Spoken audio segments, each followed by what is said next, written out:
Chen Han, with your low-level talent, stop embarrassing yourself. Even taking the college entrance exam is a waste of effort. Chen Feng's aptitude is 100 times better than yours. Let him take the exam for you.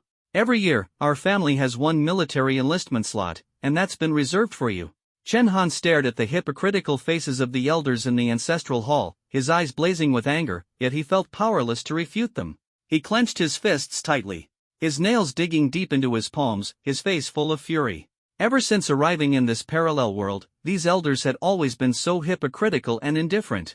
100 years ago, Blue Star underwent a great mutation. Exotic beasts invaded from the void, and myriad races descended. Humanity was forced to retreat to their cities, barely surviving. From then on, strength became the ultimate standard, and warriors enjoyed supreme status and privileges. Everyone awakened their talent at the age of 15. Talents ranged from F-level to SSS-level, and the talent awakened at 15 determined one's potential for future development. Chen Han, however, had awakened the lowest F-level talent, body strengthening. But this didn't mean there was no chance for a comeback. As long as he passed the college entrance exam and entered a warrior university, coupled with support from the family's resources, even an F-level talent could cultivate to become a true warrior. In the future, though he might not rise to the ranks of nobility, at least he could live a stable life within the family. The Chen family was the largest and most powerful family in Hanwu City. Just being able to make a living here was something many people dreamed of. Never did Chen Han expect that this year, which was supposed to be his opportunity to take the college entrance exam alongside other family descendants and further his studies at a warrior university, was now being taken away by his younger brother, Chen Feng, who was a year younger than him. The reason? Chen Feng possessed an S-level talent, 1 in a million. If Chen Feng was properly nurtured, the Chen family would undoubtedly grow even more powerful. In this era, taking the college entrance exam was like the sole chance to leap through the Dragon's Gate. It was a once-in-a-lifetime opportunity. If missed, there would be no second chance. The Chen family had simply treated Chen Han as a waste. Not only that, but because every prominent family was allocated one military enlistment slot each year, Chen Han, abandoned by his family, was also being forcibly sent to the army. Military service was essentially a death sentence. The battles outside were unimaginably brutal, with a soldier's death rate exceeding 50%. The family's single annual enlistment slot was clearly a form of punishment. Chen Han, this is our decision regarding your college entrance exam. Do you have any objections? Family patriarch Chen Jinan stared coldly at Chen Han, his gaze resolute and unchangeable. Objections? How could Chen Han have any objections? In the ancestral hall, the uncles and elders present were at least at the rank of generals. Their sharp gazes fixed on him, making it clear that if he dared to resist, he would be forcibly dragged onto the military truck in an instant. Despair filled Chen Han's heart as he shook his head and said, "No objections. But I have one thing to say." What he said next shocked everyone. "From today onward, I sever all ties with the Chen family. I will no longer enter the ancestral hall, nor remain on the family register." A low-level F-grade talent, daring to sever ties with the family? Without the Chen family's protection, his time in the military would surely end in a miserable death. The Chen family members were dumbfounded. Meanwhile, Patriarch Chen Jinan sneered. "Chen Han, don't think severing ties will let you avoid military service. I'm telling you, that's nothing but a fool's dream."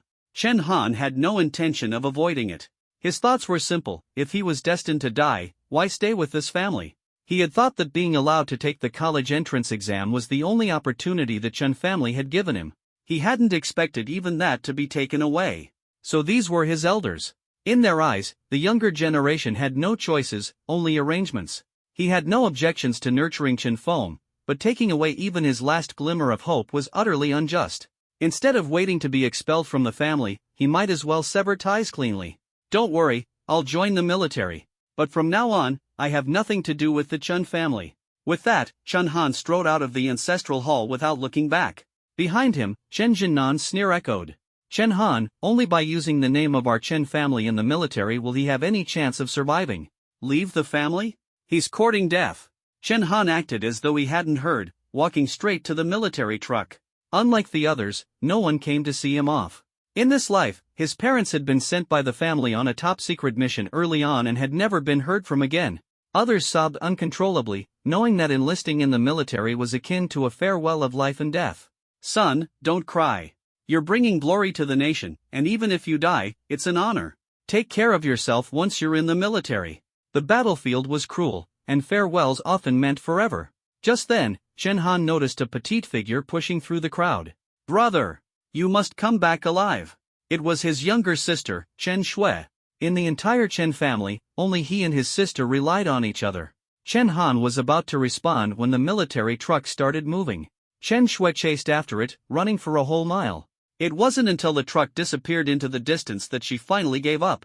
His younger sister was Chen Han's only attachment to the Chen family. Thankfully, she possessed an A-level talent, so the Chen family treated her reasonably well and wasn't too harsh on her. Still, if he ever had the chance, he would definitely take his sister away from this cold and heartless family. Before long, a group of new recruits arrived at the military camp. Chen Han sat silently on the bunk bed, his eyes blank. With a mortality rate of 50%, 1 out of 2 soldiers was destined to die. Chen Han wasn't naive. He didn't think he would be lucky enough to be among the 50% who survived. Life and death were uncertain. Though he had spoken so resolutely about leaving the Chen family, he couldn't help but feel anxious about what lay ahead. Ding! Just then, a mechanical voice suddenly sounded in Chen Han's ears, filling him with excitement. Such a voice couldn't possibly come from an ordinary person. Chen Han's heart surged with joy. Heaven never seals off all exits. Though the system came late, it had finally arrived. Your Great Xia Martial Soul System is activating. Activation progress, 1%. Activation progress, 50%. Activation progress, 100%. Congratulations, your Great Xia Martial Soul System has been successfully activated. Would you like to bind it immediately? It was indeed a system. Bind it immediately. Chen Han answered without hesitation. Ding! Congratulations on successfully binding the Great Xia Martial Soul System. Chen Han eagerly explored the system's detailed features. It turned out that the system allowed him to earn points through signing in, completing missions, defeating enemies, and advancing in rank. The points could then be used to draw from the system's reward pool, which included various talents, physiques, and martial techniques. In the pool were numerous SSS-level talents he had never even heard of. An S-level talent is already an exceedingly rare existence, almost 1 in 10,000, fiercely contested by every martial arts university. An SS-level talent is a national treasure, the focus of state cultivation. As for an SSS-level talent, with Chen Han's current status, it was utterly impossible for him to even come into contact with it. Immediately afterward, the system issued another notification. Ding!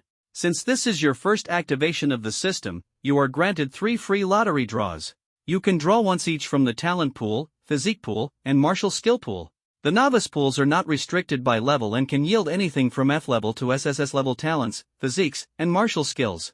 Each system pool differs, and so do the rewards and the points required to draw.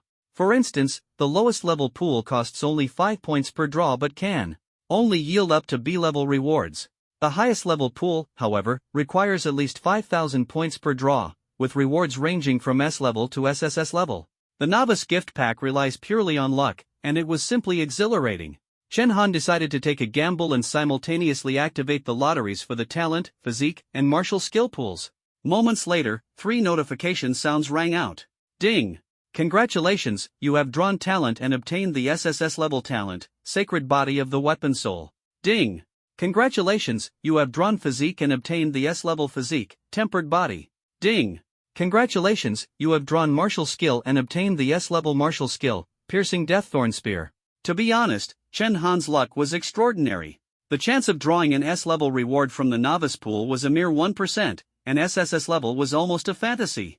Yet he managed to draw an SSS level talent, as well as S-level physique and martial skill. Name * Chen Han. System name * Great Xia Martial Soul System. Military rank * Private. Realm * None.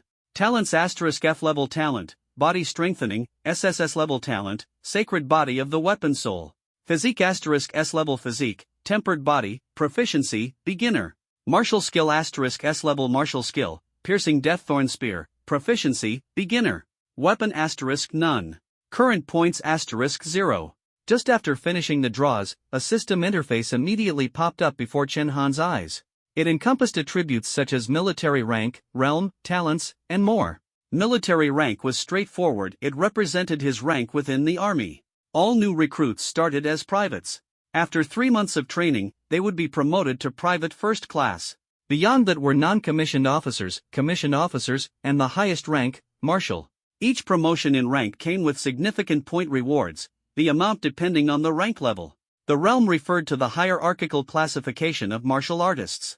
Chen Han learned that, after 100 years of invasion by myriad races, the world's martial artists were divided into 6 major realms: warrior, martial artist, martial general, martial emperor, martial lord, and martial god.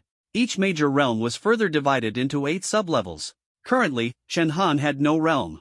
He knew that within 3 months of enlistment, recruits had to at least cultivate to the first stage of the warrior realm, otherwise, survival would be almost impossible.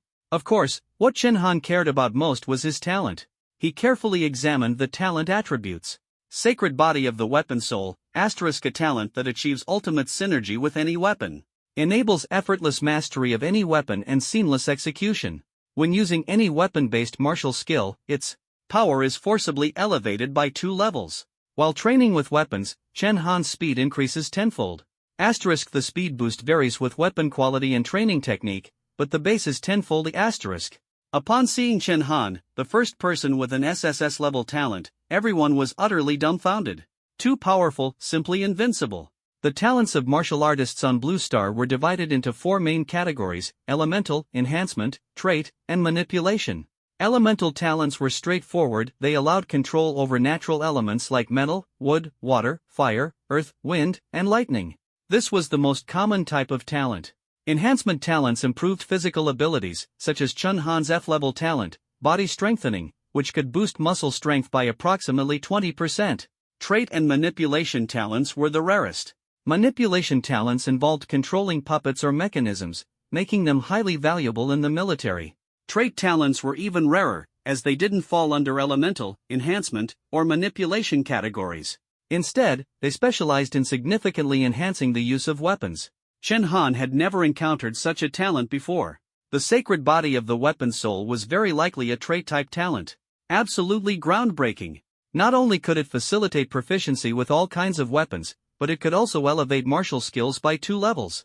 Chen Han had come across many advanced martial skills, given that he was born into the most powerful Chen family in Hanwu City. Most of these martial skills were ancestral secrets. The Chen family's strongest martial skill was the S-level, Heaven-Shaking Palm, a closely guarded family secret. This skill had enabled the Chen family to establish a stable foothold in Hanwu City for decades. The Sacred Body of the Weapon Soul could enhance weapon-based martial skills by 2 levels. This meant that the S-level martial skill, Piercing Deaththorn Spear, that Chen Han had just drawn could reach SSS level under its enhancement. The effects of Piercing Deaththorn Spear were straightforward. Piercing Deaththorn Spear, proficiency, beginner, a top-tier spear martial skill. When attacking a single target, it guarantees a hit and can pierce the heart. When attacking multiple targets, the spear can be thrown, delivering immense power.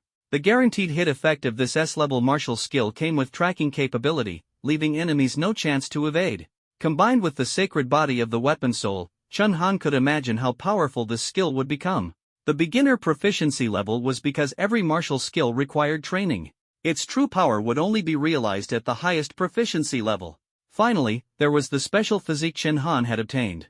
Physiques were unique. Unlike talents, nearly half of the martial artists on Blue Star lacked any special physique. Simply put, only martial artists with high-level talents and physiques could continuously break through their limits. Tempered body, proficiency, beginner, a body forged through countless trials. Its vitality is always at least twice that of martial artists of the same level. This multiplier increases with proficiency. Physique's enhanced vitality. Vitality represented recovery and endurance. Chen Han had seen martial generals from the Chun family whose endurance was astonishing. They could travel 1,000 miles in a day and fight for an entire day and night without breaking a sweat. Their recovery ability was even more terrifying. Martial generals could regenerate severed limbs, though it was merely a matter of time. The tempered body allowed for recovery and endurance that exceeded martial artists of the same level by double. And this was just at the beginner proficiency level. With these 3 attributes, talent, physique, and martial skill, Chen Han was brimming with confidence. With the system, what did he have to fear? Surviving in the barracks was no challenge at all. Now, what he needed to think about was how to climb the military ranks. The barracks offered opportunities for advancement, perhaps even more so than martial arts universities. But the barracks were fraught with danger. What general didn't have a mountain of corpses beneath their feet? That night, the recruits gathered for assembly. Bored and idle, Chen Han glanced around the messy dormitory and couldn't resist the urge to clean up. Taking up the mop, he began mopping the floor. After just a few strokes, he suddenly felt a sharp crack from the bones in his right arm. His right arm suddenly felt stronger. What's going on? He muttered to himself, puzzled, as he suddenly remembered the characteristics of the soldier's soul-sacred body. When using weapons to train, the speed of progress increased tenfold. Throughout the 3 years of high school, all students practiced a foundational technique known as the basic breathing method. After 3 years, merely practicing breathing would count as cultivation. Any subsequent training was merely to enhance this cultivation. The more intense the training, the faster the cultivation progressed. Even without training, one remained in a state of cultivation. Naturally, Chen Han had learned the basic breathing method, but he never expected that mopping the floor could be considered enhanced cultivation. Thinking of this, he looked at the mop in his hand. Does this count as a weapon too? Although few people would consider a mop as a weapon, that didn't mean it wasn't one. At the very least, it was a wooden stick. From this, he deduced that sticks could indeed be considered weapons. With a sudden epiphany, Chen Han mopped with even greater vigor, leaving the dormitory floor spotless and gleaming. He didn't even realize how much time had passed. Sweat beads began to form on his forehead, and his body started excreting something resembling black grime. He was startled but immediately understood what it signified. His body was purging impurities. As that mysterious force surged from deep within his body, it felt like a thorough cleansing, expelling all the hidden filth within. This sensation was both liberating and exhilarating, as if the entire world had become brighter. It wasn't just a physical transformation, but also a mental leap. He could now clearly feel his thoughts becoming sharper, his senses more acute. Over time, these changes would only become more pronounced, bringing even more surprises. During this process, his body had returned to its purest state. From this moment on, he had officially stepped onto the path of a martial artist. In less than an afternoon, he had broken through to the first rank of warrior. The difference between an SSS grade talent and an F grade talent was truly like night and day. Normally, new recruits in the military had a 3-month training period. Most would officially become first-rank warriors within about a month. Some with exceptionally good talent could even advance in half a month.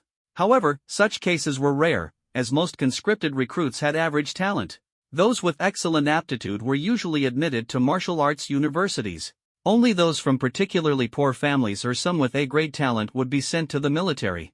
Someone like Chen Han, who advanced to first-rank warrior after merely an afternoon of mopping, was almost unheard of, a first in 100 years. If the Chen family found out about this, they would surely regret it bitterly. Placing the mop aside, Chen Han quickly went to take a shower. Just as he finished, dressed in clean clothes, he heard voices outside the door. A military dormitory this clean? Not even a speck of dust? Hearing the voice, Chen Han knew it was his dorm mates returning. Stepping out, he was surprised to see a familiar face. The person, upon seeing Chen Han, immediately grinned and exclaimed, "Yo! Young Master Chen?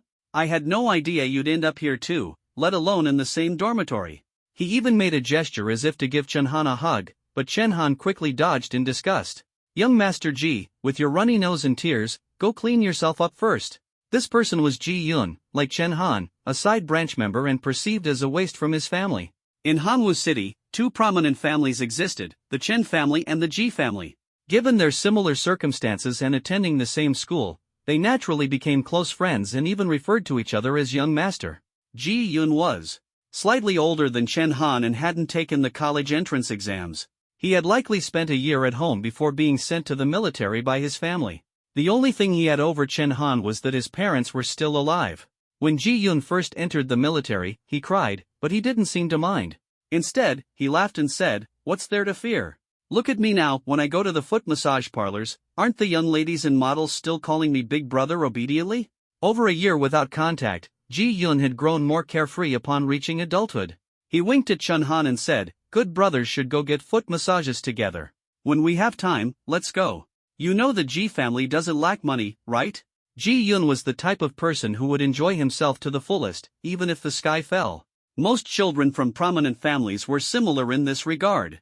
At that moment, the third person entered the dormitory. Tall and slim, with an extraordinary presence, he was dressed in luxury brands from head to toe, with an estimated value starting at $500,000. "Wow, even he's here?" Ji Yun exclaimed in shock. Ji Yun clearly recognized this person and introduced him to Chen Han. This was Zhao Yufei, the young master of the Zhao family from Eastern Emperor City, a family with a background even stronger than the Chen and Ji families. Eastern Emperor City was the capital of Great Xia, while Hanwu City was just a first-tier main city. The Zhao family was considered one of the most prominent households in the capital. Zhao Yufei, with an amiable demeanor, didn't flaunt his family background. He greeted Chen Han and Ji Yun with a smile. "Hello, I'm Zhao Yufei, an A-grade gifted Thunder Flash ability user. Pleased to meet you." A-grade. Chen Han was slightly stunned. Ji Yun widened his eyes even further. A-grade? A-grade talent is something martial arts schools fight over. Why are you in the military? Zhao Yufei smiled bitterly. Don't even mention it. A-grade might be top-tier talent in the eyes of ordinary people, but in my Zhao family, it's only considered average. You're all from family backgrounds, so you should understand this. Ji Yun rolled his eyes. If he had an A-grade talent, he would never have joined the military. Soon after, the dormitory's fourth and final member arrived. The moment he entered, he playfully acted as if he were about to hit Ji Yun. "Ji Yun, your godfather is here, and you, rebellious son, aren't kneeling for a beating? Last time you lost 2 grand to me in Mahjong, and you blame me?" The two immediately started chasing each other around the dormitory. Ji Yun's talent was speed enhancement, called Godspeed, while Chen Han's was physical enhancement. Chen Han also recognized the newcomer, Xu Meng, a member of the Zhu family in Hanwu City. His rare talent belonged to the control type and was called Mechanical Puppet. A small scythe-wielding robot relentlessly chased Ji Yun, swinging its blade. For people in the dormitory, all from family backgrounds, this gave Chen Han an unusual feeling. Zhao Yufei was the first to break the silence. "Why are all 4 of us in this dormitory from family backgrounds?" His question caused the room to fall silent. Ji Yun and Xu Meng also temporarily stopped their antics. Ji Yun spoke slowly. "I've heard before that in the military, people like us from families are the least welcome." Ji Yun explained that although the higher-ups required each prominent family to send one person to join the army every year, most families either pretended not to hear or sent their most useless offspring to make up the numbers. As a result, the military naturally looked down on the family scions. However, for the sake of appearances, the military reluctantly granted them some privileges. Because of this, family scions faced exclusion and discrimination in the army. Other soldiers and officers often despised them, mocking and belittling them. This unfair treatment made them feel disheartened and begin to doubt their own abilities. Even worse, they frequently suffered malicious bullying. Some people deliberately caused trouble for them, creating conflicts and putting them in difficult situations. The family scions could not fight back and had no choice but to endure silently, their hearts filled with helplessness and anger. At the root of it all, they were nothing more than discarded trash abandoned by their families.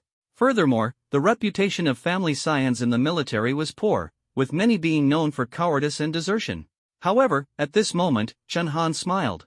"Actually, I've severed all ties with the Chen family." Ji Yun immediately understood. "No wonder. Young Master Chen, you're really smart. Once in the military, a family background becomes a burden. But since you're not a family scion, why were you assigned to this dormitory?" Chen Han had a rough idea. The Chen family had secretly revoked his college entrance exam eligibility and had forcibly placed him on the enlistment list. This was all part of the Chen family's meticulous plan to prevent him from taking the college exam, leaving him no choice but to join the military. They had manipulated events in the background, altering his life trajectory and pushing him onto a completely different path. The military, unaware of his separation from the Chen family, had already assigned him a dormitory. From the very beginning, he had been played by the Chen family. What a masterful move by the Chen family! Chen Han cursed inwardly, harboring a deep grudge against them. The others said little, as Chen Han had done what they all longed to do but didn't dare break away from their families.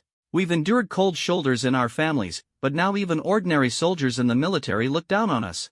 What should we do next?" Xu Meng sighed, sitting on the bed with a worried expression. Ji Yun sighed lightly, his tone heavy. "We can only take it one step at a time now. The road ahead is long. I hope everyone can hold on." Ring ring, ring ring. At this moment, the bell at the dormitory door rang. "Attention all personnel. The new recruit's entry test is about to begin. Please assemble at the training field within 3 minutes." The new recruit's entry test was a small exam that every new soldier had to pass upon enlistment. Based on each individual's talent and physical condition, the instructors would design training programs of varying difficulty. More importantly, the test wasn't just to select qualified soldiers, it was also meant to identify promising talents. Those identified would mostly go on to become future officers. The 4 of them immediately headed to the training field to assemble. Upon arriving at the field, Chen Han noticed a massive machine placed in the center. The machine was circular, resembling a giant tortoise, with a jet black, metallic sheen. Its shell wasn't made of ordinary materials, exuding a strong sense of advanced technology. The machine was surrounded by intricate circuits and instruments. These instruments, connected to the tortoise shell by numerous wires, displayed various data. The flickering numbers seemed to indicate important information or energy states. The instruments made the entire machine appear particularly mysterious and advanced, sparking curiosity about its function. "Young Master Chen, what do you think this thing is for?" Ji Yun asked in a low voice beside Chen Han. Chen Han pondered for a moment before replying softly, "It's probably a device for measuring strength." "Well then, this is your chance to shine. The Chen family is known for its strength. Even if your talent is rated F level, your results should still be decent." Chen Han didn't respond, as everything would depend on the instructors. Apart from them, there were over 100 people on the training field. These were all the new recruits in this batch. Everyone was whispering among themselves. "Quiet down. What a noisy bunch of rookies." At that moment, a female voice came from the back of the crowd. Everyone turned to look, only to see a young woman. She was dressed in a red training uniform, her figure curvaceous and her presence commanding. Without even raising her voice, she exuded an aura that made others hesitant to provoke her. The male instructor standing in front of Chen Han quickly introduced her. "Everyone, this is your chief instructor for the 3-month new recruit training, Zhao Linger." Ji Yun's face turned pale the moment he saw her, his body trembling uncontrollably. "Oh no, why is this troublemaker here?" It was rare for Chen Han to see Ji Yun so afraid of a woman. He couldn't help but tease, "Young Master Ji, is there actually a woman who scares you? You have no idea how formidable she is. Zhao Linger's strength has already reached the pinnacle of a martial artist, and she's just a step away from advancing to martial general." Chen Han was a bit surprised upon hearing this. A chief instructor in charge of over 100 recruits was already nearing martial general level. Generally, those in the military who reached martial general strength were at least lieutenants and even had the potential to become junior generals. Ji Yun continued, "Don't be fooled by her beauty. She has a fiery temper. I've heard she's outspoken in the military, offending many high-ranking officials, which is why." Chen Han immediately understood. Someone as capable as Zhao Linger being assigned as a new recruit's instructor clearly meant she had been demoted. Zhao Linger casually sat in a chair, signaling for the other instructors to read out the rules. The rules were simple. Just as Chen Han had guessed, the so-called tortoise shell was actually a shorthand for the iron-shelled tortoise. In the current blue star, aside from human-occupied zones, most areas were dominated by exotic beasts. These beast-controlled regions were called dark zones. The iron-shelled tortoise was one of the most common demonic beasts in the dark zones, known for its formidable defense. Breaking its shell required strength equivalent to at least a 6th-level martial artist. The military had discovered this and repurposed the iron-shelled tortoise's shell as equipment for the new recruits test. Using their talents and methods, the recruits would attack the shell once, and the test device would automatically display their scores. After the rules were announced, the test officially began. Before that, Zhao Linger said a few words that instantly ignited the atmosphere. "No matter whether you're here voluntarily or were forced, now that you're here, I expect you to have only one goal, to defend the nation and reclaim our lost territories." This new recruit test has garnered significant attention from the higher-ups. The recruits who rank in the top 3 in this test will be directly promoted to private first class. They will also be allowed to select a weapon from the armory. The moment these words were spoken, the crowd erupted with excitement. A direct promotion to private first class through the new recruit test was an unprecedented opportunity. Promotion wasn't just a change in title. This signifies an elevation in status. Subsidies and benefits would also increase. Chen Han, having severed ties with his family and lacking financial support, desperately needed this money. More importantly, advancing in rank also earned points. He was determined to secure a spot in the top 3. However, the instructor suddenly spoke up. "Ji Yun, Zhao Yufei, Chen Han, Zhu Meng, the 4 of you, step forward." Although unclear why their names were called, the 4 automatically stepped out. "Present. You 4 don't need to take the test. Head back to the dormitories and get some sleep." Upon hearing this, the expressions of the 4 changed. Not taking the test and being sent back to rest might seem like a good thing on the surface, but being singled out like this was nothing short of public humiliation. The crowd immediately erupted into laughter.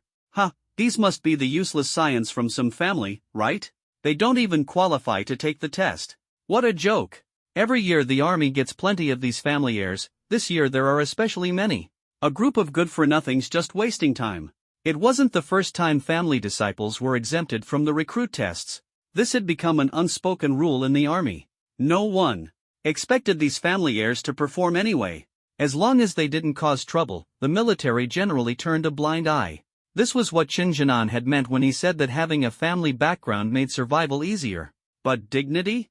That was non-existent. People love to mock those who've fallen from grace, especially those family heirs who once stood above the rest. Zhao Yufei was the first to speak up in defiance. "Why are we not allowed to participate? Doesn't the army value strength?" The instructor gave him a once-over, as if looking at a fool. "Do you really want me to spell it out? People like you are just here to go through the motions. After 3 months of training, you'll either be in logistics or the kitchen. Don't worry, we won't send rich second-generation kids like you to die on the battlefield." The instructor's words sounded like reassurance, but were filled with mockery. The crowd broke into laughter again. Zhao Linger, who held even less regard for the family heirs, snorted coldly, "Why bother arguing with them? Even if they participated, let alone the top 3, they wouldn't even make it into the top 50. At these words, Xu Meng and Ji Yun lowered their heads in shame. Their talents were unlikely to place them in the top 50. At this moment, Chen Han finally understood just how deep the military's prejudice against family heirs ran. "Instructor Zhao Linger, if I can make it into the top 3, what will you do?" Suddenly, a voice filled with confidence cut through the noise, drawing everyone's attention. People turned their heads, searching for the source of the voice. From within the crowd, a figure slowly stepped forward, his gaze firm and brimming with self-assurance. It was Chen Han, standing tall with a spear in hand.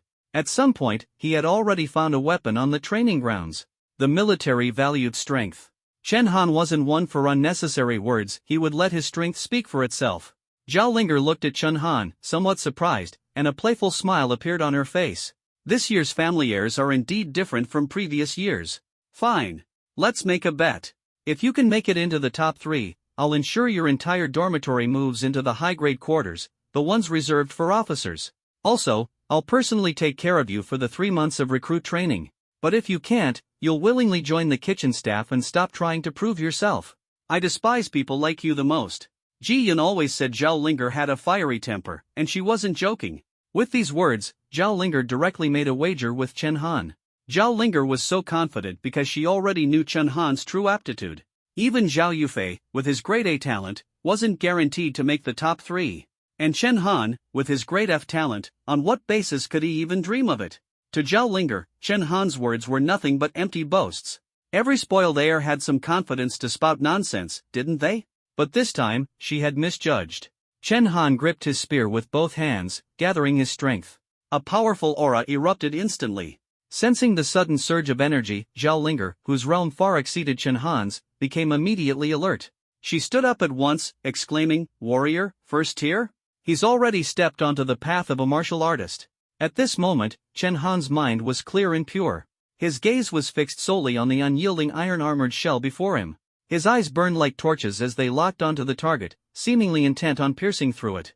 The spear in his hands began to tremble slightly, emitting an eerie red glow.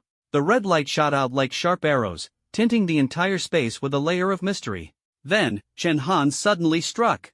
His spear thrust forward like a bolt of lightning, moving so fast it was almost imperceptible to the naked eye. With a fierce swing, the spear's shadow transformed into a blurred streak of light, charging forward with overwhelming force. The air seemed to tear apart, producing a sharp, whistling sound. At the same time, a powerful energy burst forth from the spear. Red lightning bloomed like a blood-red rose, dazzling and radiant. The brilliance was breathtaking, leaving everyone in awe. This strike was not only incredibly fast but also carried an immense killing intent and explosive power, like a torrent capable of destroying everything in its path, surging toward its target. The iron-armored shell, said to only be breakable by a 6th-tier warrior or higher, was pierced deeply by Chen Han's spear. Equipment malfunction. Equipment malfunction. The device used to evaluate recruits' scores began to sound an alarm, signaling a malfunction. Chen Han slowly withdrew his spear, his forehead covered in sweat. To achieve such a high score, he had utilized his S-grade martial technique, Piercing Thorn of Death, combined with the enhancement of his sacred body of soldiers, elevating its power to an SSS grade level. The SSS grade technique consumed a massive amount of energy, leaving him fatigued after execution. Even the ordinary spear he wielded couldn't endure the strain. After piercing the iron-armored shell, it shattered with a loud crack. Fortunately, Chen Han's 100 refinement physique allowed him to recover quickly. The training field fell silent for a moment before erupting into thunderous applause. That one strike had stunned everyone. In the army, strength was everything. Chen Han had used his power to restore dignity to the so-called family waste. That strike was incredible. Chen Han, amazing. But the machine's broken. How will they calculate the score? Amid the cheers, the instructor held his head and laughed wryly. The equipment's maximum score is 1 million. In previous years, the highest recruits ever scored was 600,000. Chen Han broke the record. We'll count it as 1 million points. In reality, Chen Han's score far exceeded 1 million, but the equipment had its limits. The instructors were overjoyed. It had been decades since the army had seen a recruit with such potential. Only Zhao Linger's face was ashen, her silence heavy. She initially wanted to teach the new recruits a lesson but ended up being completely defeated by Chen Han's retaliation. Drillmaster Zhao, do you keep your word? Chen Han looked at Zhao Linger. A martial general level expert serving him? Chen Han secretly felt triumphant. Zhao Linger rolled her eyes and gritted her teeth, saying, I always keep my word.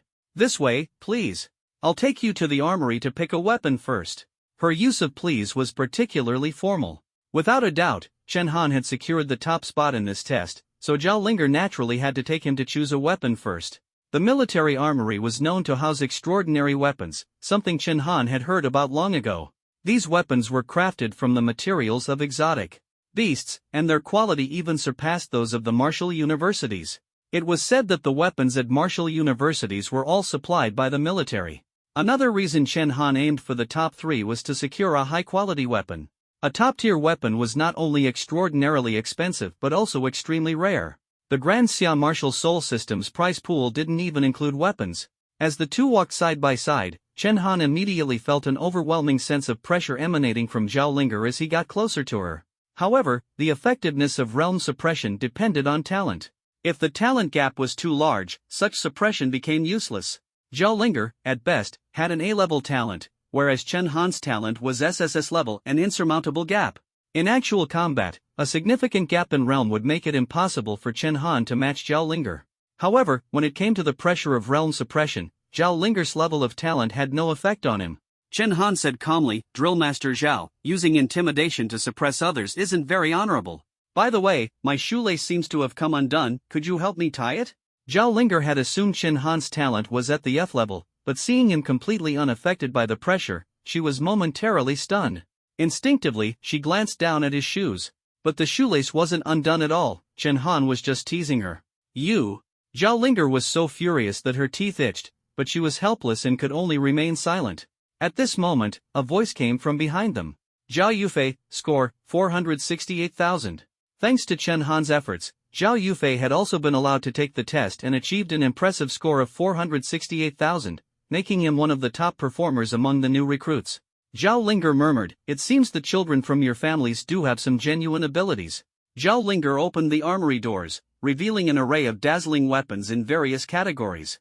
Blades, spears, axes, halberds, swords, and staffs, every kind of unique weapon imaginable was on display. Without hesitation, Chen Han walked straight to the section where spears were displayed. The first time he used the Thornpiercer lance, he realized a crucial principle. To wield powerful combat techniques, one must have a strong weapon as a foundation. Otherwise, the techniques would falter. More importantly, the sacred body of soldiers had a unique trait: the better the weapon, the faster the cultivation speed. Chen Han carefully searched through the pile of spears. After taking just a few steps, a spear suddenly fell from the rack and landed at his feet. Looking down, he saw that the spear was entirely made of mechanical alloy, gleaming with a silver-white light. However, the spearhead was different. It wasn't metal but seemed to be made from some kind of exotic beast's tooth. Do not underestimate the sharpness of this tooth. Chen Han vaguely felt a bone-chilling murderous aura emanating from the spearhead. The tooth must have come from a high-level exotic beast. Just the sight of it could intimidate anyone. Chen Han picked up the spear and immediately found it hard to part with. This one will do, he said. Holding the spear, he walked over to Zhao Linger. Zhao Linger's tone carried a hint of jealousy as she said, "The Snow Wolf Spear actually chose you as its master? This is a top-tier spiritual weapon. I couldn't even control it back in the day." It turned out the Snow Wolf Spear had been in the military armory for 3 years. The spear's body was made of high-strength alloy, which alone was worth 2 million. The spearhead was even more valuable. It was made from the tooth of the Snow Wolf King, a ferocious beast from the Dark Domain. The military had expended great effort to defeat this Snow Wolf King and used its tooth to forge the Snow Wolf Spear. Ordinary people couldn't wield the Snow Wolf Spear. Its murderous aura was so intense that even spear experts would be overwhelmed and ultimately lose consciousness. Clearly, Zhao Linger was unaware of how powerful Chen Han's sacred body of soldiers was. In this world, there was no weapon Chen Han couldn't master. As night fell, Zhao Linger instructed Chen Han to rest, as the next phase involved 3 months of formal new recruit training. The male drill master brought in the second and third place scorers from the new recruit test. To no one's surprise, they were Zhao Yufei and Ji Yun. Chen Han wasn't shocked to see Zhao Yufei among the top 3, but he was a bit surprised when he saw Ji Yun. Ji Yun walked with a limp, one leg seemingly broken, gritting his teeth in pain, yet he still managed to wink at Chen Han. Speed could sometimes transform into power. In fact, the faster one was, the stronger the attack often became. Ji Yun had used his maximum speed to kick the ironclad turtle's shell with full force, achieving a high score but also suffering from the rebound. "Young Master Chen, I've decided to follow you for life. I didn't embarrass you, did I?" Ji Yun grinned through his pain. Chen Han patted him on the shoulder, saying everything without words. As Chen Han walked away with the Snow Wolf Spear in hand, the male drill master sighed and said to Zhao Linger, "The young heirs in this batch of recruits have truly impressed me. Officer Zhao, you've struck gold. If they shine brightly, your position might even get a boost." Zhao Linger shook her head. "Not necessarily. They might not stay. With such outstanding results, do you think their families won't come for them?" According to tradition, the top 3 scorers in the new recruit test would have their results sent to their families. The military would also send gifts to the families of the top 3 to show appreciation and encourage more people to enlist. But families were different. When they heard that a group of discarded talents had such excellent qualifications, do you think they'd let them go so easily? Those families dare to come to the military and snatch people? What about the prestige of our Grand Xia army? The male drill master was shocked. Zhao Linger furrowed her brow and sneered, "Don't underestimate those unreasonable families. They leave the dangerous tasks to us common folk while refusing to give the military even a single good seedling. There's nothing they wouldn't do." As promised, Zhao Linger arranged for upgraded dormitories for Chen Han and the other 3. The advanced dormitories were fully equipped, warm, and comfortable. Chen Han slept soundly. Upon waking, a system notification sounded in his ears. "Ding! Congratulations on successfully signing in for 1 day. You have earned 10 points. Ding! Congratulations on being promoted to private first class. You have earned 300 points. Signing in for 1 day only yielded 10 points, not much, but better than nothing. With continuous check-ins, the points would gradually increase. The promotion in rank brought a significant amount of points, 300 in one go. Chen Han now had enough points to enter a small lottery draw, with the highest reward being an S-rank talent. However, the odds of winning it were only 2%. Chen Han wasn't interested in such a gamble. What he wanted was a bigger prize. With the system in his possession, his goal was to obtain an SSS rank talent. He would only consider the grand prize pool requiring 5,000 points. The assembly call came again. Chen Han picked up his Snow Wolf rifle and hurried to the training field. The scorching sun hung high in the sky, and the new recruits stood under its blazing heat, each of them visibly suffering. And this was just standing in a military posture. Female instructor Zhao Linger appeared calm and composed, showing not even the slightest hint of fatigue. "New recruits will always be new recruits, can't even hold a military stance for half an hour? Let me tell you, from now on, you'll be doing 6 hours of drills every day. Anyone with objections, speak up now." As soon as she finished speaking, the recruits' faces darkened. The instructor had spoken, who dared to oppose her? She's a devil. 6 hours of continuous training, who can endure that? This instructor really is the strictest in the entire boot camp. Ji Yun complained. His leg, injured from a kick the previous day, hadn't fully healed yet, and a 6-hour drill sounded like torture. When everyone else remained silent, Chen Han stepped forward and said, "Report, instructor. I have an objection." Zhao Linger glanced at Chen Han, a trace of disappointment flashing in her eyes. As expected, a rich family's young master couldn't handle hardship. Previously, There had been other young masters from wealthy families who requested reduced training hours. Some couldn't even last an hour, sneaking around to slack off. Speak. I request for myself, Zhao Yufei, and Ji Yun to have our drill time increased to 9 hours. 100 pairs of eyes immediately locked onto Chen Han as if to say, are you insane? 6 hours was already torturous enough, 9 hours would be pure hell. Zhao Yufei didn't object. In fact, he admired Chen Han's boldness. Ji Yun, on the other hand, widened his eyes in disbelief. Chen Xiao, you might as well just kill me. Zhao Linger's a devil, but you're the king of hell. The corners of Zhao Linger's lips curled upward. Despite her usually fiery temper, at this moment, she showed a trace of rare charm. Her appreciation for Chen Han grew. He didn't exhibit any of the traits of a pampered noble brat. Fine. Chen Han, Zhao Yufei, Ji Yun, and Xu Meng, your drill time is now extended to 9 hours. No rest until you finish. Xu Meng, who had been mocking Ji Yun moments before, froze in shock upon hearing this. What? Why am I being dragged into this too? Compared to the other three, Xu Meng didn't stand out much. However, he possessed a talent for operating machinery, a type of talent highly valued by the military, especially for defending positions. Regardless of the talent's rank, as long as it belonged to the operations category, the military prioritized its cultivation. With Zhao Linger's command, Xu Meng had no choice but to comply. The so-called drills included not just running and push-ups to build physical endurance but also specialized training tailored to each recruit's talent. Ji Yun focused on running to improve his speed. Xu Meng concentrated on controlling mechanical lifeforms. Most of the 9-hour drill was spent on such training. Thanks to the introductory breathing technique, no matter how grueling the training was, it contributed to cultivating their skills and strengthening their talents. Among them, Chen Han's training was the simplest. He only needed to hold a long spear and repeatedly practice seamless spear techniques. Ding! The system has detected that your weapon is a superior-grade spiritual artifact. With the enhancement from your sacred weapon body, your cultivation speed has increased by 20 times. Superior-grade spiritual artifacts were exceptional. They directly elevated the cultivation speed multiplier from 10 to 20 times. It was worth noting that superior-grade spiritual artifacts were treasures even in large families. Yet, in this military camp, they were casually handed out as rewards for new recruits.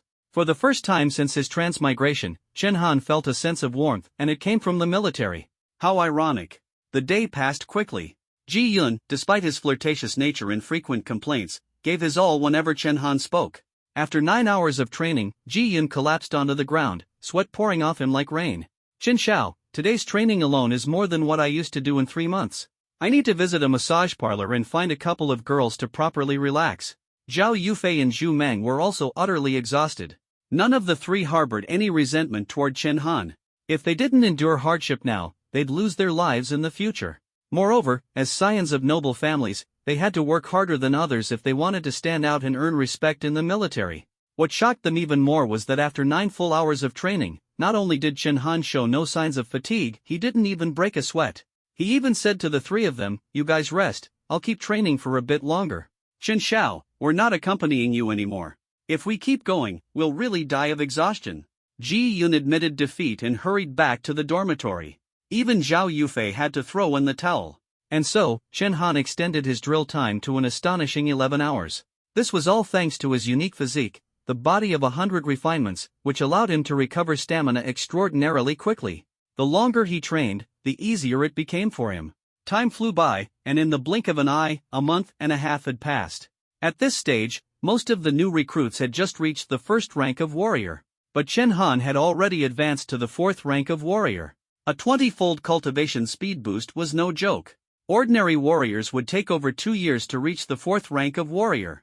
Chen Han's strength was now on par with seasoned veterans who had spent many years in the army. "Are you using cheats or something? You've broken through again?" At that moment, Zhao Linger walked in with a basin of water for washing faces. Sensing Chen Han's strength, she exclaimed in surprise.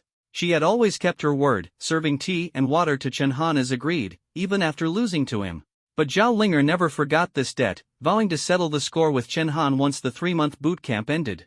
However, given the current situation, Ji Yun joked at just the right time, "Instructor Zhao, if you want to teach Chen Xiao a lesson, you'd better do it soon. Once the 3 months are over, you might not have the chance anymore." Chen Han didn't dare stir up trouble, as Ji Yun and Zhao Linger could still control him. Zhao Linger slapped Ji Yun across the face, leaving a red handprint and causing him to grimace in pain. Who told you to act insolently in front of your instructor? Zhao Linger huffed. But it was unclear whether her words were directed at Ji Yun or Chen Han. Broadcast announcement. Chen Han, please report to the reception room immediately. Someone is here to see you. At that moment, the military broadcast made an announcement. Chen Han arrived at the reception room, curious about who had come looking for him at the camp. When he looked up, he was surprised to see his second uncle. His second uncle, Chen Shiming, was a strong individual at the second rank of Marshal General. Back when Chen Han was expelled from the family ancestral hall, Chen Shiming had been present. However, this time, Chen Shiming's expression was much kinder. Upon seeing Chen Han, he immediately beamed and asked, Xiao Han, how are you doing in the military? Has anyone been bullying you? Unprovoked kindness, there must be a motive. Chen Han showed no kindness to the uncles in his family. What's more, he had completely severed ties with the Chen family. Stop beating around the bush and speak plainly. Chen Shiming, still smiling, said, don't be so hostile. Xiao Han, if things aren't going well for you in the military, you can tell your second uncle. I can bring you back home. Back home? What a shameless thing to say. When Chen Han initially wanted to sever ties, the first person to mock him was Chen Shiming. But hearing this now, Chen Han understood his true intention. News from the military had already reached the Chen family. He ranked in the top 3 among new recruits and even broke records. How could the family let that go? Clearly, the Chen family regretted their decision. Chen Han sneered, you're bold to come here. This is a military camp. Are you trying to make me a deserter? Deserter? Why use such an ugly term? Afraid of being overheard, Chen Shiming leaned closer to Chen Han and whispered, your second uncle has some connections in the military. Getting you out won't be a problem. The family head has already agreed to let you return. They even found someone to replace you in the military. If you go back, you can still take the college entrance exam and enroll in a top-notch martial arts university. Stop being so childish. Childish? Hearing those words, Chen Han's anger flared. After enduring years of disdain and grievances, did they think one phrase, childish, could make everything right? These elders. Aside from their age, what else did they have to show for themselves? Chen Han's face turned cold as he said, I'm not going back. I don't have a family anymore. After being repeatedly rejected, Chen Shiming finally dropped his pretense. In the family, he was known as the smiling tiger, always grinning on the surface, but hiding a blade behind his back. The aura of a second-rank martial general erupted from him, surging toward Chen Han like a tidal wave. Chen Han, don't refuse a toast only to drink a forfeit. The family head sees your potential, which is why I'm here to invite you back. If you keep acting like this, I can take you by force. Born a Chen, die a Chen soul. You think you can sever ties? Impossible. Don't think a little strength means you can turn the tables. Facing Chen Shiming, whose rank far surpassed his own, Chen Han showed no fear. The aura of a second-rank martial general had no effect on him. Moreover, this was a military camp. No matter how skilled Chen Shiming was, he wouldn't dare make a move here. Chen Han stood his ground firmly, and Chen Shiming finally noticed his strength. Fourth-rank warrior. How did you achieve this? Chen Shiming's eyes widened in disbelief. Among their generation, the most talented Chen Feng was only a second-rank warrior. Chen Feng's talent also allowed him to cultivate much faster than ordinary martial artists. But Chen Han, his talent was rated F, yet. Suddenly, Chen Shiming burst into laughter. Wonderful! Heaven truly favors our Chen family, gifting us another peerless genius. He laughed joyfully, completely forgetting that Chen Han had already been abandoned by the family. Come with me. With your talent, staying in the military is a waste. As he spoke, Chen Shiming reached out to grab Chen Han. Such an exceptional genius, he couldn't care less about pride. No matter what, he had to bring Chen Han back to the Chen family. At that moment, a spear suddenly pressed against Chen Shiming's neck. But it wasn't Chen Han who acted. A figure flashed by, and standing in front of Chen Han was none other than Zhao Linger. Zhao Linger also used a spear as her weapon. Chen Han is now listed in the military's hidden dragon register. You want to take him away? Zhao Linger snorted coldly, her spear tip only a foot away from Chen Shiming's throat. With a bit more force, it could take his life. Although Zhao Linger's cultivation was only at the peak of the martial artist level, Chen Shiming was highly wary of her. Most of the senior martial artists in the military honed their skills on life-and-death battlefields. They were capable of facing strong opponents and often excelled in challenging foes beyond their rank. Moreover, Zhao Linger was young, only 3 years older than Chen Han, indicating she had once been a genius in the military. Hearing the words Hidden Dragon Register, Chen Shiming was stunned. Hidden Dragon Register? Having connections in the military, he naturally knew what that was. It was a list of top talents cultivated by the military. Every year, fewer than 10 people were added to the Hidden Dragon Register. Those on the list received significant resource support from the military. Most of today's military leaders had once been on the Hidden Dragon Register. But Chen Shiming wasn't willing to give up so easily. His tone softened. I just want to take my nephew back to take the college entrance exam. What does that have to do with the military? You're overstepping your bounds. Zhao Linger glanced back at Chen Han and asked, do you want to go back? Chen Han shook his head decisively. Zhao Linger turned back to Chen Shiming, her smile carrying a hint of menace. If he wants to go, I won't stop him. But if he doesn't, no one can take him away from the military. Her eyes gleamed sharply as she continued, Chen Shiming, where do you think the dignity of our great Xia military stands? A powerful battle intent erupted from Zhao Linger, her killing aura so intense that even Chen Shiming, a second-rank marshal general, didn't dare speak. Only then did Chen Han realize that Zhao Linger had been holding back in front of the new recruits. Otherwise, the killing aura she'd honed through countless battles would have left most of them trembling. And Zhao Linger's threat didn't end there. We officers in the military camp have the authority to act independently. Do you know what act independently means? It means I could kill you without facing any punishment. If Zhao Linger killed Chen Shiming, she wouldn't face any consequences. But if Chen Shiming so much as harmed a hair on her head, he'd face severe military punishment. Zhao Linger's stance was clear, this soldier was under her protection. Chen Shiming was genuinely frightened. No matter how powerful the Chen family was, they wouldn't dare clash head-on with the military. Furious, he stormed off, but not before casting a glance at Chen Han. He began to regret it, especially after learning that Chen Han had already reached the 4th-rank warrior level. How could such a genius have been cast out to join the military? Honor, if you ever change your mind, you can always contact me. He even shamelessly left this parting remark. Watching Chen Shiming's retreating figure, Chen Han couldn't help but find it amusing. At that moment, Zhao Linger glanced at Chen Han, her expression calm once more. I've heard about your situation from Ji Yun. You've been through a lot. I admit I had some misconceptions about your family's children before, and I owe you an apology. Chen Han felt a wave of emotion. In 18 years with the family, no elder had ever truly valued him. Yet in the military, he felt warmth for the first time. Suddenly, Zhao Linger seemed to remember something and slapped her forehead. It might sound a bit pretentious to say this, so here's what I'll do. I'll teach you the Yu family spear technique personally passed down by General Yu. Consider it my apology. This gift was extraordinarily precious. General Yu's full name was Yu Woyun, a highly revered general in the military who was now 120 years old. Chen Han had read about his name in textbooks. His reputation in the army was unparalleled. During the early days of the spiritual resurgence, he had already made a name for himself. He personally led soldiers to repel the invasion of feral beasts, securing the defense line north of Long River. The Yu family spear technique was his creation. This spear technique could evolve. It started at a B rank level when first learned. Depending on the user's comprehension and proficiency, it could eventually upgrade to an S rank level. More importantly, General Yu wasn't one to hoard knowledge. Any soldier in the military who used spears could learn this technique. Clearly, Zhao Linger was one of them.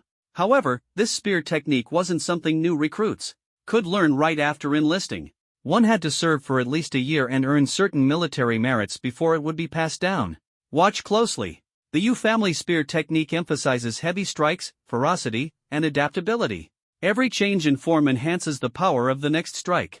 On the training ground, Zhao Linger personally demonstrated the Yu family spear technique to Chen Han. The movements of the spear were incredibly swift, and as it swung, it moved with the fluidity of a dragon or snake. The actions were simple, yet every strike carried extraordinary force. Chen Han carefully memorized every movement. No one knew how much time had passed, but the 8 small wooden stakes on the training ground were riddled with countless holes from Zhao Linger's strikes. Indeed, it was a technique created by General Yu. Alright, I've demonstrated the basics of this spear technique.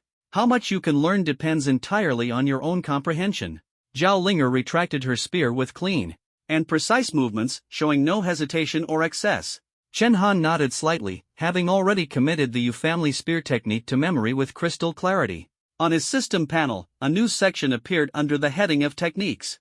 Name, Chen Han. System name, Great Xia Martial Soul System. Military rank, Corporal. Realm, Warrior, 4th tier. Talents, F-rank talent strengthening body, SSS rank talent sacred body of the war soul. Constitution, S-rank constitution body of tempered steel, proficiency, intermediate. Martial skill, S-rank martial skill piercing thorn death spear, proficiency, beginner. Technique, B-rank technique UF family spear technique, proficiency, beginner. Weapon, high-grade spiritual weapon, snow wolf spear. After learning this technique, the cultivation speed of his sacred body of the war soul also improved. His training speed had now reached an astonishing 25 times the usual pace. And this was when the technique was only at a B-rank level. If he managed to increase his proficiency with the U family spear technique to its peak, it would upgrade to an A-rank technique. The benefits of an A-rank technique would be even more terrifying. Not only that, but his body of tempered steel was also continuously improving, and his vitality had already reached double that of other warriors in the same tier. The only thing that hadn't progressed was the proficiency of his piercing thorn death spear martial skill. This skill was simply too overwhelming. Every strike was a killing move, consuming a tremendous amount of energy, which made it difficult to practice frequently.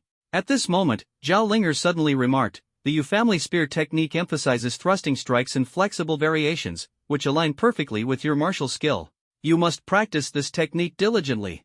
This martial skill. Chen Han began to speak, but Zhao Linger interrupted him, "Don't worry. I know your family must have access to some top-tier martial skills. There's no need to explain to me. A first-tier warrior without a powerful martial skill wouldn't even be able to penetrate iron armor." Chen Han nodded silently, neither confirming nor denying her assumption. However, what Zhao Linger didn't know was that his martial skill didn't come from the Chun family but was instead bestowed by his system. And it was an incredibly rare SSS rank martial skill.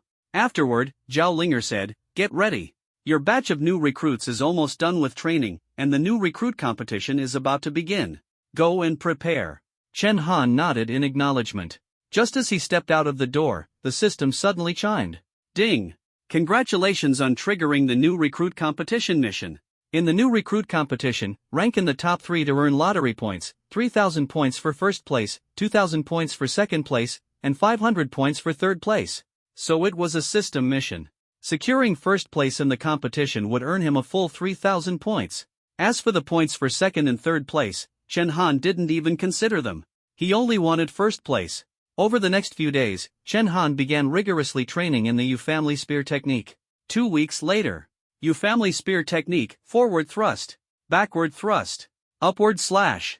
With a seamless series of spear movements, Chen Han created a dense cluster of holes on the wooden stakes in the training ground. The corners of his mouth lifted slightly, though beads of sweat dotted his forehead. In half a month, he had advanced the proficiency of the U family spear technique to the intermediate level. The technique had now upgraded to an A-rank level. Chen Han's strength was now comparable to Zhao Linger's. Today, Zhao Linger observed Chen Han's training and was once again astonished. After all, it had taken her, once hailed as a genius, a full 6 months to elevate the U family spear technique to an A-rank level. "Chen Han, you never cease to amaze me," Zhao Linger said, handing him a towel to wipe his sweat, her demeanor like that of a considerate maid. Over the past 2 months, Zhao Linger had grown accustomed to being bossed around by Chen Han. This U family spear technique is truly remarkable, full of endless variations. Chen Han praised the technique while wiping his sweat. In the Great Xia martial soul system, the technique lottery required a significant amount of points.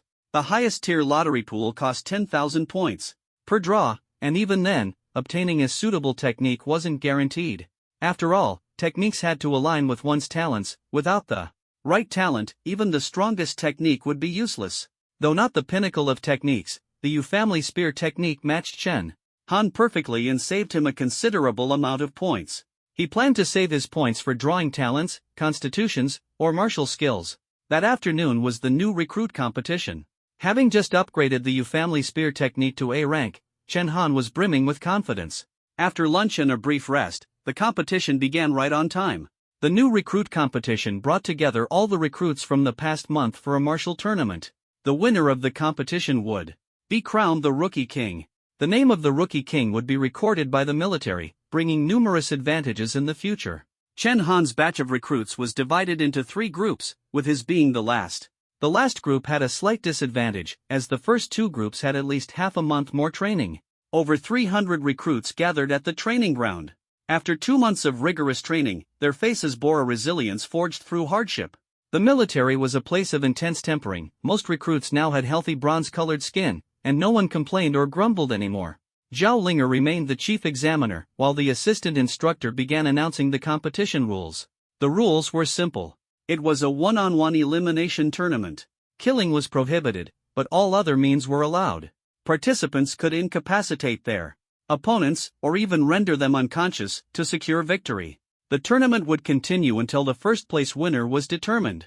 The military is the military, and its competition rules are far more ruthless than those of Warrior University. The first match of the rookie tournament, Chen Han vs Han Heihu. In the very first match, Chen Han was called to the stage. Chen Han had never heard of Han Heihu before, likely one of the recruits from earlier batches. Han Heihu, however, was quite popular. Go, brother Heihu. Teach him a lesson. Brother Heihu, take the championship. Han Heihu stood at an imposing 2 meters tall, exuding an intimidating aura. Chen Han assessed his strength, second stage warrior, not bad at all. The two stepped onto the arena, and Han Heihu said smugly, I heard you're the strongest among this batch of recruits. Why is no one cheering for you? As soon as the words left his mouth, Chen Han's fellow recruits looked at Han Heihu as if he were an idiot. We're not cheering because we're not mute. This match isn't worth watching, you're about to be crushed in seconds. The gap is so wide, I don't even feel like watching. The atmosphere on Chen Han's side completely shifted, filled with scorn and ridicule. Han Heihu trembled with rage. I'm from a military family and have an A-grade earth element talent. How could I possibly lose to you weaklings from those trash families? Get crushed in seconds? Ridiculous. Before he could finish his rant, the match began. Han Heihu clasped his hands together and slammed them down powerfully. Instantly, a suit of armor as solid as rock materialized around his body. The Han family, a renowned military lineage, had an ancestral talent known as the Earth River Armor. It could transform the wearer into a combat machine. Once donned, the Earth River Armor made every collision as devastating as a 1,000-pound hammer, combining offense and defense seamlessly. Its only flaw was slightly reduced agility, making it a moving fortress. Take this! Han Heihu roared. But before he could charge, Chen Han's figure suddenly vanished into thin air. Han Heihu hadn't even had time to react when a shadow loomed over his head. A heavy blow landed directly on his forehead, shattering the rocky armor into pieces. He fell heavily to the ground. You, sixth stage warrior. Before he could finish his sentence, Han Heihu collapsed unconscious. The entire ordeal lasted less than a second. Chen Han wins. Advances. Chen Han's fellow recruits didn't even bat an eye. I told you he'd get crushed in seconds. What were you so smug about? Face it, with Chen Han here, the rest of us can only compete for second place. They weren't wrong. Chen Han possessed an SSS grade talent and multiple martial arts enhancements. If he couldn't instantly defeat a second-stage warrior like Han Heihu, he had no business being in the military at all. However, the recruits from other batches were less accepting, grumbling noisily. What's the point of competing? Sixth-stage warrior. The rookie champion is already decided, Chen Han's got it locked down. This is so unfair. Anyone who faces him is doomed to lose. Chen Han stood with his spear, not expecting his first match to turn the rookie ring into a chaotic marketplace. On the examiner's platform, several deputy instructors were equally stunned by Chen Han's strength. They were the main instructors for earlier batches of recruits, but their ranks were lower than Zhao Linger's, so they eagerly flattered her. Congratulations, Lieutenant Zhao. This recruit you've trained is truly one in a million. You'll be gaining a lot of recognition for this. Zhao Linger waved them off impatiently. Cut the flattery. I'm not concerned about that. The real problem is the rookies causing a commotion. What should we do about it? There could be only one rookie champion, and with Chen Han's overwhelming performance, the gap was so wide that no one else stood a chance. The other recruits didn't even want to compete anymore. Zhao Linger was frustrated. Chen Han's victory over Han Heihu had been orchestrated by her. She had hoped to give Chen Han a tough challenge to temper his ego. Han Heihu's abilities, with the Earth River Armor's balance of offense and defense, were supposed to be the perfect counter to Chen Han. She had predicted that Chen Han would win, but she hadn't expected it to be so effortless. This guy isn't even giving me a chance to test him. Zhao Linger gritted her teeth. The rookie tournament had never been disrupted like this before. The deputy examiners were at a loss. The second match, Chen Lei vs Zhang Xian. They tentatively announced the next matchup. The response? Not going. Whoever wants to can go. What's the point? Just declare Chen Han the champion already. This outcome was exactly what the examiners had anticipated. Finally, Zhao Linger managed to suppress the noisy recruits. "What are you all shouting about? If you've got the guts, get in the ring and beat Chen Han. I'll make you the champion on the spot." Her words, coupled with her near-general level aura of intimidation, silenced the crowd instantly. Zhao Linger continued calmly, "Do you know that in ancient armies, there was a role called the vanguard? The vanguard was the first soldier to scale the walls during an assault. Such individuals were heavily rewarded to titles, land, even positions of great power weren't uncommon. But there could only be one vanguard. The second soldier to scale the walls would receive nothing. That's the rule of the military. Don't think this is Warrior University, where you can argue and complain. If you're dissatisfied, challenge Chen Han one-on-one." Her words made the recruits lower their heads, too afraid to speak further. Suddenly, Zhao Linger softened her tone. "However, the military isn't entirely devoid of compassion. This is the first time something like this has happened during the rookie tournament. Chen Han will undoubtedly be the rookie champion, but the rest of you can team up. I'd like to see who can last the longest against him. Privately, I'll offer some extra rewards." The rules of the tournament were adjusted for Chen Han, a historic first. "Don't complain. I've already applied to promote you to the rank of corporal. While you lack the seniority, your strength more than qualifies." Zhao Linger had also taken Chen Han's aspirations into account. Achieving a double promotion during the rookie training period, Chen Han naturally had no objections. Besides, he wanted to test his Yu family spear technique in real combat to see how far it could truly take him. One-on-one, no one stood a chance. But one versus many was different. As long as the strength gap wasn't insurmountable, it was difficult for ordinary warriors to face multiple opponents at once. However, with enough numbers, even weaker opponents could prevail together. Motivated by the promise of additional rewards, the recruits were reinvigorated, scrambling to take the stage. The first group to face Chen Han turned out to be his dormitory companions, the so-called family failures. Zhao Yufei, Ji Yun, Zhu Meng, and 2 lightning element recruits. "Chen, don't hold back, or they'll say you're going easy on us." "Chen Han, I've been wanting to see how I stack up against you." After 2 months of training, their strength had improved significantly. Zhao Yufei had reached the second stage of warrior, while Ji Yun and Zhu Meng were close to breaking into it. They could see how hard Chen Han had worked and didn't want to drag him down. "Bring it on." Chen Han gripped his spear with both hands, ready for battle. The first to make a move was Zhao Yufei. His Thunder Flash talent combined both speed and power. With a loud explosion, his entire body was enveloped in lightning as he charged towards Chen Han. 2 other lightning element recruits attacked from 2 frontal directions. Meanwhile, the slightly weaker Zhu Meng controlled 4 mechanical lifeforms to feint from the side. From the very beginning, Chen Han was surrounded. Backstab, upward thrust, spinning spear. Chen Han fully executed the Yu family spear technique, surprisingly forming layers of spear shadow. Shields around him. The first 2 lightning element recruits struck by the spear were sent flying several meters, directly out of the arena. The third to attack was Zhao Yufei. Enhancing his movement with Thunder Flash, Zhao Yufei used his sharp instincts to dodge 2 thrusts. Just as he thought he was about to close in, the Snow Wolf Spear's head suddenly appeared beside his face and sent him flying. Zhu Meng's 4 mechanical lifeforms were also destroyed by 4 piercing strikes from Chen Han. The long spear's greatest advantage was its attack range. Using it wisely, Chen Han easily balanced offense and defense. "Ha, Chen Xiao, you've let your guard down. You didn't even notice me." At that moment, Ji Yun somehow crawled onto the ground and stealthily inched close to Chen Han. He was clever, taking advantage of Zhao Yufei and the others' frontal assault to quickly slip behind Chen Han and lower his profile. Chen Han, focused on dealing with the 3 in front, didn't notice the movement behind him, especially with Ji Yun's prone posture making detection even harder. Ji Yun thought he had seized the perfect opportunity. However, Chen Han casually flung his spear backward, the handle striking Ji Yun squarely on the forehead. With a fluid motion of retracting his spear, Zhao Yufei's team was instantly wiped out. Zhao Yufei's 5-man team, eliminated in 1 minute and 13 seconds. In truth, Zhao Yufei's team wasn't even the strongest among the recruits.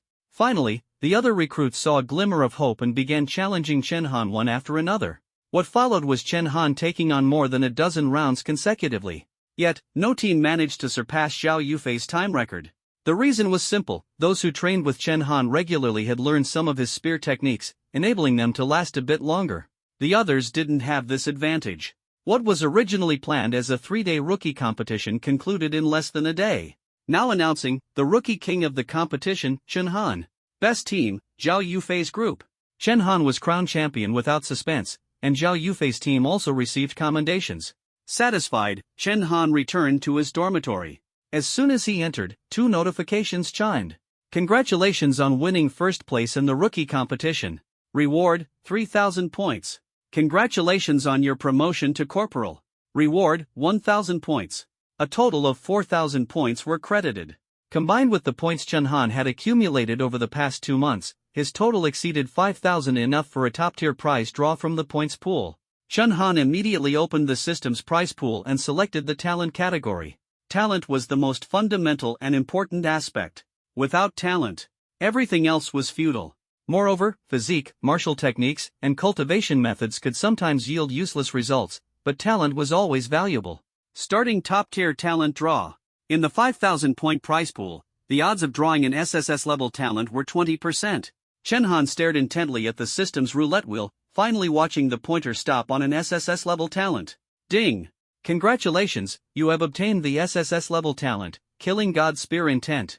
Name, Chen Han. System name, Great Xiao Martial Soul System.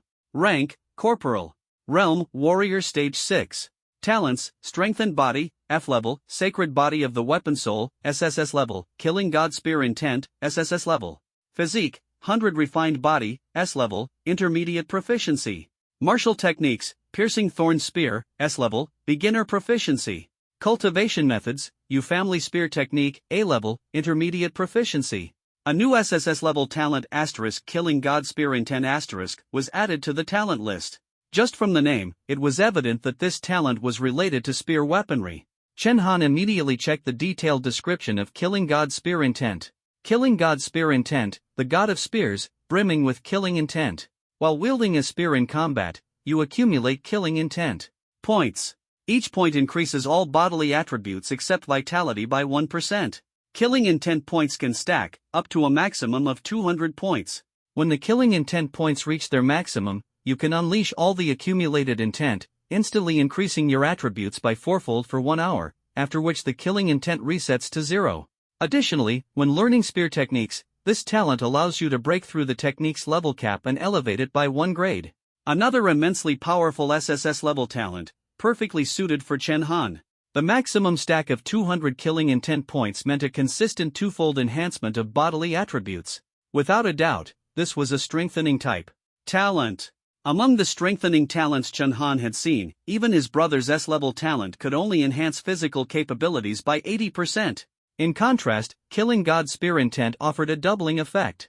Not to mention that during the killing intent burst, attributes could increase 4-fold. To put it in perspective, the attribute gap between most high-level warriors and those of the next realm was approximately 4-fold. For instance, Chen Han, at Warrior Stage 6, currently had physical capabilities 4 times weaker than someone in the Martial Master realm. This meant that with Killing Intent Burst activated, Chen Han could directly bridge the realm gap. Moreover, it allowed spear techniques to surpass their upper limits and rise by an additional grade. The U-Family Spear Technique, currently at A-level, had already reached S-level with the help of Killing God Spear Intent once. Chen Han mastered the U-Family Spear Technique to its peak, it could even reach SS level. Stronger than General Yu himself. Chen Han was thoroughly satisfied. The 5,000 points were well spent. Meanwhile, in the military camp, Lieutenant Colonel Qin Fei held the rookie competition report delivered by Zhao Linger, his face full of shock. This Chen Han reached Warrior Stage 6 in just 2 months? Are you sure? Zhao Linger shook her head firmly. No mistake. I monitored his training daily. It really took him just 2 months to go from Warrior Stage 1 to Stage 6. Incredible. Having such a talent join our army is like finding a treasure. I've decided to double his rewards. And I've also approved the rewards you requested for Zhao Yufei's team. Understood, Colonel Qin. Zhao Linger nodded slightly. Zhao Linger, with your military merits, you should have been promoted to lieutenant long ago. Now, with a recruit like Chen Han under your charge, I'll apply to the higher-ups to get you a promotion. Qin Fei's tone was heavy, seemingly dissatisfied with how Zhao Linger had been treated in the past. Zhao Linger firmly shook her head. Colonel Qin, you know I don't care about such things. I only want to follow General Yu into battle and defend our nation. Speaking of which, Qin Fei paused before suddenly smiling. Prepare the recruits under your command. They're about to undergo live combat testing. What? Zhao Linger was stunned. Directly throwing recruits into live combat during their training period was rare.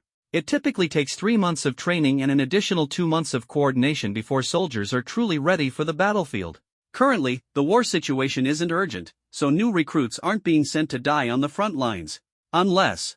Zhao Linger's eyes lit up with excitement as she exclaimed, could it be that General Yu is planning to lead troops across the Dragon River to attack the northern Dark Domain? This matter cannot be disclosed, it's a military secret, Qin Fei replied with a mysterious smile, tacitly affirming her guess. He then added, make sure to train Chen Han well. If anything happens to him, I'll hold you accountable. Yes, Commander Qin. Zhao Linger saluted. Zhao Linger then burst into Chen Han's dormitory, pushing the door open with a single motion. Strangely, today Zhao Linger didn't seem as stern or fiery, tempered as usual. Instead, she appeared lively, like a cheerful young girl. Her lips kept curling into a smile, and she couldn't help but chuckle. Instructor Zhao, what good fortune befell you today? It's only been a minute since you came in, and you've smiled more than in the past 2 months combined, joked Zhao Yufei, who had grown accustomed to Zhao Linger frequently visiting Chen Han's dormitory due to a bet between them. Zhao Linger shot Zhao Yufei a cold glare. Mind your own business, she snapped, then turned to everyone and said, you all performed excellently this time, making me proud. Especially Chen Han, he's the first to become the champion of the recruit camp. The higher-ups have granted a special commendation, and I'm here to deliver it to you. Zhao Linger opened a box, revealing 45 bottles of liquid neatly arranged inside. The liquid was a pale blue color, emitting a faint glow. Vital energy elixirs. The dormitory was filled with scions from noble families. Though they may not have used it before, they recognized its worth at a glance. Vital energy elixirs were a product developed by the National Academy of Sciences and could only be manufactured in state-run factories. They were designed for use by warriors, as their bodies could withstand the elixir's potent effects. The elixir's effects were straightforward, consuming it would gradually enhance physical fitness and increase vital energy. One bottle cost roughly 5,000 yuan. For a warrior, drinking vital energy elixir daily, combined with rigorous training, was essential for steadily improving strength. Martial cultivation was incredibly expensive, which is why most advanced warriors came from wealthy families. I know you're all from well-off families and may not be too impressed by this, but these vital energy elixirs are a special military supply, with effects more than 3 times that of regular elixirs. Outside, each bottle would cost 50,000 yuan, and they're simply not available for purchase. Initially, Ji Yun and the others weren't particularly interested. Zhao Yufei and Ji Yun, after all, were from influential families, one from a prestigious clan in the capital, the other from a wealthy business family. While their resources might be limited, they certainly weren't short on money. Once their recruit training ended, their families would undoubtedly provide financial support. Chen Han, relying on military subsidies, could afford the standard 5,000 yuan elixirs. But hearing that these were exclusive, military-grade elixirs changed everything. Such rare and invaluable treasures were irresistible. Moreover, while they were wealthy, they couldn't spend recklessly, and a monthly expenditure of 100,000 yuan was already pushing their limits. Chen Han is the recruit king, so he gets 30 bottles of vital energy elixir. Zhao Yufei, the 5 of you will split the remaining 15 bottles. Ji Yun reached out to take his 3 bottles but paused midway as if he had a sudden realization. Instructor Zhao, he said, valuable resources should be used where they matter most. I'll give my 3 bottles to Chen Xiao. Without him, we wouldn't have earned this commendation from the higher-ups. Me too. Just being able to spar with Chen Han is rewarding enough, Zhao Yufei added in agreement. Ridiculous. Zhao Linger frowned, her tone sharp. In the military, we value individual strength, but teamwork is just as crucial. Would you really entrust your back to a monster? Chen Han chimed in, Instructor Zhao is right. Everyone should keep their reward. In the military, every individual needs to grow. With that, he took back his 30 bottles of vital energy elixir. At that moment, Zhao Linger said something that left everyone stunned. Besides, what's the point of comparing yourselves to him? He reached Warrior Stage 6 in just 2 months. Since the new calendar began, he's the first in the military to achieve this. Zhao Linger poured all the frustration and humiliation she had endured over the past 2 months into this sentence, her tone heavy as she called him a monster. After all, she had reached Warrior Stage 3 in 3 months during her time as the fastest in her cohort, even earning a spot on the Hidden Dragon list. Yet, compared to Chen Han, she felt unworthy. Indeed. Zhao Linger's statement was met with nods of agreement from Ji Yun, Zhao Yufei, and Xu Meng. And just like that, the military commendation ceremony came to an end. That evening, Chen Han sat on his bed and took out a bottle of vital energy elixir. Opening the cap, a unique fragrance immediately wafted through the air. The scent of vital energy elixir is like that of premium wine, but its power is immense. Warriors are only allowed to drink 1 bottle per day, Chen Han remarked before downing the entire bottle in one go. Soon, a powerful warmth spread throughout his body. He felt as though every cell in his body was being reshaped in indescribably wondrous sensation. Strangely, he experienced no discomfort. Instead, a surge of excitement rose within him. He sensed that his body was undergoing a transformation he couldn't fully comprehend. As time passed, the feeling intensified. He could distinctly perceive the flow of blood in his veins, the rhythmic contraction and relaxation of his muscles, and the slight tremor of his bones. It was incredibly soothing. Breathing techniques, physical training, and consuming vital energy elixir at night were known as the 3 treasures of warriors. Combining these practices was the daily regimen for any warrior. Among them, vital energy elixir stood out as particularly crucial. It not only increased vital energy but also restored physical functions, eliminated fatigue, and strengthened the body. The next morning, no matter how exhausted one had been the previous day, they would wake up feeling rejuvenated. The invention of vital energy elixir was hailed as the greatest achievement of the new century. For most warriors without special physiques, drinking the elixir was the only way to enhance their vital energy and prevent being left far behind by those with unique constitutions. However, this didn't mean that the elixir was useless for those with special physiques. On the contrary, Chen Han's 100 refinement physique allowed his vital energy to be twice that of others in the same rank.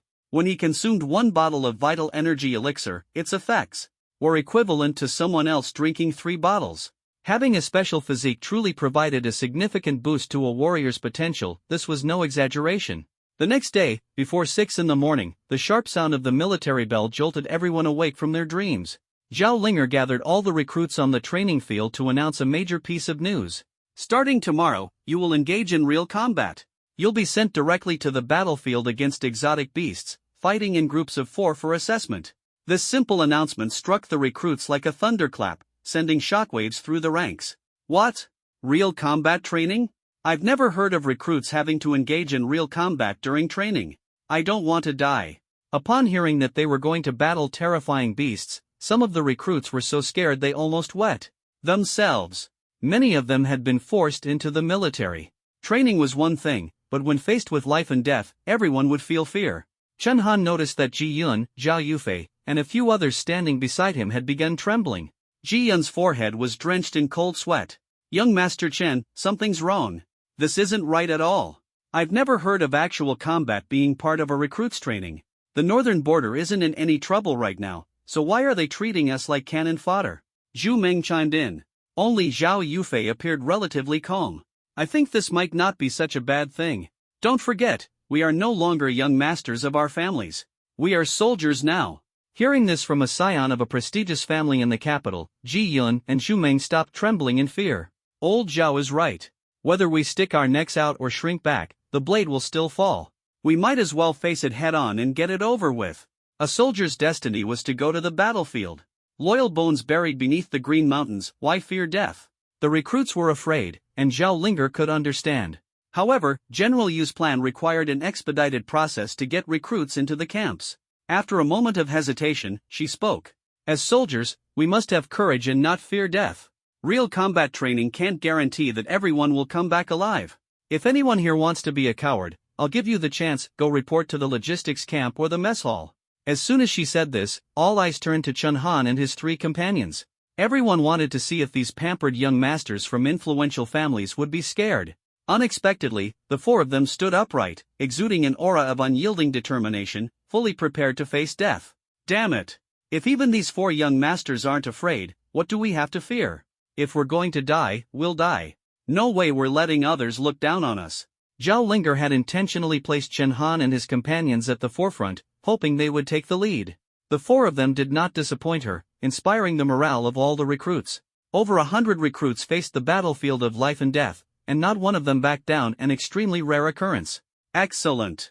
In my unit, Zhao Linger's unit, if there's a coward, it's a disgrace to me, she declared. Now, line up, one by one, for attribute testing. To ensure fairness in combat training, you'll be assigned to different areas based on your attributes. The beasts in each area vary in strength. The attributes being tested were strength, speed, and stamina. Each of the three had different methods of measurement. Strength was tested using the shell of an iron-armored turtle, but this time, only punches were allowed to measure raw physical strength. Speed was tested by running 1,000 meters, with time converted into speed. Stamina was recorded using a specialized instrument. The first to be tested was Ji-Yun. Not long after, his results were announced. Ji-Yun, punch strength, 150 kilograms, speed, 70 meters per second, stamina, rank 1. The qualifying standards for a rank 1 warrior were 300 kilograms of punch strength, 30 meters per second speed, and stamina at rank 1. Ji-Yun was clearly unbalanced in his stats. Wang Xing, punch strength, 300 kilograms, speed, 34 meters per second, stamina, rank 1. Yang Fei, punch strength, 400 kilograms, speed, 30 meters per second, stamina, rank 1. As more people were tested, their attributes were gradually revealed. This time, Zhao Linger had wisened up and deliberately placed Chen Han last in the order to avoid unnecessary disputes. Zhao Yufei, punch strength, 900 kilograms, speed, 53 meters per second, stamina, rank 2. When Zhao Yufei stepped up, he finally presented results far above average, immediately eliciting gasps of surprise. An A-grade talent is truly different. Sigh, we can't compete. Some people are just born into greatness in the capital. And there's still someone even stronger coming up. The even stronger person they referred to was, of course, Chen Han. By now, there were only a few people left in line, and everyone eagerly awaited Chen Han's results. They no longer regarded him as a competitor but as a deity to be revered. Finally, it was Chen Han's turn. The process was swift, and the recorder announced the results on the spot. Everyone held their breath. Chen Han, punch strength, 3,000 kilograms. Speed, 165 meters per second. Upon hearing these numbers, the recruits collectively gasped. Comparing ourselves to him will only drive us mad. We enlisted at the same time, but the gap is this huge? We can't even catch a glimpse of his taillights. The recruits were dejected, but Zhao Linger let out a sigh of relief. For a rank 6 warrior like Chen Han, these attributes were only slightly above average for his level. What she didn't know was that the tests disallowed the use of weapons. This meant Chen Han had no talent-based enhancements. If he had wielded the Snow Wolf Spear, his attributes would have doubled.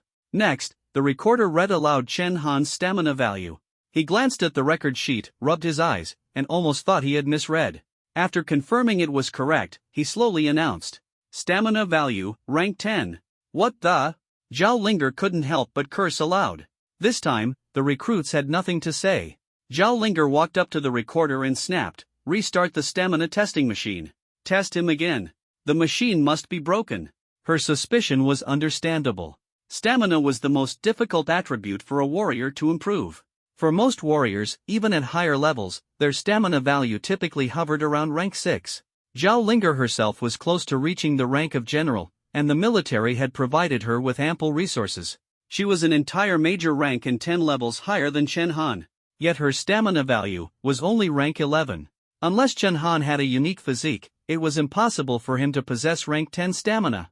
Reaching rank 6 warrior in 2 months, with stamina at rank 10, such a prodigy was unheard of. The mere submission of this report would undoubtedly create a massive stir within the entire military. In truth, Zhao Linger knew very well that the military's stamina testing machine had taken 10 years to develop and was unlikely to malfunction. It used X-ray-like scans to analyze every cell in the human body and then calculate the stamina index comprehensively. Unless someone tampered with the machine, there was no way to falsify the stamina data. But this was the military, not an ordinary academy. Anyone caught tampering with equipment would face severe military punishment. Still, to ensure the accuracy of the report, Zhao Linger had Chen Han tested again. Chen Han once more stepped onto the machine and underwent the scan. The result was the same, rank 10 stamina. Rank 10 stamina, this isn't something an ordinary person can achieve. At this point, Chen Han is already stronger than many seasoned soldiers who have served for 2 to 3 years. The recruits erupted into a frenzy. With just 2 months of training, Chen Han's potential was simply immeasurable.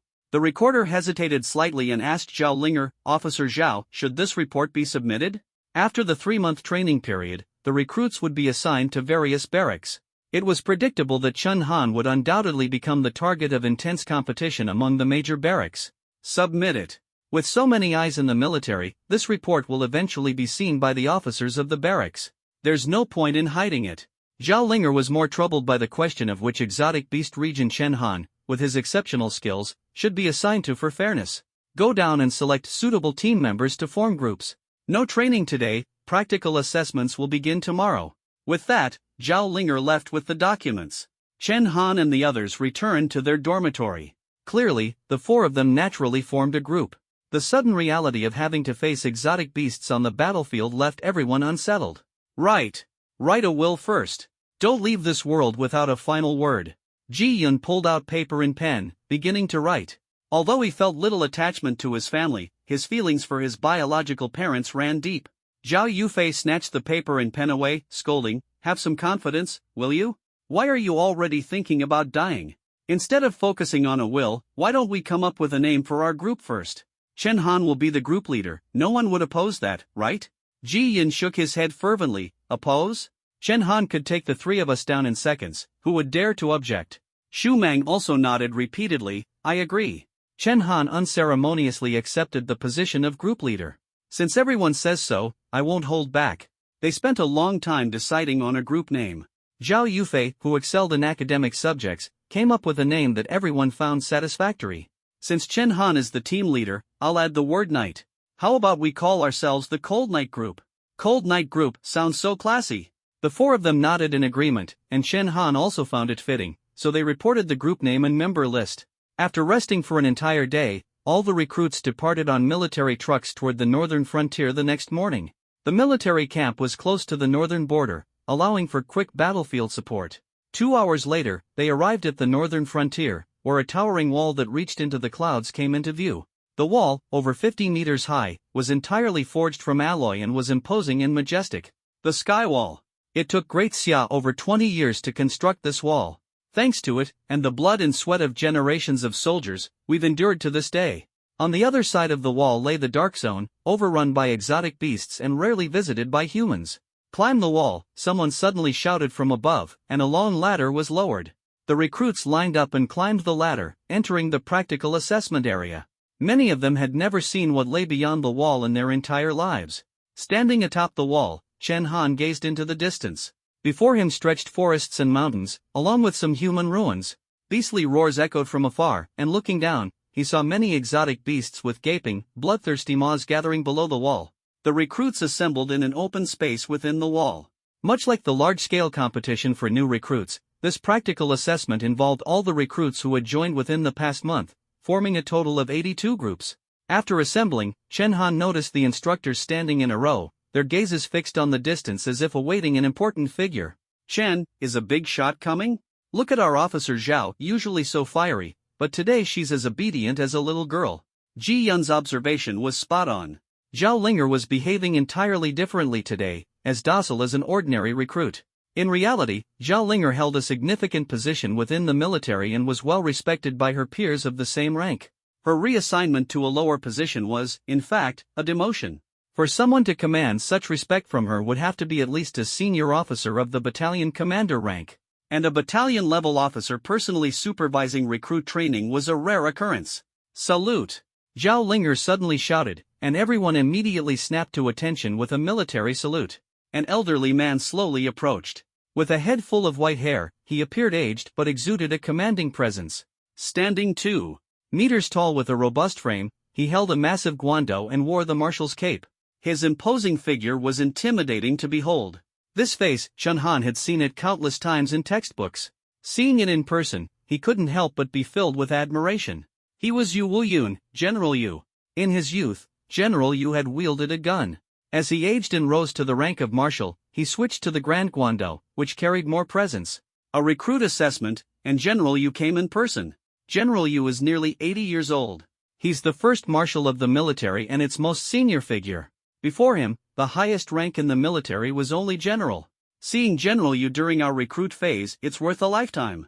The recruits were beaming with excitement. 3rd Battalion Recruit Instructor, 2nd Lieutenant Zhao Linger, requesting Marshal Yu's address. Xiao Zhao, no need for formalities with me. It must have been tough for you to be reassigned here as an instructor. Yu Wuyan looked at the formidable Zhao Linger, but his tone was gentle. Not only was he highly respected within the military, but his influence extended to the political realm as well. Otherwise, he wouldn't have been so widely publicized across the nation. It's not tough. As long as I'm still your soldier, I'll never feel wronged. Zhao Linger's eyes glistened with tears at Yu Wuyun's words. At this point, Yu Wuyun turned to the recruits, his smile warm. Look at you all, so full of vigor. I'm getting old, the new era belongs to you, and the future is yours. Grandpa Yu, you'll never grow old. Grandpa Yu, may you live a long life. Known for his popularity among the people, many affectionately called him Grandpa Yu. He was the only marshal in the military without heirs, deeply caring for his soldiers and fostering unity between the military and civilians. Today's practical assessment may result in injuries or even sacrifices. Are you afraid? No. No. Yu Wuyun's presence ignited the emotions of the entire crowd. Those who had been timid before were now energized, as if injected with adrenaline. Even Ji Yun, usually so timid, stood straight and shouted until his voice was hoarse. Here stood a true figure of greatness. The Ji family and the Chun family were nothing in comparison to him. Chen, if I can catch Marshal Yu's attention, even for a moment, I'll make sure to teach those who look down on me in the Ji family a lesson. Before he could finish, Yu Wuyun suddenly spoke. Is there someone named Chen Han among you? Chen Han's abilities had already spread throughout the military, even reaching Yu Wuyun's ears. Otherwise, a figure of Yu Wuyun's stature wouldn't have come in person. My goodness, so Grandpa Yu is here to see Chen Han. With Chen Han here, we recruits don't stand a chance.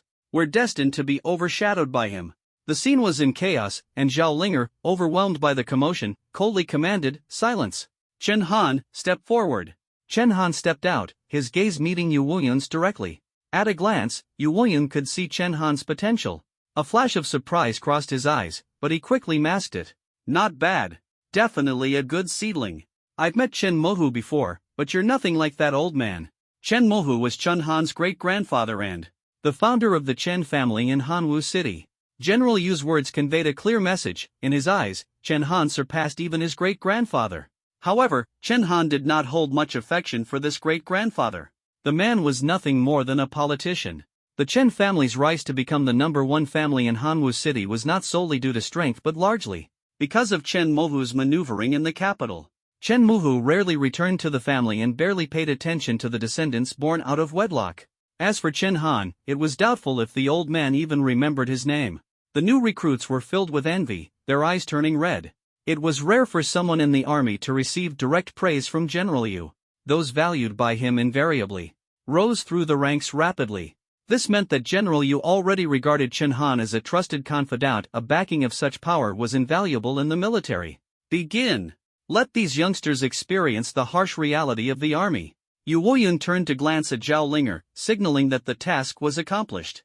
Yes, sir. The recruits' field training was set in a wilderness forest where exotic beasts roamed. Most of these beasts were classified as Tier 1 to Tier 3. Based on the 6 major realms of martial artists, exotic beasts were divided into 18 levels, with every 3 levels corresponding to 1 martial artist realm. Tier 1 to Tier 3 matched the martial warrior realm. The closer they got to the center, the higher the level of the beasts and the greater the danger. Although this was a combat drill and casualties were expected, the army would not send recruits to their deaths. Beasts above Tier 4 had long been cleared out. The assessment rules required recruits to be divided into groups and transported by helicopter to different areas. There, they had to survive for a full day and night. Each team leader was equipped with a signal flare and a recorder. The signal flare was to be launched in case of life-threatening danger, prompting the instructors stationed on the periphery to rush in for rescue. The recorder was used to log points for killing exotic beasts, 5 points for Tier 1, 10 points for Tier 2, and 40 points for Tier 3. The final assessment score would be based on the total points accumulated. The first group to set out was the Cold Night Squad. Cold Night Squad, 3 kilometers from the central zone, move out. Chen Han and his 3 teammates boarded the helicopter, ready to head to the battlefield.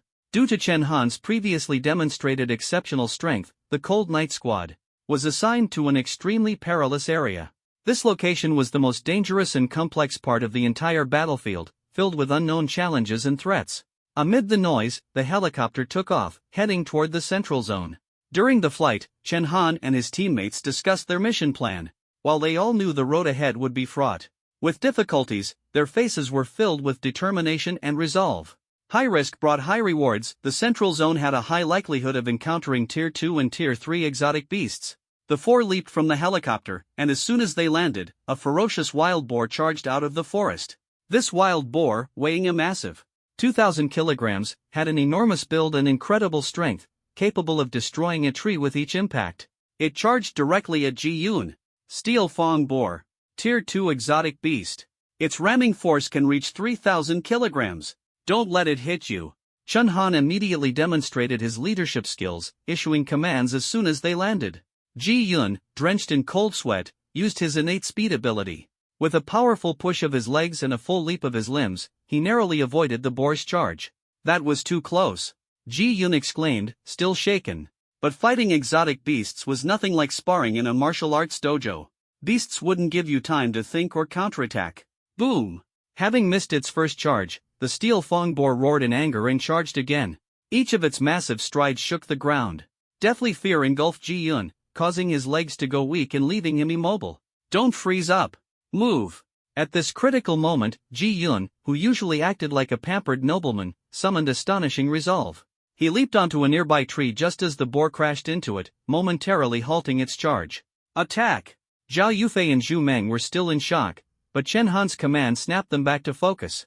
To deal with such a beast, they had to be quick and precise. Hesitation would only increase the danger. Chen Han raised his spear, gathering his strength.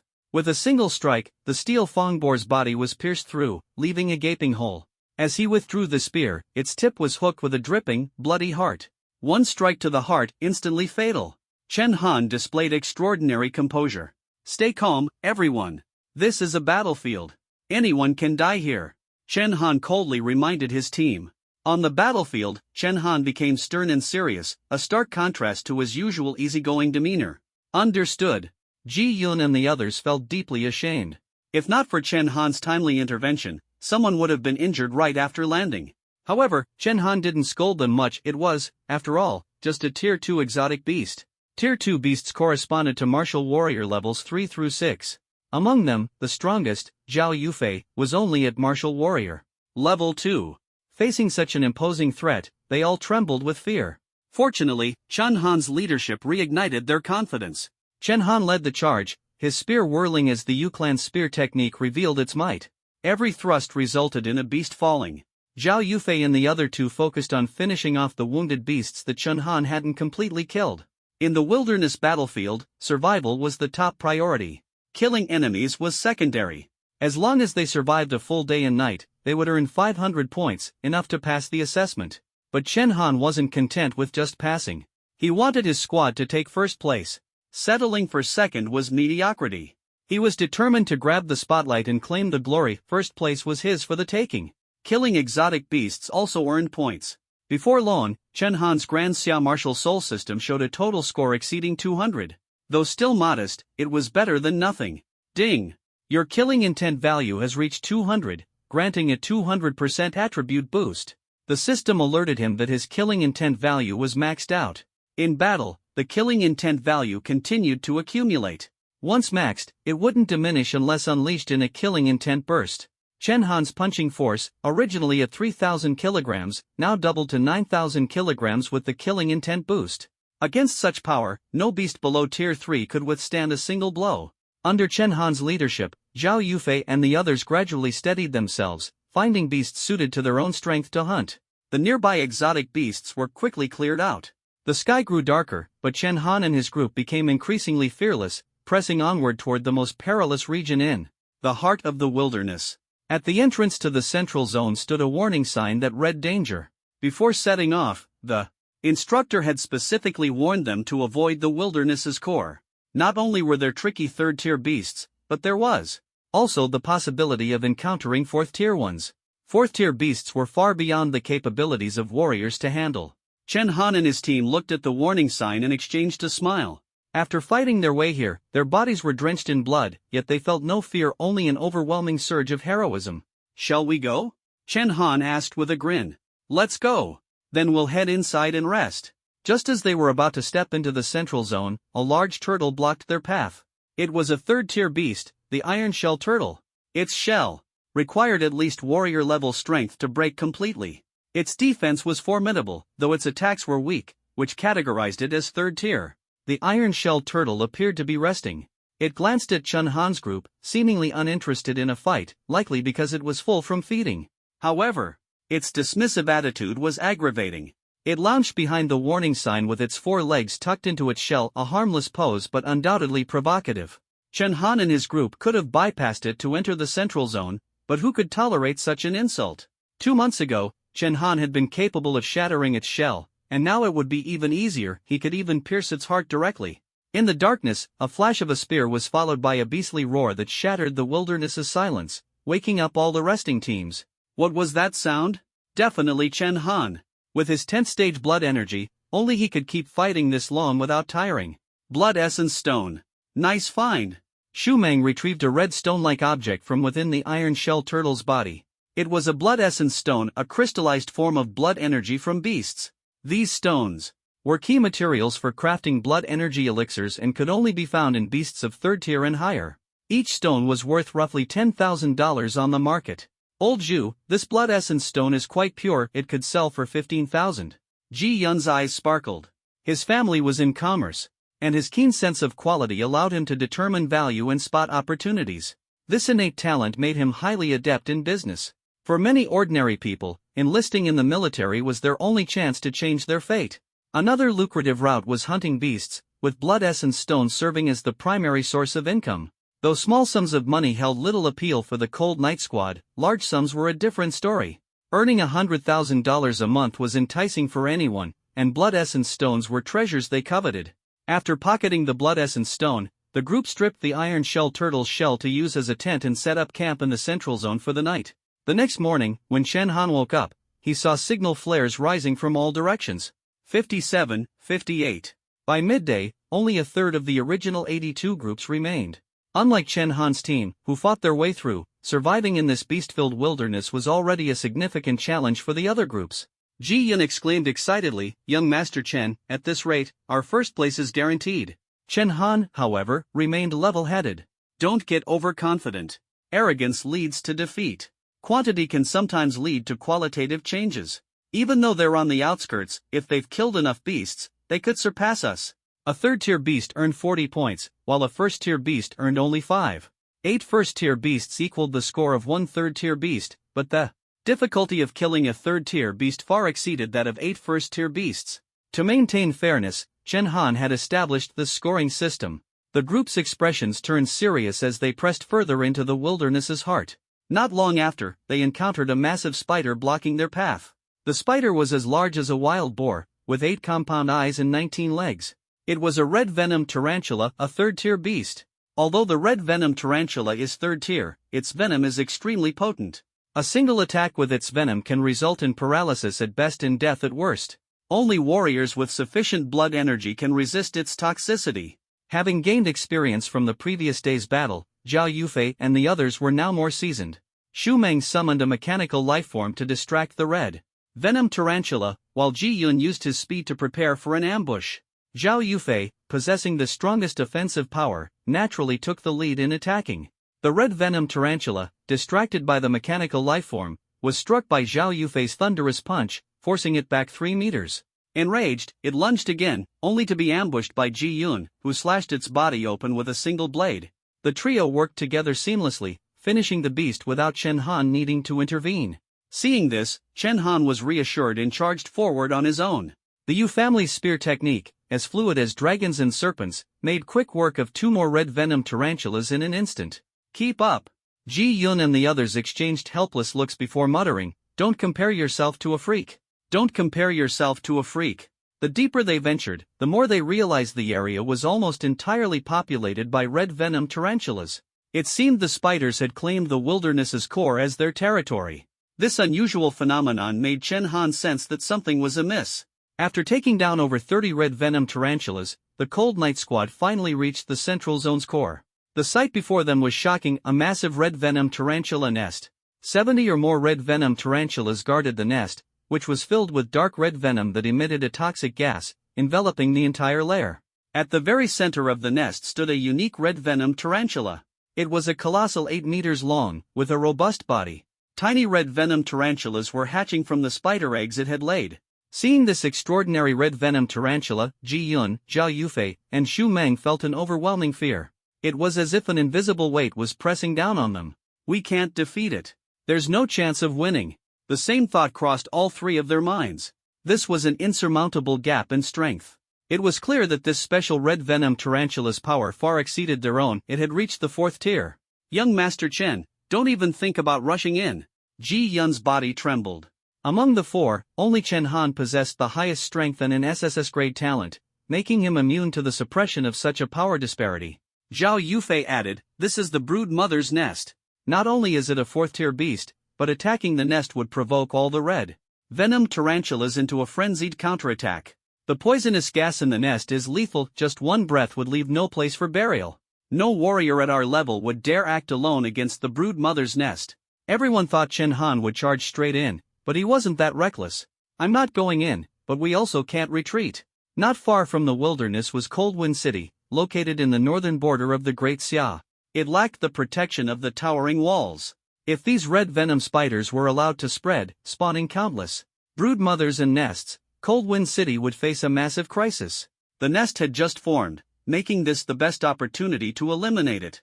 Even if they alerted the instructors to come over, it would be too late. If you're not going in and not retreating, then what are you planning to do? Chen Han scanned the surroundings, found the tallest tree, and with a few agile leaps, climbed to its top. Meanwhile, Zhao Linger, who was standing on the towering wall monitoring the battlefield, was stomping her feet in frustration. For the protection of recruits, the first line of defense was the signal flares. The second line was the instructors stationed on the towering wall. They would intervene directly based on the situation. The moment they saw the red venom spiders, the instructors were all stunned. Some of them were already rushing to provide support. These were not opponents that recruits could handle. Even instructors at the warrior level had to join forces to deal with them. What is Chen Han trying to do? I've said it before, encountering a tier 4 beast means one option: escape. Escape immediately. Zhao Linger shouted angrily from atop the towering wall. Lower the ladder. Quickly lower the ladder. At this moment, Chen Han, standing at the treetop, tilted his head slightly and raised his snow wolf spear. Crimson lightning began to gather around him, and the spearhead emitted a dazzling red light. The special effect of the piercing thorn spear allowed him to strike a single enemy's vital point with pinpoint accuracy, making it unavoidable. The enemy could only rely on greater strength to counter it head-on. However, against multiple enemies, Chen Han could throw the spear. Although the guaranteed accuracy effect would be nullified, the power of his martial technique would be greatly enhanced, enabling it to deal area damage. Killing intent erupted, and his attributes surged fourfold. His strength skyrocketed to 15,000 kilograms. A terrifying aura emanated from Chen Han's entire body. Charging up, exerting force, throwing, 3 movements completed seamlessly. The snow wolf spear shot through the air like an arrow, targeting the brood mother of the red venom spiders. Chen Han, are you insane? Do you think not charging in will stop those spiders from swarming out? Zhao Linger roared. The moment the ladder was lowered, she rushed toward the wilderness. At this point, the brood mother of the red venom spiders, in the midst of laying eggs, seemed to sense a distant threat. It let out a deafening roar that echoed throughout the entire cavern. The roar was like a battle cry, and the surrounding red venom spiders immediately responded, gathering tightly around the brood mother to form a solid defensive line. Each spider was on high alert, ready for combat at any moment. Suddenly, a burst of crimson light shot through the air at a speed too fast for the naked eye to track. 1 spider, 2 spiders. The ordinary red venom spiders within the defensive circle were pierced through as if they were made of paper. Finally, the snow wolf spear embedded itself firmly into the brood mother's body. Boom! A thunderous explosion shook the wilderness, shocking the scattered squads nearby. They all turned to look toward the center of the wilderness. What's happening in the central area? That commotion scared off even the surrounding beasts. It's definitely Chen Han. Did he just throw a missile or something? The squads undergoing assessments on the periphery grumbled in frustration. Several instructors finally arrived at the center of the wilderness, only to be greeted by a scene that left them in awe. The brood mother of the red venom spiders, within the nest, had been completely obliterated by Chen Han's snow wolf spear, its body torn into pieces. The surviving red venom spiders around the nest were barely holding on. Even the miasma within the nest had been dispersed by the earlier explosion. At this moment, the members of the Cold Night Squad were inside the nest, harvesting the blood essence stones from the dying red venom. Spiders. When the instructors arrived, Ji Yun asked, "Instructors, the assessment isn't over for another hour. Is there something you need?" The instructors were left speechless by his question. During a recruit's field assessment, instructors were not allowed to intervene casually. Doing so was against the rules. Even the instructors themselves would be penalized. "No, nothing.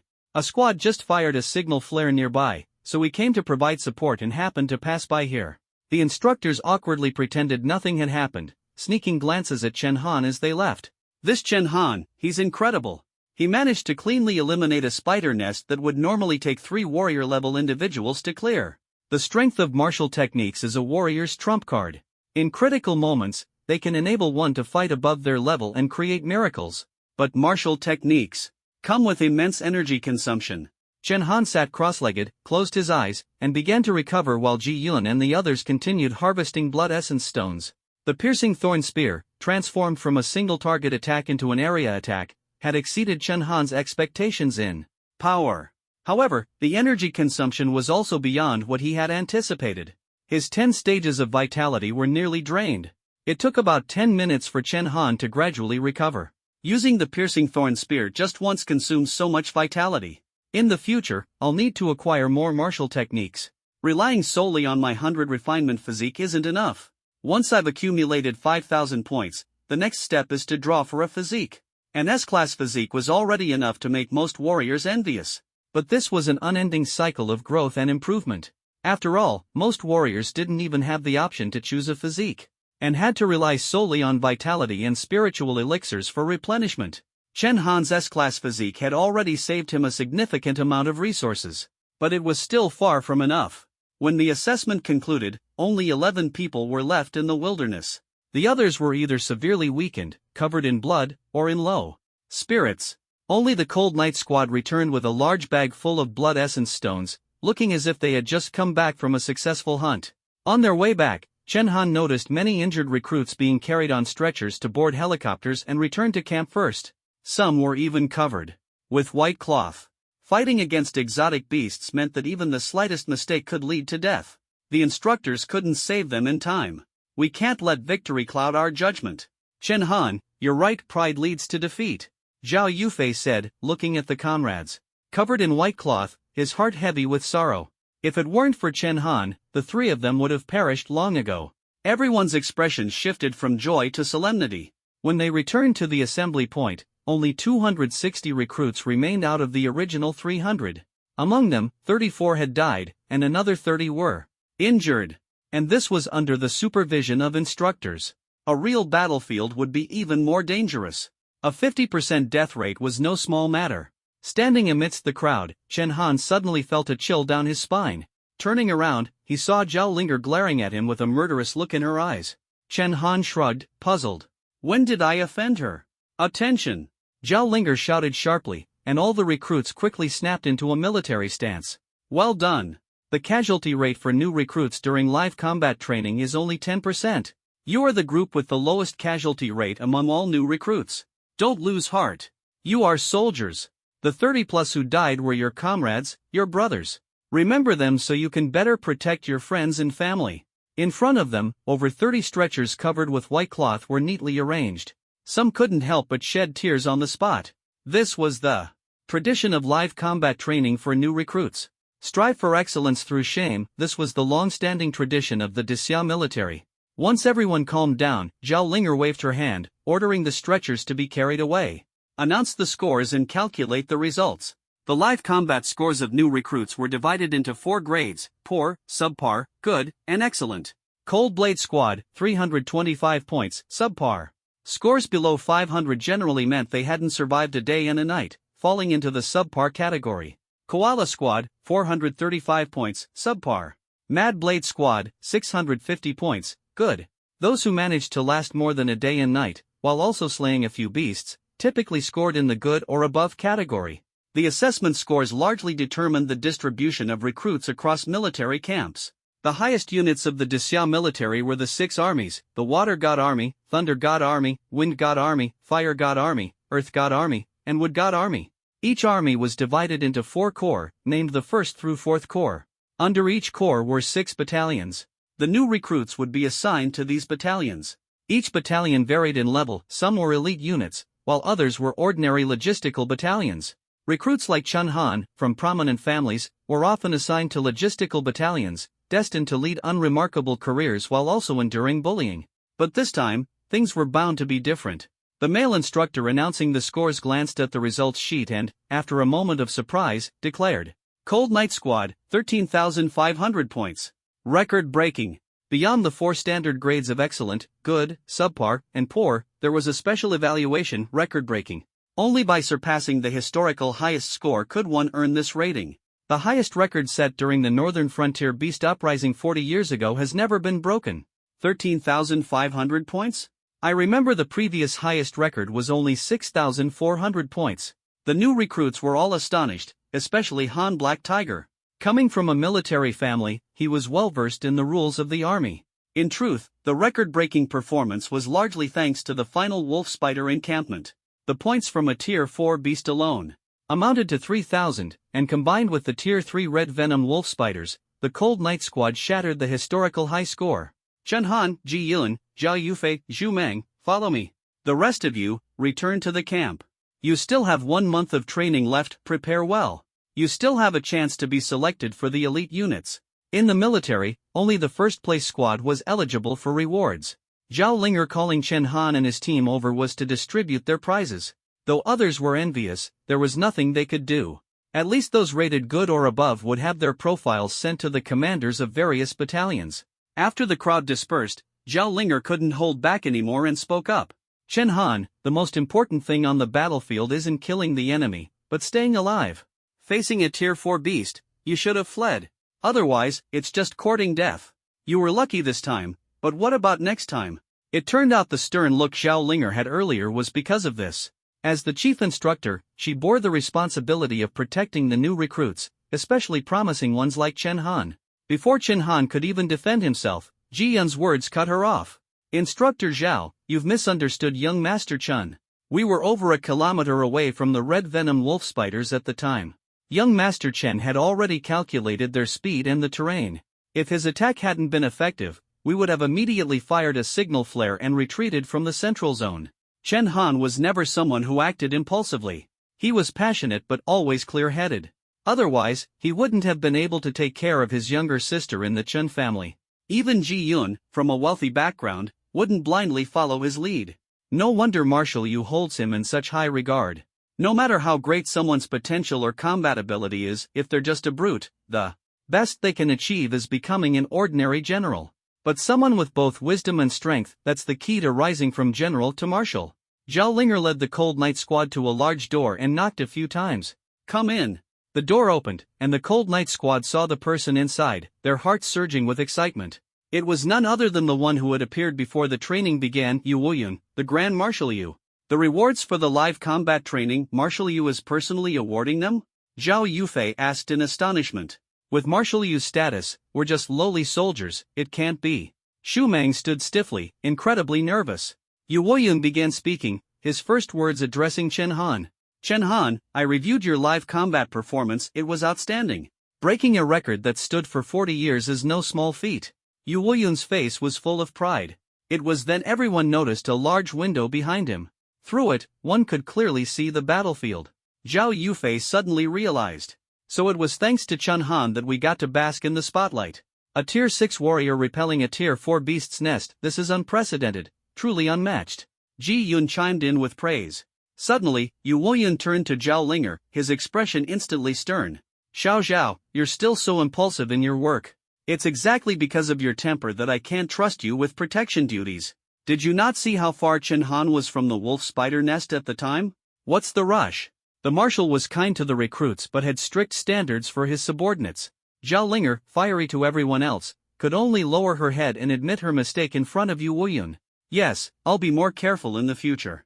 On Yu Wuyun's desk were 4 ornate boxes. He gestured toward them. "Open them and see, these are your rewards for breaking the record." The Cold Night Squad was both anxious and excited. Rewards personally handed out by the marshal were bound to be extraordinary. Chen Han opened one of the boxes, revealing a book adorned with golden thread. The title gleamed in bold characters, Golden Sun Breathing Technique. The four were stunned. Though they came from prominent families and had seen many treasures, they were still awestruck by the breathing technique manual. Talent was the foundation of a warrior. Physique determined a warrior's potential.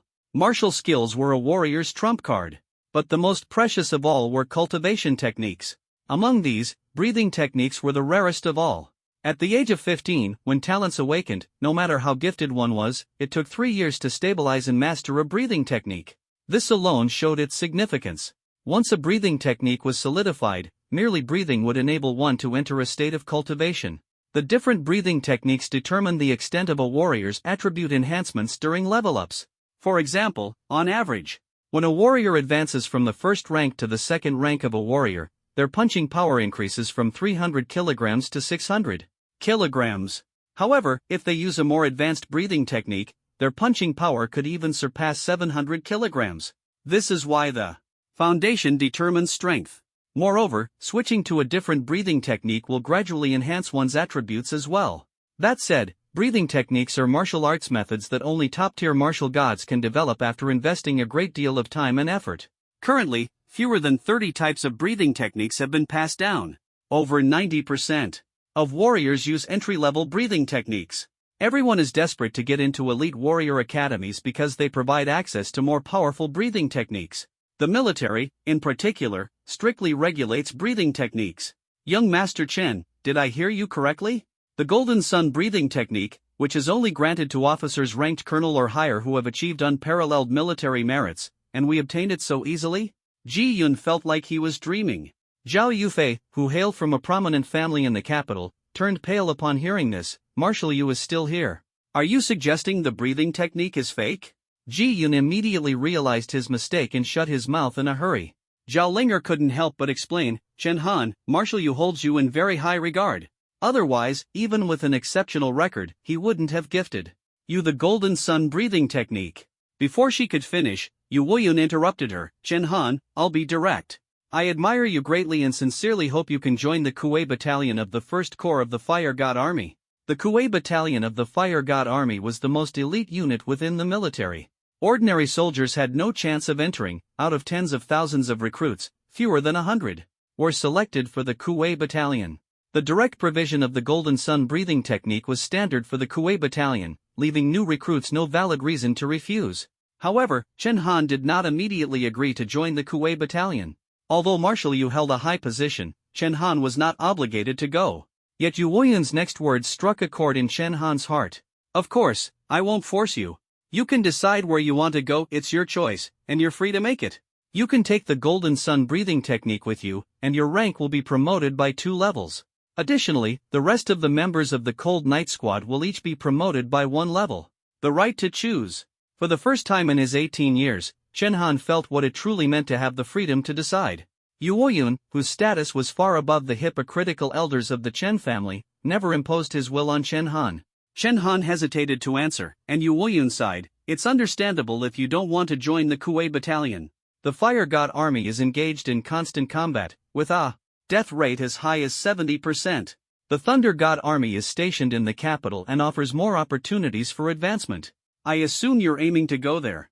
Before he could finish, Chen Han replied, alright, I agree.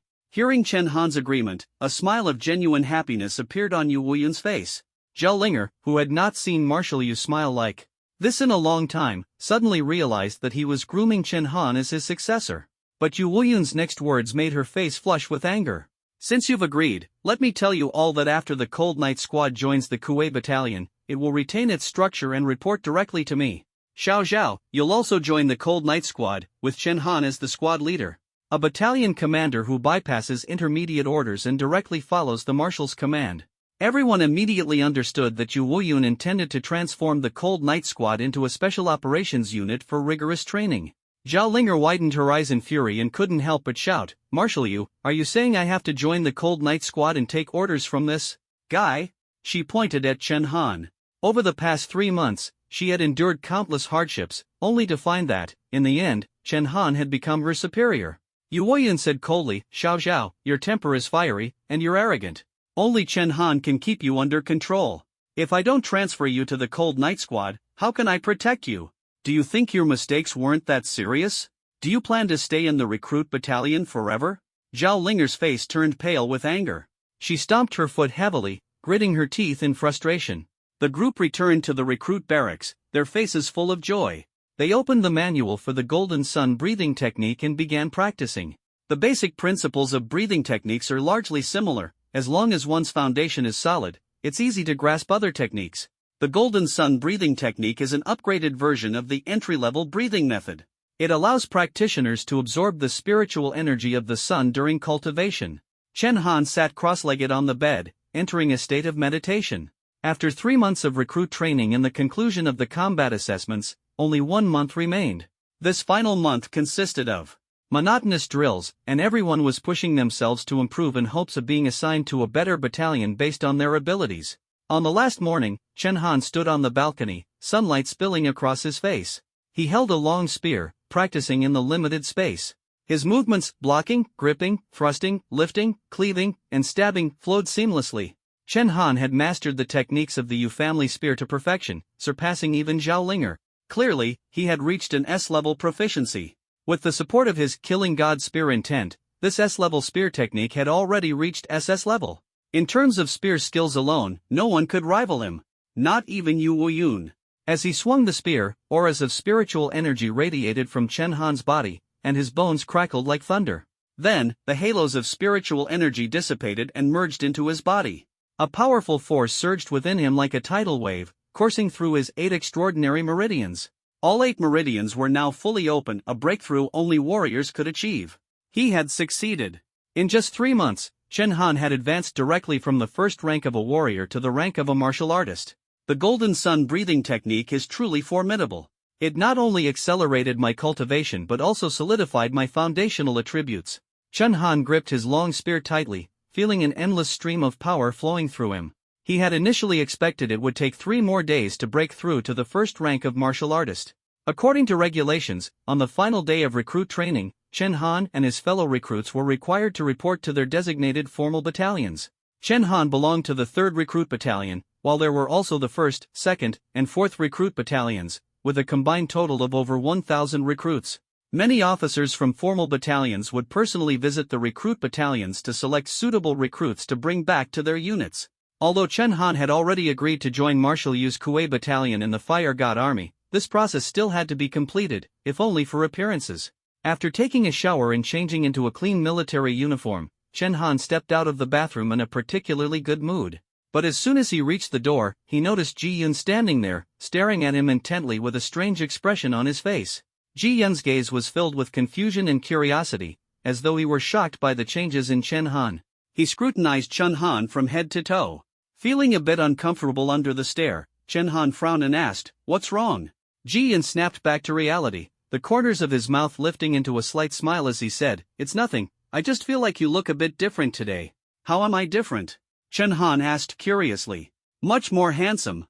Ji Yun teased with a playful smile. Chen Han felt a wave of goosebumps. "Get lost."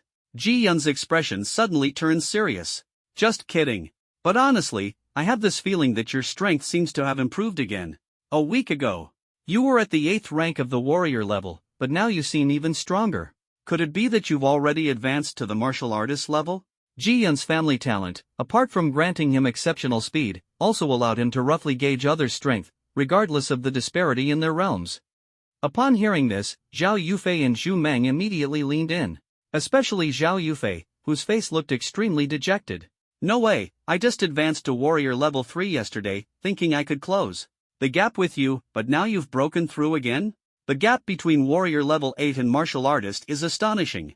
Within the same realm, 3 warrior level 3s might be able to defeat one warrior level 8. But once the boundary is crossed, there's almost no chance to fight back."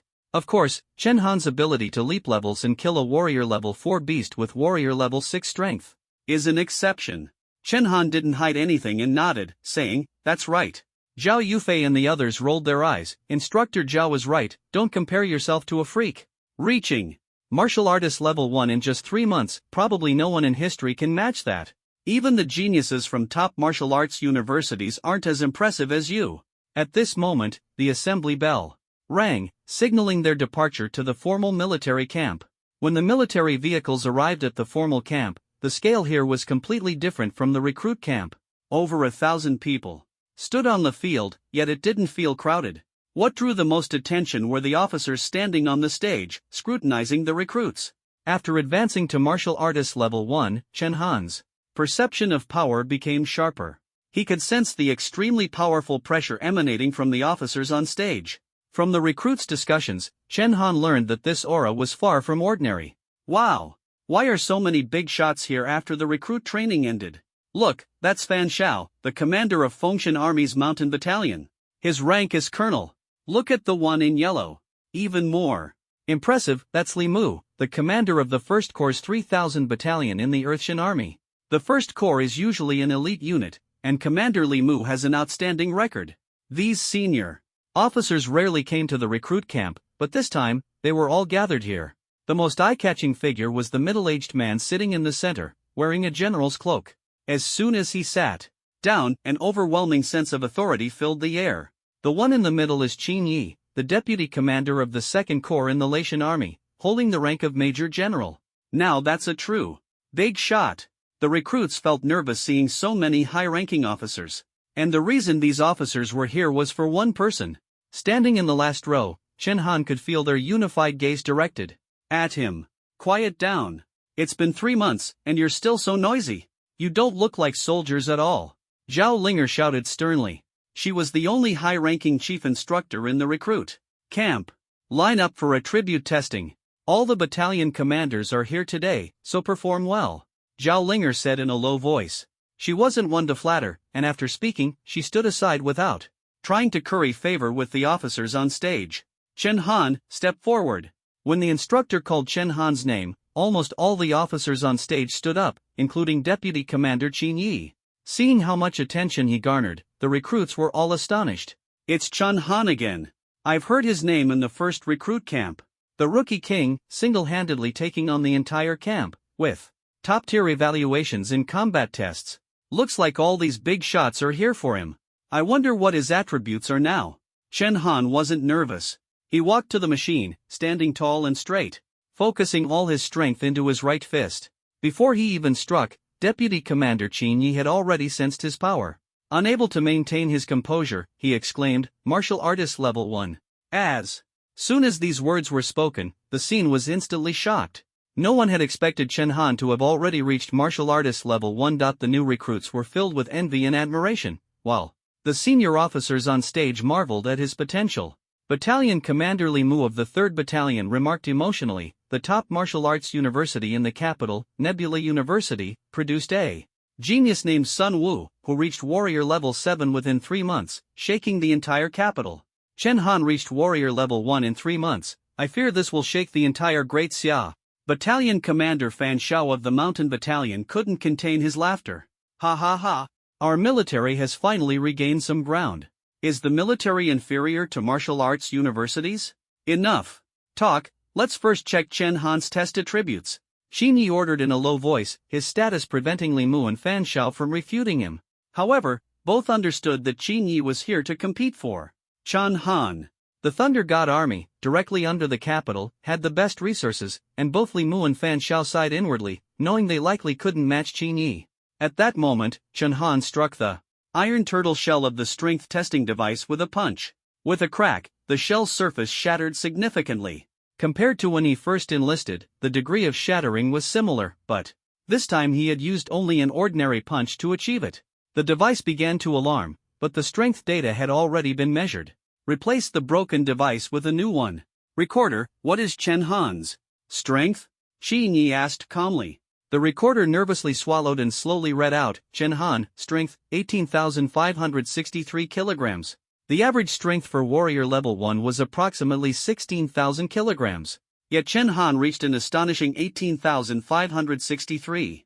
This was the power of the Golden Sun breathing technique. Even more impressive was that this strength could be doubled by the Killing God Spear intent. Based on strength alone, Chen Han had already left everyone far behind. Next came the speed test, where the 100-meter sprint was completed in almost the blink of an eye. Speed, 756 meters per second. The average Speed for warrior level 1 was about 500 meters per second, and once again, Chen Han exceeded the average. Finally, there was the blood vitality test, which was the attribute that senior officers like Qin Yi and Li Mu were most concerned about. They had all seen the previous report indicating Chen Han's blood vitality was at level 11. It was precisely because of this that they had come in person. Blood vitality was the most critical attribute for soldiers. While strength and speed could fluctuate, blood vitality could not. Battles between warriors were swift, but soldiers often faced multiple enemies on the battlefield of exotic beasts. Blood vitality determined whether one could survive. Chen Han placed his palm on the recording device, and the value began to climb steadily. Level 1. Level 2. Level 20. As it reached level 20, the value still hadn't stopped, causing everyone to gasp in astonishment. Finally, the recording device stopped at level 28. Blood vitality, level 28. For a warrior level 1-2, have level 28 blood vitality was unheard of, even with daily consumption of blood vitality elixirs.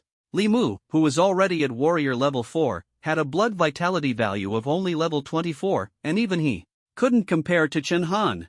This meant that, without the suppression of higher realms, Chen Han's survival time on the battlefield would exceed even Li Mu's. The recorder slowly read out Chen Han's results. Chen Han, strength, excellent, speed, excellent, blood vitality, top tier. Another top tier rating. In military trials, breaking previous records earned a top tier evaluation. It was normal for strength and speed not to reach top tier, as the new calendar had already been in use for 100 years, during which the military had undoubtedly seen geniuses. Moreover, this was without the Killing God Spear intense enhancement. Once the Killing God Spear intent was factored in, Chen Han's attributes would undoubtedly set new records. Such a level of blood vitality was enough to make the entire military feel ashamed. A warrior level 1 possessing blood vitality at the level of a warrior general is simply unprecedented. Li Mu, as a high-ranking official, was so shocked that he gasped. Even Qin Yi couldn't hide his surprise and said, when fighting countless exotic beasts, the most important thing is vitality. Without endurance, strength and speed are useless.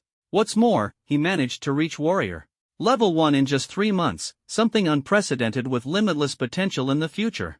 Qin Yi made no effort to conceal his admiration for Chen Han. Li Mu and Fan Shao exchanged glances and sighed helplessly. If Qin Yi wanted to recruit Chen Han, the conditions they could offer would never match those of the Thunder God Army. Before Zhao Linger could announce the next test participant, Chen Han was already surrounded by a group of officers. Fan Shao, the commander of the mountain camp, was the first to speak. Chen Han, which camp do you plan to join? If you haven't decided yet, why not come to our mountain camp? The atmosphere here is great, and the team is very united. If you join us, it'll feel just like coming home. Fan Shao, though burly, spoke with a warm and friendly tone. Before he could finish, Li Mu immediately pushed him aside and retorted, "Stop it, old Fan. Your mountain camp strength isn't even half of my 3,000 camp. Chen Han, come to us, and achieving great things will be no problem. My 3,000 camp can also provide you with the most advanced weapons and equipment." The 3,000 camp was renowned in the military for its gear, whether weapons or alloy battle armor, everything was top-notch.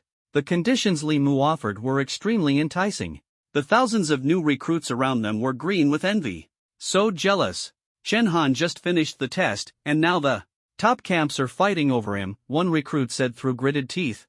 Ji Yun, standing nearby, immediately retorted, "Why are you bitter? If you had the skills, they'd be fighting over you too." The crowd buzzed with discussion, but fortunately, Zhao Linger stepped forward to silence the recruits. "Quiet. Show me the discipline of a soldier." Zhao Linger commanded with such authority that the scene fell silent instantly. However, as she spoke, her gaze drifted to the back, filled with worry. Although Chen Han had promised Yu Wuyun, the military had more than one marshal. To avoid gossip, Yu Wuyun wouldn't blatantly pull strings, especially for someone like Chen Han, who was under the spotlight of the entire army. Even though Chen Han had given his word, if he changed his mind, Yu Wuyun would be powerless. The group of officers continued to extend olive branches to Chen Han, completely ignoring the reactions of the thousands of recruits in front of them. At this moment, Major General Qin Yi stepped forward. As soon as he approached, all the officers instinctively stepped back half a pace. "Chen Han, join my Thunder God Army, and you'll have all the wealth and glory you could ever want. You know the Resources of the Thunder God Army combine the other 5 armies, and they still can't compare to us. I guarantee you'll be promoted to captain within a year. Shinya's voice was loud and clear, and every recruit heard him. This made the recruits even more envious. The Thunder God Army was the dream destination for most recruits. It had abundant resources, rapid promotions, and, most importantly, hardly any combat duties.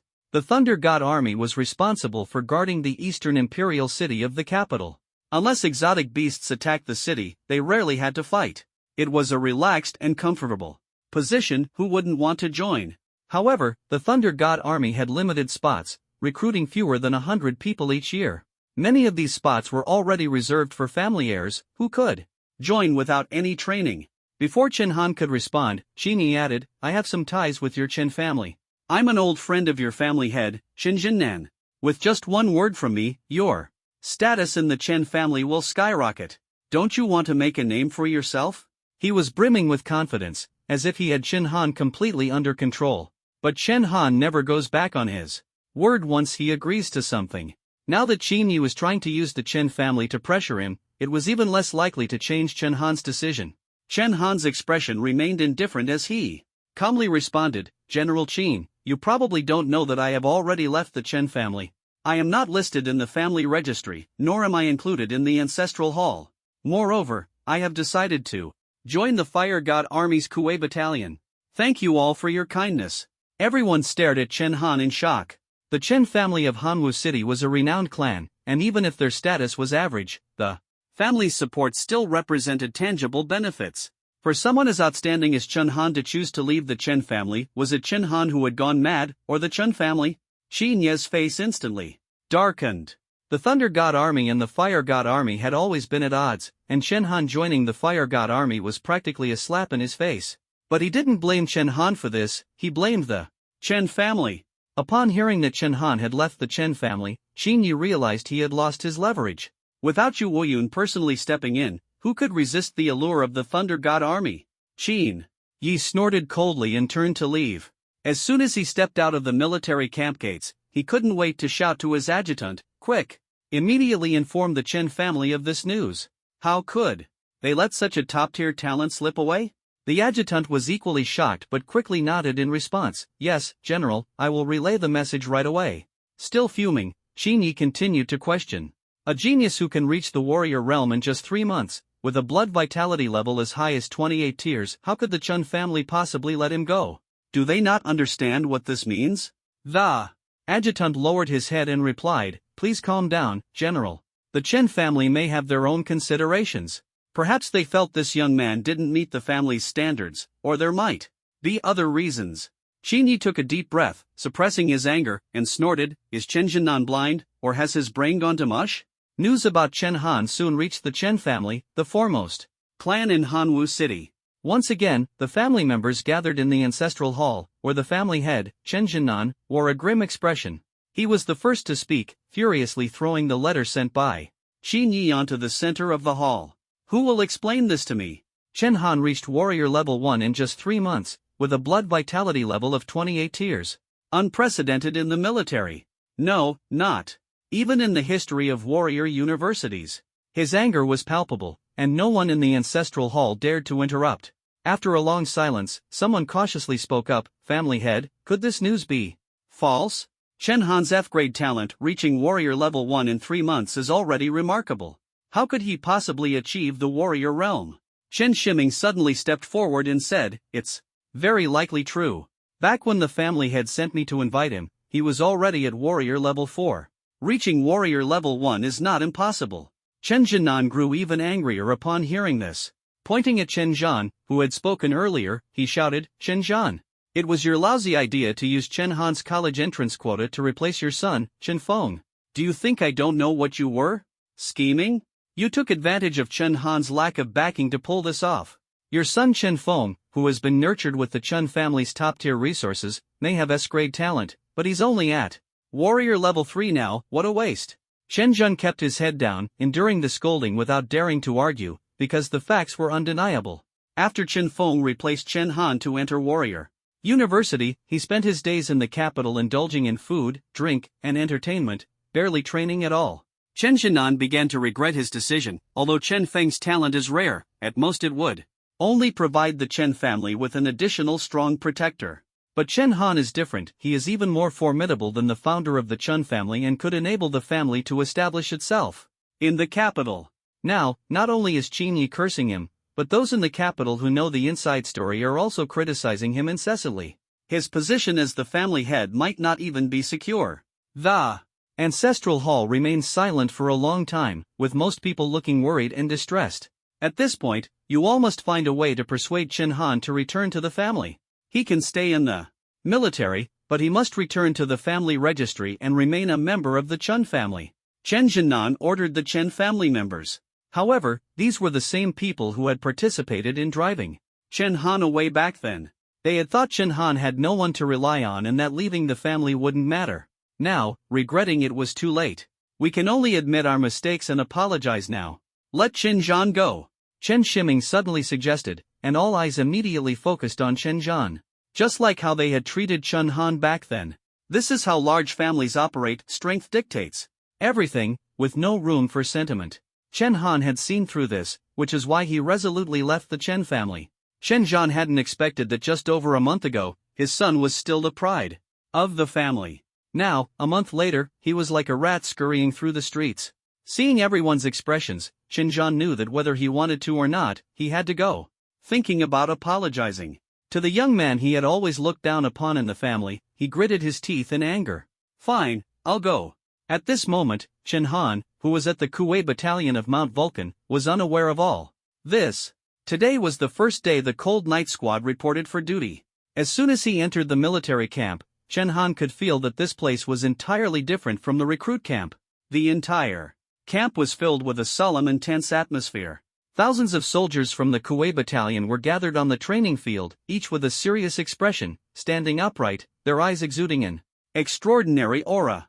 After all, these were elite soldiers selected from millions, all veterans who had fought on brutal battlefields.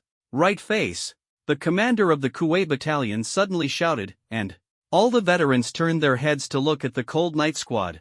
Today's grand setup wasn't for training but to welcome the Cold Night Squad.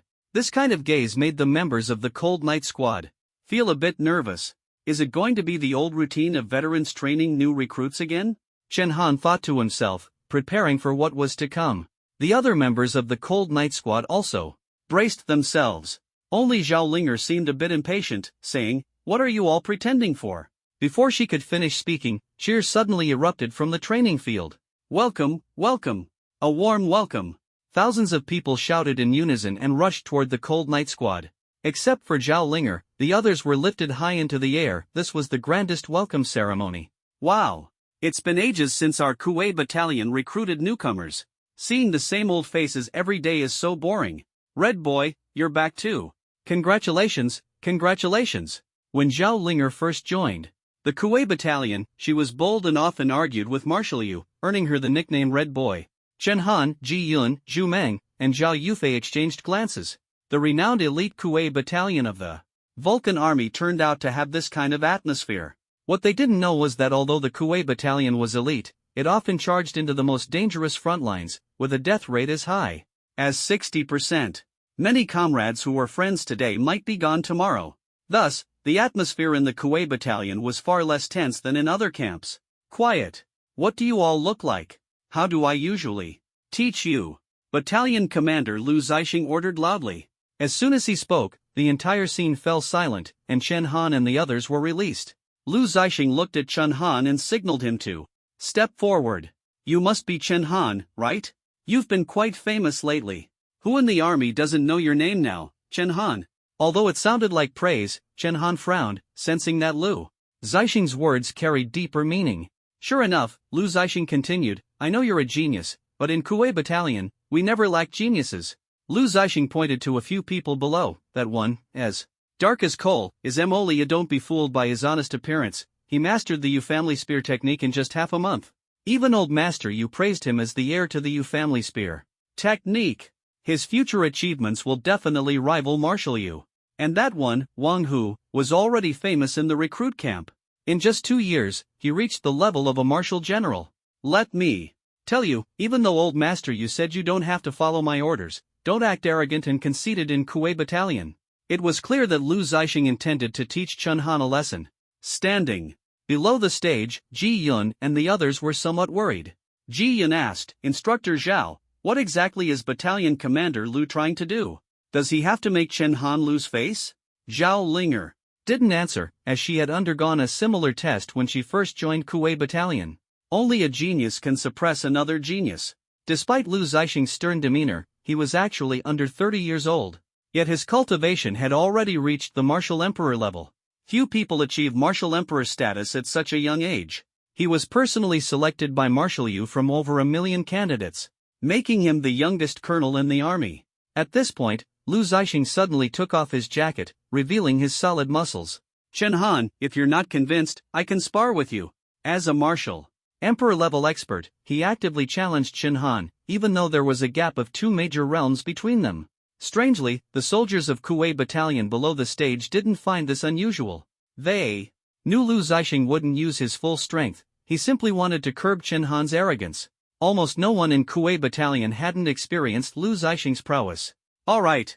Chen Han agreed readily and immediately revealed his snow wolf spear. Although Lu Zixing was unarmed, Chen Han didn't dare to be careless. He wanted to see how much difference there was between his full strength and the Martial Emperor level. Chen Han's eyes sparkled as he pushed off with his back leg, his entire body shooting forward like an arrow, instantly closing the distance to Lu Zixing. The Yu family spear technique was executed flawlessly, with the spear in his hand transforming endlessly. Thrust, chop, stab. Every move was clean and sharp, without a hint of hesitation.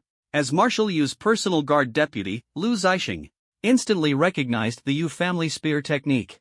You dare use the Yu family spear technique against me? Kid, you've got guts. Lu Zixing smiled faintly, fully familiar with the moves of the Yu family spear technique, easily dodging each one. Chen Han's attacks were equally ruthless, every spear strike carrying the intent to kill. Only in such a sparring match could he go all out. Even Emoli, who had previously praised Lu Zixing, couldn't help but marvel. Impressive. Truly impressive. Chen Han has mastered the Yu family spear technique to perfection. Although I have decent comprehension, I feel my Yu family spear technique still falls short of Marshal Yu. But Chen Han's understanding of the Yu family spear technique is definitely strong. Moli's words drew everyone's attention. It was well known that many in the army practiced the Yu family spear technique, but few earned Marshal Yu's recognition. Not only had Moli been praised, but he had also received medals. His evaluation carried significant weight, which indicated that Chen Han's spear technique was of an exceptionally high level. However, this was merely a difference in skill and could not bridge the vast gap in cultivation levels. The two sparred on the stage for a long time, yet Lu Zixing barely moved a step. The disparity in their basic attributes was too great. Although Chen Han came close to striking him each time, Lu Zixing always managed to evade. At this point, Chen Han's advantage in vitality began to show. Incredibly, after such a prolonged fight, Lu Zixing was already sweating, while Chen Han appeared completely unfazed, continuing to execute various spear techniques with ease. Suddenly, Chen Han missed again, and the two brushed past each other. Lu Zixing grew impatient.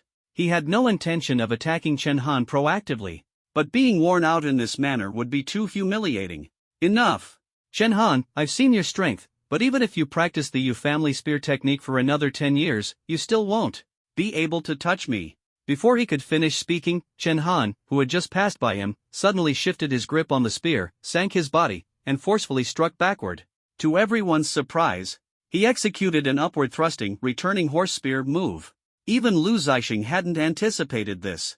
By the time he reacted, Chen Han's spear had already struck his waist. At that moment, Lu Zixing felt a wave of fear. It was as if he were on a battlefield, facing a life-threatening danger, his entire body turning cold. Despite being 2 major realms ahead in cultivation, this fear momentarily robbed him of his usual composure.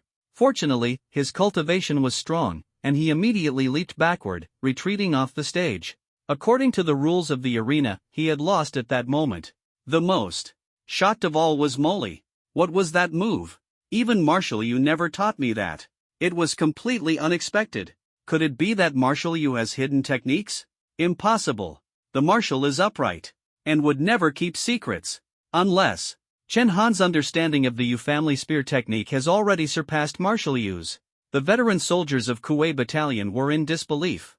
Many of them were at a higher cultivation level than Chen Han. Kuwait Battalion was an elite unit, with most members at the level of marshal generals, capable of standing out in any other military camp. As Lu Zixing had said, this place was not short of geniuses.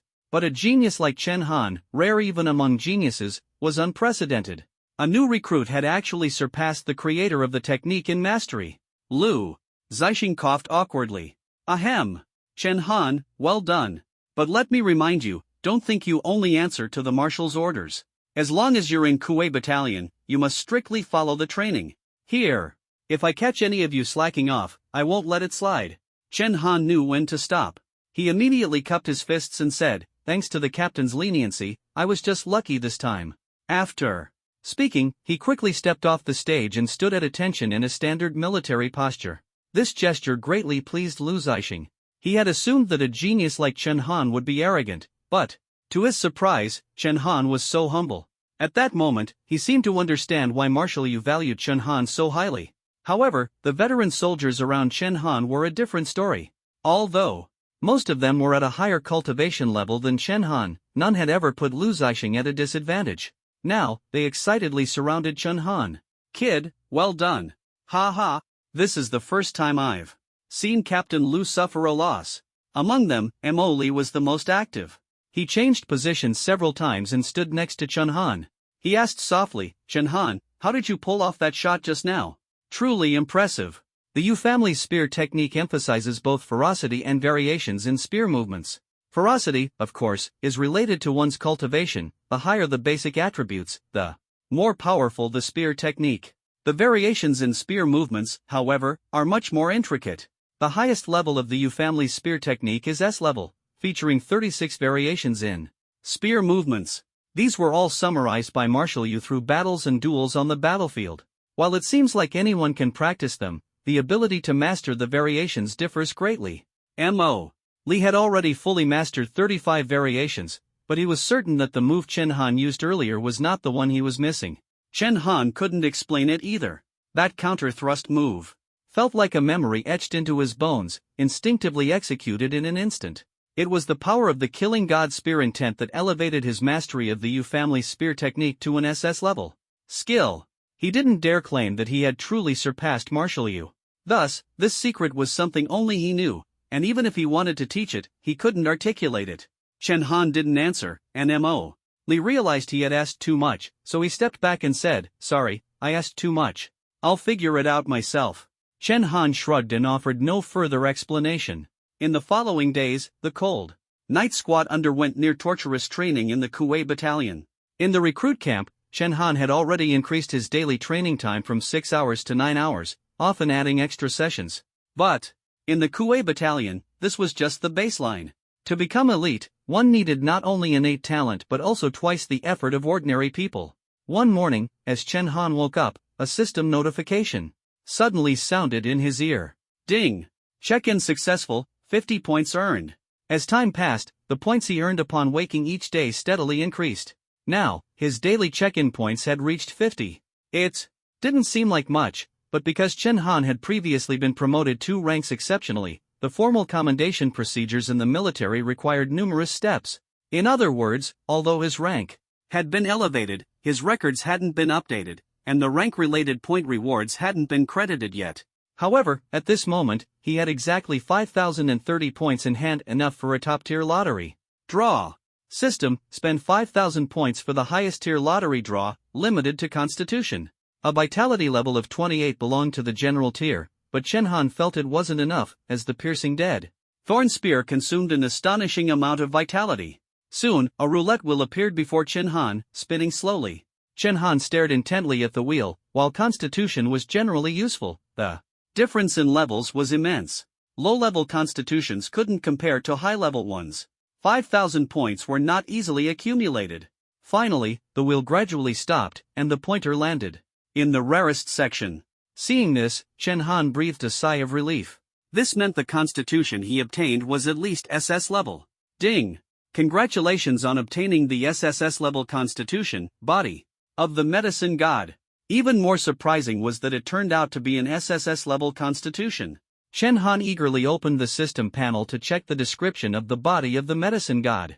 Body of the medicine god, a naturally spiritual constitution that enhances the effects of all medicines used to boost basic attributes by tenfold. Medicines that can enhance attributes through refining blood and energy require the collection of raw materials. The introduction consists of just 2 simple lines, yet it made Chen Han gasp in astonishment. As expected of an SSS-level physique, its effects are simply outrageous. First, when consuming attribute-enhancing medicines, the effects are increased tenfold. The most typical example is the blood energy elixir. The effectiveness of the blood energy elixir needs no further explanation. In this era where martial artists are prevalent, it has even become a form of hard currency that can be directly exchanged. High-quality blood energy elixirs are even rarer to come by. In the military, only senior officers with military merits and ranks are qualified to consume the best blood energy elixirs. According to Chen Han's understanding, the difference in effectiveness between the highest grade and lowest grade blood energy elixirs is less than threefold. Of course, this is just within the scope of his knowledge. In reality, the maximum difference is roughly 5-fold. Yet his physique actually increased the effectiveness by a full 10-fold. A blood energy elixir worth 5,000 units is equivalent to a 50,000 unit elixir for Chen Han. This first effect alone is already heaven-defying. The second effect is even more shocking. It means Chen Han can refine medicines similar to the blood energy elixir by consuming his own blood in energy. Since the human race faced invasion, such a phenomenon has never occurred before. Existing methods of refining medicines rely on generations of national research and massive factory systems for mass production. Chen Han is the first person in the new century of history to create blood energy elixirs through individual effort. Even though his cultivation level is not high at the moment, this alone makes it hard to imagine the heights he could reach in the future. Of course, Chen Han had no intention of becoming a pawn controlled by others.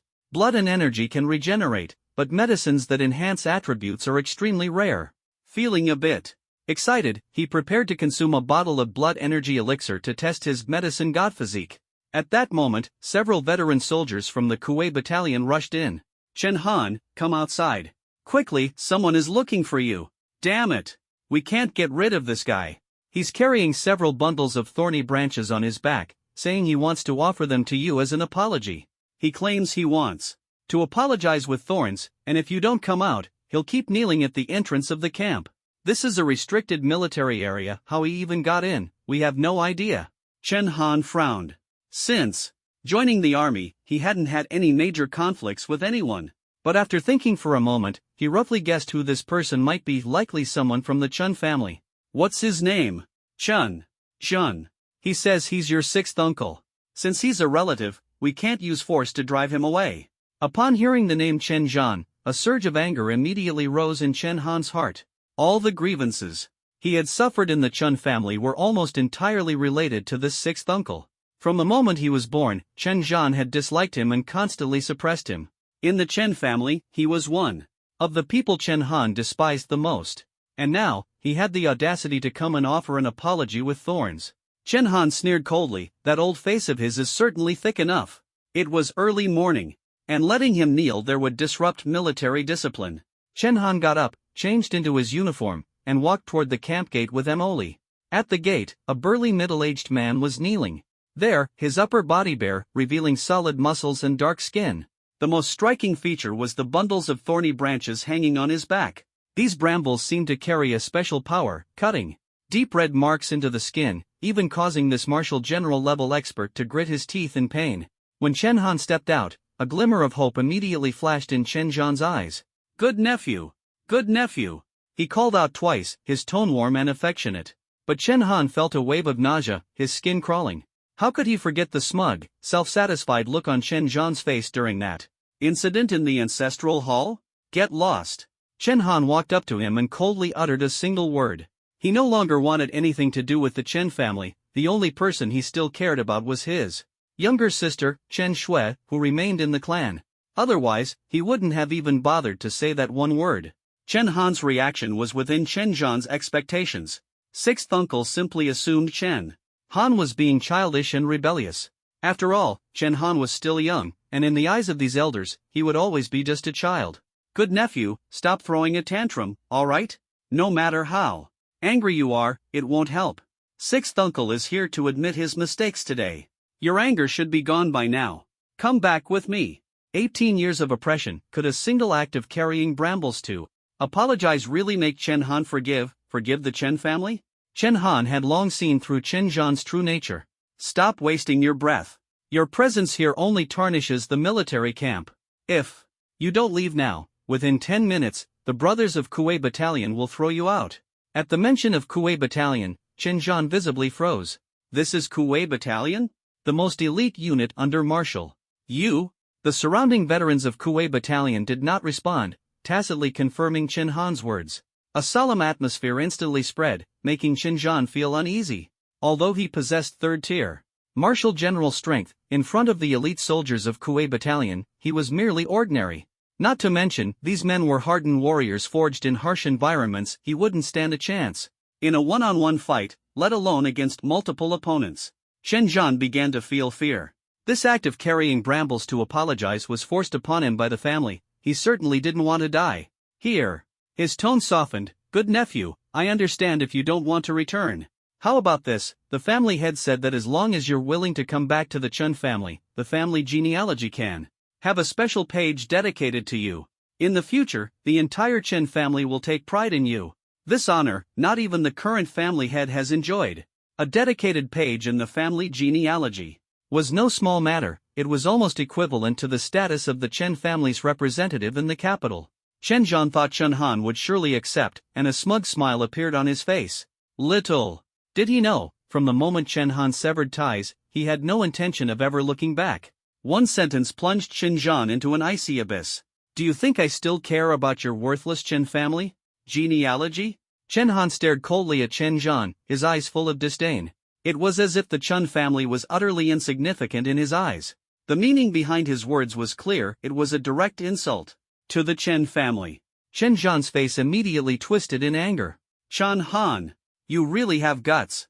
You don't even acknowledge your own family anymore. But let me remind you, your younger sister Chen Shui is still in the Chen family. It would have been better if Chen Zhan hadn't mentioned Chen Shui.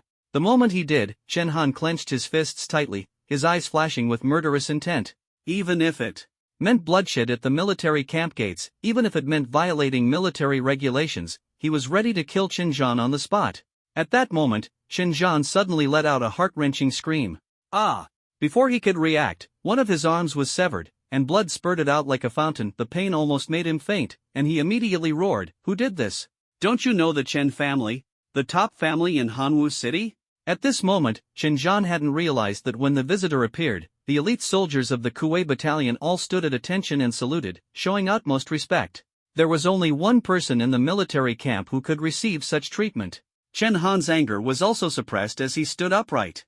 "Greetings, Marshal Yu." This sentence nearly scared Chen Zhan out of his wits. Enduring the pain, he turned around to see Yu Woyun, draped in the marshal's cloak, coldly staring at him. When Yu Woyun spoke, his tone carried almost no emotion. "You useless thing, whose connections got you in here? The Chen family of Hanwu City? I'll remember that."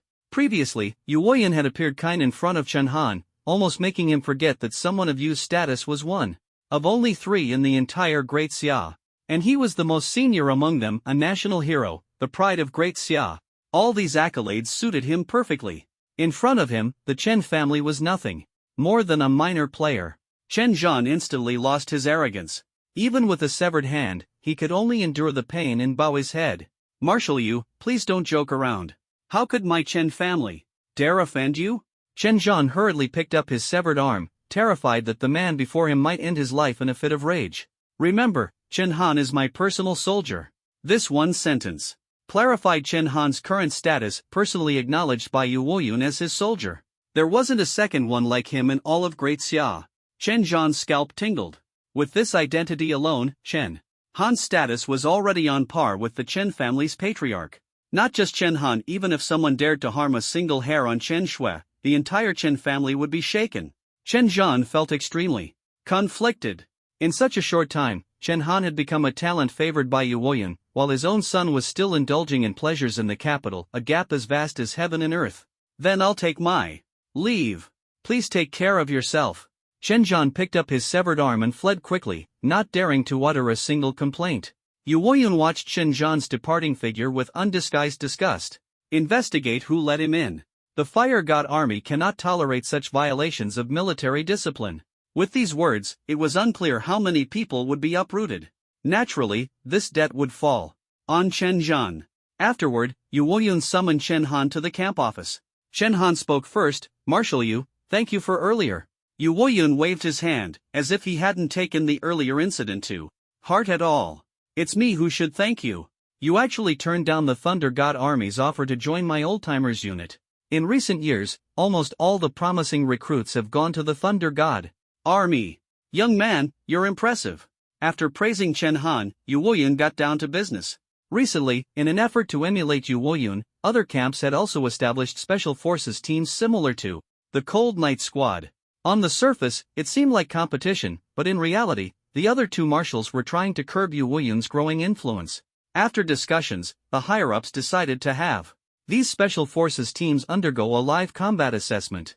This wasn't basic training, it was a real battlefield, with extremely high risks. Of course, the rewards for excelling in the assessment were very generous. Yu Woyun spoke slowly. Some say I'm building my own faction, but I'm not afraid of gossip. In truth, this live combat assessment is just a vanity project. I don't want you young people to risk your lives for my reputation. So, I'm just here to inform you that if you don't want to participate, I'll veto it immediately. Yu Woyun's straightforward personality made Chen Han feel a sense of relief. A marshal standing up for ordinary soldiers like them, it was no wonder his prestige in the military was so high. On one hand, it was a reward. On the other hand, it was about not letting Yu Woyun's trust go to waste. I am willing to serve you, even if it means facing death.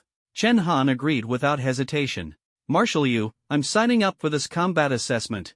Yu Woyun nodded. Training yourself is a good thing, but don't fight recklessly for the sake of being first. A soldier's duty is to defend the nation, not to act impulsively for pride. Gulp gulp. Back in the dormitory, Chen Han drank the last bottle of vitality elixir awarded by the army in one go. A surge of powerful energy immediately erupted within his body, quickly absorbed by his cells and converted into vitality attributes. Chen Han exclaimed in surprise, is this the enhancement of the Medicine King physique? The effect of consuming the vitality elixir this time was clearly 10 times better than before. Afterward, Chen Han placed his palm on the vitality tester. As an elite unit, the Kuei battalion was equipped with very advanced gear. Each dormitory was outfitted with various attribute testing instruments. Chen Han's vitality value jumped directly from level 28 to level 29. This value was something only many soldier-level marshal generals possessed. This gave Chen Han even more confidence for the Special Operations Group combat assessment to be held in 10 days. After training, Chen Han informed everyone in the Cold Night Group about the combat assessment. To his surprise, instead of being afraid, they were unusually excited. In the military, this group of people abandoned by their families received 10 times more respect than those from wealthy and noble families, which fueled their motivation. Over the next 10 days, the group trained even harder, working tirelessly and almost constantly cultivating. Boom! Chen Han punched the strength tester, and the screen displayed 23,780. My strength has reached 23,780 kilograms. Speed is 850 meters per second. Vitality has reached level 39. Realm is martial artist stage 3. Seeing these attributes, Chen Han was very satisfied. 10 days of emergency training had brought him to the limit of improvement. Now his attributes were almost comparable to Zhao Linger, a martial artist stage 8. And this was without factoring in the bonus from the Killing God Spear intent. Chen Han, Zhao Linger, Zhao Yufei, Ji Yun, Zhu Meng, report to the camp. The camp loudspeaker issued the order. Chen Han exhaled deeply, picked up his luggage and Snow Wolf Spear. Reporting to the camp meant they were heading to the battlefield. Soldiers in the Kuei battalion lived in individual rooms, and as soon as Chen Han stepped out, he met Zhao Linger and the other four. Their eyes met, filled with determination and resolve. Clearly, they were determined to succeed in this assessment. Let's go! As the team leader, Chen Han gave a low command. The military vehicle headed north, where all of Daxia's exotic beast battlefields were concentrated.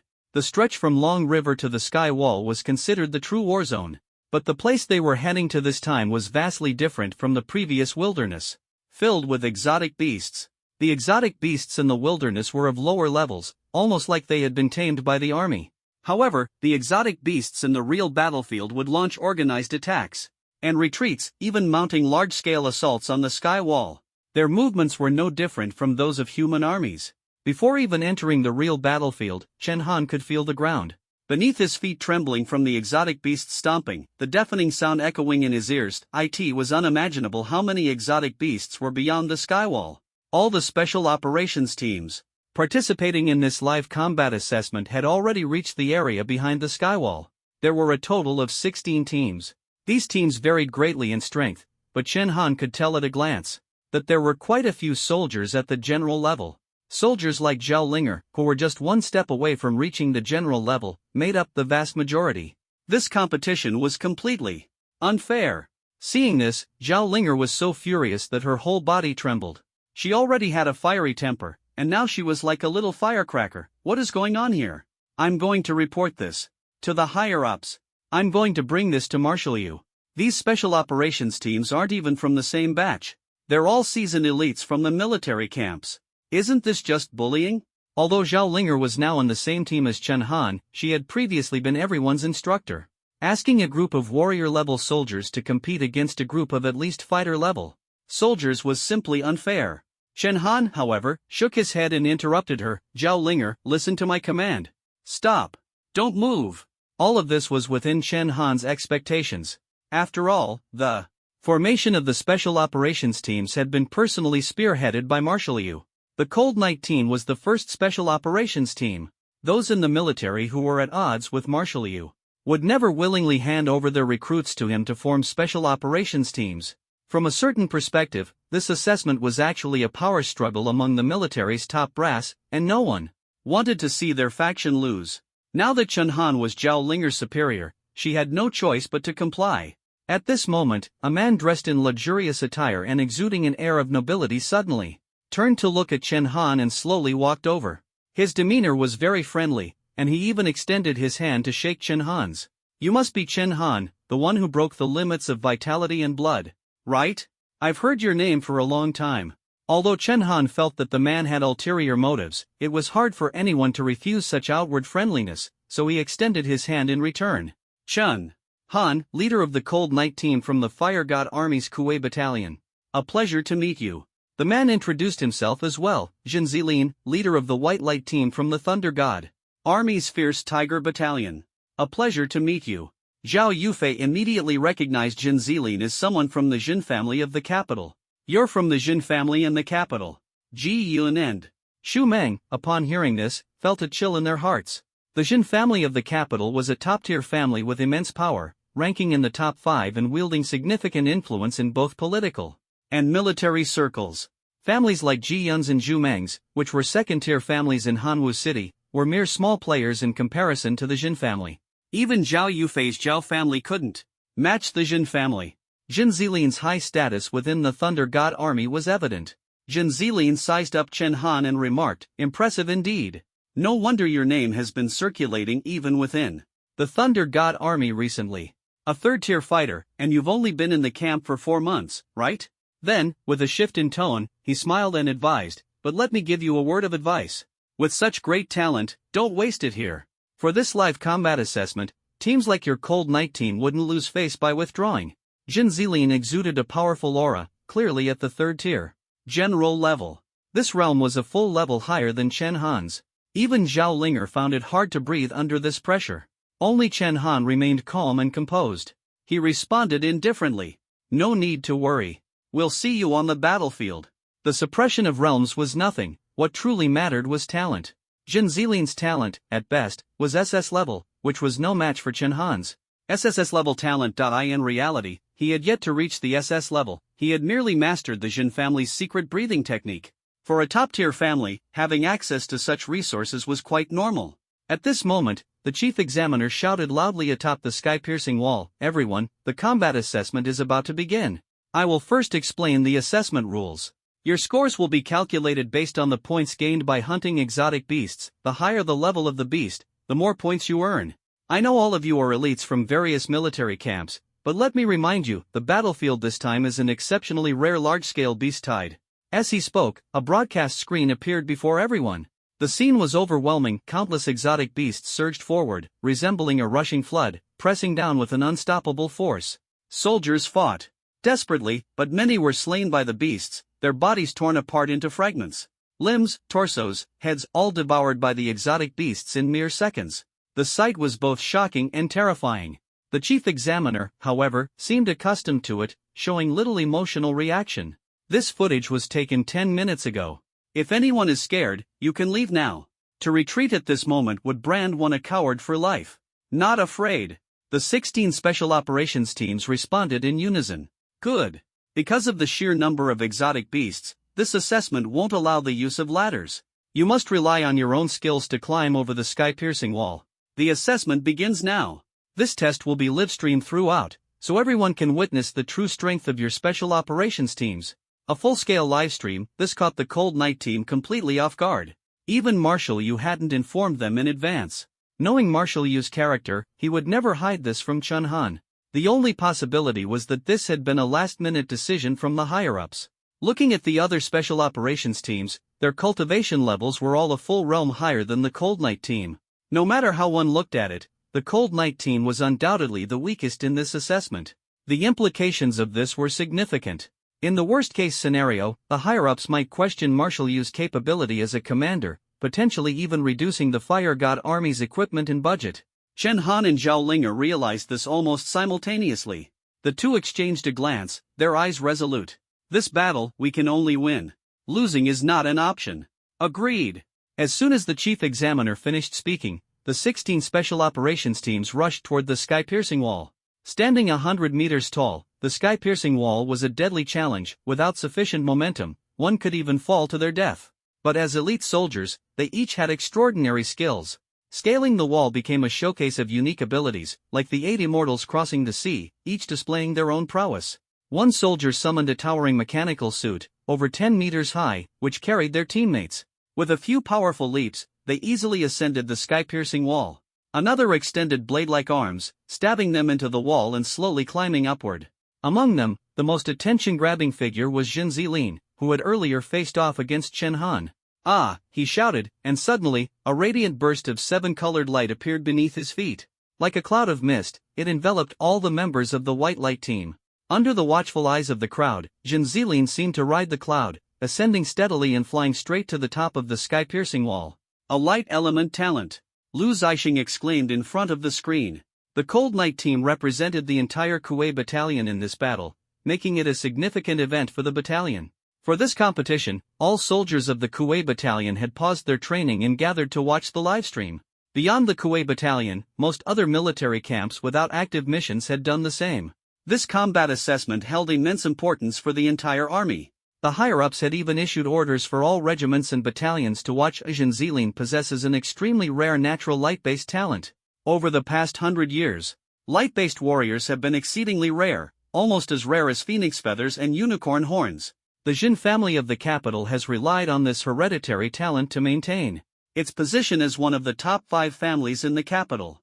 Light-based talent not only boasts immense combat power, as destructive as a raging flood or ferocious beast, but it can also enhance teammates' abilities and heal injuries. With such a versatile talent, it's no wonder the military places great importance on it. Coupled with Jin Zilin's position in the Thunder God Army, which only the capital's nobility can join, his arrogance is understandable. Damn it, they're so shameless. What level is our Cold Knight squad? Those special forces squads of theirs are at least 3rd-rank warriors. Isn't this blatant bullying? I'm not convinced. If they've got the guts, send me in. The entire Kuei battalion was hopping mad when they saw that the other special forces squads were far superior to the Cold Knight squad, especially when it came to climbing the sky-reaching wall. To scale this wall, one needed at least the strength of a warrior, and even then, there was the risk of falling. Apart from Chen Han and Zhao Linger, the other 3 members of the Cold Knight squad hadn't even reached the warrior level. Just climbing the wall was an impossible task for them. Only Lu Zixing remained calm and composed, speaking slowly. "Don't rush, just wait and see. Chen Han always brings surprises." Hearing this, the others relaxed slightly. After all, when Chen Han had just joined the camp, he had already given Lu Zixing, a martial emperor, a hard time. The soldiers in other camps shared similar thoughts with those in Kuei Battalion, believing that the Cold Night Squad wouldn't be able to scale the high wall. Moreover, the audience for this live broadcast wasn't limited to the military. The entire Great Xia network was covering the event, and the Chen family in Hanwu City was naturally paying close attention. In the Chen family's ancestral hall, all the family's senior members were intently watching Chen Han on the live broadcast. Chen Shiming sighed, in just 3 short months, Chen Han has gone from being the family's disgrace to becoming the leader of a special forces squad in the military. Truly unexpected. Those people on the screen, we usually have to treat them with the utmost respect. Chen Jinan chimed in, sighing deeply, his eyes filled with regret. That's not all. He's now caught the attention of Marshal Yu, rising rapidly with limitless potential. Our Chen family not only lost a major pillar of support, but now. He glanced at Chen Zhan, who was kneeling on the ground. Chen Zhan trembled, having knelt in the ancestral hall for 10 days since returning from the military, not daring to utter a word in protest. Chen Zhan, because of you, our Chen family has now offended Marshal Yu. Do you even know who Marshal Yu is? The founding figure of the new era. With just one word, he could destroy our Chen family. Chen Jinan was furious but powerless. Sending Chen Zhan to plead for leniency not only failed to win back Chen Han but also brought trouble in the form of Yu Wuyan. Now, even killing Chen Zhan wouldn't solve anything. However, Chen Zhan still had some supporters within the family, and someone immediately spoke up for him. Patriarch, don't be angry. You know the military is a dangerous place. As long as Chen Han doesn't make it through, our Chen family can remain stable. Marshal Yu may be formidable, but our ancestor isn't to be trifled with either. He wouldn't easily tear things apart with our family. Exactly. I think Chen Han might fall during this combat test.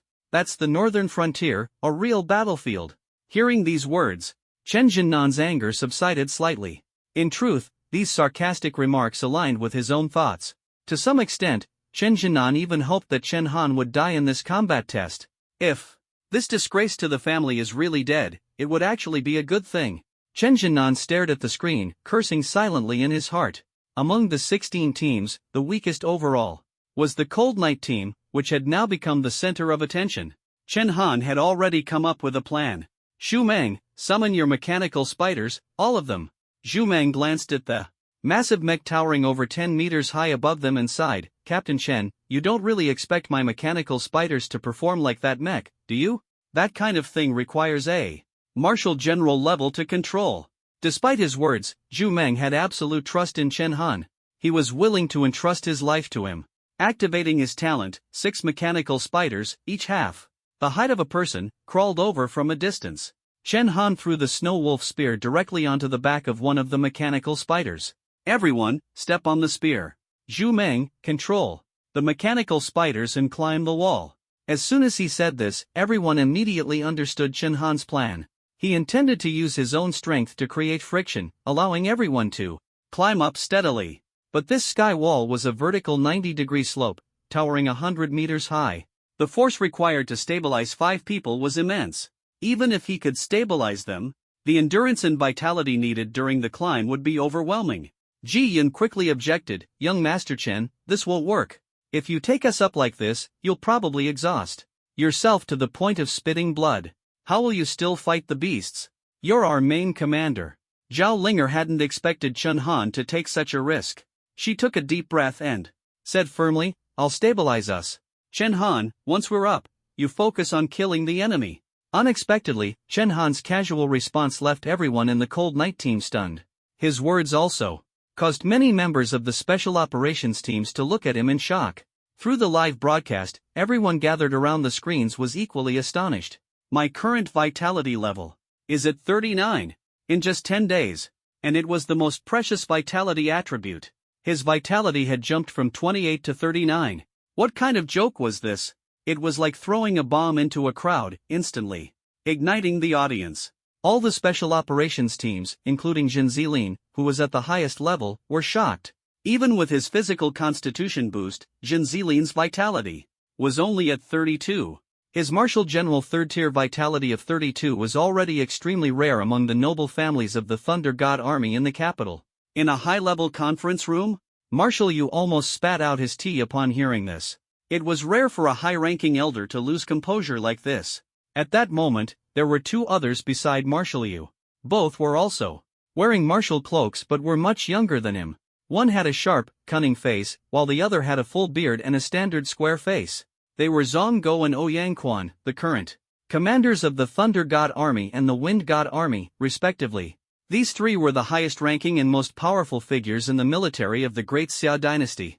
A flicker of surprise flashed in Zhang Guo's eyes, but he quickly concealed it. Narrowing his eyes slightly, he said, "Old Yu, this new soldier of yours is quite impressive."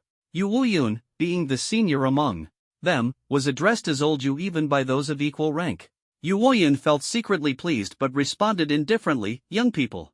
It's normal for them to have some sharpness, but he can't compare to your men. He's just a martial artist." Yu Wuyun, seasoned and shrewd in politics, appeared to be praising on the surface but was subtly mocking Zhang Guo and Ouyang Quan for relying on their higher levels to dominate. Ouyang Quan rolled his eyes, understanding that Yu Wuyun was mocking him, but he had no words to refute. They had indeed used some tricks, but now they were useless. The news of Chen Han's blood energy reaching level 39 had already spread. Even if the Hanya team ended up at the bottom this time, the emergence of such a genius under Yu Wuyun's command had thwarted their plans to weaken Yu Wuyun's army. Now, they could only hope the special operations team would win and secure some benefits. At this moment, under the Tongtian wall, Zhao Linger, who had heard about Chen Han's blood energy level of 39, twitched the corner of her mouth, her eyes filled with jealousy and helplessness. Although she was used to Chen Han's abnormal feats, her little heart still couldn't take it. Just as she stepped onto the mechanical spider, its long legs retracted, and she gestured toward Chen Han. Zhao Linger's blood energy was only at level 12, and climbing up with everyone would nearly exhaust her, while Chen Han did it as effortlessly as eating or drinking. No one would willingly endure such hardship. Thus, under Chen Han's leadership, the Hanya team easily scaled the Tongtian wall, which even non-warriors couldn't climb. But this was only the first hurdle. The real battlefield lay beneath the Tongtian wall. Countless exotic beasts charged from afar, heading straight for the wall. A beast tide. In the textbooks of this world, beast tides are described as extremely terrifying natural disasters, comparable to earthquakes, tsunamis, and floods from Chen Han's previous life. In some ways, beast tides are even more frightening than these natural disasters. After over a century of technological development, humanity can now withstand many natural disasters. The Tongtian wall has endured hundreds of earthquakes, both large and small, and still stands firm. However, it has suffered significant damage 3 times, all caused by rare, massive beast tides. When a beast tide strikes, most exotic beasts become irritable and aggressive. Scientific research shows that they secrete a hormone that drives them to attack humans frantically. This hormone compels them to relentlessly charge toward human settlements, fighting to the death. For this beast tide, 3 battalions of soldiers were dispatched to resist it, about 10,000 troops. But when Chen Han looked at the scene, he realized that these 10,000 soldiers were nothing in the face of the dense beast tide, like a drop in the ocean. The entire battlefield resembled a meat grinder, mercilessly devouring lives. After so many years of peace, new recruits like the Hanya team, who had never truly been on a battlefield, couldn't help but feel fear. Charge! Suddenly, someone shouted, and a massive mech jumped directly from the 100-meter-high Tongtian wall. With a thunderous crash, the mech landed in the midst of the exotic beasts. This mechanical talent was extraordinary. The mech drew a long sword from its waist, and with clean, swift movements, it sliced several large exotic beasts into pieces as if chopping vegetables. Xu Meng exclaimed excitedly, "This must be the giant team. I've heard they're all control-type talent users, and their entire team fights using this massive mech. This mech must cost 1 billion. A man's dream is a mech." Xu Meng, also a control-type talent user, was filled with envy. "Old Zhu, kill more exotic beasts. When I have money, I'll get you one."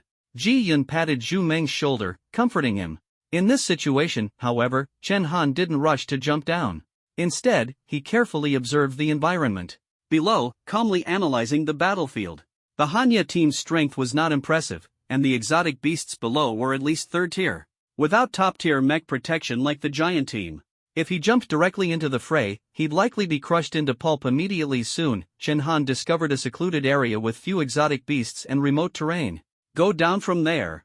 Establish a defensive line first, and ensure survival. Besides his personal strength, Chen Han also demonstrated the composure of a commander and military expertise. The mechanical spider carried Chen Han and his team swiftly downward, while Chen Han, suspended in midair, raised his long spear. The spear emitted a burst of red light, resembling blooming red roses. With 39 levels of vitality, Chen Han was no longer restrained. Right from the start, he unleashed his ultimate skill, piercing Deaththorn Spear, striking the ground and instantly erupting with devastating brilliance. All exotic beasts within a range of dozens of meters were annihilated. The Cold Knight Squad's score instantly jumped from 0 to 720. This combat test's scoring was similar to the previous recruit test, with only the values adjusted.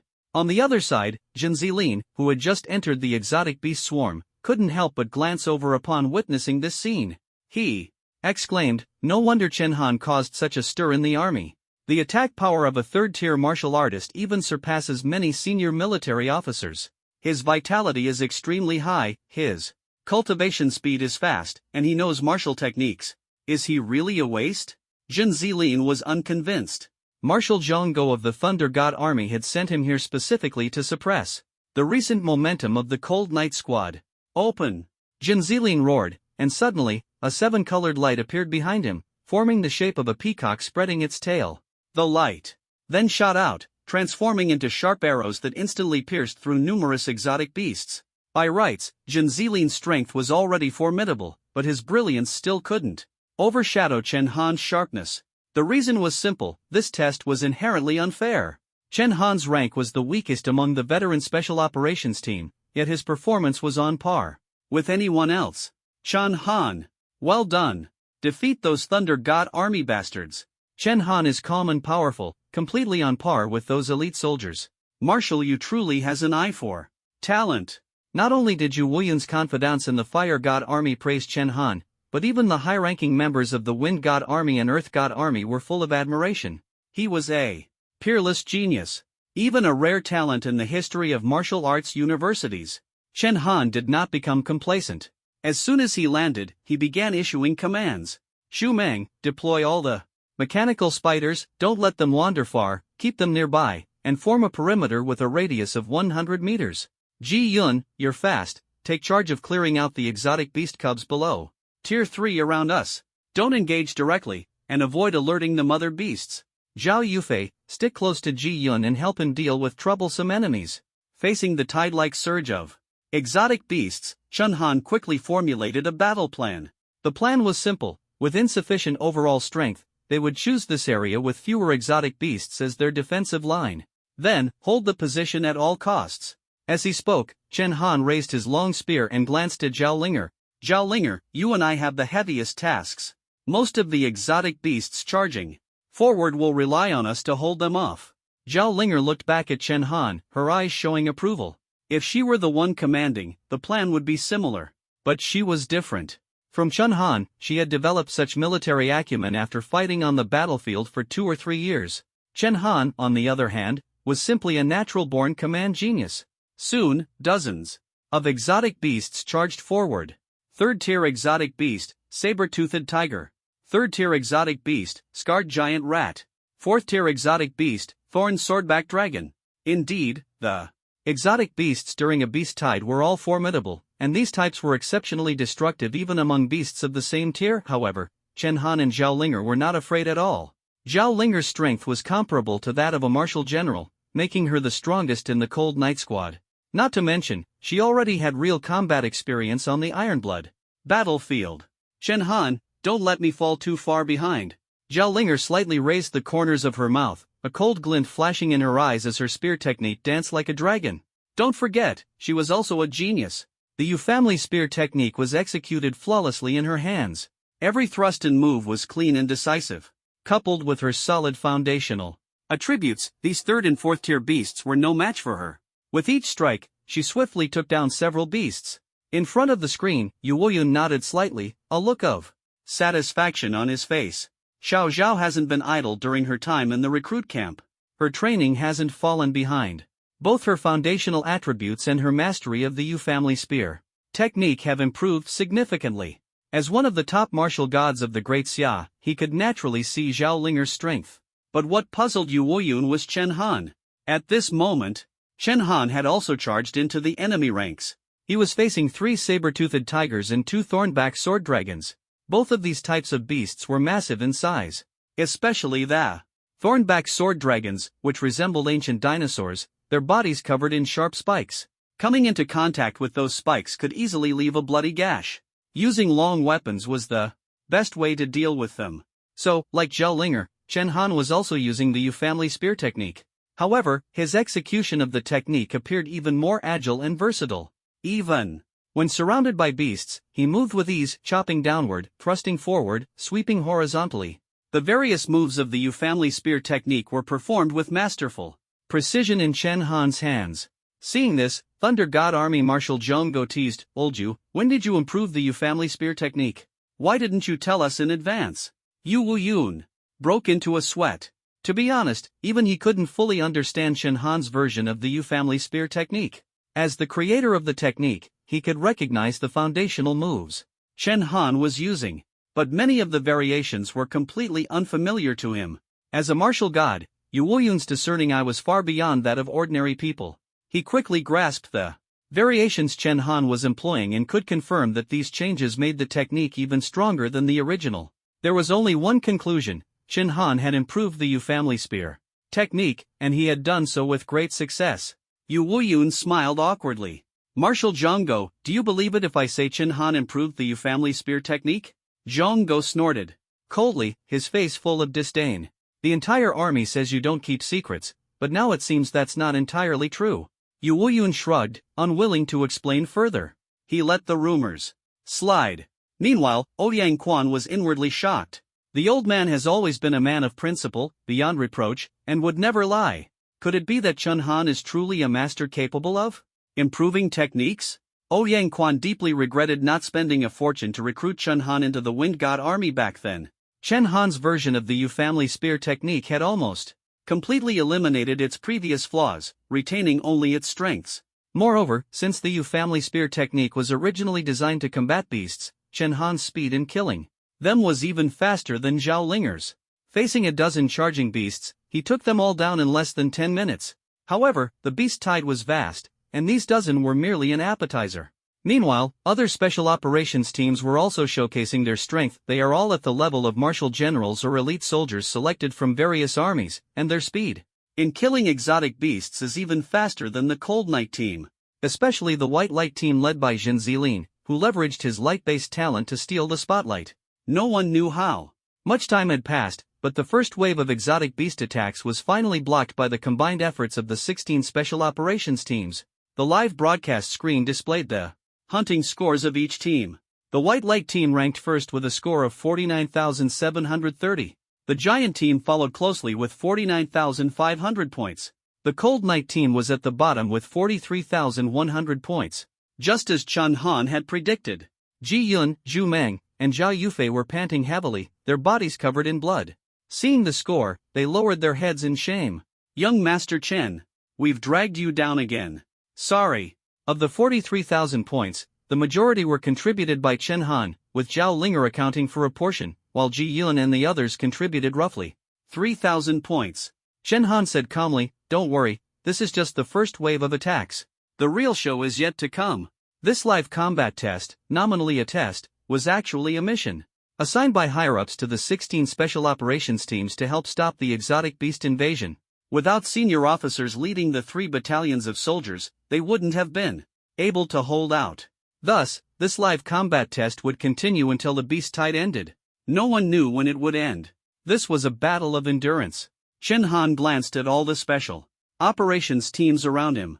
Those below the level of martial generals were panting heavily, their vitality depleted, and there were many injured.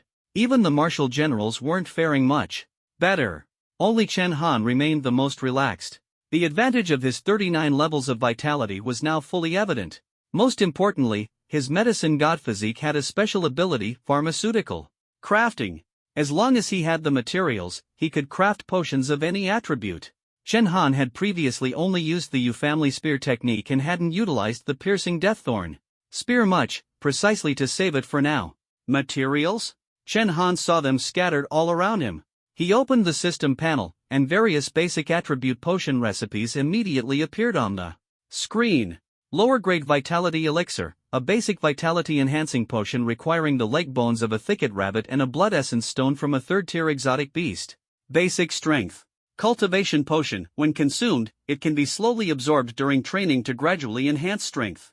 Materials include the gallbladder of a scarred giant rat and the antennae of a northern frontier giant ant. Basic strength enhancement potion, temporarily boosts strength explosively. Materials include the teeth of a saber-toothed tiger, the fur of a frost snow wolf, and the blood essence stone of a dwarf giant. The potion types were diverse, mostly revolving around enhancing basic attributes. The system also mentioned that there were more advanced recipes, including potions that could even affect talent effects. Potions that enhance basic attributes, such as vitality elixirs or strength-boosting stimulants, were something Chen Han had heard of. But potions that could enhance talent effects, that was simply heaven-defying. However, advanced recipes required a large number of points to unlock, and Chen Han didn't have enough points at the moment. Not to mention the high-grade materials, which he couldn't obtain now, so he didn't bother unlocking them. For now, he only needed basic attribute potions. Chen Han had a clear goal and chose the most urgently needed basic strength enhancement potion. Basic strength cultivation potion can double strength in a short time. This effect is incredibly practical. He not only wanted to strengthen himself but also help his teammates improve their abilities. Chen Han immediately got to work. The northern frontier giant ant and scarred giant rat were conveniently right at his feet, ready for collection. Pharmaceutical crafting. He silently recited, and the materials in his pocket instantly disappeared.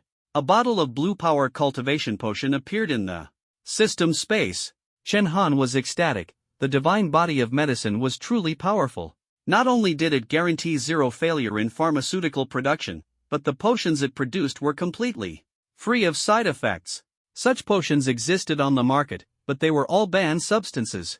This was because potions with strong explosive effects had severe side effects. Frequent use could lead to anything from ruptured meridians and a sharp decline in cultivation to bleeding from the 7 orifices and death. At martial arts university, using such drugs was considered cheating, so no one used them. Although the military wasn't as strict, people rarely took them unless they were prepared to die. Chen Han couldn't even imagine the uproar that would ensue if his side effect-free potion were made public. Without a doubt, this safe and highly effective enhancement potion would revolutionize the rules of the great Xia pharmaceutical industry. Among these formulas, the one that excited Chen Han the most was a blood vitality potion. Compound blood vitality enhancement liquid effect. After consumption, blood vitality is directly elevated by 1 level for a short period. The effect can be stacked with continuous use. However, due to the potency of the potion, there is a limit to the number of doses based on one's realm. Warriors can take up to 10 bottles, martial artists up to 20 bottles. Exceeding the limit may lead to body explosion and death. Exercise caution. Ingredients: 3 tier 4 blood essence stones from exotic beasts, 2 tusks of a frenzied corpse elephant, 1 hide of a thornback sword dragon beast, and 1 tail of a wasteland lizard. This was practically cheating. Seeing the potion's effects, Chen Han couldn't help but exclaim. The most challenging foundational attribute for martial artists to improve was blood vitality. Don't be fooled by his ability to reach 39 levels of blood vitality that was due to the combined support of the 100 refinement body and the divine body of medicine. Ordinary martial artists simply didn't have such conditions. Most martial artists lacked special physiques and could only slowly enhance their blood vitality through blood vitality spiritual liquids. For example, after Zhao Linger broke through to the martial general level, her blood vitality only reached 12 to 13 levels, with little change. Every level of improvement required the accumulation of countless blood vitality spiritual liquids and countless days and nights of effort. But this potion could directly elevate blood vitality by 1 level. Although the effect was temporary, it was incredibly astonishing. This made martial artists in the military go crazy for it. The powerful effect also indicated the rarity of the ingredients. But it was absolutely worth it. Chen Han immediately began searching for the formula's ingredients among the exotic beast corpses. Fortunately, after the beast died, the ground was littered with various exotic beast remains, making these ingredients relatively easy to find. Frenzied corpse elephant. Wasteland lizard. Without hesitation, Chen Han frantically harvested exotic beasts from the battlefield while everyone else was resting. Members of the White Light Squad couldn't help but complain. What a country bumpkin. Those materials aren't Worth much money. Anyone who could join the Special Operations Squad was either a military elite or someone with special subsidies. Some were even super rich, like Jin Zilin, whose clothes alone were worth millions. They were more concerned about the benefits they could gain in the military after this victory. Meanwhile, viewers of the live broadcast had no idea what Chen Han was doing. Especially the Chen family. Chen Shiming suddenly had a flash of insight, as if he had figured something out. He said, "Patriarch, do you think we've been too harsh on Xiao Han in the past, which made him resent us so much? Before he joined the military, the living expenses we gave him were less than 1/10 of what we gave to ordinary family members." Chen Jinnan stroked his chin and nodded, saying, "You're right. We've given Xiao Han too few benefits. Words alone won't help. Next time, let's send the gifts directly to the military." These two meticulous individuals thought they had finally uncovered the reason for Chen Han's aversion to the Chen family. Only Yu Woyun slapped his thigh and laughed, "Ha ha. Well done. My soldiers should have this kind of spirit." Zhongguo and Ouyang Quan cast disdainful glances at him, as if mocking him. Yu Woyun had a poor relationship with the other two marshals in the military because he was supposed to be the head of the capital's most prominent family, yet he never stood up for his family. As a marshal, he was solitary, with only the nation's interests in his eyes. His excessive integrity made him unpopular. Although such a person held a high position in the military and political circles, he was not well liked. Everyone assumed Chen Han was motivated by money, but that wasn't the case. After he scavenged materials from the battlefield's exotic beasts, his system space was instantly filled with hundreds of bottles of potions. Boom! Boom! Boom! At that moment, a deafening sound came from afar. At some point, countless exotic beasts had gathered and launched an assault on the Tontian wall. The army commander shouted loudly, "Stay sharp. Don't let those special forces teams look down on us." The soldiers responded in unison, "Yes." Then, everyone took their positions, ready for battle. But as Chen Han had predicted, the previous wave of attacks had already drained much of their strength. In this round of assaults, all the special forces team members had lost their earlier vigor, even adopting a defensive stance like the Cold Night Squad. Chen Han had no intention of hiding his potion-making skills, only he could do it, and no one could take it away from him.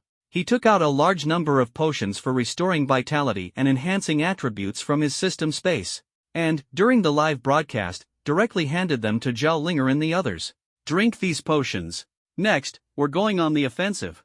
The Cold Night Squad members took the potions, astonished, and said, "Chen Han, this is forbidden medicine." Their faces turned pale, filled with fear. Chen Han said calmly, "Don't be afraid. These potions enhance basic attributes without side effects. Besides, the rules don't say forbidden medicine can't be used. This is a battlefield, not a competition." The livestream audience was stunned when they saw Chen Han take out forbidden medicine. What's going on? Isn't this a competition? How can forbidden medicine be used? That's so unfair. Unfair, my foot. Look at that White Light Squad, they even have third-tier generals. Is that fair? Since the test was inherently unfair, people gradually accepted the fact that the Cold Night Squad was using forbidden medicine. Even Zhongguo and Ouyang Quan, the initiators of this competition, smiled knowingly. They didn't mind the Cold Night Squad using forbidden medicine because they knew the severe side effects of such drugs. This competition was originally designed to suppress Yu Woyun. If the Cold Night Squad suffered consequences from using forbidden medicine, it wouldn't be their fault. Yu Woyun's face was full of pain. Earlier, he had specifically warned Chen Han, fearing this exact situation. He didn't want this vanity project to cost Chen Han and his team their lives. Even if the Cold Night Squad ended up at the bottom of the rankings, he could accept it, as long as they survived. These kids. Yu Woyun's eyes grew moist. The Cold Night Squad ultimately chose to trust Chen Han and drank the potions in one go. As soon as he finished drinking, Zhao Yufei felt something strange. "Ha? Why? Don't I feel any pain at all? My cousin used forbidden medicine during a family martial arts competition. I saw him drink it, and he screamed in pain, almost fainting." Zhao Yufei looked at Chen Han in horror, realizing how terrifying these side-effect-free enhancement potions were. They could cause a sensation even in the capital, but at this moment, he had no time to think further. The herd of exotic beasts was already closing in. Boom! Zhao Yufei swung his fist, and with the boost from the attribute potion, his strength surged dramatically. A third-tier exotic beast, which would normally require effort to kill, was almost instantly obliterated. Damn! This feels amazing. The members of the Cold Night team no longer hesitated and, following Chen Han's strategy of attacking instead of defending, charged directly into the herd of exotic beasts. On the points leaderboard, the Cold Night team's score steadily climbed. The livestream audience grew excited. Look! The Cold Night team's score has already surpassed the Mountain City team, rising to 15th place. Whoa! Now it's 14th. They've overtaken the Huangbao team. Everyone watched as the Cold Night team's score skyrocketed. In less than an hour, they had astonishingly climbed to 3rd place, second only to the White Light and Giant teams. The other special operations teams, seeing this, redoubled their efforts. Their overall strength was originally much higher than the Cold Night team's. If the Cold Night team managed to overtake them even if they were using banned substances, it would be a disgrace. However, as the battle intensified, they discovered a shocking truth. The members of the Cold Night team were growing stronger the more they fought, showing no signs of fatigue whatsoever. Chen Han's vitality was at 39 levels, allowing him to expend energy freely while still holding up, which was understandable. But for the other members of the Cold Night team to exhibit the same resilience was simply unbelievable. Zhang Zilin suddenly thought of something, his body tingling with fear, cold sweat streaming down his face. He urgently shouted, "Chen Han, could the potion you just brought out be the kind that directly boosts vitality?" Zhang Zilin's face turned grim. He considered various possibilities but found no other explanation. Only the potion in Chen Han's possession could directly enhance vitality, and the increase was undoubtedly significant. After all, this was a real battlefield, with a beast tide attacking. Although there were no fatalities, every member of the special operations teams had sustained injuries to varying degrees. Vitality not only represented physical strength and endurance but was also key to bodily recovery. For example, a 2-centimeter wound might take 4 to 5 days to heal if vitality was only at 1 or 2 levels. But with vitality at 10 levels, the wound could heal in a single day. The higher the vitality, the faster the body's self-repair speed. Zhang Zilin kept fighting while closely observing the Cold Night team's performance. He was certain their vitality was rapidly increasing. This statement immediately set off a frenzy among the livestream viewers. With a population of roughly 5 billion in Daxia, the official livestream had at least hundreds of millions of viewers. If Chen Han truly possessed a potion that could directly boost vitality, it would be like an earthquake for all of Daxia. Everyone held their breath, staring at Chen Han on the screen, eagerly awaiting his response. Chen Han knew he was facing an audience of nearly 1 billion people. Yet he did not hesitate and candidly admitted, "That's right, I do have a potion that can directly boost vitality. However, it's not like Vitality Spirit Liquid, which provides only a temporary increase." He went on to explain the potion's effects in detail. Drinking 1 bottle can increase vitality by 1 level. In Daxia, only Chen Han possessed the God of Medicine physique and the patent for this technology, so he had no reason to worry. Moreover, the entire military camp knew he was personally chosen by Marshal Liu. Who would dare provoke him lightly? Chen Han spoke with ease and confidence, but his words left everyone utterly stunned, including the members of the Cold Night team. Ji Yun touched his stomach and stammered, "Young Master Chen, wait, are you saying that the potion that can directly enhance vitality, I actually drank it all in one go?" Chen Han nodded indifferently. Ji Yun's face looked as if he was about to cry. And he continued, "Young Master Chen, do you know how much that thing is worth? If it can't be mass-produced, a single bottle would sell for at least 1 million. Zhao Yufei and Zhu Meng exchanged glances, their faces showing astonishment. If Chen Han decided to hold them accountable, the potions they had just consumed might have put them in debt for millions. At this moment, among the billions of people drawn to the live broadcast, none were more shocked than those in the office of the largest factory in the capital city. Li Qingshi, the national head of the pharmaceutical industry. His qualifications were on par with Marshal Liu, and his influence could be seen in the development of all attribute potions in the country. The most remarkable of these was the Vitality Elixir. Without him, the Vitality Elixir might not even exist. Previously, most martial artists at the Martial Emperor level had an average vitality of only around 10 tiers. Thus, although Li Qingshi was only at the martial artist level himself, he held a highly esteemed position in Daxia. When Chen Han uttered those words, Li Qingshi was so shocked that he fell to the ground, as if paralyzed with fear. Supported by his subordinates, he trembled all over. "For nearly 20 years, I've led a team of hundreds, using the most advanced equipment, tirelessly researching a potion that can directly enhance vitality, but we've made no progress at all. He's not even 20 years old. How could he possibly have developed it? Li Qingshi asked the two subordinates beside him in shock, hoping to find answers from them, but they could only shake their heads helplessly. What Li Qingshi didn't know was that even if he could fully analyze the components of Chen Han's potion, he still wouldn't be able to mass-produce it. Quick, contact old Yu. This kind of talent cannot stay in the military, he must join the national pharmaceutical industry to maximize his value. I'll treat him like an ancestor. In fact, it wasn't just Li Qingshi. Several top martial arts universities in the country were also driven mad with shock by Chen Han, especially after they investigated Chen Han's background. Originally, Chen Han was at the age to take the college entrance exam and enter a martial arts university this year.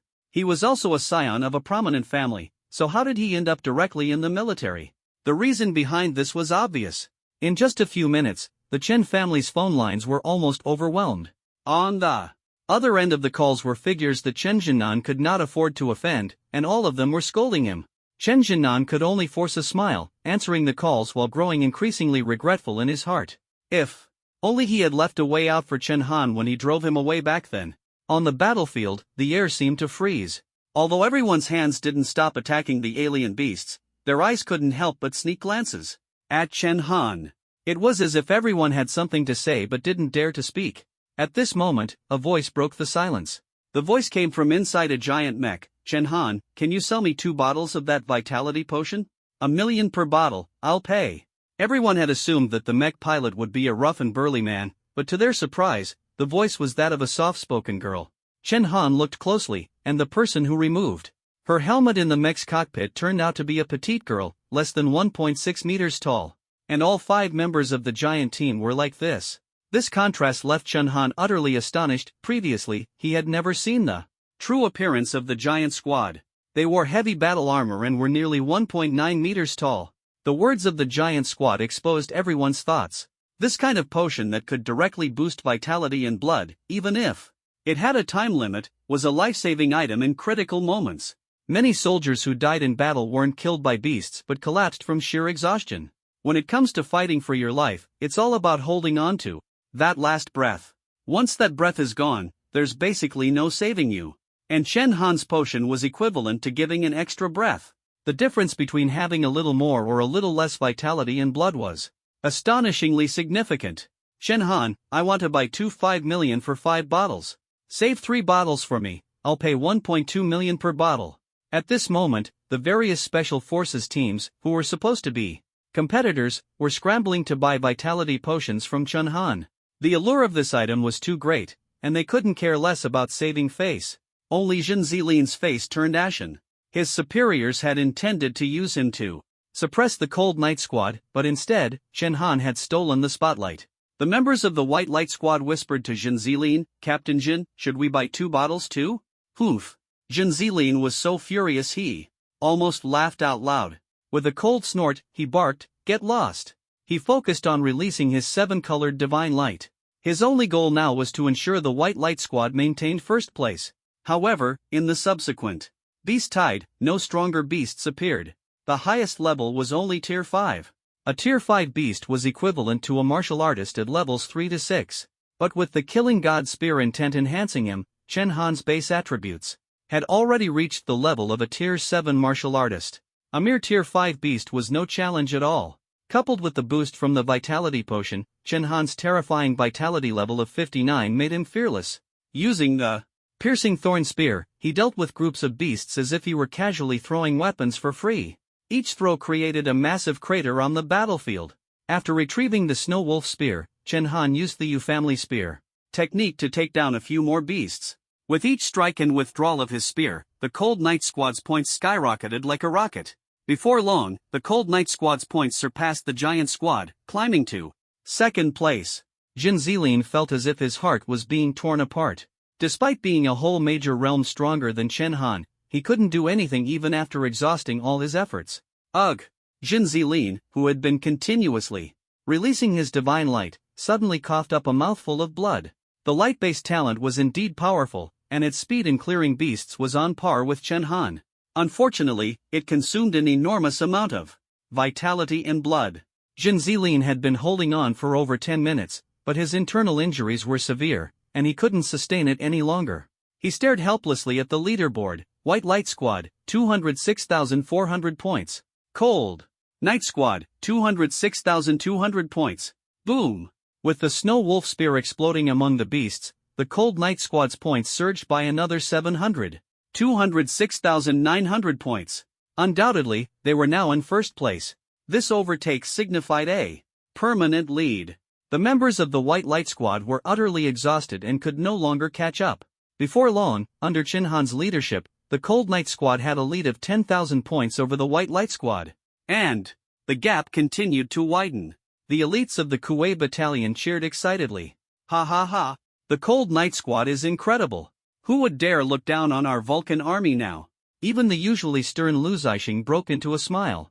And mocked, those useless Thunder God army fools, sitting idle in the capital. Let's see how Zhonggo can oppose our commander you now. In the high-level conference room, Zhonggo's face was ashen, looking as unpleasant as a boiled pig's liver. He was an elite selected from various camps of the Thunder God army, with a higher rank than the Cold Night Squad. Losing this time meant losing all face. Despite this, Zhonggo forced a smile and said, "Commander Yu, congratulations in advance. The Cold Night Squad's great victory this time is undoubtedly thanks to your training." Yu Woyun was overjoyed inside but responded modestly, "It's not over yet, the outcome is still undecided."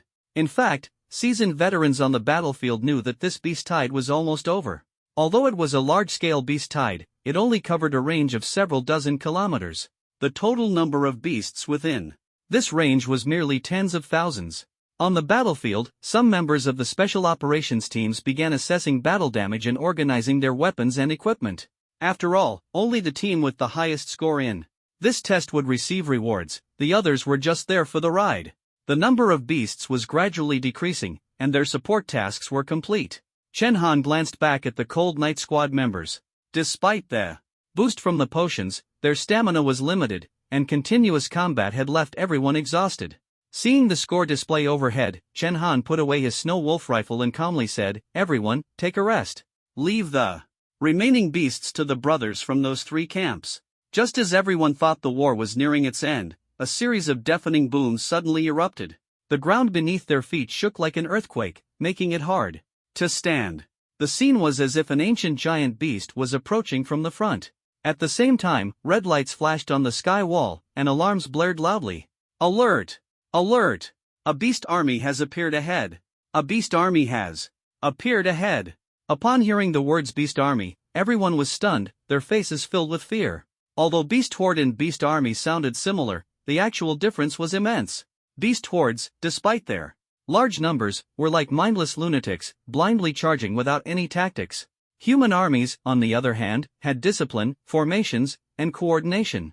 Thus, the beast horde they had just encountered, though ferocious, hadn't caused significant damage. Many beasts had even trampled each other to death. But beast armies were entirely different. They had discipline, acted in an orderly manner, and possessed immense destructive power. The first recorded appearance of a beast army was in New Year 62. That year, the sky wall suffered its greatest destruction, resulting in the deaths of over 1 million people. Nowadays, south of the Dragon River, within the territory of Great Xia, beast armies were rarely seen. They were mostly found north of the Dragon River in the Dark Domain. Scientists speculate that the beasts in the Dark Domain have developed a society similar to human civilization. They have established a civilization, grown stronger, gained order, and even formed nations composed of beast species. However, south of the Dragon River, such occurrences are extremely rare.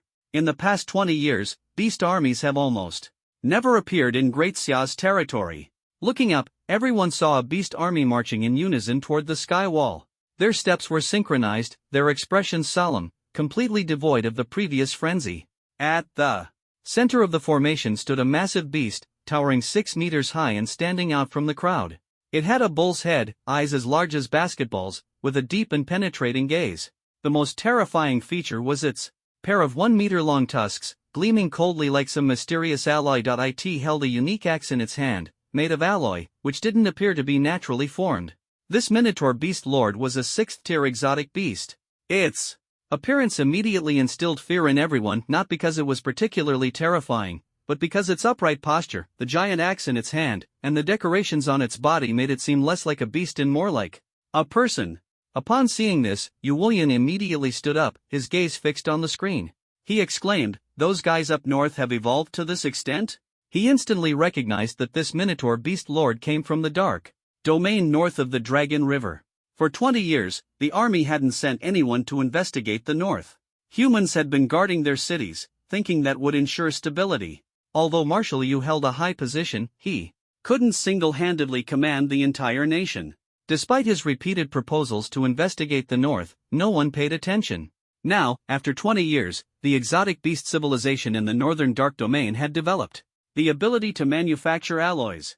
Although the quality of this alloy was low, far inferior to human standards from a century ago, it already indicated that they had some industrial foundation. This was definitely not good news. Faced with this imposing exotic beast army, the battlefield fell silent for a long time until someone finally broke the silence. "Ha ha ha, I thought I wouldn't get a chance. There are quite a few 6th-tier exotic beasts in that army. If you're not going, I'll give it a try first." The speaker was a broadsword warrior from the Yellow Earth Squad. His rank was 2nd-tier Marshal General. The Yellow Earth Squad had consistently ranked 3rd in points, closely trailing the Giant Squad and White Light Squad, still holding hope of claiming 1st place. However, the Cold Night Squad's points were so high that it seemed almost impossible. As a 2nd-tier Marshal General, he naturally refused to accept this. As soon as he finished speaking, his figure flashed, moving so fast he seemed like a phantom. His base speed was at least 2,000 meters per second, and in the blink of an eye, he had charged to the front of the exotic beast army. "Han Li, don't go." Jin Zilin, also from the Thunder God army, shouted to stop him. Logically, with the strength of a 2nd-tier Marshal General, dealing with 7th-tier exotic beasts should have been easy, but what happened next left everyone dumbfounded. Han Li swung his weapon with wide, powerful movements, and at first, as he charged into the enemy ranks, he indeed achieved significant results. With one mighty strike, he split 3 or 4 6th-tier exotic beasts in half. But in the next moment, dozens of exotic beasts swarmed him. A thornback sword dragon, relying on its massive size, slammed into his back with great force, causing him to involuntarily lurch forward. Immediately after, the horns of 2 unicorns emitted flashes of lightning, sending several bolts directly at him. The most terrifying part was that several exotic beasts, as agile as monkeys, instantly leaped onto his weapon. Han Li's expression changed drastically, but he couldn't fend them off, and in the blink of an eye, his weapon was snatched away. Only then did he fully realize just how fearsome this exotic beast army was. As he prepared to retreat, more than a dozen massive exotic beasts used their bodies to block his only escape route. Boom! Bang! Several loud explosions followed as Han Li was struck. Zhonggo, standing beside Yu Wuyan, slammed the table in anger and directly questioned, "Yu Wuyan, what do you mean by this? Han Li is part of the Thunder God army, and you just decide to abandon him?" Yu Wuyan cast a cold glance at him, the warmth on his face vanishing, replaced by a stern expression. He paid no heed to Zhonggo's provocation. "It's not just Han Li. Under these circumstances, I would give the same order for anyone. Our soldiers can sacrifice themselves for the country, but they must not die in vain. This test itself is unreasonable." Yu Wuyan snorted coldly, and Zhonggo immediately fell silent. This situation was caused by Han Li's overconfidence. The consequences should not be borne by all the special operations teams. On the battlefield, as soon as the order was given, Chen Han climbed the skywall without hesitation, being the first to act. Ji Yun and the others hesitated for a moment. "Young Master Chen, are we really not going to save him?" Chen Han di, as long as there are no internal injuries, even if all the star crystals in the world combined to emit a laser, they wouldn't be able to harm a single strand of hair on a Marshal God-level expert. What truly makes a species perpetually strong is the continuously evolving body, not relying solely on technology. The chief examiner of the test nodded in silent approval upon hearing Chen Han's words. Once upon a time, Marshal Yu had said something similar. Therefore, Marshal Yu preferred to have soldiers personally go to the battlefield and experience life and death trials, rather than let technology erode their fighting spirit. Thinking of this, the chief examiner cleared his throat and announced, "In this test, the Hanya team scored 215,600 points, firmly securing first place.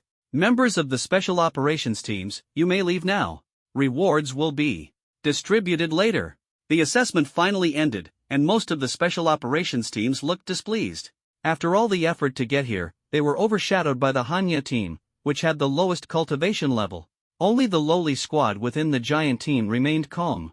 One of the girls, with a baby face and twin ponytails, even took the initiative to step forward and greet Chen Han. Before the assessment, Chen Han had to look up at her, but after she removed her mech suit, she was half a head shorter than him. "Hello, Chen Han, my name is Zhang Shirin. I'm the leader of the giant team from the Feng Battalion of the Wood God Army. It's a pleasure to meet you. And congratulations on taking first place."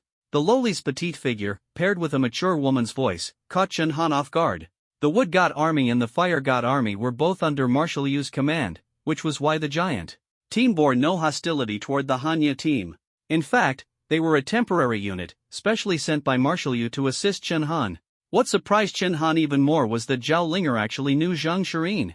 Before Chen Han could respond, Zhao Linger ran up and pinched Zhang Shirin's adorable cheeks. "Shirin, little sister. It's been 2 years, and you're getting cuter and cuter. Linger, I'm 2 months older than you, and you still call me little sister?" The two beauties, with completely different personalities, laughed and played, creating an especially charming scene. Chen Han, a bit puzzled, asked softly, "Zhao Linger, you know the giant team? Why didn't you say so earlier?" Zhao Linger rolled her eyes at him disdainfully. "There's no sisterhood on the battlefield. If I had said so earlier, wouldn't that be cheating?" Recalling the details of the battlefield, Chen Han realized that Zhao Linger had been subtly paying attention to the giant team all along, even glancing worriedly in their direction several times. "Chen Han, don't forget, it was our giant team that first placed an order for your blood vitality potions." Zhang Shirin waved her seemingly harmless little fist, as if in protest. Then she added, "As a return favor, you guys don't need to take a car. We'll use our mechs to send you back." At the mention of mechs, Xu Meng, Ji Yun, and Zhao Yufei's eyes lit up, and even Chen Han felt a twinge of excitement. The towering mech before them stood upright, its design burly and imposing, making it hard not to be captivated. Riding in a mech with a lowly for company, of course, Chen Han wouldn't refuse and readily agreed. On the way back, the massive mech sped along the highway. Though the ride inside was quite bumpy, the Hanya team was thrilled. "Mengzi, we need to earn more military merits and get ourselves one of these mechs. They're so cool." "Absolutely. The latest model now is the Red Eagle mech made in the capital, over 20 meters tall. We have to get our hands on one of those." A few days later, the commendation was issued. First came the military ranks. Everyone in the Cold Night team was promoted by 1 level. Chen Han was directly promoted from Sergeant First Class to Second Lieutenant. Don't underestimate the difference of 1 rank. The rank of lieutenant is the mark of a true officer. With the status of an officer, one's voice carries much more weight. Below the rank of lieutenant, no matter which unit you're in, you're just an ordinary soldier. In less than half a year, Chen Han had jumped 5 ranks straight from recruit training, something almost unprecedented in military history. Aside from the rank promotion, the most significant reward was the prize this time. The Type 6 Special Battle Armor is no ordinary armor. Since the 1980s, the nation has been developing alloy battle armor specifically designed for martial artists. After continuous improvements, it has now been upgraded to the 6th generation, hence the name, Type 6. This armor is virtually flawless, and the nation spent a full 20 years developing it. It was only 2 years ago that it began being deployed in actual combat. The most impressive feature is that it uses star crystals as its energy source to power the armor. As a result, when martial artists wear it, not only is their defense greatly enhanced, but their basic abilities are also boosted. The only exception is that their vitality remains unaffected. However, because it uses star crystals, the Type 6 special battle armor is extremely expensive to produce. Only high-ranking officers in the military are qualified to use it. Across the entire military, fewer than 50 people have access to the Type 6 armor. But this time, 6 sets were awarded. No wonder Marshal Yu said the rewards this time were generous. Marshal Yu personally attended the award ceremony. When the 6 sets of Type 6 special battle armor were placed in front of the Cold Night team, everyone could hardly believe their eyes. Especially when they saw the translucent star crystal embedded in the waist of the white armor. That was a controlled item, something that couldn't be bought on the market no matter how much money one had. Marshal Yu smiled kindly and said, "Don't be nervous, kids. Go ahead and try them on." Upon hearing this, everyone immediately rushed forward. As soon as they extended their arms slightly, the armor automatically floated onto their bodies, exuding a strong sense of advanced technology. In no time, the armor tightly enveloped Chen Han's entire body. The design of this armor had fully considered human comfort, fitting perfectly regardless of body shape or size. Chen Han gently swung his fist, striking the strength measurement device. With the armor's enhancement, his strength instantly increased by a full 3,000 kilograms. This Type 6 special battle armor is simply perfect, Chen Han exclaimed from the heart as he looked at the white alloy covering his entire body. This armor was specially made by the military, and even the major families and top martial artist universities didn't have the privilege of owning it. Once again, Chen Han deeply felt the benefits of joining the military. While everyone was still immersed in excitement, Chen Han noticed that Marshal Yu had furrowed his brows, his expression far from relaxed. Waving his hand, he said, "Take the armor back. With you for now. Chen Han, stay behind." Zhao Linger, who had spent the most time with Marshal Yu, immediately understood that he had something important to discuss. She promptly saluted, "Yes, sir." After everyone had left, Yu Wuyun suddenly took out a file and placed it heavily on the table. The cover of the file prominently displayed 5 bold characters, Northern Expedition Plan. Seeing these words, Chen Han froze for a moment before slowly asking, "Marshal Yu, is this?" Yu Wuyun's expression turned solemn, and for the first time, he showed a serious and earnest demeanor in front of Chen Han, sitting upright and composed. "Take a look first." Chen Han knew this was no trivial matter. He picked up the Northern Expedition Plan and quickly skimmed through it. After just a few glances, his heart was already surging with waves of shock. Without exaggeration, this Northern Expedition Plan is the largest military operation in decades. Yu Wuyin intends to take action against the dark regions in the north. The beasts in the northern dark regions are far stronger than those in the south. This plan is enough to shake the entire Great Xia. At this moment, Yu Wuyun spoke. Since the revival of spiritual energy, Great Xia has been in crisis. With the long river as the boundary, the north has been occupied by beasts, while the south remains our Great Xia territory. We've held on like this for a full 100 years. As he said this, Yu Wuyun stood up, his 2-meter-tall frame exuding an imposing aura. Though aged, his expression was rejuvenated, as if he had transformed into the hero of the turbulent dark era who led the people of Great Xia toward the dawn.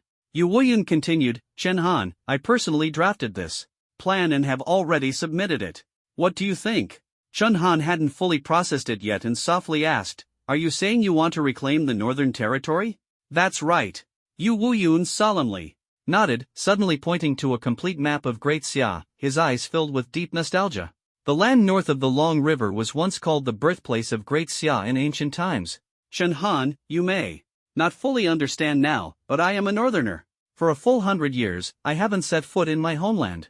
As a transmigrator, Chen Han naturally understood that the complete territory of Great Xia had been split in two by the beasts.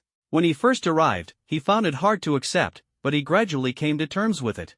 Chen Han began to understand Yu Wuyun's feelings. He feared that the descendants of Great Xia would forget that the north was the true homeland. "The northern expedition has always been my wish. But for various reasons, I couldn't make up my mind until a few days ago when I saw the commander of that beast army. Only then did I understand. The monsters in the north, if we don't strike first, sooner or later, they will push toward our borders. Now tell me, do you support this Northern Expedition Plan? For the nation and the people, the responsibility of a hero. Yu Wuyun truly deserved this title." Chen Han solemnly nodded and said in a deep voice, "Of course I support it. A soldier's duty is to protect the country. Just tell me, which battlefield should the Cold Night Squad head to?" Seeing Yu Wuyun's righteous demeanor, Chen Han thought they were heading straight to the battlefield. But Yu Wuyun's response left him stunned. "Chen Han, you've misunderstood.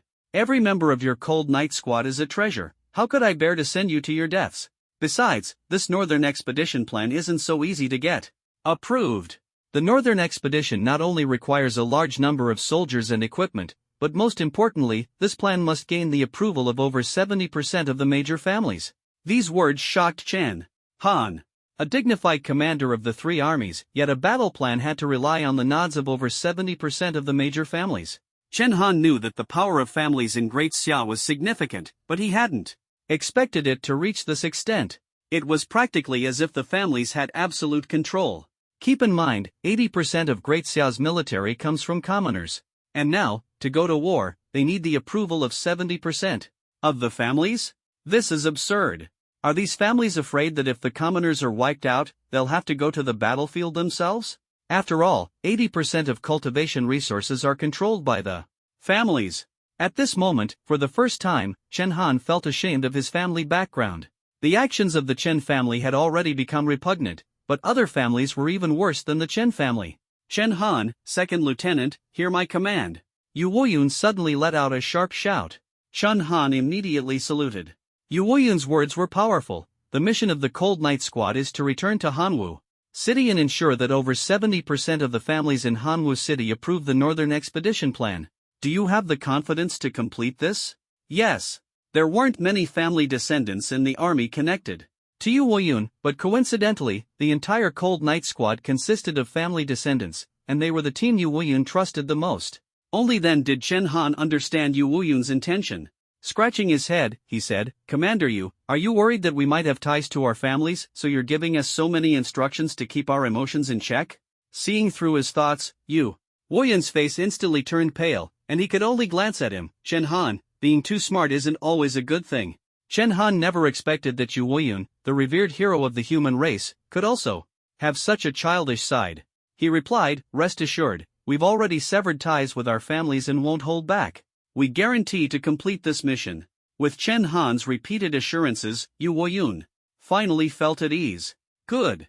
In that case, I'll give you free rein, but remember, don't go overboard. The phrase free rein sounded simple, but it carried significant weight. It meant that Chen Han could freely mobilize troops within Hanwu City and even kill if necessary. No matter how big the trouble, Yu Woyun would back them up. This wasn't just a case of abusing authority but a genuine imperial sort of power. After all, in the Great Xia, there were very few who could restrain Yu Woyun. As Yu Woyun said, the northern expedition could not be delayed. In the 100th year of the new era, with the resurgence of spiritual energy, countless families sprang up across the land of Great Xia like bamboo shoots after a rain. Although most of the army consisted of ordinary civilians, as long as they achieved merit, they would automatically be elevated to family status, naturally becoming representatives of family interests. I can't believe I hadn't figured out such a simple truth before. Sitting on his dormitory bed, Chen Han's emotions were unsettled for a long time. He let out a deep sigh. When he first joined the army, his only goal was to survive. In just a few months, the situation had undergone a dramatic transformation. The change in his identity made Chen Han feel as if he were dreaming. Only after understanding this did he realize the weight of the Northern Expedition Plan in Yu Woyun's hands. Before waging war against the terrifying dark beasts of the Northern Dark Domain, Yu Woyun first had to wage war against all the families in Great Xia. The Cold Night Squad's mission this time was even harder than directly fighting on the battlefield. Thinking of this, a sly smile appeared on Chen Han's lips. Free rein, Commander Yu, you old fox, you've really thought this through. With this authority, the Cold Night Squad's work became much easier. Chen Han lay down contentedly, and the next day, he and the Cold Night Squad took the train back to Hanwu City. Meanwhile, at Hanwu City's 8th high school, a cute girl was on the playground practicing basic breathing techniques. 236, 237. She was doing push-ups while counting and adjusting her breathing rhythm. Practicing the breathing technique wasn't just about completing assignments, it involved combining theory with physical training, adjusting one's breathing, and absorbing the spiritual energy of heaven and earth. Therefore, until the college entrance exams for martial arts universities, students, in addition to their regular courses, continuously reinforced their foundational breathing techniques. It wasn't easy to practice, but once mastered, it would benefit them for life. At this moment, a few male classmates walked past her.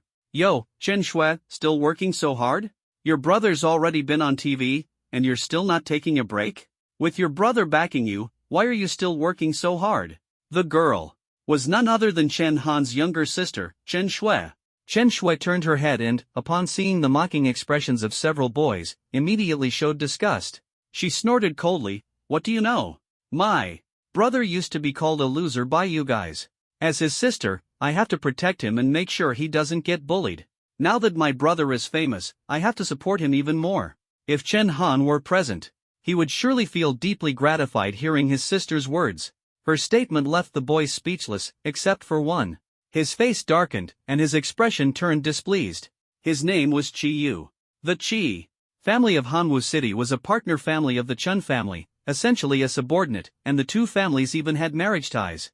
If Chen Han had remained a loser, logically speaking, a girl is outstanding. As Chen Shui would eventually marry into the Qi family with just a bit of effort from Qi Yu's side. But now the situation had changed. Because of that live stream, Chen Han had become a prominent figure in Hanwu City. With a powerful backing behind her, the gap between Qi Yu and Chen Shui was growing wider. Thinking of this, Qi Yu couldn't help but say, "Chen Shui, don't get cocky. Your brother will always be a loser. What can a live stream change? My dad talks about public safety on live streams every day, have I ever said anything about it?" Influenced by Chen Han, Chen Shui's fiery temper flared up as well. She flipped herself up, quickly standing from the ground, pointed at Qi Yu, and shouted angrily, "Qi Yu, I've warned you countless times. You can talk about me, but you absolutely cannot talk about my brother. I've put up with you long enough." Seeing that Chen Shui was genuinely angry, Qi Yu immediately took a step back and fell silent. Chen Han had grown up without parents, his exceptional talent suppressed and ostracized within the family. Chen Shui had faced similar experiences. In that oppressive family environment, they had learned to keep their heads down, but this time, Chen Shui decided not to endure anymore. She stepped forward 2 more paces, pointed at Qi Yu, and shouted loudly, "Qi Yu, apologize to me right now. Apologize to my brother. Otherwise, we'll settle this with real skills." With that, Chen Shui threw the school badge from her shoulder in front of Qi Yu. This was the signal to initiate a martial artist duel. Martial artist duels not only enhanced cultivation but also accumulated combat experience, and the school permitted such challenges. "Young Master Yu, are you scared? She's just a little girl. Young Master Yu, if you don't dare to accept the challenge, I really won't respect you." Under the instigation of those around him, Qi Yu swallowed hard and had no choice but to accept the challenge. He also threw down his school badge and issued a harsh warning, "Chen Shui, don't blame me for bullying you. A real man doesn't fight girls, you're the one who provoked me first." The two squared off, turning the playground into their arena. Although neither had officially become martial artists yet, they both possessed a certain level of combat ability thanks to entry-level breathing techniques and their innate talents. Chen Shui had a rare A-grade natural talent called Night Snowfall, while Qi Yu only had a C-grade earth-based talent. His earlier arrogance was merely for show. In reality, Chen Shui ranked among the top students at No. 8 high school and was certain to be sought after by major martial artist universities in the future. Qi Yu was well aware of his own limitations. He stomped his left foot on the ground, raising a 3-centimeter thick wall of earth in front of him. His talent leaned toward defense, but in a martial artist duel, relying solely on defense was tantamount to admitting defeat. In contrast, Chen Shui was far more aggressive. With a soft shout, her entire body was instantly covered in crystalline ice shards, as if she had donned a suit of frost armor. This armor was bristling with sharp ice blades, capable of both offense and defense. Seeing Qi Yu's earthen wall, Chen Shui sneered. Her current strength allowed her to lift 180 kilograms, her speed was close to 10 meters per second, and her basic physical attributes were nearing the level of a warrior. "Still dare to call my brother a loser? Let's see who's the real loser." She let out a light snort and sprang toward Qi Yu. Like a coiled spring. In an instant, she was in front of Qi Yu, delivering a right hook. The ice blades on her frost armor easily sliced through the earthen wall, leaving cracks all over the 3-centimeter thick wall, with debris falling to the ground. Qi Yu was utterly shocked. Although he had anticipated a gap in strength, he hadn't expected it to be this fast. He hurriedly condensed an earthen spike to attack Chen Shui, but it was effortlessly blocked by her frost armor, requiring almost no effort. Chen Shui looked at him disdainfully and directly punched Qi Yu. The force of the punch was astonishing, sending Qi Yu flying backward, rolling several times before landing heavily on the ground. Qi Yu struggled to get up, his right cheek deformed from the blow, his face covered in blood. "Ha ha ha, ha ha ha." Several male onlookers burst into laughter. Qi Yu had been beaten to the point of tears by Chen Shui, crying with tears and snot streaming down his face. You, I'm going home to tell my dad." Qi Yu fled in panic, terrified of anyone seeing him in such a sorry state. Chen Shui retracted her frost armor, sneering, but then her expression turned to concern. "Will what I did cause trouble for my brother?" As she was pondering, her smart device suddenly chimed with a notification. "Hello, you have one unread message. Please check." A virtual screen appeared before Chen Shui, and upon seeing the message, her face lit up with joy as she hurried toward the campus exit. Hanwu City Station. Several men in military uniforms stood tall and imposing, their their epaulets indicating high ranks, drawing the attention of passers-by. Young Master Chen, even though we've only been away from Hanwu City for 3 months, the changes feel immense. Who would have thought that 3 months ago, we were still considered the losers of our family, and now we can walk proudly in Hanwu City? Ji Yun, who had a particularly quick tongue, hadn't stopped talking on the train and continued chattering like a machine gun after getting off. Chen Han indeed felt as though everything had changed dramatically. At that moment, a fragrant breeze passed by, and a soft figure suddenly jumped onto Chen Han. Chen Han, I didn't expect you to have old friends in Hanwu City? Zhao Linger teased upon seeing the scene. Perhaps even Zhao Linger herself didn't realize that her words carried a hint of jealousy. Ji Yun noticed this and jokingly teased her, Instructor Zhao, can't us soldiers fall in love? Zhao Linger finally realized what was happening, her cheeks slightly flushed. It was rare for her to blush, and her lips curled into a faint smile, showing a hint of nervousness. Who said soldiers can't fall in love? I never said that. It's just that a soldier's partner must be registered, and Chen Han is clearly hiding something. Ji Yun, Zhu Meng, and Zhao Yufei exchanged glances upon hearing this, then burst into a mischievous laugh. The next moment, the woman clinging to Chen Han said something that made Zhao Linger feel utterly embarrassed. Brother! Long time no see. Zhao Linger wished she could find a hole to crawl into. Chen Han pinched Chen Shui's cheek affectionately and said, let me take a look. It's been a few months, and you've lost weight, huh? Is the Chen family treating you poorly? In truth, Chen Han knew very well that Chen Shui had excellent aptitude, and the Chen family would only focus on nurturing her. Besides, after Yushui's warning last time, the Chen family wouldn't dare lay a finger on her. Chen Shui let out a soft hum. Brother, the Chen family hasn't treated me badly, but without you around, nothing feels fun. She turned to look at Ji Yun, Zhu Meng, and the others. Apart from Ji Yun, she didn't know anyone, so she curiously asked, brother, are they all your comrades except for big brother Ji? Wow, this sister is so beautiful. Chen Shui had a sweet tongue and immediately noticed Zhao Linger, who stood out among the group of men. When Zhao Linger wasn't speaking, she truly was a top-tier beauty, long legs, an angelic face, and a perfectly slender figure that even women couldn't help but envy. Chen Shui's words hit Zhao Linger's sweet spot, and she immediately responded, Chen Shui, you're very cute too. Zhao Linger's voice became soft and sweet, completely unlike the fiery personality she had shown before. Chen Han was about to speak when he suddenly noticed a small scratch on Chen Shui's arm. It didn't look like an ordinary scrape. His gaze sharpened as he pointed at the wound and asked, Sha Shui, who did this? Were you bullied at school? Chen Shui quickly pulled her hand back to cover the wound, forcing a smile as she said, it's nothing, I just accidentally fell while practicing. Brother, I'm not some pampered young lady, this little injury is nothing. Chen Han knew her temperament well. When she said things like this, it only proved the injury was caused by someone else. In the past, when they lacked strength, Chen Han and Chen Shui could only endure whatever came their way. But now things were different. Chen Han was already a third-tier martial artist and a trusted aide of Marshal Yu. He no longer had to swallow his anger. If Chen Shui wouldn't say, Chen Han would investigate thoroughly. He would never let her suffer any harm again. Walking through the streets of Hanwu City, Zhao Linger and Chen Shui chatted happily, while Ji Yun, Zhu Meng, and the others discussed news about the city's various entertainment venues. Zhao Yufei listened with great interest. This lively scene eased much of Chen Han's anger. But the peace didn't last long.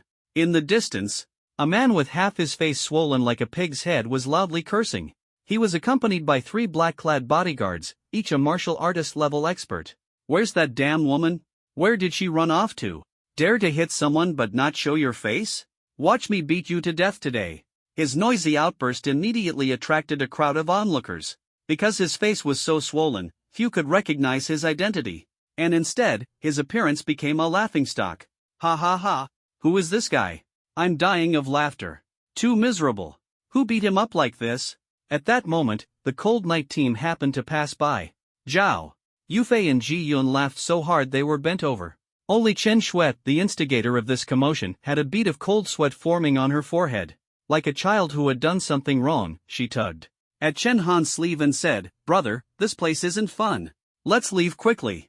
As soon as she finished speaking, Chen Shui pulled Chen Han, intending to run away, but her sharp-eyed pursuer, Qiyu, spotted her. Qiyu, completely disregarding his status as the young master of the Qi family, immediately shouted, It's you. Chen Shui. You hit someone and now want to run? Qiyu, accompanied by his bodyguards, swaggered across the street toward them. Just as he was about to point at Chen Shui and start cursing, a tall figure stepped in front of her. When Qiyu finally noticed Chen Han, he was so startled that he took several steps back. You? Why are you here? Aren't you supposed to be in the military? This sentence drew the attention of everyone on the street to Chen Han. The previous nationwide live broadcast had made the special operations team famous, and among them, Chen Han was the most eye-catching. Wow! Isn't that the leader of the Cold Night group, Chen Han? Chen Han has always been one of us from Hanwu City. Quick! Take a photo to commemorate this. Instantly, all eyes on the street focused on Chen Han. But Chen Han had no time to deal with them. He had already guessed that the injury on his sister's arm was likely related to this pig-headed man. He grabbed Chen Shui's wrist and coldly asked Qiyu, "Did you cause this injury?" Qiyu's previously arrogant demeanor vanished instantly. Though he acted cocky at school, he knew Chen Han's identity was extraordinary. Qiyu stammered, "Why yes, I did. So what? Look at what your sister did to me." As soon as he said this, his half-swollen pig-like face caused the crowd to burst into laughter. However, Qiyu's bodyguards remained oblivious and arrogant. In an instant, one of the bodyguards stepped in front of Qiyu, and the aura of 3 martial artists erupted simultaneously. "What gives you the right to talk to our young master like that? Do you even know who he is? Just because you're wearing a military uniform, you think you're something? Do you know who our master is?" Hanwu City, after all, was not as prosperous as Dongdi City, and there were still some frogs in the well. These people had never left the city in their lives and firmly believed that those with power and influence in the city were invincible. Chen Han said no more. Anger flared in his chest, and with a thought, the snow wolf spear was already in his hand. Although he was only at the martial artist level, he was nearly unmatched among his peers.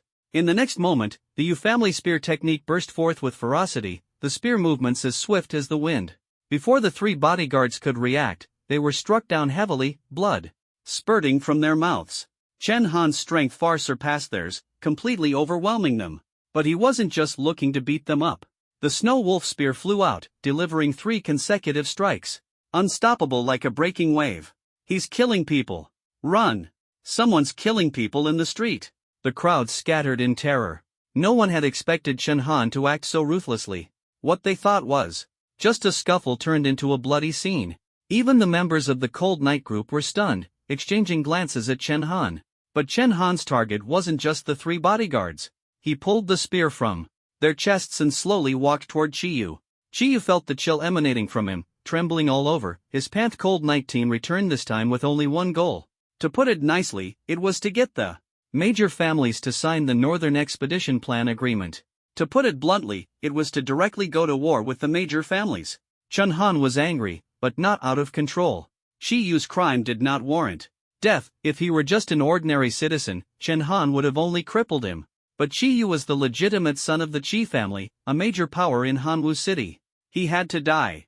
This was an internal war that required thunderous measures. At the same time, the major families of Hanwu City also received news of Chen Han's return. They sent people with various gifts, intending to curry favor with him along his route. Previously, Chen Han was recognized as a useless figure in the family circles of Hanwu City. After a live broadcast, people saw him in a new light.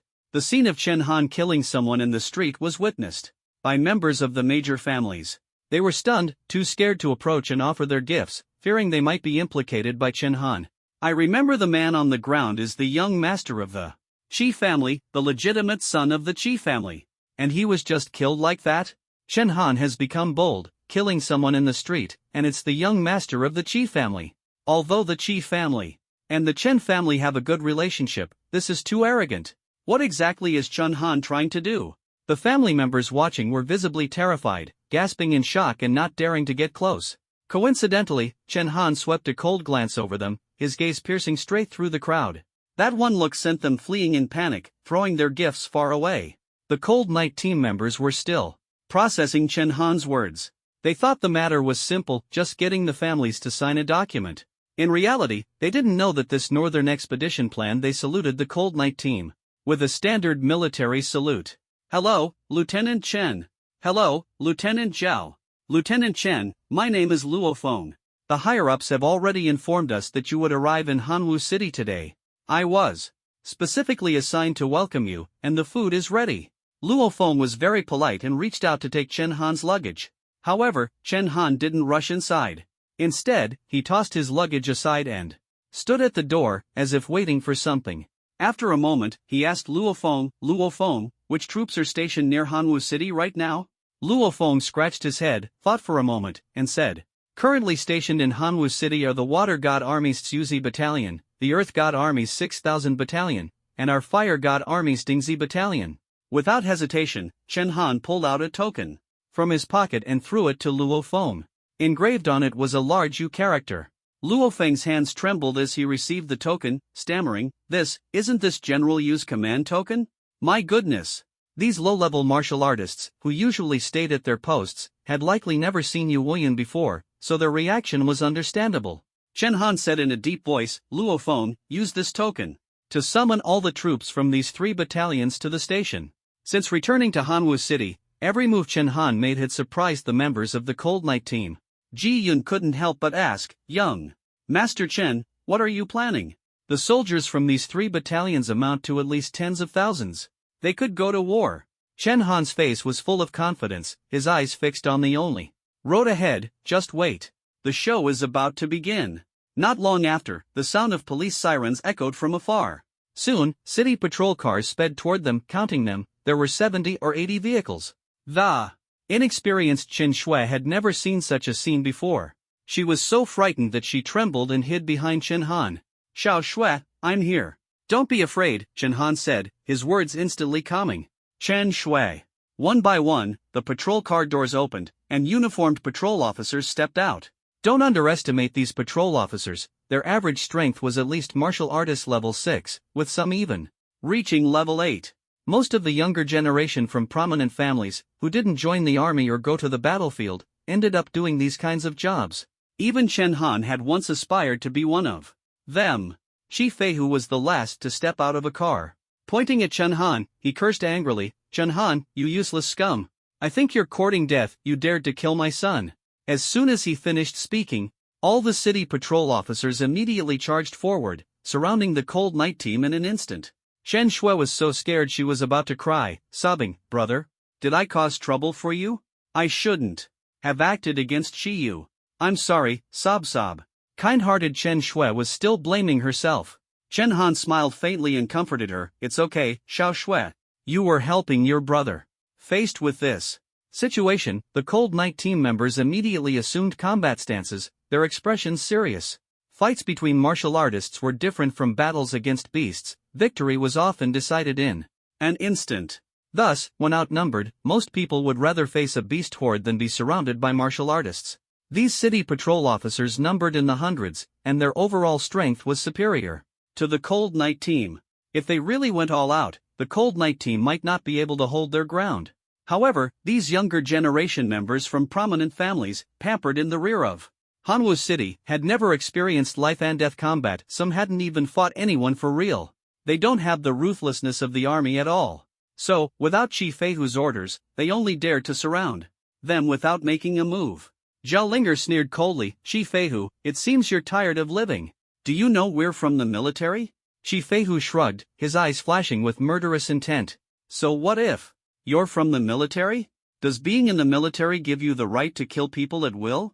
You're just a bunch of low-ranking soldiers. Calling yourselves a special operations team, do you really think you're something extraordinary? Ji Yun and Zhu Meng exchanged a glance and then burst into laughter. Shi Feihu, I advise you not to overestimate yourself. We're not the same as before, letting you bully us. Shi Feihu's gaze turned cold as he glanced at Zhu Meng and Ji Yun before finally looking at Chen Han. He recognized all 3 of them, they were infamous good-for-nothings in the family circles of Hanwu City. In the past, whenever they saw him, they would bow and scrape. But in just a few months, the situation had completely changed. As the saying goes, these days, everyone has their chance to rise, never underestimate young people when they're down and out. However, Shi Feihu didn't think they were hard to deal with, nor did he believe these 3 could stir up much trouble. This time, he had mobilized all the city's patrol teams, naturally alarming all the families in the city. If he showed weakness now, everyone in Hanwu City would know that the Qi family the greater the distance, the greater the advantage. The long spears Strength lies in its range. Facing a broadsword head-on is unwise, especially when there is a significant disparity in skill. Chen Han did not sit idly by. As soon as he withdrew from the attack range, he launched a swift strike using the Yu family spear technique. A martial artist actively attacking a martial general shocked the patrol team members. Is Chen Han crazy? How dare he take the initiative to attack our director? A third-tier martial artist attacking first is just exposing his flaws. The director could cut him down in minutes. But defense was not Chen Han's style. The Yu family spear technique had no defensive moves. Offense is the best defense. The spear shadows dance like illusions, targeting all the vital points on Qi Feihu's body. The opponent was indeed tough. The disparity in their foundations made it difficult for Chen Han's strikes to penetrate Qi Feihu's iron-like muscles. However, being able to hold his ground against a martial general was already a significant victory. What alarmed Qi Feihu even more was that he was gradually falling into a disadvantage. First, Chen Han's stamina seemed inexhaustible, not a single drop of sweat on his forehead. Second, Qi Feihu noticed that the power behind Chen Han's strikes was growing stronger with each attack. Initially, Chen Han could only graze his skin, but gradually, he began leaving small punctures on his body. Of course, these minor injuries were no big deal for a martial general like Qi Feihu and would heal quickly. But what terrified him was that Chen Han was merely a martial artist. Yet he could fight him evenly. This completely shattered the century-old belief in invincible realms. This kid wasn't like this before. In the past, when Qi Feihu encountered Chen Han on the streets, he only thought of him as a timid and cowardly brat. Now, Qi Feihu was furious, channeling all his strength into his blade. His strikes became unpredictable, each one carrying immense power, as if capable of tearing the heavens and earth apart. The members of various families watching from afar gasped in shock. Who would have thought Chen Han could force Qi Feihu to use the Qi family's ultimate technique, the Thousand Waves Jagged Blade? This set of moves consists of 12 strikes, based on the Vajra Blade technique. Chen Han is only a third-tier martial artist now, but Qi Feihu resorting to the Thousand Waves Jagged Blade actually indicates he's already at a disadvantage. The Thousand Waves Jagged Blade is an A-level martial skill. As mentioned before, martial skills are a martial artist's trump card, consuming immense energy and rarely used except in life or death situations. The implication of the elder's words was that if Chen Han were also at the martial general level, Qi Feihu would already be dead. The various families in Hanwu City had no choice but to re-evaluate this man they had always underestimated. The Thousand Waves Jagged Blade was no trivial matter. Chen Han felt the strain just blocking the first strike with his spear, his ankle even sinking into the mud. A martial general is truly hard to deal with, Chen Han muttered to himself, quickly retreating. Fortunately, he had the advantage of stamina, and this strike did not cause any substantial damage. At that moment, the system notification Chen Han had been waiting for finally arrived. Ding! System notification, your killing intent value is full. Finally, it was full. With his killing intent value reaching its peak, Chen Han could activate the Killing God Spear intent instantly, boosting his attributes by 4 times. Qi Feihu's base strength was approximately 150,000 kilograms, while Chen Han's was only 31,500 kilograms. With a 4-fold increase, he would just match Qi Feihu's power. Qi Feihu had his family's inherited martial skills, but did Chen Han not have his own? The tip of Chen Han's spear suddenly emitted a flash of red lightning. In that instant, Qi Feihu's expression changed drastically, as he clearly felt that Chen Han's aura had completely transformed. He even felt that, as a martial general, he was now evenly matched with the martial artist Chen Han. At this moment, fear completely disrupted his rhythm. So much so that he failed to unleash the next strike of the Thousand Waves Jagged Blade in time. In battles between warriors, victory or defeat is often decided in an instant. In this second, Chen Han had already reached Qi Feihu. The piercing thorn spear of death was unleashed, guaranteed to hit, locking onto its target. The spear tip aimed directly at Qi Feihu's chest. A burst of red light exploded, and Qi Feihu's proud iron-like muscles were easily shattered under Chen Han's martial technique, as if they were made of paper. The snow wolf spear pierced into Qi Feihu's body. The outcome of this battle was decided. Yet Qi Feihu did not die.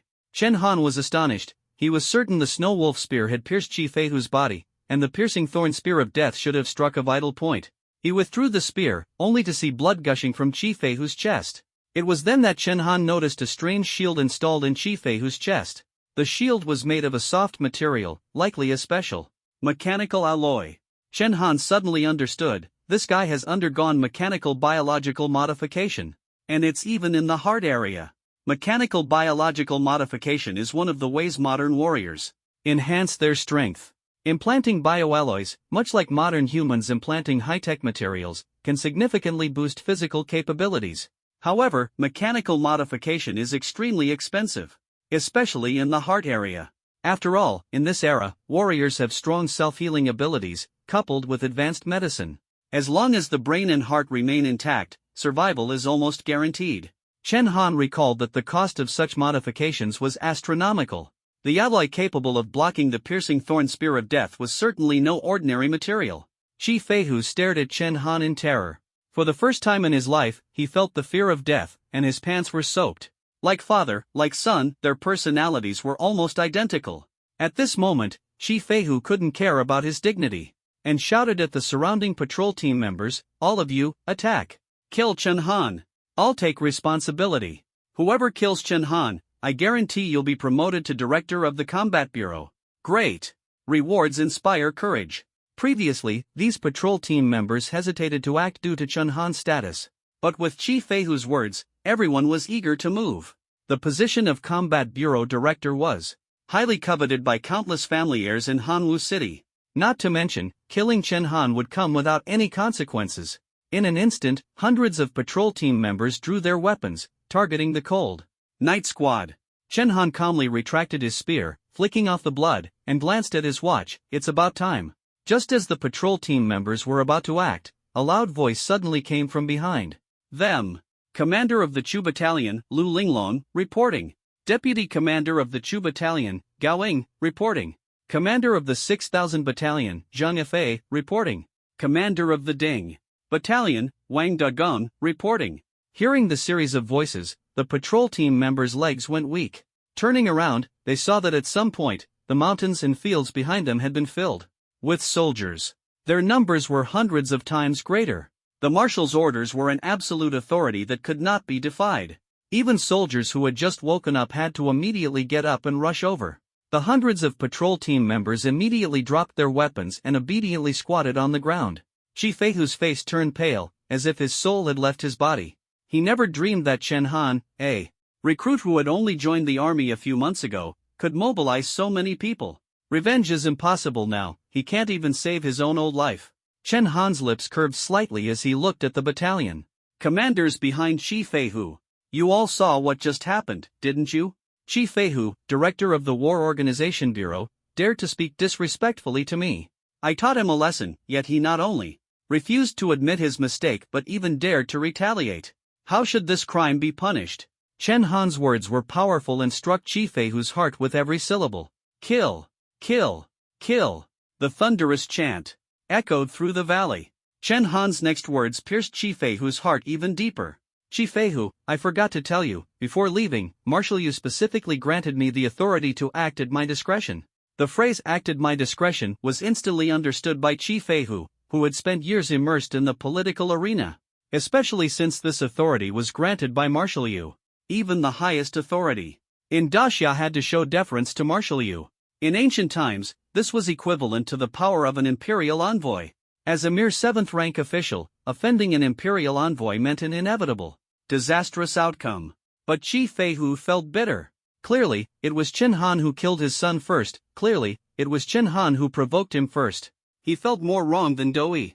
What he didn't expect was that Chen Han's target was never just him alone. At this moment, Ji Yin stepped forward and roared angrily, Shi Feihu, you have some nerve. How dare you offend Lieutenant Chen? Others joined in the uproar, and Zhu Meng sneered, it's not just Shi Feihu, it's the entire Qi family. You've been running rampant in Hanwu City for too long, completely unaware of your limits. These words made Shi Feihu increasingly uneasy. He had only offended Chen Han. How did this involve the Qi family? Shi Feihu hurriedly knelt down, trembling as he said to Chen Han, Lieutenant Chen, it was my poor judgment, failing to recognize a great figure. It was my mistake. This matter has nothing to do with the Qi family. I alone am responsible for my actions. Shi Feihu knew very well that if his actions brought disaster upon the Qi family, his death would be utterly meaningless. But he still hadn't realized that Chen Han's target from the very beginning was never just him. Is that so? You alone are responsible for your actions? Chen Han sat sternly, narrowing his eyes as he stared at Chi Feihu. That gaze made Chi Feihu's heart pound with fear. He never expected that an 18-year-old young man could exude such a seasoned aura. Chen Han let out a cold snort, waved his hand, and said, I will deal with the Chi family and rectify this corrupt atmosphere. Blocking the military camp gates and committing murder, where is the justice? Where is the military law? Take Chi Feihu away. Tomorrow, he will accompany me to the Chi family to face legal punishment. Only then did Chi Feihu realize that he had been trapped in Chen Han's scheme from the very beginning. Having spent so many years in the political arena, he should have seen through such a trap. Unfortunately, Chen Han was too young and had been regarded as a useless figure in Hanwu City. He underestimated him. Chen Han, you truly are ruthless. Your methods are vicious. Chi Feihu glared at Chen Han with resentment but could only obediently put on handcuffs. At this moment, if he dared to resist, Chen Han would immediately have grounds to lead troops to crush the Chi family. Chen Han ignored Chi Feihu's angry shouts and turned to look at the crowd gathered on the distant hillside. These people were spies sent by various families in Hanwu City. At this moment, they were still gloating. Humph, the renowned Chi family of Hanwu City actually lost to an unknown junior from the Chen family. The Chi family has truly fallen. Chi Feihu has been running rampant in Hanwu City, he deserves his retribution. But Chen Han's next words made the smiles on their faces freeze, and some of the timid ones almost stumbled. The families in Hanwu City act recklessly and without restraint. Even the Chi family is like this, intercepting and killing people at the gates of the barracks. This must be dealt with. Kill! Kill! Kill! The soldiers shouted in unison. This word kill was like thunder, shaking the heavens, and also like a blade pressed against the necks of the major families. Quick, hurry back and notify the patriarch. Damn it, Chen Han is serious about this. Chen Han's intentions were finally fully exposed. Although the major families realized it, it was already too late. The act as you see fit authorization personally granted by Marshal Yu meant that Chen Han was now the highest commander in Hanwu City, holding the power of life and death. At this moment, the Chi family was being pushed to the edge of the blade. Watching the crowd disperse, Chen Han nodded in satisfaction and turned to walk back to the camp. Zhao Linger then softly reminded him, Chen Han, isn't this a bit too much? Marshal Yu will definitely face a lot of pressure because of this. A ruthless person stands firm. Chen Han replied coldly, you haven't lived among the families, so you don't know how difficult they are to deal with. When dealing with them, you absolutely cannot show mercy. Zhao Linger's concern was not unfounded. Just as Chen Han finished handling the matter, Yu Wuyun in the capital received a flood of complaints. Almost all of them were accusations against Chen Han. The reports were filled with phrases like killing in the streets, disregarding the law, and violating military regulations. But Yu Wuyun laughed heartily, well done. This is the kind of soldier I want. If he were a coward, timid and afraid of trouble, then I'd have to scold him. Yu Wuyun's secretary frowned helplessly, Marshal Yu, these complaints are having quite an impact on you. Aren't you worried that those old guys will seize the opportunity to stir up trouble? Worried? Yu Wuyun snorted coldly, his eyes filled with anger. If I were worried, I wouldn't be Yu Wuyun.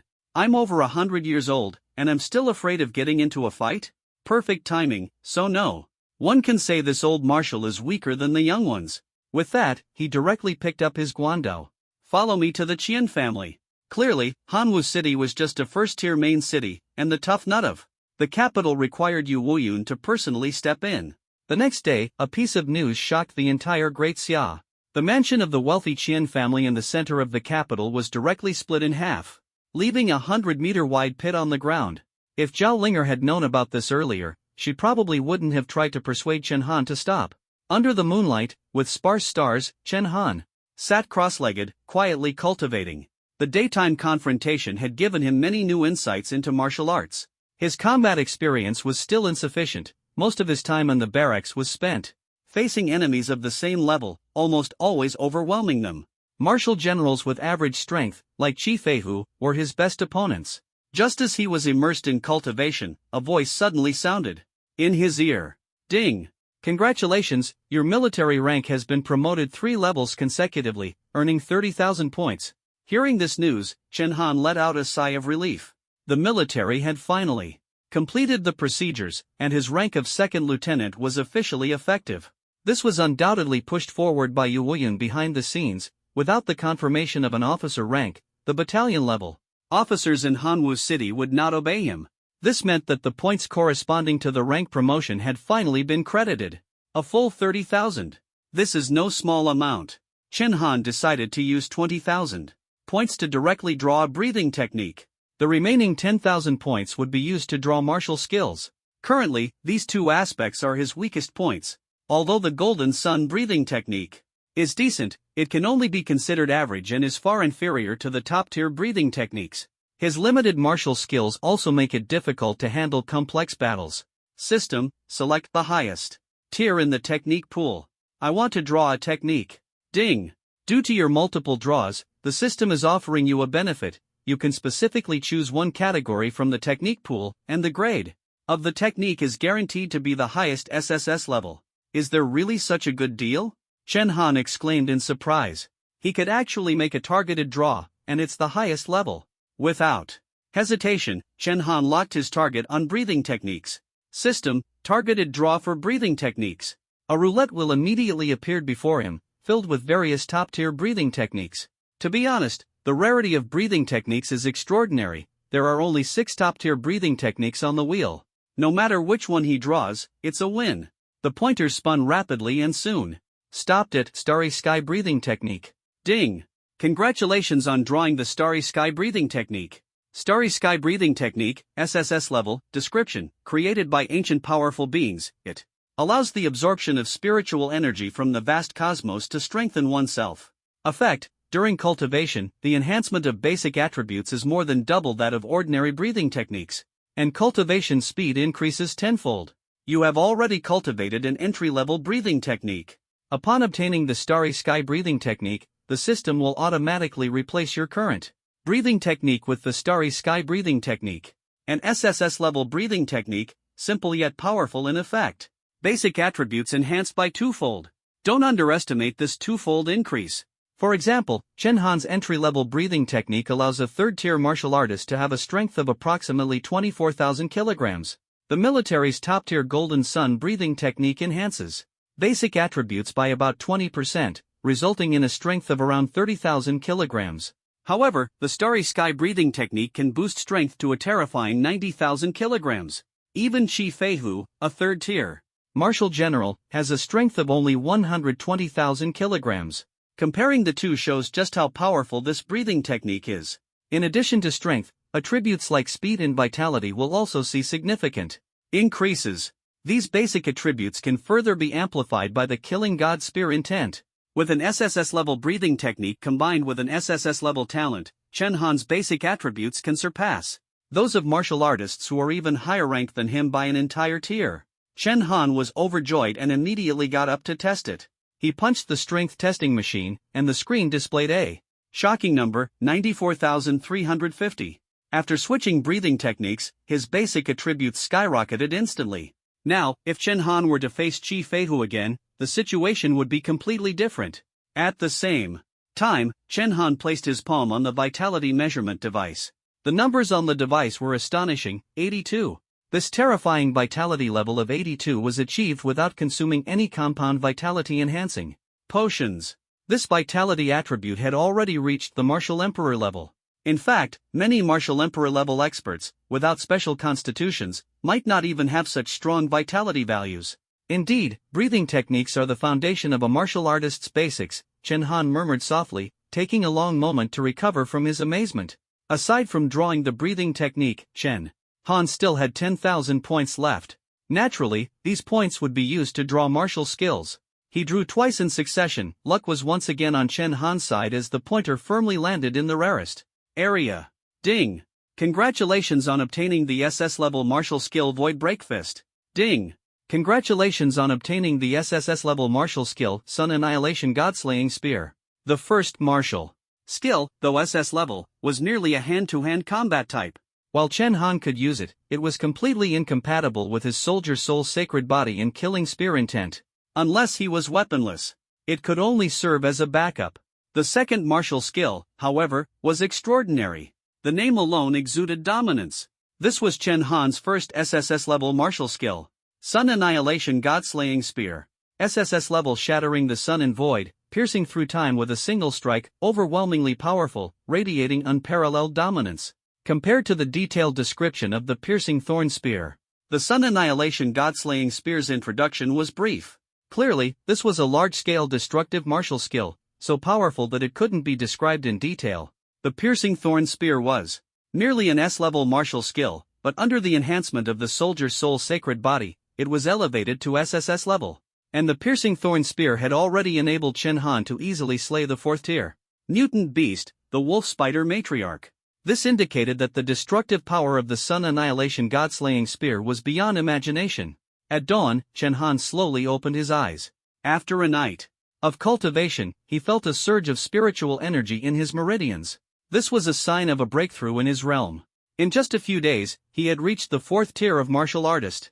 The enhancement of the soldier's soul sacred body, combined with the accelerated progress from the starry sky breathing technique, makes my advancement speed unmatched, Chen Han murmured softly, then washed his face. Just as he was about to head out, Zhao Linger rushed over with a tablet in hand. Chen Han, take a look at this. On the tablet was the day's hottest headline: a massive pit, 100 meters deep, had appeared in the busiest area of the capital, shocking everyone.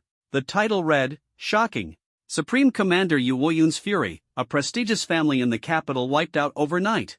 The headline was undeniably sensational. Chen Han immediately understood that Yu Woyun had targeted a certain family in the capital. "Let's go. Bring Qi Feihu and head to the Qi family," Chen Han commanded. He hadn't returned to Hanwu City to be a mere spectator. "Yes, Captain." Zhao Linger felt even more admiration for Chen Han. This was the first time she directly addressed him by his rank. On the bustling streets of Hanwu City, hundreds of military vehicles drove with imposing grandeur, attracting crowds of onlookers.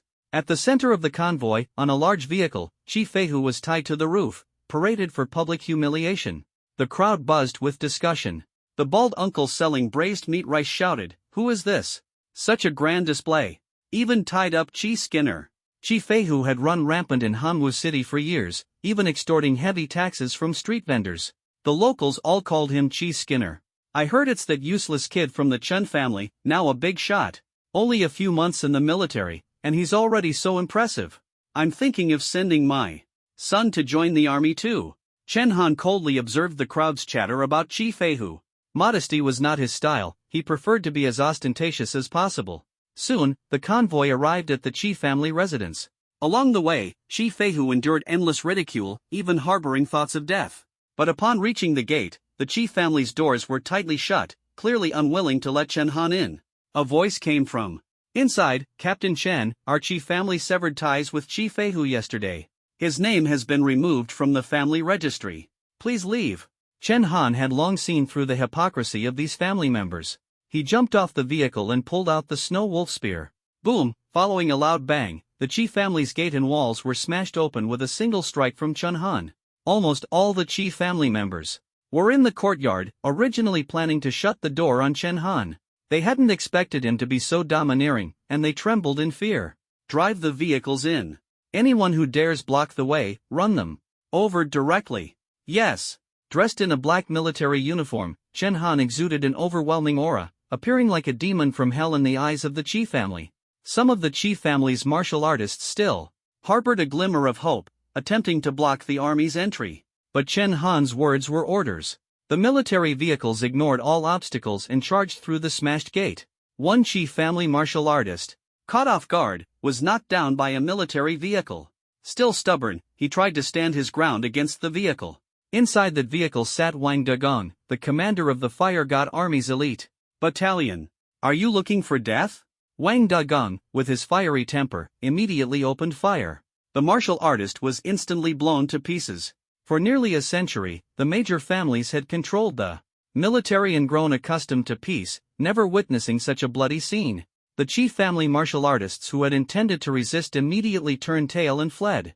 Hundreds of military vehicles stormed straight into the Qi family estate. Chen Han stepped out of his vehicle and, like discarding trash, threw Qi Feihu into the Qi family's ancestral hall, landing him right at the feet of the current family head, Qi Bian. Qi Bian looked at Qi Feihu, who was already crying uncontrollably, and for a moment didn't know what to do. "Big brother, save me! Save me!" Chen Han entered the ancestral hall, swept his gaze over the Qi family members, and completely ignored them as he sat directly in the Grand Master's chair at the head of the room. This action was nothing short of a public slap to the Qi family's face. His gaze was cold and stern. Though young, he exuded an irresistible authority. The older generation of the Qi family all lowered their heads, not daring to meet his eyes. So many of you here, are you planning how to deal with me? Chen Han's words pierced through everyone's thoughts, sending chills down their spines. Qi Bian finally couldn't hold back and said coldly, Chen Han, what exactly do you want? Qi Feihu offended you, but we've already expelled him from the family.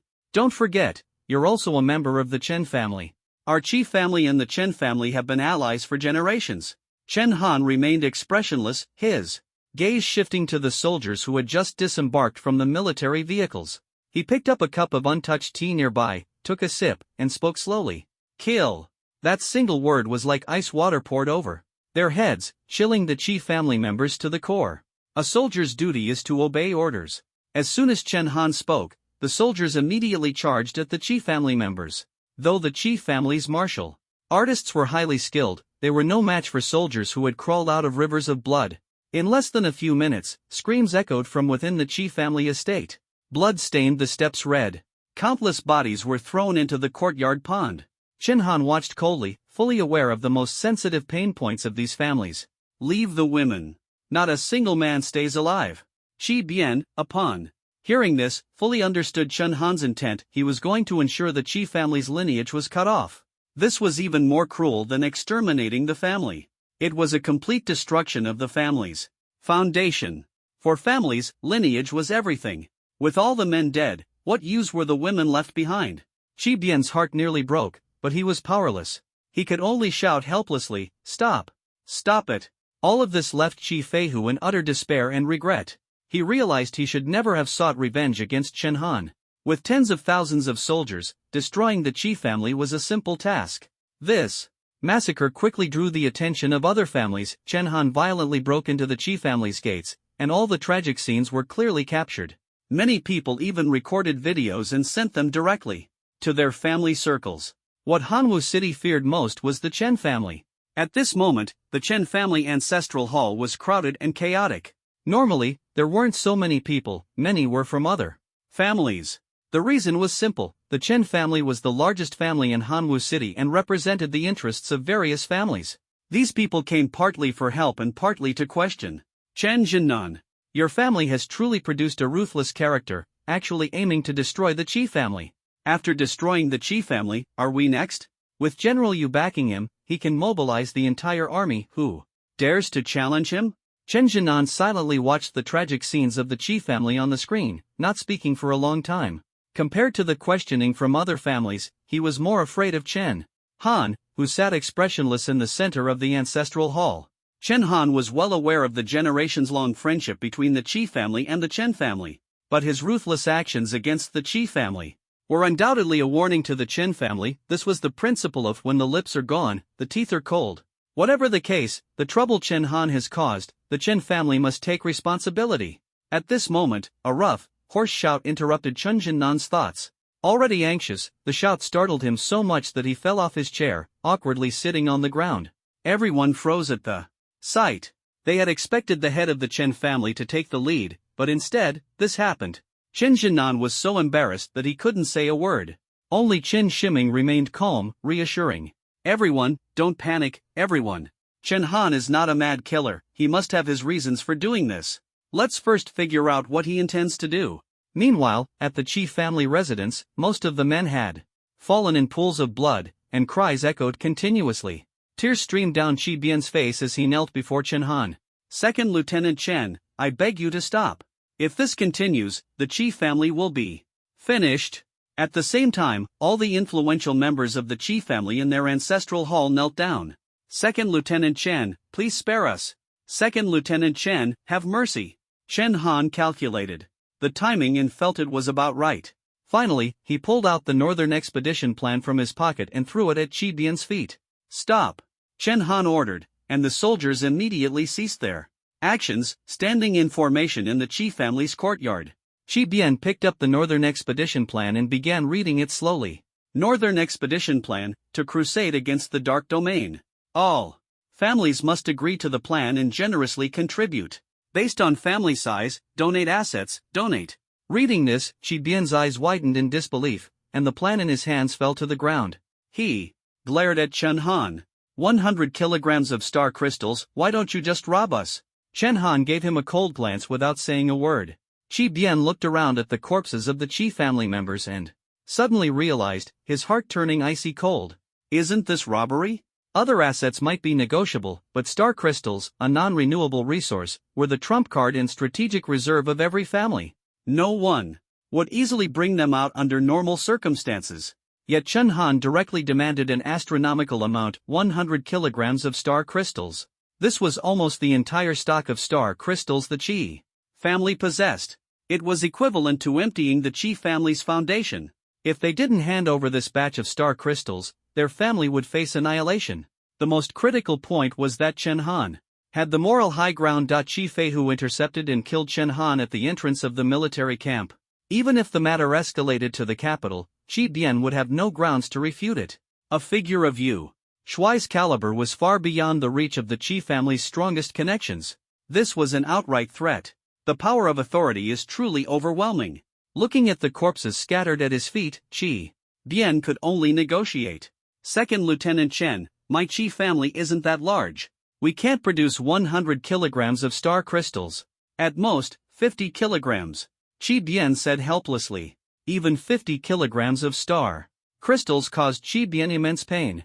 It would take the Qi family at least 30 years to accumulate that amount. Chen Han cast a cold glance at him and then threw down a blueprint. It was a detailed map of all the Qi family's industrial assets. The 3 alloy manufacturing companies on Suzaku Street in Hanwu City. The weapons parts manufacturing company in the suburbs of the capital. Qi Bian stared at the company names on the blueprint, too shocked to speak. How do you know the distribution of all our Qi family assets? At that moment, Qi Bian suddenly remembered that Chen Han was also a member of the Chen family, and the Qi family and Chen family had close ties in Hanwu City. Not only him, but the other members of the Chen family were equally stunned. Chen Jinan exclaimed in surprise, that's impossible. Family businesses are never entrusted to young people. How could Chen Han know so much? This kid.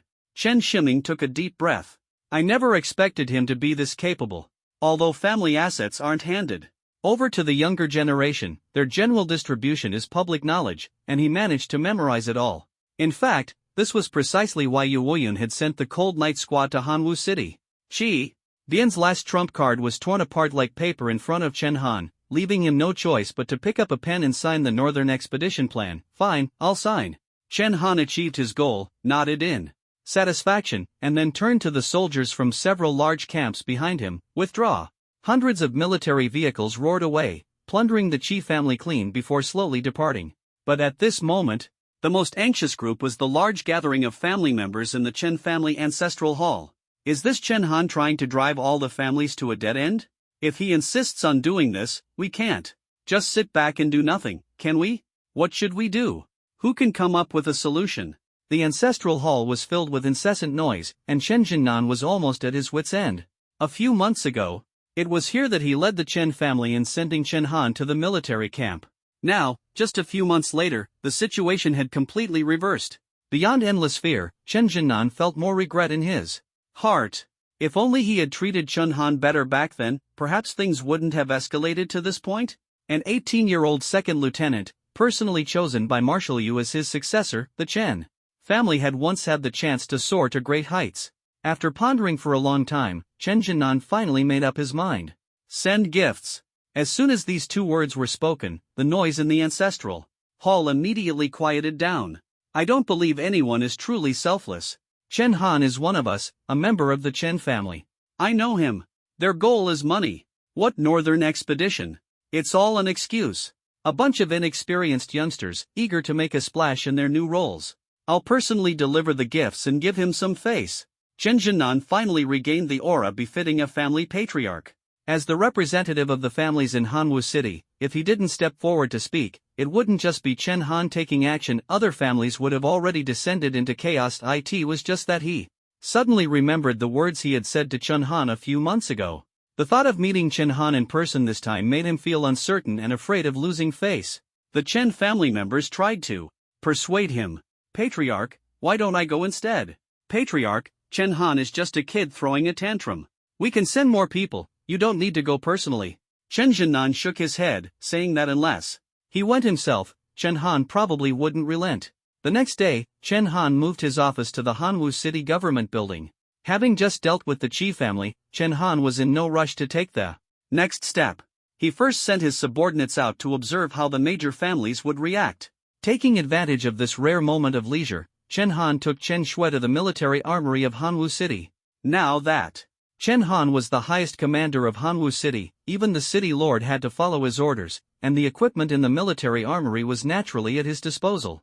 Although the Chen family had never skimped on Chen Shui's tuition fees, as an A-grade talent, she had received no resource support from the family. Up until now, she didn't even have armor or weapons. Seeing the armory filled with various weapons and equipment, Chen Shui was thrilled. Brother, are you saying I can pick any equipment I want?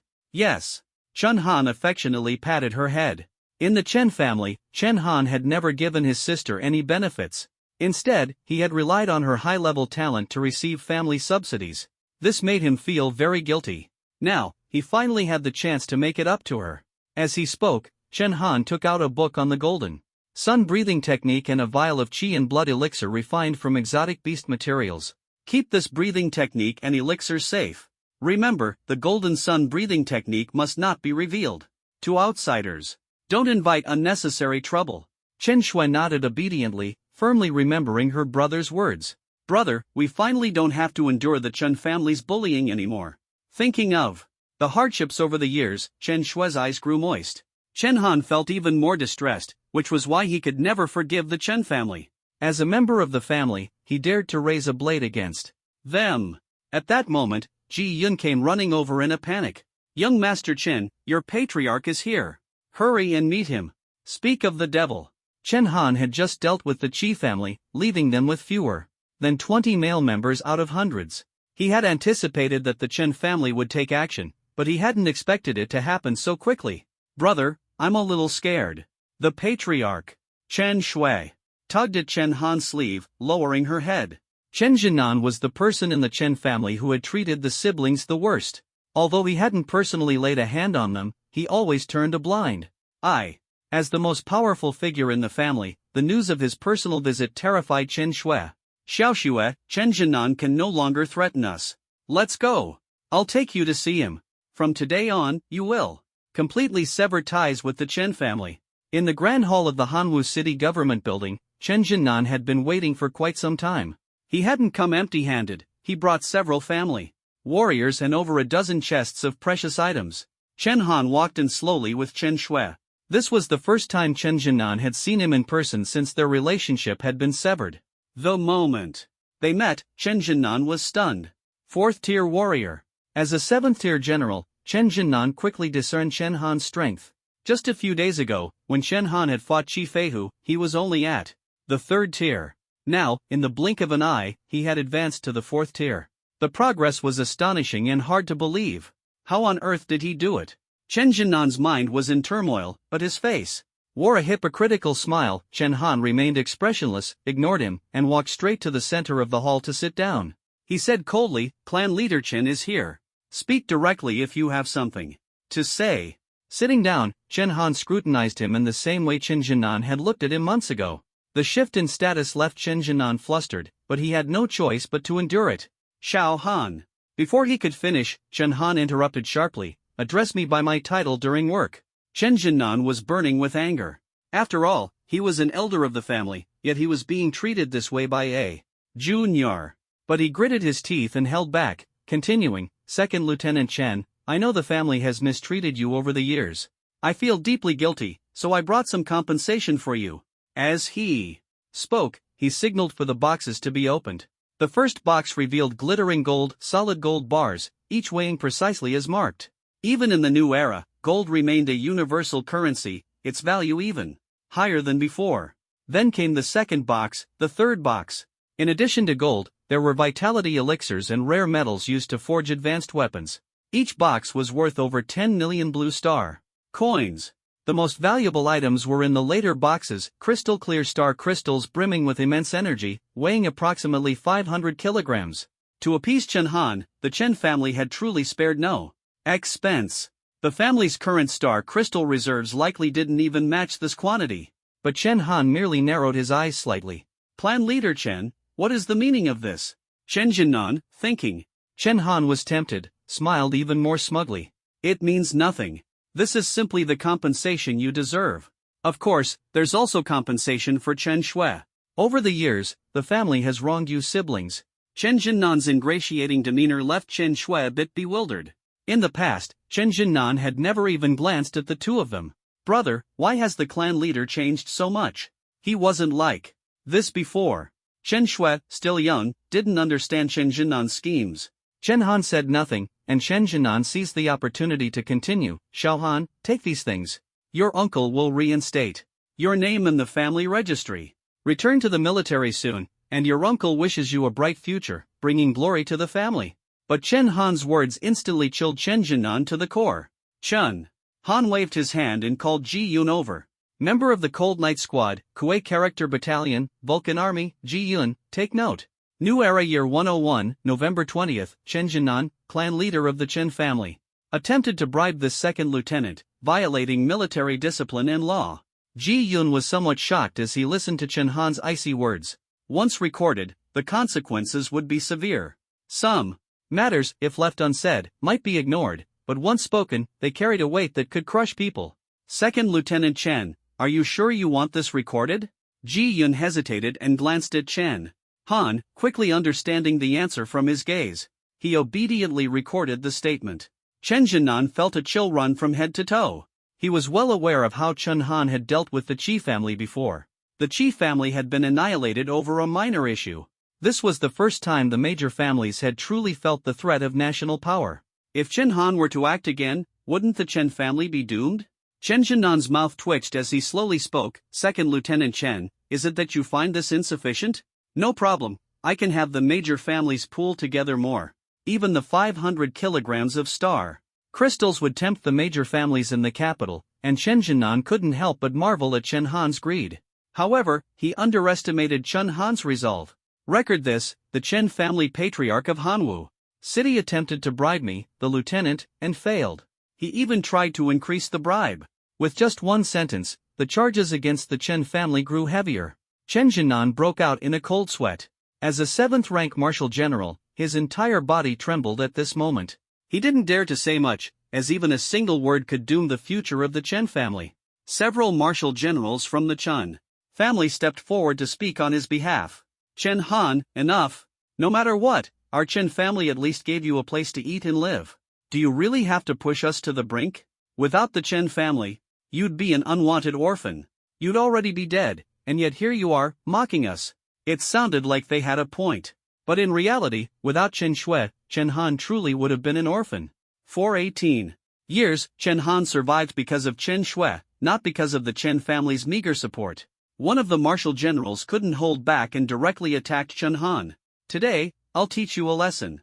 On behalf of your father, you ungrateful traitor of the Chen family. The attacker was Chen Hui, a martial general and also Chen Han's 6th uncle. He had witnessed the previous battle between Qi Feihu and Chen Han, so he believed he understood Chen Han's strength. He thought that if Qi Feihu had gone all out, Chen Han would definitely not have been a match. This time, Chen Hui directly used these treasures, especially the 500 kilograms of star crystals, are simply immense wealth, enough to elevate a family to prominence. Chen Jinnan wanted to argue but feared Chen Han would immediately call for reinforcements, so he could only leave the hall with a sullen face. Watching Chen Jinnan and the others depart, Chen Han sneered coldly. At some point, Ji Yun had already fully armed himself, donning the Type 6 special battle armor, and respectfully approached Chen Han. Young Master Chen, when shall we take action? Last time I went to the Qi family, I didn't kill a single enemy, and Xu Meng stole all the credit. Chen Han asked. Indifferently, take action for what? To destroy the Chen family, wasn't that what you said? Ji Yun looked at Chen Han in surprise and confusion. Chen Han smiled faintly but said no more, merely instructing Ji Yun to return to the camp for further training. Chen Jinnan returned to the Chen family, his legs nearly giving out as he almost collapsed. Quick! Notify all the families in Hanwu City and tell them to send all their forces here. Chen Han clearly doesn't intend to leave us any way out. Then we'll fight to the death. As the leading family in Hanwu City, the Chen family's influence was extraordinary. Soon, luxury cars began arriving one after another at the Chen family's gates. In no time, tens of thousands of people had gathered in the Chen family courtyard. Each of them was highly skilled, with martial artists everywhere, including over 400 martial generals. Patriarch Chen, are you sure Chen Han would really be so ruthless against his own family? If he leaves us no way out, then we can only fight to the death. The crowd was both furious and tense, ready for battle. If Chen Han were to approach with a fleet of military vehicles like he did against the Qi family, it would surely be a bloody conflict. However, after waiting an entire day and eating 3 meals, Chen Han still didn't show up. At this moment, a scout rushed in frantically. Everyone, I've observed that Chen Han has been busy repairing the government building and shows no signs of launching an attack. Upon hearing this, everyone froze, casting skeptical glances at Chen Jinnan. But the most shocked of all was Chen Jinnan himself. Chen Han's behavior yesterday clearly seemed like he was planning to annihilate the Chen family. At this moment, Chen Jinnan suddenly realized that this was all part of Chen Han's plan. Chen Han's absence was a signal he never intended to completely destroy the Chen family. This seemingly simple signal was enough to instantly fracture the previously united families of Hanwu City. First, intimidate them, then sow division. This strategy left Chen Jinnan in disbelief. Was this really the same brat he had always looked down on? The other families were also quick-witted, and someone immediately said, Patriarch Chen, my family has other matters to attend to, so we'll take our leave. Same here. Watching the crowd disperse, Chen Jinnan was nearly in despair. Originally, they could have confronted Chen Han head-on, resulting in mutual destruction, but now even that final bargaining chip was gone. He roared, stop right there. Can't you see this is Chen Han trying to sow discord? But everyone understood in their hearts that Chen Han's strategy was clear and left no room for resistance. Continuing to resist would only lead to annihilation.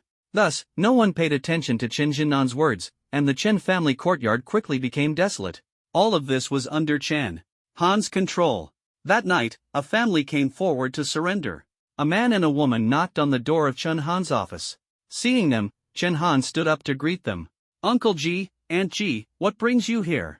The two were none other than Ji Yun's parents. They did not come empty-handed. Ji's mother was holding a northern expedition plan, while Ji's father carried a long rectangular box on his back. Chen Han had a favorable impression of this couple because their cultivation talents were poor, and they were often neglected in the Ji family, which made them share a sense of camaraderie with him. They also frequently supported Chen Han in private. Ji's father placed the long box on Chen Han's desk and handed over the northern expedition plan. Xiao Han, let's get straight to the point. The Ji family sent us to negotiate peace with you. We've already signed the northern expedition plan, please take a look. Chen Han raised an eyebrow, his gaze sweeping over the plan. Sure enough, the Ji family patriarch's signature was on the blank space.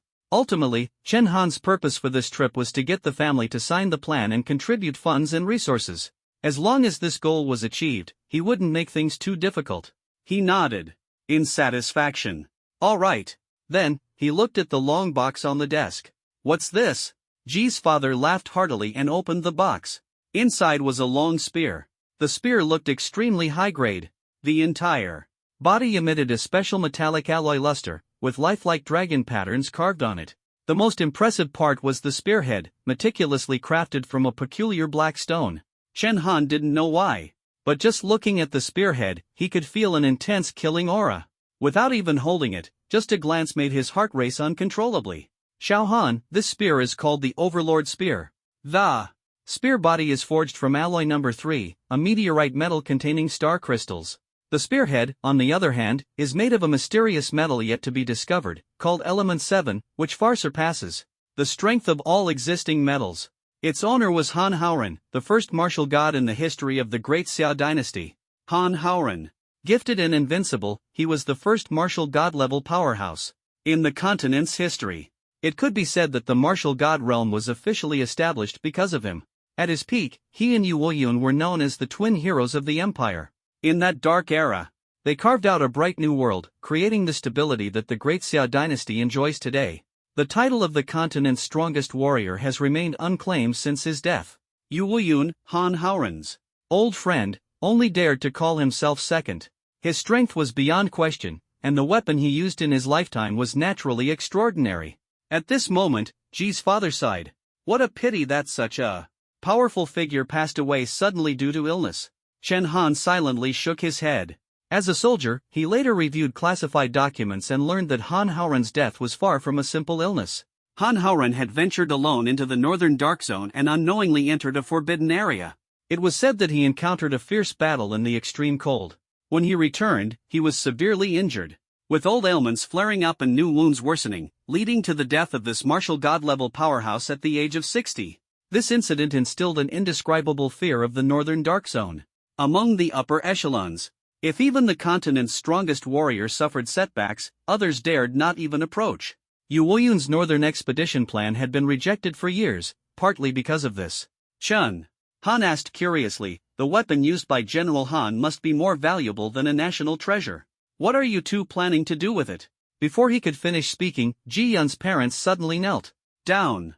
Please, Lieutenant Chen, accept the Overlord Spear. Chen Han was startled and quickly helped them up. You two are too courteous. This item is far too precious, I cannot accept it. Chen Han was not someone entirely selfless, he couldn't accept gifts from the Ji family as easily as Yu Wuyun did. This particular gift carried extraordinary significance.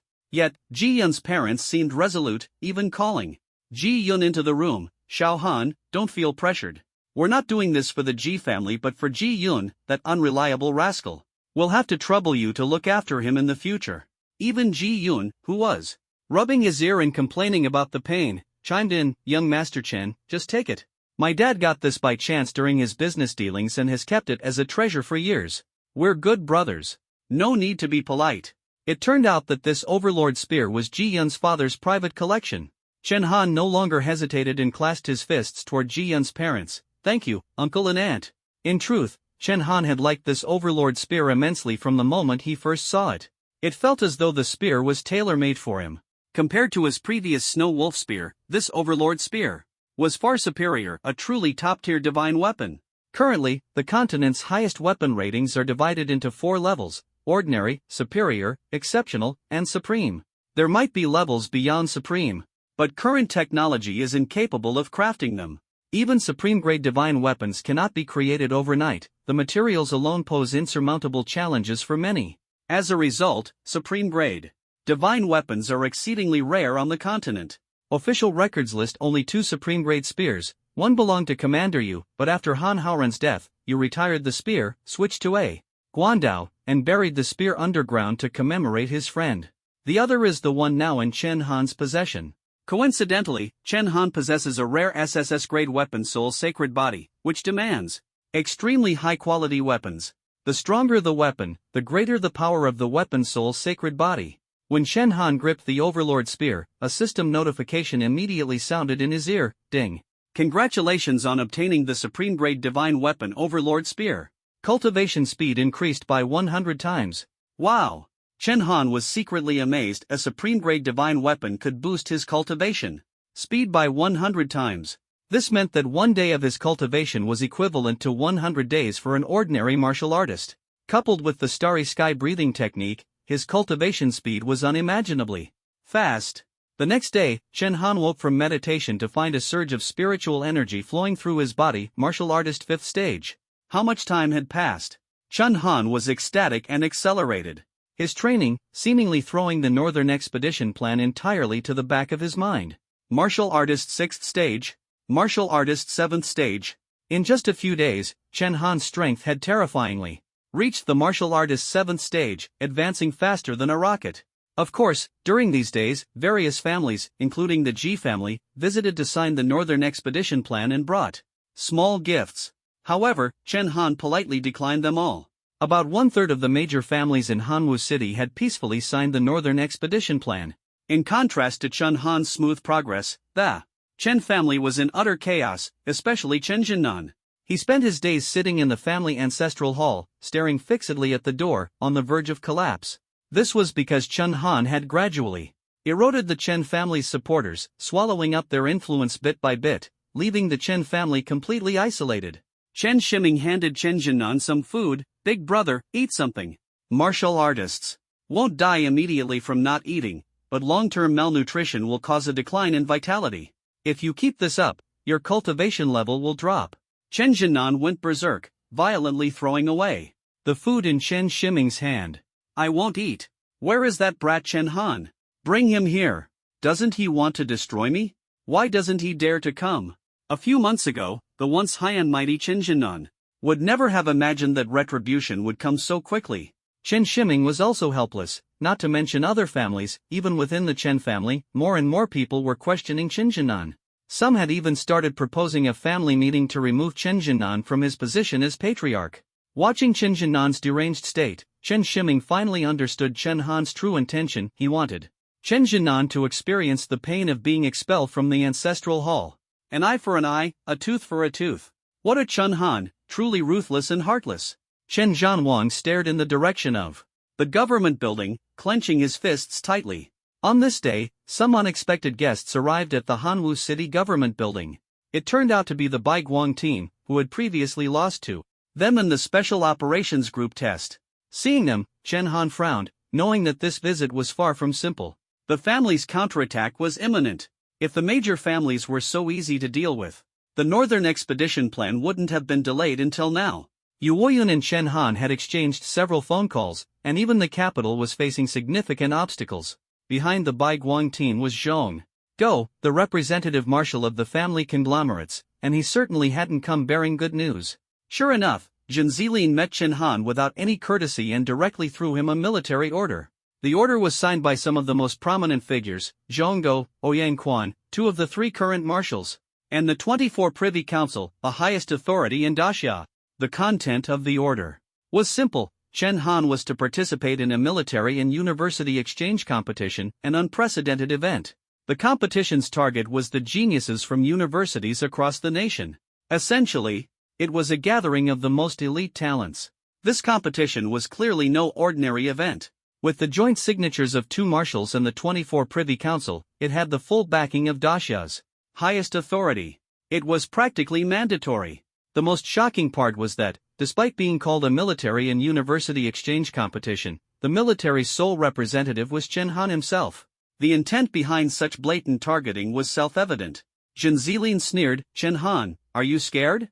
Let me tell you, this competition is open to any current university student." Chen Han's heart tightened. This meant there could be participants who had been cultivating for 3 or 4 years longer than him. Most of Daxia's geniuses were concentrated in top universities. Not to mention, he would have to face these experts alone. "Chen Han, you don't have to participate. The higher-ups won't force you, but you'll be relieved of Marshal Yu's mission and sent directly back to the barracks. But don't blame me for not warning you. I admit you're a genius, but Daxia has 600 million people. Even if you're 1 in 10,000, there are still 60,000 like you. You can choose not to participate, but if you lose, your military status will be immediately revoked, and you'll never be re-enlisted." Zhen Zilin's words were full of threats, clearly aiming to make Chen Han back down. The reason was simple: the outcome of this competition represented the high-level decision between family interests and the Northern Expedition. The geniuses from various universities were overwhelmingly from family backgrounds, while Chen Han represented Yu Woyun's civilian faction. It seemed like a factional struggle, but these 2 sides were the core of Daxia's highest authority. This competition would determine the future fate of Daxia. The families feared Chen Han winning, as it would shift the balance of power in Daxia, potentially ending the era of family rule. Therefore, they will undoubtedly send their top heirs to fight with all their might. At this moment, the phone on Chen Han's desk rang. It was Yu Woyun calling. He immediately said, "Chen Han, you don't need to participate in the Yun Peak tournament. Come back, these old guys are completely unreasonable." Yu Woyun's voice was filled with despair. He was wholeheartedly devoted to the nation but couldn't shake those high-ranking officials. This competition was fraught with danger. The families were plotting to eliminate Chen Han. This was by no means a simple exchange of skills. He didn't want the successor he had chosen to die at the hands of his own people. A warrior's honor lies in dying on the battlefield, not being killed by comrades. Chen Han's next words left Yu Woyun stunned. "Elder Yu, do you truly want me to participate?" Yu Woyun remained silent for a long time, but Chen Han saw the answer in that silence. Because this was the first real opportunity in a century to challenge those powerful families. As long as Chen Han could win. But the chances were almost zero. Yu Woyun didn't want Chen Han to throw his life away in vain. Chen Han picked up a pen, quickly signed the military order, and handed it to Jin Zilin.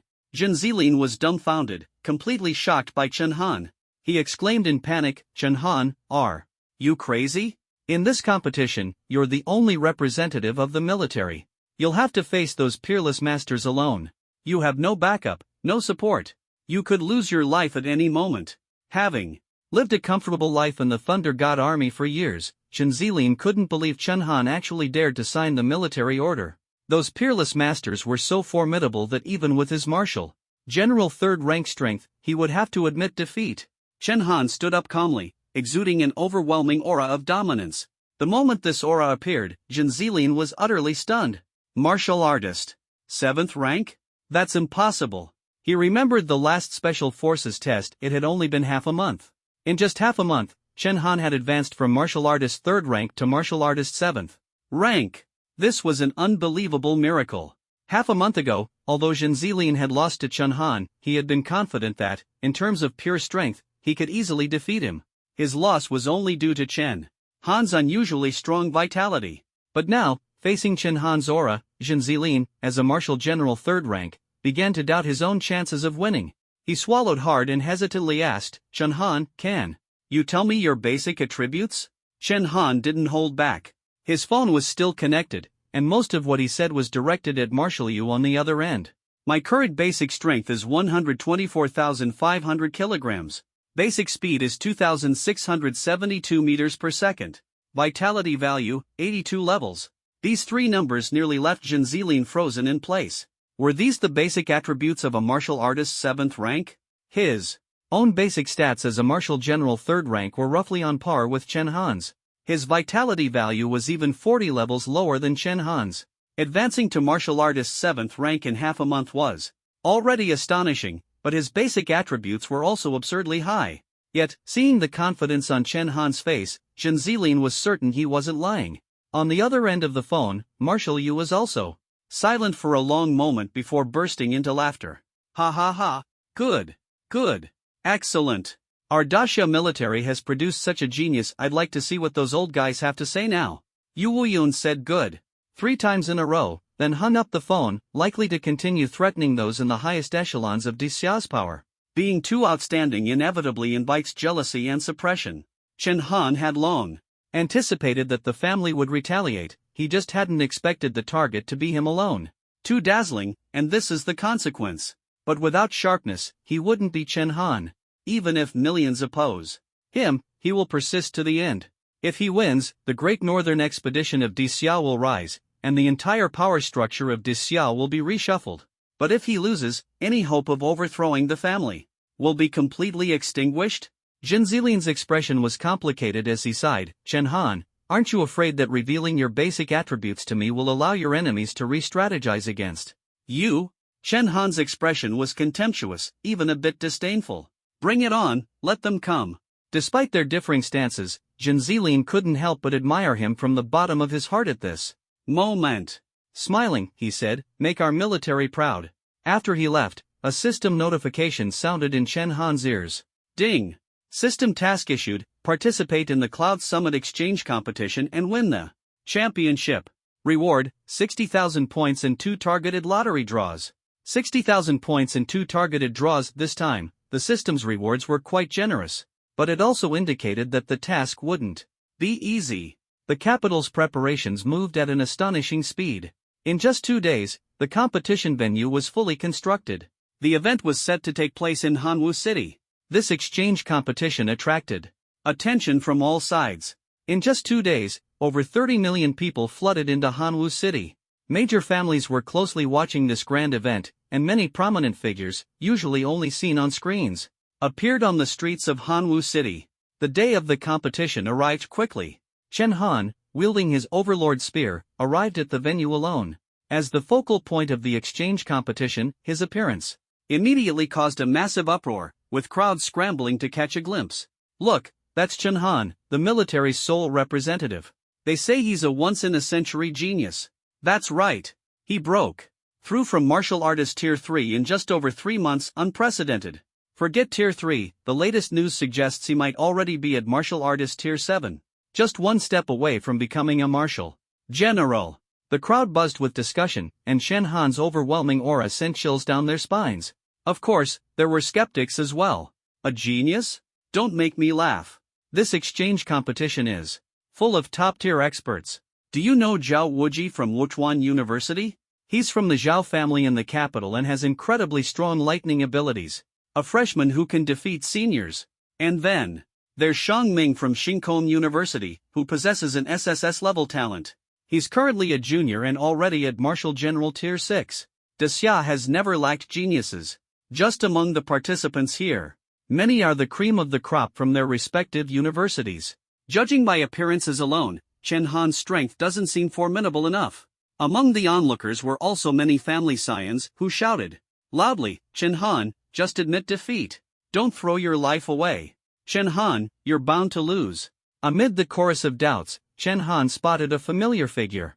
A head of red hair, a slim figure, dressed in a red bodysuit, with a cold and stern expression. It was Zhao Linger. Behind her were Ji Yun and a few others from the Cold Night Squad. However, their cheers seemed weak and powerless amidst the overwhelming voices of dissent. The appearance of these individuals was not surprising to Chen Han, but what puzzled him was that Zhao Linger was actually holding a weapon. According to the rules, spectators of duels were not allowed to bring weapons into the venue. "What is this?" Chen Han asked softly. Zhao Linger smiled knowingly. "Hey, you're the team leader, and I'm your soldier. If the team leader is going to risk his life, how could I not follow? They're targeting you alone, and I won't stand for it. What if they take turns fighting you? Although my strength isn't as good as yours right now, I can still help block for you." Chen Han immediately understood that Zhao Linger had probably asked Yu Woyun to let her participate in this competition as well. With her by his side, Chen Han wouldn't have to fight alone. A warm feeling surged in his heart, and the corners of his mouth lifted slightly. Then, Zhao Linger pushed open the venue doors, and the two walked in side by side. The venue was filled with top-tier experts. The first thing that caught their eyes was the three grand marshals seated in the central spectator area: Zhong Go, Yu Woyun, and Ouyang Quan. They were known as the three strongest individuals of the era.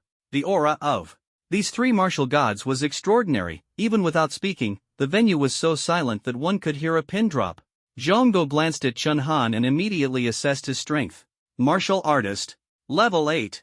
Old Yu, your subordinate is impressive. In just 2 days, he advanced from level 7 to level 8. I'm starting to suspect he used some kind of forbidden drug. Yu Woyun was inwardly delighted, but maintained a calm and official demeanor on the surface, saying, "Subordinate? We're all here to serve the country and the people. Zhong Go, don't make baseless accusations." "Humph." Seeing Yu Woyun's smug expression, Zhong Go snorted coldly and continued, "Let's see if he can make it through safely today." Apart from the three grand marshals, the spectators in the stands were all individuals of extraordinary status. Among them was Li Qingshi, the head of the national pharmaceutical industry, as well as leaders of various prominent families in the capital, most of whom had reached the martial emperor level. One person particularly caught Chen Han's attention: Chen family's patriarch, his great-grandfather, Chen Mohu. Chen Han didn't know much about him and had only met him twice. Chen Jinan sat beside Chen Mohu, bowing his head like an obedient child. Although Chen Han had seen Chen Mohu a few times, Chen Mohu did not recognize him, making this their first real meeting. Upon seeing Chen Han in the audience, Chen Mohu immediately scolded Chen Jinan. "Jinan, how could you let such talent leave the Chen family? Do you know that Chen Han is now the focus of the entire nation? If it weren't for him being Yu Woyun's man, even those old monsters in the capital who make me kneel would be scrambling to recruit him." After returning to the family, Chen Mohu had spent 2 days reprimanding Chen Jinan, who had already become numb to it, and could only nod in agreement. It wasn't that Chen Mohu genuinely cared for Chen Han. The Chen family operated on a survival of the fittest principle. He simply regretted that Chen Han wasn't serving the family. At this moment, Zhong Go could no longer sit still. The Cloud Summit exchange competition was personally planned by him, and he wanted to witness Yu Woyun's chosen successor suffer a crushing defeat, or even lose his life. "Host, begin," Zhong Go said coldly, frightening the host into a state of nervousness. This competition was specifically aimed at Chen Han, and his first opponent was Zhao Wuji from the Zhao family in the capital. He was Zhao Yufei's cousin, with talent 10 times greater than Zhao Yufei's. S-level talent, S-level physique, S-level martial arts. Within just 1 year of enrollment, he had defeated a fourth-year expert. A flash of lightning streaked across, so fast it was almost impossible to see. In the next moment, a burly man in a black training uniform had already stepped onto the stage. Zhao Wuji, senior at Wuchuan University, Martial General Level 3. Chen Han, step up. The man growled, his gaze fierce as he stared at Chen Han below the stage. This match would determine who could defeat Chen Han, essentially marking them as a key candidate for cultivation by the highest authority in the Xia Kingdom, with countless promised benefits. As a result, all the geniuses from various universities were eager to challenge Chen Han, and Zhao Wuji was no exception. The audience immediately began whispering. Last month, during Wuchuan University's martial arts exam, Zhao Wuji used his Martial General Level 3 strength to defeat Su Jia, who was at Martial General Level 6. He's been called the strongest student in Wuchuan University's history. At this rate, Chen Han is going to lose his first match. That's true, but it's a pity. Chen Han's training time has been too short, not even a quarter of Zhao Wuji's. If he had more time, he might have stood a chance. Chen Han said nothing, silently leaping onto the stage. No one noticed the faint red glow already emanating from the tip of his spear. Begin.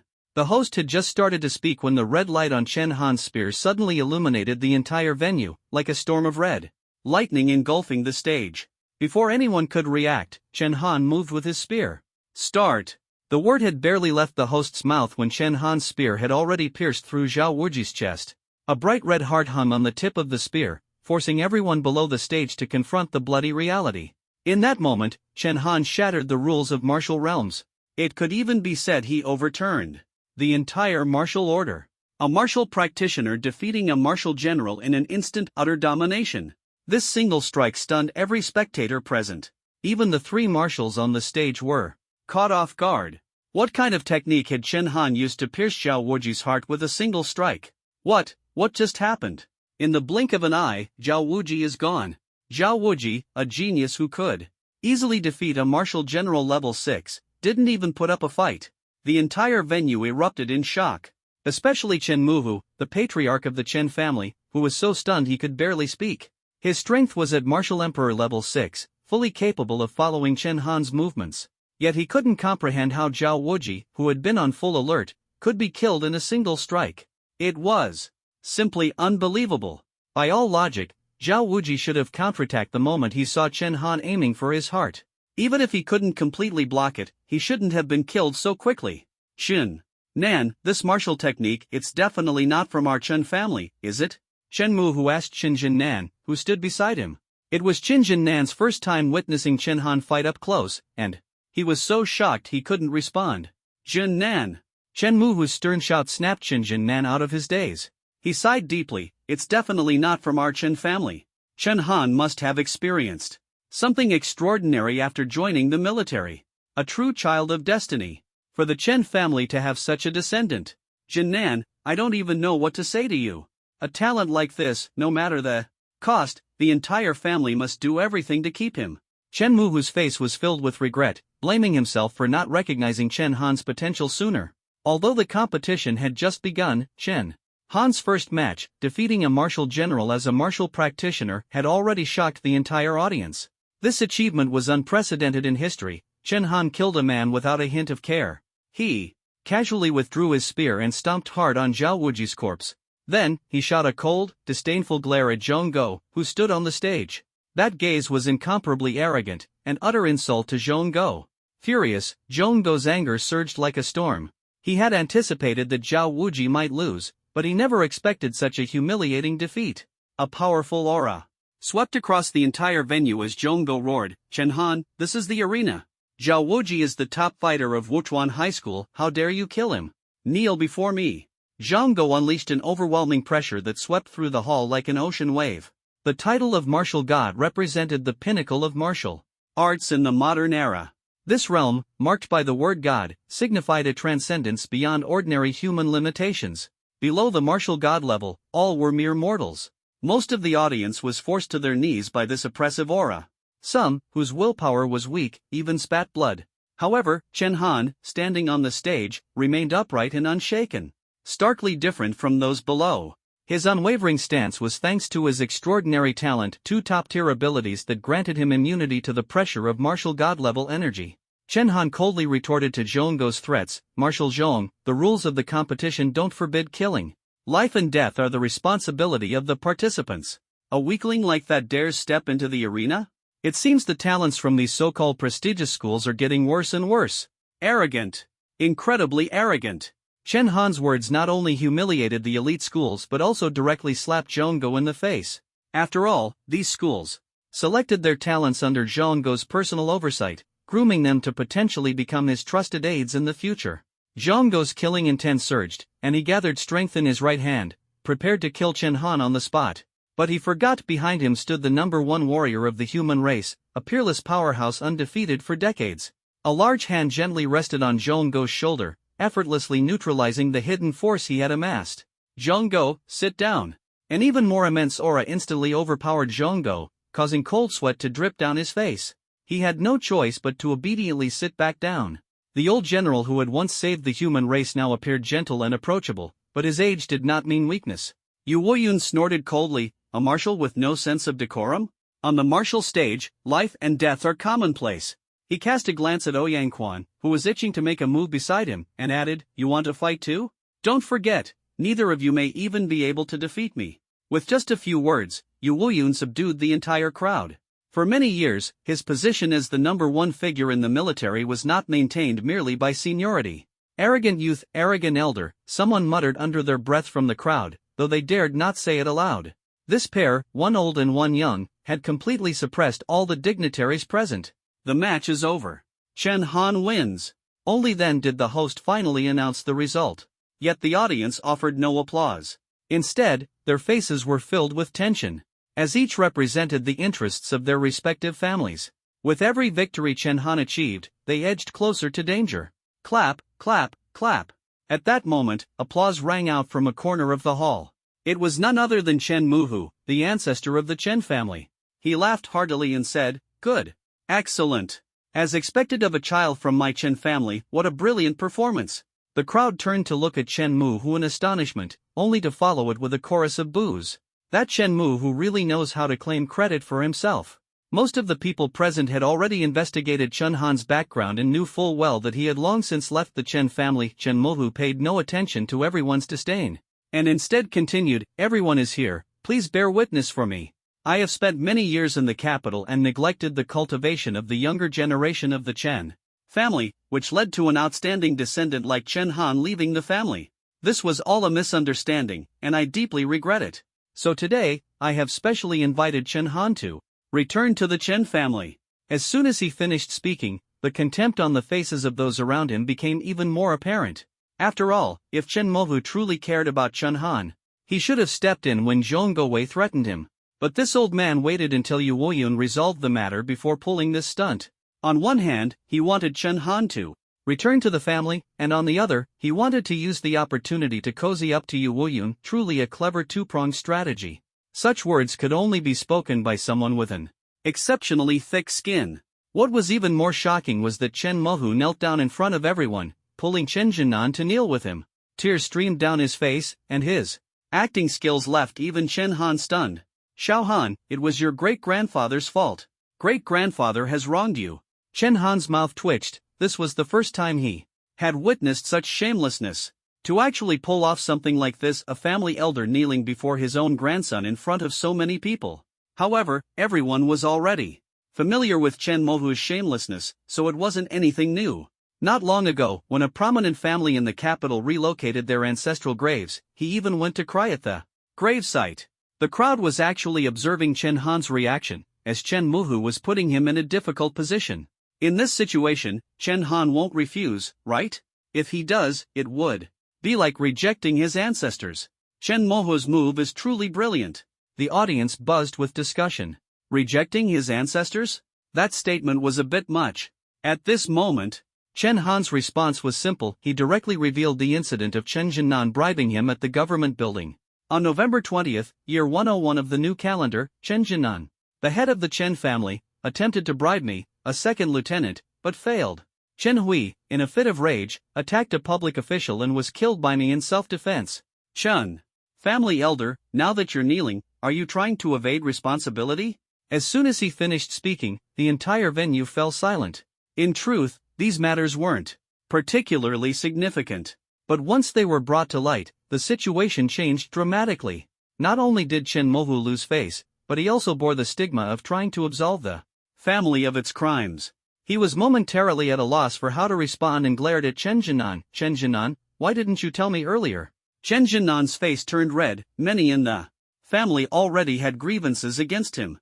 So he hadn't dared to inform Chen Mohu about these matters, fearing it would jeopardize his position as family head. Chen Han's counterattack caught him completely off guard. At this moment, Yu Wuyan cleared his throat and said, Chen Mohu, crimes committed by public officials must be severely punished. Surely you are aware of this? Yu Wuyan's words sent Chen Mohu into a panic. He held some influence in the capital, but if Yu Wuyan decided to make a big deal out of this, the consequences would be unbearable for him. Marshal Yu, I must take my leave now. Chen Mohu dragged Chen Jinan along and left the venue in disgrace. As he departed, he glanced at Chen Han not with hatred, but with genuine regret.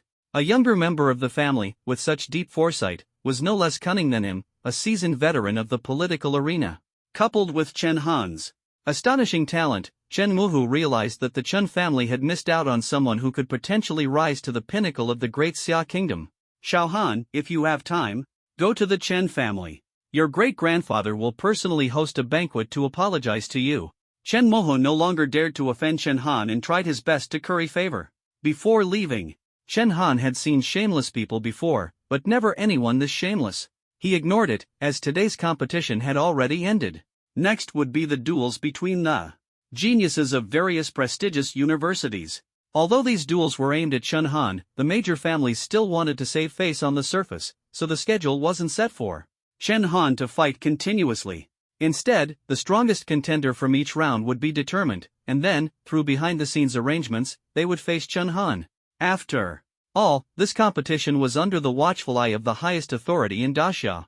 Beyond making things difficult for Chen Han, it was also a test of the potential of the seed players from various universities. Everyone wanted to take first place. Chen Han entered the lounge, and not long after, Yu Shuai came over from the marshal's seat to visit him. This first martial artist of Daxia, over 100 years old, displayed a childlike smile. Chen Han, well done. Absolutely brilliant. I originally thought you'd definitely lose this time, so I didn't want you to participate in the competition, but you gave me a huge surprise. How could Yu Wuyun not be happy? This was the only chance in decades for him to break free from the shackles of his family. Hope was right in front of him. Although he was still Daxia's first martial artist, he was, after all, getting old. Coupled with numerous hidden injuries in his body, he didn't know how much longer he could live. Perhaps this was his last chance to die on the battlefield. After a lifetime of fighting, Yu Wuyun hoped to meet his end on the battlefield. As he spoke, Yu Wuyun was moved to tears. The dignified first marshal of the three armies was deeply touched by Chen Han. Marshal Yu, there's no need to be so emotional. Chen Han quickly comforted him. As always, he was willing to serve his king and fight for him with all his might. Since Marshal Yu treated him with the respect of a national hero, he would naturally give his all. At this moment, Yu Wuyun suddenly looked at the Overlord spear placed beside Chen Han, his gaze filled with nostalgia. This is my old comrade's Overlord spear, isn't it? It's fate that it ended up in your hands. Han Haoren and Yu Wuyun were known as the twin pillars of the empire, and the two shared a deep bond. Yu Wuyun stared at the Overlord spear for a long time before suddenly picking it up and skillfully twisting the spear's body. To Chen Han's surprise, there was a hidden mechanism inside the spear shaft. When Yu Wuyun twisted it, a small groove appeared, and inside the groove was a chip. The chip looked very old, probably from 50 or 60 years ago. Chen Han had had the Overlord spear for several days but had never discovered this. Marshal Yu, this is. Yu Wuyun smiled knowingly. I knew that big-eared thief would definitely hide something in the weapon and try to keep it from me. With that, Yu Wuyun handed the chip to Chen Han. Connect it to your personal local network. Inside is a set of spear techniques, the Beidou Haoren spear art. You should know about it, right? Of course, he knew. The Beidou Haoren spear art was said to have been created by Han Haoren in a single night of enlightenment after entering the martial god realm, inspired by the Big Dipper constellation. It was a top-tier spear technique. It was the only spear art officially recognized as SSS level in the world. According to military records, the day Han Haoren achieved enlightenment, the heavens shook, and the mountains and rivers changed color. But the technique was so powerful that Han Haoren didn't dare pass it on to others. After he perished in the northern dark domain, the spear art was completely lost. For 40 years, countless people had dreamed of obtaining it, but no one succeeded. Who would have thought that he had hidden the spear art inside the Overlord spear? Only Yu Wuyun truly understood Han Haoren. Marshal Yu, thank you. Chen Han was currently in dire need of an SSS-level technique. Although the Yu family spear technique was formidable, it could no longer keep up with his extraordinary talent and martial skills. Take your time comprehending it and prepare for the upcoming duel. Among those college geniuses, there's someone with a peculiar talent. You must be especially cautious. After speaking, Yu Wuyun returned to the marshal's seat. Chen Han, meanwhile, connected the chip to the local network. Suddenly, a mysterious space appeared before him. In the space stood a figure, exuding an air of arrogance, holding a long spear. Although it was just a shadow without a face, it was awe-inspiring. This was undoubtedly the world's strongest, Han Haoren. Han Haoren had his back to Chen Han and had even pre-recorded a voice message. His first sentence made Chen Han burst into laughter. If you found this chip, I guess your relationship with that big guy isn't ordinary, huh? The big guy Han Haoren referred to was Yu Wuyun. Marshal Yu stood 2 meters tall, weighed 140 kilograms, and was as strong as an ox. Marshal Yu called Han Haoren Big-Eared Thief, while Han Haoren called Yu Wuyun Big Guy. Who would have thought that these two, known as the twin pillars of the empire and heroes who saved the nation, were such a comedic duo? The two understood each other deeply. Han Haoren believed that only Yu Wuyun could discover his Beidou Haoren spear technique. After speaking, Han Haoren's demeanor shifted. Even though it was just a shadow, Chen Han felt an overwhelming sense of strength and grandeur. Remember, the essence of the Beidou Haoren spear technique lies not in its moves but in the warrior's will. The will of a warrior is absolute victory. A general has only one goal, and that is to win. You must look down upon the world and dominate the heavens. To use the Beidou Haoren spear technique, your will must be unwavering and resolute. Any hesitation will greatly diminish the power of the technique. After finishing, Han Haoren began demonstrating the Beidou Haoren spear technique. It had to be said, the Beidou Haoren spear technique and the Yu family spear technique were on completely different levels. Although Han Haoren and Yu Wuyun were both top-tier masters, their styles were entirely distinct. The Yu family spear technique emphasized flexibility and adaptability, with each move seamlessly connecting to the next, catching opponents off guard. The Beidou Haoren spear technique, on the other hand, was the complete opposite. Every move was bold and unrestrained, horizontal slashes, straight thrusts, sweeping strikes, simple and direct. It was all offense, no defense. As Han Haoren said, every move was designed to leave the enemy with no way out. This was victory. Once you struck, there was no retreat until the opponent was utterly defeated. This was the mindset of the strong.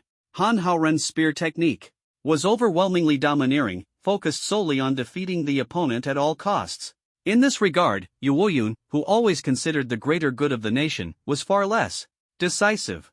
Han Haoren was a pure warrior. He ventured into forbidden zones not for the safety of the Xia Empire, but to challenge stronger opponents. As the unrivaled number one of his time, his invincibility left him feeling lonely.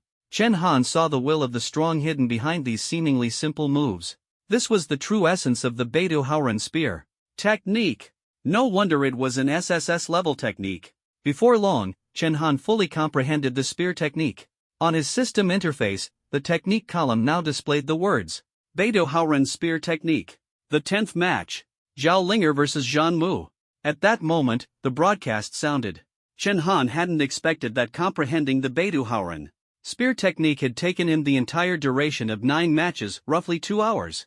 Chen Han slowly walked out of the lounge and headed to the spectator area to watch Zhao Linger's match. Seeing Chen Han come out, Yu Wuyun's eyes widened in shock. He immediately stood up from the marshal's seat and asked, "Why did you come out already?" Chen Han was puzzled by Yu Wuyun's reaction and waved his hand, saying, "Marshal Yu, is there something wrong?" I've already mastered the Beidou Haoren spear technique. What? The continent's strongest warrior was momentarily stunned, standing like a wooden figure. It wasn't until his secretary beside him reminded, "Marshal Yu, the match is about to start, please return to the marshal's seat." Only then did Yu Wuyan snap out of it, but his face was still filled with shock. As he returned to his seat, he kept sneaking glances at Chen Han. Chen Han was full of confusion. He had merely mastered an SSS-level spear technique. Was it really necessary for the continent's strongest warrior to be so astonished? In truth, Yu Wuyan had also tried to learn this spear technique before, but he had failed. Back then, Yu Wuyan spent 2 days and nights having Han Haoren personally demonstrate the Beidou Haoren spear technique, yet he was never able to grasp it. In the end, he had to give up. Even the top-tier warriors in the military had tried. None of them succeeded. The most extreme case was someone who practiced for 3 years and still couldn't master it. Yu Wuyan knew Chen Han had exceptional talent, but he thought it would take at least a full day in the practice room to understand even a fraction of the technique. Yet Chen Han's first words were that he had already mastered it. How could Yu Wuyan not be shocked? Although national affairs were his top priority, his talent was second only to Han Haoren, and he certainly possessed a warrior's spirit. Chen Han's statement even gave Yu Wuyan a sense of defeat. This kid, what kind of monster is he? Yu Wuyan muttered softly. Zhongguo and Ouyang Quan were also surprised by Yu Wuyan's reaction. Although there had been some friction between them and Yu Wuyan before, the three marshals had to maintain a friendly facade. Ouyang Quan seized the opportunity to ask, "Marshal Yu, why are you reacting this way? Has something happened to your favored subordinate?" Feigning concern, but in reality mocking. Many family members perked up their ears and leaned toward the marshal's seat. At this moment, 90% of the people present were hoping for Chen Han to make a mistake. Yu Wuyan's face lit up with excitement, his smile almost reaching his ears. He was happier than anyone, even more so than if he had mastered the spear technique himself. He smiled faintly and proudly said, "Just now, in the 2 hours Chen Han spent in the lounge, he mastered the Beidou Haoren spear technique." As soon as these words were spoken, the crowd was initially puzzled. After all, not everyone knew about the Beidou Haoren spear technique. Suddenly, someone in the know asked, "Are you referring to Marshal Han Haoren's unique, lost SSS-level spear technique?" Few people knew about the Beidou Haoren spear technique, but Han Haoren's name was almost universally recognized. For nearly a century, Yu Wuyan had ceded the title of the continent's top warrior to Han Haoren. No one could defeat Yu Wuyan, and naturally, no one could defeat Han Haoren. The spear technique used by such a master was certainly no ordinary skill. Originally, the focus was on Zhao Linger's match, but because of Yu Wuyan's words, all eyes turned to Chen Han. Mastering Han Haoren's spear technique in 2 hours? Impossible. Han Haoren's spear technique is an SSS-level skill. Even an S-level skill takes over 3 years to practice. Those with poor aptitude might take 10 years. 2 hours? What kind of joke is this? Even a genius must have limits. Everyone gained a deeper understanding of Chen Han's extraordinary abilities. The competition was completely forgotten. The arena was eerily quiet, and Zhongguo's face turned ashen. In just 2 hours, Chen Han had made another breakthrough. Of course, the liveliest place at the moment was a traditional-style building in the heart of the capital. This building was called the 24 Privy Council. It housed the highest power center of Dixia. For decades, the members of the Privy Council had never gathered all at once. Only today, because of Chen Han, had all of Dixia's top power holders come together. The 24 Privy Council was named 24 because it consisted of 24 top power holders. Any major decision in Dixia required the approval of more than half of these 24 members to take effect. Military affairs, however, were controlled by the 3 Grand Marshals. This was the current power structure of Dixia. These 24 power holders were ranked, with higher rankings signifying greater authority. Thus, the most powerful person in Dixia was the one ranked first in the 24 Privy Council. Notably, Yu Wuyan was also a member of the Privy Council, ranked 5th. Today, only 23 of the 24 power holders were present.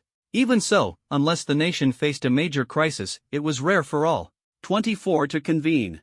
In the Privy Council's main hall, a large screen was broadcasting the martial arts scene where Chen Han was located. This Chen Han kid is truly impressive. No wonder Yu Wuyan values him so much. In just 2 hours, he's mastered Han Haoren's spear technique. Back in my military days, I followed Marshal Han, but I still couldn't grasp the Beidou Haoren spear technique. It seems we should consider transferring power to representatives like Yu Woyun, who stand for the common people, rather than relying solely on family influence. Don't rush to conclusions. The competition has just started. Chen Han is indeed remarkable, but talents will always emerge, and family power remains important. Because of Chen Han, the 23 power holders of Dixia were engaged in heated discussions, with differing opinions. Some supported Yu Woyun, others represented family interests, and some remained neutral, highlighting the clear divisions. Enough arguing. Do you even remember who you are? A deep voice instantly silenced the room. The speaker was the most powerful person in Dixia, a roughly 70-year-old man with long golden hair. He was Di Qingtian. Among the 24 power holders, each could determine the fate of a region.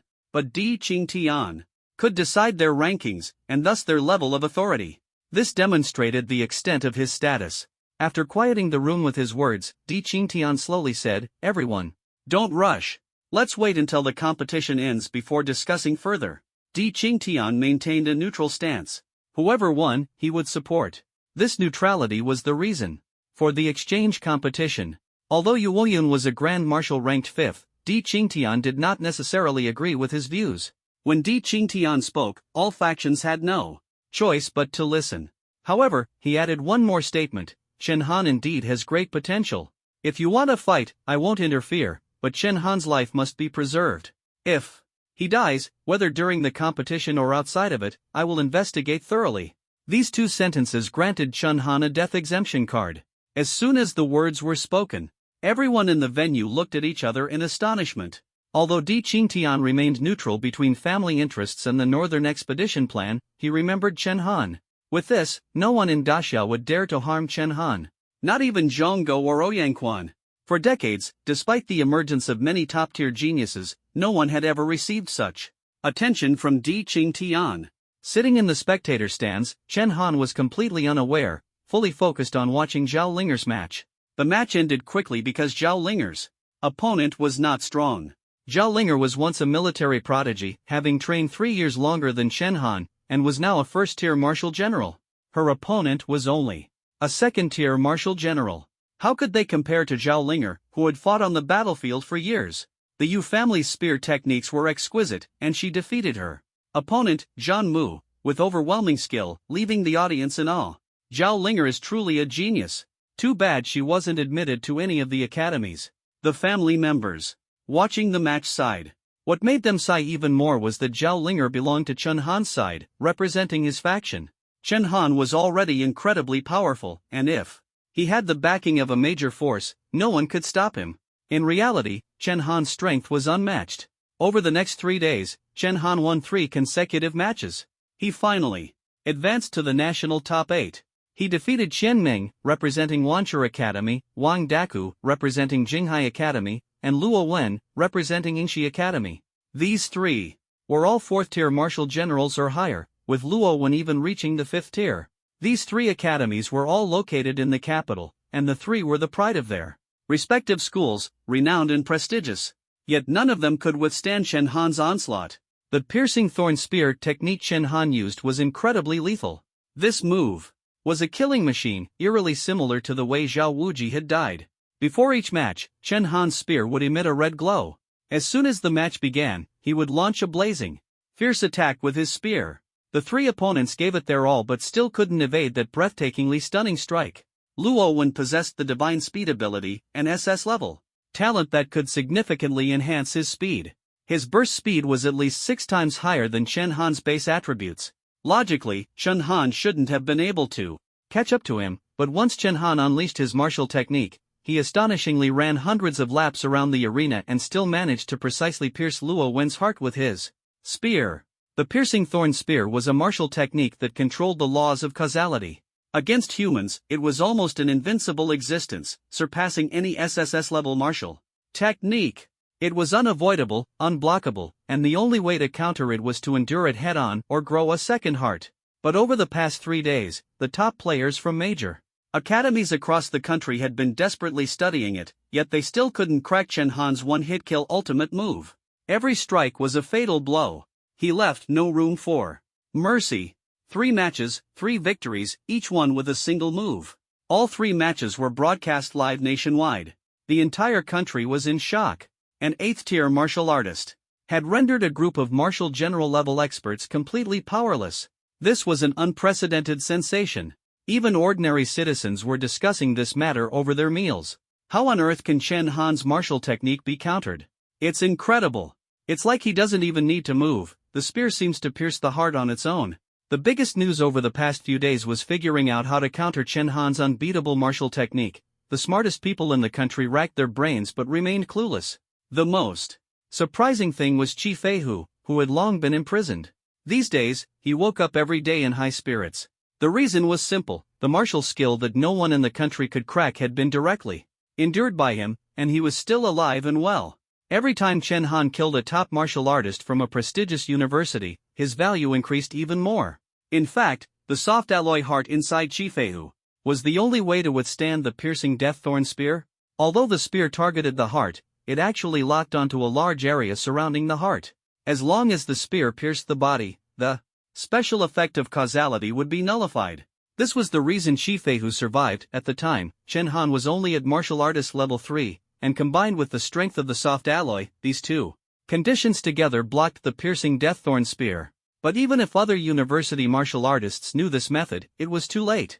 Installing a soft alloy heart was no small surgery. It required at least a 30-day advance appointment. Moreover, it was expensive, carried high surgical risks, and could fail or even endanger life. So, ordinary people wouldn't consider it, and Qi Feihu's survival was purely a stroke of luck. Chen Han forcefully entered the national top 8, while Zhao Linger had already been defeated. At this stage, the top 8 were all elite experts. Zhao Linger had no chance of winning. Chen Han's real challenge was just beginning. The remaining 7 opponents each had unique skills, and none were easy to deal with. For example, today's opponent was Xiang Ming, a top expert from the capital's #1 martial arts university, Starry Sky University, who possessed an SSS-level talent. Xiang Ming was tall, robust, and explosively muscular, similar to Yu Woyun. He didn't use weapons and specialized in hardcore close combat techniques. Chen Han had watched several of his matches and found his fighting skills to be exceptionally outstanding. In bare-handed combat, he was almost unbeatable. His personality was irritable, and this exchange competition was originally aimed at Chen Han. Apart from his match with Chen Han, other contestants had tacitly gone easy on him. However, in the matches where Xiang Ming didn't face Chen Han, he left his opponents half paralyzed. As soon as he stepped onto the ring, Xiang Ming burst into wild laughter, revealing a bloodthirsty expression. "Chen Han, I've been waiting for you for a long time." He grinned like an enraged butcher. This match was also the most anticipated of the day. As an SSS-level talent, Xiang Ming had always been considered a favorite to win the championship. Chen Han's 3 consecutive victories and instant kill techniques had become a national sensation. It could be said that this match was already being treated as the final. Among the top 8, these 2 were undoubtedly the strongest. The venue doors were even open today, allowing ordinary citizens to watch the match. What do you think? Does Xiang Ming have a way to counter Chen Han's martial skill? I think he might. Otherwise, why would he be so confident? No one in the country has been able to crack Chen Han's martial skill. What could Xiang Ming possibly do? The spectators discussed fervently. Only Yu Woyun on the stage furrowed his brows, his smile from previous days nowhere to be seen. Everyone knew Chen Han's performance over the past 3 days had been astonishing, his martial skill mysterious. But few realized that Xiang Ming's talent was also very special. Yu Woyun still hadn't figured out how Chen Han's martial skill precisely targeted the enemy's heart, nor had he understood the nature of Xiang Ming's talent. Xiang Ming was what Yu Woyun called a talent prodigy. "Chen Han, get on the stage. Today, I will break your martial skill." Xiang Ming roared. Chen Han responded calmly. No matter what tricks Xiang Ming had, he could easily neutralize them. However, he was also curious to see how Xiang Ming would deal with the piercing deaththorn spear.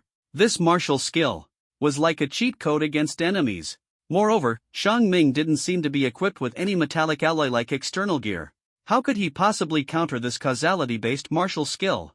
As Chen Han stepped onto the arena, the Overlord spear in his hand began to emit a red glow. By now, almost everyone in the country was familiar with his attack pattern. "Look! Chen Han is using that martial skill again." Damn. Every time I see his spear glowing red, I get nervous. The last 3 people he killed died inexplicably like this. Everyone knew that Chen Han didn't need to hide his martial skill. It was an open secret, an unbeatable move. But just as he jumped onto the arena, everyone was stunned. The red glow on Chen Han's spear had disappeared. This meant he hadn't activated his martial skill at all. What's going on? Chen Han isn't using that martial skill? No way. I was looking forward to seeing how Xiang Ming would counter that divine skill. Xiang Ming, hearing the crowd's astonishment, smirked arrogantly and taunted Chen Han. What's wrong, Chen Han? Your martial skill has been broken by me, hasn't it? Given Chen Han's reputation, anyone who could break his martial skill would instantly become a legend. But Chen Han merely smiled faintly, the corners of his mouth curving into a confident arc. So, your talent is to seal others' martial skills. Upon hearing this, Xiang Ming's eyes widened. Cold sweat poured down his face, and his spine chilled. This secret about his talent had remained undiscovered for 20 years, ever since his childhood testing. Not even martial god-level experts had unraveled it. His talent was an SSS-level special type, which not only greatly enhanced his combat ability and muscle density but also allowed him to block his opponent's energy channels. Energy channels were the key pathways for activating martial skills. Blocking them rendered martial skills unusable. Forcing activation would result in ruptured meridians and instant death by explosion. Thus, most people who fought Xiang Ming ended up dying inexplicably. Even Yu Woyun hadn't figured out the secret, only thinking his talent was somewhat unusual. Xiang Ming's expression shifted from fierce to fearful. How could you possibly know? This talent was his ultimate trump card, originally kept secret, allowing him to make opponents of the same level die without understanding why. But once revealed, it would become useless. No one would dare use martial skills against him anymore. Chen Han felt a bit helpless too. He owed it all to his system. As soon as he stepped onto the stage, the system had alerted him. Ding! Your piercing death thorn spear has been sealed. Forcing activation will result in instant death by explosion. The most direct way to deal with cheats was to ban them outright. Chen Han had initially thought Xiang Ming had some advanced technique, but it turned out to be this straightforward and crude. Then, Chen Han suddenly lowered his body, gripping his spear with both hands, and unleashed a powerful aura. Over the past few days, the piercing deaththorn spear had performed so well that people had forgotten it was actually his weakest card. Meanwhile, sealing martial skills was Xiang Ming's strongest trump card.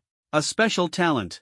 The key lay in the word special. Special meant truly unique. It was said that out of 100 people, only one might possess such a special talent, with effects varying widely. For example, Chen Han's Soldier Soul Sacred Body, Killing God Spear Intent, and Xiang Ming's Martial Skill Seal. These special effects are often secrets, not to be disclosed even to the closest people. Chen Han casually revealed the secret, as if tearing down his own reputation and ruining his path. Xiang Ming was almost driven mad. Seeing Chen Han still wanting to fight him, he shouted furiously, "Chen Han, you still want to compete in combat with me? My talent is enhancing combat and strength. Do you know how strong I am?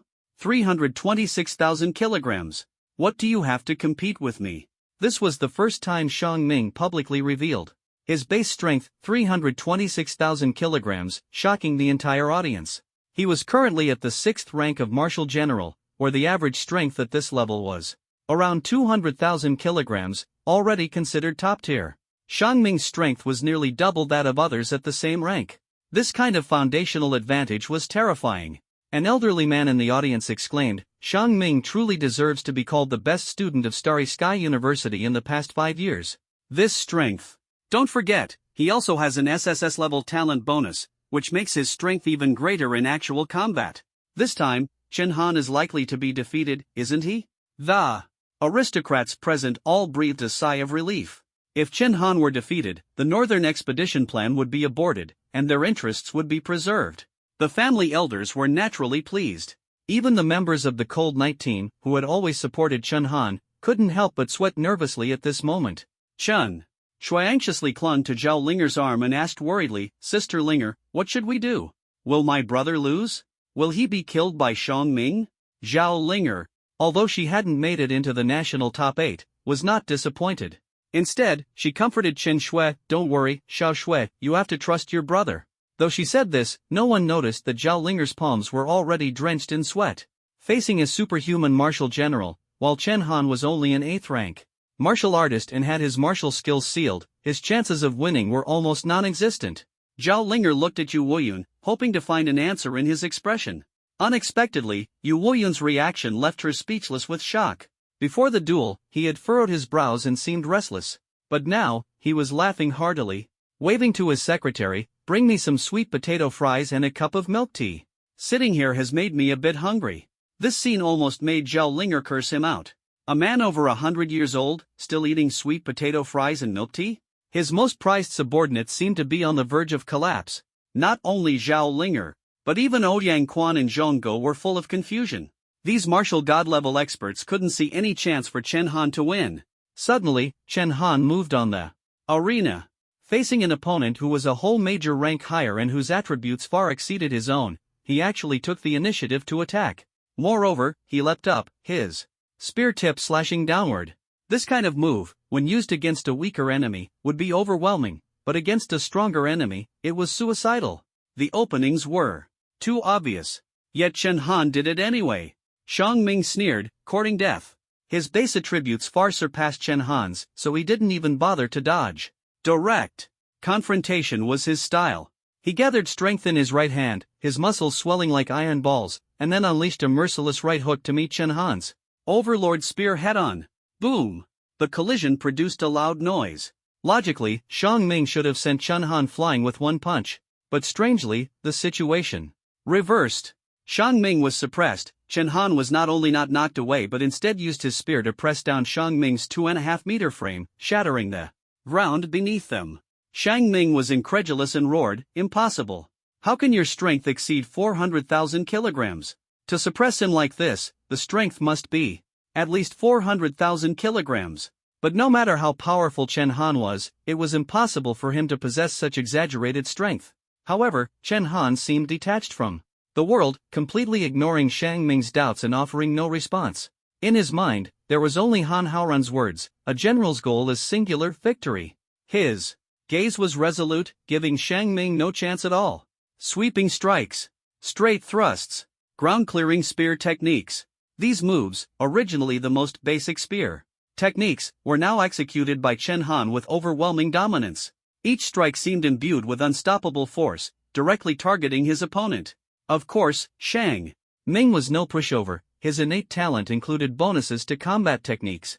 He and Chen Han exchanged blows, their roles of attack and defense shifting constantly. In less than a moment, the two had already exchanged dozens of moves. The audience's expressions began to shift to shock. A battle between an 8th-tier martial artist and a 6th-tier martial general with SSS-level combat talent, yet Chen Han was holding his ground. It could even be said that Chen Han had been suppressing Xiang Ming throughout the fight. After dozens of moves, Xiang Ming was forced into defense, his body pierced by multiple spear wounds from Chen Han, blood flowing freely. "Die!" Xiang Ming roared in fury. His trump card had been exposed, and he was losing to Chen Han even in his specialty, combat. He exerted all his strength, his arm muscles swelling like two iron pillars, and swung his fists wildly. Each punch carried nearly 400,000 kilograms of force. Faster, stronger. But to his despair, he found that his fists could never land on Chen Han. On the contrary, every strike from Chen Han's spear landed precisely on him. The two inadvertently locked eyes for a moment. That glance filled Xiang Ming with fear. Despite the vast disparity in their levels, Chen Han's eyes seemed to harbor an abyss, as if capable of swallowing his entire existence. This overwhelming aura was more terrifying than any attribute. At that instant, the previously evenly matched situation began to tilt. With a sweeping strike, Chen Han forced Xiang Ming back 3 meters. Yu Woyun had been observing coldly, his expression calm. Decades had passed, and it seemed people had forgotten how powerful the former number one on the continent truly was. They had also forgotten the unparalleled Beidou Haoran spear technique. Yu Woyun had not forgotten, because Han Haoran was the goal he had pursued his entire life. And Chen Han's spear technique seemed to surpass even Han Haoran's. This was because, under the enhancement of the killing god spear intent, the Beidou Haoran spear technique had been elevated from SSS level to an even higher level. The essence of the Beidou Haoran spear technique lies not in its moves but in the aura of the victor. Thus, Chen Han's current aura was even stronger than Han Haoran's. Momentum, a powerful force created by Han Haoran, the top martial artist of his time. Even Yu Woyun had not comprehended it. Han Haoren dominated the world for 40 years, he was the martial god because that was the highest level at the time. Yu Wuyu was also a martial god, but only because he could reach the martial god realm. The two had similar base attributes, but Yu Woyun had never defeated Han Haoren, and the key lay in this concept of momentum. Chen Han only understood the power of momentum after mastering the Beidou Haoren spear technique. Despite the enormous gap in base attributes between him and Xiang Ming, a difference of 200,000 kilograms, however, due to the influence of momentum, this gap was almost completely erased. Xiang Shang's momentum was far inferior to Chen Han's. Xiang Shang appeared fierce and furious, but that was only because he was driven to madness. The moment Chen Han exposed Shang's innate ability effect, Xiang Shang completely collapsed. His ferocity was merely a facade. In contrast, even after Xiang Shang sealed Chen Han's martial techniques, Chen Han remained calm and composed, bolstered by the powerful Beidou Haoren spear technique. One side's momentum diminished while the other's increased, and this was the reason Chen Han could fight the powerful martial general Xiang Shang to a standstill. Damn it! I'm a 6th-tier martial general, how can I lose to a martial artist? Xiang Shang grew increasingly desperate as the fight progressed in the arena. His greatest advantages were sealing Chen Han's martial techniques, the innate combat skill bonuses, and his immense strength. Yet none of these could completely suppress Chen Han. The two had exchanged countless moves, leaving the arena riddled with craters from their intense battle. The longer the fight dragged on, the more anxious Xiang Shang became. Everyone knew that Chen Han had one overwhelming advantage: vital energy and blood. Despite being a martial artist, Chen Han's vital energy and blood were comparable to that of a martial emperor. In other words, Chen Han was least afraid of a prolonged battle. Xiang Shang, on the other hand, despite his incredible strength, had neglected his vital energy and blood, which was a pitiful 32 tiers. After fierce combat, Shang's muscles were drenched in sweat, and his body was riddled with countless wounds inflicted by Chen Han. Blood and sweat mixed together, making him look like a blood-soaked figure. In contrast, Chen Han appeared completely unscathed. In truth, Xiang Shang had landed a few punches on Chen Han, but against Chen Han's formidable vital energy and blood, those injuries were negligible. Witnessing this, Yu Woyun paused mid-bite on his sweet potato fries and said calmly, "It's almost over." As he predicted, Xiang Shang had reached his limit. Like a trapped beast, he made one final desperate charge at Chen Han. Ba Jiquan. Xiang Shang unleashed his strongest attack, a national martial arts technique, his entire body charging at Chen Han like a tank. But he didn't realize that, in Chen Han's eyes, his body was now full of openings. Chen Han locked his gaze on Xiang Shang, gathered his momentum, and thrust his spear straight forward. The spear pierced directly through Xiang Shang's throat. The heavy fist stopped in front of Chen Han, and Xiang Shang ceased breathing. The entire hall and the tens of thousands of spectators outside held their breath. It wasn't until Xiang Shang's arm fell limply that thunderous applause erupted. At this moment, both the noble families and the ordinary citizens clapped sincerely, because this battle was truly spectacular. There were no flashy martial techniques or complex innate effects. It was pure combat, every punch landing solidly, awakening the most primal passion and impulse in people. Moreover, Chen Han was an 8th-tier martial artist, while Xiang Shang was a 6th-tier martial general. The significant disparity in their levels made the fight even more captivating. Chen Han also set a historical record. A martial artist defeating a martial general was undoubtedly impressive, but it wasn't unprecedented. Over the past century, countless geniuses had emerged. Even in major academies, there were records of martial artists defeating martial generals. However, most of them relied on complex innate abilities or martial techniques to achieve victory. Chen Han's pure combat victory over a martial general with innate bonuses was absolutely unprecedented. Even Han Haoren, in his lifetime, had never achieved such a feat. After a long while, the host finally announced, "Chen Han wins." As these 3 words were spoken, the families in the audience truly felt the crisis, each lowering their heads in dejection. Xiang Shang was almost universally recognized as the top martial artist among all major academies. 400,000 kilograms of force combined with a bizarre talent, yet there was no way to deal with Chen Han. Among the remaining 6 competitors, who else could possibly defeat Chen Han? It could be said that in the upcoming semi-finals and finals, the championship was already predetermined to belong to Chen Han. But with this outcome, the 24 Privy Council would undoubtedly lean toward Yuoyun, and the Northern Expedition plan would proceed smoothly.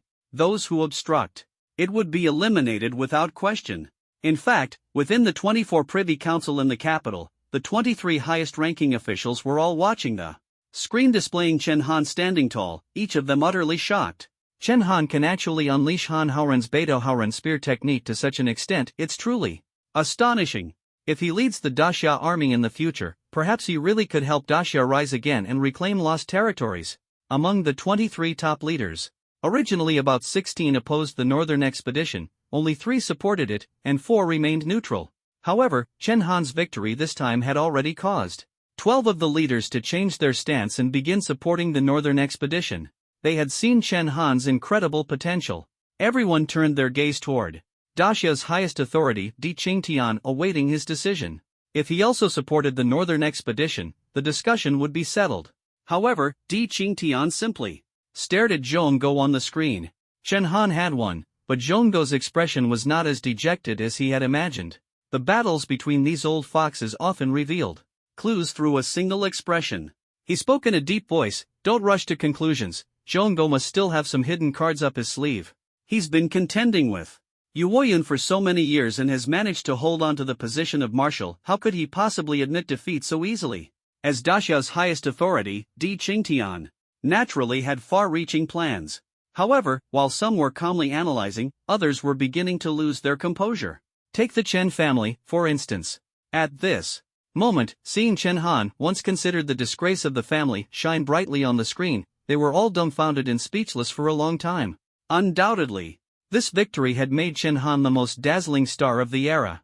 Previously, he had only begun to show promise within the military, but now, all the influential figures in the capital had no choice but to take him seriously. In just a few months, Chen Han's transformation had left the Chen family feeling as if they were dreaming, unable to accept it. The Chen family's patriarch, Chen Mohu, sat in the ancestral hall, his face dark. After a long time, he finally asked in a low voice, "Whose idea was it to expel Chen Han from the family?" His voice was not loud, but it carried immense authority. As the patriarch of the Chen family, he had the power to deal with anyone within the family. The people in the ancestral hall exchanged glances, but no one dared to answer. In theory, everyone bore some responsibility. After all, no one had stopped Chen Han from leaving the family back then. In fact, afterward, everyone had even mocked him. The ancestral hall was so quiet that the sound of a pin dropping could be heard. After a long while, someone finally spoke up. It was Chen Zhan. He used Chen Han's name to secure his son's early admission to the martial arts university. The culprit is him. It was unclear who spoke first, but everyone seemed to have found a scapegoat and began blaming Chen Zhan. Yes, it was Chen Zhan. If it weren't for his son, Chen Feng, who would have agreed to let Chen Han leave the family? Chen Han has such potential, and Chen Zhan actually did something like this. Faced with the accusations, Chen Zhan, who had been silently standing in the corner, instantly fell into despair. At this moment, he was likely to be executed on the spot by Chen Mohu. "Chen Shan, was it you?" Chen Mohu roared, his powerful aura forcing Chen Zhan to kneel on the ground. He stammered, barely able to speak. All the responsibility fell on him, and he couldn't escape a dead end. At that moment, Chen Zhan turned around and caught sight of someone. With a resolute heart, he decided that even in death, he would drag someone down with him. Pointing at the clan leader Chen Zhinan, he shouted loudly, "Am I the only one responsible? Why are you all fixated on me?" Chen Zhinan, clan leader, you bear responsibility too. You personally agreed to exile Chen Han to the military, and you allowed him to leave the family. Chen Zhan retaliated like a madman. Chen Zhinan was shocked upon hearing this. Normally, Chen Zhan was the most obedient to him, his most loyal subordinate. Precisely because of this, Chen Zhinan had agreed to let Chen Feng replace Chen Han. Chen Zhan, what nonsense are you spouting? Back then, you gave me 2-star crystals to take care of your son. Chen Zhinan was also afraid of death.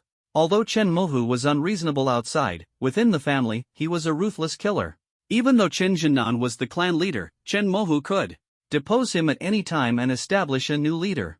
However, this statement revealed a major secret, a secret unknown to the family members. It turned out that Chen Feng had impersonated Chen Han because Chen Zhinan had taken money. They hadn't gained any benefits but had become scapegoats for Chen Han's expulsion from the family. I never expected the clan leader to be such a person. My goodness, Chen Jinan, you're truly despicable. You sold out Chen Han for just 2-star crystals. Everyone began to shirk responsibility. If Chen Han had remained obscure in the military, this revelation might have been overlooked. But now, things were different. Chen Jinnan's attitude toward Chen Han had caused dissatisfaction among everyone. Coupled with Chen Han's current high status, he had become the target of public criticism. In the Chen family ancestral hall, an internal drama began to unfold. Unfortunately, Chen Han didn't witness this scene. But soon, he would see an even more spectacular show. Chen Han had just been escorted off the stage by the crowd when Chen Mohu somehow obtained his phone number and called him. The content of the call was simple, an invitation for Chen Han to attend a family banquet. The purpose was obvious, to bring Chen Han back to the family. Chen Han had no feelings for the Chen family and initially wanted to refuse outright. But then Chen Mohu added that during the banquet, he would personally remove Chen Jinan from his position, which piqued Chen Han's interest. So, he agreed and decided to bring Chen Shui along in the evening. It was the same familiar ancestral hall. Last time, Chen Han had left alone, with not a single relative from the Chen family seeing him off. This time, not only were the Chen family members present, but even the household servants and the vegetable washing aunties stood at the door to welcome him. A red carpet was laid out at the entrance, and a plaque stood before it with the words apology written in large characters. Looking at this scene, Chen Han felt somewhat indifferent. Chen Shui, however, didn't understand and tugged at Chen Han's sleeve excitedly, saying, "Brother, the Chen family has really gone all out this time. It seems they truly regret it." Chen Han didn't deny it and gently patted Chen Shui's head. "Xiao Shui, you're still young. Remember this, true friends are those who help you. In times of difficulty, compliments during ordinary times mean nothing." Chen Mohu greeted him with a smile and welcomed Chen Han into the house with the highest Chen family etiquette. 40 tables of lavish dishes were prepared solely for Chen Han. Each dish was rare and exotic, with an estimated value of at least 100,000 per table. "Everyone, let's welcome our Chen family's distinguished son, Chen Han, back in glory." Chen Mohu delivered a speech, and the room erupted in thunderous applause. Today, even Chen Mohu didn't sit in the main seat. The main seat was reserved for Chen Han. Chen Han didn't care about seniority and led Chen Shui straight to the main seat. Normally, during family banquets, the two of them didn't even have the qualifications to sit at the table. The only time they ever joined a table was with the servants. The most eye-catching part of the banquet was Chen Zhan and Chen Jinan, who were tied up in the center. Their faces were ashen, and they remained silent. They knew that if they dared to resist, Chen Mohu might execute them on the spot today. Chen Mohu, eager to please Chen Han, said, "Xiao Han, I've invited you today as a witness. I'm going to strip Chen Jinan of his position as patriarch and expel both Chen Jinan and Chen Zhan from the family. This should quell the anger in your heart." At this point, he cleared his throat and continued, "These two disobedient fools." Chen Jinan accepted a bribe of 2-star crystals from Chen Zhan and used his authority as patriarch to replace you with Chen Feng for admission to the martial university. This is utterly despicable and unforgivable. They must be expelled. Expel them! Expel them!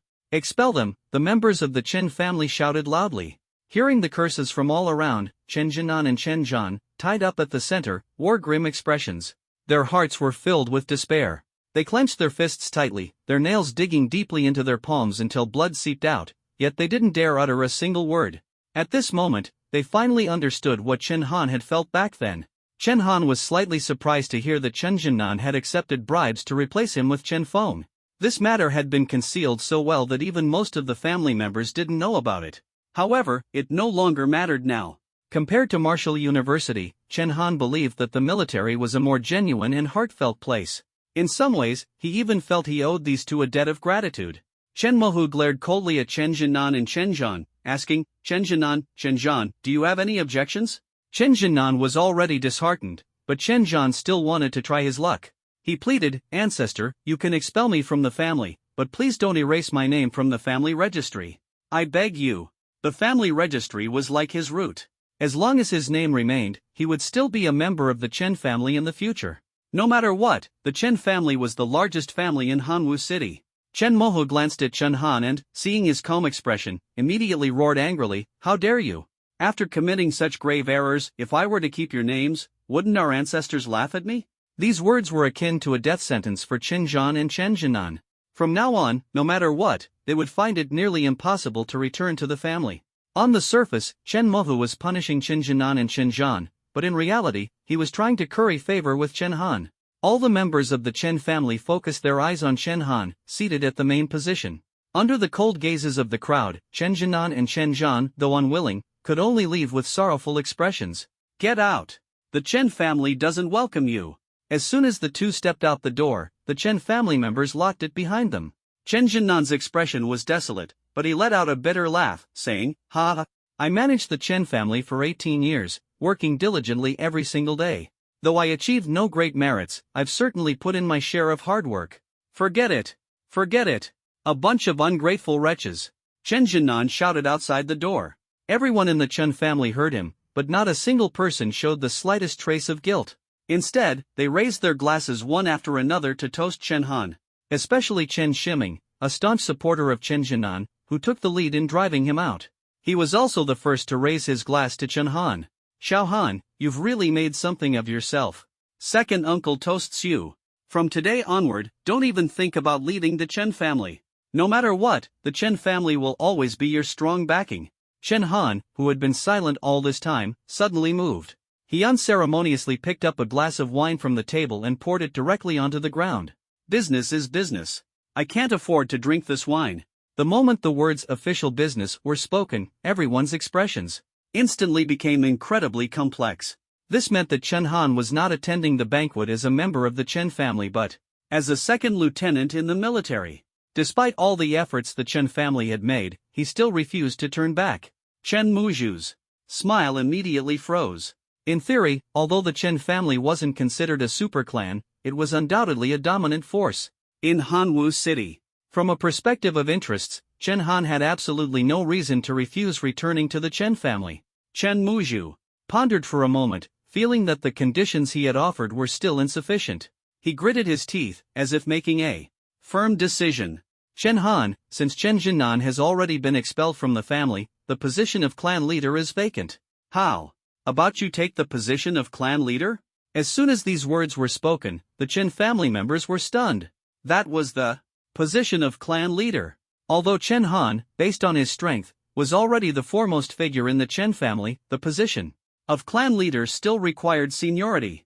Chen Han was still young, and making him the clan leader would mean that his uncles and elders would have to follow his commands. This was an enormous disrespect to the elders. To bring Chen Han back to the family, Chen Muzhu had shamelessly gone to the extreme.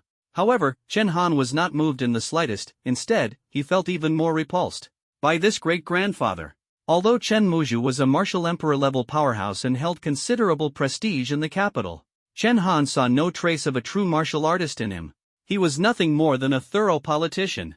"Xiaoxue, let's go." With that, Chen Han took Qin Shui and prepared to leave the Chen family's gates. He had seen enough of the drama. Chen Muzhu stared at Chen Han's resolute back, his face finally revealing a sinister expression. He completely abandoned his earlier amicable demeanor, and coldly said, like a venomous snake, "Chen Han, if you walk out of this door today, you will regret it sooner or later." Chen Han's lips curled slightly, but he did not look back and walked straight out. The last time he left here, he was filled with disappointment. But this time, he left like a spirited young man, without a trace of attachment. From this moment on, perhaps he had truly severed ties with the Chen family. As for Chen Muzhu, his future fate remained uncertain. Not far from the Chen family's gates, Chen Han saw the members of the Cold Night Squad gathered under a street lamp, all looking toward him. Among them was Yu Woyun, who stood tall at 2 meters and had been waiting for quite some time. Chen Han was slightly taken aback. Perhaps these people were his true family. However, at this moment, their expressions were not very pleasant. As Chen Han approached, Yu Woyun spoke up, "Chen Han, you don't need to participate in the upcoming matches. Let's end it here." Yu Woyun rarely appeared so serious, and from his expression, Chen Han could sense that something major was about to happen. But this was strange. Shang Shang was the strongest competitor in this exchange competition. Chen Han had watched the matches of the remaining contestants. Although they were all extraordinary talents, they were far inferior to Shang Shang. Victory for Chen Han was almost effortless. Why would Yu Woyun ask him to give up? At such a critical moment? Zhao Linger hurriedly handed Chen Han a video. The video featured Lu Xian from Tianqing University and Guo Xiao from Guangwu University, both of whom Chen Han knew. But when he clicked on the video, he was stunned. Lu Xian conjured a massive fireball on the battlefield, resembling a small sun, instantly incinerating her opponent into ashes. Guo Xiao, wielding a katana, moved with eerie precision, and with one slash, it seemed as though darkness descended, instantly slicing his enemy into fragments. These two had never shown such strength before. Previously, they only managed to win matches under extremely difficult circumstances. You must know that among the martial artists who made it to the top 8, apart from Chen Han, most are at least at the 5th rank of martial general. Instantly defeating an opponent is simply impossible. Clearly, they were hiding their true strength, which definitely surpasses Shang Shang. Yu Woyun explained, I underestimated Zhongguo. Over the years, he has been cultivating his forces within the military while also infiltrating the martial artist university. It turns out Lu Xian and Guo Xiao are Zhongguo's trained death warriors. They are Zhongguo's ultimate trump cards prepared for this competition. Typically, death warriors rarely reveal themselves. Zhongguo initially thought that the top talents he selected from Martial Artist University would be enough to eliminate Chen Han. However, Chen Han carries too many secrets and has been creating miracles ever since joining the military. Therefore, Zhongguo added 2 layers of insurance. 2 8th-rank martial general prodigies, combined with their innate talents, have strength that even approaches the martial emperor level.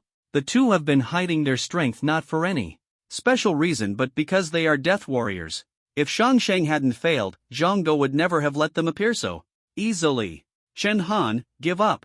This time, I'm serious. There's no need for you to throw your life away. Defeating Shang Shang was already a miracle. The old guys at the 24 Privy Council are starting to take you seriously now. If you keep pushing forward, even if this northern expedition fails, in a few years, they won't have anything to say. Yu Woyun's tone was heavy, but his face was full of helplessness. He never expected Zhongguo to have such trump cards. The members of the Cold Night Squad also looked anxiously at Chen Han, hoping he would give up this competition. Chen Han pondered for a moment and suddenly said in a low voice, Actually, I have one last move that might win. And that is, I break through to Martial General. As long as he breaks through to Martial General, his basic attributes will greatly improve, and with the victory momentum of the Beidou Haoren spear technique, defeating them wouldn't be difficult. However, as soon as he said this, everyone was shocked. They thought Chen Han was dreaming. The first to express doubt was Zhao Linger, who had just broken through to Martial General. Are you crazy? No matter how strong you are, breaking through to Martial General isn't something that happens in a few days. Do you think it's as simple as drinking water? Ji Yun was also surprised and said, Young Master Chen, I know breaking through to Martial General is a major hurdle for martial artists. The fastest person in history took half a year. The transition from martial artist to martial general is almost a qualitative leap. Over the past century, countless martial artists have been stuck at this juncture. It can be said that the vast majority of those who practice martial arts remain at the martial artist level. Only by reaching martial general can one become a backbone of society. For example, the commanders of major camps are almost all at the martial general level. Even bureau chiefs like Chi Feihu are at the martial general level. Many important positions cannot be held without reaching martial general. This also illustrates the difficulty of breaking through to martial general. Given Chen Han's aptitude, everyone believed he could break through to martial general, but it was absolutely impossible to achieve in just a few days. Even Yu Woyun shook his head repeatedly. Chen Han, this is no joke. I still have to revoke your qualification to compete. But Chen Han's expression was resolute. Commander Yu, please let me try. His confidence made people feel that he might actually succeed. If he truly breaks through, it would be an even greater miracle than defeating Shang Shang. Seeing this, Yu Woyun no longer tried to dissuade him. At most, he could only give Chen Han 2 days. If he cannot break through to the general level within 2 days, his competition qualification will be revoked. The sudden rise of Lu Xian and Guo Xiao quickly spread throughout Hanwu City. Rumors also circulated that Chen Han was unwell and the competition would be postponed by 2 days. People who had originally celebrated Chen Han's victory immediately changed their attitude and began to doubt him. My goodness, Lu Xian and Guo Xiao are too strong. Chen Han probably won't hold up. These two have been hiding their strength all along, waiting for the right moment. It's already impressive for an 8th level warrior to defeat so many generals, but this time those people from the Warrior University are playing too many tricks. The streets and alleys were filled with rumors of Chen Han's impending failure. Some even claimed that Chen Han had already given up on the competition, and the so-called illness was just an excuse fabricated by the military to save face. However, there was a general consensus that withdrawing from the competition wouldn't be shameful. Continuing to compete, on the other hand, would be akin to courting death. The Chen family, who had rejected Chen Han's return to the clan, mocked him even more upon hearing the news. Chen Mohu sneered that Chen Han serves him right. He got a little skill and started acting arrogant. Chen Shiming, who had already been appointed clan leader by Chen Mohu, chimed in, I hope this time Chen Han gets killed directly in the arena. That way, our ancestors won't have to be infuriated by him anymore. Unable to possess him, they sought to destroy him. Since Chen Han refused to return to the clan, Chen Mohu and the others naturally hoped for his death. Not only the Chen family, but most families across the nation stood in opposition to Chen Han. They didn't want another rising star like Chen Han to emerge after Yu Wuyun's death and challenge them. But Chen Han completely ignored the voices from the outside world. He shut himself in his room, meditating with his eyes closed. Breaking through from a warrior to a general primarily depends on foundational accumulation, which refers to basic attributes. Only when the basic attributes reach the threshold of the general level can one successfully break through. In this regard, Chen Han had clearly already met the requirements, even far exceeding them. The second key is spiritual enlightenment. The general level introduces an important foundational attribute called spiritual force. Spiritual force represents a person's willpower. Only those with firm resolve can push their bodies beyond ordinary limits. Although this world has undergone a spiritual energy revival, greatly enhancing human physical qualities, the body still has its limits. The only way to surpass these limits is to awaken the spiritual power within the human body. Spiritual power is the foundation of the Beidou Haoren spear technique's formidable aura. This is also why Chen Han is so confident. Since comprehending the Beidou Haoren spear technique, he had already gained some insight. However, due to the busyness of the competition, his focus had been divided, preventing further progress. The path of a warrior requires unwavering will, fearlessness in the face of challenges, and the determination to overcome everything, treating others to stain as insignificant. Chen Han silently recited in his heart, gradually entering a trance-like state. At this moment, he was unaware that strands of spiritual energy were emanating from his pores, wrapping around him like a swarm of tadpoles. Slowly, these strands of spiritual energy floated into the air, gathering above his head. Yu Woyan and the Cold Night team had been guarding Chen Han during his retreat. When Yu Woyan looked up and saw the spiritual energy floating in mid-air, as a general-level powerhouse, he was so shocked that he was speechless. This was the unmistakable sign of a warrior about to break through to the general level. Yu Wuyun's astonishment was beyond words. After all, apart from Han Haoren, he was the continent's #1 warrior and currently the only top-tier existence at the 8th level of the general rank. For over 100 years, he had encountered countless prodigies among geniuses, but he had never met anyone like Chen Han.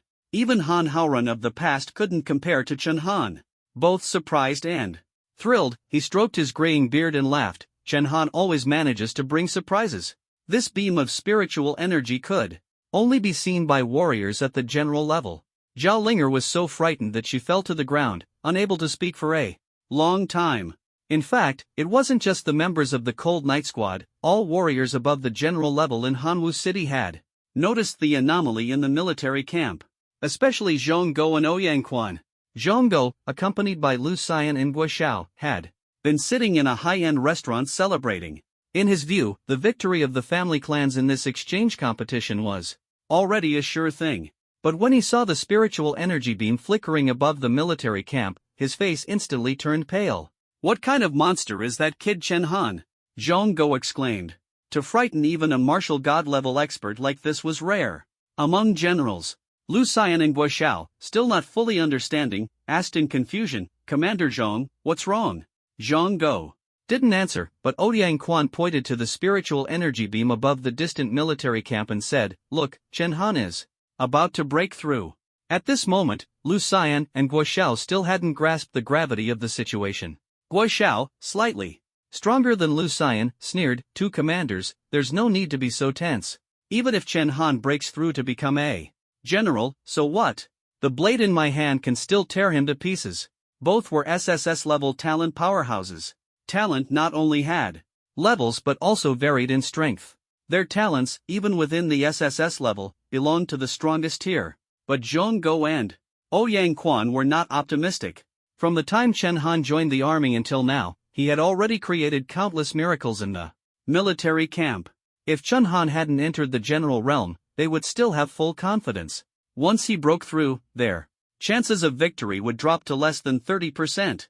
Lu Xian and Guo Xiao were loyal followers of Zhong Go, essentially publicly signaling to the 24 Privy Council that he was cultivating a private force. The old men of the 24 Privy Council despised private armed forces within the military, and Zhong Go was under immense pressure. If he lost to Chen Han, his influence in the military would be greatly diminished in the future. All the generals in the city couldn't help but look toward the direction of the spiritual energy beam in the military camp. They were observing whether Chen Han could successfully break through.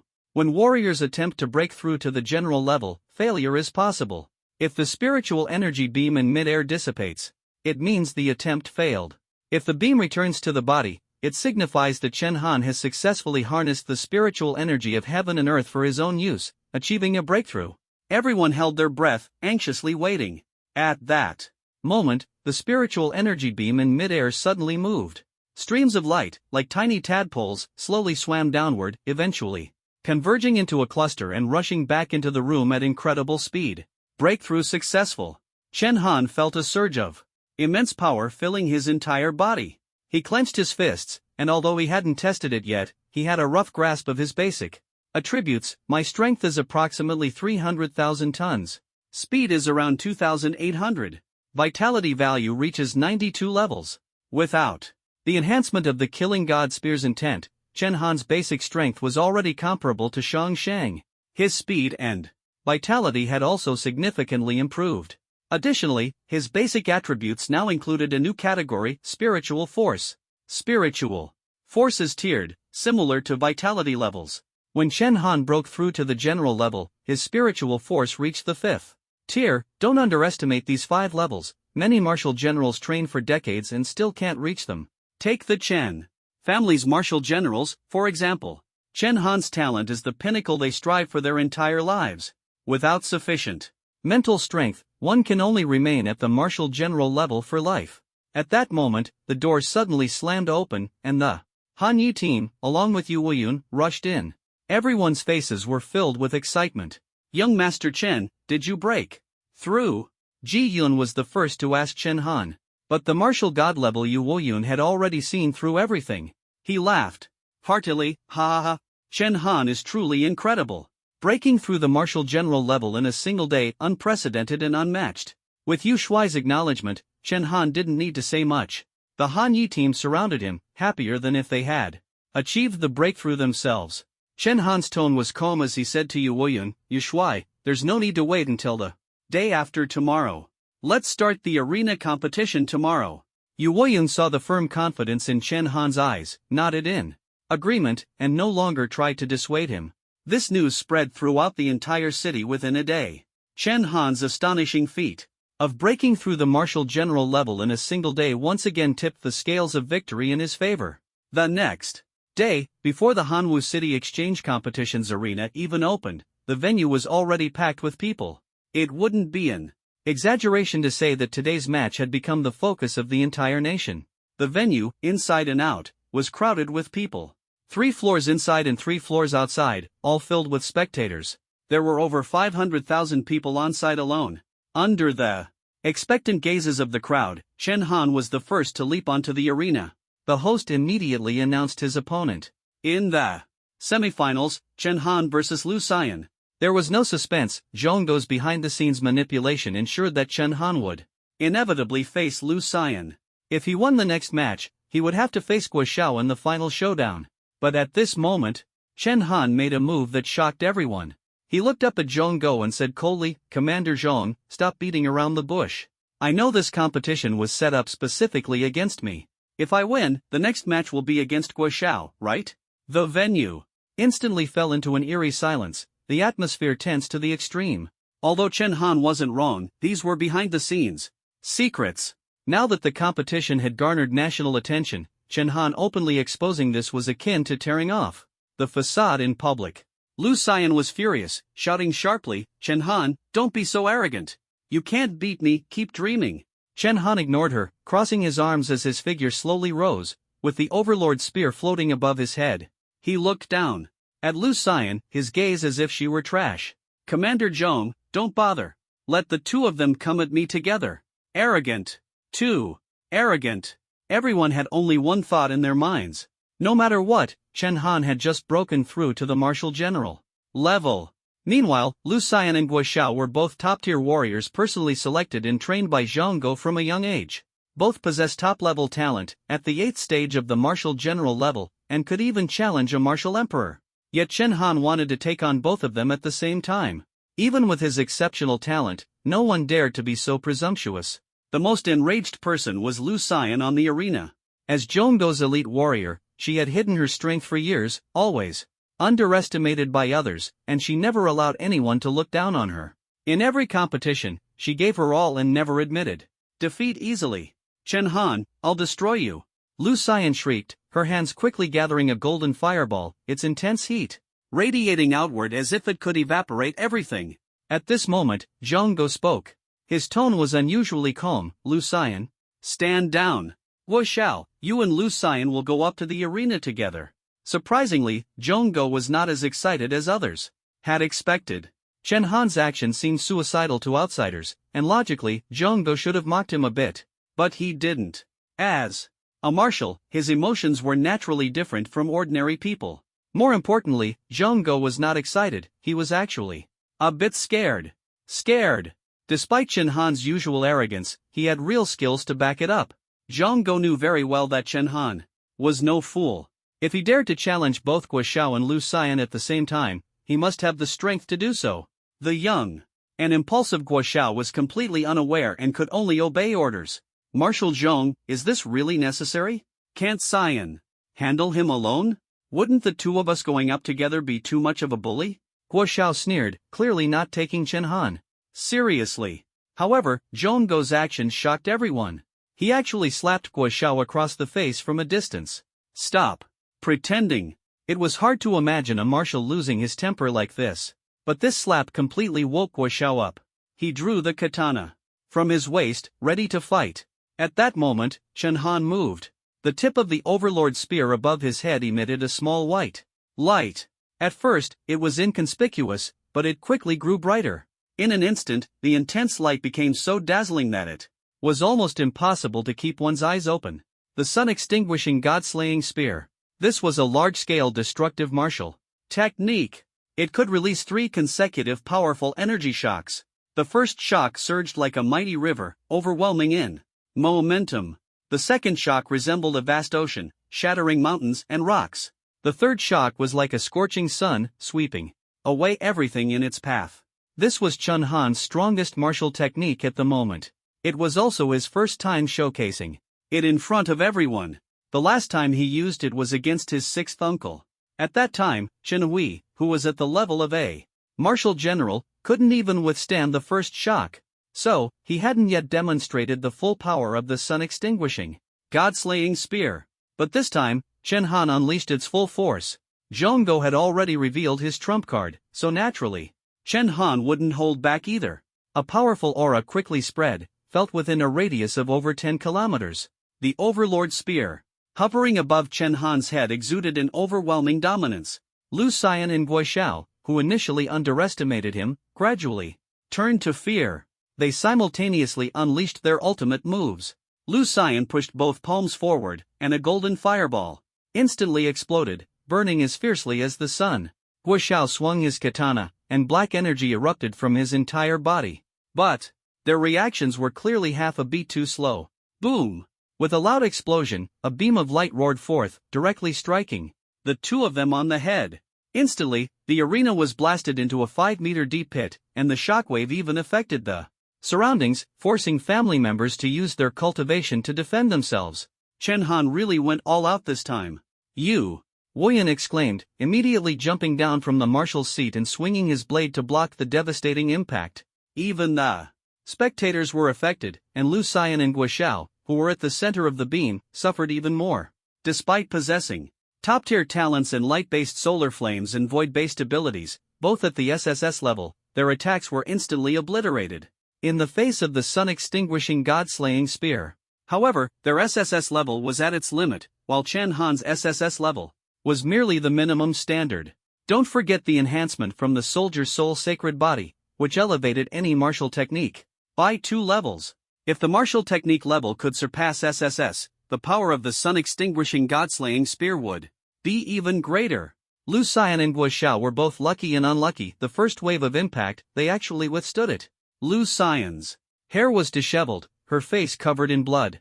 Guo Xiao was in even worse shape, almost a man made of blood, barely standing. I thought you were impressive. Turns out you're just this pathetic. Chen Han, before she could finish her sentence, the second wave of impact followed immediately. Boom, another explosion echoed, and the already sunken ground collapsed another 3 meters. Lu Xian and Guo Xiao couldn't utter a word as their heads were blasted apart, leaving only half of their bodies. Thud, before anyone could react, the third wave of impact arrived. This time, the force was even greater, pressing the ground into a 10-meter deep crater. The once pristine arena was now scorched earth. Lu Xian and Guo Xiao's remains were obliterated, reduced to dust. Zhongguo finally let out a sigh of relief, his heart settling completely. He rubbed his forehead and stared at the 20-meter deep crater, his head throbbing in pain. Lu Xian and Guo Xiao were top-tier experts he had meticulously selected. Behind them stood a massive investment of cultivation resources that, even as a Grand Marshal, he could only acquire sparingly. Now, all of it was destroyed by Chen Han in one fell swoop. 20 years of effort, gone in an instant. Several minutes passed, and the scene was silent as the grave. It wasn't until the announcer stood at the edge of the crater and declared loudly, "Chen Han, victorious," that the crowd erupted into thunderous applause. Many clapped so hard their hands went numb, their expressions dazed. This match was far less intense than the one before. The battle between Chen Han and Shang Shang had lasted nearly an hour, with every punch hitting its mark. But this time, from the moment Guo Xiao entered the stage to the end of the fight, it had taken less than a minute. In the past 100 years of the new calendar's history, Chen Han's victory was unparalleled. Chen Han represented Wu Yun, and by extension, the commoner forces. This was the first time the commoners had truly defeated the aristocratic families. The aristocratic leaders beneath the stage hung their heads in silence, while the commoners in the audience cheered and celebrated wildly. Without a doubt, the golden days of the aristocratic families were over. And indeed, this was the case. At this moment, in the Supreme Council of Daxia, the most powerful governing body with its 24 privy councillors, 23 high-ranking officials stared at Chen Han on the stage, utterly dumbfounded. They had never anticipated that after breaking through to the martial general level, Chen Han's strength would be this overwhelming, and that he still had hidden aces up his sleeve. Not even 2 martial emperor-level experts were a match for him. Chen Han's potential was limitless. With him leading Daxia, the nation was bound to rise to new heights. The supreme ruler of Daxia, Emperor Qing Tian, was the first to speak.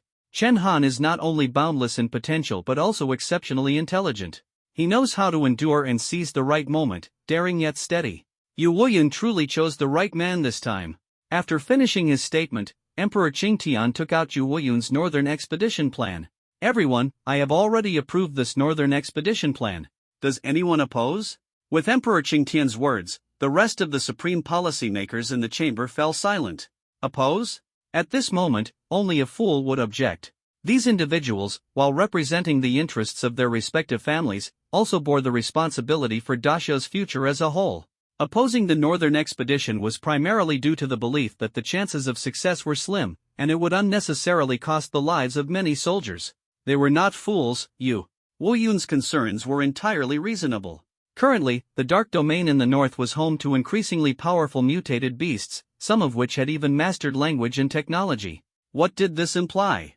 It implied that a new civilization might have already emerged in the north. This was utterly terrifying.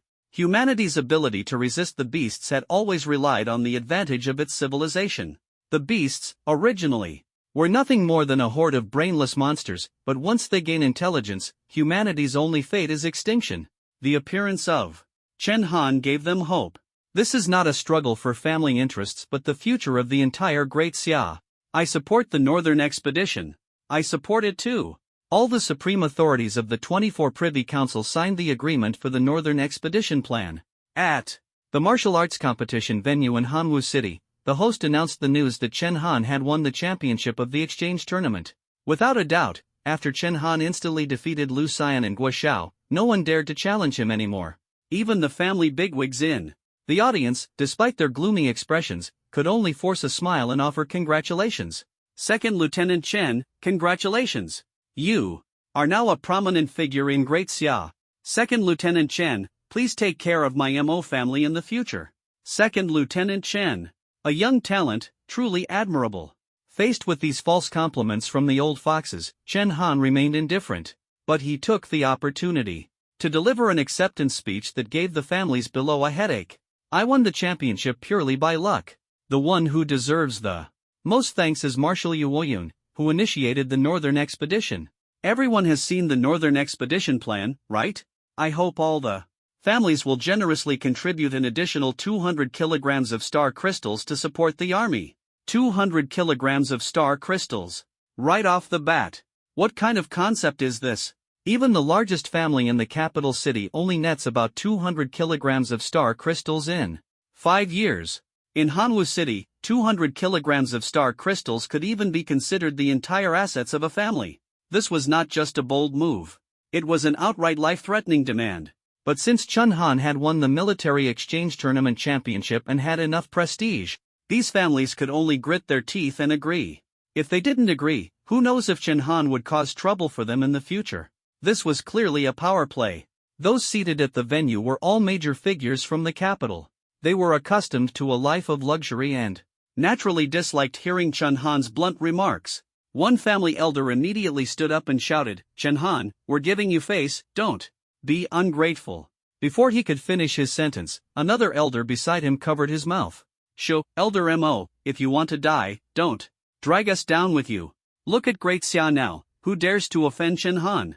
Smart people understood that it wasn't just about 200 kilograms of star crystals. Even if Chen Han directly seized them, he had the backing of Great Xia's top marshal and the highest authority. Who would dare to oppose him? At this moment, an elderly man suddenly spoke up, "I am willing to take the lead and donate 300 kilograms of star crystals." Everyone turned to look. It was none other than Li Qingshi from the National Pharmaceutical Institute. As the director of the National Pharmaceutical Institute and the foremost scientist, the Li family had deep resources. Star crystals are high-level assets primarily used to purchase potions that enhance the strength of martial artists. Li Qingshi smiled at Chen Han. "Young Chen, this 300 kilograms is just the beginning. If you're willing to associate more with this old man, I can donate even more." Everyone was shocked upon hearing this. Although Li Qingshi's cultivation level was not high, his status was absolutely extraordinary, second only to the supreme authorities of the 24 Privy Council. With a single command, many martial emperors and martial sovereigns would be willing to serve him. Such a person actually took the initiative to befriend Chen Han? Chen Han naturally understood that Li Qingshi wanted to establish a connection mainly because he valued his talent in alchemy. Seeing Li Qingshi's generosity, Chen Han readily agreed, "Thank you, elderly." With Li Qingshi taking the lead, the other families could only feign smiles and agree to donate. With just a few words from Chen Han, the star crystal reserves for the Northern Expedition Plan immediately increased significantly. He originally wanted to share this good news with Yu Woyun, but he noticed that Yu Woyun was staring at a document, completely oblivious to what was happening on stage. Curious, Chen Han walked over. With Yu Woyun's abilities, he naturally sensed Chen Han approaching. But before Chen Han could speak, Yu Woyun spoke first. "Chen Han, is your father named Chen Xingbian? And your mother Lu Yufeng?" Chen Han was somewhat surprised, not understanding why Yu Woyun suddenly brought up his parents. He nodded lightly. Yu Woyun's expression turned to one of surprise and emotion. "It really is true. You've inherited your parents' career. Your entry into the military is no coincidence. They were both members of the 869 Bureau. After saying this, fearing Chen Han might misunderstand, Yu Wuyun quickly explained, "Don't get me wrong. I just heard Xiao Zhao mention your background and how you joined the military, and I got curious, so I looked into it. I didn't expect this investigation to yield such unexpected results." To be honest, although Chen Han had reincarnated and retained memories of his past life since birth, his impressions of his current life's parents were quite vague. His mother had rested for only 2 days after giving birth to him before returning to work. His father rarely came home, and even when he did, their time together was brief, as if he was perpetually busy. Chen Han was raised by the family's nanny. This situation lasted for 3 years. One day, 3 years later, his mother brought home a baby, little Chen Shui. After handing Chen Shui to him, his parents never returned home again. It was said they had gone on a mysterious mission, after which they disappeared. Chen Han didn't have any special feelings toward his parents, nor did he harbor resentment. Seeing him lost in thought, Yu Wuyun sighed, "Would you like to hear what I have to say?" Actually, Chen Han was somewhat interested, so he immediately sat down beside Yu Wuyun. "Sure. Although I don't care much about my parents, since they were connected to the military and the 869 Bureau you mentioned, I'd like to hear about it." The 869 Bureau, officially known as the Northern Dark Domain Investigation Bureau, was a secret military department established under Yu Wuyun's leadership. This department was founded due to the mysterious exploration of the Northern Dark Domain by the continent's first martial artist, Han Haoren. 50 years ago, Han Haoren returned severely injured after battling a terrifying entity in the extreme northern forbidden zone of the Dark Domain, bringing back 2 pieces of despairing news. First, the Northern Dark Domain had undergone years of changes, causing spatial anomalies. Compared to before the revival of spiritual energy, the Dark Domain had inexplicably expanded several times in size. This meant that the number of exotic beasts within had also multiplied. This news was heartbreaking. Recovering the northern lost lands was already difficult, and now, with the territory expanded several times, the challenge was even greater. This was one of the reasons why Yu Wuyun's northern expedition plan had yet to receive approval from the 24 Privy Council. The second piece of news was that martial god-level experts could not enter the Dark Domain. This wasn't due to any special restrictions. After all, Han Haoren himself was a martial god-level expert at the time. The problem was that martial god-level individuals had already transcended ordinary humans. Once they entered the Dark Domain, the terrifying entities would immediately detect them. These entities were extremely mysterious and powerful, capable of triggering changes in heaven and earth. For instance, the exotic beast Han Haoren encountered caused 1,000 miles of the extreme north to become barren after their battle. Recovering lost lands couldn't turn into reclaiming a dead zone, so martial god-level experts were best kept out of the Dark Domain. Thus, Yu Wuyun established the 869 Bureau, selecting elites from universities and the military for training. The sole mission of the 869 Bureau was to enter the Dark Domain, gather intelligence, and bring it back to the homeland. Batch after batch of members from Bureau 869 disappeared or perished after entering the Dark Domain, with only a handful returning, if any at all. In fact, it could be said that no one ever came back.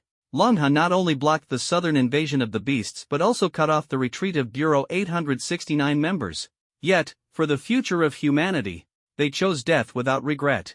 Chen Xingbian and Lu Yufeng were the top talents selected by Yu Wuyun from Martial University.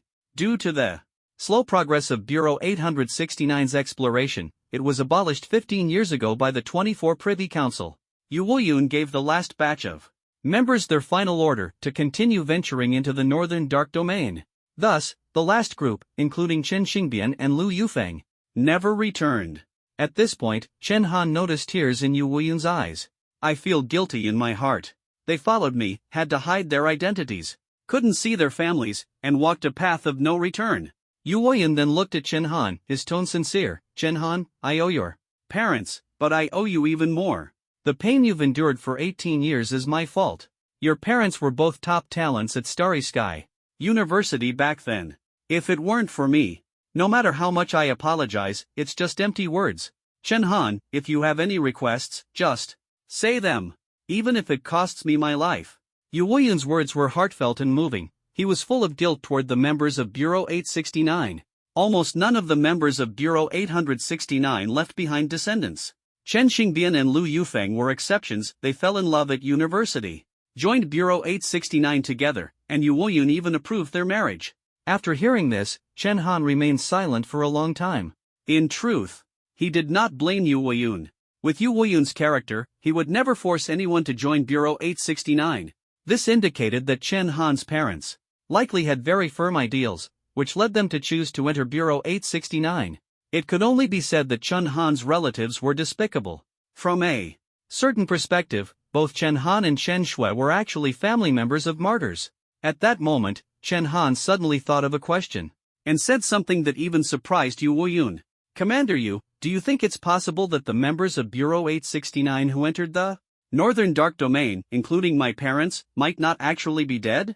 Yu Woyun had never considered this possibility before. After all, he was already at Martial God level 8 and still couldn't enter the Northern Dark Domain. But after thinking for a moment, he shook his head and said, the likelihood is very small. Actually, some members of Bureau 869 have returned from the Northern Dark Domain. Although they brought back very little information, it is said. The Northern Dark Domain is absolutely not a place where humans can survive. Only those beasts can live there. Chen Han rubbed his chin but had a different thought. No matter how harsh the Northern Dark Domain was, it was still on Blue Star. At most, it would be like a primitive society, surviving by eating raw meat. In terms of survival conditions, humans could live there. Moreover, over the years, the Northern Dark Domain had already seen the development of beast technology. Although the chances of survival were extremely slim, it couldn't be completely ruled out. Chen Han didn't have much emotional attachment to his parents, but it was different for Chen Shui. She was a girl who, from a young age, watched other people's parents. On countless nights, Chen Han saw her secretly holding photos of their parents and crying. She still had hope.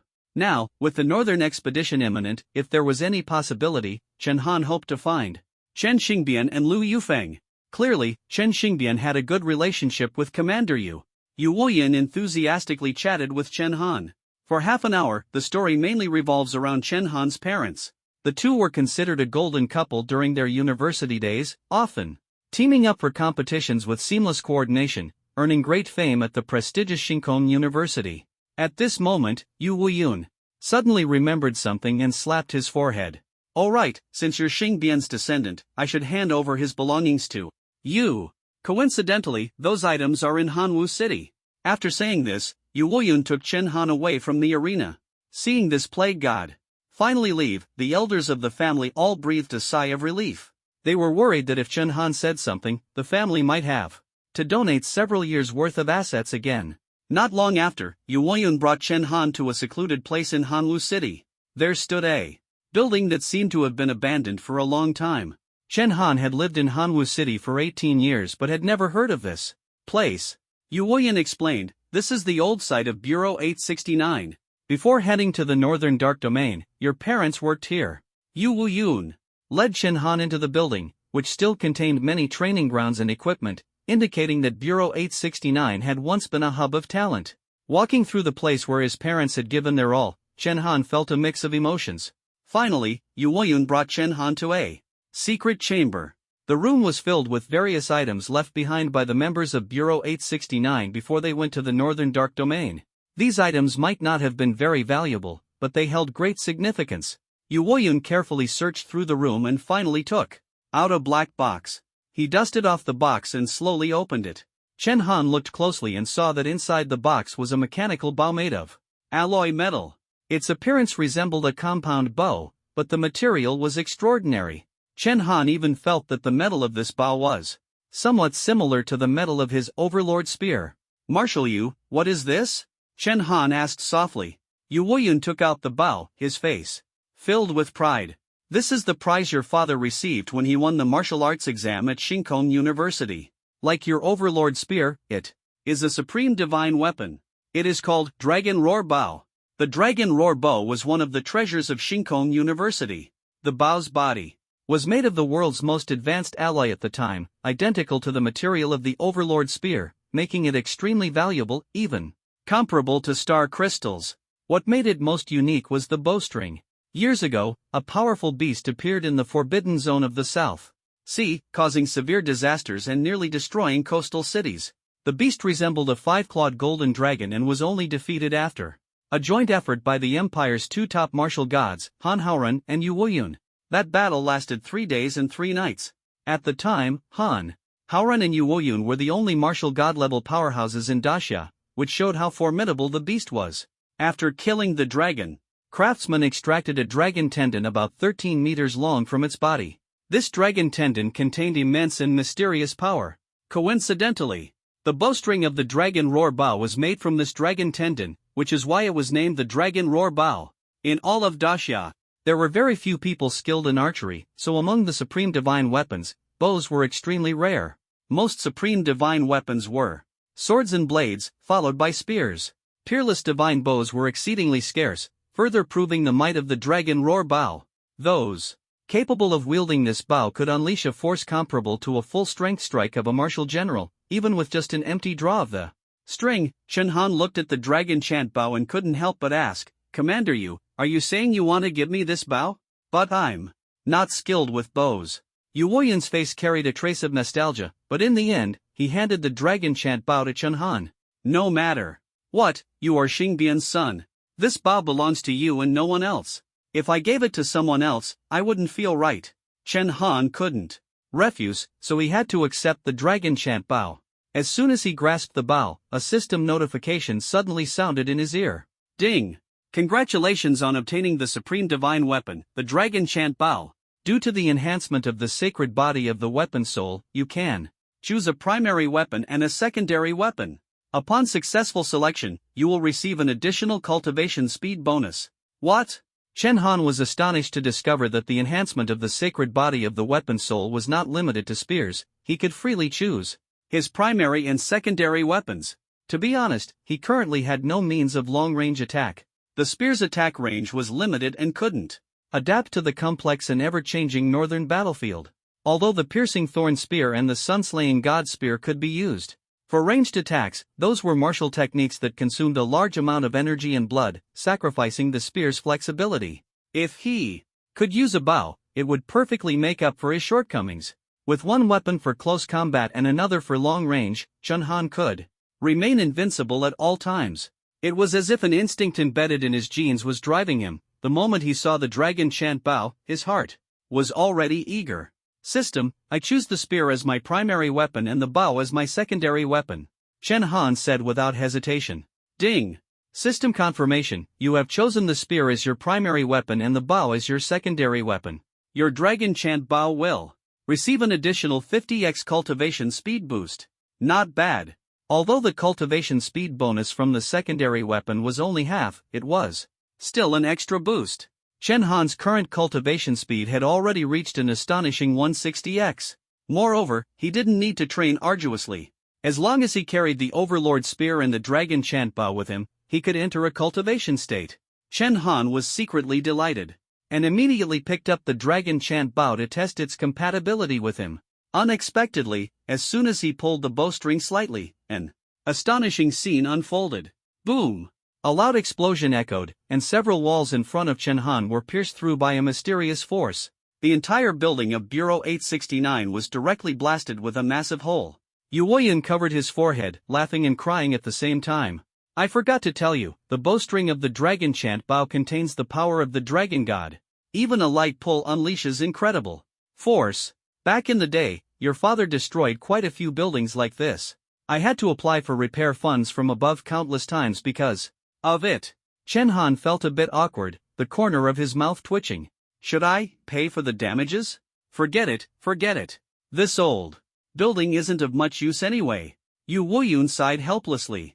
At this moment, Yu Wuyun took out a black book from the box and tossed it to Chen Han.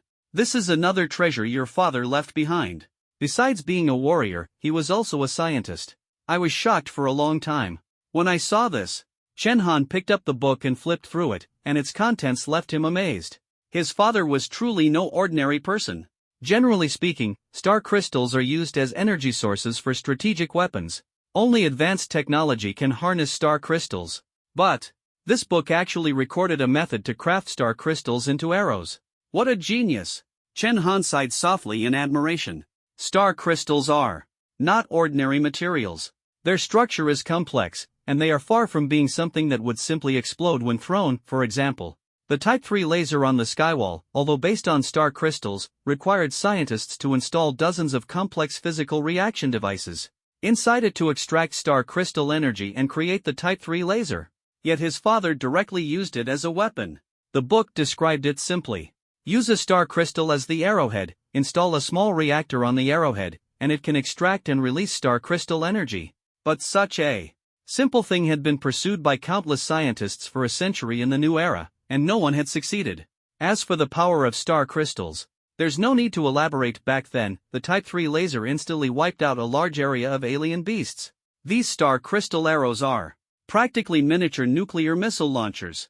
Chen Han, holding the book, asked in astonishment, "Yu Shuai, why didn't you hand this over?" If star crystal arrows were used on a large scale in actual combat, the structure of the military would be completely transformed.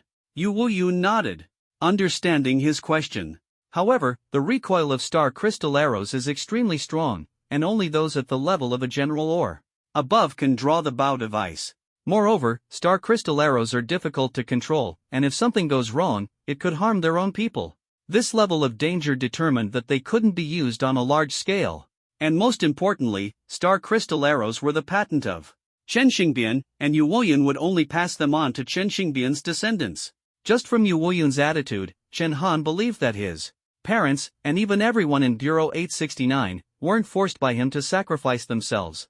At this moment, Yu Woyun reminded him again, "By the way, if you plan to make star crystal arrows yourself, be careful. Back when your father was working on this at Starry Sky University, he almost blew up the school." A black line appeared on Chen Han's forehead. This was the kind of thing only his father could pull off. After solemnly thanking Yu Woyun, Chen Han returned to the military camp.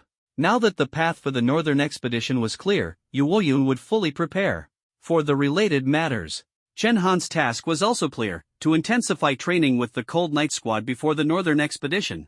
Success or failure hinged on this critical moment. The training intensity for all troops participating in the northern expedition had been doubled. Returning to the camp, Chen Han immediately issued training tasks to the Cold Night Squad.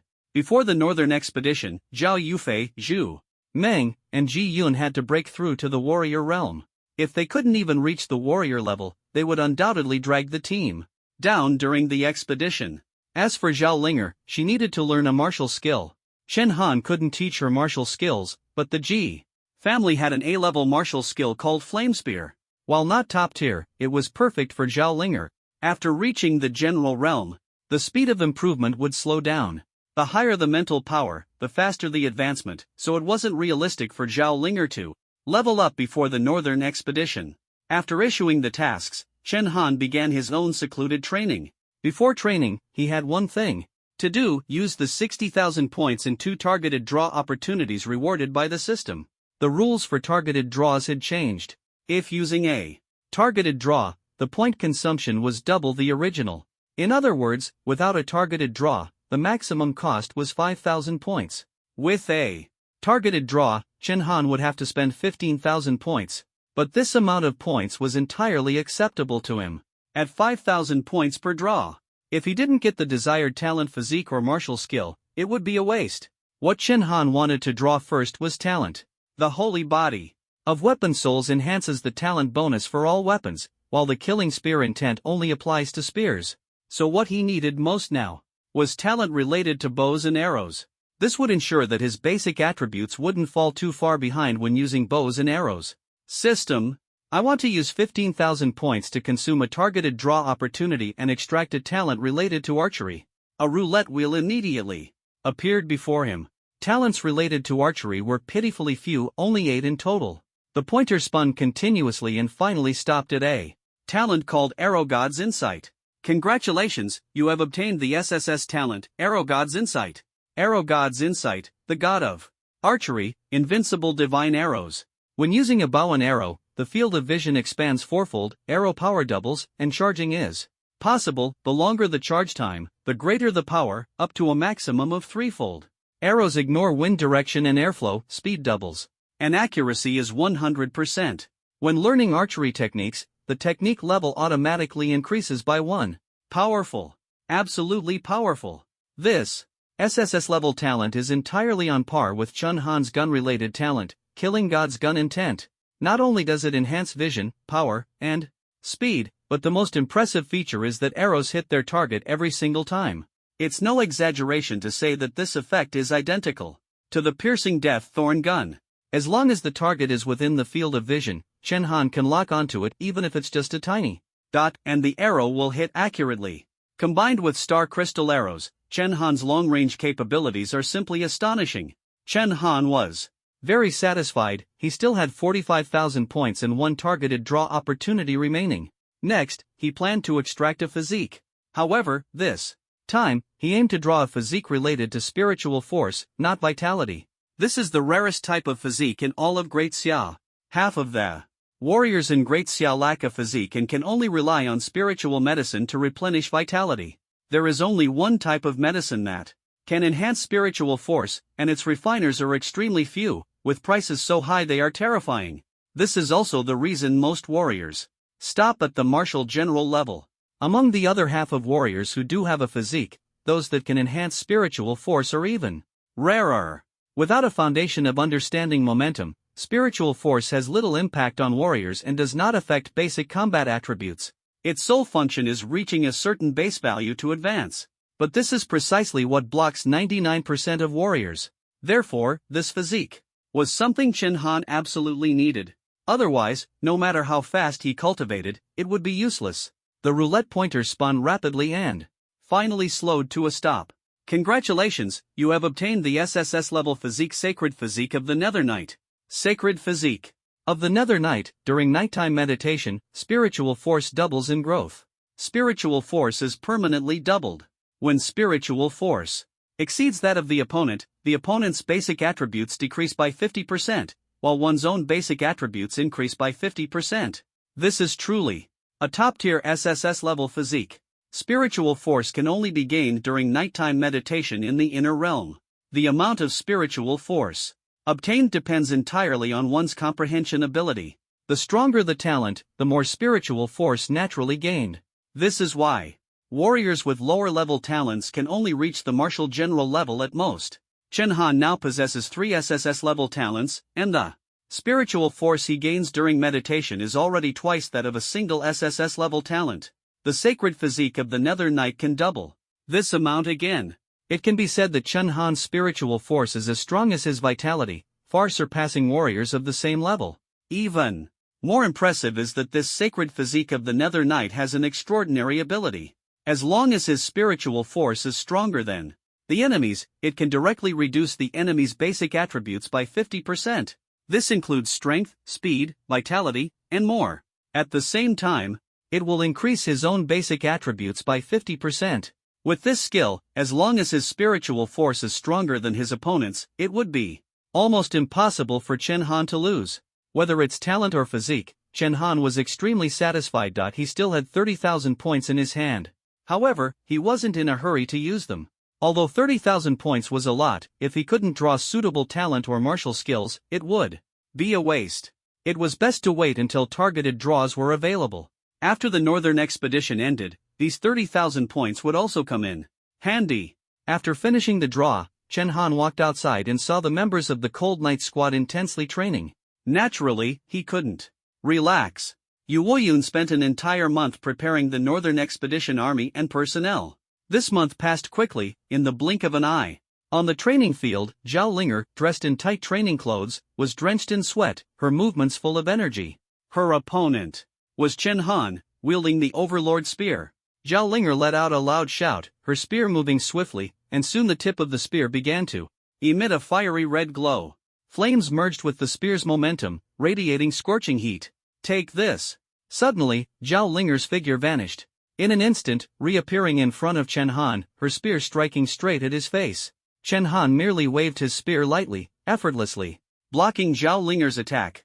The blazing flames were extinguished in an instant. Zhao Linger was immediately a bit frustrated and said helplessly, "I've been practicing the flame spear for a whole month, but I still can't hit you." In truth, Zhao Linger's martial skills were very strong. Generally, opponents of equal strength wouldn't dare to take this move head-on. However, Chen Han smiled and said, "You can't compare yourself to me. Your flame spear has already reached a certain level and is more than enough to handle this northern expedition. Hearing Chen Han's words, Zhao Linger seemed to understand something and rolled her eyes. That's true. But in the Cold Knight squad, you're the only one at the general level, so you're the only one who can spar with me. As the two were chatting, the rumbling sound of a car engine suddenly came from the camp gate. Lu Zixing, the commander of Kuei Battalion, dressed in military uniform, jumped out of the military vehicle, bringing the latest military orders. Second Lieutenant Chen Han, Second Lieutenant Zhao Linger, Corporal Zhu Meng, Ji Yun, Zhao Yufei, receive orders. Orders are orders and cannot be delayed. Chen Han and the others quickly organized their gear and headed to the camp gate. Since the army held special operations team competitions, teams like the Cold Knight Squad had independent stations and didn't live with Kuei Battalion. Therefore, orders had to be personally delivered by the commander. Second Lieutenant Chen Han, reporting. Chen Han saluted with a standard military gesture. Lu Zixing personally visiting and arriving in a military vehicle clearly indicated that this time they were truly heading to the north. Indeed, Commander Yu has ordered the Cold Knight Squad to pack up and immediately set off for the Tongtian Wall assembly point. The Cold Knight Squad had been preparing for this day, and their luggage was already packed. Before long, everyone jumped into the military vehicle. What surprised Chen Han was that Lu Zixing personally drove them this time. As he drove, Lu Zixing laughed and said, "The brothers from Kuei Battalion left first. I'm the last one. I haven't driven in years, so this time I'll be the driver." This made Chen Han and the others feel honored. Although orders must be followed, Lu Zixing was still their superior. Lu Zixing didn't mind these formalities. After the Cold Knight Squad had gone through the Special Operations Team competition and the Military Exchange competition, they had long become the treasure of Kuei Battalion. He glanced at Ji Yun and the others, smiling as he said, "Not bad, you little monkeys. Breaking through to the warrior level in a month, impressive." With Lu Zixing's martial emperor level strength, he could naturally see the capabilities of Ji Yun and the others. In half a year, Ji Yun and the others completely erased the reputation of being the family's waste. Then he said to Zhao Linger, "Red boy, you're not bad either. Keep it up. It seems only Chen Han can keep your fiery temper in check." Zhao Linger's face turned as red as an apple. She wanted to retort, but was helpless. Lu Zixing turned to look at Chen Han, first stunned, then his eyes widened as he exclaimed, "Third-tier Marshal General? How is this possible? What kind of monster are you?" Lu Zixing's shock was genuine. The sudden surprise almost made him lose control of the car, and he barely managed to brake in time, otherwise, both the car and the people would have plunged down the mountain. His astonishment was understandable. 2 months ago, Chen Han was just an ordinary martial artist. At that time, in Lu Zixing's eyes, Chen Han was just a weak kid who could be defeated with a light blow. But in less than 2 months, Chen Han had grown into a giant. Now, Lu Zixing didn't even dare claim he could compete with Chen Han. If Chen Han's progress as a martial artist was considered normal, then his speed after advancing to martial general was simply unbelievable. For all martial artists, cultivation speed slows significantly after advancing to martial general. This is an ironclad rule. Often, it takes a year to advance even a small level. Unable to contain his curiosity, Lu Zixing asked, "Chen Han, can you tell me your current basic attributes? Especially your mental force. If you don't want to share, that's fine." There was actually nothing to hide. "My basic strength is 521,346 kilograms. Burst speed is 8,640 meters per second. Vitality value is 125 levels. Mental force is 23 levels. My God." Lu Zixing couldn't help but curse after hearing Chen Han's attributes, and the military vehicle directly crashed into the stone wall ahead. Fortunately, the vehicle was specially made, and the collision caused no damage. Zhao Linger rolled her eyes at him. "Captain, can you stop being so flustered?" Lu Zixing coughed awkwardly, sweat forming on his forehead. He was a military genius, having risen to marshal emperor in his 30s and becoming the captain of the Kuei Battalion, possessing an SS-level physical enhancement talent. But in terms of basic attributes, apart from strength, all his other attributes were inferior to Chen Han's, especially vitality. Over 120 levels of vitality was astonishing.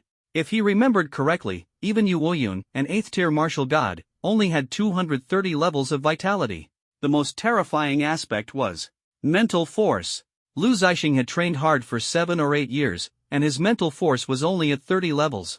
Yet Chen Han had just advanced to Marshal General a little over a month ago. No wonder Chen Han's speed was so fast. Mental force is a bottleneck for other martial artists. But for Chen Han, it seemed as simple as drinking water or eating food. After a while, Lu Zixing calmed down and continued driving. Heading north, the number of military vehicles on the road increased. 1, 2, until the avenue was filled with military vehicles. Chen Han even saw the mechas of the giant squad racing down the avenue, clearly participating in the northern expedition. Zhao Linger leaned out of the car window and greeted the lowly from the giant squad. This gave a rough idea of the scale of the army participating in the northern expedition. Lu Zixing explained that this time, the northern expedition included the full Fire God army, consisting of 32 battalions. The Water God army deployed 3/4 of its forces, totaling 26 battalions. The other 4 corps combined contributed 50 battalions. In total, there were 108 battalions. Nearly 400,000 troops were involved in this northern expedition. This was the largest deployment of forces in the past 100 years of the new calendar. Of course, the weapons are also very advanced. This time, the northern expedition forces are equipped with the best gear. For example, the Type 5 special battle armor, which is almost universally issued. The most critical weapon is the Type 3 laser cannon. Among all thermal weapons currently available, it is the only one capable of posing a lethal threat to the alien beasts. Thanks to Chen Han's victory in the exchange competition, his family contributed a large amount of star crystals, enabling the deployment of all Type 3 laser cannons. This battle is considered the largest in scale in modern history. Finally, Chen Han and his team arrived at the assembly point near the Tongtian Wall. Looking around, hundreds of kilometers were filled with green trucks, mechas, various weapons, a sea of people, countless in number. After 100 years of spiritual energy revival, human technology has accumulated to this scale. Chen Han had seen military parades on TV and the internet before, but he had never witnessed such a spectacular scene. In the face of such overwhelming power, how insignificant an individual seems. Cold Night Squad, fall in.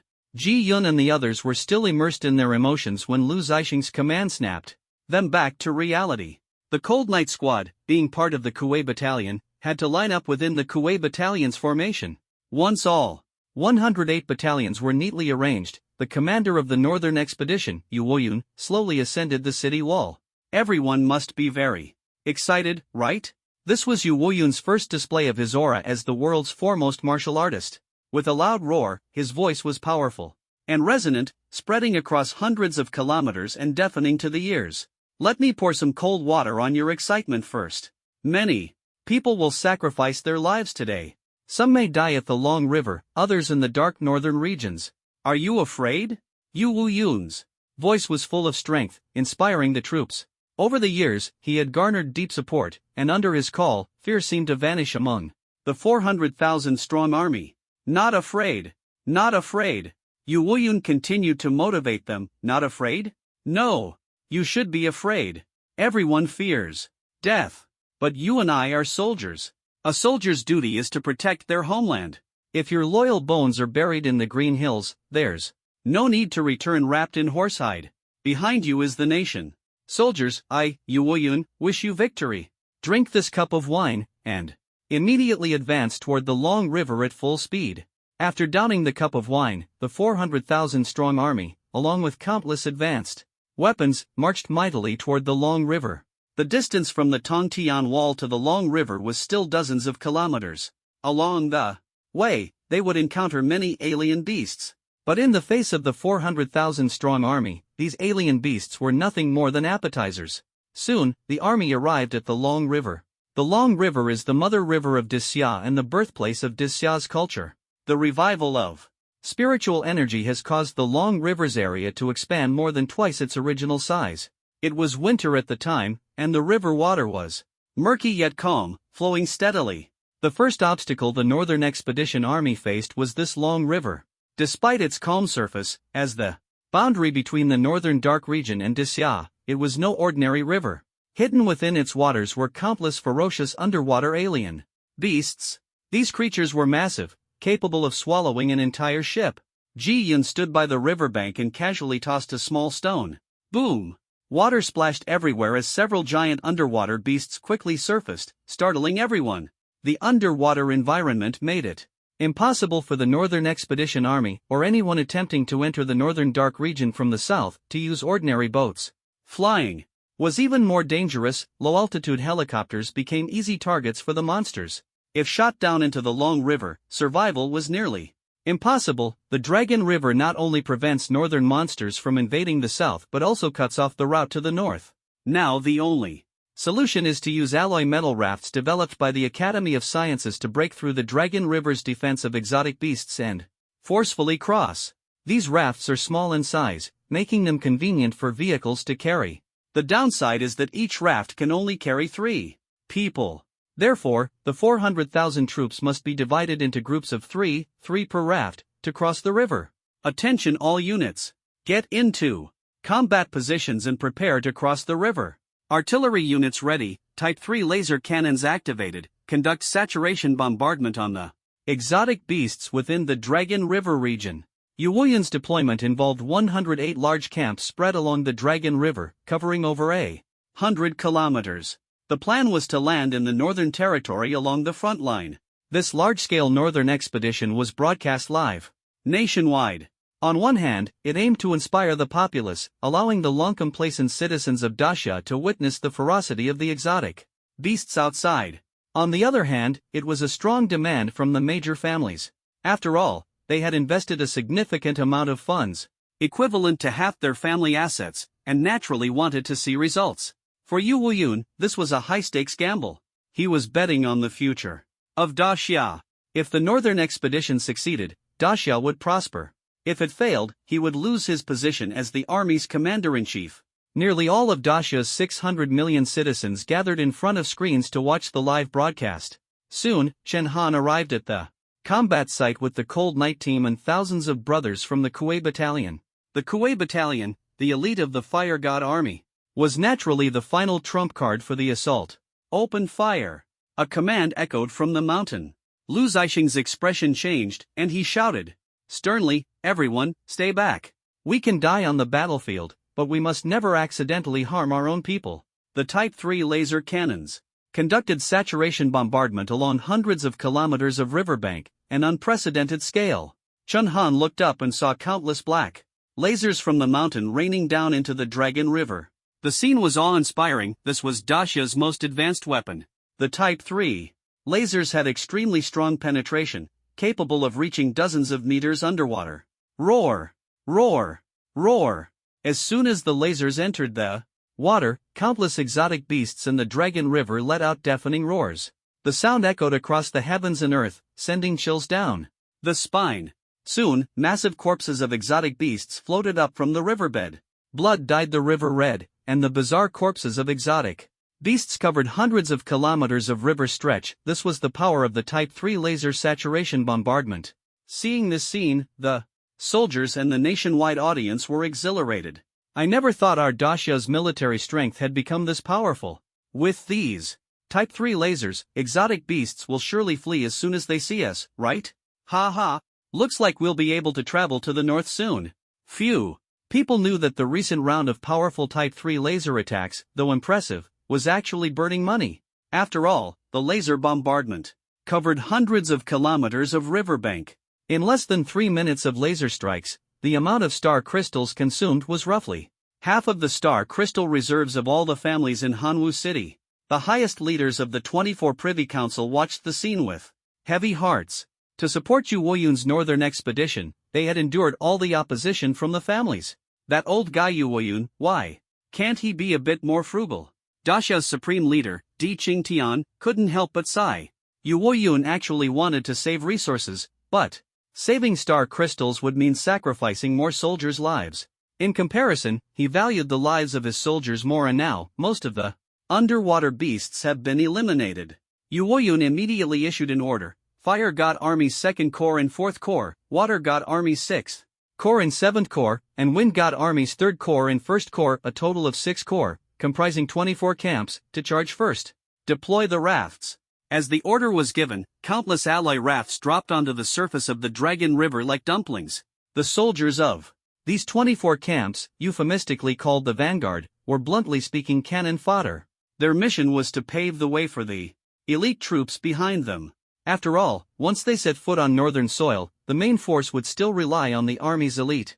Standing in front of the Kuei camp were the Xiang camp of the Fire God Army and the Chu camp of the Water God Army. The soldiers of these two camps were already encouraging each other. "Brother, drink this bowl of wine, and we'll meet at the martyrs' cemetery. Remember to tell my mother I'm not a coward." They were fully aware that their mission was to die, yet they faced it with smiles. Not a single soldier under Marshal Yu feared death. Among this group, Chen Han spotted a familiar figure, Luo Feng, a young soldier stationed in Hanwu City. He was even younger than Chen Han but had volunteered to join the northern expedition, despite being only a third-tier warrior. Perhaps noticing Chen Han's gaze, Luo Feng turned back, waved, and smiled at him before resolutely stepping onto the raft. The soldiers of these 24 camps numbered 70 to 80,000, spread across hundreds of kilometers of riverbank, yet they appeared like tiny bubbles in the vast ocean. "I hope everything goes smoothly." Wu Yun sat in the command room, staring at the river, his heart in his throat. That round of saturation strikes had almost cleared all the underwater beasts from the hundreds of kilometers of the Dragon River's bottom. Logically, the 400,000-strong army should be able to cross safely. But Wu Yun was still uneasy, which is why he sent out the 70 to 80,000 vanguard troops. Soon, these 70 to 80,000 vanguard troops reached the central area of the Dragon River. Suddenly, a mutation occurred. The river's surface rippled violently, and the alloy rafts of the vanguard troops swayed precariously like candles in the wind. Immediately after, a massive iron-headed catfish weighing over 10,000 pounds broke through the water, opening its bloody maw and instantly devouring hundreds of soldiers. This catfish was at least a 10th-tier beast, equivalent to a general-level warrior. The vanguard troops, consisting of warrior-level and fighter-level soldiers, stood no chance of resisting. And it wasn't just this one catfish. Soon, more large underwater beasts began to emerge, including 10th-tier and above creatures, like six-winged crocodile dragons and lion-headed giant squids. The 70 to 80,000 lives were lost as quickly as grass being mowed down. "Damn it, I'm going all out. Damn beasts, die." The soldiers fought back desperately, but against these 10th-tier beasts, their attacks were like mere scratches. These creatures were enormous, and even warriors of the same tier had to exert their full strength to launch effective attacks. Why hasn't Marshal Yu ordered an attack yet? The soldiers of the Kuei camp on the shore watched with bloodshot eyes, itching to charge forward. As a marshal, Wu Yun naturally had his considerations. He had anticipated this situation long ago. The purpose of the vanguard troops was to lure out those deeply hidden high-tier beasts and then eliminate them all with Type 3 lasers. Although there was a plan in place, Wu Yun still tightly gripped the guandao in his hand. Those were the main forces of his Fire God Army. At this moment, Wu Yun thought of Chen Xingbian. Conventional firearms and artillery had limited effectiveness, Type 3 lasers risked collateral damage, and what the army lacked most were long-range precision shooters like him. If Xingbian were still here, he could have saved so many people. Wu Yun sighed. At this moment, he was unaware that Chen Han, standing by the banks of the Long River, had already placed his hand on the Longying bow. The scene on the water was so intense that even the people of Dashio watching the live broadcast were filled with anxiety. Is this the legendary beast of the Long River? Even our army can't stand against it. This is terrifying. How can we possibly defeat such massive creatures? The previously excited citizens of Dashia were instantly gripped by fear. The main reason was the sheer power of the Long River beasts displayed on the screen, which was beyond belief. A single ordinary aquatic beast was as large as half a blue whale. Among them, the largest lion-headed beast had legs over 30 meters long. These creatures wreaked havoc in the Long River, mercilessly devouring the lives of the soldiers. Most of the people of Dashia were heartbroken, but among them were also the families of the vanguard soldiers. My child, you must come back alive. Our family depends on you, our only son. Run away quickly. Jin Gue, my son." Even though these were just words on the live chat, the despair they conveyed was palpable. Watching their sons and grandsons being swallowed by these monstrous beasts, the anguish of the families was unimaginable. In just 10 minutes, nearly half of the soldiers from the 24 camps had been lost. Suddenly, a crocodile dragon opened its massive jaws and lunged at the soldiers of the Xiang and Chu camps in front of the Kuei camp. In his final moments, young soldier Luo Feng closed his eyes tightly, quietly awaiting the arrival of death. He knew very well that by choosing the battlefield, he had to be ready to face sacrifice at any time. Luo Feng. The members of the Hanya squad, who had spent many days with Luo Feng in Hanwu City, had developed a bond with him. However, without Commander Yu's orders, they dared not act rashly to rescue him. Whoosh! At that moment, a sharp sound pierced through the night, like the first ray of dawn. Everyone turned their heads toward the source of the sound. A tiny point of light appeared over the long river, speeding toward the crocodile dragon. From a distance, it looked like this, but Luo Feng's perspective was entirely different. He saw a sudden burst of intense white light from the direction of the Kuei camp, which then streaked past him at incredible speed. Even the gust of wind it brought felt like a fierce slap across his face. What just happened?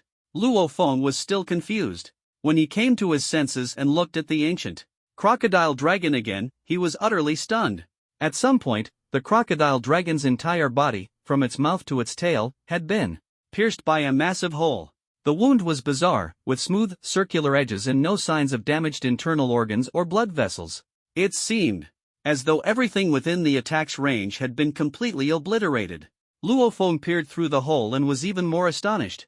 The attack had not only pierced through the crocodile dragon but had also blasted a hole about 10 meters in diameter into the cliffs of the northern dark continent. Everyone was dumbfounded, as the live broadcast footage was even more shocking. Even when the video was slowed down 64 times, all they could see was a tiny point of light piercing through the crocodile dragon's body. What that light was, they couldn't discern at all. Without slowing down the footage, the invisible attack in that instant was simply mind-blowing. Within the blink of an eye, both the crocodile dragon and the cliff had been pierced through. What kind of new weapon is this? I don't know, it just went whoosh, and the crocodile dragon was gone. Thank you, hero. Thank you for saving my son. While everyone was still curious about the origin of this attack, the glowing dot on the screen appeared again. An almost identical attack instantly pierced through another 11th tier mutant beast, the lion-headed giant beast. This time, people had learned to record the screen and discovered that these two attacks were clearly from the same person. Following the trajectory of the attack, they finally saw the figure of that person. On a reef by the long river, a man stood proudly, holding a half-human tall, hard bow, the bowstring fully drawn. His arrowhead was crystal clear, radiating a dazzling light, clearly not an ordinary arrow. The arrow shot out like thunder. Once released, its speed was so fast it was almost invisible, with only a faint afterimage barely discernible. That man was Chen Han. Wow, isn't that Chen Han? He actually knows how to use a bow and arrow? This is incredible. He can kill an 11th tier mutant beast with just one arrow. Not only were the people of Daxia in the livestream shocked, but even the soldiers in the army began to reassess Chen Han. It was well known that the Northern Expedition Army had many strong individuals, with most of the major corps commanders being at the martial emperor level. However, their attacks were mostly large-scale explosions, which could easily harm the innocent. They would only act after the vanguard troops had drawn away the large aquatic mutant beasts. No one in the entire army possessed the kind of precise and lethal, long-range strike capability that Chen Han had. So even though everyone was anxious, they had to hold back and couldn't act rashly. But the situation was dire, and the survival rate of the vanguard troops was extremely low. This was why Yu Woyun especially hoped Chen Han could be there. At the moment, the only one who could turn the tide and save the remaining 40 to 50,000 soldiers was Chen Han. Chen Han, you're amazing. I admire you. Chen Han, the lives of my Tzuzi battalion are all in your hands. A simple well done was almost the highest praise in the army. Even Yu Woyun was so excited he nearly jumped up. Chen Han, this kid, always manages to surprise me. Yu Woyun didn't want to see the lives of 70 to 80,000 vanguard troops sacrificed in vain. He immediately gave the order, all vanguard troops, maintain distance from the aquatic mutant beasts and create the best attack environment for 2nd Lieutenant Chen. After giving the order, Yu Woyun felt a sense of relief, grateful that he had entrusted the dragon roar bow to Chen Han. If not for this, today's situation would never have unfolded. The dragon roar bow, the star crystal arrow. Watching Chen Han's figure on the battlefield, Yu Woyun sighed emotionally. Xingbian, if you were still here, you would surely be proud of this moment. Just like in the legends, drawing the bow like a full moon. Aiming northwest. Shooting. Towards Sirius. The 40 to 50,000 vanguard troops all cleared the way for Chen Han alone. The star crystal arrow was incredibly powerful. With a miniature star crystal reactor, it was equivalent to wielding a Type 3 laser weapon. As long as it hit the target, it would directly penetrate it. Coupled with Chen Han's monstrous SSS-level talent Arrow God's Insight, every arrow within his line of sight was guaranteed to hit its mark. Any random arrow spelled doom for a large aquatic mutant beast. Chen Han never stayed in one place but moved rapidly along the yellow river's banks. While moving, a mere glance was enough for his arrow to strike with precision. In his presence, all aquatic mutant beasts were nothing more than living targets. Lu Zixing couldn't help but twitch the corner of his mouth at the sight. Brothers, if someone knew he was shooting arrows, they'd think he was holding an auto-aim sniper rifle. Without a doubt, every shot Chen Han took was as powerful as a Type 3 laser. But his energy consumption was far lower than that of a Type 3 laser. The Type 3 laser couldn't achieve precise strikes and was usually used for area bombardment. A single 3-meter range Type 3 laser attack consumed 2 kilograms of star crystals. In contrast, the tip of a star crystal arrow required only 10 grams of star crystals. In other words, 2 kilograms of star crystals could produce 400 star crystal arrows. Not to mention Chen Han's innate talent for a 100% hit rate. While moving at high speed, every large mutant beast encountered by the vanguard troops was instantly killed by a single arrow from Chen Han as soon as it showed itself. From a distance, the scene appeared even more eerie. It was as if a person was moving at phantom-like speed along the 100-kilometer stretch of the long river's banks, shooting countless points of light. Every mutant beast struck by the light was pierced through the heart with a single arrow. The citizens watching were filled with excitement. The morale, which had been somewhat low earlier, instantly surged. Holy crap! Chen Han is incredible. He single-handedly wiped out all the mutant beasts along the long river. His archery is simply divine. I never thought he'd be this amazing, aside from his marksmanship. A prominent family leader sighed in the live chat. Martial artists usually focus on perfecting one skill to become stronger. While being versatile isn't a bad thing, having too many skills often leads to mediocrity in each. A martial artist like Chen Han, whose marksmanship is unparalleled and whose archery is also flawless, is truly rare.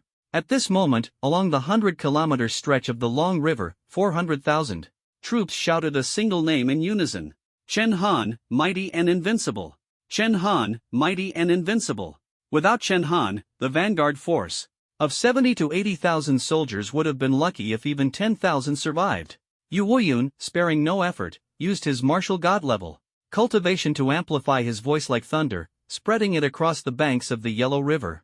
Chen Han, leader of the Han Yi Squad in the Kuei Battalion of the Fire God Army, is hereby awarded a special military merit for his outstanding contribution in saving the Northern Expedition Vanguard troops.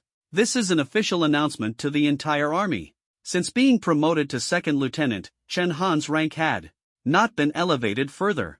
This was the rule of the military. Before second lieutenant, promotions could be achieved through various assessments or seniority. After second lieutenant, there was only one path to promotion: military merit. Although Chen Han had won the championship in the military exchange competition and made significant contributions to the Northern Expedition, Yu Wuyun had previously refrained from promoting him.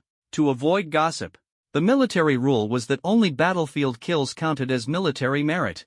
Now, Yu Wuyun no longer hesitated and directly awarded Chen Han a special military merit. As soon as the announcement was made, the 400,000-strong Northern Expedition Army had no complaints. Instead, they were envious. He's incredible. If I could earn a special military merit just once, I'd die happy. I remember that at Chen Han's age, very few in the military had ever achieved special military merit. He's broken another record. Military merits are divided into 4 levels: third-class merit, second-class merit, first-class merit, and the highest, special merit. In the Grand Xia military, first-class merit is already extremely rare. Typically, only soldiers who sacrifice themselves in missions like leading the vanguard across a river are awarded first-class merit.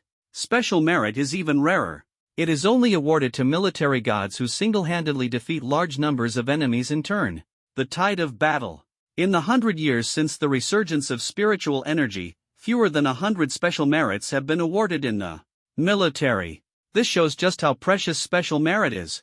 Even the second and third marshals in the army, Zhongguo and Ouyangquan, had a pitifully small number of special merits. Under Qin Han's leadership, the vanguard of 40 to 50,000 soldiers managed to survive. Wuyun calculated the time and issued another announcement to the entire army. Vanguard retreat. Artillery units, prepare for the second wave of Type 3 laser saturation strikes, followed by a full-scale charge. Logistics and mechanical units, construct a bridge across the long river within 2 hours. After giving the orders, Wuyun didn't forget to show concern for his soldiers. Chen Han, pull back for now, don't overexert yourself. There are still tough battles ahead waiting for you. For a marshal to show such care for his subordinates in front of the entire army, it was no wonder so many were willing to risk their lives for him. Just as Wuyun said, Chen Han, who had been continuously moving and shooting arrows, was already sweating profusely. And this was despite his 130 levels of vitality. The star crystal arrows were immensely powerful. But as Chen Xingbian had written in his book, the recoil of the star crystal arrows was also extremely strong. Each time he drew the bow, Chen Han had to exert almost all his strength. If he only had 30 or 40 levels of vitality, he wouldn't even be able to draw the bow a few times. After all, these were the star crystal arrows that Chen Xingbian used as a martial skill. Each arrow was like a spear piercing through thorns.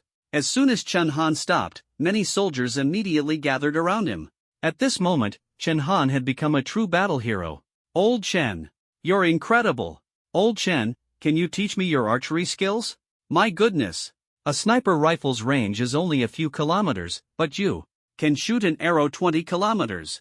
The soldiers of Kuei Battalion were so excited that Chen Han didn't know whether to laugh or cry. At this moment, Lu Zixing stepped forward to help Chen Han out of the situation. What's the point of learning from him? If everyone in the army were like him, we'd have conquered the Arctic by now. What were you doing during regular training? His words made the soldiers blush with embarrassment. The crowd quickly dispersed, and just as Chen Han was about to thank Lu Zixing, his next words made Chen Han spit out the water he had just drunk. Chen Han, now that it's just the two of us, tell me, how can I learn your archery skills?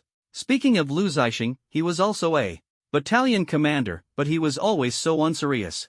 Not long after, as the vanguard retreated, the second round of Type 3 laser saturation bombing began. This round of bombing lasted for half an hour, until there were no more alien beasts in this 100-kilometer water area. The entire army stood ready, and the charge horn sounded from the mountaintop. The entire army charged, landing on the northern shore. Tens of thousands of rafts descended on the banks of the long river like dumplings, and an army of 400,000 surged toward the northern continent. After 2 rounds of laser bombing and Chen Han's star crystal arrows, the high-level alien beasts in the water were almost completely cleared out. High-level martial artists from all sides displayed their prowess, instantly eliminating the remaining alien beasts.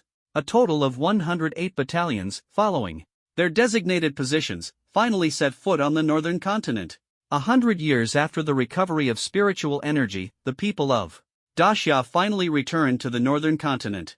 Surrounding them were lush green trees, resembling a primeval forest. There were also some dilapidated houses and moss-covered old cars.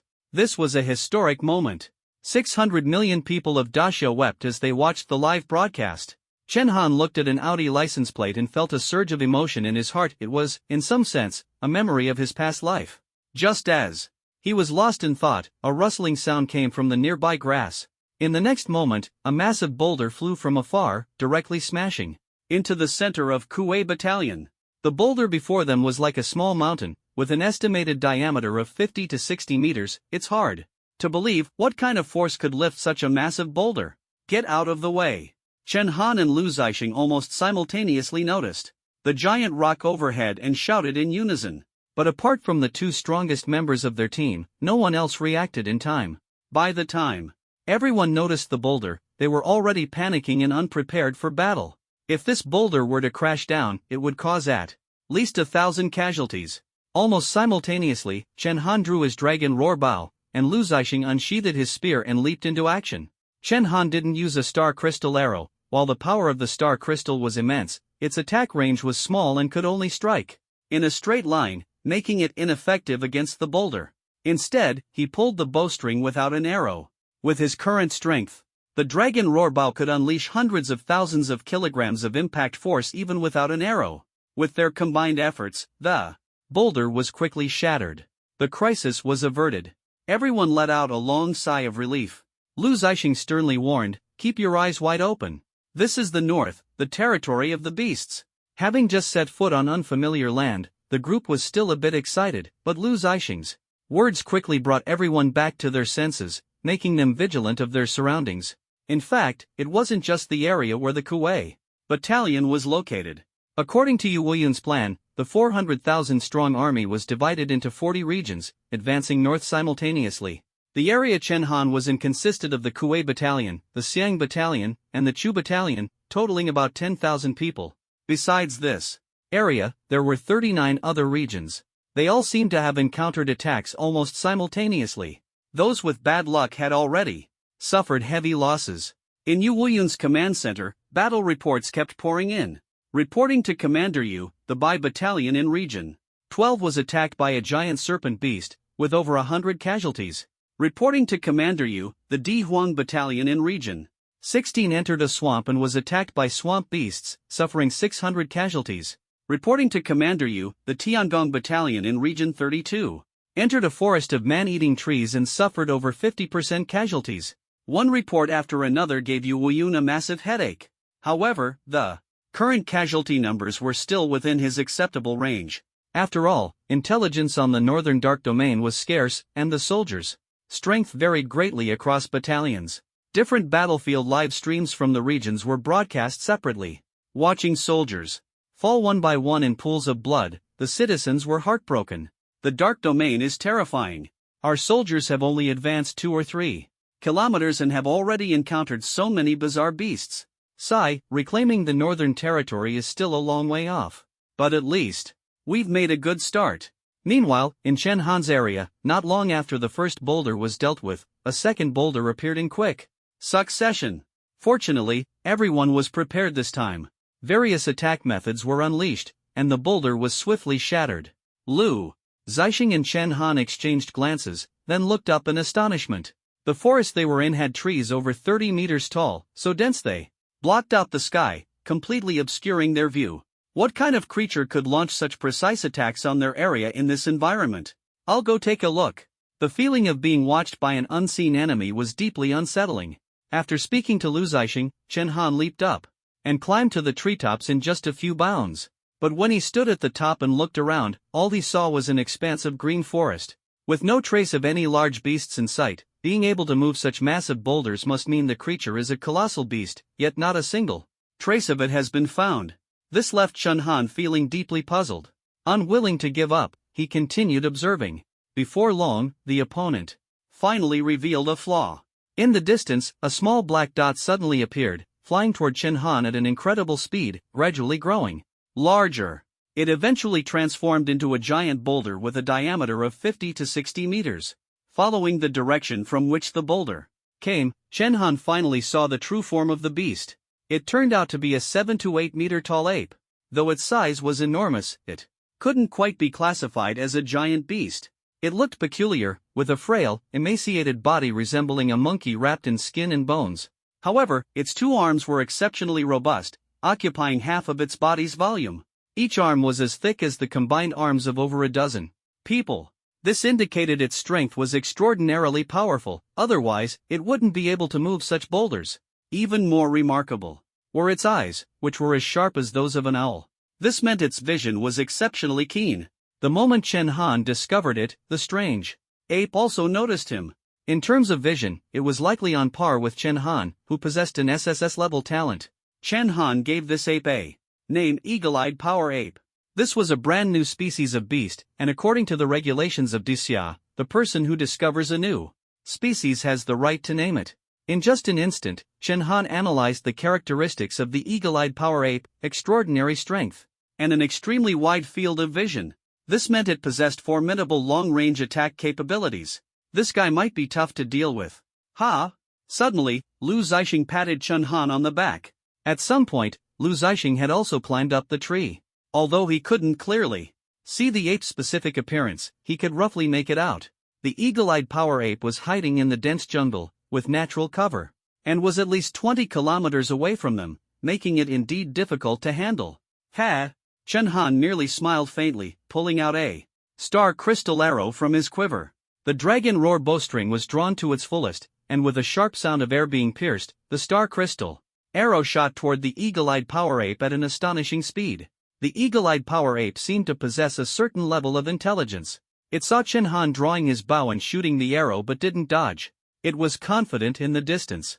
It even turned its back and shook its monkey butt at Chen Han. Its smug demeanor was infuriating, but in the next moment, its arrogance was completely shattered. The star crystal arrow traversed the 20-kilometer distance and struck its heart with precision.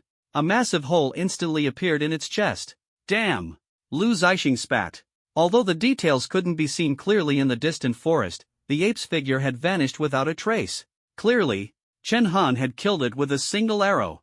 At the same time, a system notification sounded in Chen Han's ear. Ding! System-friendly reminder. The eyes of the eagle-eyed power ape are crucial materials for crafting composite divine power potions. Do not miss out. Composite divine power potions can simultaneously enhance strength and expand vision range. Once the next stage formula of the medicine god body is unlocked, the recipe for this potion will be available. So the next stage formula of the medicine god body can craft potions that enhance two attributes at once, not only boosting strength but also expanding vision. Chen Han had saved up 30,000 points precisely to collect materials from Northern Territory beasts. The potions crafted by the medicine god body were highly effective. However, they relied on beast materials. Most beast materials couldn't be found in the southern regions of Dixia. They could only be obtained in the Northern Territory. Chen Han immediately became interested and prepared to rush over to collect materials from the eagle-eyed power apes. However, at that moment, a sharp beastly cry suddenly echoed from the forest. The sound was somewhat like a mouse, yet also resembled a monkey. What sound is that? Lu Zixing was startled. The next scene in the primitive jungle made Lu Zixing break out in a cold sweat. One after another, eagle-eyed power apes slowly emerged from the dense forest. Chen Han hadn't noticed them earlier because they had been hiding behind bushes and large rocks. Not just one, but an entire group of such high-level beasts was here. 1, 2, 3. Chen Han casually counted. There were at least 50 or 60 eagle-eyed power apes in the forest. And that didn't even include the many hidden out of sight. The attack of a single eagle-eyed power ape required the combined efforts of the Chu, Xiang, and Kuei battalions to deal with. The consequences of so many eagle-eyed power apes throwing boulders together were unimaginable. The boulders they hurled were as large as a building nearly 10 stories high. Thousands of soldiers in the 3 battalions would be smashed to pieces in minutes. The eagle-eyed power ape earlier had merely been toying with Chen Han and the others. Once Chen Han killed it, its companions immediately became alert. Playing and defending their territory were two entirely different matters. These eagle-eyed power apes would fight back desperately. Since Lu Zixing carried live-streaming equipment with him, this scene was broadcast to 600 million people in Dixia. Everyone was shocked. My God! So many terrifying beasts in the forest? There's no way to win. Retreat quickly. Don't throw your lives away. The beasts encountered by the Kuei battalion must be the strongest in the northern expedition army. Among the 40-plus regions, the eagle-eyed power apes that Chen Han and his team encountered were undoubtedly one of the most formidable. If it were an ordinary army, they would have been annihilated long ago. Lu Zixing gritted his teeth. Though unwilling, he could only say, "Retreat. We can't get through this place." After speaking, he prepared to withdraw.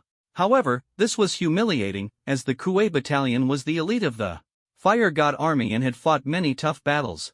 Retreating so easily would inevitably invite ridicule. At that moment, Chen Han stopped him. "Commander, don't rush. These eagle-eyed power apes are targeting me, not the brothers of the Kuei battalion. I have a plan." Lu Zixing was stunned and asked in confusion, "What plan? How do you know they're after you? Hurry and escape."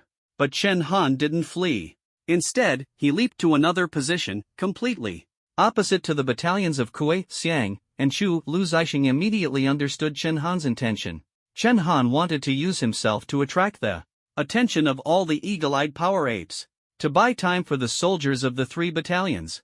The eagle-eyed power apes had powerful long-range attacks, but were weak in close combat.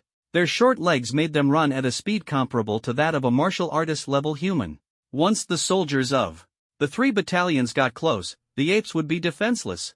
Thinking of this, Lu Zixing couldn't help but laugh. Madman. Truly a madman. Fine. I'll play along with you. He jumped down from the tree. Zhao Linger asked in surprise, Commander, where's Chen Han? Don't worry about him. He's gone. Mad. Lu Zixing waved his hand, unwilling to say more. Every second was crucial now. He shouted sternly, listen up. Full army advance. Drop all unnecessary items and move light. Cover 20 kilometers at the fastest speed.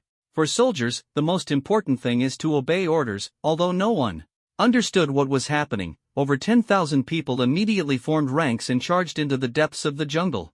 Chen Han began guiding the attack. Direction of the eagle-eyed force apes. As soon as he moved, 70 or 80 massive stones, as large as buildings, flew toward him like cannonballs. The scene was hair-raising. Any slight mistake would turn Chen Han into a bloody pulp. Yet, in the live broadcast, Chen Han's face showed no fear. He dodged nimbly, and, facing the incoming boulders, he even managed to stand on a tree and counterattack the eagle-eyed force apes. Arrows flew out, and the powerful star crystal arrows pierced through 2 massive stones, directly hitting the chest of one eagle-eyed force ape. The entire battlefield seemed to become Chen Han's personal stage. Not only did he draw the attention of the eagle-eyed force apes, but he also directed the attack direction of Kuei Battalion via radio. Captain Lu. For a clock direction, there are about a dozen eagle-eyed force apes there. Attack that direction first. This scene left the audience in front of the screen dumbfounded. How is Chen Han doing this? Concentrating on dodging attacks while commanding the troops? Facing nearly unbeatable beasts, he actually managed to carve out a path to survival. The soldiers of Kuei Battalion, Chu Battalion, Xiang Battalion, and the Cold Night Squad, seeing the boulders flying overhead, immediately understood that Chen Han was drawing enemy fire. Everyone was both worried about Chen Han and desperately charging forward. Brothers, our battle hero Chen Han is now helping us attract the enemy's attention. We absolutely cannot let his efforts go to waste. Run. Even if your legs break, you have to run fast. No one knew how much longer Chen Han could hold on, but they could only run with all their might. Racing against death. Time ticked by second, and the attacks from the eagle-eyed force apes grew increasingly intense. The more they missed Chen Han, the angrier they became. Eventually, nearly all the eagle-eyed force apes in the forest revealed themselves. Hundreds of massive stones rained down like a meteor shower, crazily bombarding Chen Han, blotting out the sky and sun, leaving even the soldiers in the distance in awe. But Chen Han's lips curled into a smile. Because at this moment, the soldiers of the 3 battalions had finally reached the eagle-eyed force apes group. This meant that victory had begun. Chen Han calmly took out 3 star crystal arrows and knocked them onto the dragon roar bow. The moment of the hunt had arrived. Hiss, hiss, hiss. 3 arrows shot out simultaneously, all hitting their targets. Chen Han's archery skills were astonishing. However, the targets he hit were the eagle-eyed force apes farther away from Kuei Battalion. The purpose was to prevent them from shifting their focus. Just as Chen Han had anticipated, the close combat abilities of the eagle-eyed force apes were actually quite weak, although they were beasts. Above Tier 10, as soon as they saw the soldiers of Kuei Battalion charging forward, they panicked. Squeak, squeak, squeak. Squeak, squeak, squeak. They let out frantic cries, their expressions flustered, trying to escape. But now that they were right in front of them, how could Lu Zixing possibly let them get away? Brothers, kill them! Lu Zixing shouted, charging at the forefront, his spear dancing as he easily pierced through the skull of an eagle-eyed force ape, leaving behind over a dozen holes. Zhao Linger, seeing Chen Han fighting so desperately, felt her heart leap to her throat. Seeing the eagle-eyed force apes, she also charged forward without hesitation. With morale soaring, the soldiers of Kuei Battalion fought with fiery passion. Even martial artist-level figures like Ji Yun and Zhao Yufei performed exceptionally well. The dozen or so eagle-eyed force apes before them were all eliminated in just a few minutes. Lu Zixing glanced back. Although he couldn't see Chen Han from 20 kilometers away, he knew Chen Han could see him. He gave Chen Han a thumbs up. Chen Han smiled helplessly and returned an okay gesture. He didn't have time to stop. He quickly pinpointed the location of the eagle-eyed force apes and raised his hand to shoot an arrow. At the same time, he no longer dodged the attacks of the eagle-eyed force apes. He stepped directly onto the incoming boulders and charged toward the group of apes. Now that their formation was in chaos, there was no need for him to engage in a tug-of-war with these long-range enemies.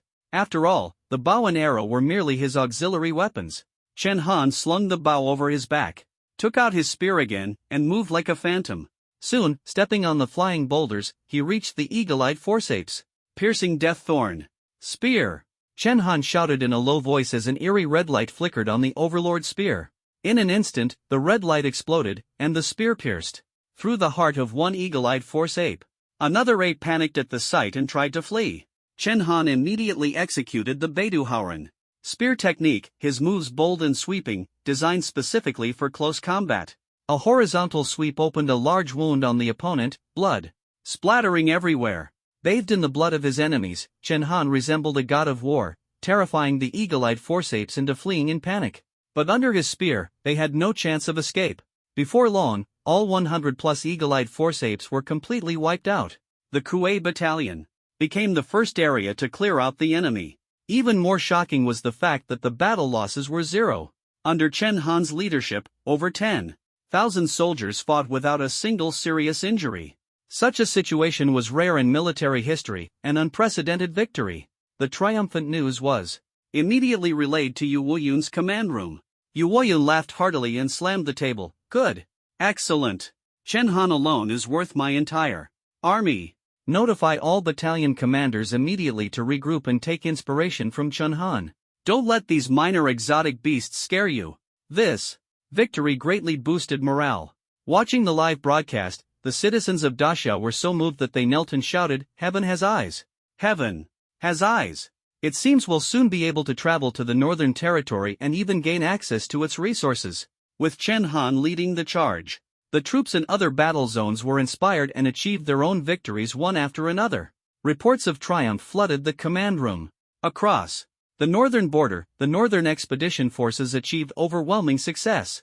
But Chen Han, hiding in the jungle, was completely unaware of all this. At this moment, the soldiers of the Kuei Battalion had already piled up all the corpses of the eagle-eyed forceps, marking their first batch of spoils from the Northern Expedition. Many parts of the eagle-eyed forceps could fetch a good price, especially the blood essence stones of 10th tier exotic beasts contained within their bodies. Chen Han spoke to the system. System, I want to use 30,000 points to unlock the next level formula for the Medicine God Physique. Ding! The next level formula for the Medicine God Physique has been unlocked. Please check. Chen Han immediately opened the formula and saw that the most critical ingredient for the composite divine power potion was the eyes of the eagle-eyed forceps. There was no substitute. The other materials were much cheaper, such as a piece of beast hide from an 8th tier exotic beast and 2 blood essence stones from 9th tier exotic beasts. These 2 items were relatively easy to obtain. No wonder the system had issued a reminder. It seemed the eagle-eyed forceps were indeed rare exotic beasts. Chen Han was lucky that this area happened to have such precious creatures. At this moment, Lu Zixing approached with a pile of blood essence stones and directly threw them in front of Chen Han. Chen Han, you contributed the most, so all these blood essence stones from the eagle-eyed power apes are yours. None of us have any objections. The warriors were straightforward, as a single blood essence stone above the 10th tier could buy a villa in the suburbs of a 2nd tier main city. Chen Han waved his hand, uninterested in the blood essence stones, as there were plenty of 10th tier exotic beasts in the Northern Territory. He said, you guys can divide the blood essence stones. I only want the eyes of these eagle-eyed power apes. Ha! Lu Zixing was surprised. You don't want the most valuable treasure, but you want their eyes? What for? They're filthy. Chen Han didn't say much. It was obvious that the eyes of the eagle-eyed power apes weren't valuable, and no one competed with him for them. Over 10,000 people cut off the thick muscles and arms of the eagle-eyed power apes, enjoyed a hearty meal, took a brief rest, and then continued charging forward. Meanwhile, soldiers in other areas were also wrapping up their battles. Everyone was excited, eager to rush deep into the north and reclaim the lost lands of Dixia. Time passed slowly, and the 400,000-strong Northern Expedition Army advanced a full 200 kilometers. The sun gradually set in the west. The scenery of the Northern Territory was breathtaking. Over 10,000 soldiers of the Kuei Battalion reached the top of a high mountain, and the enchanting glow of the sunset captivated everyone's attention. But when they looked down from the mountain, the sight before them made their hearts tighten. Because ahead of them appeared a city. And it was a city of exotic beasts. This was a scene no one from Disya wanted to see. The exotic beast groups in the Northern Territory had actually established their own civilization. Moreover, this civilization bore traces of modernity. The architectural style of the city was very old, likely a century-old city that had been transformed into dwellings by the exotic beasts. The city roads were orderly, bustling with traffic. Although the vehicles looked like outdated models from the last century, they still instilled fear. The exotic beasts in the city were entirely red and resembled werewolves. This type of exotic beast had never been documented in the Exotic Beast Encyclopedia, so for now, they were called red wolves. The city was packed with over 1 million red wolves, densely clustered in a vast area. Others couldn't see clearly, but only Chen Han could. The red wolves on the streets were actually communicating face to face. Judging by their lip movements, it seemed they were speaking human language. In the center of the city stood a statue. It wasn't a statue of an exotic beast but of a human. The man was handsome but had a long beard, looking somewhat unkempt and disheveled. Why would there be a human statue in an exotic beast city? This was baffling. The scene before them was awe-inspiring. The 10,000 soldiers of the Kuwait battalion stared at the exotic beast city below the mountain, speechless and utterly shocked. At this moment, someone asked, "Captain Liu, what should we do?" What should they do? Liu Zixing had no idea either. Although he had fought many battles, this was the first time he had seen his city built by exotic beasts. But soon, his soldier's intuition told him something was amiss. "Brothers, this city is not simple. Look. Although the city is full of exotic beasts, they seem to be just ordinary civilians. So where is their army?" This immediately caught everyone's attention. Liu Zixing was right. Although there were many exotic beasts, they were unarmed and didn't appear to have combat capabilities. If there was a city, there must be guards. There might even be regulations similar to those of humans. Chen Han also noticed this but, like Liu Zixing, found it strange. So he didn't speak up immediately. At that moment, Chen Han and the others suddenly heard heavy footsteps coming from the hillside on their left. "Alert!" Liu Zixing shouted, and everyone immediately went on guard. From the bottom of the slope emerged a giant red wolf, 3 times the size of an ordinary red wolf. It held a sharp broadsword in its hand, with a cold smile at the corner of its mouth. But that smile, paired with its drooling fangs, was chilling to the bone. The next second, it actually spoke. Its voice was deep and raspy, the language somewhat clumsy, but shocking enough to everyone, including the citizens of Daxia watching the live broadcast. "Well, what a pleasant surprise. I was wondering why the pets from the south hadn't delivered today's food yet. Turns out humans have come. And so many of them." Judging by its expression, the red wolf was practically salivating at the sight of the 10,000 soldiers of Kuwait battalion. But from its words, a lot of information could be gleaned. For instance, pets from the south. It was likely referring to the eagle-eyed apes, which the red wolves described as pets. If it weren't for Chen Han drawing fire and the brothers of Kuwait battalion fighting desperately, they would have been wiped out by the eagle-eyed apes long ago. The fact that a group of exotic beasts was described as pets by the red wolves showed just how terrifying they were. Even more shocking was that these red wolves could tame exotic beasts. This was a skill that Daxia civilization had never mastered. No matter how hard they tried, Daxia could not control the minds of exotic beasts, yet the red wolves could, even sending the eagle-eyed apes to hunt for food. As everyone was still in shock and unsure how to respond, no one noticed that Chen Han, blending into the crowd, had quietly taken out the dragon roar bow. Whoosh! With the sound of an arrow piercing through the air, the red wolf hadn't even reacted before an arrow struck its chest, killing it instantly. It fell to the ground before it could finish speaking. Ji Yun, standing next to Chen Han, stared in astonishment and gave him a thumbs up. "That's our ruthless brother Han. Actions speak louder than words." Chen Han ignored Ji Yun and instead used a single sentence to snap the dazed Kuwait battalion soldiers back to reality. "Retreat," he shouted decisively, ordering a retreat without hesitation. The city ahead was an unknown quantity, with an army likely numbering at least 100,000. And the level of this red wolf was estimated to be around the 11th tier. A force of 100,000 11th tier exotic beasts was no match for their 10,000 soldiers. Chen Han didn't act recklessly, he struck first to kill the red wolf, preventing it from sounding the alarm. Watching from the command room, Yu Wuyun clenched his fists tightly. Decisive. Well done.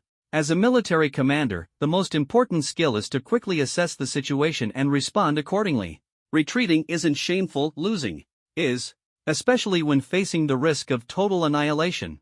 If Chen Han had hesitated for even a moment, the soldiers of Kuei Battalion might all have perished.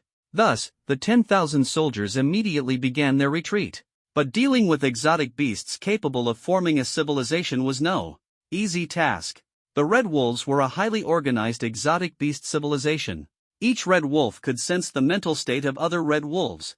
So when that Red Wolf discovered Chen Han and the others, it was as if all the Red Wolves knew their location. A red alert sounded in the Red Wolf city, and the wolves began an orderly evacuation.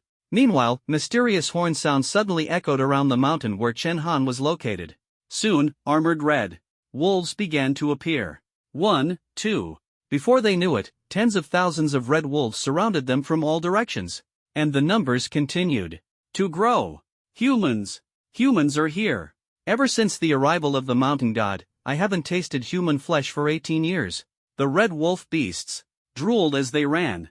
In the eyes of humans, they were like the ultimate delicacy. When Chen Han and his group reached the edge of the jungle, they were already surrounded by the Red Wolf beasts.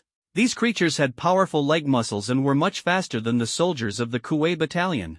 Rough estimates suggested there were at least 100,000 Red Wolf beasts, 10 times their own forces. 100,000 Red Wolf beasts. What an astonishing number! The size of a Red Wolf beast was roughly 3 times that of an average adult man. 100,000 of them were enough to blot out the sky and completely encircle the Kuei Battalion, Xiang Battalion, and Chu Battalion camps. Despair was written all over everyone's faces. There was simply no way to win. Their forces were already only a tenth of the enemy's, and their overall strength was far inferior. Moreover, among the 10,000 soldiers, only the majority of the Kuei Battalion were at the general level. The fear of death loomed over everyone. It's over. Completely over. We can't escape, we can't fight, what do we do? The soldiers' hands trembled slightly as they gripped their weapons. This fear was understandable. The fact that they hadn't fled in panic by now was already remarkable. Looking at the 100,000 Red Wolf beasts, the citizens of Daxia were also tense, their hearts in their throats. What should we do? Will Chen Han die? Is this really fate's cruel joke? Just when Daxia finally has such a hero. The battle hadn't even started, yet many civilians were already crying out in despair. Especially for Chen Han, whose performance in the military exchange competition had shown everyone his potential, and whose actions in the northern expedition had revealed a rising star in the military. If he were to die here, it would be a tremendous loss for all of Daxia. Even Yu Wuyun, sitting in the command room, felt a wave of fear. During the river crossing battle, 3,000 to 4,000 soldiers had died, yet he had remained unmoved. Even when the army suffered heavy losses against the beasts, he had still managed to hold the central command. But this time, he was afraid. Yu Wuyun gripped his guandao and resolutely walked out of the command room, only to be immediately stopped by his secretary. "Commander Yu, where are you going?" "To save Chen Han." Yu Wuyun's voice trembled. He knew that as the commander, he couldn't act impulsively at this moment. But he couldn't just stand by and watch Chen Han die there. The secretary quickly tried to dissuade him. "Commander, don't forget the rule that prohibits those above the martial god level from entering the northern territory. Besides, if you go, who will command the troops? If something happens to you, what will happen to Daxia's army?" The secretary's words brought Yu Wuyun back to his senses. Helpless, he could only use encrypted radio to issue orders to Lu Zixing. "Zixing, this is an encrypted call. Remember, have the Han Yi team retreat." Lu Zixing immediately understood Yu Wuyun's intentions after hearing this. But instead of feeling disheartened, he smiled. "Zixing accepts the order. Commander Yu, this is our chance to repay you." The only way for the Han Yi team to retreat safely was for the soldiers of the 3 camps to fight to the death and buy time. Zixing, try to survive. On one side was the most elite unit, and on the other was his most valued successor. Yu Wuyun's voice carried a sobbing tone. But no matter how hard he thought, he couldn't come up with a way for 10,000 soldiers to defeat 100,000 Red Wolf beasts. After hanging up the call, Yu Wuyun didn't even dare to look at the battlefield again. Lu Zixing conveyed Yu Wuyun's orders to Chen Han, and quickly formulated a battle plan, but this time, Chen Han refused. During the time they were surrounded by the red wolf beasts, he had observed the surrounding terrain and devised a new battle plan. Although it couldn't save everyone, it could minimize casualties to the greatest extent until they retreated to the southern border. Chen Han said coldly, "Captain Liu, if you trust me, hand over command to me now." Seeing Chen Han's confidence, Liu Zixing, though a bit skeptical, still handed over command to him. "Everyone, follow Chen Han's orders from now on." Chen Han had performed outstandingly many times before, so naturally, no one opposed his command. Besides, this was already a deadlock, so there was no harm in trying. Chen Han had just uttered 4 words, and everyone was stunned. Disperse and fight. The reason for their shock was simple: their forces were already outnumbered by the enemy. Now, dispersing would only make it easier for the enemy to pick them off one by one. But Chen Han was full of confidence. "Everyone, follow my orders. Form groups of 10, with the stronger fighters at the rear and the weaker ones at the front, and spread out across the entire forest." Although everyone trusted Chen Han's abilities, he had never commanded an army before. Captain Xiang of the Xiang Battalion immediately questioned, "Chen Han, this plan won't work. Groups of 10, if the enemy also disperses, just 5 red wolf beasts could wipe out an entire group. This plan of yours is worse than us fighting head-on." Chen Han, however, pointed to the Type 3 laser cannons protected by the Chu Battalion. "There's one thing I haven't mentioned yet: each group will be equipped with a Type 3 laser cannon. That will be your weapon and the red wolf beast's only weakness." Liu Zixing's eyes lit up as he finally understood the key to Chen Han's plan. Although the beasts had evolved some level of civilization, they were still far behind humans. The gap lay in technology. If they fought head-on, the Type 3 laser cannons would undoubtedly become the primary target of the red wolf beasts. But with a dispersed strategy, it was a different story. Even the most inexperienced commander could immediately grasp the brilliance of Chen Han's plan. The red wolf beast army was instantly thrown into confusion. In their eyes, humans were like fish on the chopping block. But now, the humans had scattered and were running into the dense forest. "Ha ha ha, what are they doing? Running away? These weak humans really think they can escape us?" The red wolf beasts laughed loudly. With a force of 100,000 against 10,000, and overwhelming combat power, they couldn't believe they would lose. At this moment, a red wolf beast wearing a yellow pointed hat stepped forward. It was the ruler of the Red Wolf Beast City and the commander of the army, the Red Wolf Beast Lord. Its presence was imposing, exuding a strong sense of oppression. "Listen up, don't underestimate humans. Don't forget, the mountain god was also human." This mountain god was a statue in the Red Wolf Beast City, deeply revered by the beasts. The Red Wolf Beast Lord, evidently, had some command skills as well. "Listen carefully. These humans are trying to use dispersed forces to slow us down. They want to exhaust us so they can retreat safely. But do they think this will stump me? Hear me out, we will also disperse and take them down one by one. Not a single human is to be spared." The Red Wolf Beast Lord, surprisingly, had some understanding of military strategy. It saw through Chen Han's plan, recognizing that the humans intended to use the forest terrain to scatter and retreat, reducing their losses. However, the Red Wolf Beast Lord had great confidence in its army. This group of humans is average in strength. 5 red wolf beasts can take out one team. Not to mention, it has an army of 100,000, capable of forming 100 units with 5 beasts per group. However, it is cautious, worried about ambushes in the jungle, so it only dispatched half its forces to act separately. This clearly shows that the Red Wolf Beast Lord has a decent level of military strategy. As Chen Han led the Cold Night team in retreat, he observed the movements of the Red Wolf Beast army, his brows slightly furrowed. These alien beasts are not only well-trained but also have some knowledge of military tactics, and they can even speak human language, which is truly unbelievable. However, Chen Han's lips curled into a slight smile. What the Red Wolf Beasts don't know is that they have Type 3 laser cannons, their trump card weapon. Chen Han issued an order via radio: "Everyone, protect your Type 3 laser cannons. They are our lifeline. If the cannons are intact, we survive. If the cannons are gone, so are we." Yes. Without the Type 3 laser cannons, they wouldn't stand a chance against the Red Wolf Beast army. Soon, the soldiers of Kuwei camp and the Red Wolf Beasts dispersed. With the speed of Kuwei camp's soldiers, they were quickly caught up by the Red Wolf Beasts. "Whoa! Old Ji, watch out. I almost got caught.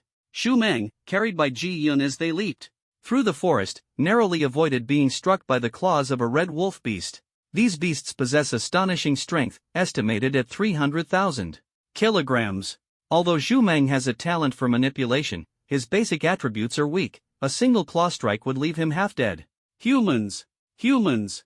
The red wolf beasts behind them shouted humans madly, drooling incessantly. Even Ji Yun, who was extremely fast, struggled to escape, making the situation even more dangerous for the others. Several teams had already engaged in combat with the red wolf beasts. Chen Han checked the time and immediately stopped in his tracks.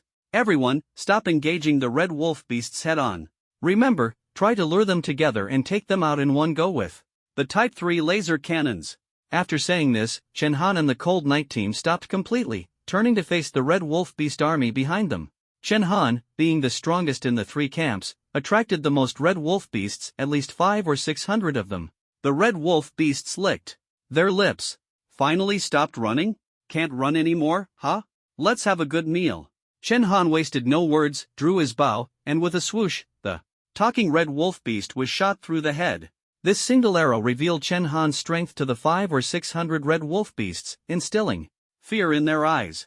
They exchanged glances and decided to first take down the guy perched high in the trees.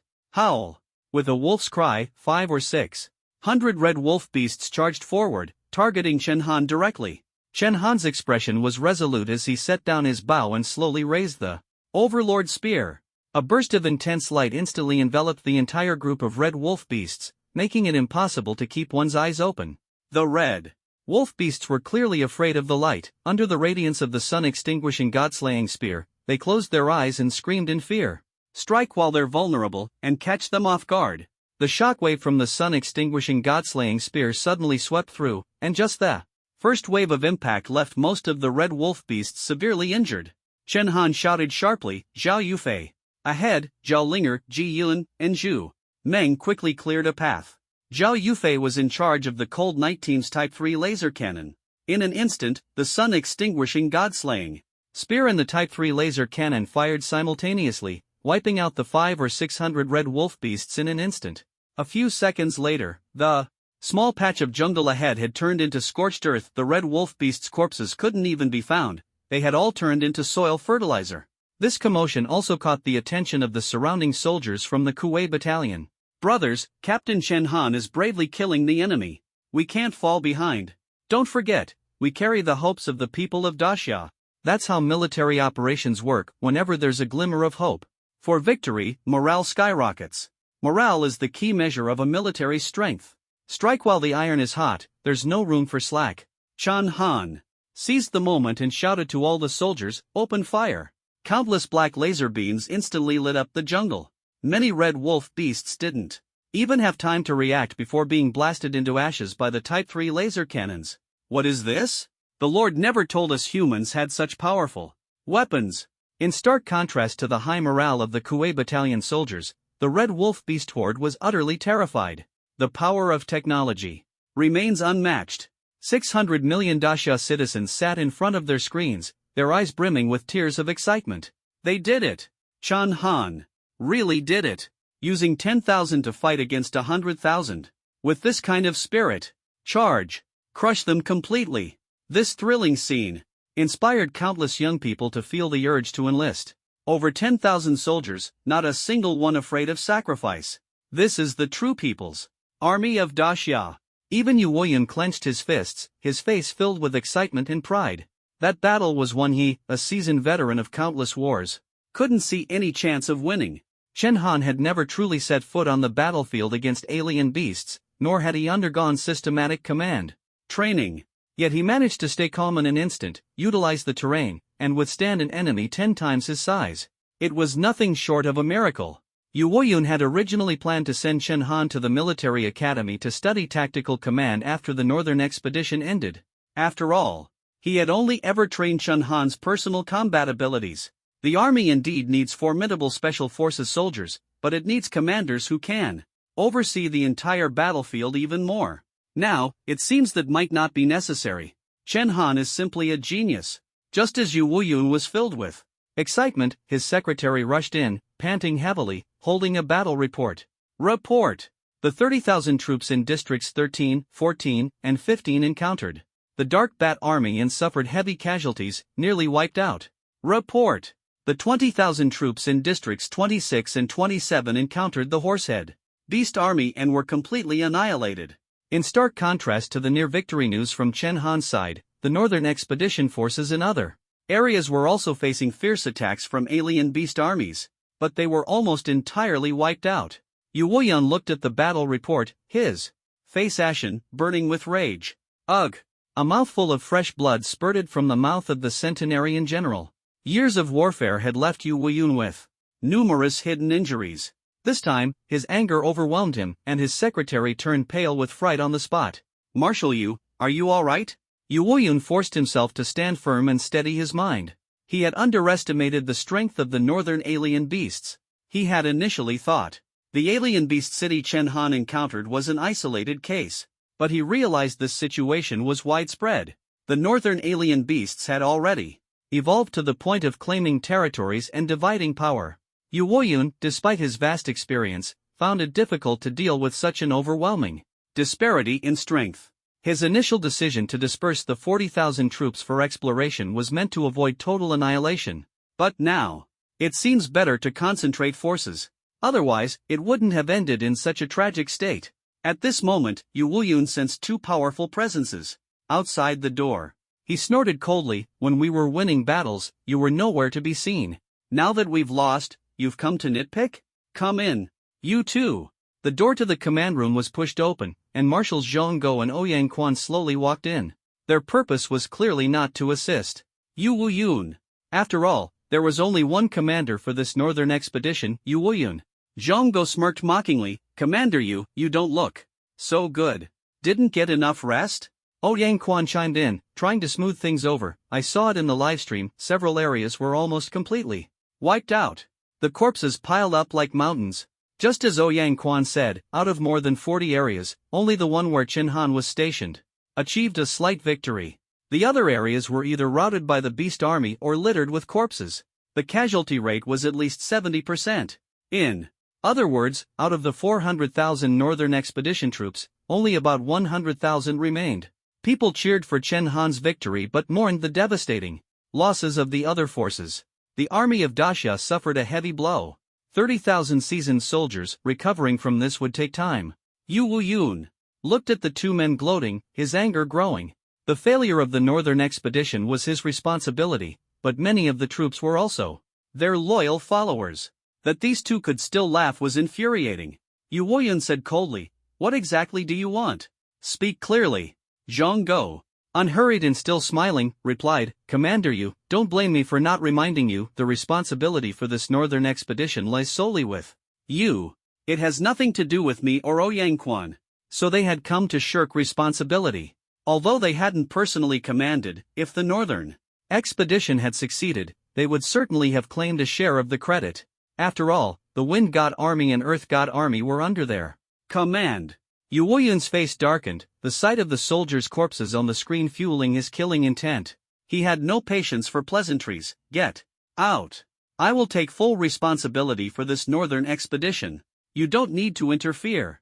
As Zhang Go left, he sneered at Chen Han, "Don't think Chen Han can save you. At most, he can ensure the safe retreat of the troops." Whoosh! Suddenly, a sharp blade aura swept out, shaking heaven and earth. Zhang Go and Ouyang Quan, both martial gods, were blasted dozens of kilometers away by the intense blade aura before barely stabilizing themselves. "That old man has gone mad. He really wants to kill someone. Ha ha ha." Zhang Go, struck by Yu Wuyan's blade, was not angry but instead laughed. Once Yu Wuyan stepped down, the position of Daxia's top marshal in the 5th seat in the 24 Privy Council would fall to him. Of course, he was delighted. The command room was left in chaos after Yu Wuyan's strike. He stared at the screen showing the only surviving Kuei battalion and decisively issued his final order. In the jungle battlefield, the Red Wolf Beast Lord, leading an army of 50,000 Red Wolf Beasts, grew increasingly puzzled as his subordinates failed to emerge from the forest.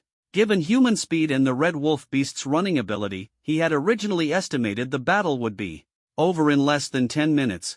But now, half an hour had passed, and not a single red wolf beast had come out to report. The patience of the red wolf beast lord had run out. He finally decided not to wait any longer, stood up, and shouted, "Go! Everyone, follow me into the forest." A mighty army of 50,000 red wolf beasts charged into the dense woods. As they ventured deeper, the red wolf beast lord grew increasingly shocked.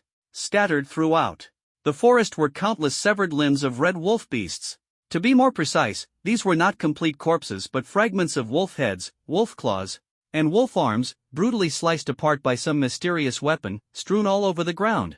As for human corpses, they were astonishingly few. A rough estimate revealed that the casualty ratio of red wolf beasts to humans was approximately 20 to 1. The red wolf beast lord could hardly believe his eyes. He had brought 50,000 troops, while the humans only numbered 10,000, a disparity of 5 to 1 in manpower. Moreover, the red wolf beasts were generally stronger than humans. Yet the humans had managed to achieve a battle loss ratio of 20 to 1. Is this what humans are capable of? They are this formidable? Other than Lord Mountain God, who else could be this powerful? Staring at the scattered remains of his kin, the 50,000 red wolf beast army was almost paralyzed with fear. At that moment, they finally heard commotion ahead. It turned out that the 50,000 red wolf beasts hadn't been completely annihilated. A portion of them was still engaged in fierce combat with humans. Coincidentally, the humans they encountered were the Cold Night Squad. According to Yu Wuyun's orders, the three main camps were supposed to provide cover for the Cold Night Squad, but Chen Han was so strong that he had instead become the spearhead of the front line. Standing atop a treetop, Chen Han fired arrow after arrow, each one taking down a red wolf beast. His figure instilled fear in the hearts of the red wolf beasts. Chen Han's appearing Yu Wuyun issued the final order, commanding all the remaining defeated troops from other areas to converge on Chen Han's position and prepare for one last fight. The Northern Expedition army of 400,000 had now dwindled to just 70 or 80,000, almost all of whom were gathered around Chen Han. "Chen Han, can you hear me?" Just as Chen Han was still in shock, Yu Wuyun's encrypted communication came through the radio by his ear. Chen Han immediately responded, "Commander Yu, what are your orders?" Yu Wuyun's tone was heavy. "Chen Han, let me first tell you some news. The Northern Expedition plan has failed. Out of more than 40 battle zones, only yours remains undefeated." There was no need to elaborate. Chen Han looked at the soldiers gathering around him, their faces ashen, clearly having just suffered a crushing defeat. Yu Wuyun continued, "I am entrusting you with the remaining forces and granting you the highest command authority on site." He paused for a moment before adding, "Give me a brilliant victory. Although I will surely face punishment for this, you must remember, do not let the people lose faith in the Northern Expedition." Chen Han took a deep breath. The task Yu Wuyun had given him was extremely challenging. To restore the people's hope in the Northern Expedition, he had to achieve a decisive victory, and it had to yield significant results. They still had 70 to 80,000 troops, equivalent to 2 or 3 corps, but this was Chen Han's first time commanding such a large-scale force. Yu Wuyun was, in fact, taking a gamble. Leading troops was not something everyone could do. Talents like Han Xian were exceedingly rare, while Chen Han had proven capable of leading the elite Kuei battalion of around 10,000. It didn't guarantee he could easily command 70 to 80,000 soldiers. Fortunately, Chen Han had earned everyone's trust through his strength. At the very least, morale was stable, and no one would disobey his orders. With the battle imminent, Chen Han quickly sprang into action. He first calculated the remaining number of Type 3 laser cannons at his disposal. The situation was promising. Despite heavy losses across various regions, most of the Type 3 laser cannons had been preserved. Among the 70 to 80,000 troops, there were a full 8,000 Type 3 laser cannons and approximately 100,000 kilograms of star crystals. These were the ultimate weapons against the Red Wolf Beast Horde. Next, he assessed the remaining combat strength of the various types of soldiers and solidified his tactical plan. On the other side, the Red Wolf Beasts hesitated upon seeing the sudden increase in human forces. They dared not launch an attack, which gave Chen Han precious time to adjust his deployment. "Lord, 1,000 humans have already killed so many of us. Do we still stand a chance?" The Red Wolf Beast Lord felt a twinge of fear upon hearing its subordinates' words. Unlike humans, they lacked the ability to think calmly, and their morale began to waver. As the Lord hesitated, the surrounding red wolf beasts grew increasingly uncertain. At that moment, Chen Han, standing at the front line, took the initiative to charge at the red wolf beast forces. All warriors of general rank and above, follow me, attack! Chen Han shouted. As the commander, he led the charge, greatly boosting the troops' morale. With a leap, Chen Han plunged into the enemy ranks like a divine warrior descending from the heavens. Wielding his Overlord Spear, he executed the Beidou Haoren spear technique with sweeping, powerful movements. The spear shadows danced among the red wolf beast, horde thrusting, cleaving, stabbing, sweeping. Each strike from Chen Han claimed several red wolf beasts. At this moment, he unleashed the full power of the Beidou Haoren spear technique, even more ferocious than when he had faced Shang Shang. A single horizontal sweep could instantly send a large group of enemies flying. Although the troops gathered from various regions were all remnants of defeated forces, witnessing Chen Han's unparalleled bravery immediately reignited their fighting spirit. Chen Han, you're the commander-in-chief, why are you charging in first yourself? A lowly's voice came from within the giant mech. As soon as the words fell, the giant mech also leapt into the enemy ranks. Boom! The mech's punch landed like a 1,000-pound hammer, making the red wolf beasts look as small as ants before it. In an instant, over a dozen were smashed into pulp. Zhen Zilin was not to be outdone, unleashing the power of radiance, sending multiple beams of light into the enemy ranks, piercing through the bodies of the red wolf beasts. The 80,000 troops actually only had around 5,000 warrior-level elites, but these 5,000 warrior-level elites displayed nearly 10 times their combat power. The red wolf beast army was instantly shattered, their formation thrown into chaos. The beasts were terrified by the humans' overwhelming momentum. Those who charged into their ranks were almost blinded by bloodlust, some even fighting desperately. At this moment, the citizens of Dashou watching the livestream could no longer distinguish who was human and who was beast. It was then that the red wolf beast leader finally reacted. Charge! Full army assault! The 50,000-strong red wolf beast army began to move, with one part splitting off to encircle Chen Han's 5,000 warriors, while the other part attacked the soldier-level troops. But Chen Han had already prepared for this. While killing enemies, he observed the battlefield. Seeing the enemy army begin their movements, he immediately issued an order: artillery unit, prepare. Use Type 3 laser cannons to bombard the red wolf beast's flanks and vanguard. Don't let them get close.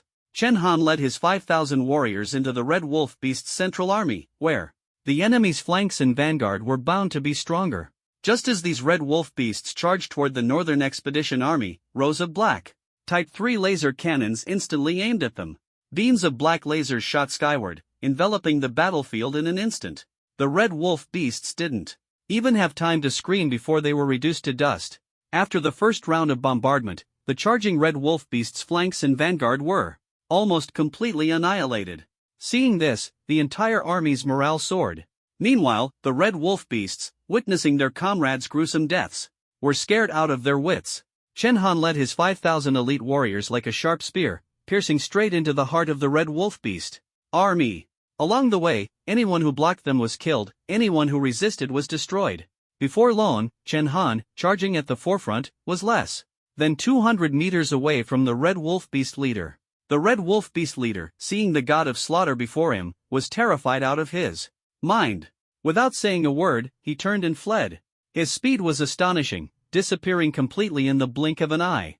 With their commander gone, the remaining red wolf beasts had no strength left to resist. They dropped their weapons and fled in panic. The moment had come. Chen Han pulled out the charge horn and personally blew it. Full army charge. Take the red wolf beast base. Not only did Chen Han lead his 5,000 elite warriors, but the entire 70 to 80,000 strong army charged at the already collapsing red wolf beast forces. This was a complete and overwhelming victory. The red wolf beast army didn't even have the strength to fight back. Soon, Chen Han led the Northern Expedition Army in pursuit for over 100 miles, arriving at the gates of the red wolf beast city.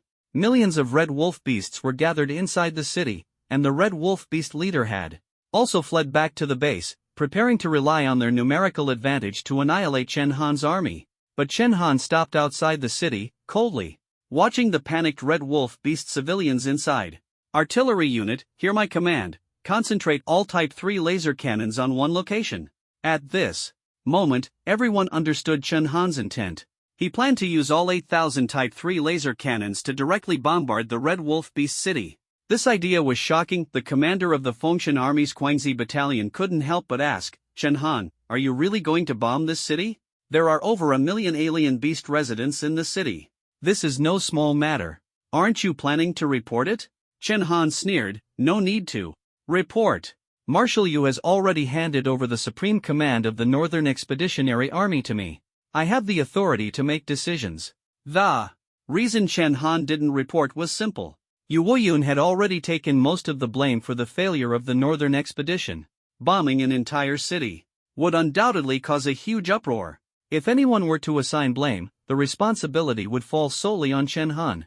Given the current situation, recklessly charging into the city could lead to the annihilation of the entire army. No one knew if there was an ambush waiting inside.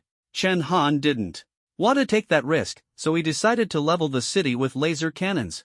However, at this moment, there were always people who started talking about the preciousness of life. Isn't this a bit inappropriate? There are many unarmed civilians in the city.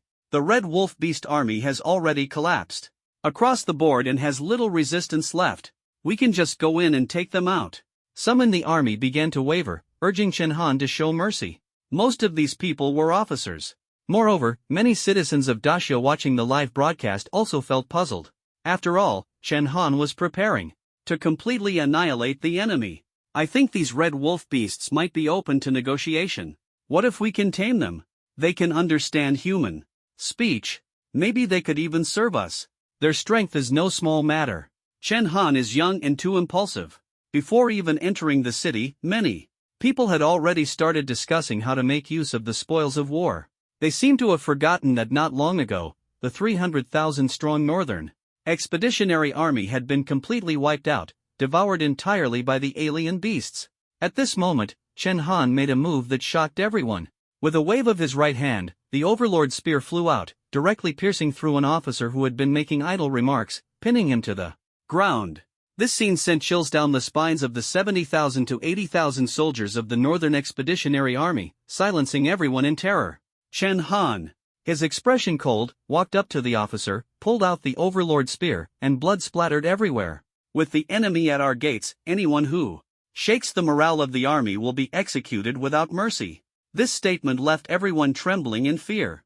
In truth, they were only dissatisfied because Chen Han was young and had not experienced a real battle before.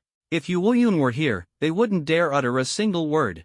Chen Han continued forward, ordering the artillery battalion to arrange 8,000 Type 3 laser cannons in a straight line to ensure the entire city was covered. Remember, the enemy is not one of us, they are the enemy. Showing sympathy to the enemy is courting death. Whether alien beasts or humans, they must be eliminated cleanly and decisively. When entering the city, leave no one behind, not even chickens or dogs. Chen Han commanded coldly. There were still those in the Northern Expeditionary Army who supported him, such as the soldiers of the Quinzi Battalion. Kill! Kill! Kill! The 3 words roared like thunder. Yu Wuyun watched all this and couldn't help but nod in approval. If he were in the same situation, he would make the same choice. In fact, there was no need for Chen Han to report. He also supported this decision. However, to prevent Yu Wuyun from taking the blame, Chen Han had deliberately shut down the encrypted radio, leaving Yu Wuyun helpless. At this moment, the signal to bombard the Red Wolf Beast City with laser cannons officially began. All 8,000 Type 3 laser cannons fired simultaneously, like a thunderous barrage.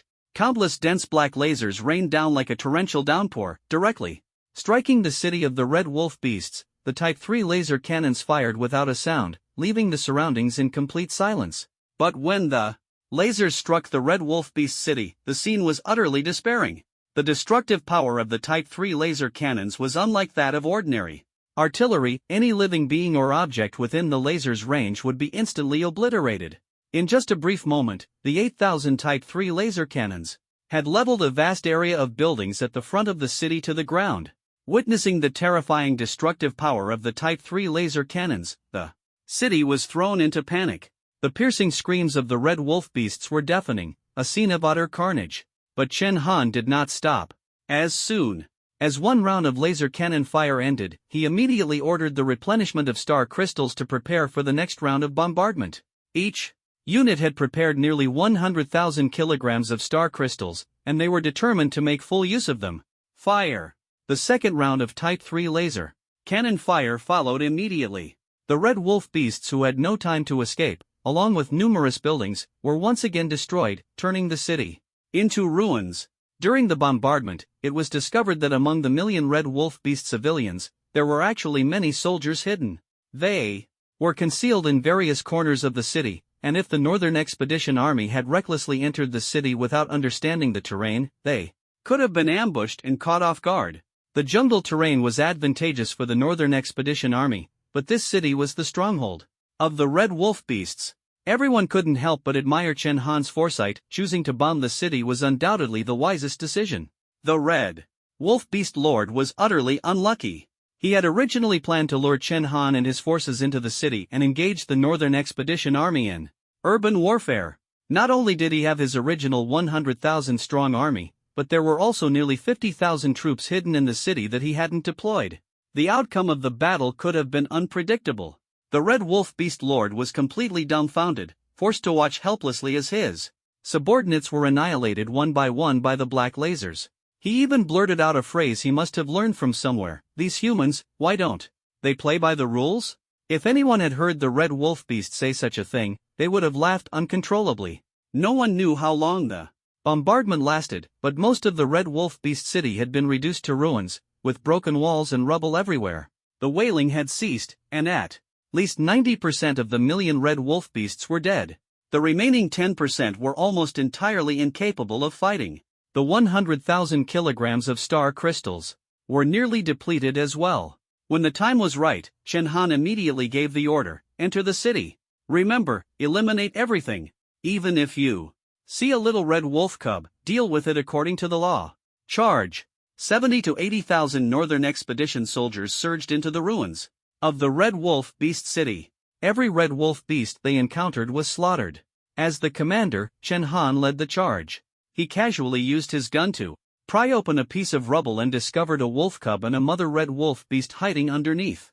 The mother Red Wolf beast looked pitiful and could even speak, trembling as she pleaded for mercy: "Spare." Before she could finish her sentence, Chen Han shot through both the mother Red Wolf beast and the wolf cub. This scene demonstrated Chen Han's decisiveness and resolve to everyone. If the Red Wolf beasts were not completely eradicated, they would eventually face military punishment. Remember, the Red Wolf beast you spared today could become your mortal enemy tomorrow, Chen Han said coldly, continuing to advance. He did not know whether the Red Wolf Beast Lord had perished in the laser bombardment. According to Yu Wuyun, to secure victory in this battle and restore the people's confidence in the Northern Expedition Army, the Red Wolf Beast forces had to be completely annihilated. Therefore, the city had to be thoroughly searched. In a sense, Chen Han was committing a massacre, but it was the city of alien beasts that he was destroying. In addition to searching for traces of the Red Wolf Beast Army, Chen Han also ordered a search for spoils in the ruins. This Red Wolf Beast city was built on the ruins of the last century, and there must be relics from that era hidden within. These ancient items are now rare treasures in the current new calendar era. Young Master Chen, I found something good. Ji Yun excitedly walked over holding an iron box. He opened it, revealing a mobile phone and some coins inside. Is this a mobile phone from the last century? It looks so old. Ji Yun handed the phone to Chen Han.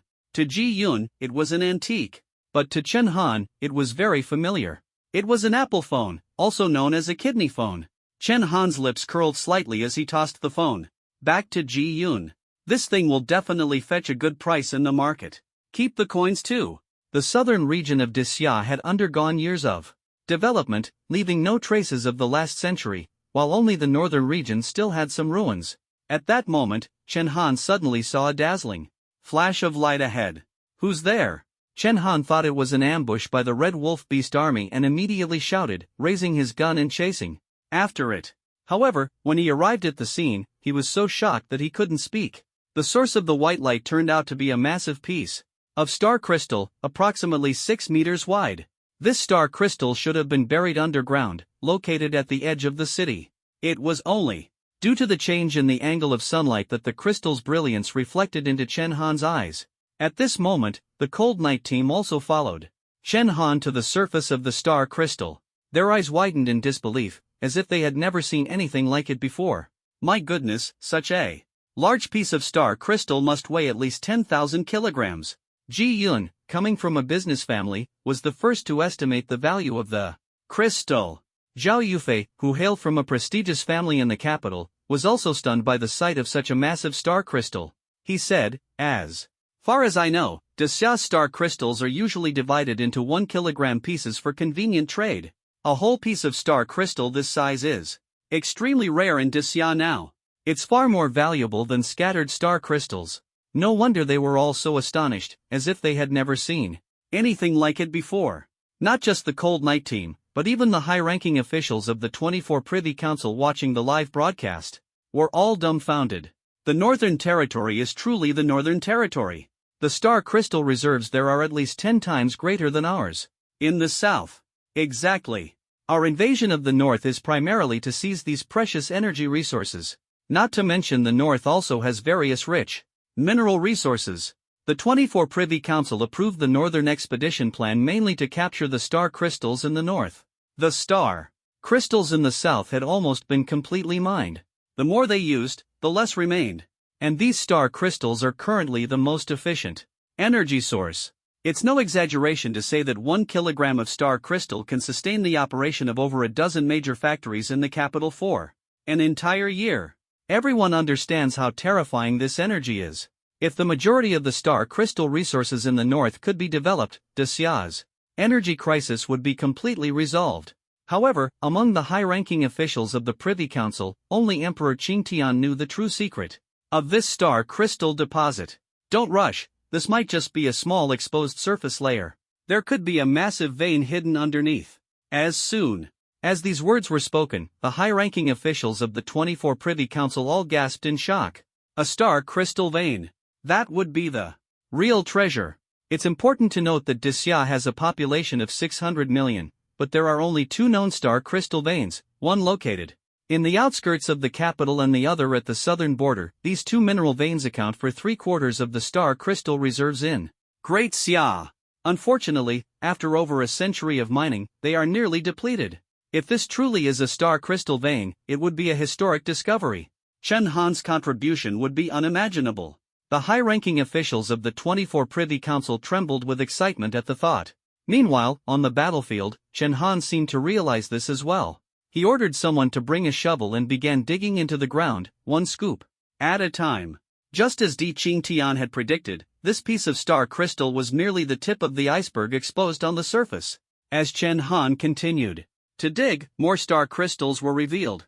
Without a doubt, beneath this land lay a massive star crystal vein. Although professional equipment would be needed to measure the vein's reserves, Di Qingtian, relying on his experience, judged that the reserves of this vein might surpass those of the 2 existing veins within Great Xia's borders. After all, Di Qingtian's dominance at the pinnacle of power was not due to his martial prowess but because he controlled the mining rights to Great Xia's 2 star crystal veins. This alone allowed him to hold Great Xia's lifeline in his grasp. Only Di Qingtian's family possessed the technology and resources to mine and process star crystals. Thunk! At this moment, the entire 24 Privy Council was so silent that even the sound of a pin dropping could be heard, and even the sound of someone swallowing was amplified infinitely. Everyone understood what this star crystal vein represented. Even at the cost of their lives, it would be absolutely worth it. Even Di Qingtian couldn't help but exclaim, Chen Han's victory this time is truly unparalleled. At this moment, Di Qingtian seemed to recall something and suddenly reacted. He addressed the members of the 24 Privy Council, saying, "Quickly prepare the tools and venue. When Chen Han returns, I want to apply for a marquis title for him." A marquis title? Upon hearing this, everyone was stunned. Chen Han's contribution was indeed immense, but it hadn't reached the level of a marquis title. A marquis title is a special reward, not part of the military rank system. The rules are simple: if someone achieves significant military merit and gains approval from the 24 Privy Council, they can be granted a marquis title. The title is independent of military rank. Even an ordinary soldier, as long as their contribution is great enough, could potentially be granted a marquis title. However, in the past century, those granted marquis titles were at least of major general rank. Moreover, the number was extremely rare. In the entire century, Great Xia had only granted a little over 20 marquis titles. For example, Han Haoren, the continent's top martial artist, was granted the title of Brave Marquis for his immense strength and contributions to defending Great Xia. Then there was Yu Woyun, one of the empire's twin pillars, who was granted the title of Loyal Martial Marquis for his loyalty to the nation and outstanding military achievements. To date, even Great Xia's current marshals, Zheng Go and Ouyang Quan, have not been granted marquis titles. Of course, the status of a marquis today does not carry the special powers it did in ancient times. It is more of a symbol of fame and prestige. It can be said that anyone granted a marquis title would be revered by thousands, even if they spent their entire life lying in bed, and the nation would provide for them for life. In all of Great Xia, someone as young as Chun Han being granted a marquis title would be absolutely unprecedented. Therefore, someone immediately raised an objection. The objector was none other than Luo Yuan, the second highest authority in Great Xia. He questioned, Di Qingtian, I understand your reasoning. Chen Han's discovery of the star crystal vein is indeed a great achievement, but he hasn't even celebrated his 19th birthday yet. Granting a marquis title to someone who has just come of age, don't you think that's a bit premature? Luo Yuan directly called out Di Qingtian's name. As the second most important figure in Daxia, his status was extremely high, and he naturally dared to refute Di Qingtian face to face. After all, the Luo family controlled Daxia's transportation lifeline. But Di Qingtian was completely unafraid. From the moment he saw the star crystal mine vein, he was convinced that Chun Han deserved to be granted the title of Marquis. Humph. So what if he's young? Who else can achieve what he has? Don't forget, Daxia's star crystal mine veins have already been exhausted, and energy is extremely scarce. During this northern expedition, Yu Woyun even took away the reserves for the next 30 years. Chen Han's contributions are unparalleled. Even Han Haoren and Yu Woyun were doing other things at his age. Di Qingtian's few words left Luo Yuan speechless. Alright, my decision is final. Everyone, think carefully and grant Chun Han an appropriate marquis title. At this moment, Chen Han, who was on the battlefield, was completely unaware of the debate in the Privy Council. Staring at the vast star crystal mine vein before him, the soldiers were all stunned, standing motionless for a long time. After a while, Ji Yun finally shouted, We're rich. We've struck it big. Ji Yun, being a money-loving guy, immediately went crazy upon hearing the news and rushed toward the star crystal mine vein. Fortunately, Lu Zixing grabbed him and stopped him. Ji Yun, are you crazy? The energy in the star crystal mine vein is extremely strong. If you get close, you might lose your life in the next second. Ji Yun calmed down after hearing this. He patted his chest and said, Thank goodness, Captain Lu. I almost forgot that only Di Qingtian's people in all of Daxia have the ability to mine star crystals. The big figure Ji Yun referred to was, of course, Di Qingtian. If one is not a martial artist, approaching the star crystal mine vein would have adverse effects, similar to radiation, and soon after, organs would start to fail. Martial artists fare slightly better, but even they cannot directly touch the star crystal mine vein. Otherwise, their bodies would explode instantly. Lu Zixing shook his head helplessly and said, Chen Han, this guy is yours. I can't control him. You decide how to punish him. Chun Han smiled faintly. Punish him by forbidding him from going to clubs or touching women for 2 years. Violators will face severe military punishment. 2 years without women? Young Master Chen, you're killing me here. As soon as he said this, everyone burst into laughter. Hearing such loud laughter on a tense battlefield showed just how happy everyone was. Everyone knew that Chen Han's discovery of this star crystal mine vein was an extraordinary achievement. They would also receive generous rewards. Some might even get a share of the star crystal mine vein. Even a mere kilogram of star crystal would be enough to ensure a civilian family in the military lived comfortably. Just then, about 5 kilometers ahead, a red signal flare suddenly rose into the sky. Chen Han had already ordered that if anyone spotted the red wolf beast leader, they should not engage but first fire a signal flare to notify him. The red wolf beast leader was the strongest, though timid, and almost unbeatable in one-on-one combat.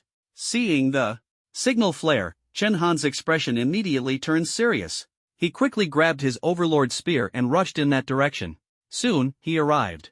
At the scene, the one who discovered the Red Wolf Beast leader was a single soldier, young warrior Luofeng. He held a short knife, panicked and helpless, facing a Red Wolf Beast. Seeing this, Chen Han immediately swung his spear into action. With a direct thrust, the Overlord spear instantly pierced through the Red Wolf Beast's chest. Without hesitation, Chen Han pulled out the spear and asked Luofeng, "Where is the Red Wolf Beast leader?" Luofeng pointed in the direction of the escape. "Over there. I was just rummaging through the ruins when suddenly a group of Red Wolf Beasts rushed out. They didn't kill me but ran away immediately." Chen Han patted Luofeng on the shoulder. Luofeng was only a third-rank warrior, yet he managed to stay calm in such a situation and even fired a signal flare, truly remarkable. Chen Han looked in the indicated direction. With his sharp eyesight, he saw the Red Wolf Beast leader leading hundreds of strong elite Red Wolf Beasts fleeing northward. Chen Han had initially thought the leader would fight to the death. Unexpectedly, it turned tail and ran. This was a rare opportunity that couldn't be missed. Without waiting to call for reinforcements, Chen Han grabbed his long spear and chased after the Red Wolf Beast leader. Meanwhile, the Red Wolf Beast leader noticed Chen Han behind him. "Why is it this unlucky guy? Again? He's so persistent. This human is too formidable. Everyone else is lagging behind me. I can't let him catch up." The Red Wolf Beast leader was actually afraid of Chen Han's archery, which was why he had his subordinates block the way. His gaze shifted to the distant, towering mountains, his eyes filled with confidence. "As long as we reach the territory of the mountain god, we'll be safe. This human is definitely no match for the mountain god." In truth, the Red Wolf Beast leader's worries were unnecessary. The Red Wolf Beast's speed was indeed their greatest advantage. Although Chen Han could barely keep up, he had no chance to draw his bow and aim. Even a blink of an eye would widen the distance between them. "If only I had a horse," Chen Han sighed. With a mount, he'd have a chance to draw his bow and aim. But for now, it didn't matter if he couldn't catch up. Don't forget, Chen Han's vitality was terrifyingly strong. Even Yu Ouyun, an 8th-rank martial god, only had a little over 200 vitality points. Chen Han's vitality had already nearly reached martial sovereign levels, leaping 2 major realms. The Red Wolf Beast's vitality couldn't compare at all. Sooner or later, they would be caught. Meanwhile, in the Red Wolf Beast's alien beast city, Lu Zixing arrived at Luofeng's location with soldiers from the Kuei battalion. Upon hearing that Chen Han was pursuing the Red Wolf Beast leader and elite troops alone, Lu Zixing couldn't help but gasp. He frowned and said, "Chen Han is being too reckless. Marshal Yu had issued a strict order. The entire Kuei battalion, and even the 70 to 80,000 troops of the Northern Expedition Army, were not as important as Chen Han's life. If anything happened to Chen Han, they'd all be finished." However, Lu Zixing also understood Chen Han's reasoning. If the Red Wolf Beast leader escaped, it would surely return with reinforcements. There was a star crystal vein here, and if enemy forces kept harassing it, the subsequent troubles would be immense. The 600 million citizens of Disxia watching the live broadcast were also extremely anxious. Since Chen Han hadn't brought any live streaming equipment during the pursuit, no one knew his current situation. "What's going on? This is driving me crazy. Chen Han must not get hurt." "Exactly. Chen Han is our hero. We're waiting for him to return victorious so we can celebrate properly." Chen Han's actions had ignited hope in everyone, and no one wanted to see anything happen to him. Even the highest authorities of the 24 Privy Council were paying close attention. They didn't want a hero to die before he had the chance to be ennobled. At this moment, Zhao Linger shouted loudly, "Report to Captain Lu. Our Cold Knight squad requests to join Captain Chen Han in pursuing the Red Wolf Beast leader." The members of the Cold Knight squad were resolute. Regardless of life or death, they were determined to fight alongside Chen Han. They couldn't let him charge ahead alone. Lu Zixing nodded in agreement. Sending a small team to scout is the most suitable option. Don't send a large force, who knows what dangers lie ahead. The giant squad also provided timely support. A group of Lolas cheerfully lent their giant mecha to the Cold Knight squad. "Linger, use our mecha. This mecha runs on star crystal energy and is much faster than yours." Xu Meng, upon hearing this, was so excited his face turned red. He had been practicing operating large mechas for days but hadn't had the chance to use one. Thus, the Cold Knight squad donned the giant mecha, equipped with live streaming gear, and pursued Chen Han's direction at full speed. Unbeknownst to them, the elite Red Wolf Beast troops in Chen Han had already covered over 600 miles across the vast northern lands. The Red Wolf Beast leader described Chen Han as a piece of rubber, clinging to them relentlessly. The distance between the two sides never exceeded 5 miles. The elite Red Wolf Beasts were already drenched in sweat from exhaustion. "Leader, we can't shake off that guy behind us. What should we do? Leader, should we stop and take him out first?" The Red Wolf Beast leader ignored his subordinates' suggestions. He had witnessed Chen Han's bravery firsthand and knew killing him wouldn't be easy. If the human army caught up, they'd be doomed. The Red Wolf Beast leader barked orders, "Don't stop. Run at full speed. Up ahead is the territory of the Mountain God. The Mountain God will protect us." He had immense faith in the so-called Mountain God. Now, they were only a few hundred miles away from the mountains. At that moment, Chen Han's mount arrived. Seeing the giant mecha, Chen Han initially thought the giant squad had come to assist him, but then Ji Yun's voice came from inside the mecha. "Chen Xiao, get on." Chen Han's lips curled into a smile, immediately realizing Zhu Meng was the one piloting. He leapt up and landed on the head of the giant mecha.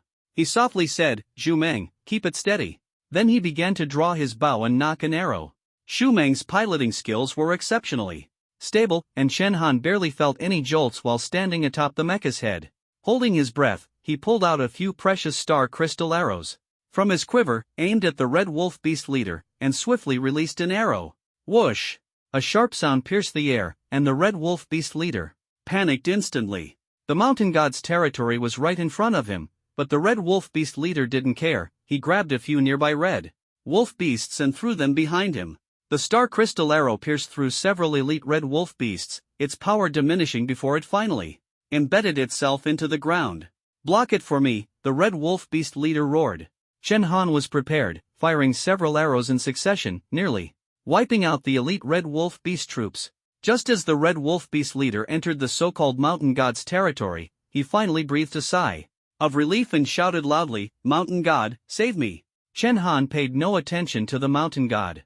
At this moment, the Red Wolf Beast leader was left alone. The final star crystal arrow was released, but something strange happened. The arrow flew at incredible speed toward the Red Wolf Beast leader's head, but as it approached the Mountain God's territory, the arrowhead suddenly shattered. What struck was merely a wooden shaft. "What's going on?" Chen Han was shocked, unable to understand what force had rendered the star crystal arrow ineffective. He immediately shouted, "Zhu Meng, stop!" The giant mecha relied on star crystal energy, and entering a zone where star crystals were nullified would render it useless. Seeing this, the Red Wolf Beast leader couldn't help but laugh. "Thanks to the Mountain God's protection. Long live the Mountain God." With that, he fled deeper into the mountain forest. This mountain range is a primeval jungle with complex terrain, unfamiliar to Chen Han and his team. If the Red Wolf Beast Lord disappears from sight, it would be akin to letting a tiger return to the mountains. The members of the Cold Knight Squad watched the Red Wolf Beast Lord's smug demeanor, grinding their teeth in frustration. Zhao Yufei couldn't help but curse, "Damn it! We've chased him for 800 miles, how could we let him escape again?" At this moment, no one noticed that Chen Han's Overlord spear was emitting deep crimson lightning rays. The star crystal had failed, but could the piercing power of the Overlord spear really be ignored? In the next instant, Chen Han shot forward like a cannonball, red lightning tearing through the jungle, darting swiftly between the trees.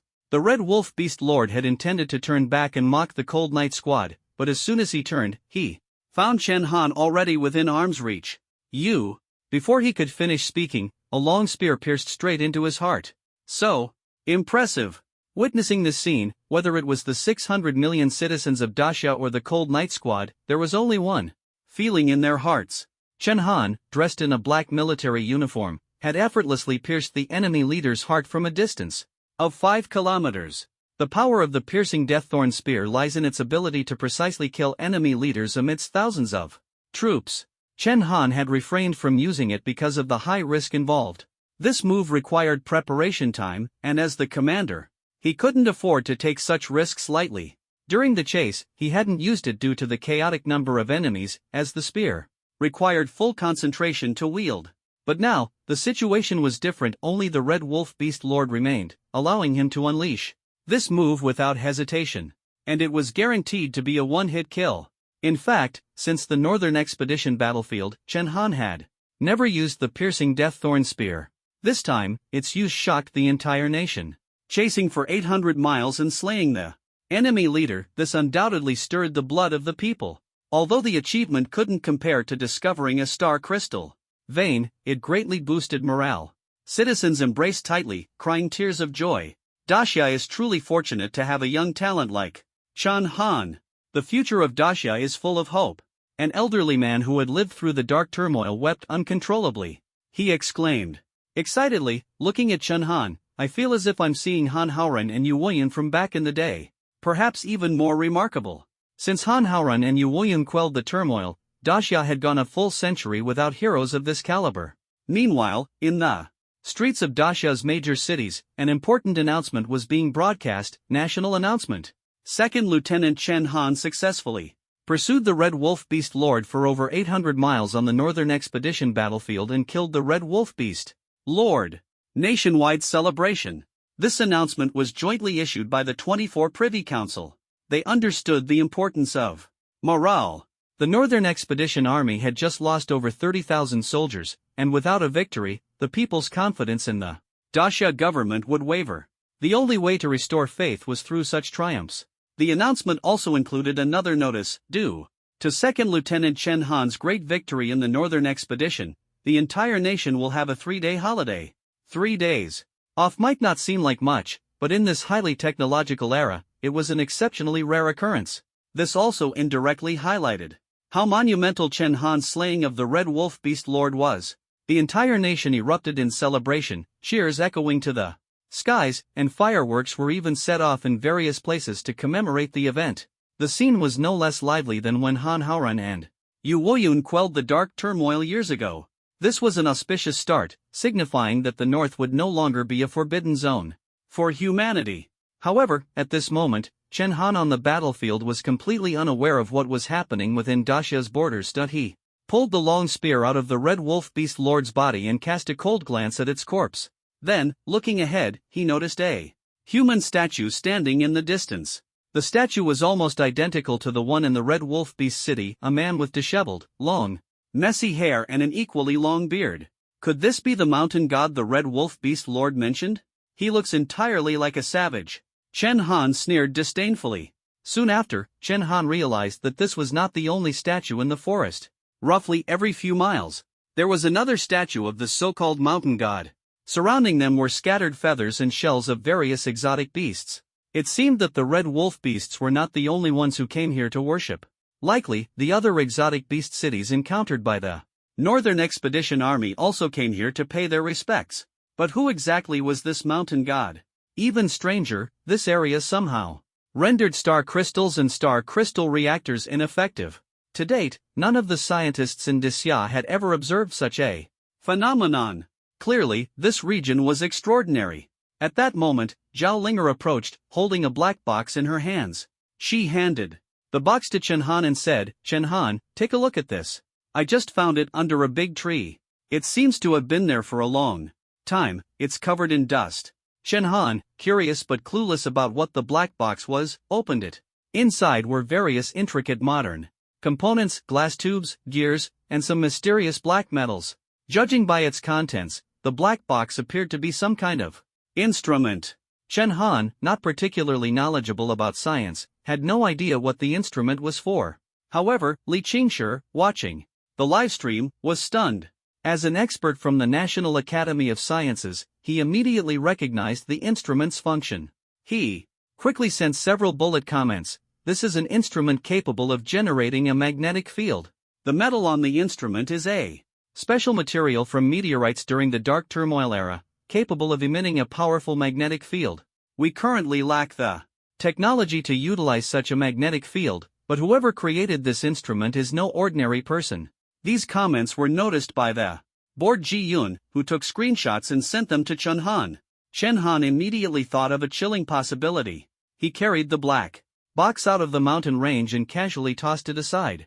Then, he retrieved a small piece of star crystal from the giant mech. He tried throwing the star crystal near the black box, and the result was exactly as he had anticipated. As soon as the star crystal entered a range of about 2 kilometers, it instantly shattered into fragments. It turned out that the strangeness of the mountain god's territory was not due to some mystical force but rather the power of technology. The black box generated a special magnetic field that nullified the energy within the star crystals. Chen Han couldn't help but marvel at this discovery. The mountain god was becoming increasingly enigmatic. Meanwhile, Yu Wuyan took a screenshot of the mountain god's statue and examined it closely. He couldn't shake the feeling that the statue looked inexplicably familiar. The more he looked, the stranger it seemed. His expression shifted from confusion to shock, and, finally, to terror. His entire body began to tremble. For someone of Yu Wuyan's caliber, a martial god, to lose composure like this, it was no trivial matter. Before long, Chen Han's encrypted radio received a call from Yu Wuyan. "Marshal Yu, is something wrong?" "Chen Han, I need to tell you something." "Stay calm. I have a feeling this mountain god might actually be Xingbian." Even with Yu Wuyan's preamble, it took Chen Han a long moment to process what he had just heard. "Commander Yu, are you saying this savage is my father?" "Ahem." Hearing Chen Han say this, Yu Wuyan awkwardly coughed twice. After all, calling Chen Xingbian a savage was indeed a bit offensive. Although, the statue did indeed resemble a savage. But Chen Han couldn't believe it. After all, he had transmigrated with memories of his past life. Even though he had only seen Chen Xingbian a few times, as a baby, he could still remember his appearance in his heart. The look of this savage was far too different from the Chen Xingbian in his memory. "Commander Yu, this statue is definitely not my father. It looks nothing like him," Chen Han said disdainfully. Yu Wuyan's tone, however, was firm. "You were still young back then and didn't see much of Xingbian. I worked with him the longest in Bureau 869. Although he was very patriotic, his personality was carefree and unruly. So, turning into this appearance, I believe it. However..." At this point, Yu Wuyan paused and fell into deep thought. What puzzled him was, if Chen Xingbian was truly the legendary mountain god, why would he reside in the Northern Territory and be worshipped by various exotic beasts? And why wouldn't he return to Xia? All of this seemed like an unsolvable mystery. Yu Wuyan had great trust in Chen Xingbian's character.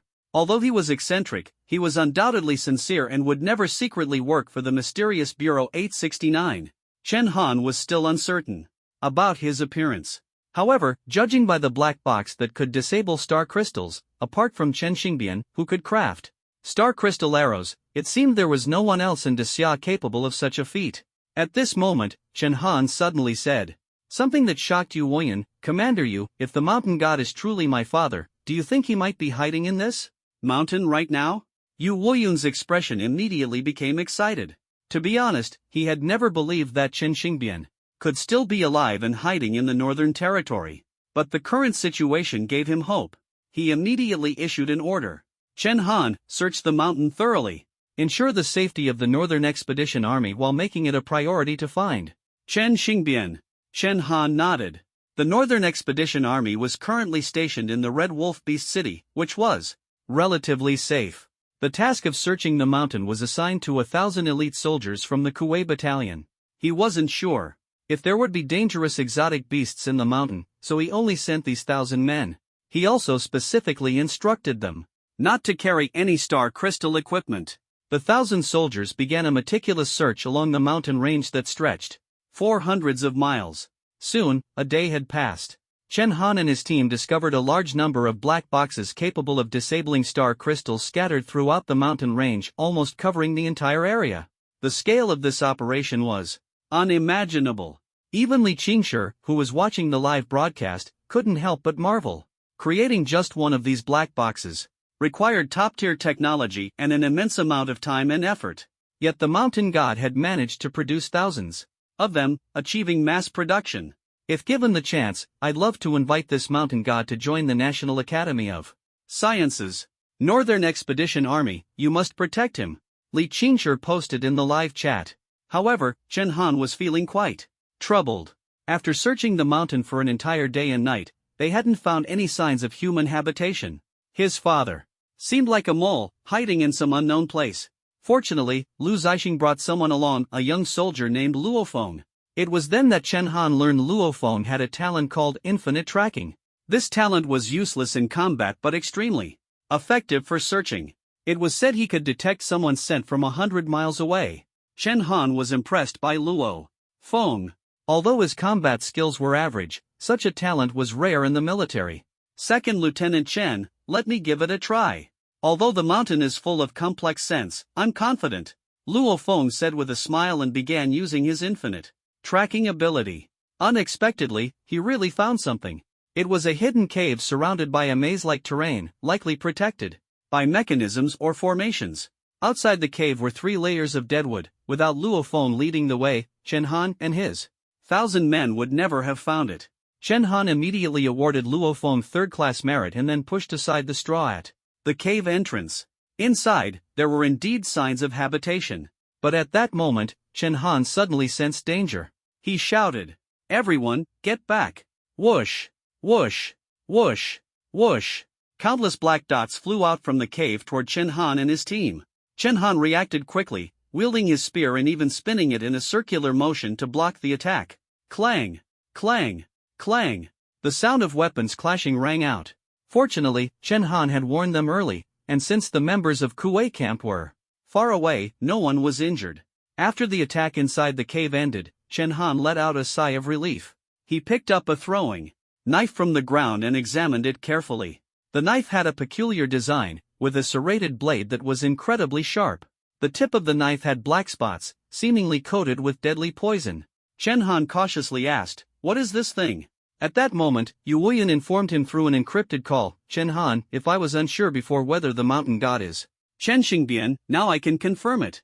This throwing knife formation is your mother's handiwork. In all of Daxia, only your mother loves using these throwing knives. She calls them immortal slaying throwing knives. Immortal slaying throwing knives. What a domineering name."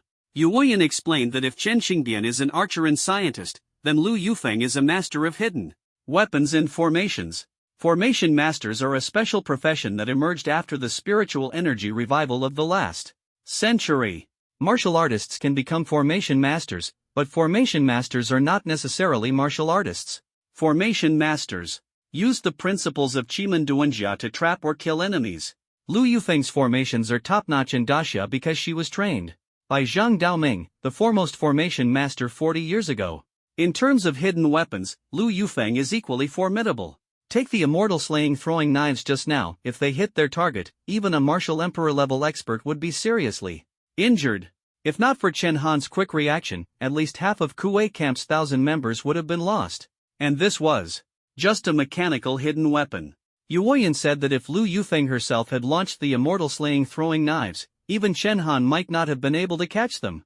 This is why Lu Yufeng dared to name the knives immortal slaying throwing knives. In Chen Han's impression, Lu Yufeng had always been a gentle mother. He never expected her to have such a formidable side. Seeing the ground littered with immortal slaying throwing knives, Chen Han's mouth twitched slightly. These two, husband and wife, are really out to mess with their son. The elite members of Kuei camp were utterly stunned at this moment. Ji Yun trembled as he said, "Young Master Chen, what exactly is inside here? Should we just not go in?" Chen Han hesitated as well. The mechanisms at the entrance were already so powerful, who knew what traps might be set inside? This was supposed to be a place for people to live. At this moment, Yu Wuyan relayed another message, "Chen Han, don't worry. We've seen plenty of mechanisms and formations used by Yufeng at Bureau 869. I've seen many myself. With me directing, proceed without fear." Yu Wuyan sounded confident. But, despite the slight insubordination, Chen Han couldn't help but ask, "Commander Yu, are you sure this will work?" In the command room, Yu Wuyan fell silent for a long time. The silence was particularly oppressive. After a while, Yu Wuyan finally said slowly, "Go ahead." With over 1,000 people being too conspicuous and the risk of entering the cave too high, Chen Han only brought his familiar Cold Night Squad into the cave. He also specifically brought lighting and live streaming equipment to allow Yu Wuyan to direct them at any time. The interior of the cave appeared spacious, with some lighting fixtures and wires scattered around, though the switches were nowhere to be found. It was evident that these installations were set up by Chen Xingbian. The Northern Territory had no factories, let alone the ability to manufacture components. For him to create these things alone was truly impressive. For now, the cave seemed relatively safe, but Chen Han remained cautious, advancing step by step into the depths. Suddenly, Ji Yun screamed, "Oh no! It hurts! Ji Yun clutched his foot, sitting on the ground in pain, shouting loudly. Chen Han turned back to look and found that Ji Yun's shoe and pant leg had been burned by some kind of substance. Half of his leg had turned purplish red, swollen to twice its normal size. It turned out that Ji Yun had stepped into a puddle of purplish red liquid. The liquid had corroded through his shoe and pant leg. His leg seemed poisoned as well. Shu Meng immediately raised his large blade. Old Ji. This leg won't make it. Chop it off. Cut it all off. Shu Meng's attitude made people suspect he was deliberately taking revenge. But Chen Han quickly stopped him, because there were no signs of the poison spreading on Ji Yun's leg. At this moment, Yu Wuyun spoke up. That substance is called purple vermilion flower poison. Chen Han, I forgot to tell you, your mother is also a master of poisons. Purple vermilion flower poison isn't fatal, it just hurts a lot, and… Yu Wuyun paused for a moment, looking a bit embarrassed. This poison temporarily suppresses male hormones and boosts female hormones. If a woman is poisoned, it's fine, but if a man gets poisoned… Before Yu Wuyun could finish, Ji Yun's voice proved everything. Ji Yun's voice became sharp and high-pitched, sending goosebumps over Chen Han. It sounded like a eunuch's voice. Young Master Chen, it hurts so much. As soon as Ji Yun said this, everyone couldn't help but burst into laughter. Ha, old Ji, this is your karma. Everyone has their turn, Ji Yun, and this is yours. Zhu Meng and Zhao Yufei were laughing so hard they nearly fell over. Even the usually stern Zhao Linger couldn't help but chuckle. Chen Han struggled to suppress his laughter. After composing himself, he instructed the elite warriors outside from the Kuei battalion, men, take Ji Yun out of here. Back in her university days, your mother used purple vermilion flower poison to deal with her persistent suitors. As Yu Wuyun said this, he too couldn't help but laugh. Seeing that Lu Yufeng had used a non-lethal poison like purple vermilion flower poison, Yu Wuyun felt much more at ease. This indicated that Lu Yufeng had no intention of killing anyone. If Lu Yufeng had truly gone all out with her traps, Yu Wuyun doubted he'd be able to break through all of them. The journey afterward became much smoother. Chen Han and the others followed Yu Wuyun's guidance to move forward. Lu Yufeng had set up two types of formations in the cave. One was the Witch Queen's four-gate formation, and the other was the Martial Marquis's escape formation. Since none of the traps were fatal, Yu Wuyun dared to confidently lead the way. Still, minor injuries were inevitable. For example, Zhu Meng's head got bitten by a strange beast, leaving it swollen to 3 times the size of a fist. Zhao Yufei accidentally inhaled a gas that caused his body to break out in welts. By the time they made it through, aside from Chen Han and Zhao Linger, who had higher cultivation levels, no one was unscathed. Even though Chen Han and Zhao Linger encountered traps and mechanisms, their level of martial prowess allowed them to resist the harmless toxins Lu Yufeng had laid out. Chen Han's forehead showed a trace of helplessness. He had to admit, his parents' partnership was truly a match made in heaven. After breaking through the two formations, they finally reached the deepest part of the cave. It was pitch dark, with no light at all. Chen Han turned on his lighting device, and ahead, 2 silhouettes appeared standing side by side. It was unmistakably a man and a woman. Even as calm as Chen Han usually was, he couldn't help but feel a wave of emotion in his heart. After all, he was a transmigrator, but these two people were his biological parents. Blood runs thicker than water, it would be strange not to feel anything. Chen Han slowly approached them. Just as he got close, a voice startled him. The blue sky and the Milky Way, there's a little white boat, I am out. Please leave a message if you need anything. The loudspeaker was playing the song Little White Boat from the last century. Chen Han looked closely and saw that it was actually 2 intelligent mechanical dolls. Without a doubt, this was the handiwork of Chen Xingbian. Chen Han gripped the Overlord spear tightly, his hand gradually exerting force, wishing he could smash these 2 mechanical dolls into pieces on the spot. Although he had heard about Chen Xingbian's general situation from Yu Wuyun, he hadn't expected him to be so peculiar. Ha ha ha. At this moment, Yu Wuyun suddenly burst into laughter. Good. Seeing Xingbian like this, I know he hasn't changed. Chen Han, let's go back and leave them a note. They'll definitely come looking for you.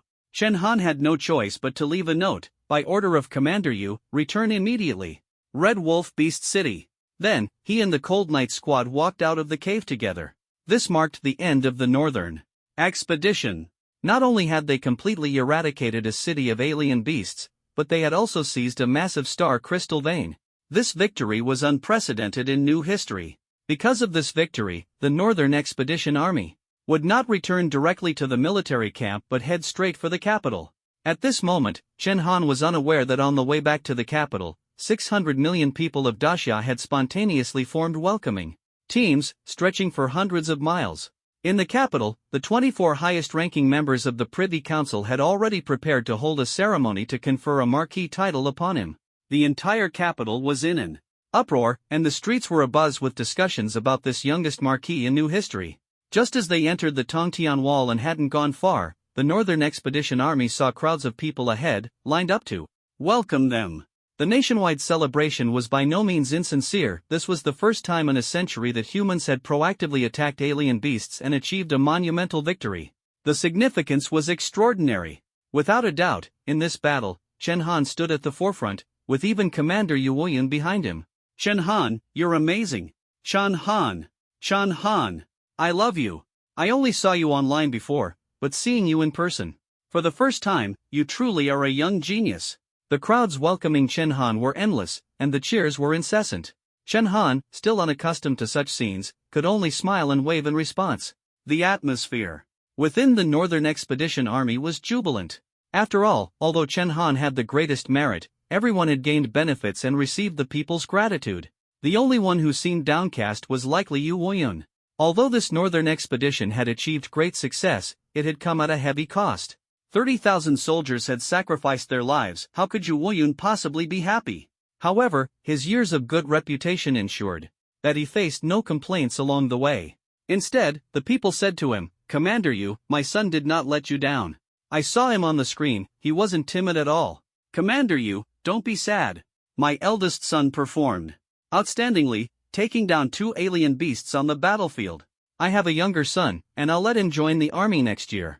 Commander Yu, my son didn't let you down either." Listening to these words, Yu Wuyan, the first commander of Dacia, couldn't help but shed tears. He would rather be scolded by the people than witness such a scene.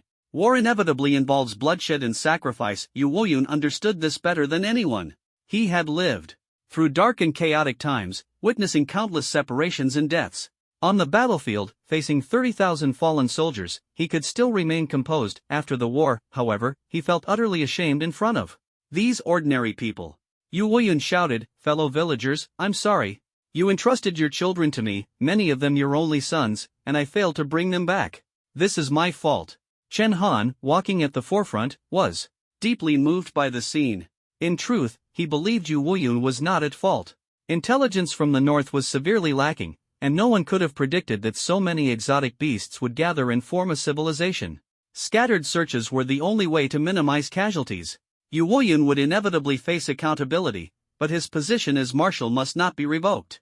Amid the nationwide welcome, the Northern Expedition Army continued its advance.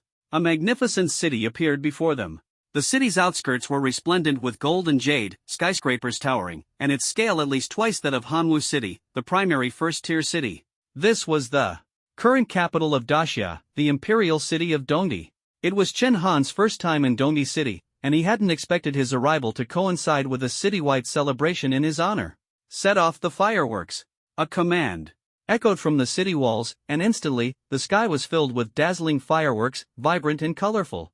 "Welcome the hero of the Northern Expedition, Second Lieutenant Chen Han, into the city." The 70 to 80,000 Northern Expedition troops couldn't all enter the city. Only special operations teams and officers at the battalion level and above were formally allowed in.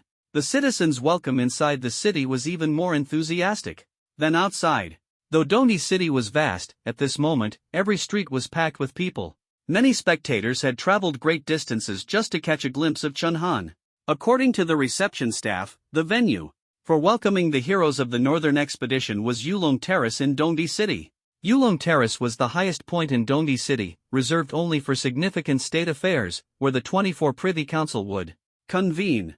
Chen Han's honor was unparalleled, as all 24 of the highest-ranking members of the Privy Council were present.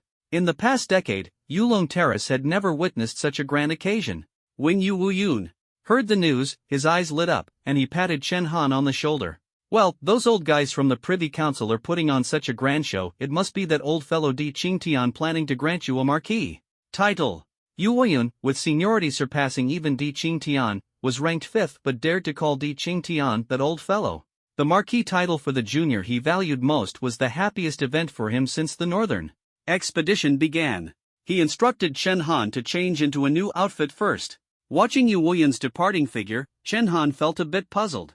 Before long, he arrived at the Grand Hall of Yulong Terrace. Yulong Terrace, with over 100 floors, soared into the clouds and was said to be able to converse with the heavens. The Thunder God Army, with tens of thousands of guards, was stationed here permanently, exuding an extraordinary aura.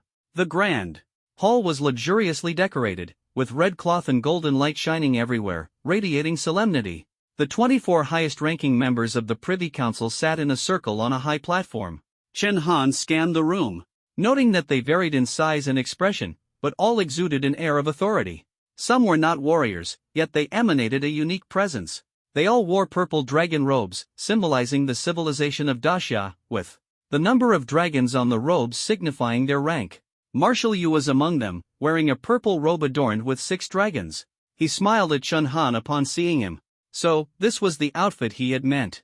Despite being the commander of the 3 armies, Yu Wuyun was also a member of the 24 Privy Council. He was the only one who had earned his place purely through military merit, without relying on family background. At this moment, an elder in the center of the hall, wearing a 9-dragon robe, spoke first. "Second Lieutenant Chen, please take a seat." There was no doubt that this was Di Qingtian. Facing this prominent figure, whom he had only ever seen on screens, Chen Han straightened up, his demeanor serious, and slowly took his seat. Emperor Qingtian then asked, "Chen Han, do you know why we are meeting you here at Yulong Terrace?" Chen Han shook his head.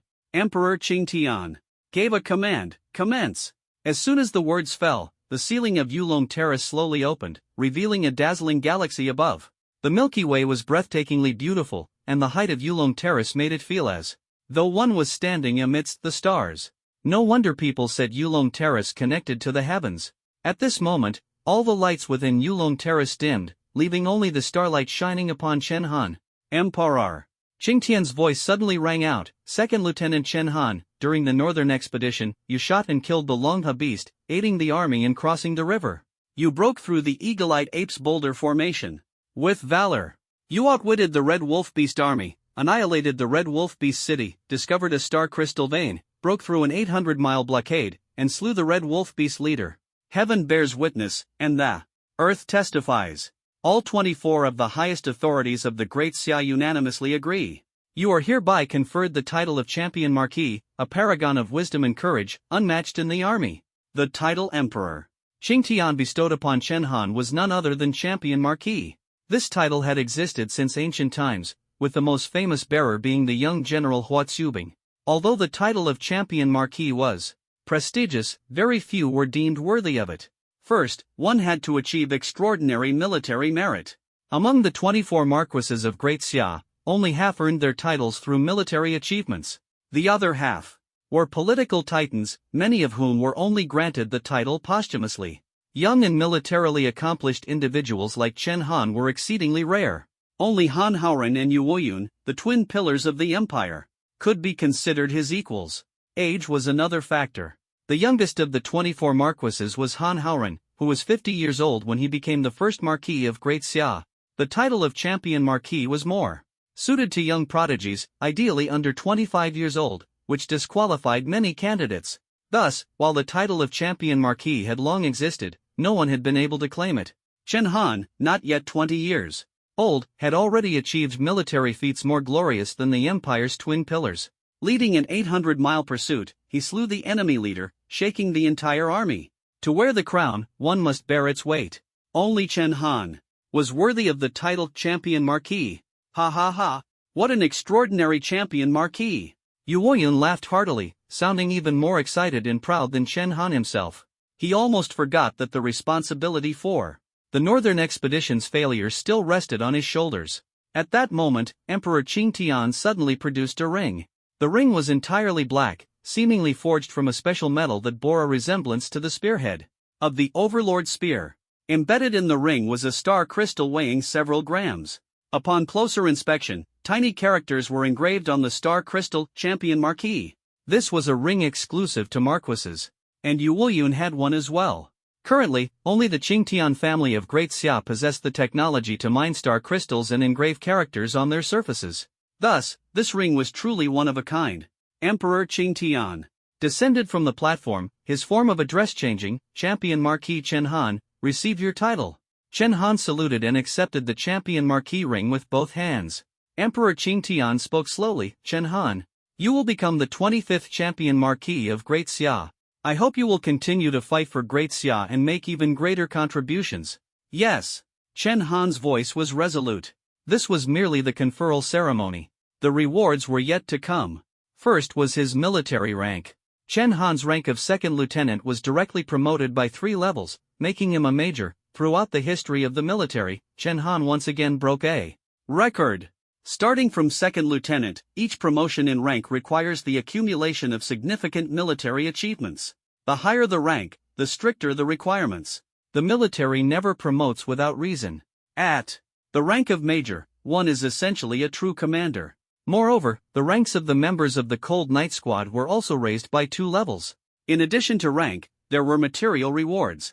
The soldiers of the Cold Knight Squad, especially those from the Kuei Battalion, received a large amount of vitality elixir, whose value is immeasurable.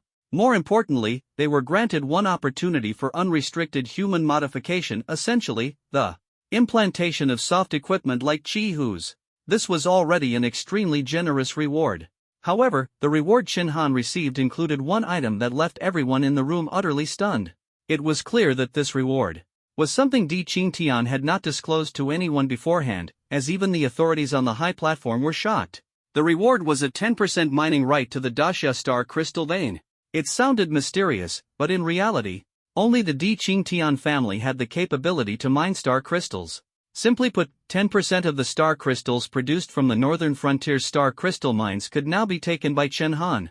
While 10% might not seem like much, according to Daxia's regulations, star crystal veins are state-owned, and 60% of the star crystals must be handed over to the national treasury. The remaining 40% circulates through bartering among families. This is how the major families maintain their reserves of star crystals. Daxia's economic lifeline is controlled by these families. For example, the Chen family owns countless factories in Hanwu City, controlling the city's food, clothing, housing, and transportation. Similarly, the major industries in the capital are also controlled by families. To prevent families from hoarding star crystals and causing economic collapse, the state established this procurement mechanism. In reality, these star crystals ultimately enrich the national treasury and benefit the people of Daxia. This demonstrates that star crystals are not only a source of energy but also the core of the economy. This also explains why Di Qingtian, who controls the technology for mining star crystals, holds the highest authority in Daxia. While the star crystal veins are nominally state-owned, Di Qingtian allocated 10% of the mining rights to Chen Han, making it his private property. This reward was extraordinary. At this moment, the highest authorities of Daxia wore complex expressions. Even offering countless benefits in private would not earn them even 1% of Di Qingtian's star crystal mining rights. Yet Chen Han had obtained this rare opportunity. Of course, this was not given unconditionally. Di Qingtian was well-versed in the game of power. On one hand, rewarding Chen Han was a way to encourage him to discover more star crystal veins in the northern frontier. The more star crystals there were, the more stable Di Qingtian's position of power would be. On the other hand, the star crystal mines in the northern frontier were not as secure as those in the south. By giving Chen Han benefits, he would be more motivated to protect them. Although Di Qingtian might not regard Chen Han as a successor like Yu Weiyun, using such a method to win loyalty was still a bold move. Thank you, Chen Han said. This deal was highly advantageous for him, so he naturally accepted. Di Qingtian nodded in satisfaction and continued, for you, a grand banquet is being held today at Yulong Terrace. Go and relax. The Northern Expedition Army has been fighting for many days. Today, you all deserve a good rest. Chen Han's body stiffened, but he did not wish to leave. He said, I want to stay and hear how you plan to deal with Marshal Liu. The commendation for Chen Han had concluded. Next, the only matter left to address was the punishment of Daxia's first marshal, the fifth highest authority. Di Qingtian glanced at Chen Han and finally nodded, allowing him to stay. Yu Weiyun, as the Grand Marshal of Daxia, you made a misjudgment that led to the Northern Expedition's 400,000-strong army falling into a predicament, with 300,000 soldiers sacrificing their lives. You committed a grave mistake and should be stripped of all your positions and demoted to a commoner. Demoted to a commoner. As soon as these 4 words were spoken, Chen Han was stunned. He had thought that even though Yu Wuyan had made a major mistake, he had fought for Daxia his entire life, even sacrificing all his sons.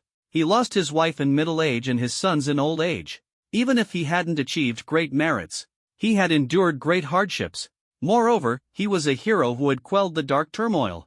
Logically, he could have been demoted while retaining his retirement benefits, but he never expected him to be reduced to a commoner. Just as Chen Han was about to speak, Yu Wuyun suddenly burst into laughter. Ha ha ha, good. Being demoted to a commoner isn't bad. I can finally be a pure martial artist like Haoren. Yu Wuyun quickly jumped in front of Chen Han and patted him on the shoulder, signaling him not to say more. Chen Han had just been named Champion Marquis and was in the limelight, commanding great influence in Daxia. He shouldn't cause trouble for an old man like him. Besides, Yu Wuyun had weathered countless storms for Daxia throughout his life. Now, being able to follow in Han Haoren's footsteps wasn't necessarily a bad thing. Back then, Han Haoren had also resigned from his military post and demoted himself to a commoner before heading to the northern frontier to challenge the Forbidden Zone creatures. Under the starlight, the figure of the young man shone brightly, while the silhouette of the old man appeared lonely. Just as everyone was silent, Di Qingtian suddenly spoke. "Old Yu, don't be in such a hurry to leave. The complete annihilation of the 300,000-strong Northern Expedition Army is indeed a grave mistake, but the successor you personally selected achieved a great victory. Coupled with your years of service, no matter how many mistakes you've made, they can be overlooked. After discussions by the 24 Privy Council, it has been decided that your position as Grand Marshal will be retained, but your ranking in the 24 Privy Council will drop from 5th to 24th. As soon as these words were spoken, both Yu Wuyun and Chen Han, who were preparing to leave, breathed a sigh of relief. Yu Wuyun unceremoniously pointed at Di Qingtian and scolded, "You old rascal, why do you have to speak in such a roundabout way?" Di Qingtian chuckled. It seemed their relationship was quite good. The ranking drop was hardly a punishment for Yu Wuyun. After all, he was mostly a figurehead in the 24 Privy Council and didn't participate in governance. His position in the council was merely honorary, as no one could grant him any other title. Of course, this was also thanks to Chen Han's great victory.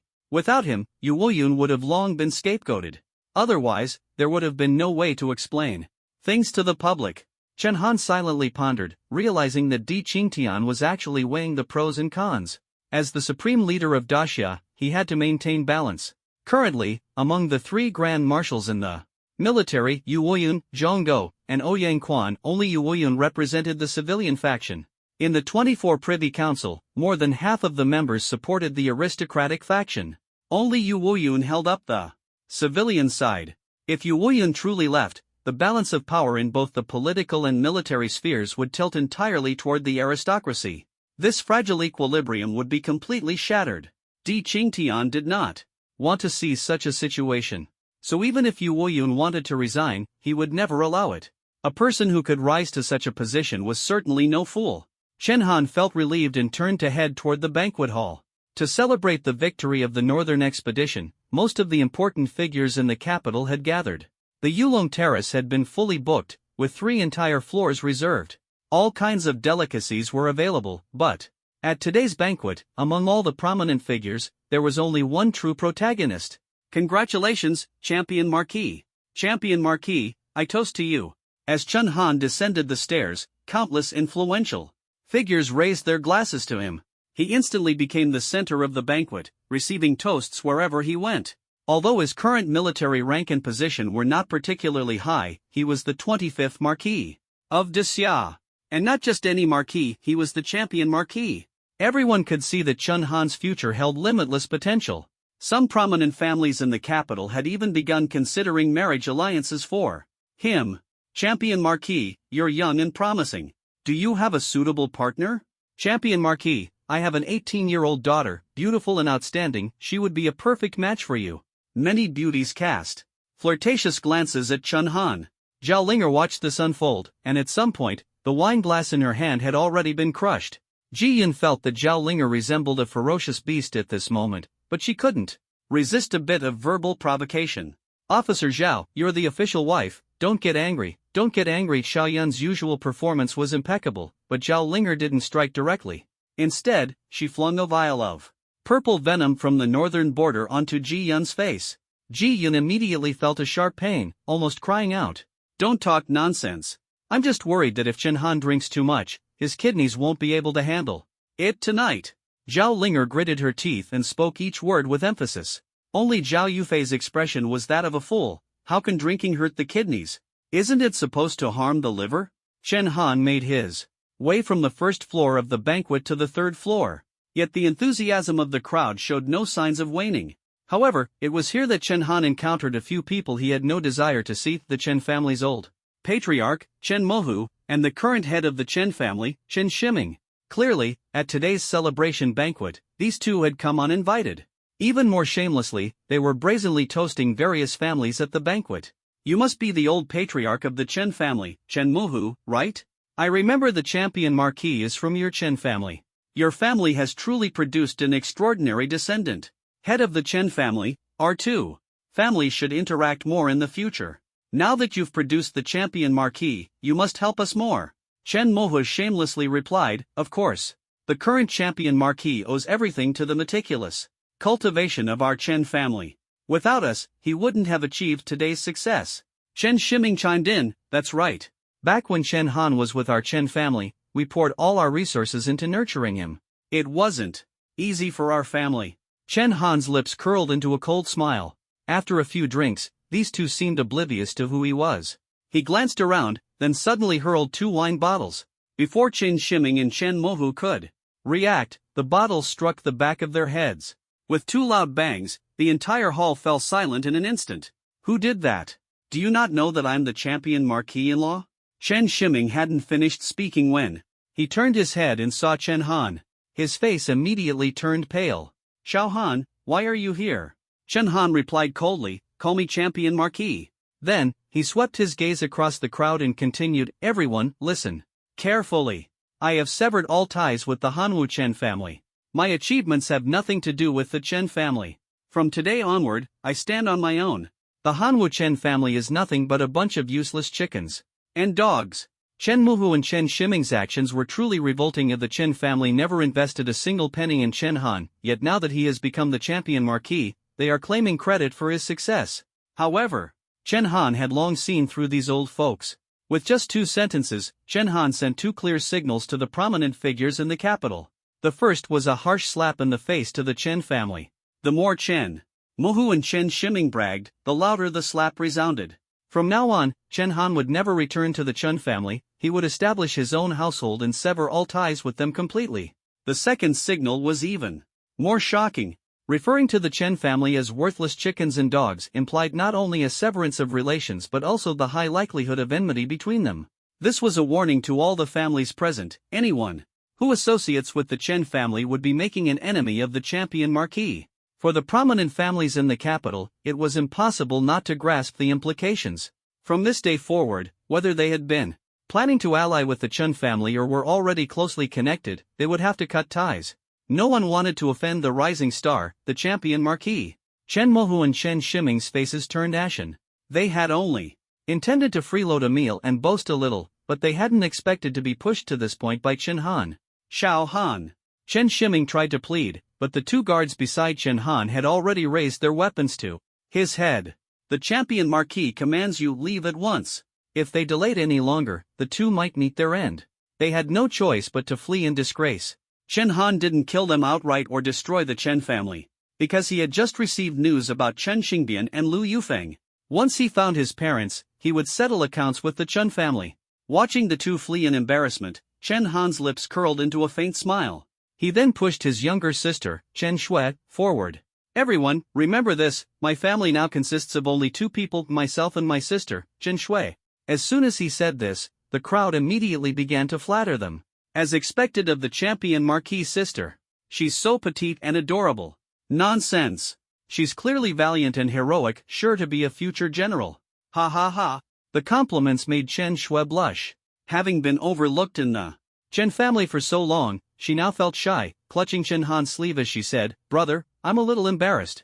Chen Han reassured her, Xiao Shui, hold your head high. You're the sister of the champion marquis now.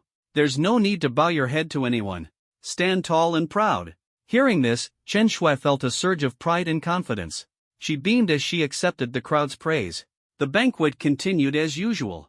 Chen Mohu and Chen Shiming's antics were nothing more than a farce, incapable of causing any real disturbance. As the night wore on and the wine flowed, the crowd surrounding Chen Han gradually dispersed. At this moment, an elderly man quietly approached. Chen Han looked up and was surprised to see Li Qingshi, the head of the National Pharmaceutical Administration. Li Qingshi didn't offer a toast but instead scratched his head and said, "Champion Marquis, my apologies. I'm not much of a drinker, so I haven't spoken to you until now." Hearing the straightforward words of this unpretentious scientist, Chen Han couldn't help but smile. Clearly, someone so focused on research was ill-suited to such lively occasions. Perhaps because he had learned that Chen Xingdian was a scientist, Chen Han had developed a newfound respect for people in this field. He said, "Mr. Li, if there's something on your mind, just say it." Li Qingshi got straight to the point. "To be honest, Champion Marquis, you haven't been in the capital for long, but I was hoping you could visit the National Pharmaceutical Administration to help guide our work." Guide the work of the National Pharmaceutical Administration? Chen Han looked puzzled. He relied entirely on the special abilities of the medicine god physique for refining medicine, which was completely different from the methods used by the national pharmaceutical industry.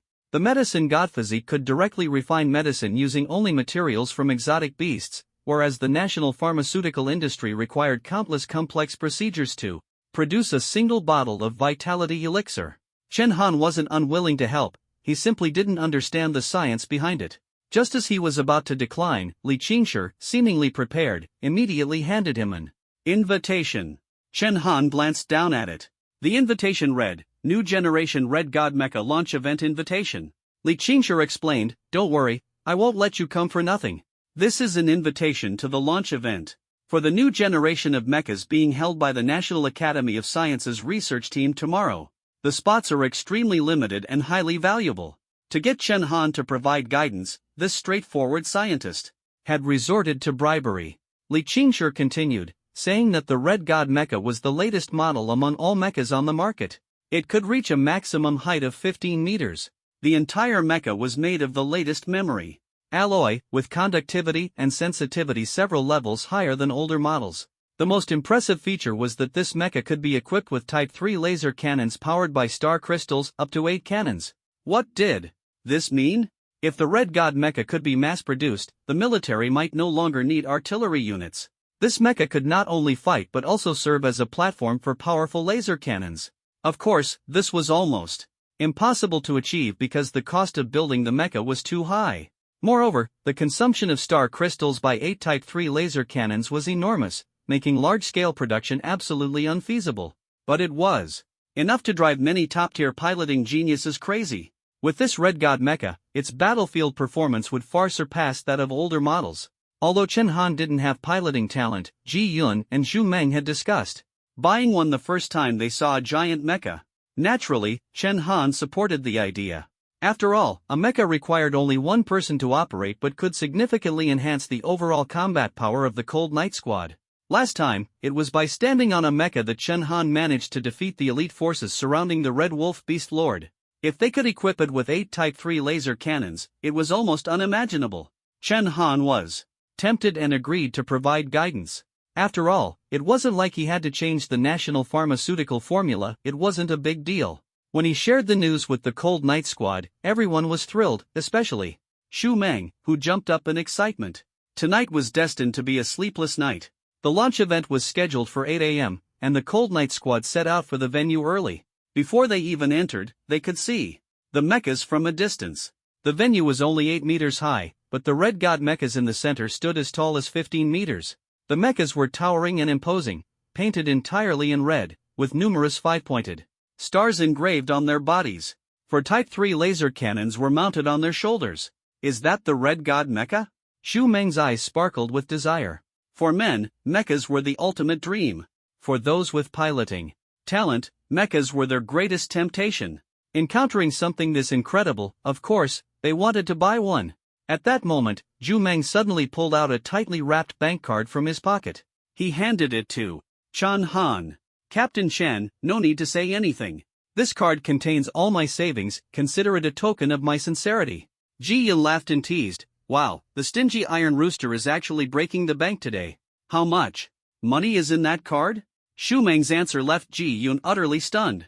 Counting all the bonuses I've received since joining the military, it's about 30 million.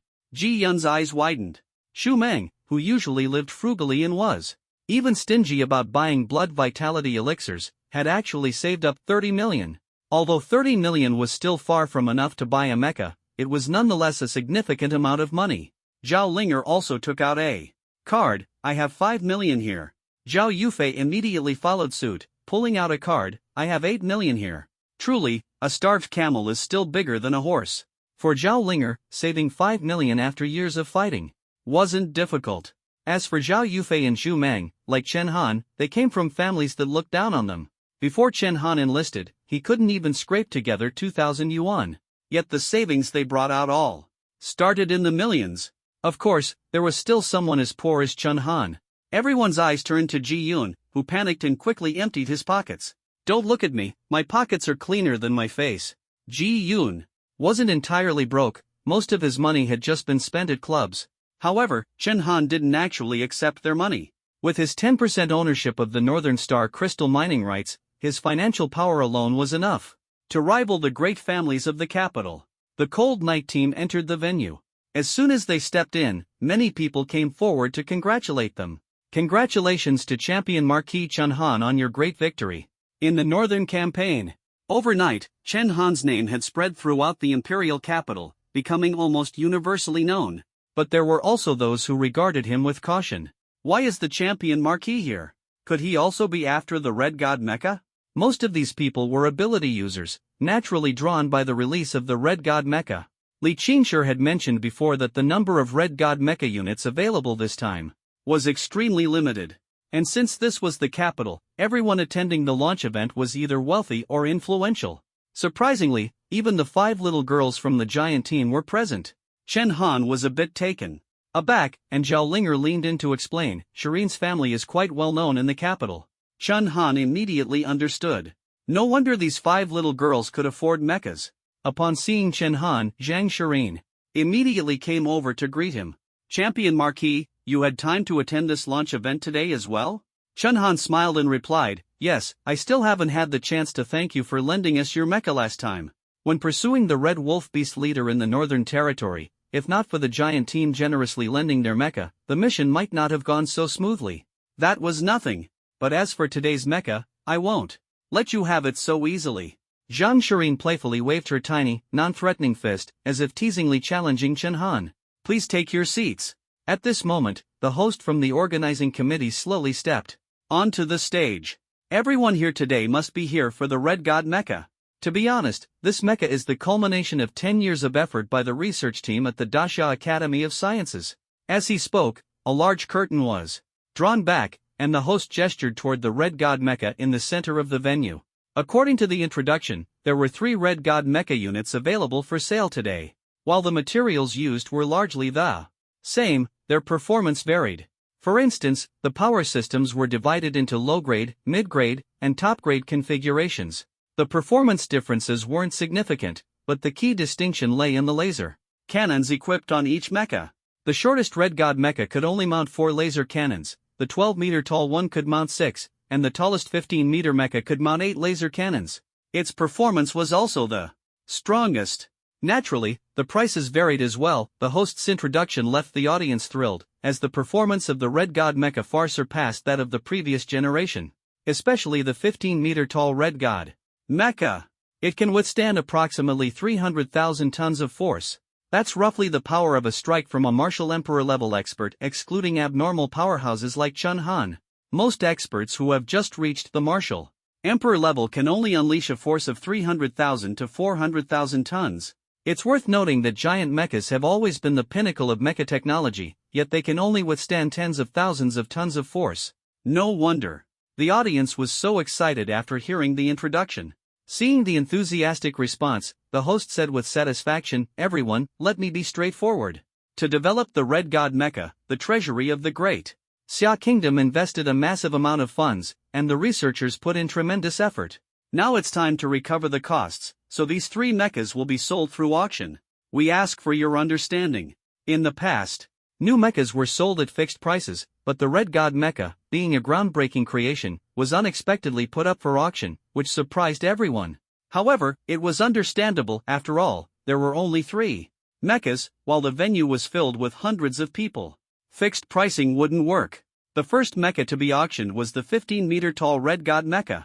Its starting price was incredibly high, no less than 1 billion. Ladies and gentlemen, let's not talk about the cost of manufacturing the mecha. Those of you serving in the military should know the price of a Type 3 laser cannon. This mecha starts at 1 billion, with each bid increment no less than 10 million. Type 3 laser cannons are military-grade equipment, and Chen Han knew that a single laser cannon costs around 30 million. A starting price of 1 billion was actually a loss. Before anyone could speak, Chen Han's first bid instantly raised the price to an astonishing level. 200 kilograms of star crystals, Chen Han calmly declared. As soon as he spoke, the entire venue fell silent, and everyone gasped. In the capital, large transactions often use star crystals as currency, with 1 kilogram of star crystals valued at approximately 5 million. 200 kilograms equates to 2 billion. That's the epitome of extravagance. Who did so recklessly? Those who had intended to speak up immediately lowered their heads. Someone was about to say something, but the person next to them quickly stopped them. Compete with Champion Marquis in wealth? Do you even have the capability? Someone at the venue knew the inside story. It was a balding middle-aged man. Chen Han remembered seeing him at yesterday's banquet. His name seemed to be Zheng Hui. At the banquet, Zheng Hui had followed Chen Han around like a lapdog, constantly flattering him, so Chen Han had some impression of him. His family ran a hotel business in the capital, and it was quite sizable. Zheng Hui addressed the crowd. Everyone might not know this, but yesterday, when Champion Marquis was granted his title, one of the lords from the 24 Privy Council awarded him 10% mining rights to the Northern Star Crystal Mine. Do you know what 10% mining rights mean? Simply put, a star crystal mine can extract about 50 tons of star crystals per month. In other words, Champion Marquis can receive 5,000 kilograms of star crystals every month. Upon hearing this, everyone was stunned. 1 kilogram of star crystals is worth 5 million. 5,000 kilograms equates to over 1 billion. Moreover, the exchange between star crystals and money isn't straightforward. For instance, the star crystal mines of Great Xia have a limited supply of star crystals allocated to the major families. This means that when all the major families are in urgent need of star crystals, their price will skyrocket. Just like now. Due to the northern expedition, Yuoyun has confiscated most of the family's star crystals. Originally, 1 kilogram of star crystal could be exchanged for about 3 million. In less than a month, its value has nearly doubled. Now, 1 kilogram of star crystal is worth 5 million, and it's not impossible for it to rise to 6 million. 5,000 kilograms of star crystal, who knows how many years it took countless families to accumulate that amount, yet Chen Han can obtain this much every month. No wonder he dared to bid 200 kilograms of star crystal right from the start. To him, that's just pocket change. After hearing this, everyone began to back off. No one dared to compete with Chen Han. Truly, this is what it means to have a mine at home. And not just any mine, a star crystal mine. Even Zhang Shirin couldn't help but smile helplessly. Chen Han, your strength is too overwhelming now. Fine. I won't compete for this mech, but don't snatch the other two, okay? Chen Han nodded indifferently. He was only buying the Red God mech for the Cold Night team, and one was enough. 300 kilograms of star crystal. Suddenly, a voice came from behind Chen Han. Clearly, 200 kilograms wasn't the highest bid for this Red God mech. Everyone present was an important figure from the capital, and it was impossible for them not to compete with Chen Han at all. Chen Han turned to look. The bidder was a blond young man dressed in designer clothes, exuding an air of wealth. Zhao Yufei, familiar with the capital, explained to Chen Han that this young man was Ma Jing, from the Ma family in the capital. The Ma family had a powerful background. If Chen Han's family had a mine, then the Ma family had a bank. In today's Great Xia, star crystal is a high-value national currency. While banks are half owned by the state, the other half is controlled by various prominent families. The Ma family holds shares in several major banks and ranks among the top families in the capital. However, judging by Ma Jing's demeanor, Chen Han felt this wasn't about fair competition but rather personal animosity. Chen Han was a bit puzzled. After all, it was his first time in the capital, so it was unlikely he had offended anyone. Not only did Ma Jing bid, but he also walked up to Chen Han and said, "Champion Marquis, others may fear you, but I, Ma Jing, do not. Don't think that just because you've been granted the title of Marquis, you can act recklessly. In the capital, there are so many old families here, do you have any foundation?" Ma Jing's attitude made Chen Han frown. Seeing the tense atmosphere between the two, Xinghui seized the opportunity to curry favor and quickly approached Chen Han. He explained, "Champion Marquis, didn't Commander you recently cut down a family in the capital with a single stroke? That family was related to the Ma family." Chen Han finally understood, it turned out to be trouble left behind by Commander Yu. No wonder Ma Jing harbored hostility toward him. But since this was an auction in fair competition, Chen Han had no intention of getting entangled with Ma Jing. 1,000 kilograms of star crystal. Chen Han directly raised the bid to 1,000 kilograms, his bold offer leaving even the auctioneer stunned. Most people only increased their bids by single digits, but Chen Han had raised it by several hundred in one go. 100 kilograms of star crystal equaled 500 million. This time, his bid increased the price by a staggering 4.5 billion. This guy is ridiculously rich. I've been in the capital for so long, and this is the first time I've seen someone bid with star crystal so recklessly. There's no way to compete. The Ma family may have banks, but converting cash to star crystal is limited. Ma Jing's face turned red with anger. But he was helpless.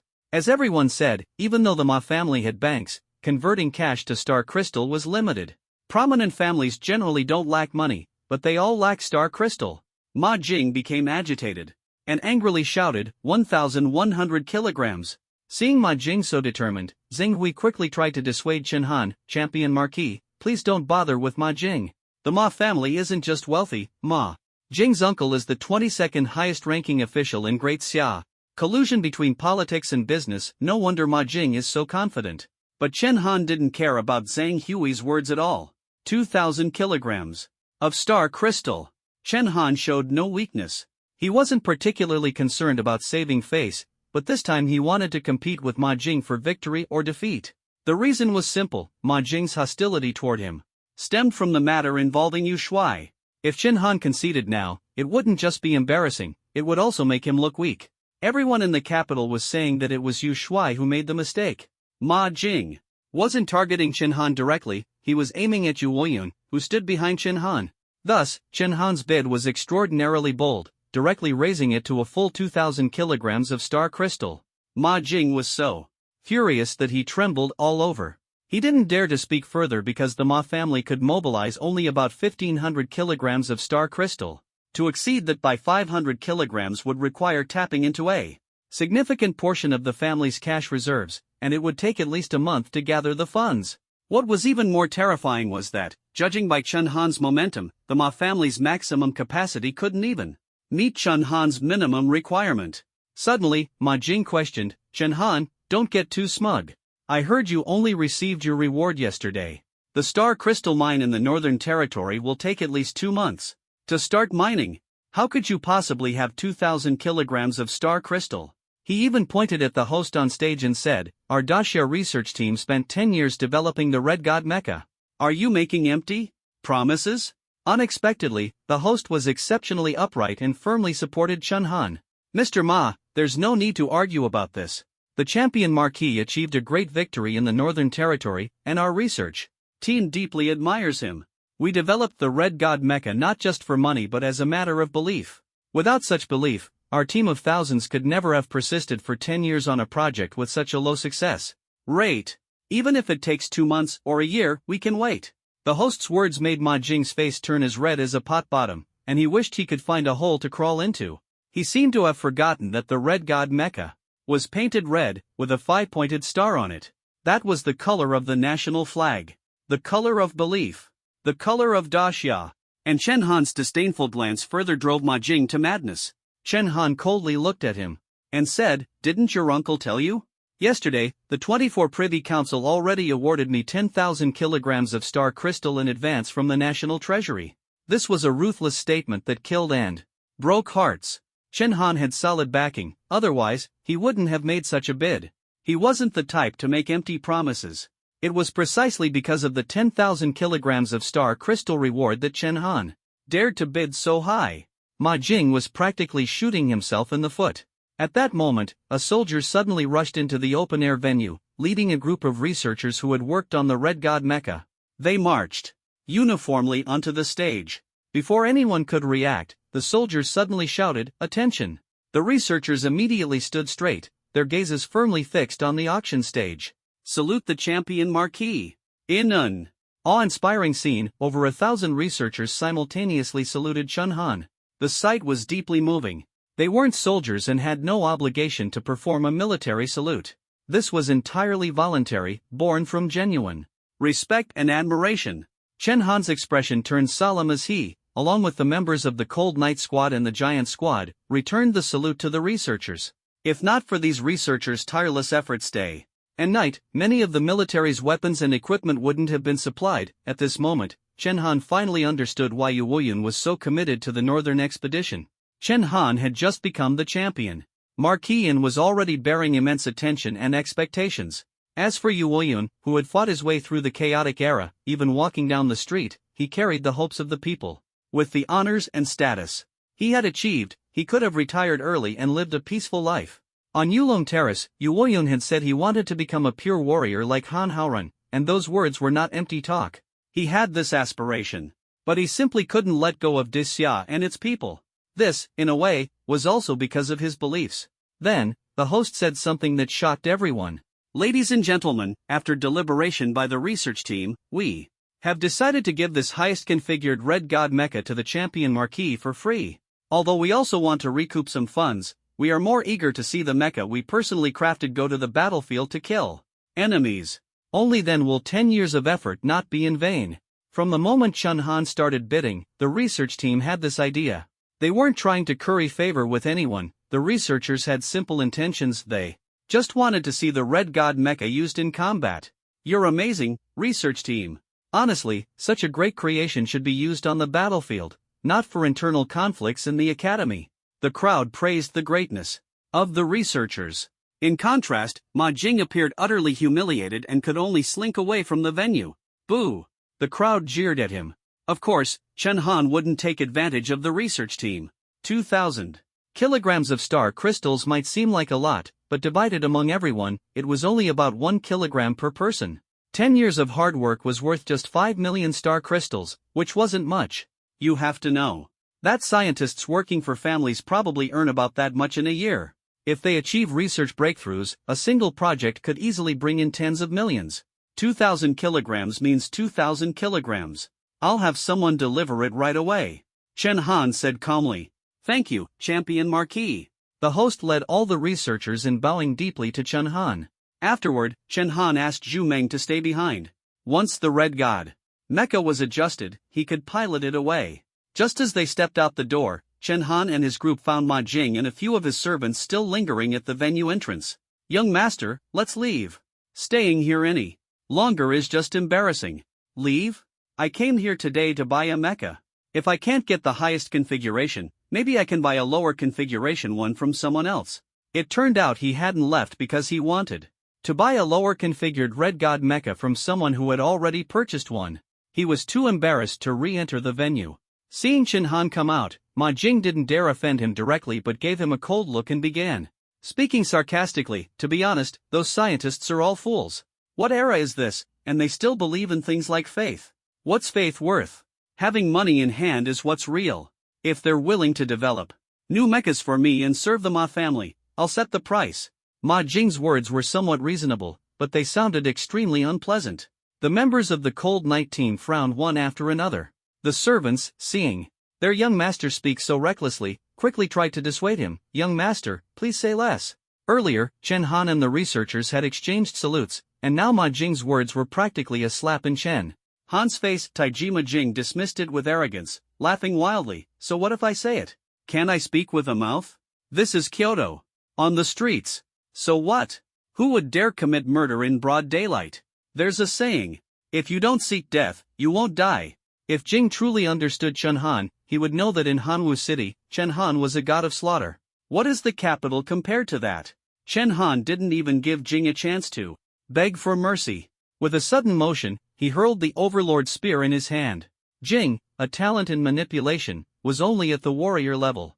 Even a casual strike from Chun Han left him powerless to retaliate. The Overlord Spear pierced directly through Jing's abdomen, carrying him through the air and pinning him fiercely to the wall of Kyoto.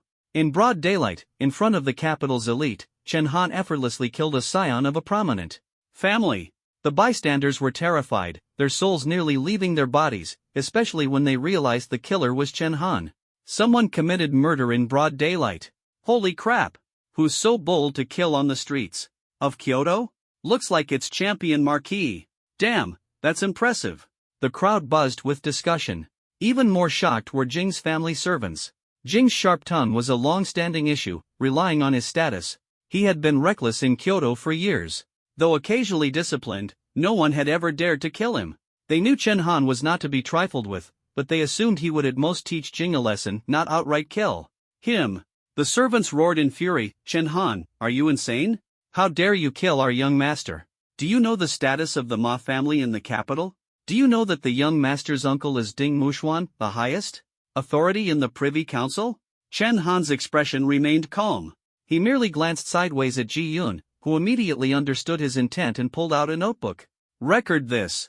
Ma Jing of the Ma family in Kyoto's eastern imperial city spoke insolently, insulting this marquis and national officials. In accordance with the laws of Great Xia, this marquis executed him on the spot. Dominance. Absolute dominance. Most people had only seen Chun Han in live broadcasts before. Though they had heard of his overbearing nature, witnessing it firsthand was utterly shocking. In the history of the new calendar, no marquis had ever dared to kill someone on the streets. And not just anyone, a scion of a prominent family. The crowd grew larger, and most were worried for Chun Han. Champion Marquis did the right thing.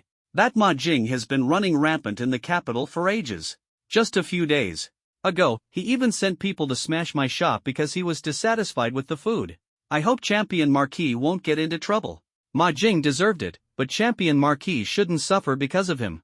Didn't you hear what Champion Marquis said? Ma Jing insulted researchers and the Champion Marquis. We all heard it, so there are witnesses. The crowd discussed fervently, and some even urged Chun Han to leave quickly. Members of the Cold Night Squad were also somewhat concerned. After all, Chun Han hadn't killed an ordinary person but someone connected to the highest authority. In the worst-case scenario, that authority figure might personally take action against Chun Han. Ding Muxuan had deep roots in Great Xia. The Ding family controlled the nation's metal manufacturing industry. If they targeted Chun Han, it would spell big trouble. Zhao Linger frowned and said, "Chun Han, we shouldn't stay in Kyoto. I know you're powerful, but you can't just kill people recklessly. Ding Muxuan is not someone to mess with. Let's return to the military camp. His influence can't reach you there." As a member of a prominent family in the capital, Zhao Yufei was as anxious as an ant on a hot pan. This is bad. Ding Muxuan is a vengeful person. Last time, a small family competed with the Ding family in business, and they were nearly wiped out. Captain Chen, we must return to the military camp immediately. Chun Han's face carried a faint smile. Don't rush. You don't understand. I want to kill him right here in the street. Ding Muxuan wouldn't dare touch me. As he spoke, Chun Han took the notebook from Ji Yun's hands and said slowly, "With this in my possession, not only will Ding Muxuan not harm me, but he'll also have to apologize to me." Chun Han spoke with unwavering confidence. The members of the Cold Night Squad thought Chun Han had gone mad. He had killed Ding Muxuan's grandnephew in broad daylight, and yet he believed Ding Muxuan would apologize to him? It was utterly illogical. At that moment, Yu Shuai suddenly called, saying he had something to personally deliver to Chun Han. Chun Han instructed the squad members to act on their own while he headed to Yu Shuai's residence. Ma Jing's corpse was soon carried back to the Ma family. At this moment, the entire Ma family was drowning in grief. After all, Ma Jing was a rare A-level manipulation talent, exceptionally uncommon even in talent-filled Jingdu. Yet, he had been shot dead in the street by Chun Han. Ma Jing's father, Ma Jun, was so furious he was on the verge of exploding. Champion Marquis? This is pure bullying. Ma Jun, himself a martial emperor-level powerhouse, was consumed by rage and prepared to confront Chun Han for revenge. However, there were still some calm voices within the Ma family. Ma Jun, have you forgotten the fate of the Qi family in Hanwu City last time? Chun Han has just made a great contribution, and the entire capital is celebrating him. If you act against him now, wouldn't it drag our Ma family into the mess as well? Ma Jun cooled his anger as someone suggested seeking help from Ding Muxuan. After all, the Ma family had always been subservient to the Ding family, offering them many benefits over the years. If revenge was to be sought, it would naturally have to rely on the Ding family. Moreover, Ding Muxuan was a member of the Grand Xia's 24 Privy Council, one of the few with the authority to act against a marquis. To force Ding Muxuan to take action, Ma Jun even personally carried Ma Jing's corpse to the Ding family estate.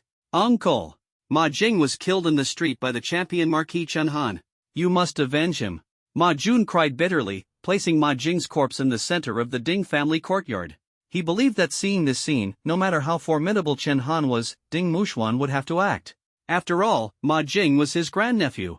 An elderly man in a green robe slowly emerged from the back. Upon seeing Ma Jing's tragic state, a murderous aura emanated from him. He was none other than Ding Muxuan of the 24 Privy Council. Furthermore, he was one of the few high-level martial artists among these 24 powerhouses, possessing the strength of a martial sovereign. With his power and position, dealing with a marquis like Chen Han would be no challenge. Ding Muxuan sneered coldly, "This Chen Han is truly audacious. Just because Di Qingtian granted him the title of marquis, he thinks he can act recklessly. Ma Jing is my grandnephew, after all. This means he completely disregards me. His marquis title was granted only yesterday, and today I'll have it taken away." Ding Muxuan stormed off furiously, ready to confront Chen Han. Ma Jun followed behind, elated. But as they reached the door, Ding Muxuan suddenly stopped. One doesn't rise to such a high position without possessing a sharp mind. Ding Muxuan had seen Chen Han in person just yesterday. Though young and arrogant, he wasn't the type to kill recklessly. If Chen Han had killed someone, he must have known Ma Jing's identity beforehand. Ding Muxuan then ordered a few servants to recount the sequence of events. As soon as they finished, a loud slap echoed through the air, *smack*. Everyone was stunned. Ding Muxuan had slapped Ma Jun across the face. "Get out! Leave at once! Act like you were never here today! And take your unfilial son's corpse with you as well." Ma Jun was utterly shocked. Why had Ding Muxuan's attitude changed so suddenly? But Ding Muxuan didn't say another word and had already begun making arrangements. Ma Jun turned pale with fright, knowing that if he didn't leave now, Ding Muxuan would take action. Someone as crude as Ma Jun, of course, wouldn't understand. In the realm of power, some things cannot be judged by appearances. True strength lies in what others cannot see. Those few insulting words Ma Jun directed at the researchers, if exploited, would spell big trouble for Ding Muxuan. As the saying goes, the higher you climb, the harder you fall. The positions within the 24 Privy Council are not fixed. On the contrary, they are constantly shifting. For instance, when Yu Weiyun's northern expedition failed, his rank dropped from 5th to 24th. It might not have mattered much to Yu Weiyun, but for others, falling to that position meant years of effort going to waste. These 24 positions are always being watched by others. Ding Muxuan has no fewer than 100 political enemies. Outwardly, they claim to represent the highest authority in Daxia, but sitting in that position is like walking on thin ice every moment. Ironically, the truly arrogant ones are local powers like Qihu. As Chen Han said, if Ding Muxuan didn't know about this matter, it would be one thing, but if he did, he would have to personally visit and apologize. Chen Han's high-profile actions, on the contrary, left Ding Muxuan completely speechless. First, Chen Han had just been conferred the title of Champion Marquis, and there wasn't a single person in Daxia who didn't know his name. His every move was being closely watched by the majority.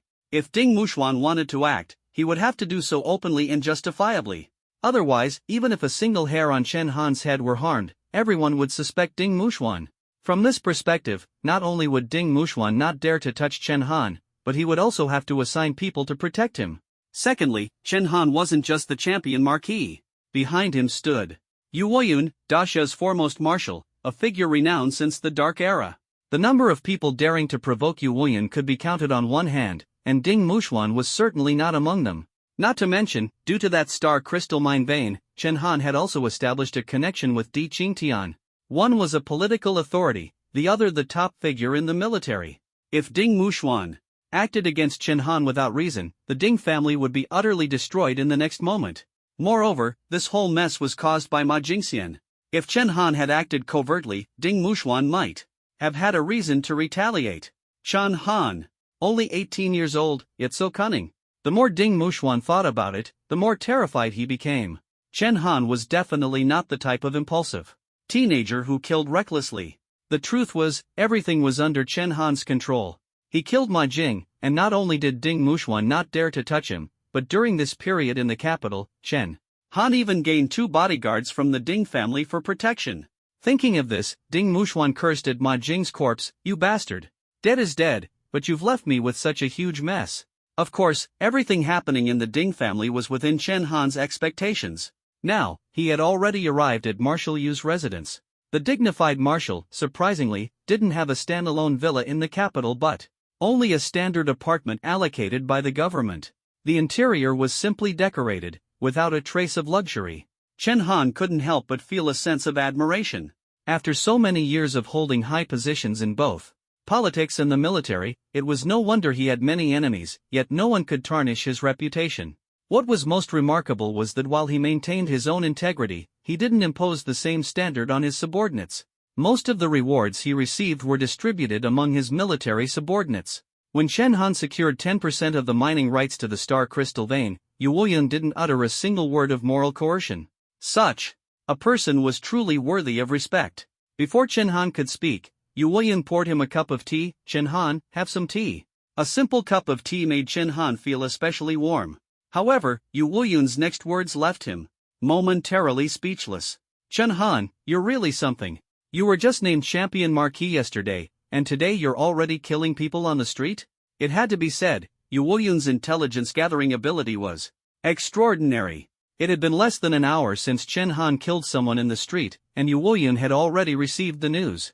Although Chen Han had no hesitation in killing Ma Jing, he still felt a bit apologetic for causing trouble for Yu Woyun. Just as he was about to apologize, Yu Woyun waved his hand dismissively.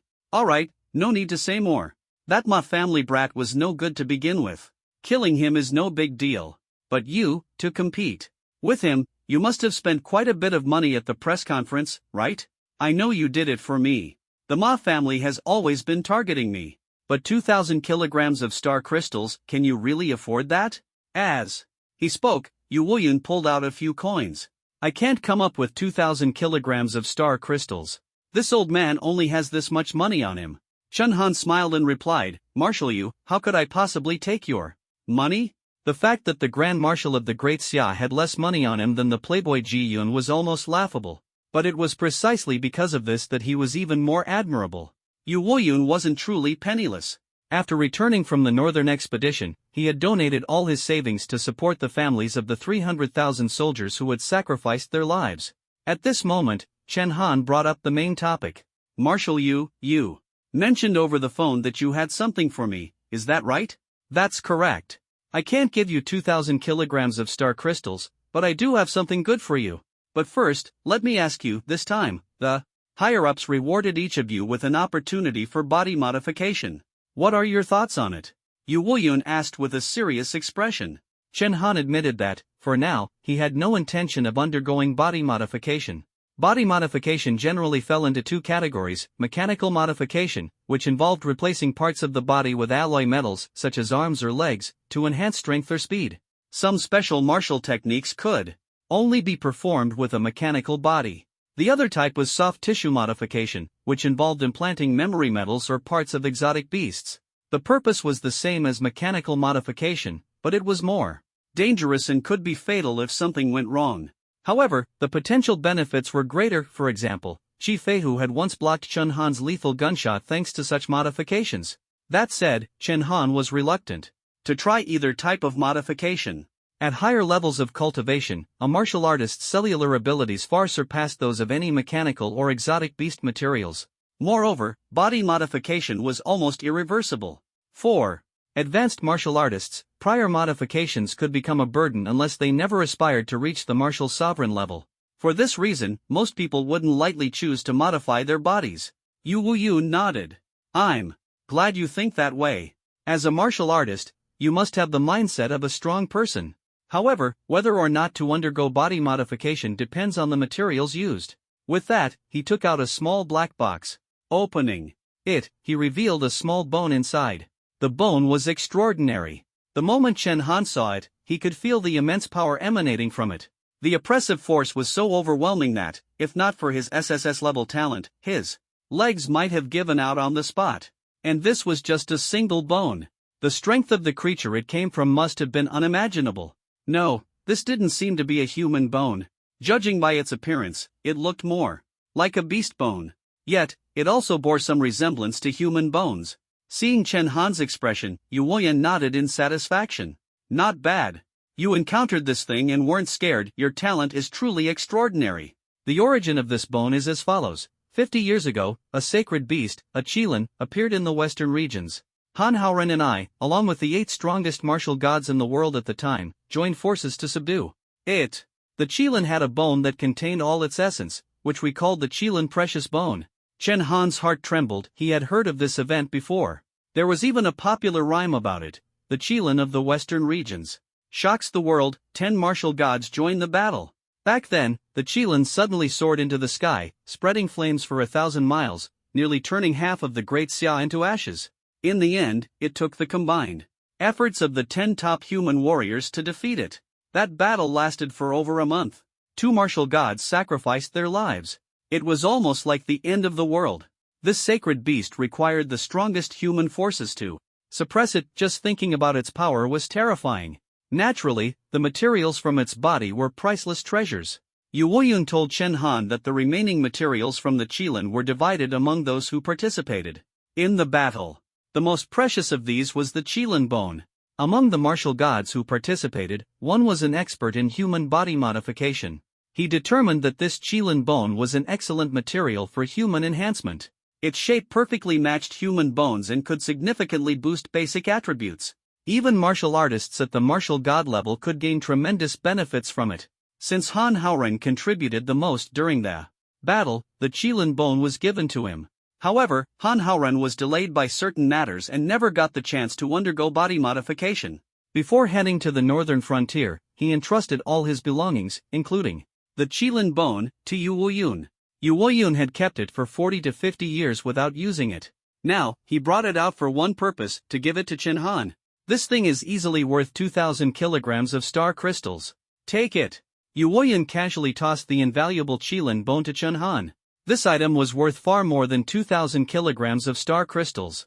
It was a treasure that even martial gods would covet.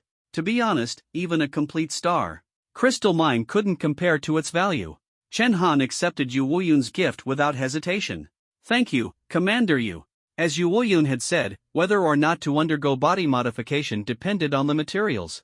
This qilin bone wouldn't affect bodily functions, and as Chen Han's strength grew, the bone's effects would become increasingly significant. At this moment, Yu Wuyan spoke again. I suggest you transplant this qilin bone into your hand. It will have the least impact on your body. Also, I need to introduce you to someone. With that, he gave Chen Han a name, address, and phone number. When Chen Han saw the name, he was momentarily stunned. Liang Yutian. This man was one of the martial gods who had participated in the qilin subjugation back then. He was known as a master of contemporary national medicine. In the field of human body modification, no one in Great Xia could surpass him. He combined medicine with martial arts, and his weapon was his long acupuncture needles. To him, all kinds of difficult and complicated illnesses were nothing. Matters of life, death, and flesh were easily handled by him. The qilin bone was immensely powerful, and transplantation naturally carried risks. Yu Wuyan felt most assured leaving it in his hands. Yu Wuyan also instructed Chen Han to take the Hanya squad with him to find Liang Yutian. With Yu Wuyan's recommendation and the support of the 24 Privy Council, no matter how bad Liang Yutian's temper was, he wouldn't refuse. Chen Han nodded in agreement and turned to prepare to discuss the body modification plan. With the Hanya squad, unexpectedly, Yu Wuyan stopped him. Why are you in such a hurry? Liang Yutian said back then that to transplant this qilin bone, the minimum requirement is to be at the 4th rank of a martial general. This is just the minimum requirement. You also need certain basic attributes. Strength and speed must reach the 8th rank of a martial general. Vitality value must exceed 80 levels, and spiritual energy must reach 20 layers. Are you qualified now? Yu Wuyan was a bit angry and immediately ordered Chen Han to go to the attribute measurement site. Of course, this was also for Chen Han's own good. After all, if the attributes for transplanting the qilin bone are not strong enough, one cannot withstand the immense power of the qilin bone. At best, they would be crippled. At worst, their body would explode and they would die. Yu Woyun sternly said to Chen Han, "Get tested. This is an order. If you're not qualified, you absolutely cannot transplant the Qilin bone. If it doesn't work, give it back to me." Chen Han scratched his head, looked at the onlookers, and said somewhat awkwardly, "Commander, isn't this really unnecessary?" He was very confident in his basic attributes and was indeed fully qualified. But he couldn't do anything about Yu Woyun's stubborn concern and nagging. Bang! Helplessly, Chen Han punched the measuring instrument. Strength, 542,300 kilograms. The instrument's AI immediately reported the data.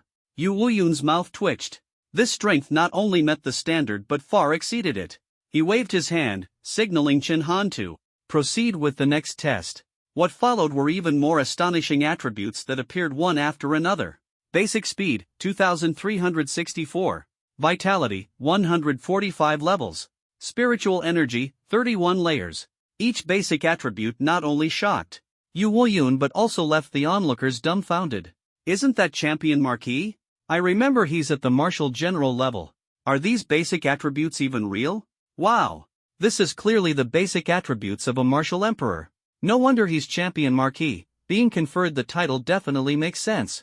Listening to these comments, Chen Han spread his hands and said to Yu Woyun, "Commander see? I told you the test wasn't necessary." Yu Woyun smiled bitterly and nodded helplessly. However, he still couldn't let it go and continued to ask, "What about your realm? You can't fool me. On the day of the Northern Expedition, I checked your realm, it was at the 3rd rank of a Marshal General. To cultivate to the 4th rank of a Marshal General, it would take at least a month. Come back for the modification in a month, and I won't object." Chen Han was a bit surprised and scratched his head, saying, "Commander have you not carefully checked my realm since returning from the Northern Expedition?" Yu Woyun froze upon hearing this. Indeed, as Chen Han said, the loss of 300,000 troops had weighed heavily on his mind. Ever since that one strike that split Zhongguo and Ouyangquan, he hadn't used his cultivation again. Thinking of this, Yu Woyun immediately focused his thoughts and rechecked Chen Han's realm. The result shocked him. He couldn't help but curse, "Damn! When did you advance to the 4th rank of a Marshal General?" It must be noted that the Northern Expedition was only 4 or 5 days ago. Moreover, during these few days, they were almost constantly marching and fighting, leaving no time for cultivation. Everyone's spirits were highly focused on dealing with the beasts.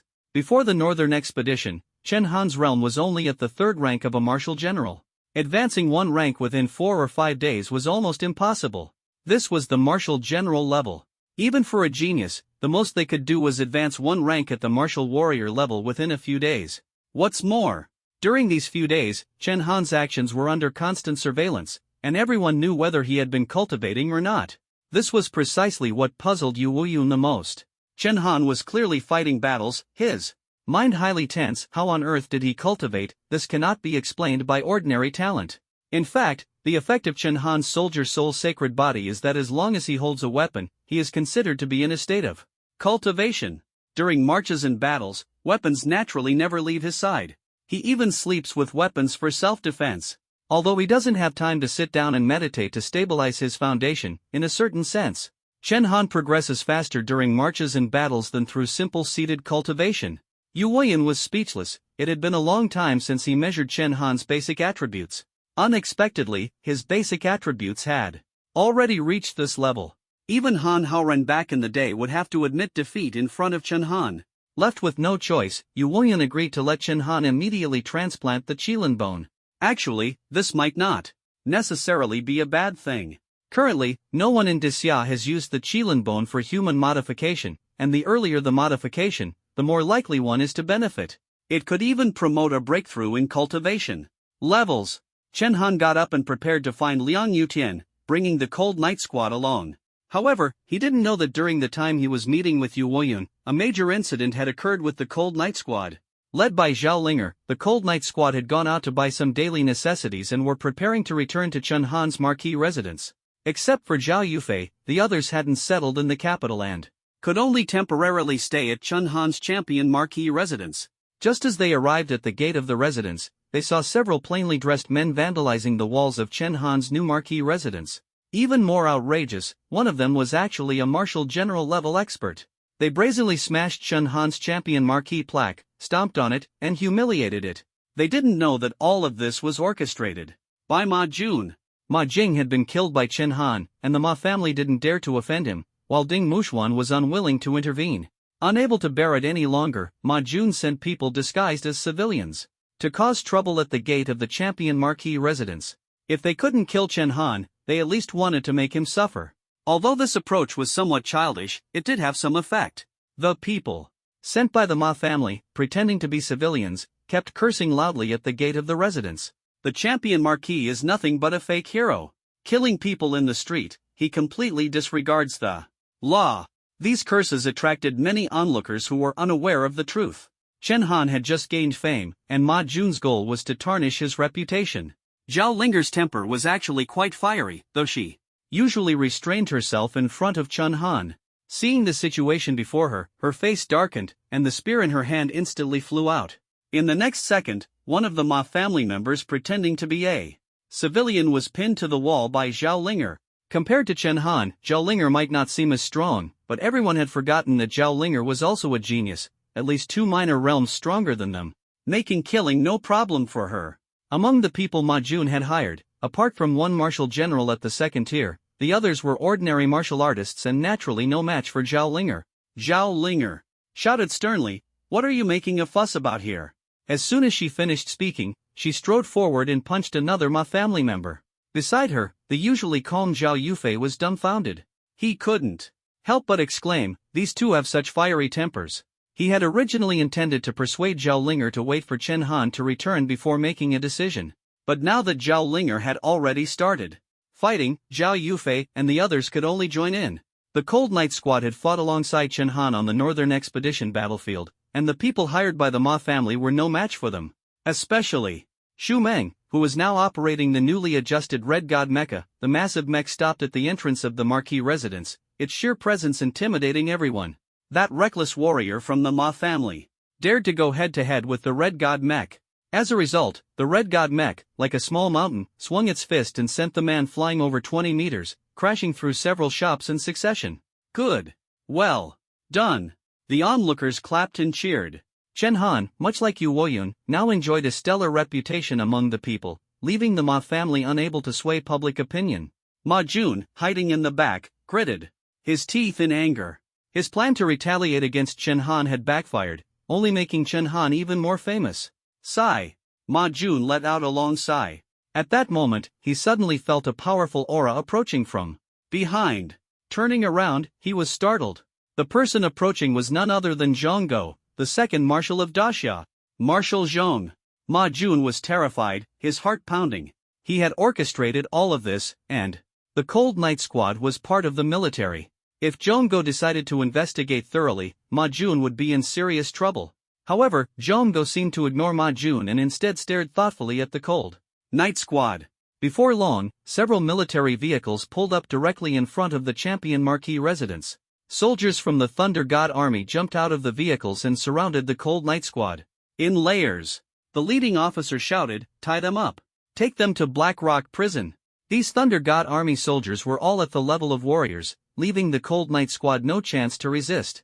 Zhao Yufei, Zhu Meng, and Ji Yun turned pale, not daring to move. Only Zhao Linger remained calm. She even dared to question the officer, "On what grounds?" "We are members of the Fire God Army's Kuwei Battalion and under the command of the Champion Marquis." Chen Han was currently in the limelight, and even the Thunder God Army should show some respect. But the officer ignored her completely. At that moment, someone stepped out of the vehicle and said coldly, "I said tie them up." Soldiers breaking the law, causing trouble in the streets, this violates military regulations. "Do you even dare to defy me?" The speaker was none other than Zhong Go. Seeing it was Zhong Go, the Cold Knight Squad had no choice but to comply. Forget that Zhong Go was at the level of a martial god, his military rank alone justified their arrest. Zhao Linger put on handcuffs herself but remained unafraid, glaring coldly at Zhong Go. "Zhong Go, are you arresting us to target Chen Han or marshal you?" Zhong Go did not answer. Zhao Linger's rank was not high enough to warrant his attention. In truth, Zhong Go was deeply dissatisfied with how Yu Woyun had been handled this time. He had hoped to use the failure of the Northern Expedition to strip Yu Woyun of his position as the first marshal, but it had only resulted in a symbolic demotion. Yu Woyun's standing in the military remained unchanged. On the contrary, with Chen Han being granted the title of Marquis, Yu Woyun's position had become even more secure. Zheng Go's detention of the Cold Night Squad was not solely aimed at Chen Han or Yu Woyun. He intended to take them both down together. He also wanted to use this incident to stir up trouble and bring down both Yu Woyun and Chen Han. Inside the vehicle, the Cold Night Squad remained composed. Zhao Yufei sighed, this time we've definitely caused trouble for Captain Chen and Marshal Yu. Having spent years navigating the capital, Zhao Yufei understood the games of power. Their offense was not severe, at most, it would leave a record in the military and result in a few days of punishment. But Zheng Go intended to use them as a weapon against Chen Han and Yu Woyun. Zhao Linger shook her head, frustrated. It was my impulsiveness that got everyone into this mess. However, Ji Yun, who knew Chen Han well, smiled and said, don't worry. Even if Chen was here, he would have acted even more boldly. Zheng Go is definitely going to make a big deal out of this. Among the crowd, the one who understood this the most was surprisingly Ji Yun, who usually acted nonchalantly. The higher your status, the more people keep an eye on you. Zheng Go didn't want to see Chen Han rise, so he naturally wouldn't miss such an opportunity. Not long after, Chen Han returned to the Marquis residence and saw the mess at the entrance, immediately realizing something was wrong. At this moment, Luo Feng, who had been observing nearby, came over to report that the Cold Night Squad had been detained by the Thunder God Army. Chen Han's lips curved slightly. What was bound to happen would come eventually. Sooner or later, he would have to face the second Marshal of Disxia head-on. Luo Feng, summon all the Fire God Army and Water God Army personnel from the Northern Expedition Army outside the city and have them wait for me at Black Rock Prison. Luo Feng was stunned by Chen Han's words, as if he hadn't fully processed them. He softly advised, Champion Marquis, I'm not sure if this is the right move. It was originally just a small matter, but if you call in the army outside the city, it'll become a big problem. The higher-ups have explicitly forbidden the Northern Expedition Army from entering the city. Doing this will only escalate the situation. Chen Han didn't respond, but his resolute expression made Luo Feng understand everything. Soldiers value obedience to orders above all else, so Luo Feng could only hurry to deliver the command outside the city. Luo Feng certainly didn't understand Chen Han's intentions, either don't stir up trouble, or make it a big one. Since Zheng Go wasn't afraid of letting outsiders see the army's disgrace, why should Chen Han be afraid? The conflict between the Fire God Army and the Thunder God Army wasn't new. Soon after, Chen Han's figure suddenly moved like a phantom, swiftly weaving through the streets of the capital, and before long, he arrived at the entrance of Black Rock Prison. Black Rock Prison was the largest and most luxurious prison in the capital. Those imprisoned here were mostly individuals who had violated military law or were prominent figures in politics. In other words, the people inside were either wealthy and influential or extremely powerful. As a result, the security was exceptionally tight. The entire prison was constructed with special-grade alloy and equipped with Type 3 laser cannons designed specifically to counter exotic beasts, making it truly impenetrable. As Chen Han approached the entrance, the guards seemed to have been prepared, rushing out of the prison one after another. The guards here were almost all at the level of marshal generals. In the capital, such marshal generals could easily become regional leaders in other main cities. But here, they were merely responsible for guarding prisoners. At the same time, over 30 Type 3 laser cannon barrels were all aimed directly at Chen Han. The guards pretended to remain calm and asked, Champion Marquis, what brings you to Black Rock Prison? Chen Han raised an eyebrow, glanced at the surrounding cannon barrels, and showed no fear. Release them, he said calmly, uttering just 2 words. Instantly, a powerful aura spread out, making the guards tense up. Although the prison was heavily fortified, its network system was connected. During the Northern Expedition, these guards had witnessed Chen Han's godlike prowess in battle firsthand. Especially the scene where he slaughtered his way through the Red Wolf Beast Horde, blood splattering 7 steps. Wolf heads flying everywhere, it had left them deeply shaken. They certainly didn't dare act recklessly. At this moment, the prison warden, Mai Xiong, stepped out. Mai Xiong was at the level of a martial emperor and had worked at Black Rock Prison for over 40 years. His ruthlessness was well known throughout the capital. Yet even he remained unmoved in the face of Chen Han's imposing aura. Mai Xiong said coldly, Champion Marquis, do you think Black Rock Prison is a place where you can demand releases at will? To release someone, you need official documents from the 24 Privy Council, along with the signatures of at least 6 ministers from the capital. At this point, Mai Xiong also realized that Chen Han and his group posed no real threat to him. He turned to look at the 30 Type 3 laser cannons beside him. Do you really want to force your way in? Do you think these 30 laser cannons are just for show? With hundreds of warriors, a martial emperor, and 30 laser cannons, Black Rock Prison was practically impenetrable. Mai Xiong was confident that Chen Han wouldn't dare to storm the place, but he underestimated Chen Han. In the next moment, Chen Han suddenly pulled out the dragon roar bow, his expression cold and resolute. Whoosh! An arrow shot out, the star crystal arrow swiftly piercing through dozens of meters. Not only did it instantly penetrate the bodies of dozens of warriors, but it also blasted a massive hole in the gate of Black Rock Prison. It should be noted that the attack range of the star crystal arrow would gradually expand. Initially, it was just a single point, but eventually, it could widen to 6 meters. Everyone was stunned by Chen Han's decisiveness. He really dared to force his way in. Damn! Mai Xiong couldn't help but curse. He immediately gave the order, laser cannons, fire. In truth, if Chen Han hadn't forced his way in, Mai Xiong wouldn't have dared to act. After all, Chen Han was the 25th Marquis of the Great Xia, while Mai Xiong was merely a lowly prison warden likely destined to remain one for life. Taking the initiative to attack Chen Han was something he wouldn't dare to do. But if Chen Han forced his way in, it was a different story. Without an order from the 24 Privy Council, not even Yu Woyun had the authority to storm Black Rock Prison. Otherwise, it would be considered lawful defense. However, just as the Type 3 laser cannons were still being loaded, Mai Xiong heard shouts coming from not far away. All units ready. Target at 6 o'clock, distance 500 meters. Fire! Black laser beams shot out like lightning from the distance. In the blink of an eye, the ironclad walls of Black Rock Prison and all 30 Type 3 laser cannons were reduced to rubble. Commander Xiang Min of Xiang Battalion, reporting to Champion Marquis. Commander Zhang Meng of Zhang Battalion, reporting to Champion Marquis. Commander Lu Zixing of Kuei Battalion, reporting to Champion Marquis. One after another, deafening voices echoed as commanders reported in. Following this, tens of thousands of soldiers from the Northern Expedition Army surrounded Black Rock Prison in layers, forming an impenetrable wall. Each of them was a battle-hardened hero who had just won victories.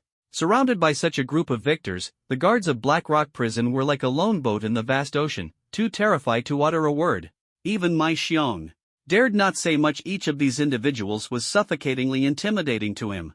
Chen Han, I'm not late, am I? Lu Zixing said with a smile to Chen Han. Chen Han nodded, right on time.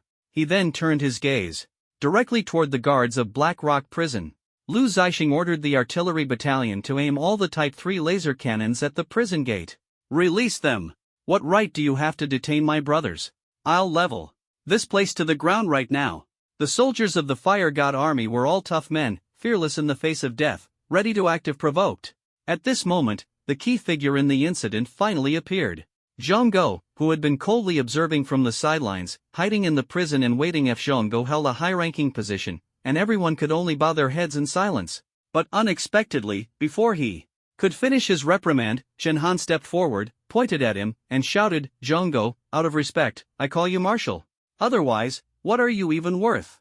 Zhang Go was stunned by the scolding, standing there dumbfounded for a long time.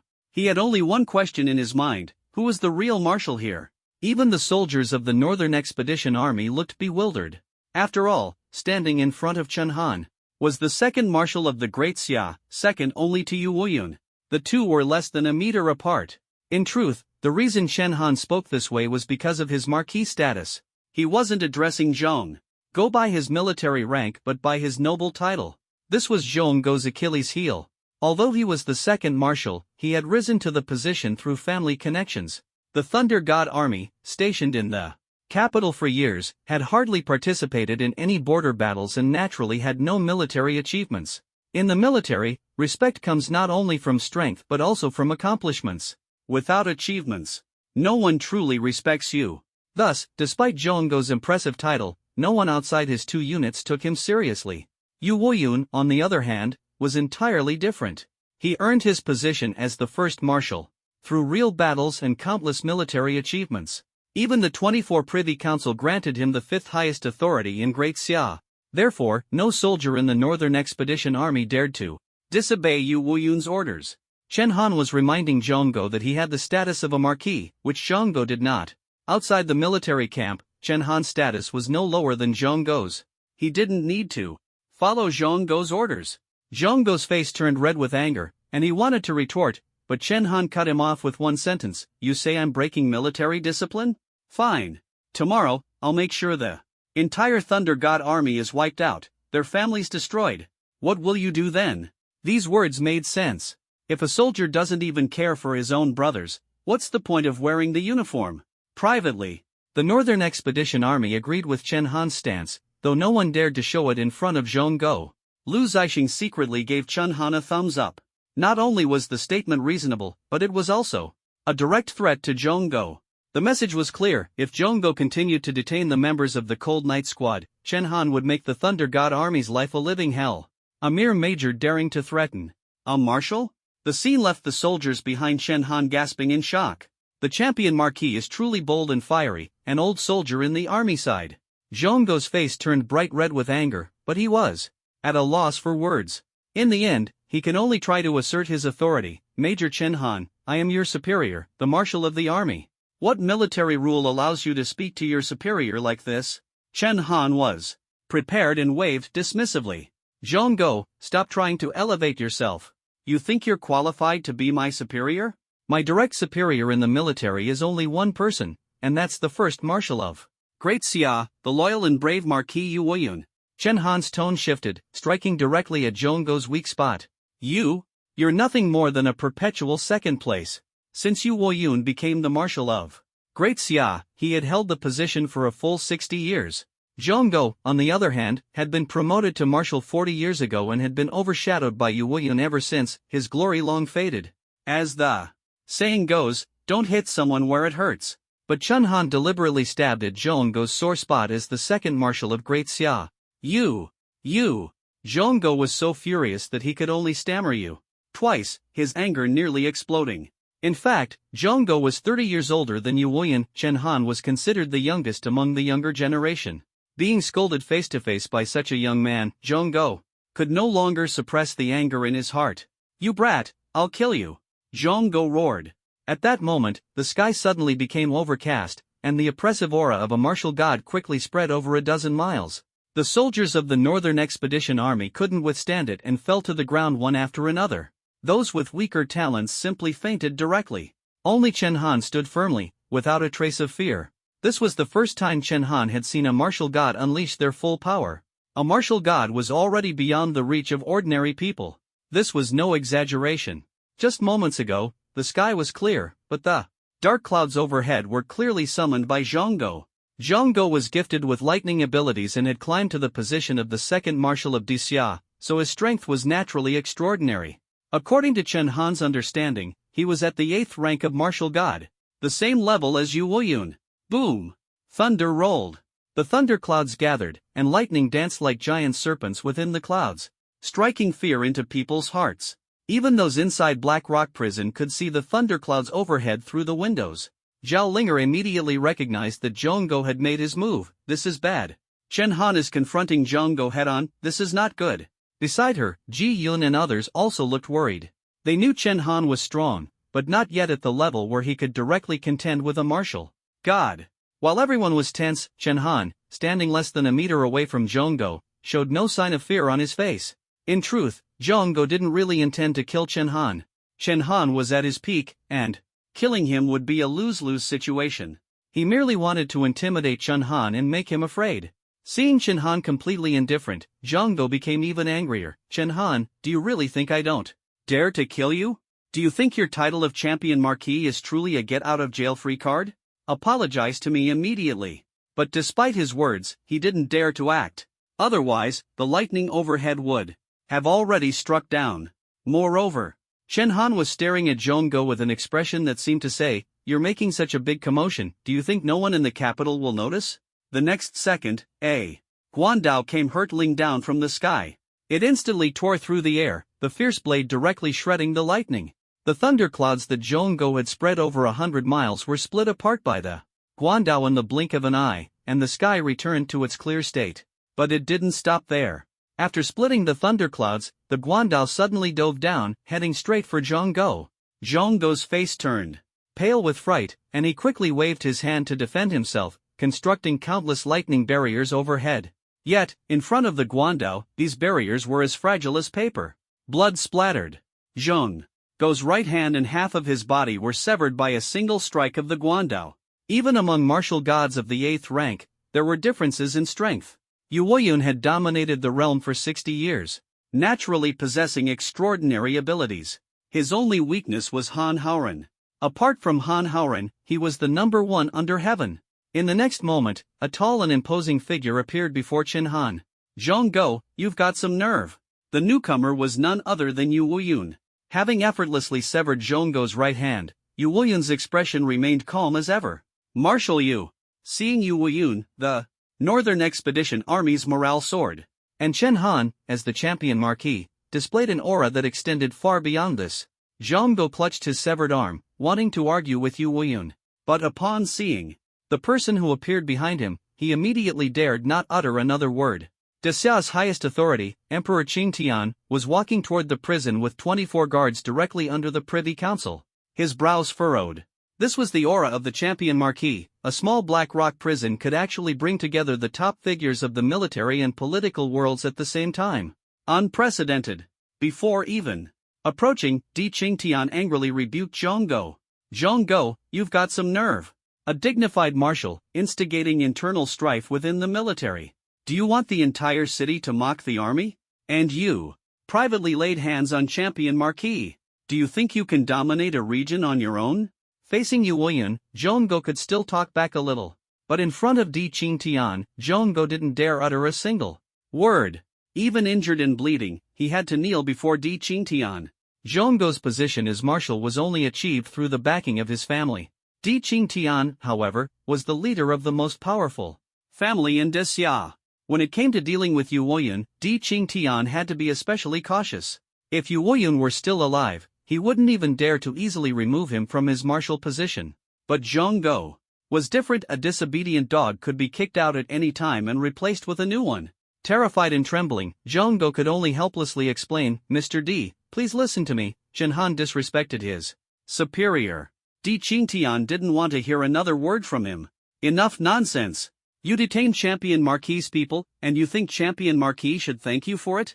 Go home and calm down. Your position will temporarily be replaced by Ouyang Quan. Zhang Go was almost dumbfounded upon hearing this. After all, he was the second marshal of Dixia, while Chen Han was merely a major. Not to mention, he had only detained people. He hadn't laid a hand on the members of the Cold Night Squad, nor had he done anything to Chen Han. And yet, he was demoted just like that? Yu Woyun caused the deaths of 300,000 troops in the Northern Expedition, and he only received a minor punishment. This was clearly unfair. But Zhang Go didn't dare to argue at this moment, even breaking out in a cold sweat from fear. Because he had underestimated how much Di Qingtian valued Chen Han. He had thought Di Qingtian merely regarded Chen Han as a pawn. But now it seemed that wasn't the case at all. Di Qingtian saw Chen Han as a partner, hoping he could mine more star crystal veins in the northern frontier. In other words, they were collaborators, not master and dog. Therefore, this dog was naturally unwelcome. The only reason Zhang Go still held the martial position was because of his 8th tier martial god strength. Of course, Zhang Go couldn't blame Di Qingtian either. In reality, Zhang Go had quite a few subordinates. But aside from the White Light Squad achieving some results, the others either died quickly or lagged behind the team. None of them could stand on their own like Chen Han. Di Qingtian wasn't unwilling to give Zhang Go a chance, it was simply that Zhang Go wasn't capable. Disheartened and resentful, Zhang Go glared at Yu Woyun and Chen Han. Unable to defeat the big boss, unable to outwit the underling. Sitting in the marshal's position now was an immense humiliation. Seeing this, the soldiers of the Northern Expedition couldn't help but secretly laugh and even quietly gossip. Ha ha, the second has finally become the third. This is killing me with laughter, who's next? But they only dared to laugh secretly, while Yu Woyun showed no mercy to Zhang Go. He glanced at Zhang Go disdainfully and even sneered coldly, tch. Zhang Go didn't dare say another word, otherwise, he wouldn't even be able to keep his position as the third marshal. Thank you, Mr. D. Zhang Go gritted his teeth and forced himself to thank Di Qingtian. Di Qingtian's expression remained indifferent as he continued, I've investigated the warriors who clashed with the Cold Knight Squad. They're all mercenaries, but the people behind them haven't been identified yet. You detained the Cold Knight Squad without asking for the reason and even obstructed Champion Marquis from rescuing them. By rights, you should apologize to Champion Marquis. Zhonggo's eyes widened in disbelief. He was a marshal, yet he was being humiliated by a subordinate, had his arm broken, and now was expected to apologize? He doubted that Di Qingtian had misspoken, but seeing the icy look in Di Qingtian's eyes, he realized it was true. Suppressing his anger, he stood up and reluctantly bowed to Chen Han. Champion Marquis, I'm sorry. As soon as he finished, his figure disappeared instantly. To apologize to a subordinate in front of tens of thousands of people, this humiliation left him no face to stay any longer. And it wasn't just in front of the crowd. Blackrock Prison was close to the capital, and any slight disturbance would quickly reach the ears of most families in the capital. This was the first time everyone in the capital fully understood the extent of Chen Han's power. It wasn't just his personal strength. Behind him stood two titans who were almost equivalent to the highest authorities in Daxia. Yu Wuyun, the #1 warrior in the world, the top marshal of Daxia, and the leader of millions of troops. Di Qingtian, the foremost authority in Daxia and the head of the most powerful family. Offending Chen Han meant even a marshal could be demoted. Previously, the people of the capital only had a vague understanding of Chen Han, unaware of how formidable he truly was. Now, his power was visibly evident. Zhonggo's downfall helped the families in the capital gauge Chen Han's influence. Even a marshal was nothing in comparison. Ding Muxuan, lying at home, breathed a sigh of relief upon hearing the news. Thankfully, I didn't impulsively go looking for trouble with Chen Han back then. Otherwise, the Ding family might not have survived, he sighed. Zhonggo had been of considerable use to Di Qingtian. But even so, he couldn't escape this outcome. The Ding family might have been completely wiped out. Bai Yu Wuyun. The major families re-evaluated Chen Han's status in their minds, pondering how to curry favor with the Champion Marquis. At this moment, the members of the Cold Knight Squad were respectfully escorted out of Blackrock Prison by the guards. Not only had they not been mistreated, but Ji Yun even had several gold chains in his hand, clearly benefits extorted from the warden, Mai Xiong. The previously arrogant Mai Xiong was now groveling. When he came out, he even knelt before Chen Han. Champion Marquis, spare me.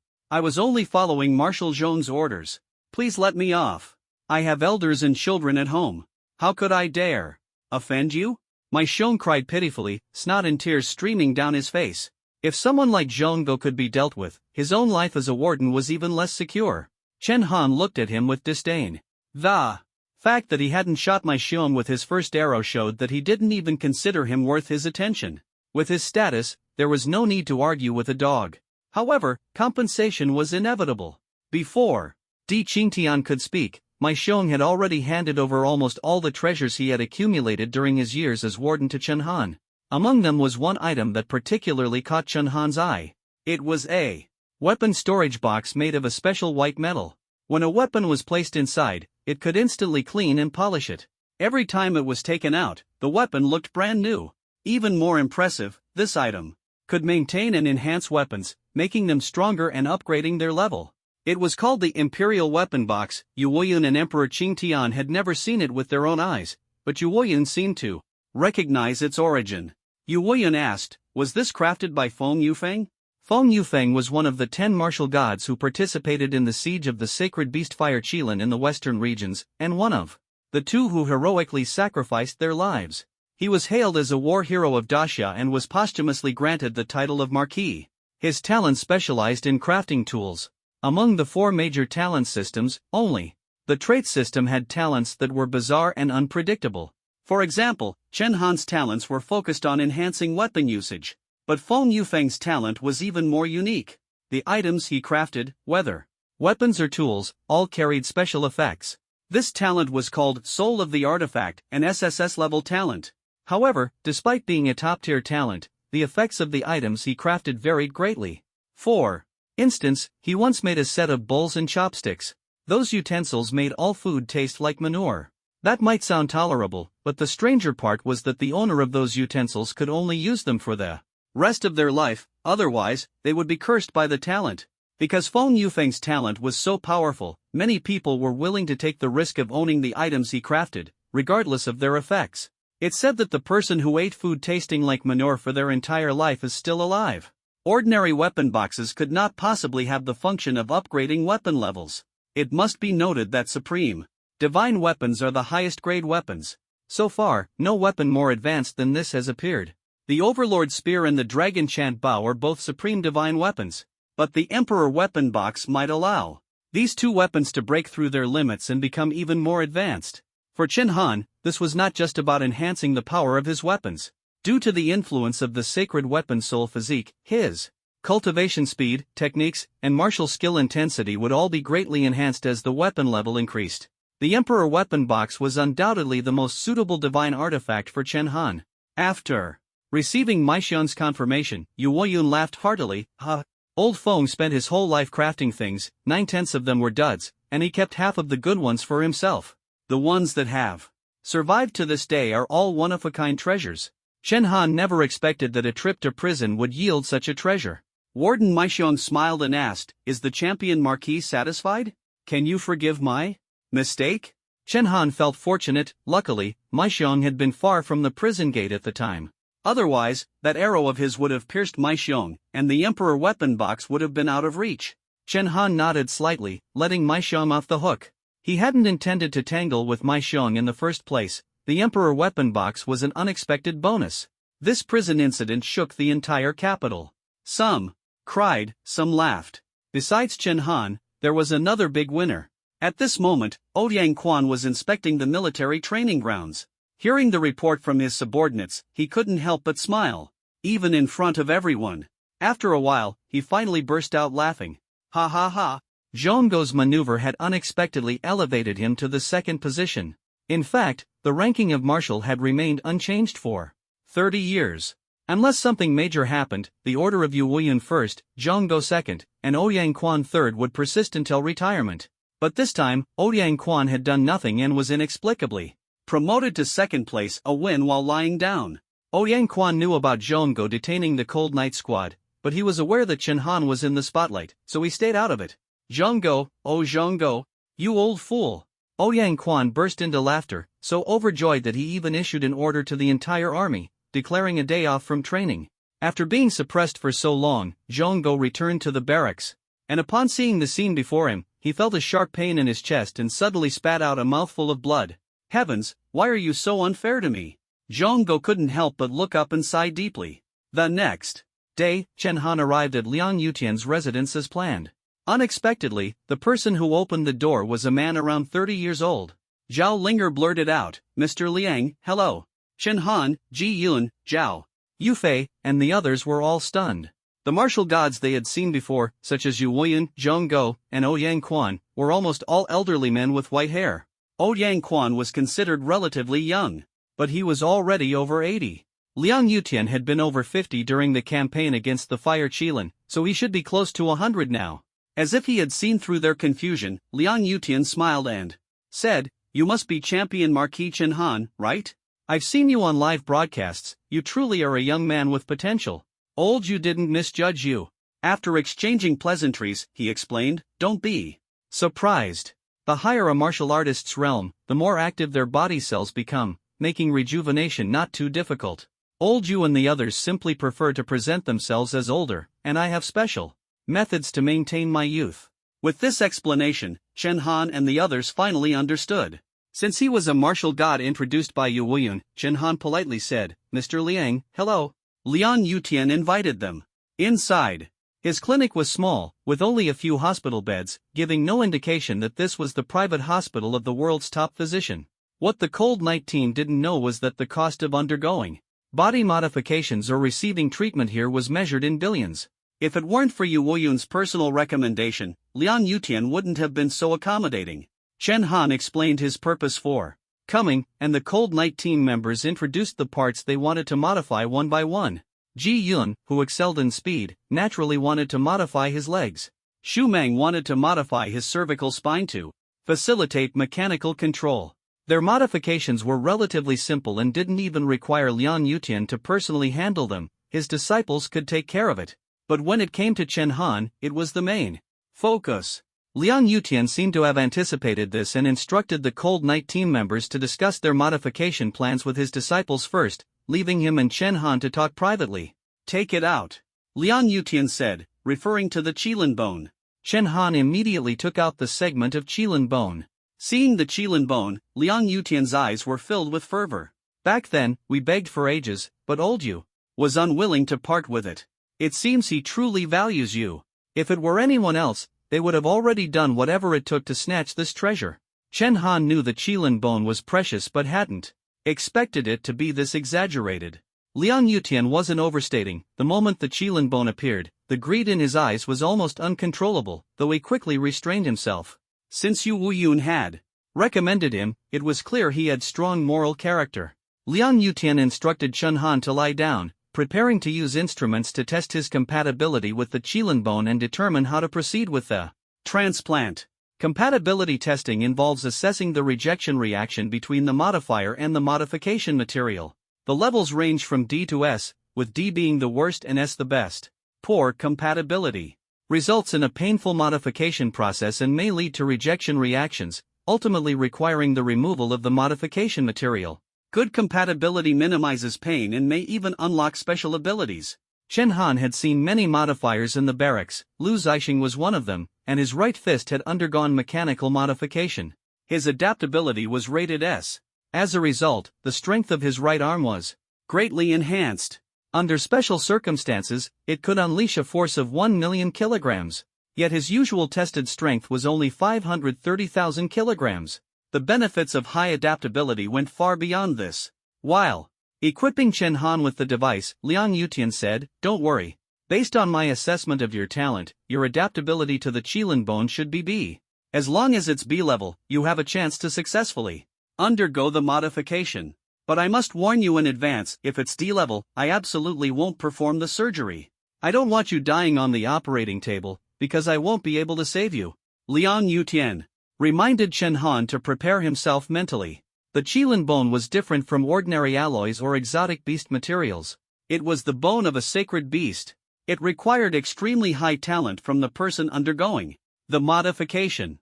To accept the qilin bone modification, one needed at least SS-level talent to barely withstand its power.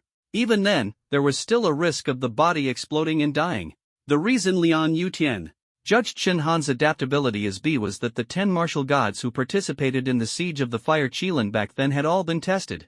Most of them had a B-level adaptability to the qilin bone because they all possessed SSS-level talent. Only Han Haoren had an A-level adaptability, as his talent was extraordinarily high. This was also the key reason he was chosen to undergo the qilin bone modification. Liang Yutian initially assumed that Chen Han also had only SSS-level talent, which should just meet the basic threshold for the qilin bone modification. He connected the power source and activated the instrument. Before long, the test results appeared. On the screen, a large, shocking letter was displayed S. However, Liang Yutian, upon seeing this letter, was not surprised at first. Instead, he muttered with some resignation, "That apprentice of mine must have messed up the calibration again." He didn't believe Chen Han's ability could reach S-level, and Chen Han only responded with an awkward smile. However, Liang Yutian had a more accurate method. As the continent's foremost divine doctor, his pulse diagnosis technique was 100 times more precise than any instrument. The results would be absolutely correct. It was just that he was getting older and usually too lazy to bother, as technology was meant to make life easier. He placed his hand on Chen Han's pulse, and his expression gradually shifted from calm to astonished, and finally to utter disbelief. The usually composed and refined Liang Yutian even blurted out a curse. "What the? Who on earth sent this guy here?" Liang Yutian was shocked because he had already determined that if someone could achieve S-level adaptability to the qilin bone, that person must simultaneously possess 3 SSS-level attributes: innate talent, physical vitality, and mental force. Such a combination was unheard of across the entire continent. To put it simply, someone with SSS-level talent was 1 in 10,000, and someone with SSS-level physical vitality was 1 in 10,000 of those 10,000. The probability was unimaginably low. Theoretically, such a person shouldn't even exist on Blue Star. Yet Liang Yutian had encountered one with his own eyes. His shock was beyond words, but he dared not ask further, fearing a confirmation. That would mean Chen Han was the 1 in a trillion miracle. Mr. Liang, are you okay? Chen Han asked, snapping Liang Yutian out of his daze. Nothing, let's begin the modification. Close your eyes first, Liang Yutian replied. He just wanted to finish quickly, otherwise, his entire worldview might collapse. Chen Han slowly closed his eyes, unaware that under Liang Yutian's operation, several golden needles, a scalpel, and half a section of a qilin bone were slowly floating in the air. The entire transformation process lasted only a few minutes. Chen Han felt a sharp pain in his hand, and then nothing more. It's done. Chen Han slowly opened his eyes and saw that his arm was completely intact, as if nothing had been done to it. He asked in confusion, is it really over? Liang Yutian rolled his eyes at him. Kid, do you think my title as the #1 divine doctor is just for show? As soon as he finished speaking, a deep crimson flame burst forth from Chen Han's arm. Seeing this flame, Liang Yutian was struck with fear and even forgot to intervene. The color of the flame was almost identical to the all-encompassing blaze of the fire qilin from years ago. The tragic scenes of his comrades' sacrifices back then were still vivid in his mind. How could he not be terrified? In that instant, the flame shot straight into the sky, even blowing off the roof of Liang Yutian's medical hut. Immediately afterward, the crimson flame spread at an astonishing speed, quickly covering the entire sky over the capital. The sight terrified the city's residents, who thought some unparalleled mythical beast had arrived. The scorching heat turned everyone's faces on the streets bright red. My heavens! Where did this fire come from? What is the Thunder God Army doing? A mythical beast has broken into the city, and they're not fighting back? The citizens were in a panic, but the Thunder God Army had already rushed toward the source of the flames. Among those who had once participated in the campaign to eliminate the fire qilin were the martial gods, including Yu Weiyun. Everyone was on edge, except for Yu Weiyun, who remained the calmest.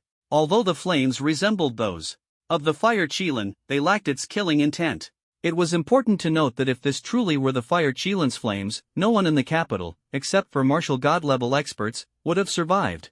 From a certain perspective, this seemed more like a celestial phenomenon.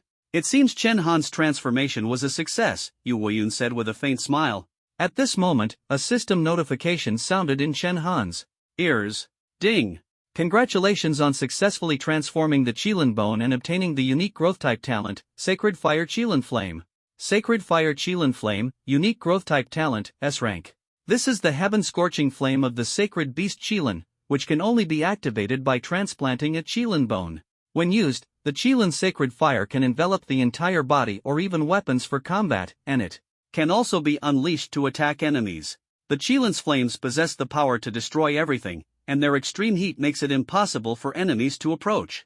At the same time, these flames represent the sacred purity of the world, capable of purifying all toxins, granting the user immunity to various poisons, and enabling rapid self-healing.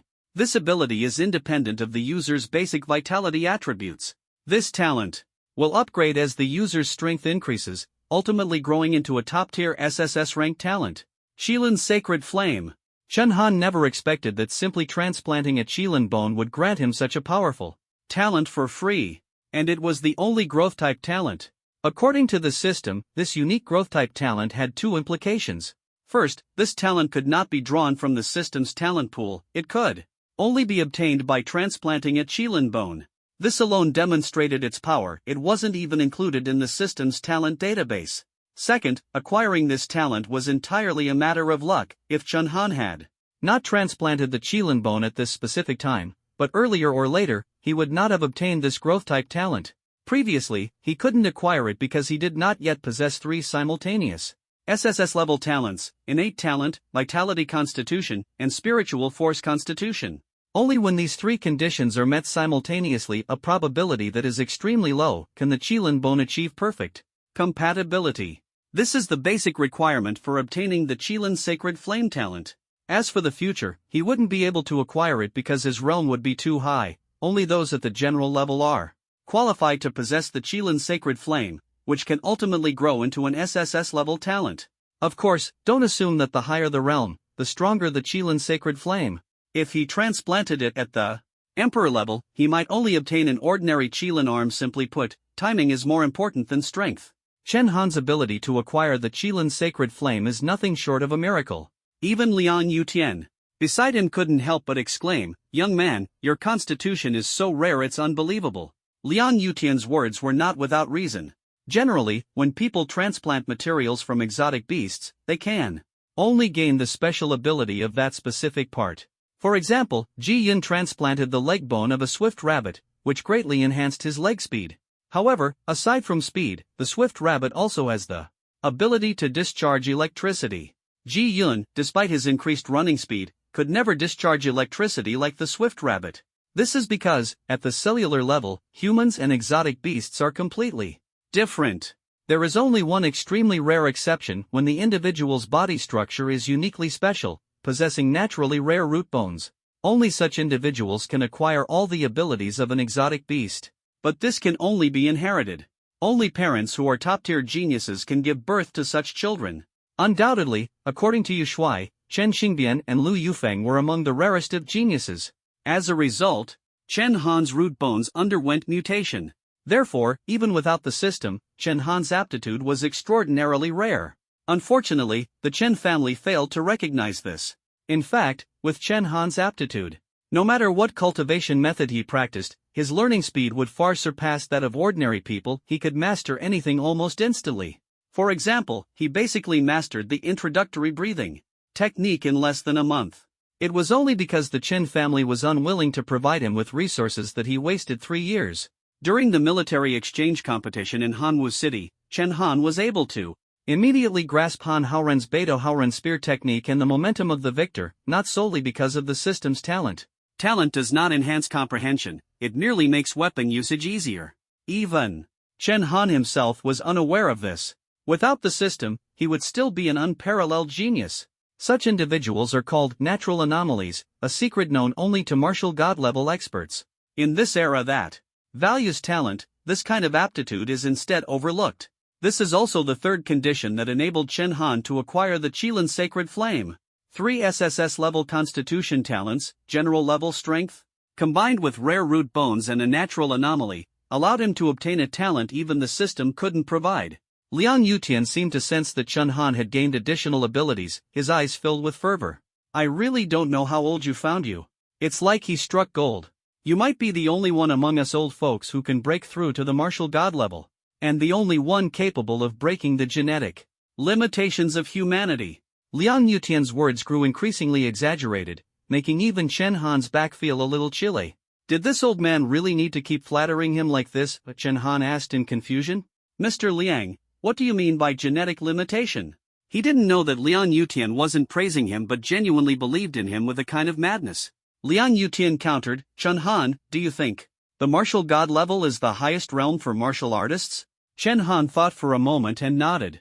After all, he had witnessed the duel between Zhong Guo and Yu Wuyun with his own eyes yesterday. Zhong Guo's overwhelming thunderclouds and Yu Wuyun's wielding of the Guandao both proved that the martial god level was indeed extraordinary. The pinnacle of human capability probably looked like that.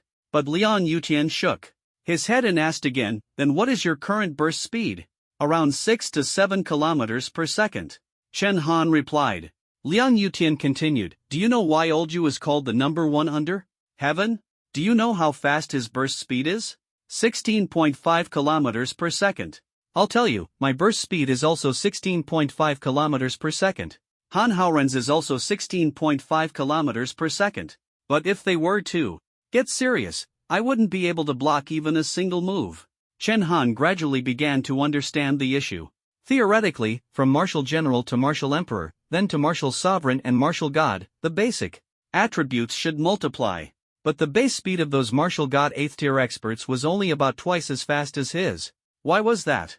Chen Han clearly felt that ever since he advanced to the martial general level, although his realm had improved, his speed hadn't significantly increased. It was only because his speed was faster than most people of the same level that he hadn't noticed. 16.5 kilometers per second. This number felt very familiar to Chen Han. "Mr. Liang, 16.5 kilometers per second, isn't that the third cosmic velocity? Is that what you mean by the genetic lock?" "Exactly." Liang Yutian nodded heavily. Then he continued, "The third cosmic velocity is the limit of humanity. As far as I know, there are currently about 20 martial god 8th tier experts in Disya, but most of them have been stuck at the martial god 8th tier for years. The longest, Olju, has been at this level for a full 50 years. Chen Han nodded slightly. No wonder there was such a huge gap in strength between Zhongguo and Yu Woyun, even though they were both martial god 8th tier experts. To be honest, if Yu Woyun really wanted to kill Zhongguo, he could do it in one move. He just spared Zhongguo some dignity. After all, Zhongguo was also the second marshal of Day. Xia. It also explained why, back in the Hanwu City arena, neither Zhongguo nor Ouyang Quan dared to make a sound in front of Yu Woyun. At the martial god 8th tier, speed could no longer be improved, but strength and stamina could still be enhanced. Martial techniques and cultivation methods could also continue to progress. It was just that the realm itself remained stagnant. All of this was because of the speed limit of 16.5 kilometers per second. In the first century of the new era, countless powerful figures emerged. For example, Han Haoran, who swept across the world, his presence made all other geniuses pale in comparison. Then there was Yu Woyun, who became Xia's first marshal for 50 years after Han Haoran's death, dominating an era. The title of second under heaven had remained unchallenged for 50 years. With him around, no martial artist could even dream of surpassing him. But even these top-tier experts could only sigh helplessly in the face of the genetic lock. The genetic lock was like a towering mountain, blocking the path of countless strong individuals. It was both humanity's shackle and its ultimate limit. Liang Yutian told Chen Han that if someone could break through the 16.5 kilometers per second limit, even by just a tiny bit, it would be an unprecedented breakthrough. Back then, Han Haoran was considered the only person who might break this limitation, but he still failed. He knelt before the terrifying existence in the extreme cold forbidden zone of the north. The true purpose of Han Haoran's journey to the northern territory was unknown to ordinary people and even the military. He was not only a warrior who loved challenges but also carried the hopes of all 8th rank martial gods. That hope was to break the human genetic lock. Unfortunately, heaven is jealous of talent.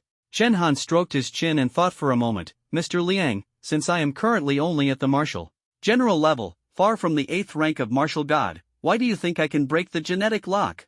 Liang Yutian smiled. The foundation of science is experimentation. The conclusion he reached was, of course, through experiments. He patted his arm and chest, smiling bitterly. Don't be fooled by my appearance as an ordinary person. In fact, I've modified myself over 1,000 times. Chen Han was shocked. This guy was ruthless. A single modification would push the body close to its limits and cause irreversible damage. Although an S-level aptitude could greatly reduce the damage, it still existed. Only something like a Qilin bone truly had no side effects. But that was so rare it was almost unimaginable. Even the healthiest person could only undergo 2 or 3 modifications at most. Yet Liang Yutian had managed to modify himself over 1,000 times. What part of his body, apart from his brain, was still his own? He continued. Han Haoran took the path of extreme challenges, while I took the path of modification. I wondered, if the human limit is 16.5 kilometers per second, could the genes of exotic beasts or machines break this limit? At this point, Liang Yutian sighed. Unfortunately, I failed. Despite over 1,000 modifications, he still couldn't break the genetic lock. However, during his experiments, he discovered an interesting phenomenon. The genes of naturally anomalous bodies might be able to break the human genetic lock. Their genetic sequences were different from ordinary people. Over the years, there had been naturally anomalous individuals in Xia, but they all shared one common trait: extremely poor talent. A D-level aptitude was the lowest tier among naturally anomalous individuals. Liang Yutian had never figured out why this was the case. It meant their cultivation progress was inherently slow, especially in an era that valued talent so highly. Many naturally anomalous individuals died during cultivation for various reasons or lived mediocre lives, unable to even reach the martial general level, let alone break through to the martial god level and unlock the genetic lock. Chen Han was a complete exception. No wonder Liang Yutian's eyes were so fervent. He wasn't flattering Chen Han, he genuinely saw him as the only hope. Only Chen Han could achieve a breakthrough from nothing, giving old-timers like him, stuck at the 8th rank of martial god, a chance to break through their bottleneck. Young man, you must stay safe. Here's my phone number. As long as you're within Xia's borders, call me anytime, and I'll come immediately. If anyone dares to mess with you, I'll be the first to take them down. After decades, such a rare gem had appeared, so Liang Yutian naturally cherished him greatly, even giving Chen Han his number. If It weren't for Yu Weiyun backing Chen Han, Liang Yutian would have already taken him as a disciple, keeping him close to help him break through to the 8th rank of martial god. At that moment, a group of Thunder God Army soldiers suddenly kicked open the door, weapons in hand, approaching Chen Han and Liang Yutian. Damn it, causing trouble in the capital? Are you looking for death? Who started the fire just now? I am arresting you for endangering public safety.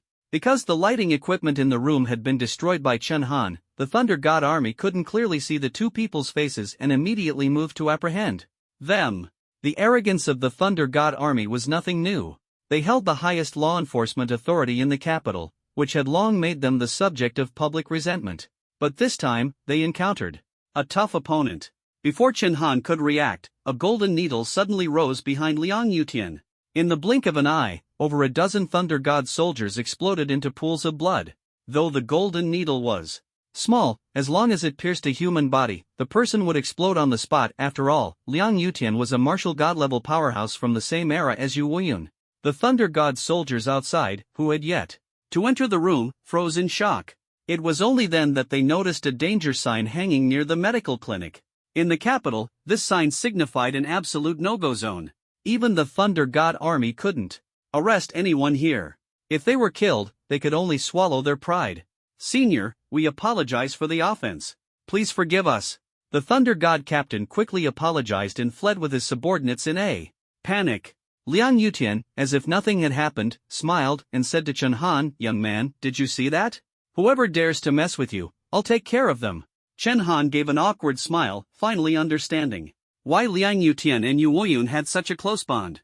This seemingly refined and scholarly divine doctor showed no mercy when it came to killing. The Thunder God Army was notorious in the capital, and the news of over a dozen of their soldiers dying in the clinic quickly spread throughout the city. At the same time, the story of champion Marquis Chen Han being favored by the divine doctor Liang Yutian spread like wildfire, reaching the ears of every family. The 10 martial gods who had participated in the siege of the Fire Qilin back in the day were all heroes of the human race, renowned and illustrious, rivaling even the current marshals, Zhang Go and Ouyang Quan. Even in the power-entwined capital, they enjoyed immense privileges. Chen Han, having returned victorious from the northern expedition, already had Yu Weiyun backing him, along with the support of Emperor Qing Tian. Now, with the addition of Liang Yutian, his status was enough to shake the entire capital. Ding Muxuan had been sitting at home for 2 days, growing increasingly uneasy as news about Chen Han kept pouring in. He said to the Ding family's messenger in confusion, "In just 2 days, Chen Han has turned the capital upside down. He had auctioned off the Red God Mecha, killed Ma Jing in the streets, and even forced the second marshal of Daxia to bow at Black Rock Prison." The Qilin flame, a product of human modification, was spreading throughout the city. The capital hadn't seen such upheaval in the past 10 years. Chen Han, newly titled champion Marquis, had made more waves in just a few days than the capital had seen in the past decade combined.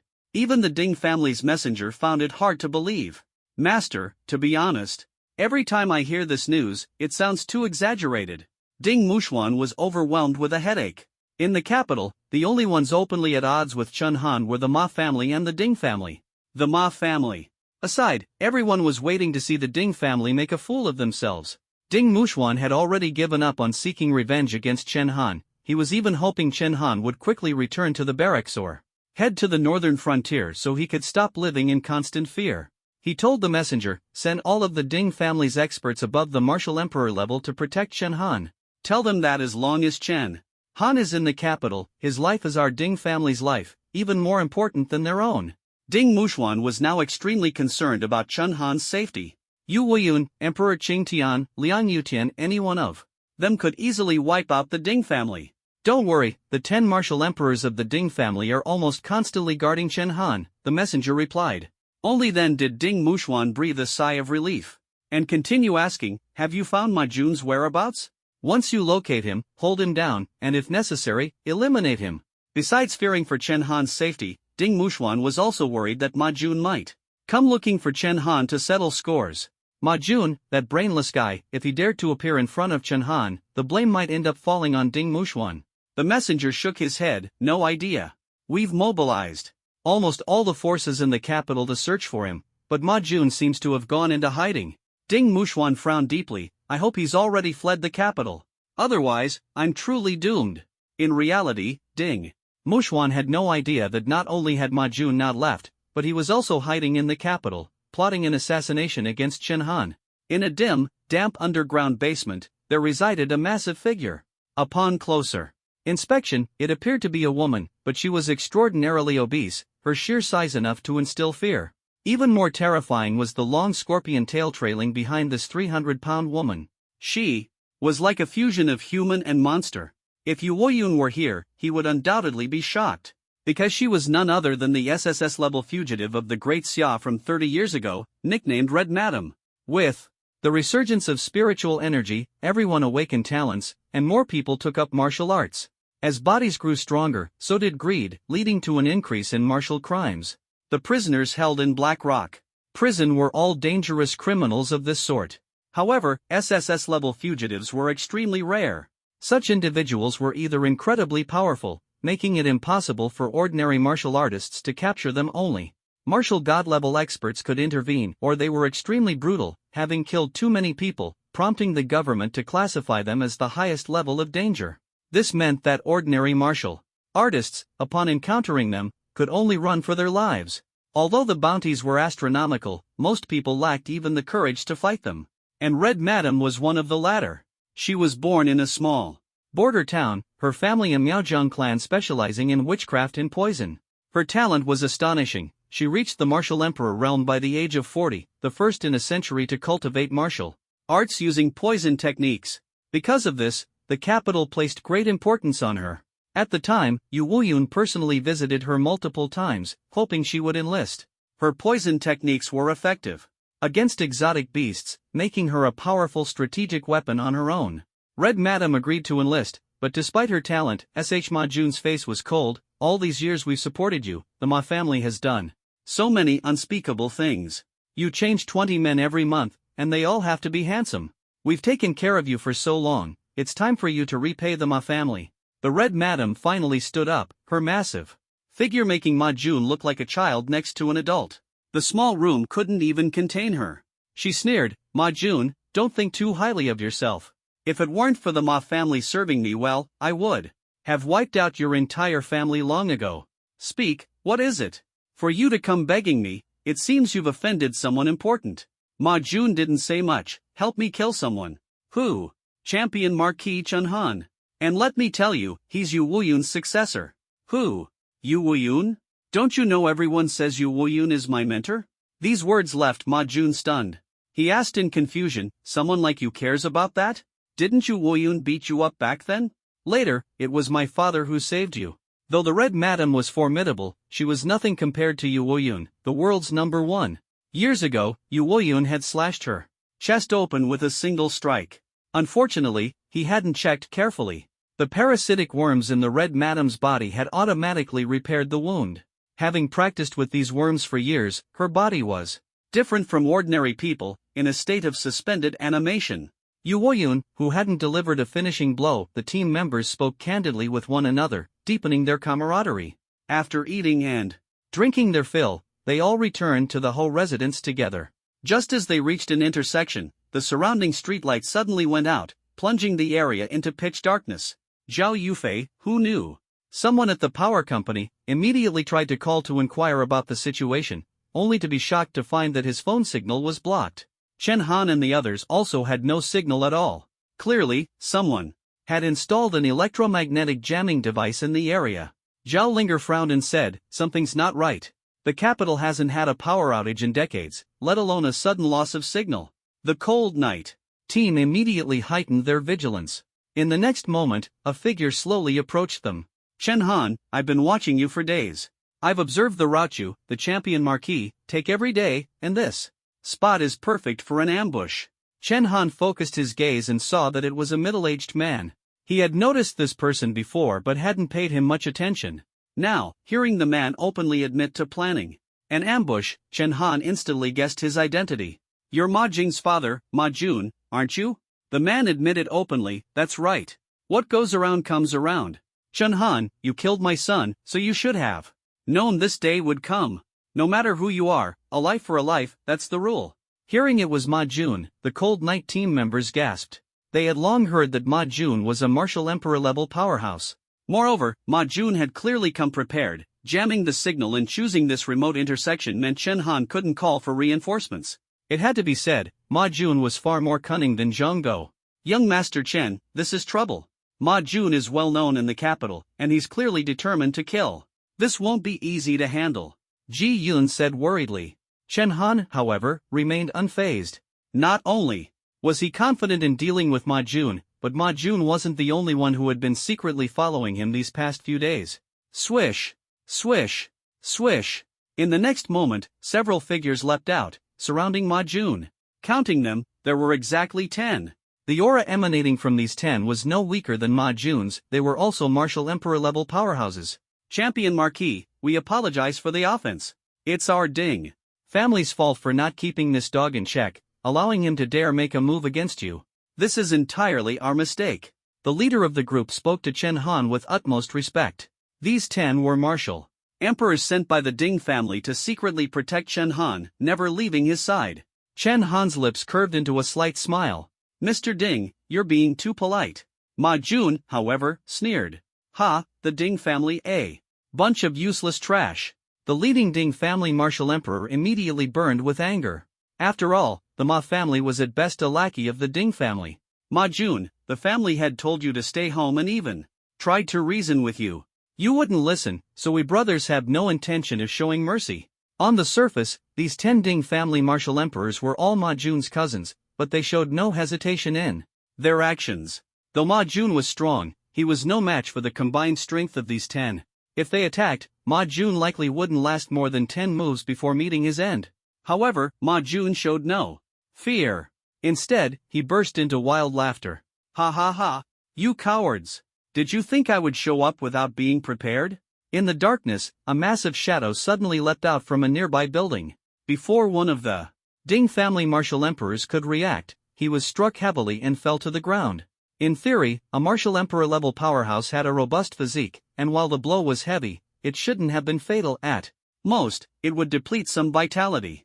But shortly after falling, the martial emperor's skin turned pitch black, and he was unable to stand again. One move instantly killing a martial emperor. This sudden change not only shocked the martial emperors of the Ding family but also made Chen Han frown. Fourth brother, I must kill you. Seeing their brother killed, 2 martial emperors of the Ding family were furious and immediately unleashed their ultimate techniques to attack the shadowy figure. The Ding family was renowned for their fist techniques, which were fierce and domineering. However, just as their fists landed, the figure waved their sleeve, and 2 streams of black mist directly pierced through their heads. In the next second, 2 more martial emperors fell to the ground. In less than a minute, 3 martial emperors had perished. This was the power of an SSS-level wanted criminal. This scene not only stunned the Ding family's martial emperors but also terrified the members of the Cold Night Squad. Even Chen Han was shocked. The 10 martial emperors of the Ding family were all experts ranging from the 3rd to the 6th rank of martial emperor. They were not people who could be easily killed. Even a martial sovereign wouldn't be able to take them down so effortlessly. Unless the opponent was a martial god. But that was unrealistic. Martial gods were extremely rare in Disya. Their status and position dictated that if they were truly hired to kill, they wouldn't use such a low-profile method like assassination. If word got out, it would be laughable. Gradually, the figure revealed their face. Upon seeing their appearance, the members of the Cold Night Squad couldn't help but feel a wave of nausea. The most exaggerated reaction came from Ji Yun, who vomited on the spot. Damn! This is practically a tank. Zhao Linger, the largest member of the Cold Night Squad and not yet 25 years old, naturally didn't recognize Hong Pa. But the martial emperors of the Ding family, all at least 50 years old, turned pale with terror upon seeing her. A deep fear gripped their hearts. It's Hong Pa? How could she be here? She's still alive? Impossible. 30 years ago, she was already declared dead. 30 years ago was when the martial emperors of the Ding family were just beginning to make a name for themselves. It was also the peak of Hong Po's infamy. At that time, Hong Po was on the run, leaving behind countless murder cases. Her methods of killing were bizarre, often wiping out entire villages or small towns without warning. For a time, everyone in Disya lived in fear. Moreover, she was extremely cunning and would never go to places guarded by martial gods. If it weren't for Yu Woyun's relentless determination to capture her, no one could have caught her. During that period, parents in the capital would use her to scare their children. If you don't behave, Hongpo will come and take you. Thus, the fear of Hongpo was deeply ingrained in that generation. At the same time, Zhao Yufei explained Hongpo's identity to Chen Han, especially the fact that she was an SSS-level wanted criminal. I never expected that after 30 years, she's still alive. It seems that, Commander, you didn't completely eliminate her back then, Zhao Yufei remarked. Hongpo's oppressive presence instantly enveloped the entire scene, and Chen Han's brows furrowed tightly. Chen Han had been mentally prepared for Ma Jun to cause trouble for him, but he hadn't expected him to use Hongpo, catching him completely off guard. The complexity of the capital was evident. An SSS-level wanted criminal dared to appear so brazenly on the streets. At this moment, a martial emperor from the Ding family turned to flee. Facing Hongpo, they had no chance of winning, and the fear from their childhood made them cower. Stop, the leading martial emperor of the Ding family shouted to halt him. He continued, have you forgotten the family head's orders? Chen Han's life is our family's life. This martial emperor understood the urgency of the situation. If they fled now and something happened to Chen Han, how could they explain themselves? Everyone knew that Hongpo had been declared dead 30 years ago, but if Chen Han encounters trouble, everyone will suspect the Ding family. That's why they're fighting desperately to stay. The remaining 7 Ding family martial emperors seemed to have made up their minds, quickly forming a circle of encirclement. Their faces turned red, and steam began to rise from their bodies. It was evident that their strength had instantly increased significantly. Zhao Yufei exclaimed, Captain Chen, this is the Ding family's soul burning technique. It enhances power by burning spiritual energy. While it can harm the enemy, it also damages the user, a desperate technique. The Ding family was already known for their aggressive attacks, and with the soul burning technique, even a martial sovereign expert would find it troublesome to deal with them here. In reality, although Madame Hong was extraordinarily gifted, her strength hadn't significantly improved after being stabbed by Yu Woyun. At most, she remained at the 8th rank of martial emperor. However, at this moment, Madame Hong showed no signs of panic. Don't forget, she cultivated martial arts through witchcraft and gu techniques. Her fighting style was different from ordinary martial artists. It wasn't the kind of reckless, aggressive approach. Back in the military camp, she was invincible among those of the same rank.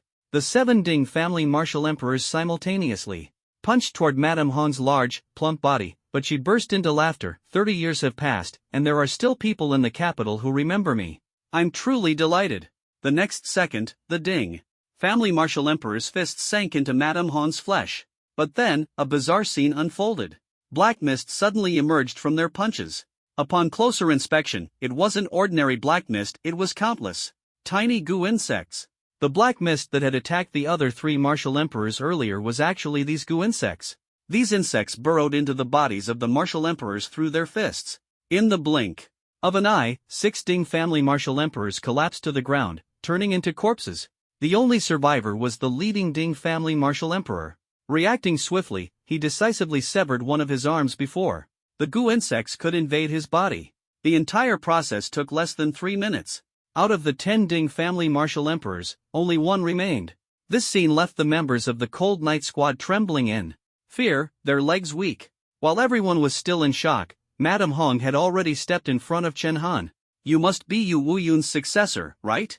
You don't seem ordinary. Such smooth, tender skin, I haven't encountered such a handsome young man in ages. Let me cast a love goo on you first. As soon as she finished speaking, the black mist of goo insects surged toward Chen Han's face. The Cold Night Squad members' eyes widened in horror, but they were all suppressed by Madame Hong's aura, unable to move. Even the sole surviving Ding family martial emperor angrily pounded his chest. Damn it, he cursed. If Madame Hong took Chen Han away, the entire Ding family would be doomed. He believed Chen Han was absolutely no match for Madame Hong, who was at the 8th rank of martial emperor. But he was wrong. Chen Han's current level might indeed be lower than Madame Hong's, and he might not be able to defeat her. But that didn't mean he wasn't her opponent. Suddenly, a burst of fire shot straight into the sky, illuminating the entire street. To be precise, it wasn't ordinary light, it was flames. Facing Madame Hong's black mist of goo insects, Chen Han's expression turned cold, and the sacred Kirin flame instantly enveloped his body, soaring into the air. The black mist of goo insects that had instantly killed the Ding family martial emperors turned to ashes the moment it came into contact with the sacred Kirin flame. The phrase immune to all poisons was no exaggeration. To Madame Hong, Chen Han was her natural enemy. The advantage was clearly on Chen Han's side. Madame Hong's goo insects were deadly poison to ordinary martial artists. But in front of Chen Han, these goo insects were utterly insignificant. Don't say she's just an 8th rank martial emperor. Even if she were an 8th rank martial god, these goo insects would still be scorched black by the sacred fire Qilin flame. Just moments ago, the martial emperors of the Ding family were utterly shocked. Now, the one who was shocked was Granny Hong. She couldn't help but curse. What the hell is this thing? Clearly, she had never seen the sacred fire Qilin flame before and was completely stunned. Even the Ding family martial emperor who had been thumping his chest earlier was dumbfounded. How on earth did Chen Han do that? It was important to note that just moments ago, Granny Hong's goo insect black mist had instantly killed 9 of his brothers. Their strength was a full level higher than Chen Han's, yet they couldn't withstand the goo insects. Chen Han was only a 4th rank martial general, and logically, Granny Hong should have been able to kill him effortlessly. At this moment, the Ding family martial emperor thought of Granny Hong's potential weakness. Could it be that Granny Hong is afraid of fire? He pulled out a lighter. You had to admit, the Ding family was ruthless. He actually poured gasoline on his own hand, igniting his fist into flames. Granny Hong, prepare to die. Taking advantage of Granny Hong's focus on Chen Han, the Ding family martial emperor launched a sneak attack from behind, aiming a fiery punch at her head. Granny Hong's eyes narrowed with irritation. Courting death. Her goo insect black mist instantly enveloped the fist, extinguishing the flames. However, it was Chen Han who lent the Ding family martial emperor a hand. With a casual wave of his hand, a burst of sacred fire Qilin flame burned away Granny Hong's goo insects. What a joke! Don't think ordinary flames can deal with Granny Hong. She wouldn't have become a top-level fugitive with such an obvious weakness. The only thing that could counter her goo insects was Chen Han's sacred fire Qilin flame. Forget ordinary flames, even natural fire element martial artists had fallen to Granny Hong, with over 100 of them dying at her hands. This was why Granny Hong was so astonished. This made the Ding family martial emperor hesitant to act recklessly, as Granny Hong once again fixed her gaze on Chen Han. She said in a deep voice, "In this world, the only one who can counter my goo insects is the divine Dr. Lian Yutian. Everyone else who can deal with me relies on sheer strength to suppress me, completely unafraid of my goo insects. You are neither the former nor the latter. Who exactly are you?" Chen Han couldn't be bothered to respond. As soon as he unleashed his overlord spear, the weapon exuded an overwhelming aura. In the next moment, the Beidou Haorun spear technique erupted, a sharp horizontal sweep carrying immense spear force, heading straight for Granny Hong's head. Sensing the danger, Granny Hong quickly raised her hand to block. The result was shocking. Granny Hong, an 8th rank martial emperor, was sent flying several meters by Chen Han's spear, landing awkwardly on the ground. In terms of raw strength, Granny Hong was no match for Chen Han. Chen Han didn't rush to continue his attack, not because he was intimidated, but because he was observing. Logically, Granny Hong, as an 8th rank martial emperor, should have far superior base attributes compared to him. But from her fight with the Ding family martial emperor, Chen Han had uncovered the truth. Granny Hong's base attributes were even inferior to those of the 10 Ding family martial emperors. Her ability to withstand the Ding family martial emperor's punches wasn't due to her strength but because she simply couldn't dodge. She relied on her thick skin, tough flesh, and the goo insects within her body to avoid injury. In just a few minutes, Chen Han had seen through so much. Suddenly, he launched a powerful attack, catching Granny Hong completely off guard. She wanted to speak, but Chen Han gave her no chance, charging forward with his spear. Thrust, slash, stab. The ferocity of the Beidou Haorun spear technique left Granny Hong utterly defenseless. Before long, her body was riddled with large holes and wounds.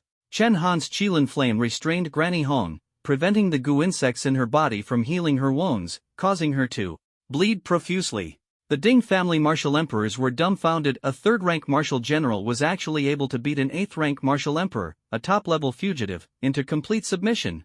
The strength of this champion marquis is truly extraordinary. No wonder the family head warned us not to provoke him. This level of power is terrifying. Ding family martial emperor exclaimed. He also noticed that Red Madame's basic attributes were actually not high, similar to his own. Without the support of her venomous insects, she was no match for him. But seeing this, Ding family martial emperor was even more shocked. Chen Han had managed to pinpoint Red Madame's weakness so quickly. His insight and intelligence were chilling. Not to mention Chen Han's strength, which was jaw-dropping. Ding family martial emperor decided that if he ever encountered the champion marquis in the future, he would absolutely take a detour. Red Madam was becoming increasingly desperate. This martial emperor, who had been famous for years, was being beaten senseless by a young man. Burning with rage, she unleashed all her trump cards, her strongest venomous insects that she had nurtured for decades. Black Scorpion Emperor. Six-winged centipede. Two terrifying poisonous insects attacked Chen Han from both sides, while Red Madam's scorpion tail aimed for his forehead. A three-pronged assault. These two venomous insects were Red Madam's ultimate move, usable only once.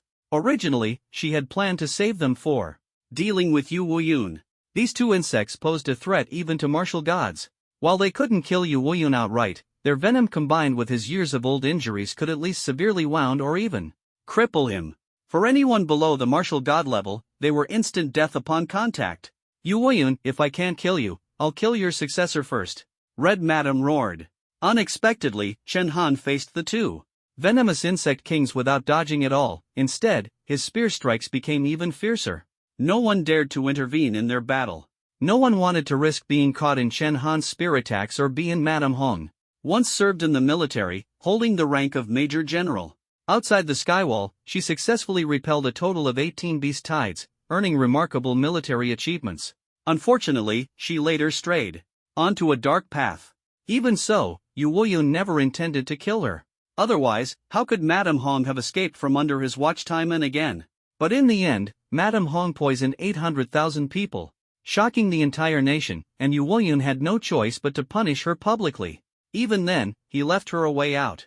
Yu Wuyun believed he bore some responsibility for the change in Madame Hong's character. If he hadn't personally visited her 3 times to invite her out of her small border town, she might have lived her whole life peacefully as a country girl. Madame Hong, being sharp, discerned Yu Wuyun's reaction and had already guessed the general situation. Yet her eyes showed no gratitude, instead, they were filled with hatred. That look sent chills down one's spine. Yu Wuyun, do you think I'd be grateful to you? I don't need to erect a monument in your honor. Madame Hong showed no killing intent toward Chen Han, but her hatred for Yu Wuyun was almost palpable. Such hatred was unimaginable. Theoretically, if Madame Hong hated Yu Wuyun only because he pursued her, it shouldn't have been this extreme. At this moment, Chen Han and Zhao Linger exchanged a glance, and they both understood. Madame Hong had feelings for Yu Wuyun. These feelings were not those of a teacher-student relationship but more akin to romantic affection. The deeper the love, the deeper the hate. Their guess was correct. Yu Wuyun had repeatedly and sincerely invited Madame Hong to return, simply because he valued her talent and cared for the nation and its people. But Madame Hong misunderstood, thinking it was Yu Wuyun's personal affection. A girl who had never left the mountains naturally felt moved. So, after achieving great military feats, she confessed her feelings to Yu Wuyun, and the outcome was predictable. A once-renowned general became an SSS-level fugitive. Lian Yutian had no time to concern himself with such matters. He turned and scolded Yu Wuyun, what kind of subordinates are you raising? Let me tell you, if anything happens to Chen Han, I won't let this go. Lian Yutian was drenched in cold sweat. Because, with Madame Hong's strength, unless Chen Han had obtained the Qilin flame 2 days ago, he wouldn't stand a chance against her. Yu Wuyun also glanced back at Chen Han. Only after confirming he was unharmed did he breathe a sigh of relief. He even apologized, saying, Chen Han, I'm late. I'm sorry. This apology wasn't just for not arriving in time but also on behalf of Madame Hong.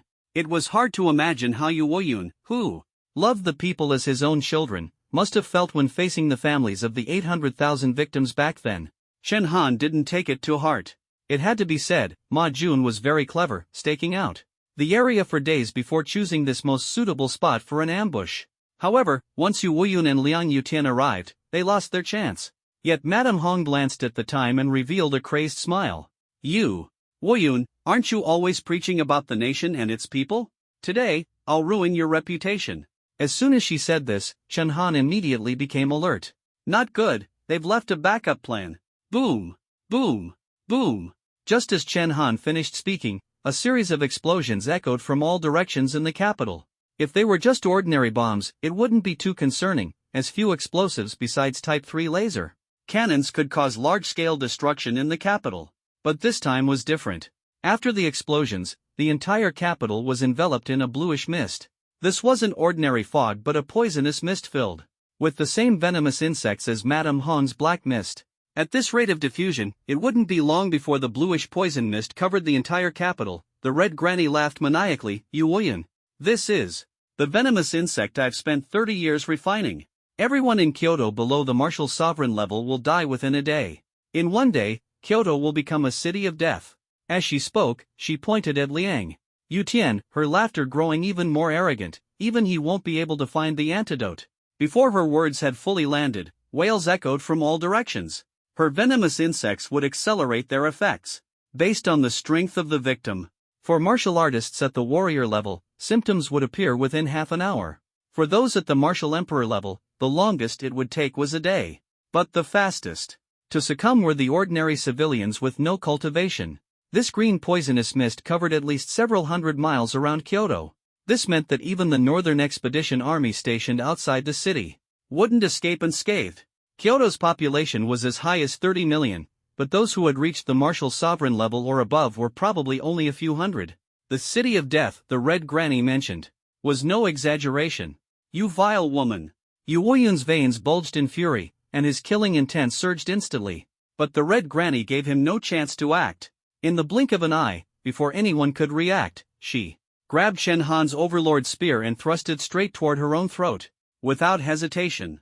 Ji Yun, watching this scene, couldn't help but sigh. This woman is truly ruthless.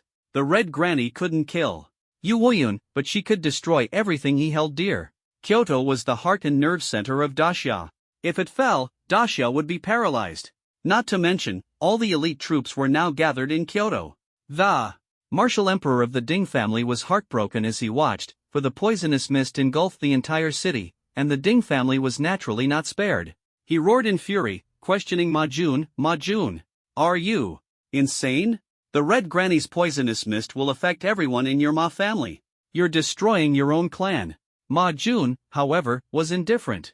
The Red Granny hated Yuoyun, but his hatred was directed at Chen Han. So what? My son is dead, I have nothing left to care about. If I can't kill you, Chen Han, I'll make everyone in this city die with my son. Ma Jun's plan was to locate the best spot to ambush Chen Han. The Red Granny, on the other hand, planted venomous insect bombs throughout Kyoto. The ideal outcome was to I've broken her curse before, but this time the venomous insects were specifically crafted to target me. 3 days, it was already too late. Yuoyun was drenched in cold sweat, visibly flustered and uneasy. For the first time in his life, Chen Han saw him display such a nervous expression. The capital, home to 30 million people, was filled with the elite of the human race. If all 30 million perished, it would take Great Xia a century to recover. Should foreign enemies invade, the entire human race could face annihilation. Red Granny's move didn't harm Yuoyun physically, but it struck deep into his heart.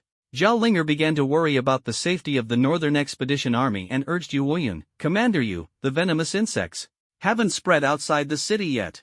Quickly order the Northern Expedition Army outside the city to retreat. Their marching speed is fast, they might be able to evade the poisonous mist. Yuoyun snapped out of his daze and was about to issue the order, but his hand hesitated and withdrew. He seemed to make up his mind, gritting his teeth as he said, Lieutenant Zhao Linger, I order you to notify all Northern Expedition troops outside the city to enter the city immediately, without fail. The members of the Cold Night Squad were all stunned. Only Chen Han seemed to have anticipated this. Zhao Linger tried to dissuade him, Commander Yu, are you sending our brothers to their deaths? Even the usually composed Zhao Yufei loudly questioned, Commander Yu, we just escaped from the clutches of death, and now you're sending our brothers to die again? What will they think? Yuoyun's face was filled with pain, and he replied with just 5 words, we are soldiers. These words left the Cold Night Squad utterly shocked. Soldiers exist to defend their nation. This disaster affected a city of 30 million people. If the army retreated first, its credibility would be lost forever. These cries of despair would weigh heavily on the hearts of the Northern Expedition Army for a long time. After Zhao Linger and the others left, only Yuoyun and Chen Han remained at the scene. Yuoyun finally couldn't hold on any longer, collapsing to the ground as tears streamed down his face. Chen Han, I was wrong. My moment of weakness back then led to today's catastrophe. The poisonous mist had already spread to their vicinity. However, Chen Han, protected by the Qilin flame, and Yu Wuyun, a martial god-level warrior, remained unharmed. Yet Yu Wuyun felt even more despair. Despite his title as number one under heaven and his immense strength, he couldn't save a single person at this moment. Chen Han watched as the venomous insects disintegrated into ashes the moment they came within 3 feet of him, burned by the Qilin flame. His brows furrowed slightly, and he began to form a plan in his mind. Zhao Linger led the Northern Expedition Army to issue orders, having previously warned everyone of the urgent situation. Yet the 70 to 80,000 soldiers of the Northern Expedition Army assembled at an unprecedented speed, quickly arriving at the gates of the capital. By this time, the green poisonous mist had already spread, enveloping the entire gate area. Chaos reigned near the city gates, with thousands of martial artists who hadn't yet been affected by the poisonous mist gathering together, causing stampedes and fights to break out. Some, desperate to escape quickly, even attacked those ahead of them. Ironically, most of those scrambling to flee were soldiers of the Thunder God Army. They rushed out of the city gates, forming a stark contrast to the Northern Expedition Army, who, despite knowing the grave danger, resolutely advanced. Zhao Linger wore a stern expression and coldly said, "Commander Yu's order is for us to enter the city, find those survivors who haven't yet been affected by the poisonous mist, and bring them out. Save as many as we can. Commander Yu specifically instructed that anyone who was afraid can leave the army immediately, without any consequences." 80,000 soldiers faced the hellish scene before them, yet not a single one chose to retreat. They all donned protective suits, though the suits offered limited protection. The venomous insects of the Red Widow were not only highly toxic but also exceptionally ferocious. They would tear through clothing, and as long as there was the slightest gap, they could burrow into the human body. "Move out!" Zhao Linger had just shouted when suddenly a figure appeared before the crowd. Wait! It was Chen Han. Seeing Chen Han appear, the soldiers were instantly filled with excitement. Chen Han had always been able to create miracles. When the Northern Expedition Army was on the brink of annihilation, he turned the tide of battle and brought victory at Red Wolf City.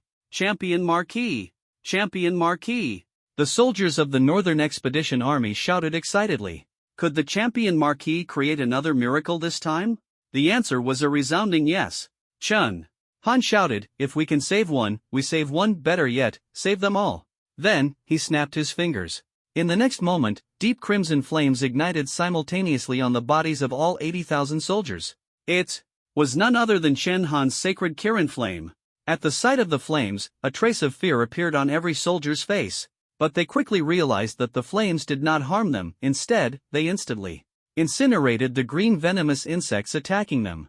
Chen Han controlled the temperature of the Kirin flame to remain at 37 degrees Celsius on the surface of the human body. It wouldn't burn them, yet it was the nemesis of the venomous insects. In fact, if all 30 million residents of the capital could unite, Chen Han's technique could save everyone in an instant. However, the city was in utter chaos, with constant slaughter, making such coordination impossible. But the 80,000 soldiers of the Northern Expedition Army were enough. A single spark can start a prairie fire. Today, these 80,000 soldiers would ignite this vast capital city. The unique abilities of the Kirin flame were something Chen Han had discovered by chance. It was impossible for an ordinary fire element talent to possess such capabilities. First, it could lower its temperature.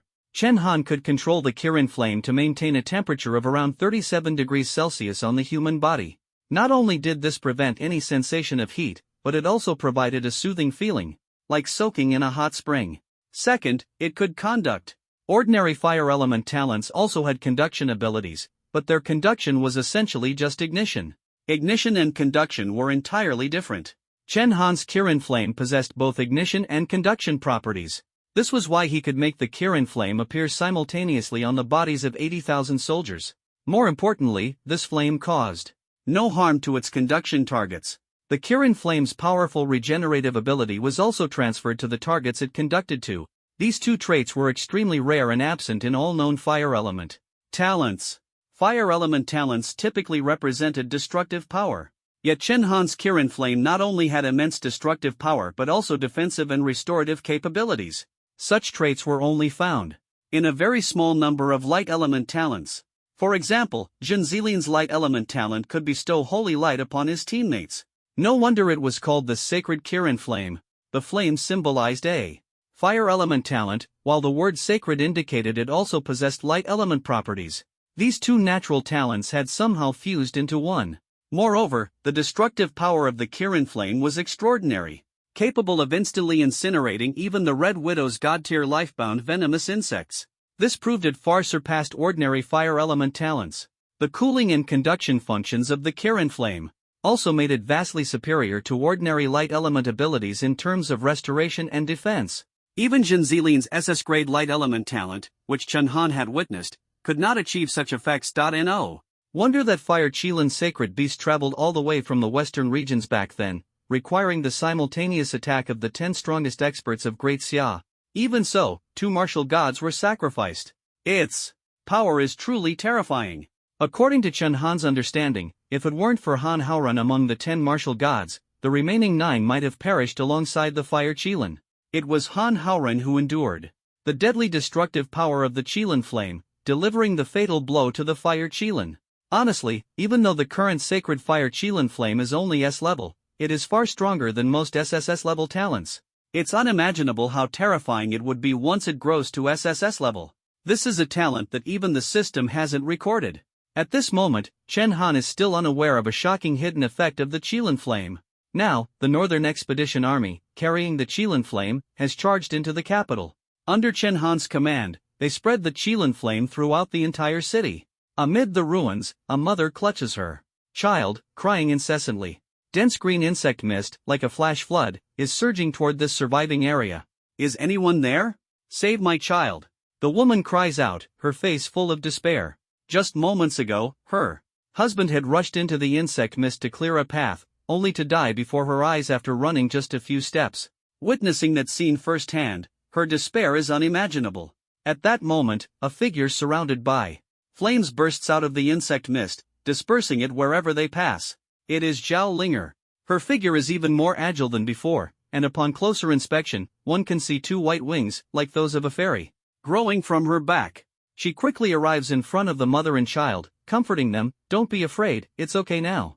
But I need to use your house. Before her words are finished, Zhao Linger raises her hand and touches the wooden beam. Instantly, a deep red flame rises into the air, turning the entire wooden house red-hot. Stay here and don't move. With that, she swiftly heads to the next location. Thank you, young lady. The woman hasn't finished speaking when Zhao Linger's figure has already disappeared into the distance. Don't thank me, the one saving you is Champion Marquis. Zhao Linger leaves these words behind, her voice echoing in the air. Meanwhile, similar scenes are unfolding across the capital. For instance, at a crowded street corner, 2 Thunder God soldiers are arguing over who gets to pass first. I'll go first, don't block the way. Why shouldn't I go first? Whoever runs slower dies first. Just as the 2 start fighting, a figure flashes by like a phantom. Before they can react, deep red flames suddenly ignite on their bodies, burning away the parasitic insects clinging to them completely. Stop arguing. The capital is your territory, hurry up and save people. Remember, the one saving you is Champion Marquis. The 2 are so stunned they can't speak, not even catching a clear glimpse of the person. They only vaguely see a foot resembling a rabbit's paw. This is just a small fragment of the scenes in the capital, if viewed from above the city, ever. Since the Northern Expedition's 80,000-strong army entered, the entire capital has been engulfed in raging flames. Blazing firelight spreads in all directions like solar rays. Eventually, the entire capital is surrounded by deep red flames. Under the glow of the firelight, everyone's faces are flushed red, yet they feel no discomfort. The firelight stretches for thousands of miles, even drawing the attention of people around the capital, who stopped to watch. Everyone was curious about what had happened in the capital. Only those inside the city knew that tonight they would forever remember the name Champion Marquis. Previously, some had questioned the decision to grant Chen Han the title of Marquis at such a young age. But after tonight, no one dared to oppose it anymore. The title of Champion Marquis was not just an honor, it represented a true national hero. Chen Han had not only lived up to the title but had further elevated its prestige. Tonight, the 30 million residents of the capital cheered for the Champion Marquis. He had saved 3 million elites, thereby safeguarding the future of humanity. At this moment, Chen Han was still on his mission to save lives, with the system's notifications constantly ringing in his ears. Congratulations, basic strength increased by 0.5 kilograms. Congratulations, basic strength increased by 2 kilograms. Congratulations, vitality level upgraded by 1 tier. These notifications had been incessant, starting 5 minutes ago. This was definitely not a system error, as Chen Han could clearly feel his basic attributes steadily improving. What's going on? Chen Han listened to the notifications, feeling a bit bewildered. But he was too busy saving people to think much about it. It wasn't until he saw the entire city almost ignited by the Qilin flame and the green toxic mist nearly dissipated that he finally paused. At that moment, the notifications also stopped. Chen Han asked the system to tally the data and discovered that the total number of notifications had reached over 80,000. Altogether, they had provided him with a staggering 120,000 kilograms of basic strength and approximately 12 tiers of vitality enhancement. Over 80,000 notifications? Chen Han pondered for a moment and couldn't help but gasp in shock. He thought of a startling possibility: these 80,000 notifications corresponded exactly to the number of soldiers in the Northern Expedition Army. In other words, the basic attributes he had just gained had been extracted from the soldiers of the Northern Expedition Army. This was the hidden, terrifying ability of the Qilin flame. It could draw strength from the individuals it transmitted to. Even among all current light-based talent users, none possessed a skill as powerful as this. Of course, the amount of strength extracted wasn't much. After analyzing, Chen Han found that the maximum extraction was only about 5 points, while the minimum was just 0.5 points. Generally, it ranged between 1 to 2 points of basic strength. Chen Han speculated that this variation was due to the differing cultivation levels of each soldier in the Northern Expedition Army. The highest extraction of 5 points likely came from Lu Zixing, the most advanced cultivator in the army, while the lowest extraction of 0.5 points probably came from ordinary warrior soldiers. For those at the general level, the extraction was typically 2 to 3 points. This amount was almost negligible for a warrior's basic strength, so small that no one would notice their strength being siphoned away. But when aggregated, it amounted to an enormous force. Moreover, Chen Han speculated that the targets from whom the Qilin flame extracted strength were not limited to those it transmitted to. Those burned by the Qilin flame were also included. Before these notifications, Chen Han had seen one indicating a 10-point strength extraction. That notification was likely from the Red Hag. However, since the Qilin flame wasn't part of the system's talent library, or perhaps because the extracted strength was too minor, the system's notification sound was as faint as a mosquito's buzz. During his battle with the Red Hag, Chen Han had been so focused that he hadn't noticed the faint notification. Earlier, he felt the system's notifications were like mosquitoes buzzing in his ears, only drowned out by the wails of the city. Drawing strength from one person yields little, but drawing from a large crowd is a completely different matter. Water can be formed by countless droplets. The foundational strength of the 80,000 Northern Expedition soldiers alone is already an astonishing figure. Chen Han finally understood why the 10 martial gods fought so desperately back then. When the fire Qilin arrived, wielding flames, it wasn't detected immediately. It successively attacked several major cities in the west, causing tens of millions of casualties. Undoubtedly, those people had all been baptized by the Qilin flame. Only after absorbing the strength of tens of millions did the fire Qilin engage in a showdown with the 10 martial gods. At the start, with a single claw, it nearly sent Han Haoren, the then number 1 in the world, flying hundreds of miles. Of course, the absorbed strength wasn't permanent, it had a time limit. The reason 2 of the 10 martial gods fell at the beginning was that they hadn't figured out this characteristic of the fire Qilin. After fighting for a while, they discovered that the fire Qilin's strength began to wane. Although the battle lasted a long time, no one else died afterward. In the end, Han Haoren delivered the fatal blow, forcibly killing the fire Qilin. The power of this sacred fire Qilin flame is truly unexpectedly strong. Chen Han murmured softly in amazement.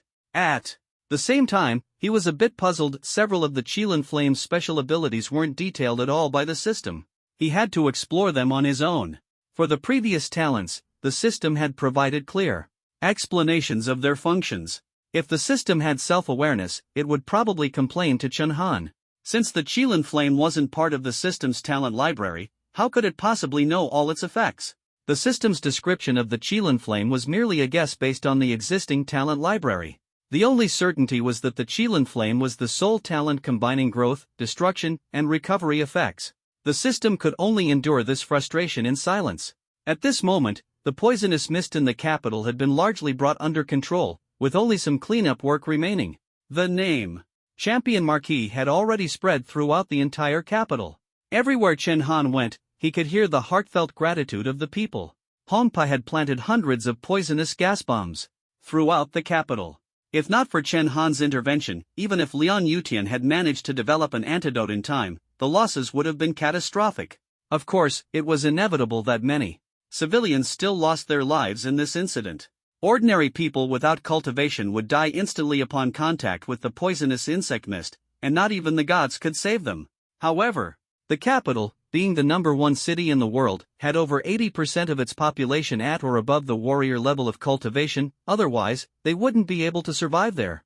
Chen Han had managed to minimize the disaster to the smallest possible scale. Even the highest authority in the capital, the 24 Privy Council, had to thank Chen Han. Without him, more than half of the Privy Council members would have perished today.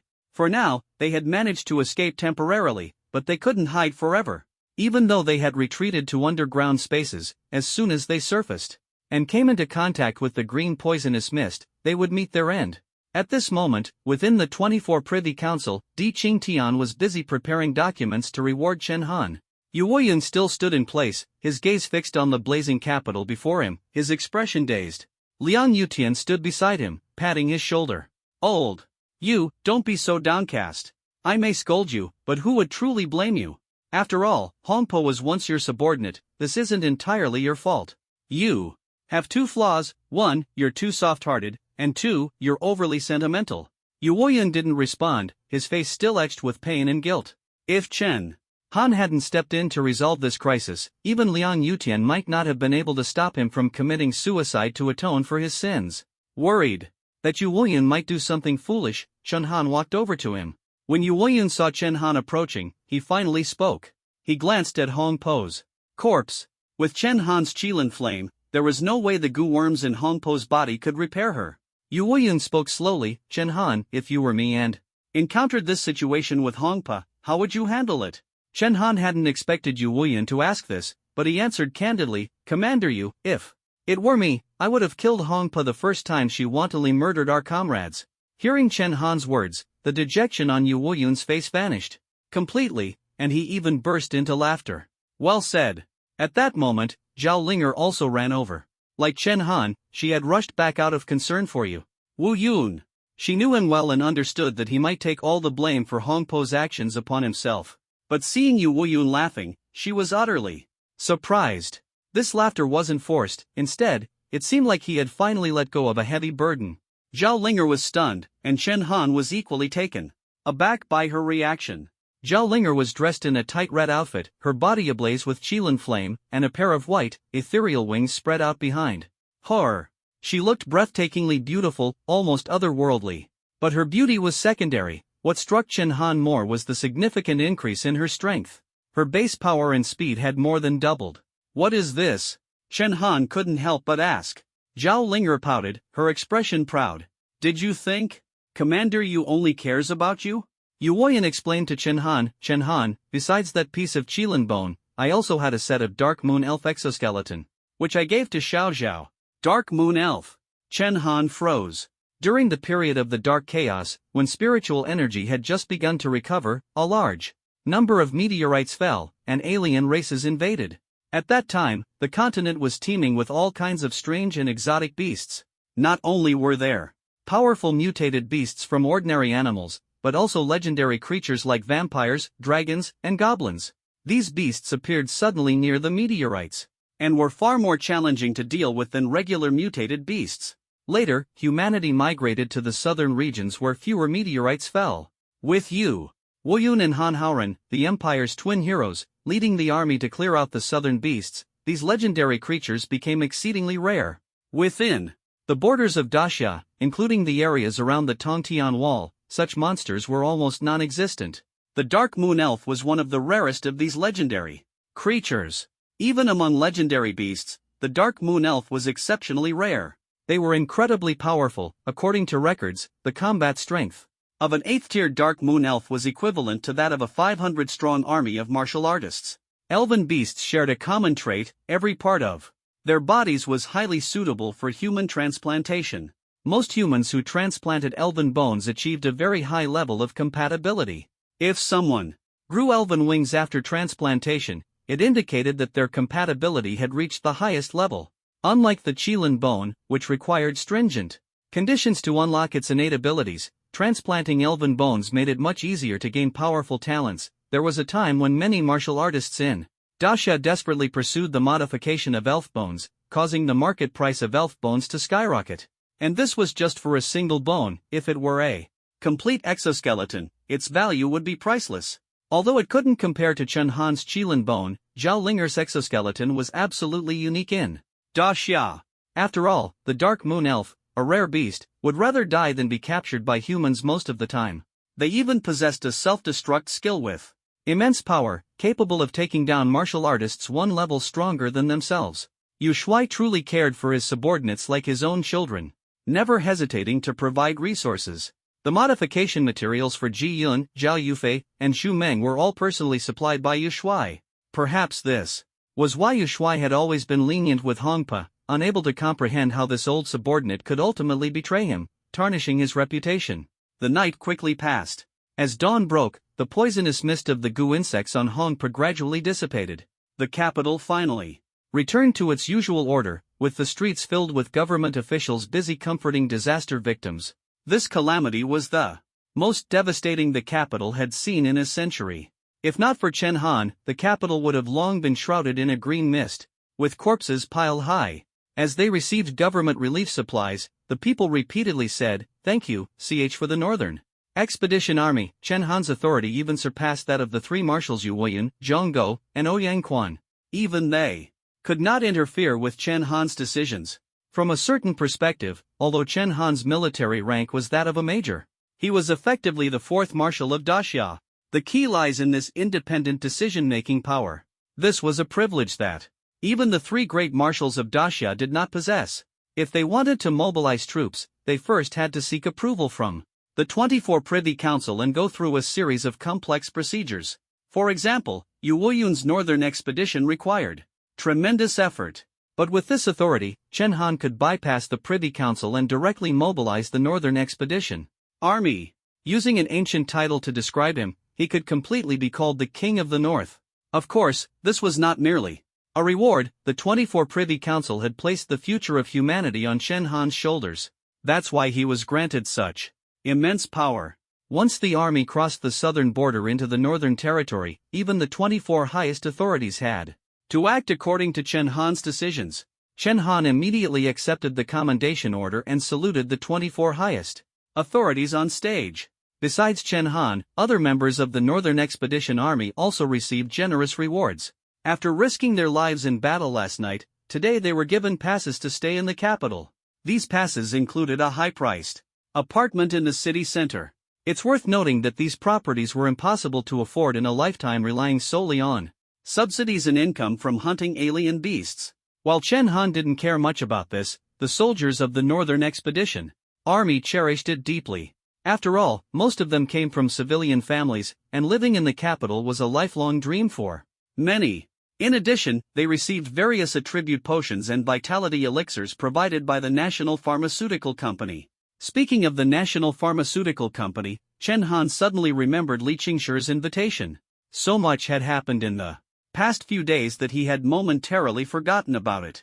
Li Qingshi had extended a warm invitation and even sent him a ticket to the Red God Mecha launch event, which Chen Han certainly couldn't decline.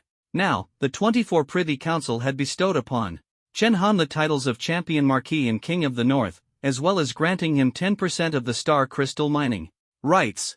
These substantial rewards were both a recognition of Chen Han and an encouragement for him to achieve greater success in the Northern Territory.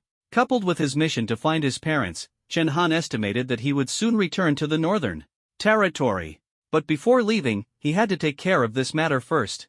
The next day, Chen Han braced himself and arrived at the headquarters of the National Pharmaceutical Company. True to its reputation as a national powerhouse, the company occupied over a million square meters in the capital, where every inch of land was incredibly valuable. The entire facility was almost entirely composed of pharmaceutical factories, and even at the entrance, one could smell the pungent odors. The company primarily produced various attribute potions and vitality elixirs for nationwide distribution. Before arriving, Chen Han had called Li Qingshi, and, under the blazing sun, tens of thousands of employees from the national pharmaceutical company stood at the entrance, even setting off ceremonial cannons to welcome him. The employees also held up a large banner, "Welcome Champion Marquis to guide our work." Chen Han felt a bit embarrassed. The grand gesture from the national pharmaceutical company made him feel as though he had truly become a master pharmacist. In reality, all his pharmaceutical work was completed automatically by the system. Li Qingshi came out to greet him, and a large number of employees expressed their gratitude to Chen Han, shaking hands and exchanging pleasantries. It turned out that several poison gas bombs planted by Red Granny were located near the national pharmaceutical company. At the time, tens of thousands of employees had taken refuge inside the factory. If Zhao Yufei hadn't arrived with the Qilin flame, the factory might have been completely paralyzed. Afterward, Li Qingshi led Chen Han and dozens of senior employees and scientists from the national pharmaceutical company on a tour of the factory. Chen Han had previously reminded Li Qingshi, "Mr. Li, I'm afraid I don't have any valuable experience to teach you." Unexpectedly, Li Qingshi took it as modesty and smiled, saying, "Champion Marquis, you're too humble. You can even concoct potions that directly enhance vitality and blood. You're practically a divine being." A black line appeared on Chen Han's forehead. It seemed no amount of explanation would help. Li Qingshi led Chen Han into the factory, pointed at the operating machines, and began introducing, "Champion Marquis, take a look at our process for producing vitality elixir. First, we crush the blood essence stones of exotic beasts into powder and soak them in strong acid water. Only this acid can completely dissolve the blood essence stones. Once the stones are fully dissolved, we add alkaline water to neutralize the acid, then filter multiple times to finally obtain clear water containing the energy of the blood essence stones. This is the main raw material for vitality elixir." Chen Han listened with great interest. Compared to the complex processes of national pharmaceutical companies, his own method of concocting potions seemed much simpler. However, the more he listened, the stranger it felt. On the basis of vitality elixir, we also add various exotic beast materials to fuse them together into the elixir. Depending on the quality of the exotic beast materials, the resulting elixir's quality varies. Rest assured, the best ones are supplied to the military. Chen Han exclaimed in surprise, "You actually use exotic beast materials to concoct potions?" Li Qingshi froze for a moment. "Do you have a method to concoct potions without using exotic beast materials?" "Of course not." Chen Han was astonished because he had assumed that national pharmaceutical companies relied on complex chemical reactions and strict procedures to make potions. Unexpectedly, their method was almost identical to his own medicine god body technique. The difference was that the medicine god body didn't require such complicated steps. "Since you use exotic beast materials to concoct potions, perhaps I can be of some help," Chen Han said softly. Li Qingshi was thrilled upon hearing this and immediately took Chen Han to tour the national pharmaceutical warehouse. To his surprise, the warehouse was filled with various low-grade exotic beast materials. There were even dedicated personnel responsible for sorting and cleaning, with hundreds of employees managing a single warehouse. To Chen Han, this was practically a treasure trove. Although there were no high-grade materials, it was more than sufficient for concocting basic potions and vitality elixir. However, this meant Chen Han would have to be stationed at the national pharmaceutical company permanently. After all, these exotic beast materials were continuously transported from all over the country. Chen Han sighed, "If only there were a machine that could automatically concoct potions without me having to oversee everything." To Chen Han, the national pharmaceutical warehouse was a goldmine. Unfortunately, only when he was present could the entire process of collecting materials, concocting potions, and retrieving the finished product be completed. At that moment, the system issued a prompt, as if it had heard his thoughts. System prompt: you can use points to create a medicine furnace. The medicine furnace functions just like your medicine god body. As long as someone places the materials inside, it can produce potions according to the formula. The medicine furnace can only be activated by you. Once activated, it runs on electricity and does not consume vitality. You can even remotely control it to stop potion making. The medicine furnace is specially crafted by the system and requires 50,000 points to redeem. Please consider carefully. 50,000 points. The number shocked Chen Han. And this was just for a single machine. The system explained that the medicine furnace was far ahead of existing technology, so the points required were naturally high. Coincidentally, Chen Han had accumulated just about 50,000 points from his promotion from second lieutenant to major in system rewards combined, creating the medicine furnace is like starting a new path from scratch. But how can you not try? The earlier this thing is made, the better. It not only makes medicine refining easier but also saves energy and vitality. Chen Han gritted his teeth and decided to spend 50,000 points to redeem it. Building the medicine furnace would take an hour. At this moment, Li Qingshi saw Chen Han staring blankly and thought he was dissatisfied with the exotic beast material library in front of him. Humbly, he asked, "Champion Marquis, is there anything that requires your guidance?"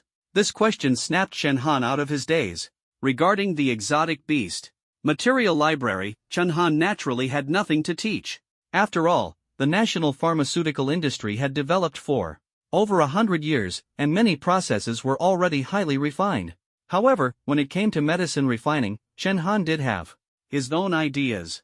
To test this idea, Chen Han and Li Qingshi returned to the pharmaceutical workshop.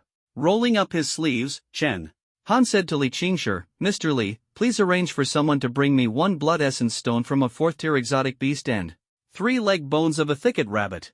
Remember, it must be 1 blood essence stone from a 4th-tier exotic beast and 3 leg bones, the ratio must be precise." Li Qingshi listened, his eyes moist with excitement, almost on the verge of tears. He couldn't believe he would witness Chen Han's entire medicine refining process firsthand. Such an opportunity was incredibly rare. Li Qingshi immediately issued an order, "Quick! Prepare the materials for the champion Marquis. Also, all technicians in the factory must stop their work, this is a rare learning opportunity." A faint black line appeared on Chen Han's forehead. He just wanted to test an idea, but Li Qingshi had called so many people. "Mr. Li, isn't this a bit over the top?" Chen Han said softly. But Li Qingshi's eyes burned with even greater enthusiasm. "No way! This is a once-in-a-lifetime opportunity. You might not realize it, but you're now a renowned figure in the academic world. And behind you is that scientist who developed the star crystal nullification technology." The star crystal nullification technology Li Qingshi referred to was created by Chen Xingbian. It was a groundbreaking invention. Naturally, he placed Chen Han and Chen Xingbian on the same level. Soon, the materials were delivered, and all the senior technicians and scientists from the national pharmaceutical industry gathered, staring intently at Chen Han. Helpless, Chen Han had no choice but to begin refining medicine under everyone's watchful eyes. First, he placed the blood essence stone from the 4th-tier exotic beast into a specially made strong acid bucket from the national pharmaceutical industry. The blood essence stone slowly dissolved, eventually turning into a bucket of strong acid water filled with the energy of the blood essence stone. Next, Chen Han followed the steps, using acid-base neutralization and multiple filtrations to obtain a small bucket of purified water containing the energy of the blood essence stone. Then, he began grinding the 3 thicket rabbit leg bones into fine bone powder. Finally, he boiled the bucket of blood essence stone energy water and poured the bone powder into it. Soon, the two materials fused, and after slight cooling, they transformed into a deep red liquid. This was Vitality Spirit Liquid. Li Qingshi observed Chen Han's medicine refining process with full concentration. Once the refining was complete, he couldn't wait to taste a spoonful. With years of experience, he could almost instantly judge the quality of the spirit liquid. After tasting the first spoonful, he immediately exclaimed, "Superior quality. No, it's top tier. In all the years since the national pharmaceutical industry was established, we've never refined Vitality Spirit Liquid this pure." After speaking, he used measuring instruments to test a cup of the spirit liquid Chen Han had refined. The instrument's screen displayed a string of numbers, 98.8%. This number represented the purity of the spirit liquid. The higher the purity, the better the quality, and naturally, the higher the price. Everyone who saw the number couldn't help but gasp in astonishment, because the highest purity ever achieved by the national pharmaceutical company was only 93.8%. Don't underestimate this 5% gap. Starting from 90%, every 0.1% increase requires millions of experiments. Yet with just a slight adjustment from Chun Han, the purity reached 98.8%. This is an unprecedented height in the century-long history of the National Pharmaceutical Company. Wow! The champion marquis is incredible. How can his material ratios be so precise? I thought he was just a martial artist, but it turns out he's also a scientific genius. Everyone praised him, unaware that the formula was directly provided by the system. The system's formula was incomparably precise. If not for slight errors during weighing, Chun Han could have achieved 100% purity. That 1.2% gap was already a significant margin of error. Even Chun Han himself hadn't expected to succeed on the first try. It could only be said that the National Pharmaceutical Company's methods of refining medicine were quite similar to his approach of using his body as a furnace, just without the cumbersome steps. The most excited person was Li Qingshi, who had already memorized the formula. With just this one formula, the National Pharmaceutical Company could make a fortune, and tax revenues would skyrocket. After all, every martial artist in the country, from warriors to martial gods, would need to buy Vitality Elixir. Champion Marquis, no, Mr. Chen. You are truly a genius. On behalf of the National Pharmaceutical Company, I, Li Qingshi, sincerely invite you to join us as an honorary consultant. Would you be willing? Li Qingshi's eyes were filled with tears as he handed over the invitation on the spot. And the position offered was that of an honorary consultant. This was no empty title. Within the National Pharmaceutical Company, it carried a status almost equal to that of Director Li Qingshi. The National Pharmaceutical Company controlled the lifeline of all martial artists in the Great Xia. Holding Li Qingshi's position was akin to being a semi-authority figure, wielding significant influence. Even martial god-level experts had to show respect in his presence. Naturally, an honorary consultant would also enjoy such privileges. However, Li Qingshi didn't expect that what would excite him. Even more was yet to come. Chun Han washed his hands, which were covered in stains, and slowly said to Li Qingshi, Mr. Li, please, give me some time to consider the honorary consultant position. I have a machine here. As long as you input the formula and place the materials inside, it can completely skip all those cumbersome pharmaceutical steps and directly produce the elixir. Would it be possible to collaborate with your National Pharmaceutical Company using this machine? As soon as Chun Han finished speaking, the entire factory, with tens of thousands of people, fell silent. Everyone's eyes widened as they stared blankly at Chun Han, as if too shocked to speak. After a long while, Li Qingshi finally spoke slowly, Champion Marquis, you're not joking, are you? If such a machine as Chun Han described truly existed, forget about collaborating with the National Pharmaceutical Company. Replacing it entirely would be a piece of cake. The National Pharmaceutical Company had hundreds of thousands of employees, yet the monthly production of various elixirs was pitifully low. After all, no one could match Chun Han's mastery of material ratios. Every step of pharmaceutical production demanded extreme precision. Of course, Chun Han had no intention of replacing the National Pharmaceutical Company. It represented the power of the nation, and no individual could possibly gather so many exotic beast materials. What he truly wanted was the exotic beast materials stored in the National Pharmaceutical Company's inventory. Chun Han pointed out the window and said, I've already had the machine delivered earlier. You can go take a look. Taking advantage of the moment when everyone was distracted during the refining process, the system had already completed crafting the medicine furnace. Chun Han summoned it directly from the system space and placed it on the lawn of the National Pharmaceutical Company. Is there really such a machine? Li Qingshi still couldn't believe it. Immediately afterward, tens of thousands of senior employees from the National Pharmaceutical Company surged out of the gates. The medicine furnace was parked on the lawn, its appearance resembling a large incense burner. However, the furnace body was equipped with various modern technological operation screens and circuit components. For aesthetic purposes, the system had even engraved a Bagua symbol on the furnace body, which seemed rather superfluous. Its exterior looked quite unremarkable, just like an ancient alchemy furnace. The scientists present couldn't help but scratch their heads. Although they were skeptical, no one dared to voice their doubts due to Chun Han's status.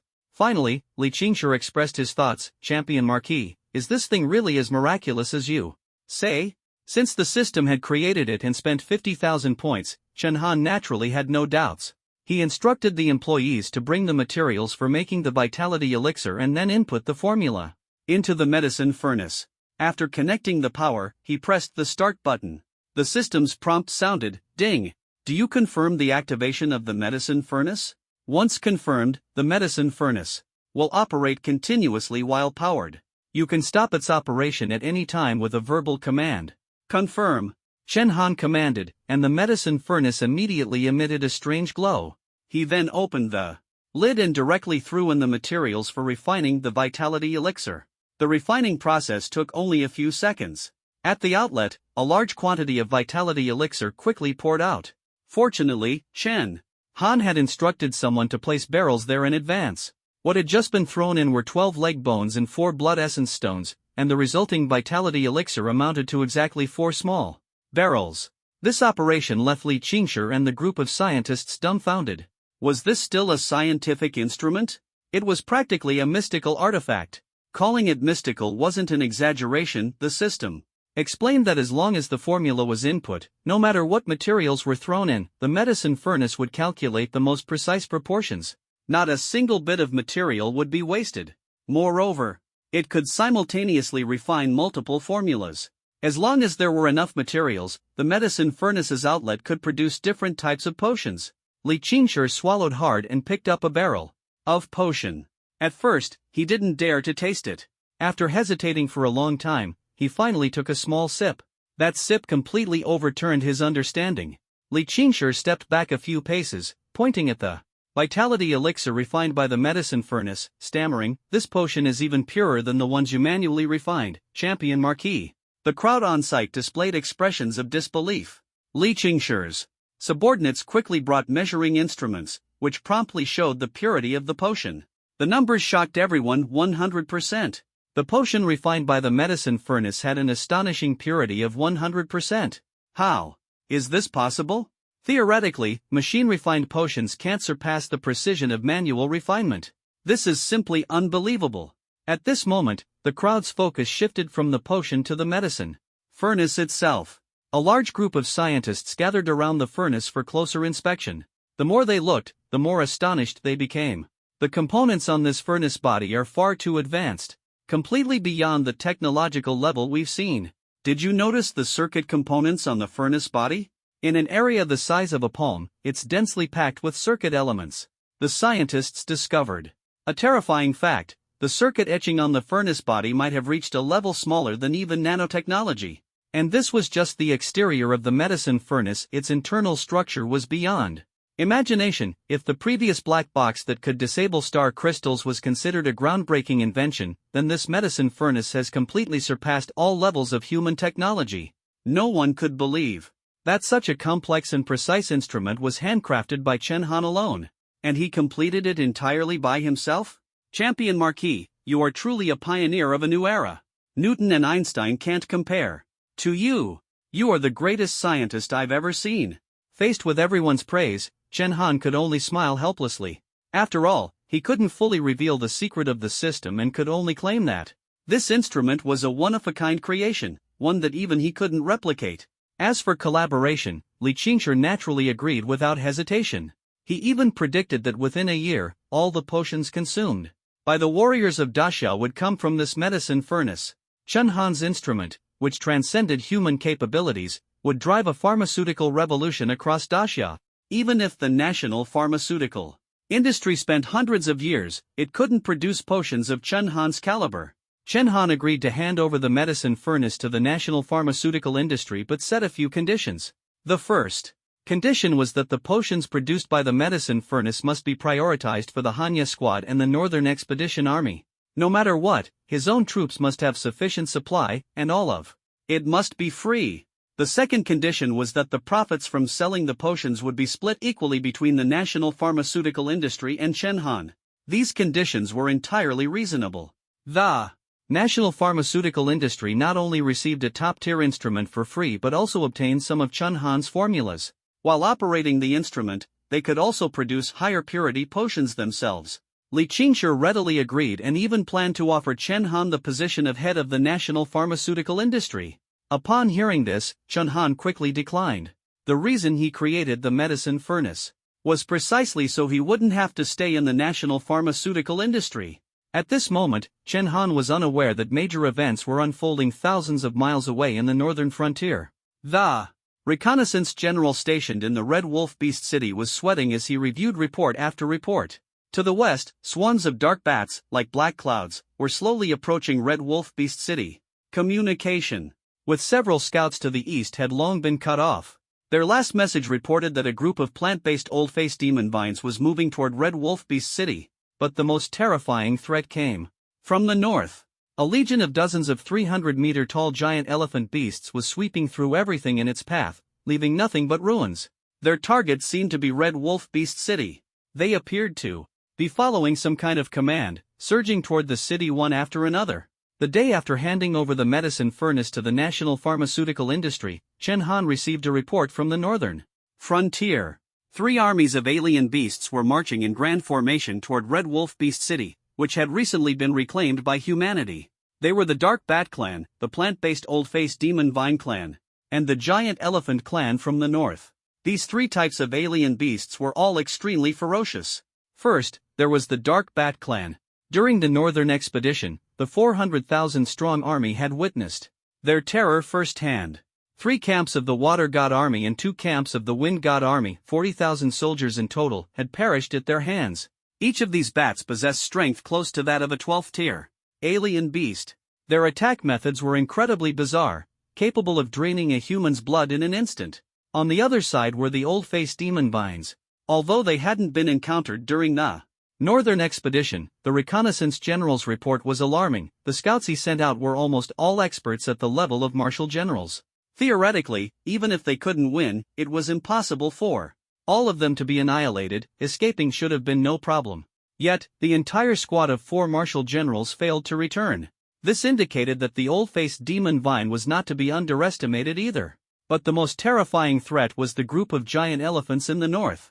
Standing over 300 meters tall, with thick skin and flesh, they were capable of flattening the entire Red Wolf Beast City. Even the newly operational Star Crystal mines were in grave danger. What puzzled Chen Han was that the northern beasts were usually hostile to each other and kept to themselves. Otherwise, they would never have formed a single racial civilization, let alone an army. What kind of force could unite these beasts and bring them together at Red Wolf Beast City? It had only been about 10 days since Chen Han's triumphant return from the northern expedition. In just 10 days, without extraordinary circumstances, these beasts couldn't possibly have coordinated such a unified mobilization, let alone launched a joint attack. Chen Han thought of a terrifying possibility. Among the beasts north of the Dragon River, a powerful leader might have emerged. Only this could explain their rapid response. Thinking of this, Chen Han immediately called the chief scout and asked a critical question. Chief Scout, during my time back in the capital, have the northern beasts been moving en masse in the same direction? Although the beasts had some understanding of human technology, they absolutely couldn't have mastered wireless communication. Otherwise, on the day Red Wolf Beast City was attacked, the Red Wolf Beast Lord would have urgently called for help. The Chief Scout's answer surprised Chen Han. As Chen Han had suspected, the scouts sent by the Chief Scout had noticed, starting 5 days ago, that nearby beasts were continuously gathering in one direction. That direction turned out to be the mountain of the mountain god. Even more shocking was that the northern group of giant elephants had also come from the direction of that mountain. Could the person controlling these beasts be my father? Chen Han was startled. He had clearly left a note for Qin Xingbian, and not under his own identity, but as Yu Shuai. Theoretically, if Qin Xingbian had returned, he should have gone to Red Wolf Beast City first. But why would he mobilize beasts to attack humans? All of this left Chen Han deeply puzzled. Of course, this was just his speculation. Perhaps someone else was controlling the beasts. Regardless, the siege of Red Wolf Beast City by the 3 major beast armies was now inevitable, and the northern crisis was imminent. Chen Han had to act immediately. After reading the report, the members of the Cold Night Squad also became tense. Chen Han, we need to set out immediately. Otherwise, those thousands of brothers in the north might die in vain. Zhao Linger urged. Having obtained the Dark Elf exoskeleton, she was now even more eager to fight the beasts. As the commander of the northern expedition, Chen Han had to consider the situation more comprehensively. After a moment of contemplation, he said to Zhao Linger, "Don't rush." Although the Three beast armies are imposing, their marching speed is not fast. We need to do something first. What is it? Zhao Linger asked. Recruit soldiers. Chen Han's words immediately made Zhao Linger understand. The Northern Expedition Army currently had only 70 to 80,000 soldiers. Although they were all veterans, they were far from enough to face beasts of the 11th tier and above. Red Wolf Beast City essentially had no defensive fortifications. Relying solely on these 70 to 80,000 soldiers to defend the city was simply impossible. Don't forget, this time it's not just the giant elephant legion from the north and the old-faced demon vine from the east, there are 200,000 dark bats alone. Zhao Linger couldn't help but laugh and say, now that you're the commander, your mind really has become sharper. Even she hadn't thought of this. But what she didn't know was that if it were just about winning, Chen Han was confident he could achieve victory with just 70 or 80,000 troops. However, what Chen Han wanted wasn't just victory, it was the complete annihilation of the enemy. When dealing with alien races, there could be no mercy, all their living forces had to be utterly destroyed. Just like when he bombarded the Red Wolf Beast City in the past. But to wage a war of annihilation, morale alone wasn't enough, numbers were the key. Even Bai Qi, the most formidable general in history when it came to annihilation battles, had to ensure at least equal numbers between his forces and the enemy. No sooner said than done. In less than a day, news of the champion Marquis' recruitment spread across the entire nation. The recruitment requirements this time were extremely high, at least a 6th-rank martial artist, with priority given to those at the martial general level. They also had to have extensive experience in real combat against alien beasts. Those martial arts university students who only knew how to train? Chen Han wouldn't even consider them. These stringent conditions made Chen Han skeptical about how many people he could actually recruit. But he underestimated his own influence. After the major events of the Special Operations Group's missions, the Northern Expedition victory, and the rescue of the capital, Chen Han's status in the hearts of the people was unparalleled. If the first century of the new era belonged to Yu Wuyan and Han Haoren, then the second century was undoubtedly the era of Chen Han. In the eyes of the people, only he could lead humanity into the future. So, in just one morning, the recruitment offices were packed, with long lines stretching out the doors. Even those who didn't meet the requirements gathered around to watch. For a time, the entire capital was abuzz, with streets empty as everyone flocked to the recruitment sites. My name is Liao Xiaowu, 3rd-rank martial general, freelance martial artist. My family has 5 10th-rank alien beast heads in our collection. My name is Zhang Xiaolong, 1st-rank martial general, freelance martial artist. I once single-handedly took down 8 9th-rank alien beasts. The turnout was massive, and the strength of the recruits was impressive. Most were freelance martial artists at the martial general level or higher, unwilling to join official forces. In less than a day, Chen Han had recruited an elite army of 100,000. According to Chen Han's calculations, the alien beast army would reach Red Wolf Beast City in about 5 days. His plan was to recruit 100,000 troops in 3 days and set out for the northern frontier on the 4th day. He hadn't expected to complete the 3-day task in just 1 day and with 100,000 true elites. Of course, the more troops, the better. Unable to resist the enthusiasm of the people, Chen Han decided to extend recruitment by another day. On the 2nd day, the scorching training ground was packed with newly recruited soldiers, who had surrounded the field to form a makeshift arena.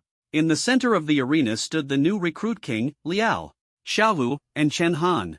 This Liao Xiaowu was a martial arts fanatic. As soon as the new recruits entered the camp, he began challenging others, and he actually had some real skill. Most people ended up defeated by him. Unexpectedly, this troublemaker even set his sights on Chen Han. Facing Chen Han, he showed no fear and even smiled. Champion Marquis, have you ever lost?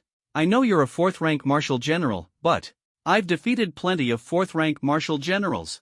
With a long scar across his face, Liao Xiaowu exuded arrogance, but Chen Han merely smiled faintly. In the next second, Liao Xiaowu suddenly struck, still as a mountain, swift as lightning. He had honed his martial arts through fist techniques, and after years of training, he possessed a strength of 300,000 kilograms even as a 3rd-rank martial general. His fist, as large as a sandbag, swung fiercely toward Chen Han, each punch carrying a destructive force that could be felt even dozens of meters away. Yet, facing Liao Xiaowu's attack, Chen Han remained motionless, holding a gun with just one hand. Clang! Clang! With a casual wave, Chen Han easily blocked Liao Xiaowu's left and right hooks. Then, with a swift kick, Liao Xiaowu fell to the ground, and the tip of Chen Han's gun was less than a foot from his throat. The once arrogant Liao Xiaohu instantly lost his momentum. He smiled bitterly and said, "No wonder you're the one who defeated the 8th-rank martial emperor, Red Granny." "I, Liao Xiaohu, admit defeat." Liao Xiaohu cupped his fists in respect, and Chen Han helped him up with remarkable poise. "Champion Marquis! Champion Marquis!" The crowd chanted Chen Han's name.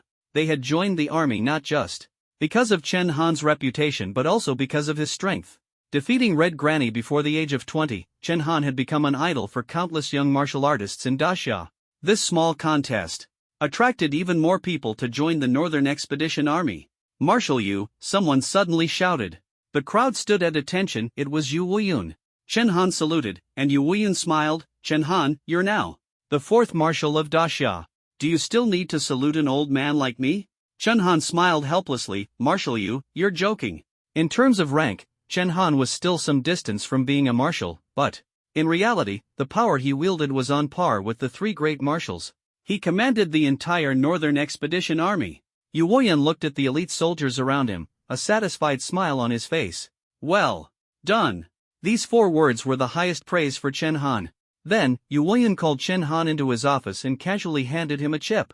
Every time Yu Woyan gave something to Chen Han, it was almost always a rare treasure. Chen Han took the chip and asked, "Marshal Yu, what treasure is this time?"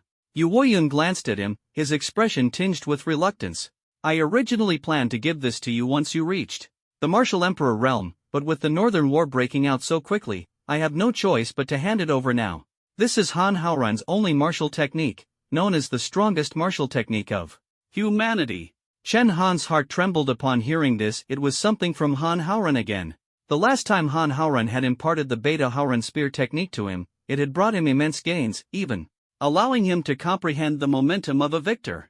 And now, it was the strongest martial technique of humanity. Yu Woyan explained that this martial technique was called the Huangji Shocking Spear. It was Han Haoran's enlightenment in his later years. Back then, it was with this technique that he broke through the indestructible shell defense and formidable regenerative ability of the Fire Qilin, ultimately slaying it. Among the 10 strongest humans, only Han Haoran had ever managed to injure the Fire Qilin. Thus, the Huangji Shocking Spear was also known as humanity's strongest martial technique. The chip contained a recording Yu Woyun had made when Han Haoran first comprehended this technique. Later, Han Haoran discovered this and tried to reclaim the chip, but Yu Woyun insisted on preserving the technique for future generations, which is why it remained. However, Han Haoran set a rule: the chip could only be viewed once. After viewing, the chip would automatically destroy itself. How much one could comprehend depended entirely on their aptitude. Moreover, the Huangji Shocking Spear was meant to be used in conjunction with the Beidu Haoran Spear technique. Without mastering the latter, the chip would be useless even if viewed. Yu Wuyun had been hesitant to hand over the chip, fearing that Chen Han might lack the aptitude and waste this one opportunity. But now, with Chen Han heading to the northern battlefield, he had no choice but to give it to him. Chen Han took the chip and prepared to connect to the network to watch directly. Yu Woyan's face changed drastically, and he hurriedly stopped him. "Chen Han, what are you doing? This is a one-time opportunity. If Chen Han didn't comprehend it after watching, the strongest martial skill would disappear forever. In fact, comprehension and realm are not necessarily connected. It's not that the higher the realm, the stronger the comprehension, but rather that high comprehension allows the realm to improve." Clearly, Yu Wuyun had misunderstood. Seeing Chen Han's resolute gaze, he no longer tried to stop him. Chen Han closed his eyes and entered the virtual network. Soon, he saw Han Haoran's appearance. Last time it was just a shadow, but this time it was his true face. The strongest human warrior was different from what Chen Han had imagined. His long black hair fluttered in the wind, and he looked disheveled and unkempt. Yet just by standing there, he exuded an aura of dominance over everything. "Old Yu, watch closely. This move of mine embodies the ultimate momentum of a victor. Do you yield?" In the recording, Han Haoran was standing under a waterfall, speaking to Yu Wuyun. The next moment, Han Haoran's wrist began to tremble. Although the recording wasn't very clear, Chen Han could see everything distinctly. In that instant, Han Haoran swung his spear, and the shadow of the Overlord spear moved so fast that even the recording couldn't capture it. Immediately, the sound of a dragon's roar echoed, and a phantom of a 5-clawed golden dragon seemed to appear on the shaft of the Overlord spear. Boom! With a deafening explosion, the massive mountain in front of Han Haoran was flattened by a single strike. But it didn't end there, as there was an even larger mountain behind the first one. Boom! Boom! Boom! The power of the Imperial World-Shaking Spear continued to grow, extending beyond the range of the recording. The strongest human martial skill truly lived up to its name. Seeing Han Haoran unleash the Imperial World-Shaking Spear, Chen Han couldn't help but marvel. His piercing thorn spear and sun-slaying god spear were likely no match for this Imperial World-Shaking Spear. The piercing thorn spear wasn't particularly powerful, its strength lay in its minimal consumption of vital energy and blood, and its ability to precisely strike the enemy's heart. Chen Han's repeated victories in the arena were due to his exceptionally robust physique. This move was nearly unbreakable. However, when dealing with exotic beasts, this move fell short. Some exotic beasts had different body structures, even multiple hearts.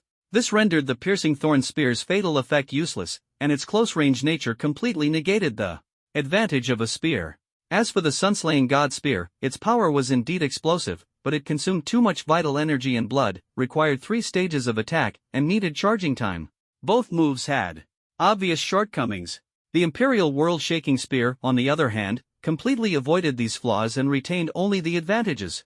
Despite its immense destructive power, Han Haoran's move was almost instantaneous, similar to the piercing thorn spear's rapid thrust. Thus, the move was extremely fast. Although it didn't have the piercing thorn spear's guaranteed hit rate, its sheer power compensated for that. Its destructive force was even more terrifying than the sun-slaying god spear, and its attack range expanded several times over. With one strike, enemies in all directions were annihilated. More importantly, in the recording, Han Haoran mentioned that the core of this martial skill was the momentum of a victor, and the deeper the comprehension, the stronger the power. This meant the martial skill consumed very little vital energy and blood. Clearly, this was an SSS-level martial skill. At that moment, Chen Han suddenly heard a strange roar in the recording, like the cry of a giant beast, although the video didn't capture the appearance of the giant beast. Chen Han could sense its terror just from the sound. In the video, Han Haoran's expression changed. Damn, using that move just now alerted the monsters in the Forbidden Zone. Old you, let's go together. Before the words were finished, the video abruptly ended. Unfortunately, Chen Han couldn't witness the scene of 2 top human experts joining forces to challenge the Forbidden Zone's beasts. After watching, Chen Han opened his eyes, and Yu Wuyan quickly asked, "How much did you comprehend?" Despite being repeatedly shocked by Chen Han, Yu Wuyan still doubted his ability to grasp the Emperor's supreme shocking spear. This martial technique was too powerful and required multiple viewings to master. It was unclear why Han Haoran had set this restriction. Just as Yu Wuyan finished speaking, the chip suddenly short-circuited and self-ignited. Chen Han, however, silently took out the Overlord spear from the Imperial weapon box, tightly gripped the spear handle, and his wrist began to tremble rapidly, so fast it was invisible to the naked eye. At the same time, the victorious aura from the Beidou Haoran spear technique lingered in his consciousness. In the next moment, a golden dragon phantom appeared on the Overlord spear. In the video, Han Haoran and Yu Wuyan had mentioned that the appearance of the golden dragon phantom signified complete mastery of the Emperor's supreme shocking spear. Yu Wuyan's mouth twitched. Looks like I was overthinking. At this moment, a system notification sounded in Chen Han's ear. Ding. Congratulations on obtaining the SSS-level martial technique, Emperor's supreme shocking spear. Not only that, a mysterious dragon roar suddenly echoed in the conference room. The golden dragon phantom not only surrounded the Overlord spear but also coiled around Chen Han's arm. This transformation had never even occurred with Han Haoran. The reason was simple. With the enhancement of the sacred weapon soul physique, the Emperor's supreme shocking spear was elevated by 2 levels beyond its original SSS rank. Chen Han's Emperor's supreme shocking spear far surpassed the martial technique's creator, the world's #1 martial artist, Han Haoran. As the current world's #1, Yu Wuyan's eyes widened, feeling for the first time that he couldn't quite understand the Chen Han before him. This martial technique, just learned, was already stronger than its creator. Yu Wuyan could clearly sense the terrifying power of Chen Han's spear. At that moment, a shadow flashed in the conference room, and a figure appeared beside Yu Wuyan. Apologies, Brother Chen Han, for coming unannounced.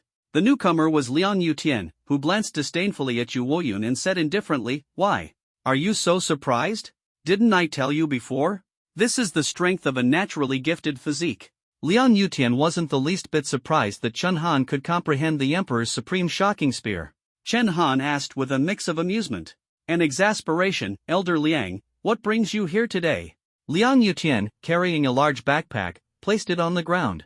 The backpack was filled with various bottles and jars, all containing medicinal ingredients he had refined. "Look at this, the 9-turn rejuvenation pill.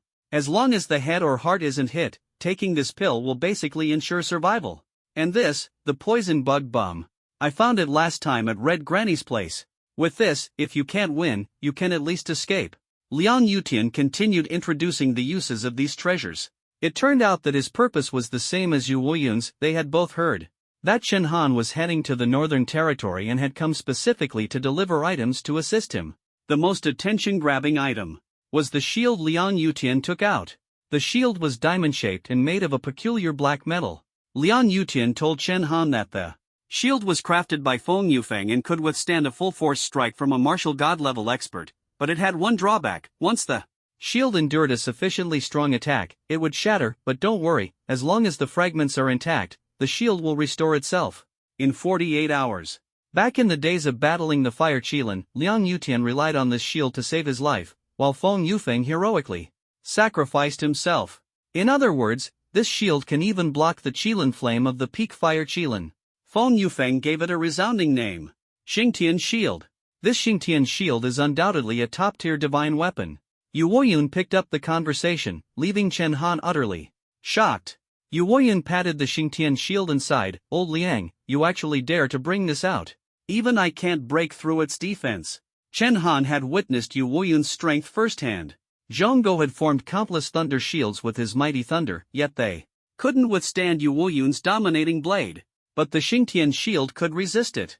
It can be said that this is currently the strongest defensive treasure of the human race. Liang Yutian ignored Yu Woyun and instead instructed Chen Han, "Remember, you must come back alive. If it weren't for the lack of a martial god entry ticket in the Northern Territory, I would definitely accompany you." It must be said that, although Liang Yutian and Yu Woyun are of similar age, Liang Yutian's words are more humorous and witty. Chen Han felt a warmth in his heart. Just the news of his journey to the Northern Territory had prompted these two elders to bring out their most precious possessions. In just 2 days, Chen Han had recruited a full 200,000 elite troops. Most of these 200,000 people were independent martial artists who were unwilling to serve the government or the military. The lowest level among them was martial artist level 6. Since the new era, the human race had never assembled such a massive army. Even during the peak periods of Han Haoran and Yu Woyun, they could only gather 100,000 troops. This shocked the 24 Privy Council, making them realize Chen Han's immense influence. Many people were willing to leave their families to join Chen Han's army. It is no exaggeration to say that Chen Han's status in the hearts of the people had already surpassed that of the most powerful figure in Dixia, Emperor Qingtian. This made them secretly relieved, for 2 reasons. First, they had bet on Chen Han as a major gamble. Second, they had specially approved Chen Han's autonomy in the Northern Territory. In fact, this also indirectly restricted Chen Han, keeping him in the Northern Territory for longer. They were well aware that Chen Han was different from Yu Woyun. Yu Woyun always had the nation and its people in mind, making him easier to control. Even if he disliked them, he wouldn't go to extremes. The idea of rebellion was simply impossible. But Chen Han was more ruthless and dangerous than Yu Woyun. If he were to gain complete power, the consequences would be unimaginable. Yet the development of the Northern Territory had to rely on Chen Han. On the 3rd day, Chen Han led an army of 300,000 on the northern expedition. People from all over the region came to see them off, stretching the procession all the way to the vicinity of the Tongtian Wall. Chen Han gazed at the towering Tongtian Wall, feeling a surge of emotions. The last time he came, he was just a soldier in the Fire God Army's Kuei battalion. One victory had elevated him to the commander of a 300,000-strong army. But Chen Han already had a goal: to tear down this century-old Tongtian Wall, reclaim the north, achieve the unification of the south and north, and revive Dixia. Move out. These 2 simple words boosted the soldiers' morale. With the experience of crossing the river last time, this operation proceeded even faster. Before long, Chen Han led the army to the city of the Red Wolf Beasts. Following the suggestion of the reconnaissance general, this city was renamed Jinbei City. This was the first city humans had established in the Northern Territory in a century, carrying immense significance. Upon entering the city, Chen Han immediately ordered the reconnaissance general to report the situation. The reconnaissance general spoke bluntly, confirming Chen Han's judgment. Although the three major alien beast armies were advancing from three directions, their marching speed was very slow. For 3 whole days, they were still at least 200 miles away from Jinbei City. Worse yet, the primary mission of these three major legions was not to attack the city but to rendezvous. In other words, they had learned to coordinate their actions. Upon hearing this, Chen Han's expression changed. They can actually assemble their forces? Their tactics are almost like humans now. Chen Han had originally planned to use an army of 300,000 to defeat the three legions one by one. But now, it seemed unrealistic. He could only engage in a positional battle on the plains against the beast legions after their rendezvous. However, the number of beast legions after their rendezvous had at least doubled, making it significantly harder to annihilate them completely. As expected, there was a master strategist commanding these beasts. The Red Wolf Beast Legion Chen Han had encountered earlier was nowhere near this level. More crucially, this master strategist was the person Chen Han least wanted to face. Just yesterday, several reconnaissance soldiers of general rank risked their lives to raid a camp of the Dark Bats and captured a few of them.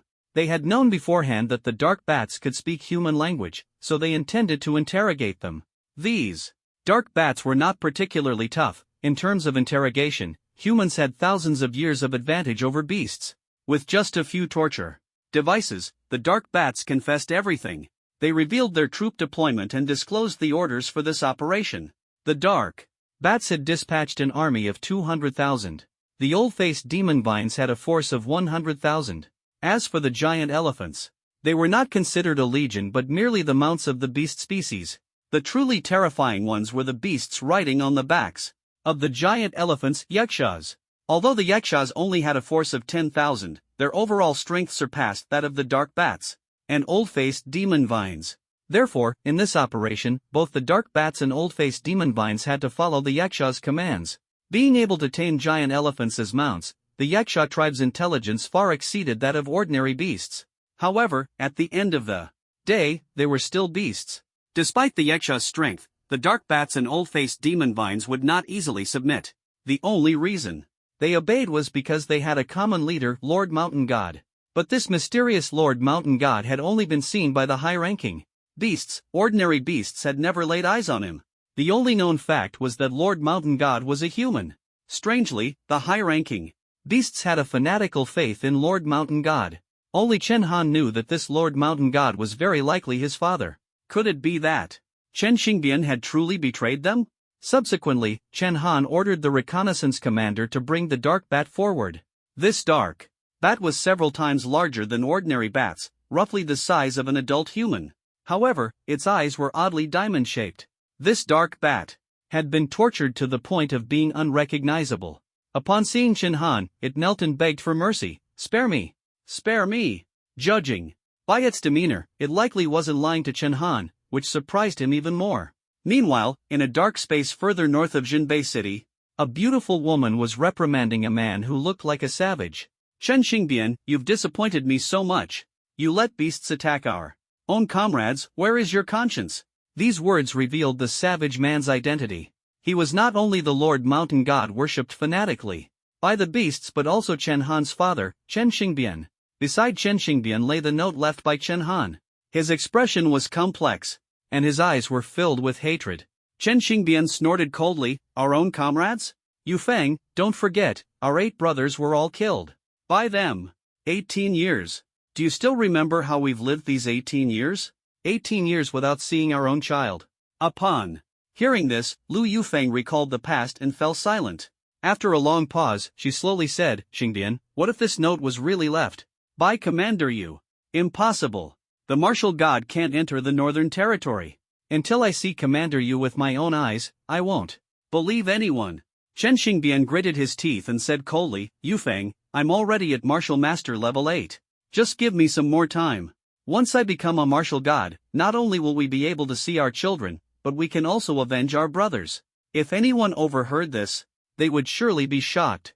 Chen Xingbian was only about 43 years old, and if he became a martial god at this age, he would set the record for the youngest martial god in history.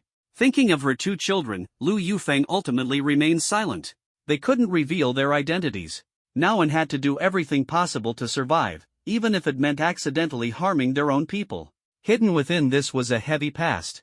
But at this moment, neither of them could have dreamed that the enemy they believed they were fighting was actually their biological son, whom they missed day and night. Although Lu Yufeng tacitly agreed to Chen Xingbian's approach, she still set rules for him. First, the beast army could only drive back the human army and could not launch large-scale attacks on them. Second, Chen Xingbian was not allowed to personally take action. Despite being at Martial Master level 8, his full-force attack was almost equivalent to that of a martial god. Lu Yufeng was well aware of his strength. If he went berserk, no one could stop him. However, if someone at the martial god level acted in the northern territory, it might trigger a restricted zone alarm, and both of them would face certain death. Lu Yufeng sternly warned Chen Xingbian, "If you can't abide by these two rules, I would rather stand against you and do everything in my power to stop you." As soon as she finished speaking, Chen Xingbian immediately changed his expression and said with a smile, "Wife, don't you know who I am? I'm not the kind of person who would be ruthless and cruel." Lu Yufeng rolled her eyes at him. "Precisely because I know what kind of person you are, I have to set these rules with you." Chen Xingbian replied indifferently, "I heard from some beasts that the one leading the troops this time is a young guy with little experience. Don't worry, they'll be driven back in less than an hour. The great Xia has really fallen, letting a young man lead the troops." Achoo! Chen Han was unaware of the conversation between Chen Xingbian and his wife. At this moment, he was sitting in the conference room and suddenly sneezed. After learning about the Dark Bat's plan, he had gathered the Cold Night Squad and several camp commanders to begin arranging the battle strategy. Of course, he didn't mention anything about Chen Xingbian. He simply couldn't believe what had happened. That could make someone who was willing to sacrifice everything for the country choose to defect. The three beast armies were about to converge and would soon approach the city gates. Chen Han did not plan to engage the beast army in a direct battle at Jinbei City. The city was still under reconstruction, and there was an extremely precious star crystal mine within it that absolutely could not be damaged by the beasts. Therefore, he decided to leave 50,000 troops to defend the city as a reserve and defensive force. Then, he would personally lead an army of 250,000 to head toward the beast army and engage in a field battle. The best battlefield was the plain 50 miles outside Jinbei City. Chen Han circled the battle zone on the map and began issuing orders. "Commander Lu." Before he could finish, Lu Zixing interrupted with a smile, "Just call me by my name. After all, you're the Northern Territory's chief commander. If it weren't for the slight difference in rank, I would have long called you Commander Chen." Chen Han did not hold back and directly ordered Lu Zixing, led 15 artillery battalions of the Northern Expedition Army and position them at 3 o'clock, 7 o'clock, and 10 o'clock directions. Arrange the artillery formations sequentially and be ready for fire suppression at any time. Liao Xiaohu, you will lead the elite warriors of Kuei Battalion, Tong Battalion, and Jin Battalion as the vanguard. With these arrangements, Chen Han quickly organized the 250,000-strong Northern Expedition Army in an orderly manner. This left the battalion commanders in awe, as coordinating such a large-scale army was never an easy task. The only battle Chen Han had truly participated in was the First Northern Expedition War, during which he commanded only 70 to 80,000 troops. Moreover, that force hardly required detailed orders. But now, he was facing a positional battle with a massive army. Even seasoned battalion commanders like Lu Zixing, who had spent years in the military, could not guarantee they could easily command such a campaign. Yet, under Chen Han's leadership, everything seemed much simpler. However, while everyone had been assigned tasks, the Han Yi squad was left without any. Chen Han had his reasons for this. With the Red God mechas, the Han Yi squad had become the sharp blade of the Northern Expedition Army. This blade had to stay with him, stationed at the central command. This way, if the front line suffered setbacks, he could lead the Han Yi squad to provide immediate support. Similarly, the newly joined Giant squad was also tasked with this role. Since the last battle against the Red Wolf Beast Corps, Chen Han had realized that mechas were nearly invincible weapons against alien beasts. Alien beasts would not seek out the weaknesses of mechas. In contrast, martial artists were different. Most martial artists knew where the weaknesses of mechas lay and would focus there. Attacks on critical parts, such as the control core and energy core. This was the overwhelming advantage of human technology over alien beasts. Meanwhile, the leaders of the three major alien beast corps were gathered to discuss their battle plans. The size of these three alien beast leaders was twice that of ordinary alien beasts, especially the old-faced demon vine leader, whose body stretched over 100 meters. The dark bat leader was also much larger than the one captured by Chen Han's army, standing 3 meters tall. Surprisingly, the least conspicuous one was the steel fork-wielding Yaksha, but he was the overall commander of the alien beast corps. The old-faced demon vine leader was the first to mock the dark bat leader. "Bat, what happened to your left wing?" It turned out the dark bat leader's left wing and shoulder had been torn apart, leaving a terrifying wound. The dark bat leader complained, "I don't know what the mountain god was thinking. He clearly hates humans so much, yet when I wore human skin to meet him, he almost killed me." The old-faced demon vine laughed, "Serves you right. You knew the mountain god is human, yet you still wore human skin. Did you think you were human? What do you mean by that?" The dark bat leader looked displeased. Even before the battle began, tensions were already high between these two leaders. The Yaksha leader quickly intervened, "Both of you, shut up. Have you memorized the formations taught by the mountain god? And remember what the mountain god said, our goal is to drive humans away, not to kill them all." Unexpectedly, the dark bat leader revealed a sinister smile. "Last time I encountered those humans, they weren't so easy to drive away. Even if they were completely wiped out, they wouldn't surrender. The blood on those humans tasted really good." Clearly, the dark bat leader had other plans in mind. On the plane chosen by Chen Han, the Northern Expedition Army finally encountered the Beast Army head-on. The scene before them left the entire Northern Expedition Army utterly shocked. It turned out that the assembly of the three Beast armies was no ordinary gathering. In front of the Northern Expedition Army stretched a vine forest spanning hundreds of miles. This forest was formed by countless old-faced demon vines clustered together. Anyone who dared to enter would immediately be fiercely entangled and attacked by countless vines. But the terror didn't end there. Within the vine forest, almost everywhere, dark bats hung upside down on branches, their red eyes staring at people, sending chills down their spines. Even more shocking was the sight behind the forest, hundreds of towering elephants reaching into the clouds, visible only to Chen Han. On the backs of these elephants stood hordes of yakshas wielding steel forks. These steel forks were far from decorative. Tens of thousands of yakshas raised them high, clearly capable of long-range attacks. Their target was none other than the Type 3 laser cannon positions set up by Chen Han. This army, composed of three types of beasts, was practically an indestructible fortress. Such a combination of beast armies was unprecedented and unheard of. As per tradition, to boost the confidence of the people of Dacia in the Northern Expedition, this large-scale positional battle was broadcast live nationwide. Seeing this fortress, the viewers couldn't help but grow tense. My heavens, this is incredible. Dark bats, old-faced demon vines, and yakshas working together. Both offensive and defensive, our soldiers wouldn't dare charge into that forest.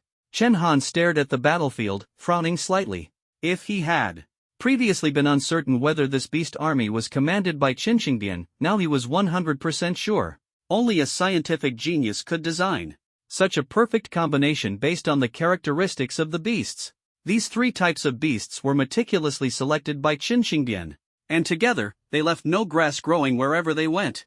The vine forest formed by the old-faced demon vines was the most impenetrable defensive wall. The dark bats, swift in action, were the strongest offensive force. Their only weakness was their vulnerability to long-range attacks, or more specifically, their fear of Chen Han's Type 3 laser cannons. But this weakness was completely compensated for by the yakshas. On this open plain, the laser cannon positions had almost no chance of concealment. It had to be admitted, no wonder Yu Woyun always said Chen Xingdian was a genius. Using this formation, the primitive beasts could easily fend off a modern high-tech army. Oddly enough, despite the standoff, the beasts didn't launch an attack first. At this moment, Chen Han's vanguard, Liao Xiaowu, stepped forward to request orders. Champion Marquis, Vanguard Liao Xiaowu requests permission to lead a small team for reconnaissance. Seeing Liao Xiaowu's eager expression, Chen Han nodded in agreement. He also wanted to test the combat strength of the beast army. Not long after, Liao Xiaowu led 100 elite soldiers to charge toward the beast army. He rallied them, Brothers, let's tear open a gap so the main force can attack. Follow me. Yes, Vanguard Liao. This 100-man squad consisted entirely of first-tier martial generals, considered top-tier among free warriors. They almost instantly tore through a large section of old-faced demon vines and charged into the vine forest. Facing 11th and 12th tier beasts, they seemed to feel no pressure. But in the next moment, the situation took a drastic turn. They had barely advanced 10 meters when countless vines suddenly flew at them wildly. The dense forest of vines formed by the old-faced demon vines was as impenetrable as strands of hair. If it were only the vines attacking, these elite warriors could still manage. But the assault of the dark bats completely changed the situation. Countless dark bats flew out from the forest, swarming like clusters of black clouds toward the warriors entangled by the vines. The warriors gradually became exhausted, drenched in sweat. Even more terrifying was the seamless coordination between the vines and the dark bats. Just as a warrior was about to kill a dark bat, countless old-faced demon vines immediately surged forward to rescue it. Liao Xiaohu had no choice but to order a retreat. Fortunately, this elite squad was well trained, and only 2 were seriously injured during the retreat. This scene made the Northern Expedition soldiers gasp in shock. After all, Liao Xiaowu had brought in the strongest group from the 250,000-strong army. If even this elite group suffered so badly, the others stood no chance. Entering would be a death sentence. Champion Marquis, please punish me. I've failed. Liao Xiaowu knelt before Chen Han, his face full of shame. Chen Han waved him up. This outcome was within his expectations, and he didn't blame him at all. At least Liao Xiaowu's strategy was correct, to first tear open a gap in the beast army, disrupt the coordination between the old-faced demon vines and the dark bats, and only then would victory be possible. What Chen Han didn't know was that hundreds of miles away, the mastermind behind all this was observing the battlefield through a long-range telescope. Chen Xingbian proudly said, "Honey, didn't I tell you? The tactical formation I designed is unbeatable." Lu Yufeng sighed helplessly. Chen Xingbian was indeed a genius, but sometimes he was truly exasperating. How dare you say that? One side is humans, the other is beasts. And you actually let the beasts fight against our human race?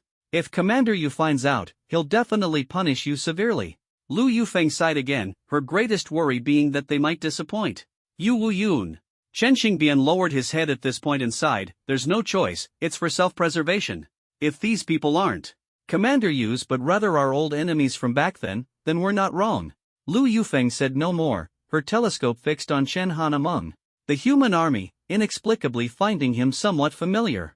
She patted Chen Xingbian, "Honey, don't you think that young man leading the troops looks a bit like you when you were younger?" Chen Xingbian froze for a moment, then looked at Chen Han.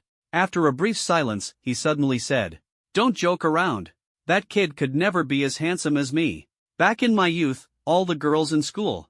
Before he could finish, 12 immortal slaying flying knives were already circling around Chen Xingbian's neck.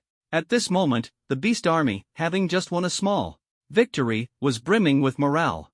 The human army couldn't break through their united formation at all. The leading Yaksha commander was still riding on the back of a giant elephant, shouting at the Northern Expedition Army, "Human army, we don't intend to harm you, but this is a war you are destined to lose. Our only condition is this: immediately withdraw from our territory and return to your human lands, and this matter will be over. I'll count to 10. If you don't leave by then, we'll start the battle." The Yaksha commander spoke with great confidence, as if humans had no ability to break their formation. He claimed they didn't want to harm anyone, but Chen Han saw that the dark bats in the vine forest were draped in layers of human skin. Those human skins were the spoils of war for the dark bats. And these people were the soldiers who had died at their hands during the first Northern Expedition. The people of Daxia in the livestream were furious. "Damn it! They tell us to retreat, and we have to retreat? Those damned beasts! Don't forget, the land in the northern frontier originally belonged to our ancestors." At this moment, Chen Xing frowned deeply. He had agreed with the alien beast army to retreat without killing.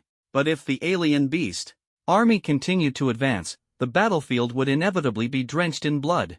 Damn it! These beasts really can't be trusted. Just as he was about to intervene, he suddenly saw a scene on the battlefield that made him freeze in place. On the battlefield, the Yaksha leader began counting 1, 2. But as soon as he reached 2, he suddenly fell silent. A sharp sound pierced the air, breaking the silence. The Yaksha leader's head was instantly shot through, and several Yakshas behind him also met the same fate. Almost no one noticed that the Red God, Mech, and the commander-in-chief, Chen Han, had quietly arrived at the edge of the vine forest. Chen Han, draped in a cloak and holding a long spear, stood atop the Red God Mech. The spear shimmered with the phantom of a golden dragon. Boom! In the next moment, a deafening explosion erupted as powerful energy rapidly spread from the tip of Chen Han's spear. The vast forest in front of him instantly crumbled. All creatures within the area, whether the old-faced demon vines or the dark bats, were torn to shreds. The attack of the Imperial Extreme Spear was actually a combination of multiple strikes, which gave it such terrifying power. The vine forest, which spanned 100 miles and was covered by the old-faced demon vines, was torn open.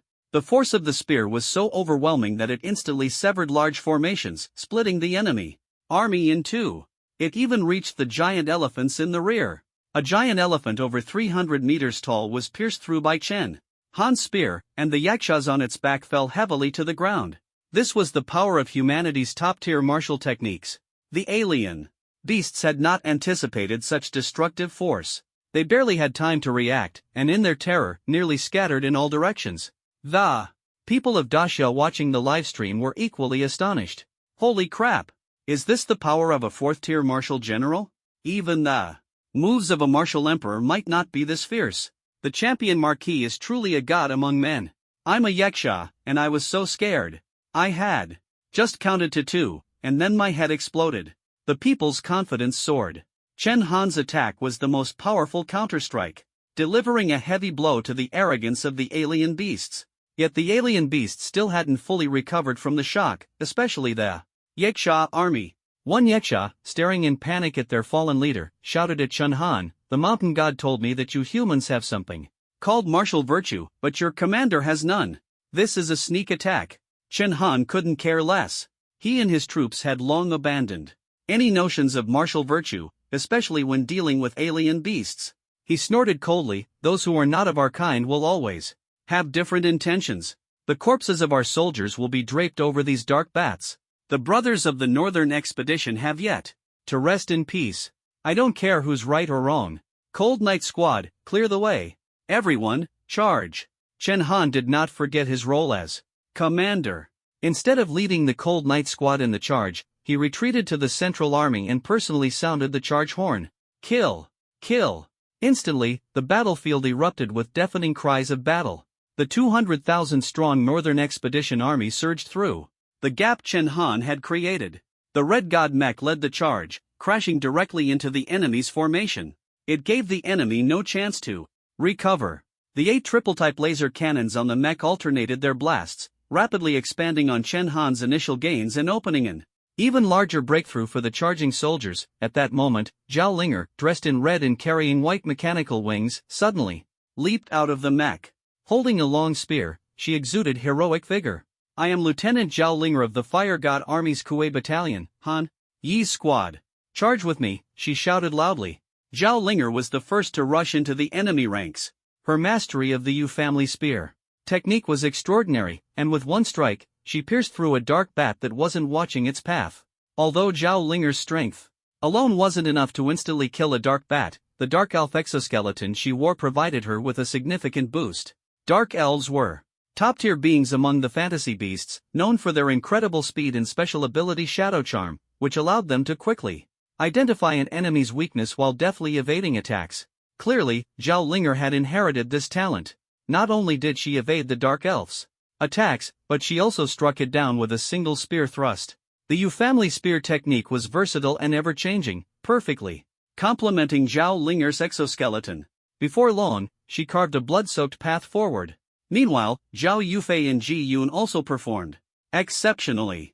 Ji Yun, relying on his super speed and the modified Swift Rabbit, darted across the battlefield, quickly assisting teammates in taking down enemies, rescuing comrades in distress, and swiftly transporting the wounded. Zhao Yufei's talent, on the other hand, was akin to a mobile cannon. Standing in place, he blasted through the vines of the old-faced demon vine with ease. As for Zhu Meng, there was no need to elaborate. He operated the Red God Mech, shielding the Northern Expedition Army from countless attacks while eliminating a large number of enemies. The defensive power of the Red God mech was no exaggeration. Even when attacked by hundreds of dark bats simultaneously, it only scratched the mech's surface paint. The formation of the beasts was gradually broken, and more Northern Expedition soldiers charged into the enemy ranks. Once the dark bats and old-faced demon vines could no longer coordinate their attacks, they were utterly incapable of resisting the elite forces of the Great Xia led by Chen Han even in their untrained state. Watching the victory unfold at the front lines, Chen Han's face lit up with a satisfied smile. But he wasn't idle. In addition to commanding the entire army, he had one critical task: eliminating the greatest threat in the enemy forces, the Yaksha army. This Yaksha army, numbering less than 10,000, was the most dangerous unit among the enemy forces. To put it in perspective, they were like the human army's Type 3 laser cannon positions, capable of delivering devastating large-scale attacks in an instant. Earlier, Chen Han had taken the initiative to eliminate the Yaksha leader, not just because of the leader's stubbornness, but more importantly, to disrupt the Yaksha army's command and throw them into chaos. This way, the Yaksha army could no longer threaten the Type 3 laser cannon positions Chen Han had deployed. As the saying goes, strike while the iron is hot. Using a potion refined from the eagle-eyed ape, Chen Han's vision was greatly enhanced. Even if the enemy stood at a great height, he could clearly identify his target. Taking advantage of this, Chen Han immediately issued an order: "Artillery battalion, listen up. Adjust all Type 3 laser cannons to a 65-degree elevation angle, set the range to maximum, and conduct a saturation bombardment on the Yaksha giant elephant positions." Under his command, Lu Zixing led the artillery battalion to swiftly adjust their positions. The Yaksha army only realized what was happening at this moment, but just as they raised their steel forks, they were struck by a barrage of black lasers. "This is the humans' high-tech weapon. Take cover!" The enemy forces cried out in alarm, but the lasers were too fast for them to evade. This was humanity's greatest weapon invention since the New Era. In an instant, a significant portion of the Yaksha troops mounted on giant elephants was annihilated. Hundreds of miles away, Lu Yufeng, witnessing humanity's overwhelming victory, cheered and jumped for joy. "Chen Xingbian, this young man is much more handsome than you," Lu Yufeng said with a laugh. However, faced with Lu Yufeng's mockery, Chen Xingbian remained silent. He had clearly seen that the opposing commander had just taken out his Longyin Bao from the imperial weapon box, along with the star crystal arrows that only he could craft. The location of the Longyin Bao and the recipe for the star crystal arrows were theoretically known only to Yu Woyun. This meant that the young commander on the other side was very likely one of Yu Woyun's people. Could that note really have been left by Commander Yu? Chen Xingbian muttered to himself. But that incident had left a deep psychological scar on him, becoming a shadow he couldn't shake. He didn't dare to take the initiative to acknowledge any familial ties. Seeing Chen Xingbian lost in thought, Lu Yufeng suddenly became annoyed and slapped him on the back. The stinging pain snapped Chen Xingbian back to reality. He smiled wryly and said, "Wife, I'm an 8th-rank martial lord, and you're a 7th-rank martial lord. That slap of yours could have killed me. Could you use a little less force next time?" 7th-rank martial lord. That was Lu Yufeng's strength. If Chen Xingbian was potentially the youngest martial god in history, then Lu Yufeng was very likely to become the youngest female martial god in history.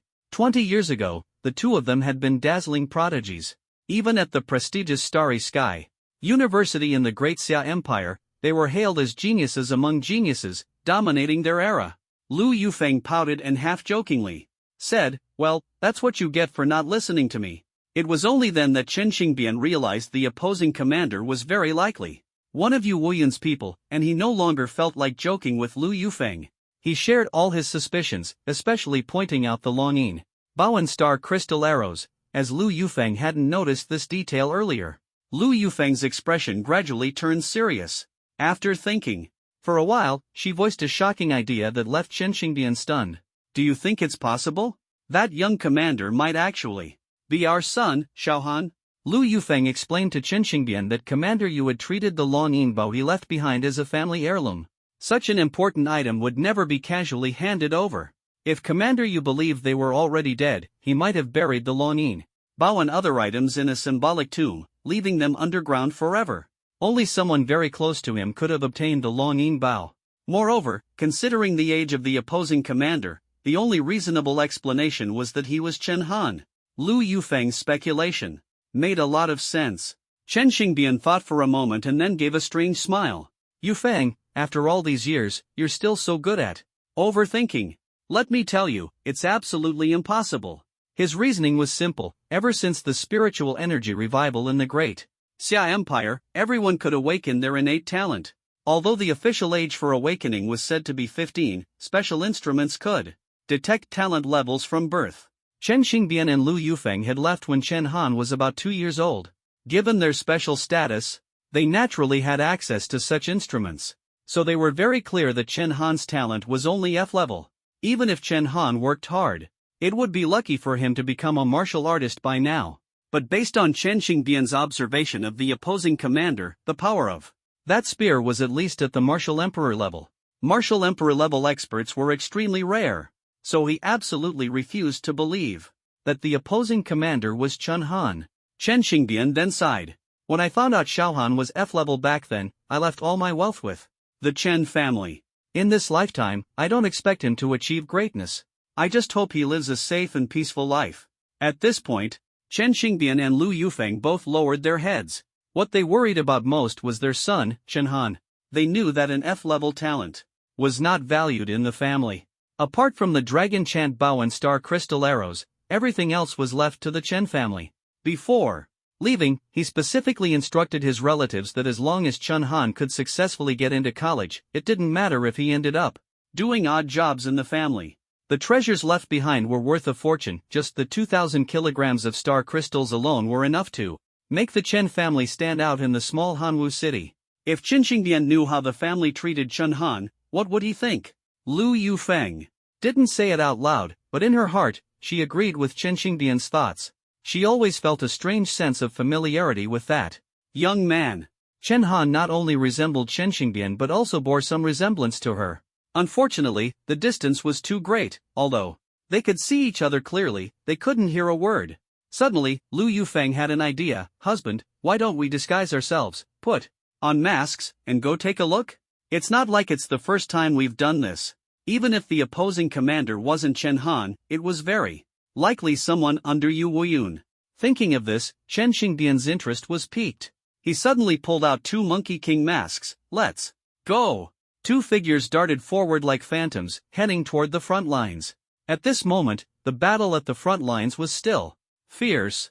Both sides had roughly equal forces. Although Chen Han's surprise attack posed a significant threat, it wasn't enough to cause the enemy army to collapse. The leaders of the Old-Faced Demon Vine and the Dark Bat hid in the forest, directing the battle without daring to show themselves. After all, the Yaksha on the giant elephant's back had died even faster than they would. Anyone who showed their face was instantly taken out. However, because Chen Han didn't know the locations of these 2 beast leaders, the enemy was able to hold on. Chen Han remained calm and composed. The Northern Expedition Army fought with increasing vigor, and at this rate, it was only a matter of time before they completely wiped out the enemy forces. The leaders of the Dark Bat and the Old-Faced Demon Vine also saw the situation clearly. Helpless, the Dark Bat leader said, "Let's retreat." The Old-Faced Demon Vine leader wasn't entirely on board. "You can fly fast, but we have to move along the ground. If we're chased, we'll end up as shields." The Dark Bat looked up at the sky and smiled mysteriously. "It's getting dark. Don't forget the special skills of our Bat Clan. Don't worry, retreating is just to prepare for a better counterattack. I won't let you take the brunt of the assault." Clearly hiding a trump card, the Dark Bat leader finally convinced the Old-Faced Demon Vine leader to agree to retreat. Noticing signs of the enemy retreating, Liao Xiuhu, who was recovering from his injuries beside Chen Han, suddenly said, "Champion Marquis, the enemy is retreating. Should we pursue? I'm willing to lead the charge." Chen Han's mouth twitched. "No wonder they call you Little Tiger, you really are a fierce tiger." Although Chen Han usually adhered to the strategy of striking while the iron was hot, the enemy's morale was still strong, and there was a chance they could regroup during the retreat. Thus, he decided not to pursue for now. After all, there's a saying, don't chase a collapsing enemy too hastily. At this moment, a Qilin flame suddenly appeared in Chen Han's palm, indicating that he had already devised a plan to deal with the remaining enemy forces. Notify the army to maintain a normal marching speed. Just follow the enemy closely, don't go all out in pursuit.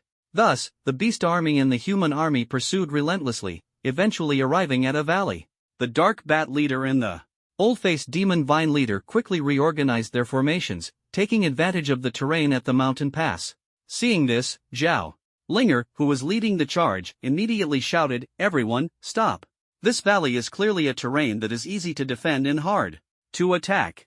With nightfall approaching, Zhao Linger ordered the vanguard troops to temporarily rest to minimize casualties. In fact, this was precisely Chen Han's plan.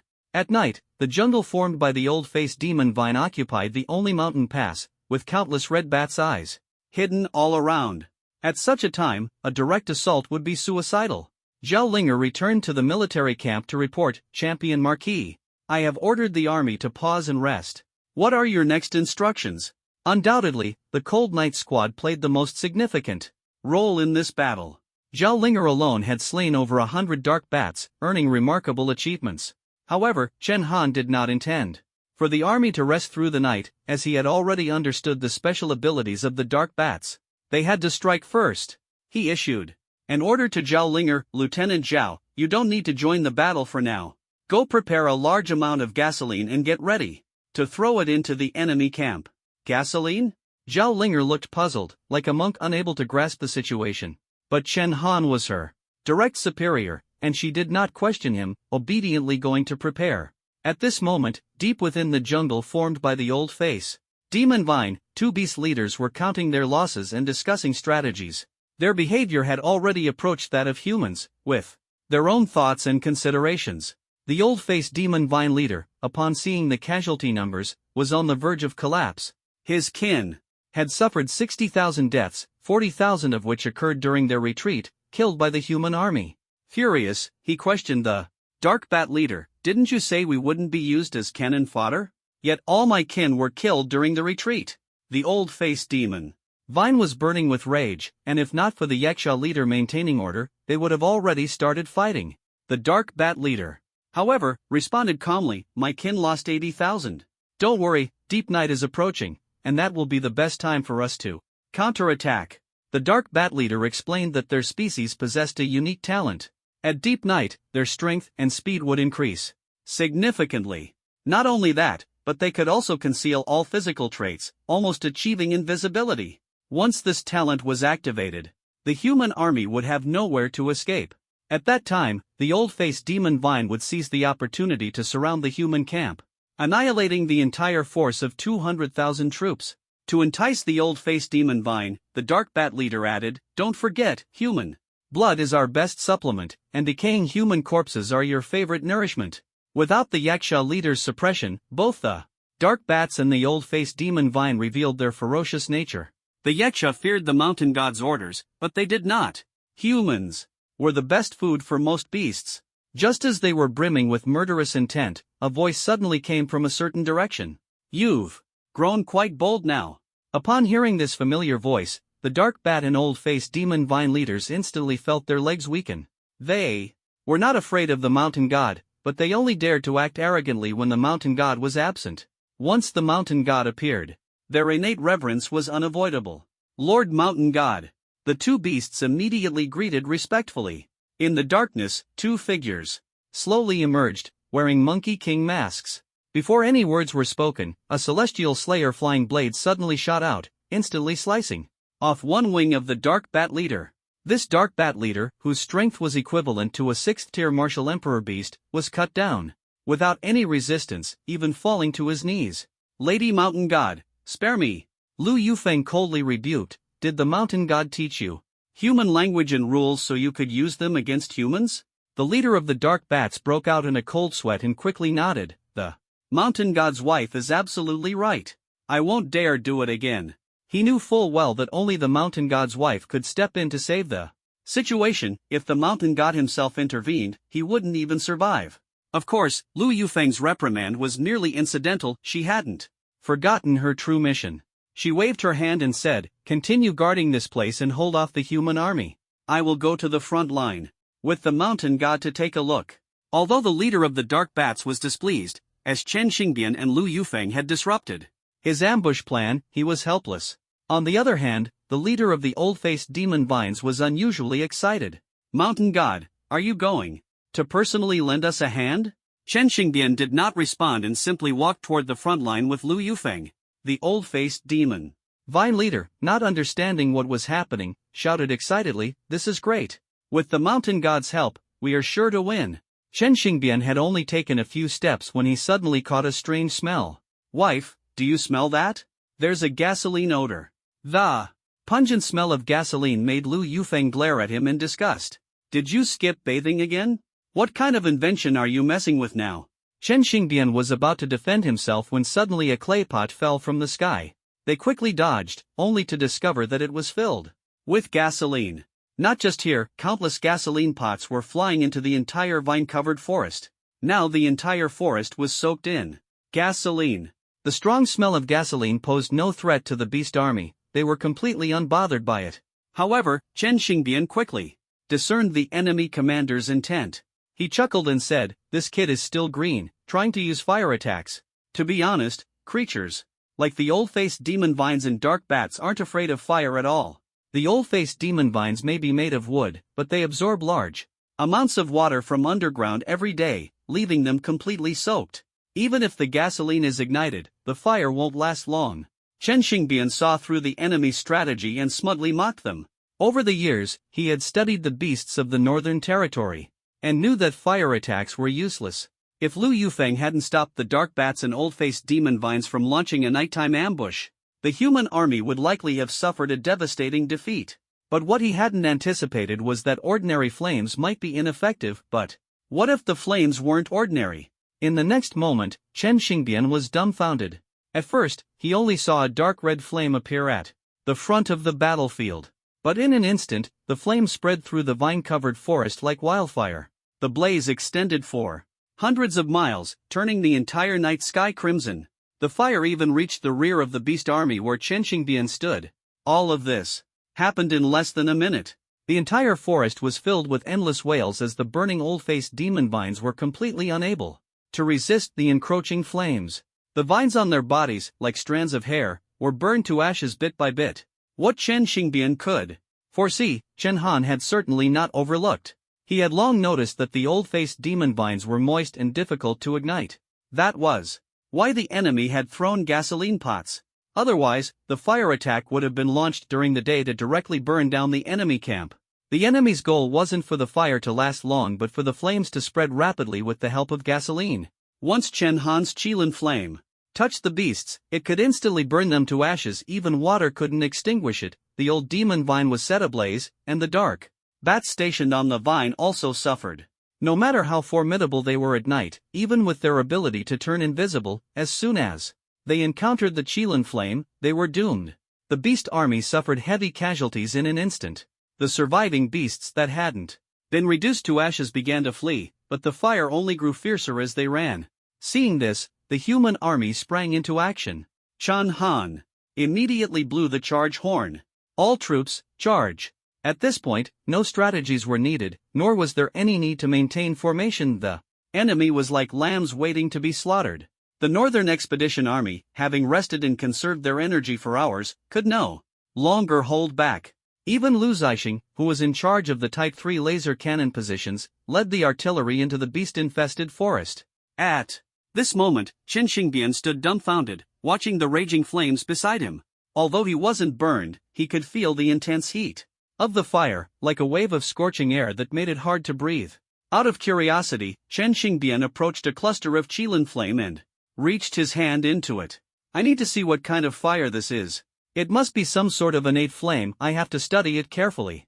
Lu Yufeng tried to dissuade him helplessly. "Chen Xingbian, don't go looking for trouble." But driven by his overflowing scientific curiosity, Chen Xingbian ignored her and stubbornly thrust his hand into the Qilin flame. The moment he touched the fire, he immediately let out a scream. To his astonishment, he discovered that the flame could cause pain even to his martial sovereign 8th-tier body. Not only that, but the Qilin flame began to spread across his entire body. Fortunately, his cultivation was profound, so he wasn't burned. However, despite his strength, the Qilin flame, while not fatal, could not be extinguished. Furious, Chen Xingbian cursed, "What the hell is this cursed fire? At this moment, he hadn't realized how accurate his words were. Just then, two beast leaders hurried forward to plead for help. Lord Mountain God, please, help us extinguish the fire. Otherwise, our entire tribe will be wiped out. Chen Xingbian, holding the blazing flame, had already figured out everything. He had uncovered the secret of this fire. It was a high-level innate flame, so potent that even cultivation couldn't suppress it. The fire would only extinguish naturally once it had burned through all its enemies. There were only two ways to put out the flames on the beast army. The first was for him to personally eliminate all the beasts, which would naturally extinguish the fire. The second was to kill the owner of the flame directly. However, he wasn't yet sure if the flame's owner was one of Yu Shuai's people, so he wouldn't rashly take such an extreme measure. The two beast leaders fell into despair and could only try to find their own solution. Charge! At that moment, the human army suddenly arrived. Leading the charge was Zhao Linger, wearing a transplanted elven exoskeleton. She was the fastest and most agile of them all. Additionally, thanks to the exoskeleton's capabilities, Zhao Linger's night vision was greatly enhanced, allowing her to spot Chen Xingbian and Lu Yufeng in the distance, both wearing their respective masks, Chen Xingbian's being the Monkey King mask. What happened next was a decision Zhao Linger would later regret deeply. She actually charged straight at the two of them. The moment she reached them, cold sweat broke out on Zhao Linger's face. She had a strong intuition that the strength of these two far exceeded her own, even surpassing everyone in the Northern Expedition Army. Even Chen Han likely wouldn't be a match for them. This oppressive feeling made her want to kneel involuntarily. Lu Yufeng, looking at Zhao Linger, actually found her quite likable and smiled, saying, "What a pretty young lady." But Zhao Linger forced herself to overcome her fear and stared directly at them. She said coldly, "You two sneaked into the enemy camp late at night, wearing masks and acting suspiciously. Come back with me to see the Champion Marquis." Champion Marquis? Upon hearing this, both Chen Xingbian and Lu Yufeng were shocked. The Champion Marquis was supposed to be the young commander of the human army, who had been granted the title of Marquis before the age of 20. Zhao Linger knew they wouldn't follow her willingly, so she immediately employed the Yu family spear technique.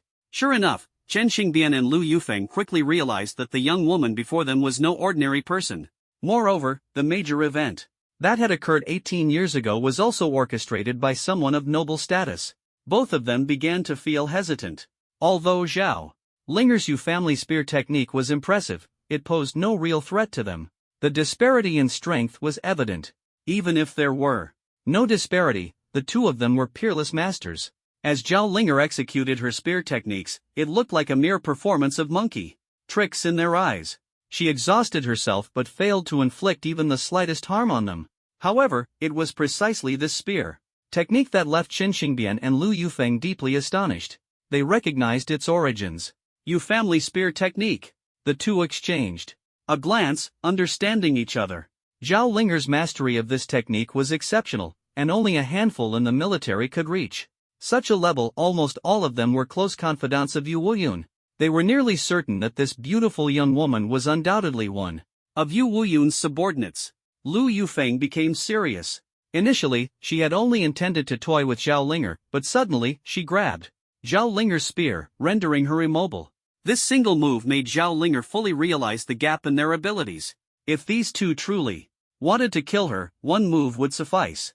Among the soldiers she had encountered, perhaps only Commander Yu could stand against them. Lu Yufeng's words also shocked her. "What is your relationship with Commander Yu? And who exactly is your commander, the Champion Marquis?" What stunned Zhao Linger was that these two mysterious and powerful individuals actually knew Yu Wuyun. Moreover, they were questioning Chen Han, suggesting they might also have a connection with him. This realization suddenly made Zhao Linger more alert. But her alertness was still insufficient. Her assumptions were entirely off the mark, mistakenly believing that Chen Xingbian and Lu Yufeng might pose a threat to Yu Wuyun or Chen Han. Yu Wuyun aside, these two posed no threat to him at all. But Chen Han was different. If they intended to harm him, the leadership of the Northern Expedition Army would be in danger. Thus, Zhao Linger's expression turned cold. "Who exactly are you? What are you trying to do?" Chen Xingbian, unwilling to reveal his identity before confirming hers, had no choice but to explain helplessly, "Young lady, we mean no harm. Just tell us your relationship with Commander Yu and who your commander, the champion marquis, is. Zhao Linger sneered and replied coldly, I won't tell you. You two are sneaky and clearly up to no good. Chen Xingbian and Lu Yufeng were both amused and exasperated. If Chen Han were here, he would have likely guessed their identities by now. If they truly intended to harm the Northern Expedition Army, they wouldn't need to bother with Zhao Linger's little tricks. With their strength, the entire Northern Expedition Army wouldn't stand a chance. At the very least, this proved they were allies, not enemies. Lu Yufeng, eager to uncover Chen Han's identity, instantly pressed her immortal slaying flying blade against Zhao Linger as Lu Yufeng laughed in exasperation and had no choice but to retract her throwing knife. She turned her head and playfully said to Chen Xingbian, husband, she just won't talk. What should we do? Chen Xingbian teased helplessly, wife. I think her stubborn temper is exactly like yours when you were young. As the Northern Expedition Army's ranks grew larger and the crowd became harder to manage, Chen Xingbian decided to feign an intention to negotiate with them to avoid trouble. I am the master of this exotic beast army. The battle is already lost. Have your commander come to Divine Mountain to meet me personally? Remember, absolutely no troops are to be brought along. The fewer people, the better. Chen Xingbian chose a middle ground approach. Initially, he had planned to sneak in and investigate Chen Han's true identity, but as soon as he arrived at the exotic beast camp, Chen Han struck like thunder, annihilating the entire allied exotic beast army in one blow. At this moment, he couldn't help but admire the young commander on the opposing side. After saying this, Chen Xingbian quickly left with Lu Yufeng. As they departed, he pointed to the still-burning Qilin flame in his hand and said, oh, by the way, tell your commander to put this thing out quickly, it's burning me alive. The two figures disappeared in an instant. Seeing even the mountain god flee, the dark bat leader and the old vine demon leader gave up as well, abandoning their clans and fleeing in haste. Not long after, the Northern Expedition Army took advantage of the raging fire to eliminate the remaining enemies one by one. This battle was undoubtedly a major victory for humanity.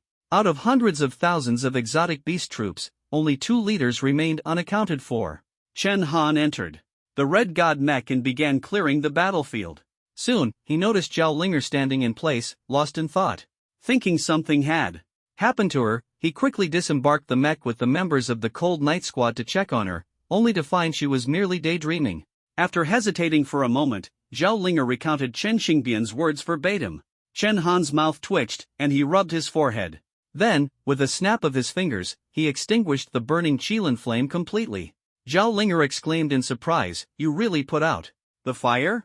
Chen Han sighed helplessly, those are my parents. By now, the entire forest had been reduced to ashes, and the remaining enemies had been cleared by the Northern Expedition Army. Naturally, Chen Han felt confident enough to extinguish the Qilin flame. However, those 5 simple words sparked a wave of shock among everyone present. What? Everyone's mouths formed perfect circles. Zhao Linger's reaction was the most dramatic. She dropped to her knees with a thud, even blurting out incoherent words. Dad! Mom! At that moment, Zhao Linger finally understood everything. All the clues connected. No wonder Chen Xingbian and Lu Yufeng, despite their immense strength, had refrained from taking action. And no wonder their expressions had changed so drastically upon seeing the Yu family spear technique. It turned out they were on the same side. Ji Yun chuckled and teased, Instructor Zhao, you're not even married yet, and you're already calling them mom and dad? Zhao Linger blushed furiously, wishing she could find a hole to crawl into. Her cheeks turned bright red like a shy child, and she quickly ran back to the military camp. Our instructor Zhao sure has thin skin. Xu Meng couldn't help but laugh as he watched Zhao Linger run off. But after hearing Zhao Linger's account, Chen Han's expression turned serious, devoid of any humor. From Chen Xingbian's words, it was clear he was being extremely cautious. Even after recognizing Zhao Linger's Yu family spear technique, he didn't dare reveal his identity directly, instead insisting that Chen Han meet him in person. Moreover, he specifically emphasized bringing as few people as possible. Even at this stage, Chen Xingbian remained highly vigilant. Chen Han couldn't imagine what Chen Xingbian had gone through to develop such deep mistrust of humanity. However, his actions clearly showed his complete trust in Yu Woyun. Thinking of this, Chen Han immediately called Yu Woyun. After hearing Chen Han's account, Yu Woyun was also shocked. In his impression, Chen Xingbian was just a simple-minded guy who only cared about scientific research. But now, he seemed like a completely different person. Ah, no matter what, knowing Xingbian is still alive puts my mind at ease. Yu Wuyun sighed on the other end of the line. He then suggested that Chen Han shouldn't go empty-handed. It was still not 100% certain that the two people were Qin Xingbian and Lu Yufeng. Without the protection of the human army, if the other side had set a trap, Chen Han's chances of escape would be slim. However, Chen Han insisted on only taking the Han Yi team and the Red God Mecha with him. No matter what, his primary goal in the Northern Territory was to find his parents. Even if the hope was slim and the road ahead dangerous, he had to take this step. Yu Wuyun agreed but urged Chen Han to maintain radio contact.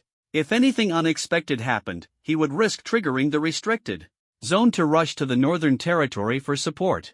The next day, after the Northern Expedition Army had reorganized, Chen Han left Lu Zixing as the temporary commander and personally piloted the Red God Mecha toward the sacred mountain. Soon, the Red God Mecha stopped at the foot of the mountain. The members of the Han Yi team returned to the area and immediately felt something was off. From the outside, the mountain looked completely different from before. Everyone could sense that the mountain was hiding some kind of secret.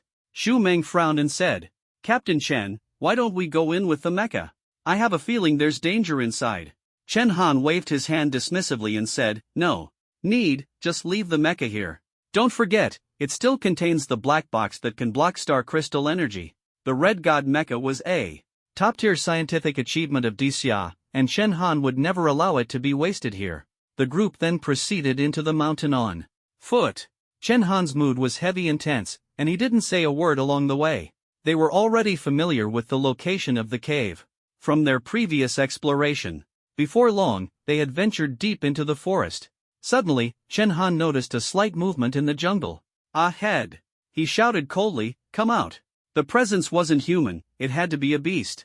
From the jungle emerged a dark bat leader, the same one that had narrowly escaped the night before. However, this dark bat leader was in a pitiful state, with its wings torn as if they had been ripped apart, looking nothing like a normal dark bat. Chen Han didn't recognize it, but it recognized Chen Han. After all, it was Chen Han who had personally wiped out its 200,000 kin. The dark bat leader had overheard Chen Xingbian's words the previous night. It laughed loudly, "Ha ha ha, I didn't expect the leader of the human army to actually come. The chance for revenge has come so quickly. Today, I will kill you." Although the dark bat leader's strength was equivalent to the martial emperor level, with both wings completely destroyed, it was severely weakened and couldn't even fly. Not to mention Chen Han, even the stronger members of the Han Yi team, like Zhao Linger and Zhao Yufei, could easily take it down. Zhao Yufei sneered, "With just you? You dare to act arrogant?" He gathered thunderous power in his palm, ready to strike down the dark bat leader. The dark bat leader showed no fear and became even more arrogant. "Ha ha ha, you underestimate me too much. I know your leader is strong. You thought I would come alone?" As soon as the words fell, the entire sacred mountain began to shake violently, as if an earthquake had struck. Chen Han and the others struggled to keep their footing. Ji Yun urgently asked, "What's going on?" Only Chen Han's remote observation system could see clearly. Massive boulders within the mountain were assembling themselves, stacking layer by layer like building blocks. In the end, they formed the figure of a giant. This giant stood 100 meters tall, its entire body made of stone. And it wasn't alone. One after another, stone giants strode toward Chen Han and his group, their massive steps closing the distance quickly. Before long, they were surrounded, as if a dark cloud had descended upon them. Zhao Yufei's face turned cold. "These are fantasy-type beasts, stone giants." Stone giants were recorded in the archives of Dixia's exotic beasts and were considered common among fantasy-type creatures. After meteors struck the earth, the spiritual energy within certain stubborn rocks was awakened, causing them to merge and take on humanoid forms, becoming stone giants. Though common, during the chaotic Dark Era, stone giants were terrifyingly destructive. Back then, humanity's strength was generally weak, and just 2 stone giants could destroy an entire city. Now, however, there were an estimated 1,000 stone giants surrounding Chen Han and his group, sealing off the mountain range for hundreds of miles. Their intent was clear, to prevent Chen Han and his team from escaping.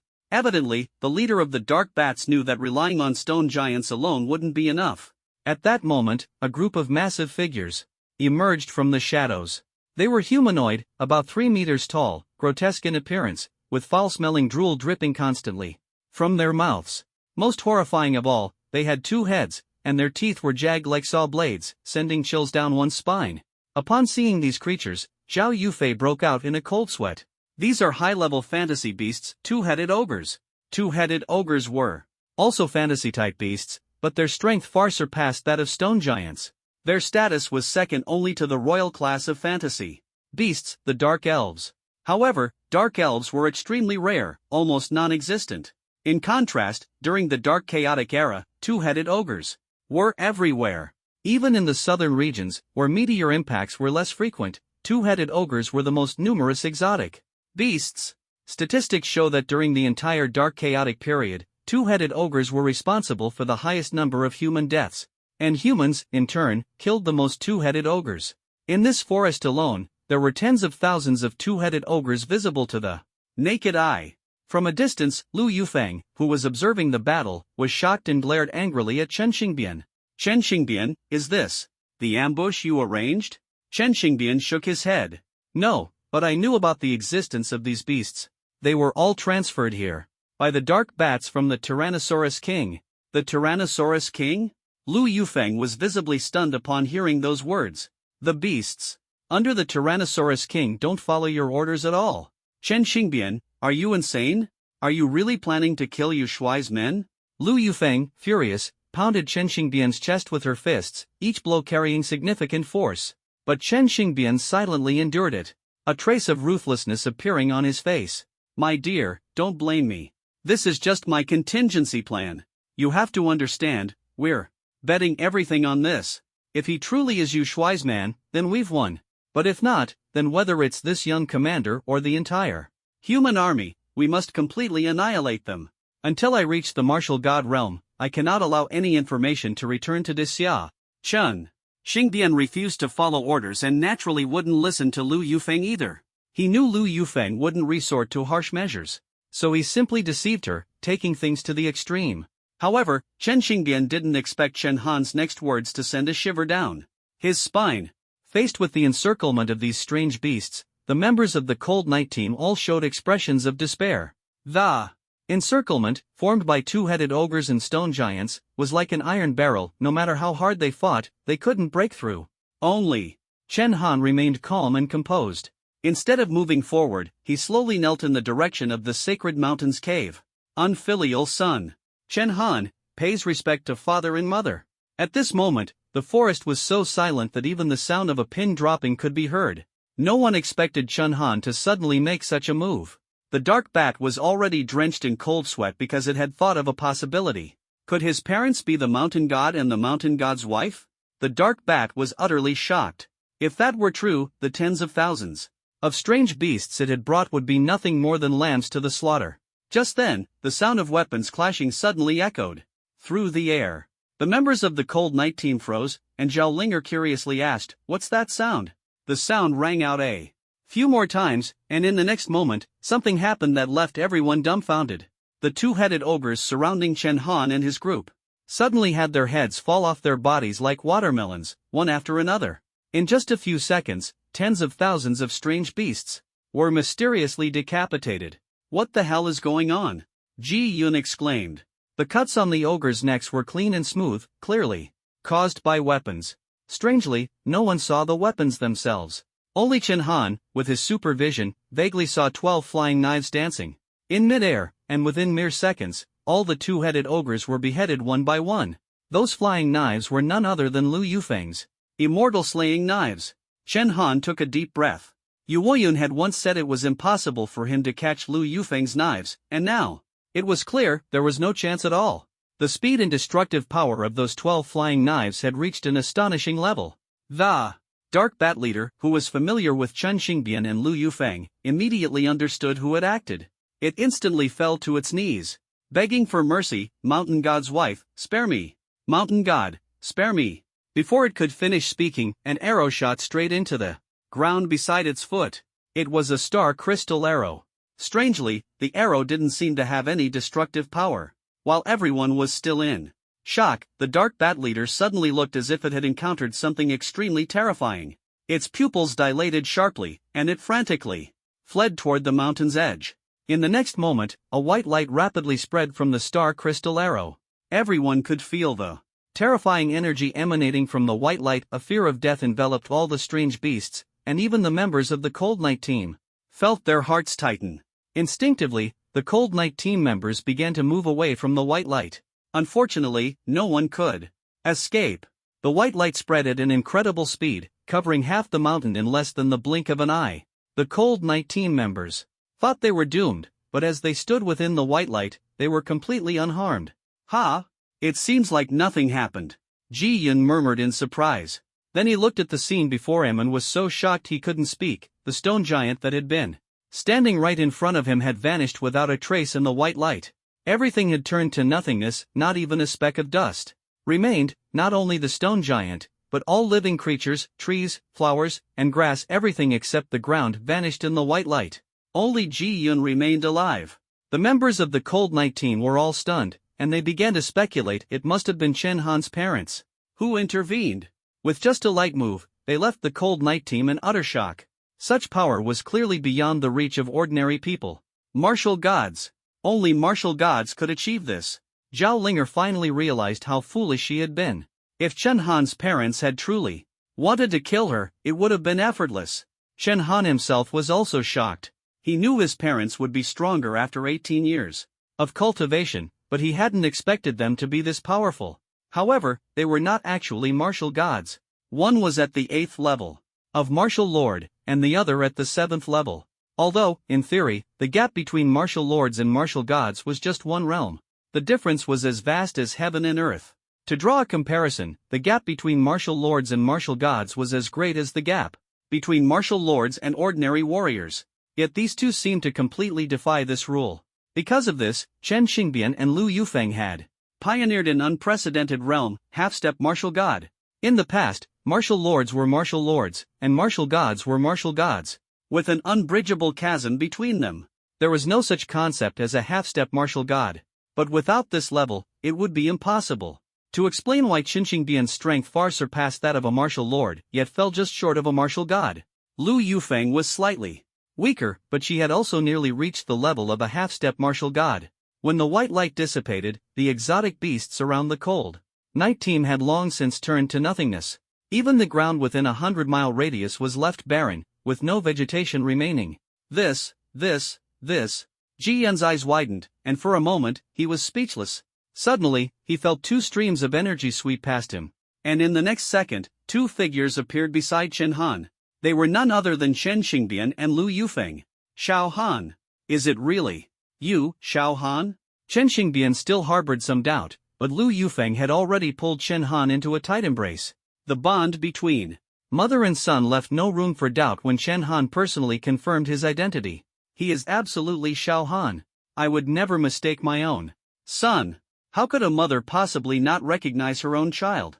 Lu Yufeng held Chen Han tightly, as if trying to release all the longing of the past 18 years in one go, tears streaming down her face. Faced with his mother's overwhelming affection, Chen Han was at a loss and could only respond with a choked, "Mom." That single mom was something Lu Yufeng had waited far too long to hear. She even turned angrily to Chen Xingbian and said, "Chen Xingbian, if anything had happened to our son just now, I would never forgive you for the rest of my life." Only then did Chen Xingbian fully believe that the young man before him, whom he admired so much, was indeed his son. Under the astonished gazes of everyone, he suddenly burst into tears. He cried even louder than Lu Yufeng. The members of the Cold Night team were dumbfounded. Was this really the same half-step martial god who had just destroyed half a mountain with a single arrow? "Son!" Chen Xingbian, looking like a wild man, cried as he hugged both Lu Yufeng and Chen Han. A black line appeared on Chen Han's forehead. He really didn't want to admit that this man was his father. This also proved the saying, "Geniuses are often madmen." Once Chen Xingbian started talking, he turned into a chatterbox. "Son, I saw your performance on the battlefield, it was truly incredible. With one shot, you broke through the formation of the alien beasts and then crushed their entire army. Amazing. You even managed to set fire to their camps. Who taught you that? Even I can't extinguish that fire. Yet you can use it. Incredible. And you're a champion marquis. Wow, You must be the youngest marquis in the history of the Great Xia. Chen Han was at a loss whether to laugh or cry, and even Lu Yufeng couldn't bring herself to smile. She even publicly exposed Chen Xingbian. Chen Xingbian, that's not what you said before. Didn't you say our son couldn't possibly break through your alien beast army? And didn't you also say his fire attacks were like a child playing games? Just now, you even said you wanted to kill the entire Northern Expedition Army. Hearing this, the members of the Cold Night Squad immediately broke out in cold sweat. According to Lu Yufeng, they had narrowly escaped death at the hands of the Grim Reaper multiple times. If Chen Han's identity hadn't been confirmed, the entire Northern Expedition Army might have been wiped out long ago. They had witnessed Chen Xingbian's strength firsthand. Wiping out the entire Northern Expedition Army would have been a piece of cake for him. Seeing everyone's terrified expressions, Chen Xingbian awkwardly chuckled. You must all be Xiao Han's subordinates, right? Don't be nervous. I was just joking. Lu Yufeng rolled her eyes at him and mercilessly exposed him again. Joking? I don't even want to call you out. If it weren't for the fact that you can't act recklessly in the Northern Territory, who could stop you? This was actually something that had always puzzled Chen Han. Why was Chen Xingbian so hostile toward the human race? Apart from Commander Yu, no one could earn his trust. If he hadn't voluntarily revealed his identity today and wasn't someone close to Commander Yu, he probably would have been dealt with by Chen Xingbian long ago. Just as he was about to ask Chen Xingbian the reason, Lu Yufeng suddenly remembered something, and her expression turned serious. She looked at Chen Xingbian. Xingbian, you made a move just now, didn't you? Yes. Of course, how could I let those alien beasts harm Xiao Han? Chen Xingbian initially answered lightly, but his expression quickly turned to one of horror. Oh no! Only then did the two of them suddenly remember that martial god-level individuals were not allowed to act recklessly in the Northern Territory. Even those at the half-step martial god level were forbidden. Because their power was already close to that of a martial god, any use of it would attract the attention of the entities in the Forbidden Zone. Lu Yufeng was relatively fine. The destructive power of her throwing knives was limited, as her level was only at Martial Sovereign. Stage 7. It was likely not enough to draw the attention of the Forbidden Zone entities. But Chen Xingbian was entirely different. He was already at Martial Sovereign Stage 8, and that arrow just now had nearly reached the Martial God level. Chen Xingbian's expression carried a hint of luck. It shouldn't be so coincidental that I'd be discovered after just one move. However, disaster struck. Everyone suddenly felt the surrounding temperature rise sharply. In no time, sweat began to pour from everyone's foreheads. It was worth noting that this was supposed to be the most comfortable season in the Northern Territory, with temperatures around 20 degrees Celsius. But now, the temperature had soared to at least 50 degrees Celsius. So hot. Xu Meng, the heaviest among them, couldn't help but complain. At that moment, Ji Yun suddenly noticed something in the distance that looked like a sun flying toward them. He rubbed his eyes, doubting what he saw. Am I seeing things? How can there be two suns in the sky? And one of them is flying toward us. Everyone saw the sun above their heads. Chen Xing immediately realized something and said in a low voice, "That's no sun. That's a Forbidden Zone beast." A Forbidden Zone beast. Chen Han had never seen a Forbidden Zone beast with his own eyes before, only read about their descriptions in textbooks. In the early days of spiritual energy revival, many meteorites fell to Earth, bringing with them a large number of mutated beasts. Some of these meteorites landed in unique terrains, turning those areas into breeding grounds for the evolution of these beasts. Some even gained the power to destroy the heavens and the earth. At that time, there were still many nations in the world. Ordinary beasts posed little threat to humanity, but Forbidden Zone beasts were entirely different. Many countries were wiped out by Forbidden Zone beasts at the onset of the spiritual energy revival. Xia was fortunate. The southern region lacked the terrain suitable for Forbidden Zone beasts to thrive, allowing it to barely survive and pass down its legacy to the present day. Later, humanity saw the emergence of the first martial god, as only those at the martial god level could contend with Forbidden Zone beasts. From that point on, Xia truly established its foothold. However, the relationship between martial gods and Forbidden Zone beasts was one of mutual balance. Over the past century, very few individuals had managed to cultivate to the level of martial god. Most of them were stationed at the borders, serving as critical strategic forces. It was precisely because of the existence of martial gods that Forbidden Zone beasts could not easily annihilate Xia. For instance, the fire Qilin from the western regions was also one of the Forbidden Zone beasts. It was ultimately defeated by the combined efforts of 10 martial gods. Humanity paid a heavy price, sacrificing 2 martial gods in the process. This also explained why Yu Wuyun dared not recklessly advance into the northern territory. Once a Forbidden Zone beast was activated, it would charge toward areas densely populated by humans. And that place was clearly Daxia. Fortunately, this time only one Forbidden Zone beast had been drawn out. If more than 10 appeared at once, it wouldn't just be a matter of a few individuals. The entirety of Daxia, or even humanity itself, could face extinction. As the sun slowly approached, everyone could see clearly that it was not a sun at all but a giant bird. The bird was astonishingly massive, with a body length of nearly 100 miles, as large as the entire forest of ancient demon vines that stood in opposition to the Northern Expedition Army. Even more terrifying, the bird's entire body was engulfed in golden flames, its eyes bulging and ferocious beyond measure. Chen Xing recognized it and said in a grave tone, "This is the undying golden crow." Most Forbidden Zone beasts had never been seen or identified by anyone. If one could recognize it, it meant that this particular Forbidden Zone beast had appeared before and caused a catastrophic disaster. Its name was even recorded in textbooks. The last time the undying golden crow appeared was during the Dark Turmoil. Its solar flames alone, just by radiating, had destroyed the Stick Nation. All of Stick Nation's advanced technological weapons were useless against it, and none of the awakened ability users could harm it. At that time, it merely circled the skies above Stick Nation once. It didn't even truly attack. It could be said that during the Dark Turmoil, Forbidden Zone beasts were humanity's greatest nightmare. Countless nations were destroyed by them. However, in the past 20 years, Daxia had not encountered any Forbidden Zone beasts.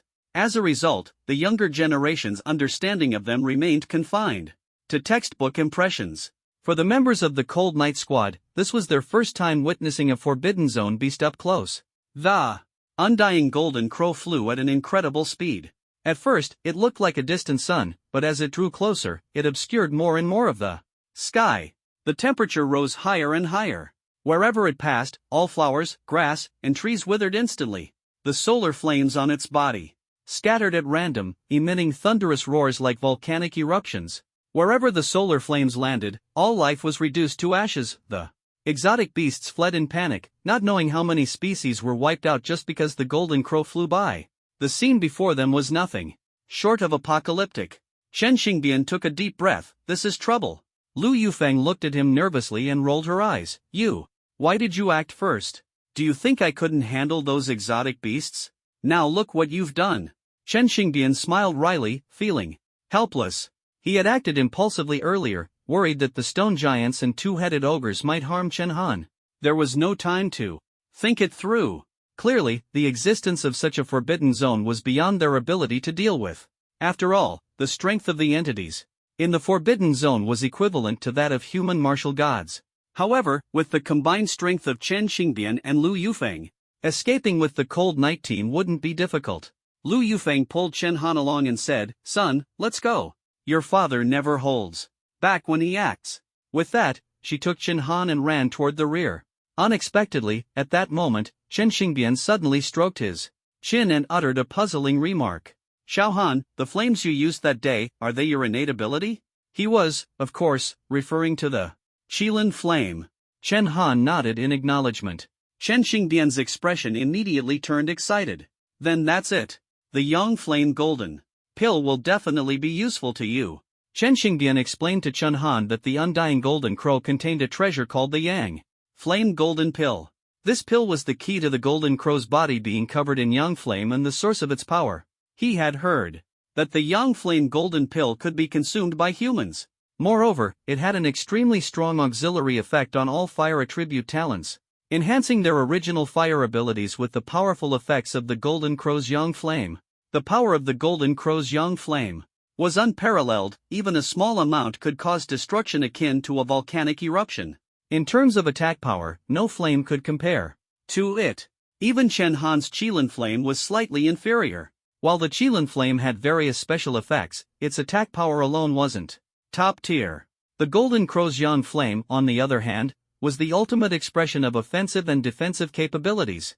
More importantly, The Qilin flame and the Golden Crow's Yang flame were not incompatible. The Yang flame golden pill was effective for all fire talents, naturally allowing the Qilin flame to incorporate the power of the Golden Crow's Yang flame. Lu Yufeng seemed to sense Chen Xingbian's intentions and quickly tried to dissuade him. Chen Xingbian, you don't intend to go after the undying Golden Crow, do you? I'm warning you, if you leave it alone, it might not target us, but if you make a move, it will definitely be a fight to the death. After all, only his wife, who knew him best, could see through Chen Xingbian's thoughts. He wanted to kill the undying Golden Crow and give the Yang Flame Golden Pill to Chen Han. Chen Xingbian smiled confidently. Wife, how will we know if we don't try? We've been in the Northern Territory for so long and haven't even gone all out yet. This statement shocked the Cold Night team. The earth-shattering arrow earlier wasn't even Chen Xingbian's full strength. Ji Yi leaned over to Chen Han and whispered, Young Master Chen, just how powerful is your uncle? Chen Han shrugged, unable to explain. He only knew that when Chen Xingbian left Dixia, he was at the Martial Emperor level, and now he was already half a step into the Martial God realm. However, Chen Han didn't want his parents to take risks for him. Just as he was about to stop them, Chen Xingbian interrupted him. Son, no need to say so much. As your father, I'm proud to see your achievements, but I also know you've endured a lot over the years. Today, this Yang Flame Golden Pill will be a small compensation for you and will make me, as your father, feel a bit better. As he spoke, Chen Xingbian paused and sighed. For my son, why not play the role of Hui for once? Before he could finish, Lu Yufeng teased with a laugh. You really know how to act. Despite her jest, Lu Yufeng actually agreed with Chen Xingbian's sentiment. She patted Chen Han on the shoulder and said, Trust your father. He managed to create an SSS-level archery martial skill even before reaching the martial god level. Chen Han was stunned. His seemingly unreliable father had actually created an SSS-level martial skill. Learning an SSS-level martial skill and creating one are entirely different matters, with a vast difference in difficulty. Typically, only those at the martial god level can create SSS-level martial skills. For example, the strongest of the human race, Han Haoran's Imperial Shocking Spear and Yu Wuyun's Dominating Blade, were both created after they became martial gods. In the past 100 years, no one had ever created an SSS-level martial skill before reaching the martial god level. Since Lu Yufeng said so, it must be true. A half-step martial god who could create an SSS-level martial skill, no wonder Chen Xingbian was so confident. Moreover, the skill he created was an archery martial skill, which is several levels harder than other weapon-based martial skills. Don't forget, in Chen Han's talent repository, archery martial skills were already far fewer than other types of martial skills. Yufeng, take action. Heaven's Gang Cage Formation. But Lu Yufeng was the first to act. The two had worked together for years and had perfect coordination. As soon as Chen Xingbian finished speaking, Lu Yufeng disappeared from her spot, chanting the formations. Incantation, she ran around the 5 surrounding mountains, using them as the foundation to set up a cage to trap the undying Golden Crow. In the sky, an invisible net seemed to appear out of thin air. The undying Golden Crow, which had been rampaging moments ago, was instantly trapped, unable to move and only able to howl wildly, scattering solar flames everywhere.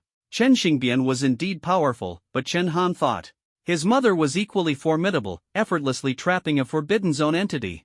Before Chen Han could recover from his shock, Chen Xingbian shouted to him, Xiao Han, I see you use arrows too. This move is called Star River Falling God Arrow, and I'll teach it to you sooner or later. Watch carefully, this move is quite complex, and how much you can learn depends entirely on your talent. With that, Chen Xingbian held his breath and fixed his sharp gaze on the massive Golden Crow in the sky. He drew an arrow from his waist and slowly placed it on the bowstring. Don't underestimate this action. Chen Xingbian's claim that the move was complex was no exaggeration. Chen Han could immediately tell that releasing the Star River Falling God arrow required precision starting from the very act of knocking the bow. A regular arrow would never involve such deliberate movements. If Chen Xingbian knew that Chen Han had instantly grasped the secret of his archery technique, he would undoubtedly be astonished. It had taken him 15 years to create this SSS-level archery skill, yet Chen Han had seen through it in an instant. This was the power of the innate extraordinary physique that Liang Yutian had mentioned. No matter the technique or martial skill, they could master it at a glance. What might take others decades or even centuries to learn was as simple as eating or drinking for them. Chen Han was different from ordinary innate extraordinary physiques. Don't forget, his parents were likely the youngest martial god and martial goddess in history. With such powerful genes, his talent far surpassed that of typical innate extraordinary physiques. Not to mention, he possessed many SSS-level talents that ordinary innate extraordinary physiques lacked. At this moment, no one noticed that far away in the southern border, a white-haired old man was gripping a guandao and staring in this direction. Actually, ever since Chen Han decided to go alone to the meeting, Yu Weiyun had been deeply worried. Since the appearance of the undying golden crow, he had been keeping an eye on the situation here. He wanted to rush to the northern territory immediately, but the radio had not received any updates from Chen Han. Knowing Chen Han, he would never fail to contact him in such circumstances. Thus, Yu Weiyun could only think of Chen Xingbian and his wife. Watching the undying golden crow trapped, Yu Weiyun murmured softly, "Xingbian, could it be that you have a way to deal with this undying golden crow?" Finally, the arrow in Chen Xingbian's hand left the bowstring, flying toward the golden crow. At that moment, the entire earth seemed to fall silent. It wasn't that there was no sound, but the sound of the arrow was so deafening, like a thunderous roar, that it drowned out all the wails caused by the golden crow's invasion. Whoosh! The arrow should have been swift, yet almost everyone could clearly see its trajectory. This was because, as the arrow flew, it dragged a long tail of light through the air. The light tail resembled countless stars converging into a galaxy, so beautiful that people couldn't take their eyes off it. Even the people in the southern territory could see the dazzling galaxy in the northern territory. Wow! It's daytime now, how can there be stars in the north? So beautiful. We haven't seen so many stars in the southern territory for years. The residents of the southern territory exclaimed in amazement. Because the light tail was so stunning, everyone mistakenly thought the arrow was flying slowly. In reality, its speed was so fast that the naked eye couldn't see the arrow itself. That galactic light tail was merely its afterimage. The Starfall divine arrow truly lived up to its name. The undying golden crow trapped within the Tiangang cage formation seemed to sense the threat and began to shriek madly in the air. It unleashed countless solar flames, scattering them everywhere, harming countless exotic beasts in the process. However, the Tiangang cage formation was the masterpiece of top-tier formation masters, and the golden crow couldn't break free. In the next moment, the Starfall divine arrow struck its head with precision. Shockingly, the massive head was destroyed in an instant by the arrow. This was a beast spanning hundreds of miles. The Starfall divine arrow seemed to effortlessly pierce through the golden crow's head, which was 7 or 8 miles long. The terrifying solar flames had no effect on the arrow whatsoever. The members of the Cold Night Squad on site gave a thumbs up one after another. Impressive. A simple word expressed their recognition of Chen Xingbian. Only Chen Han knew that it wasn't over yet. The golden crow wasn't completely dead. This was because Lu Yufeng had not yet withdrawn the Tiangang cage formation. The headless golden crow was still struggling in the air. What surprised the Cold Night Squad next was that the severed head began to slowly regenerate. Zhao Linger showed a look of horror and whispered, "What kind of monster is this? It can grow a new head even after losing one." The creatures in the Forbidden Zone were inherently unimaginable and couldn't be dealt with using ordinary methods. Otherwise, humanity's strategic weapons from a century ago wouldn't have all failed. The undying golden crow earned its name because it truly was undying. Its regenerative ability was extremely strong, and its survival capability was astonishing. Even without a head, it could function normally. Moreover, within less than half an hour, it could grow a new head. However, Chen Han remained very calm. He and Chen Xingbian spoke almost simultaneously.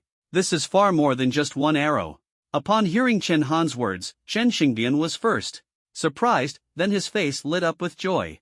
Chen Han had already discerned that the SSS-level martial technique created by Chen Xingbian, the Starfall Divine Arrow, was far more than just shooting a single arrow. In reality, it involved firing 3 consecutive arrows. Chen Xingbian was delighted because Chen Han could understand that this move was more than just a single arrow, which meant he had already figured out the activation method of the Star River Falling God Arrow.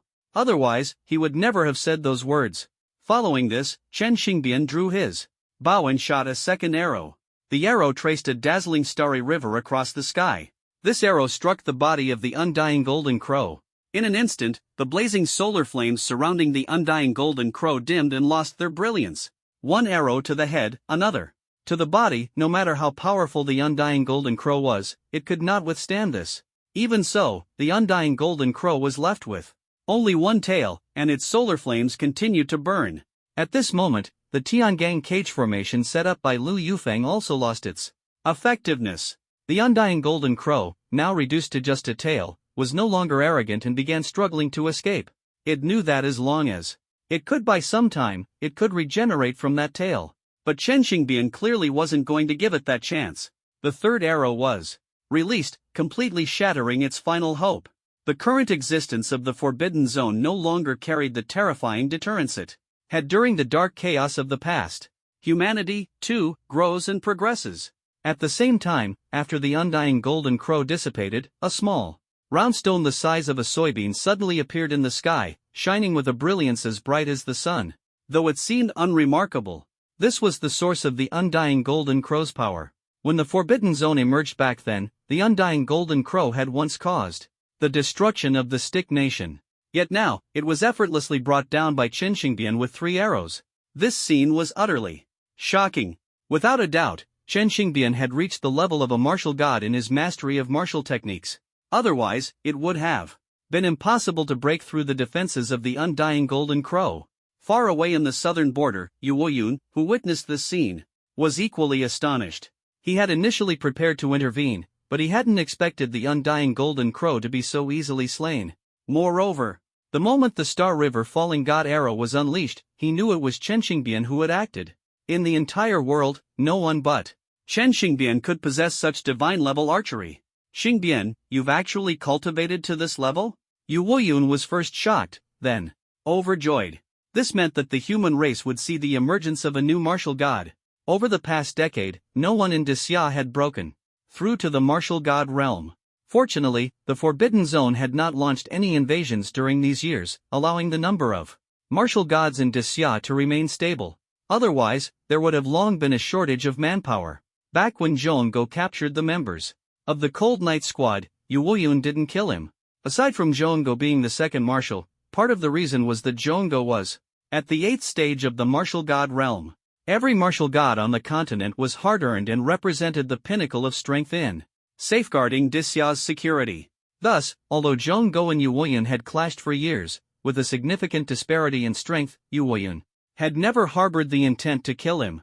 Unless absolutely necessary, Yu Woyun would never act lightly. However, what Yu Woyun didn't yet know was that Chen Xingbian's current level was actually only at the 8th stage of the martial lord realm. To possess such power at the 8th stage of the martial lord realm, once Chen Xingbian became a martial god, he would likely be the strongest martial god in history. Not even Yu Woyun, let alone Han Haoren at the 8th stage of the martial lord realm, could have dealt with the existence of the Forbidden Zone. If Yu Woyun knew this, he would probably only be able to sigh and say, truly worthy of being Chen Han's father. How could the father of such an extraordinary genius be an ordinary man? Not only Yu Woyun, but even Zhonggo and Ouyang Quan in the military camp also sensed the appearance of the undying golden crow. Zhonggo sighed, there are such powerful experts in the Northern Territory who can actually kill the undying golden crow. I wonder who it is. Ouyang Quan seemed to have thought of something and said gravely, recently, Chen Han led the Northern Expedition Army into the Northern Territory. Zhonggo, could it be that Chen Han has befriended some reclusive master? Very likely. Zhonggo spat on the ground and continued, that kid Chen Han has incredible luck. He's a genius himself, rising from an ordinary soldier to the commander of the Northern Territory in just a few months. Yu Woyun treats him like his own son, and the divine Dr. Liang Yutian treasures him like a gem. If another martial god appears, then. At this point, both Zhonggo and Ouyang Quan felt uneasy. Yu Woyun alone had suppressed them for decades. They had barely waited for him to grow old, and now with Chen Han's emergence, their positions in the Daxia military were precarious. In fact, they still didn't know that this martial god was actually Chen Han's biological father. Meanwhile, Chen Xingbian, who had shot down the undying golden crow, put away his bow and crossbow and walked over to Chen Han and the others. Facing the admiring gazes of the Cold Knight Squad members, Chen Xingbian appeared calm on the surface, but inside, he was overjoyed, his lips curling into a wide smile. Chen Han looked helpless. He had to admit, his father was indeed formidable, but his personality was undeniably goofy. Chen Xingbian, however, continued to act like a master in front of the cold Night Squad members, clasping his hands behind his back and deliberately striking a pose. He asked Chen Han, "Xiao Han, how was your dad's galaxy-falling divine arrow? Pretty good, right? I noticed you seemed to grasp some of its essence just now, probably mastered 3 or 4/10 of it, huh?" At this moment, Ji Yun and Zhu Meng quickly chimed in to flatter him. Senior's archery skills are unparalleled. I think it's already impressive that Captain Chen could master 3 or 4/10. Exactly. Uncle, you're amazing. For anyone else, mastering even 1/10 would be impossible. The two were so obsequious they nearly knelt before Chen Xingbian.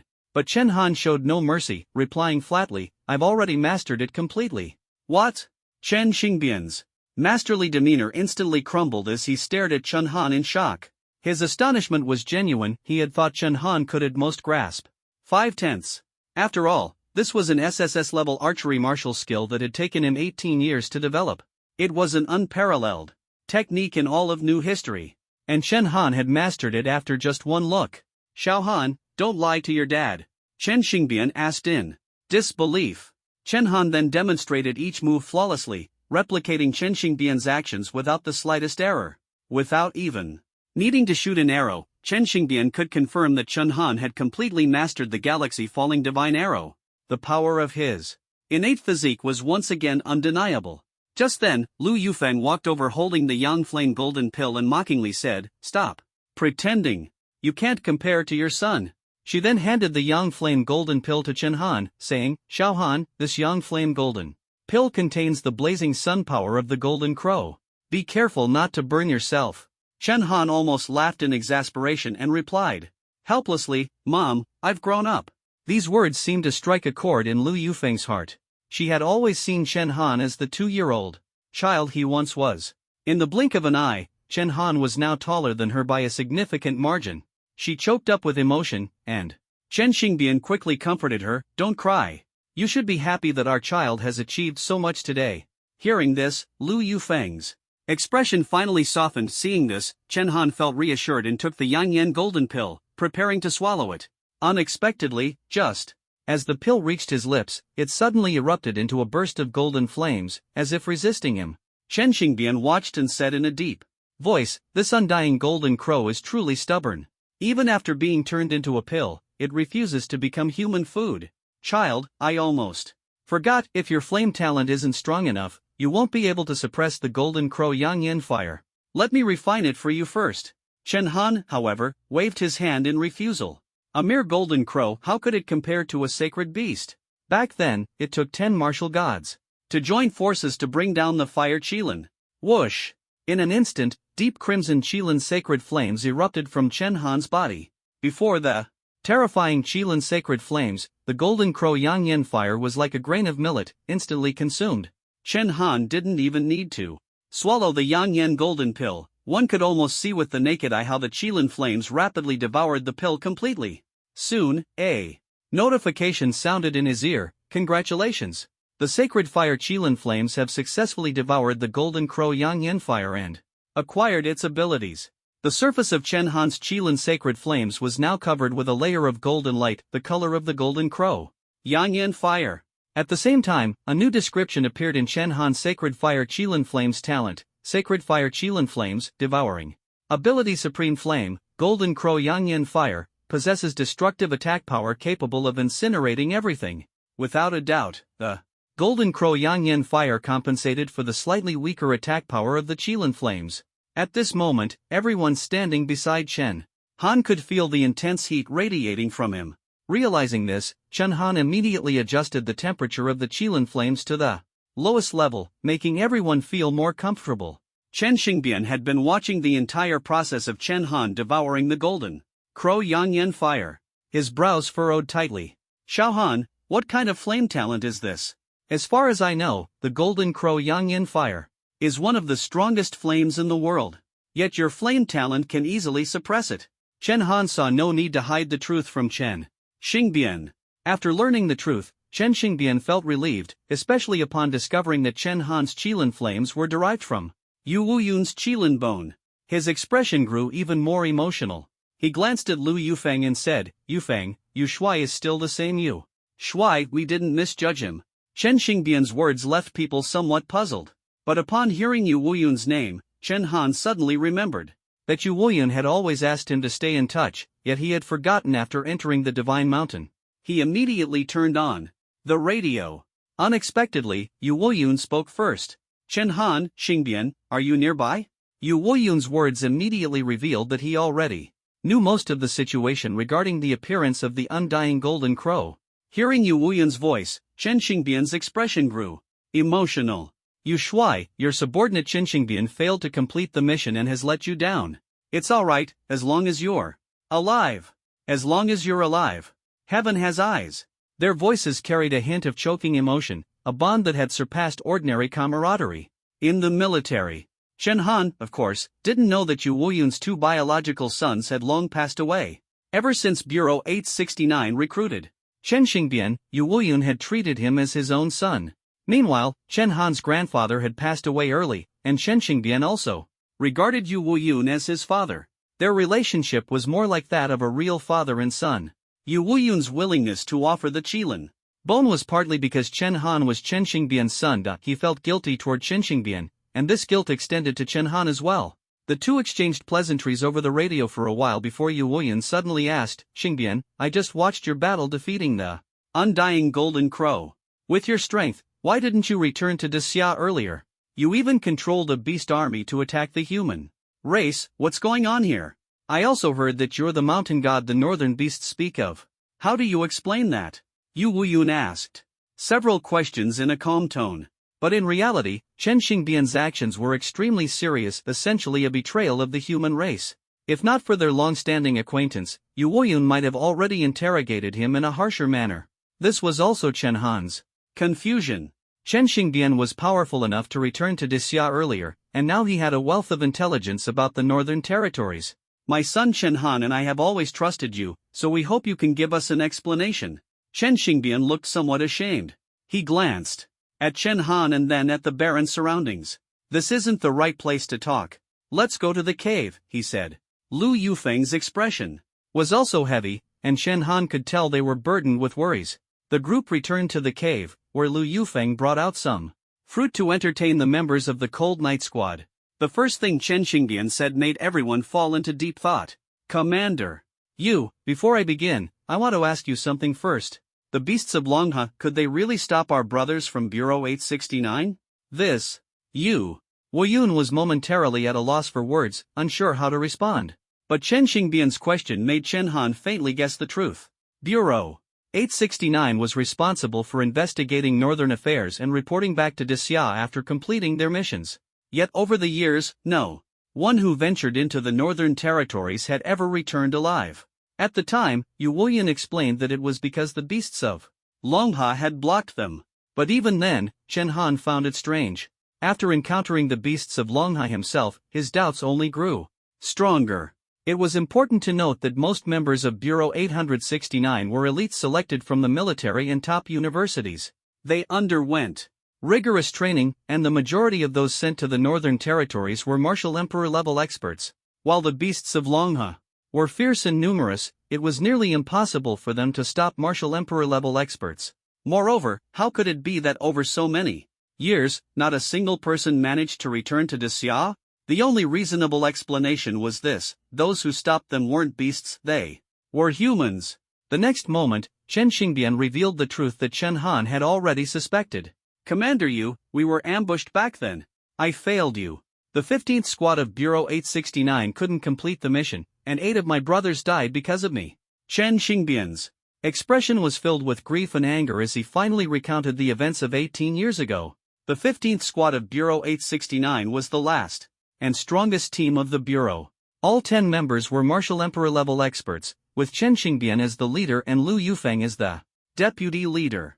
Before Bureau 869 was disbanded, they were sent as the last hope to gather intelligence on the northern territories.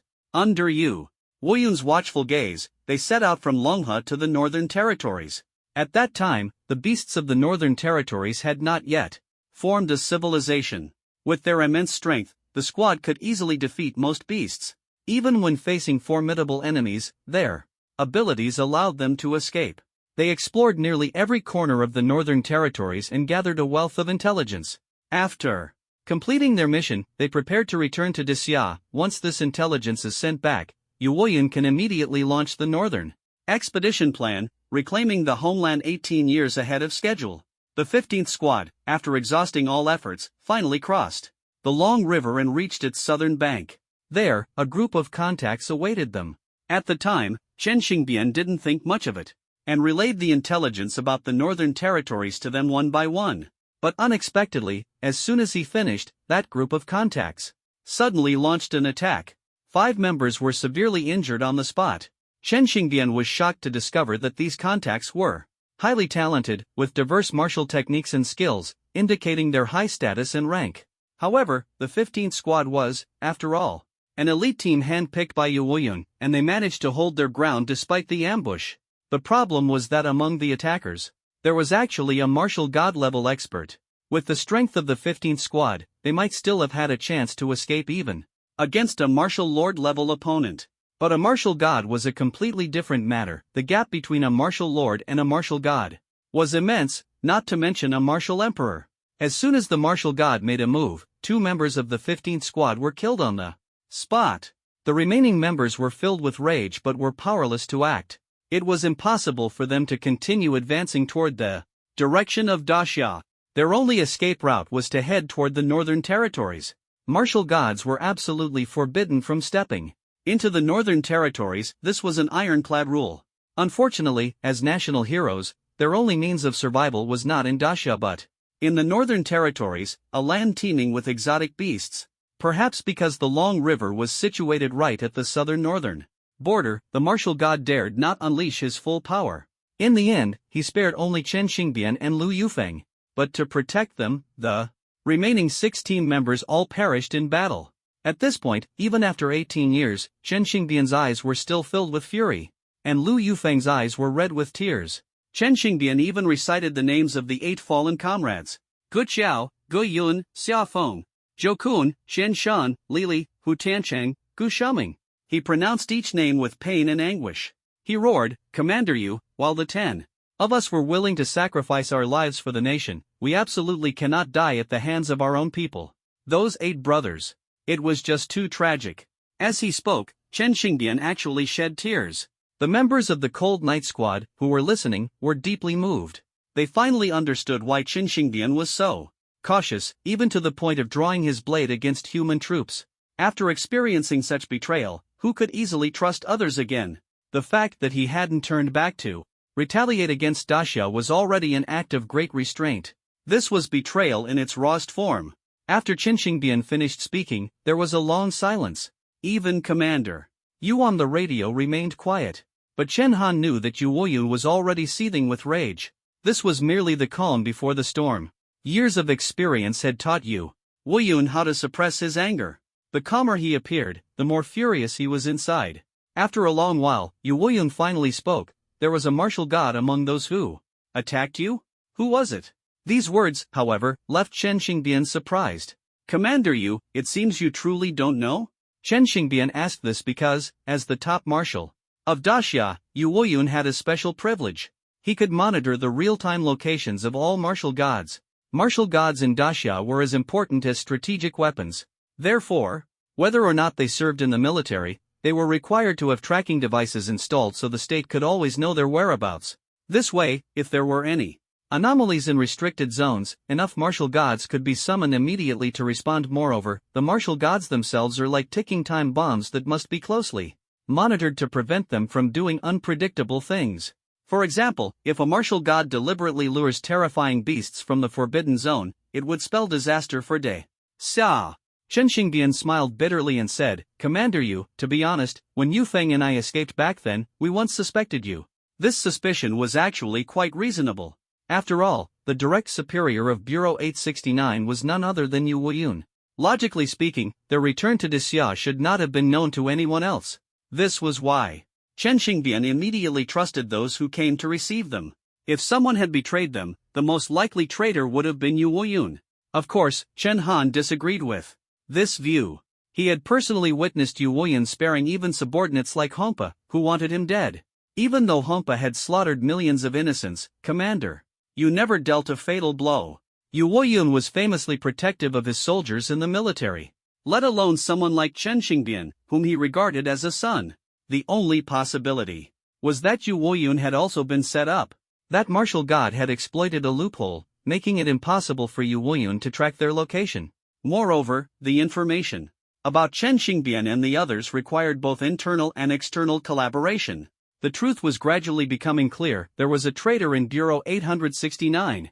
If Chen Han could figure this out, Chen Xingbian and Yu Woyun certainly understood it as well. Yu Woyun slowly said to Chen Xingbian, "Xingbian, I understand your suspicion, but I would never betray you. Someone in the Bureau must be behind this." Chen Xingbian smiled in relief. "Later, I also figured it out, Commander Yu.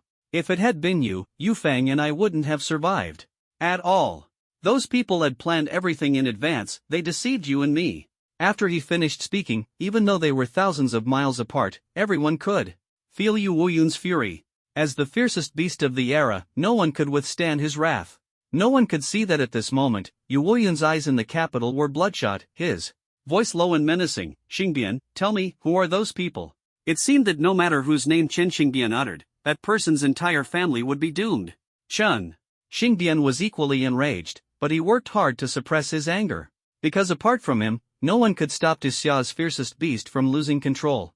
"Commander Yu, I do have suspects, but I still don't know who that martial god was back then. Please calm down, I will personally avenge this." At this point, Chen Xingbian paused, as if letting out a sigh of relief. "Fortunately, I survived. The experiences I had later in the northern frontier turned out to be blessings in disguise." After Chen Xingbian and Lu Yufeng escaped to the shores of the northern frontier, that martial god dared not pursue them further, and Chen Xingbian naturally dared not cross the river again. They had no choice but to remain in the northern frontier. Over 18 years, Chen Xingbian used his scientific mind to teach many beasts to speak human language and understand the rules of the human world.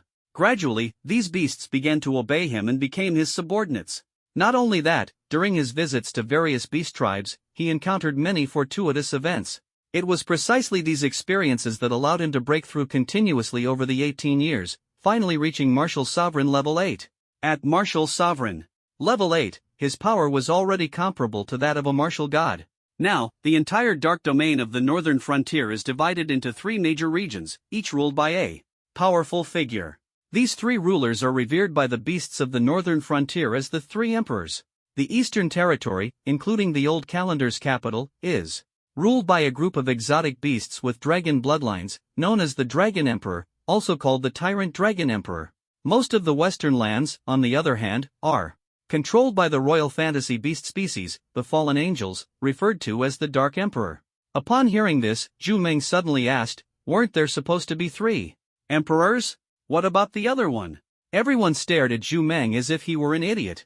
Ji Yun patted Zhu Meng's head and said, "Mengzi, you're really clueless. The third one is sitting right in front of us, our uncle." Ji Yun was right. The third emperor was none other than the human emperor, Lord of the Mountain, Chen Xingbian, who, despite being human, managed to rule over most of the central northern territories.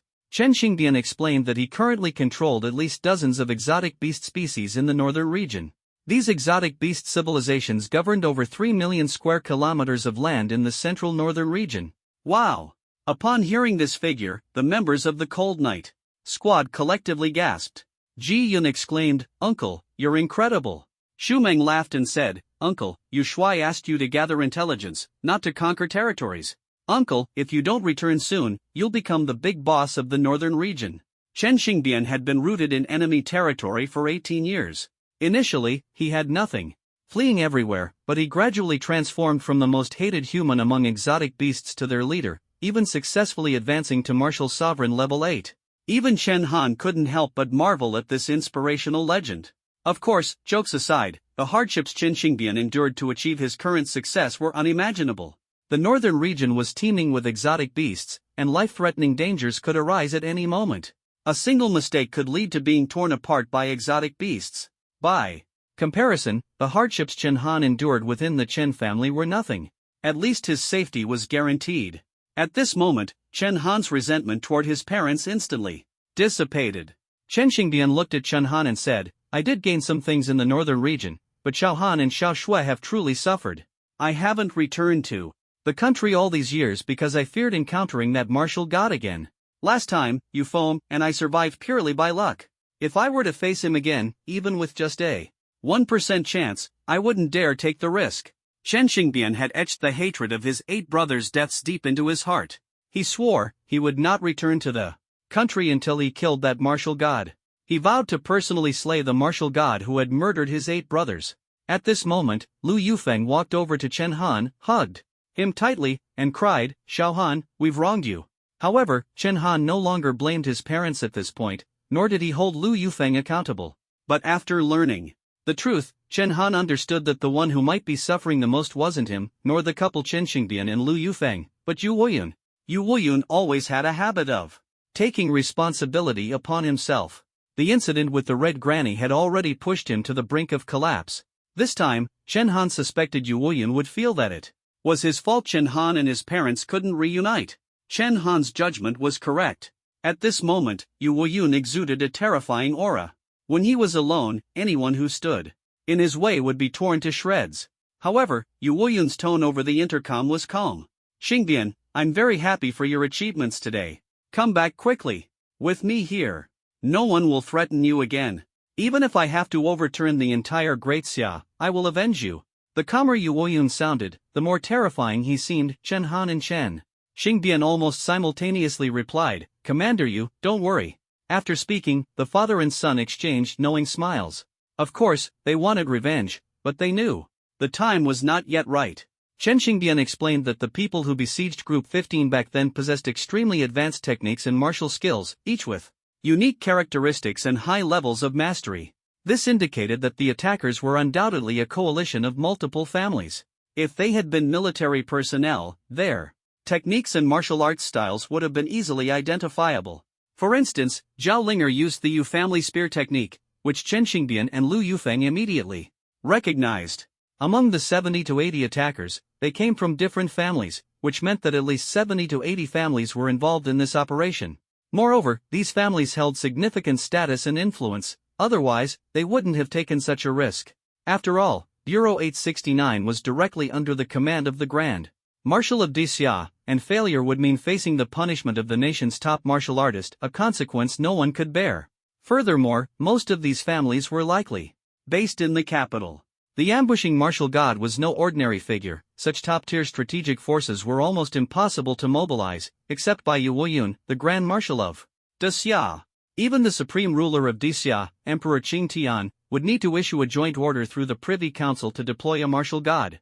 This suggested that the martial god might have come voluntarily.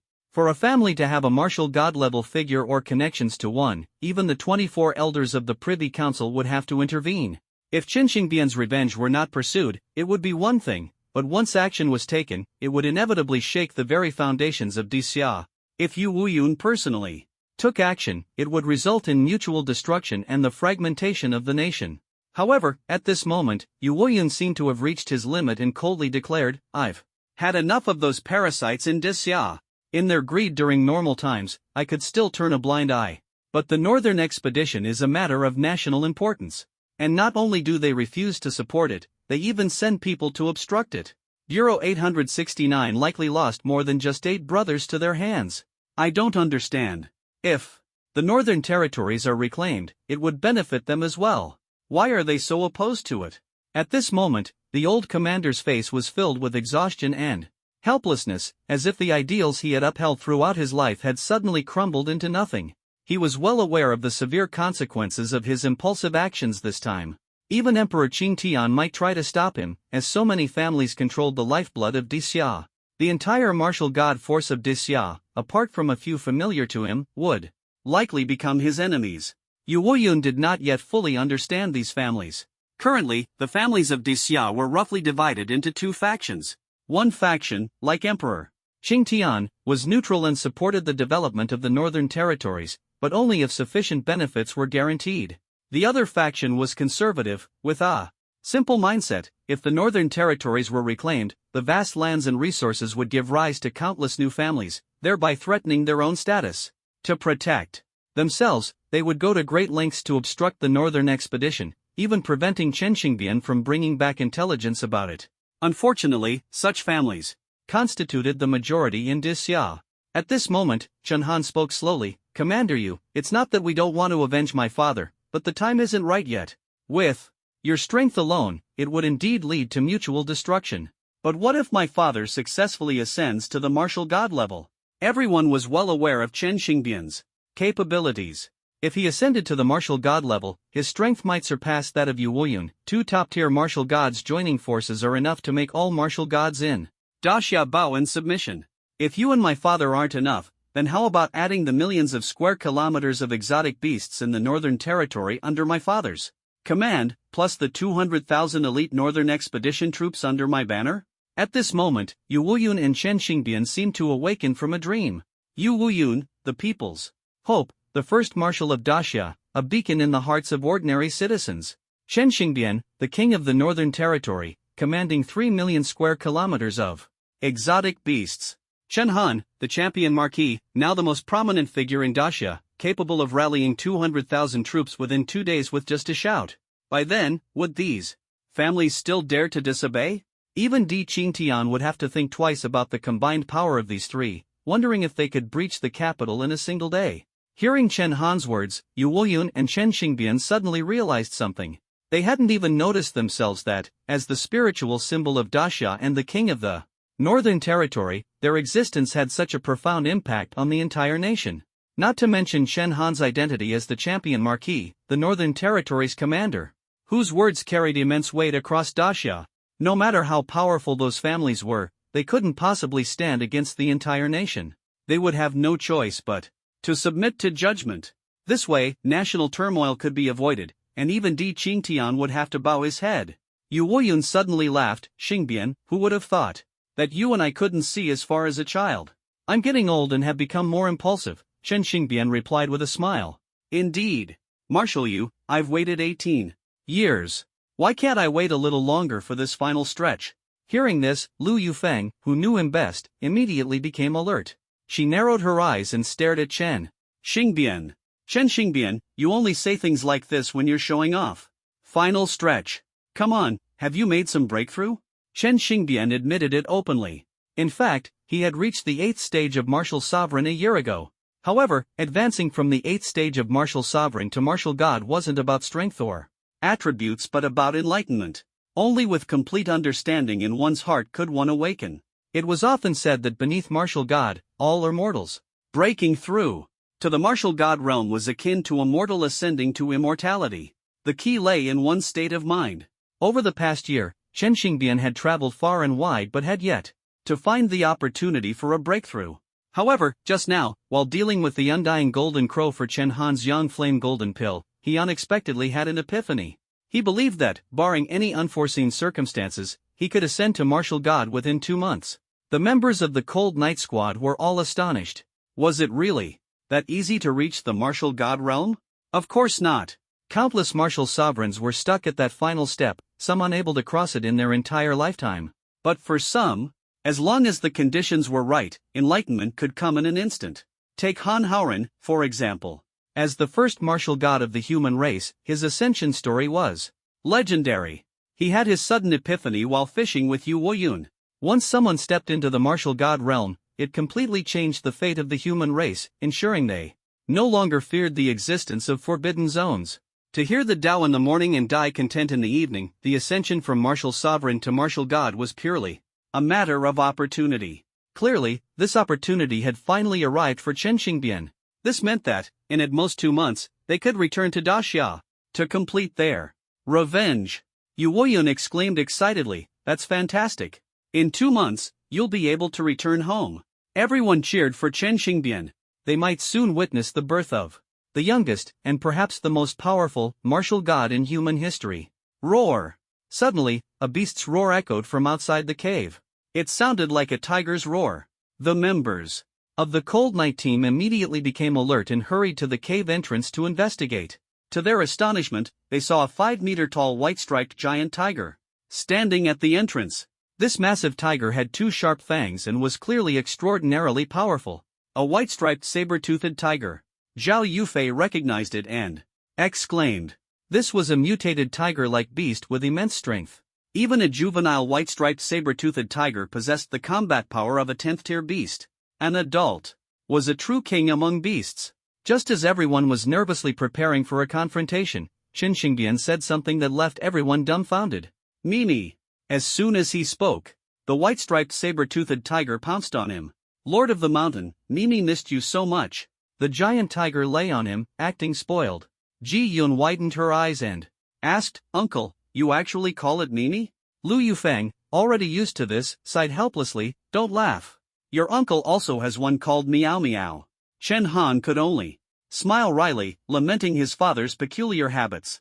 But this white-striped saber-toothed tiger wasn't just here to play with Chen Xingbian.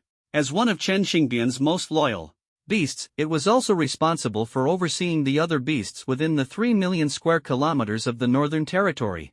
It informed Chen Xingbian that many beasts in the Northern Territory, upon learning that he and Lu Yufeng had joined forces to eliminate the stone giant and the two-headed ogre, had begun to doubt him. Some of these species were preparing to migrate entirely to the territories of the Dragon Emperor or the Dark Emperor. The most troublesome among them was the Dark Bat clan. Their leader had even rallied over a dozen other beast species, preparing to launch a joint attack on Chen Xingbian and the human army stationed in the Northern Territory. Chen Xingbian was furious. Unbelievable. I taught them language and civilization, and they dare to betray me. These beasts need to be taught a lesson. With that, he prepared to personally deal with these rebellious species. These beasts were living proof of the saying, different species, different minds. At this moment, Chen Han suddenly had an idea and stopped Chen Xingbian.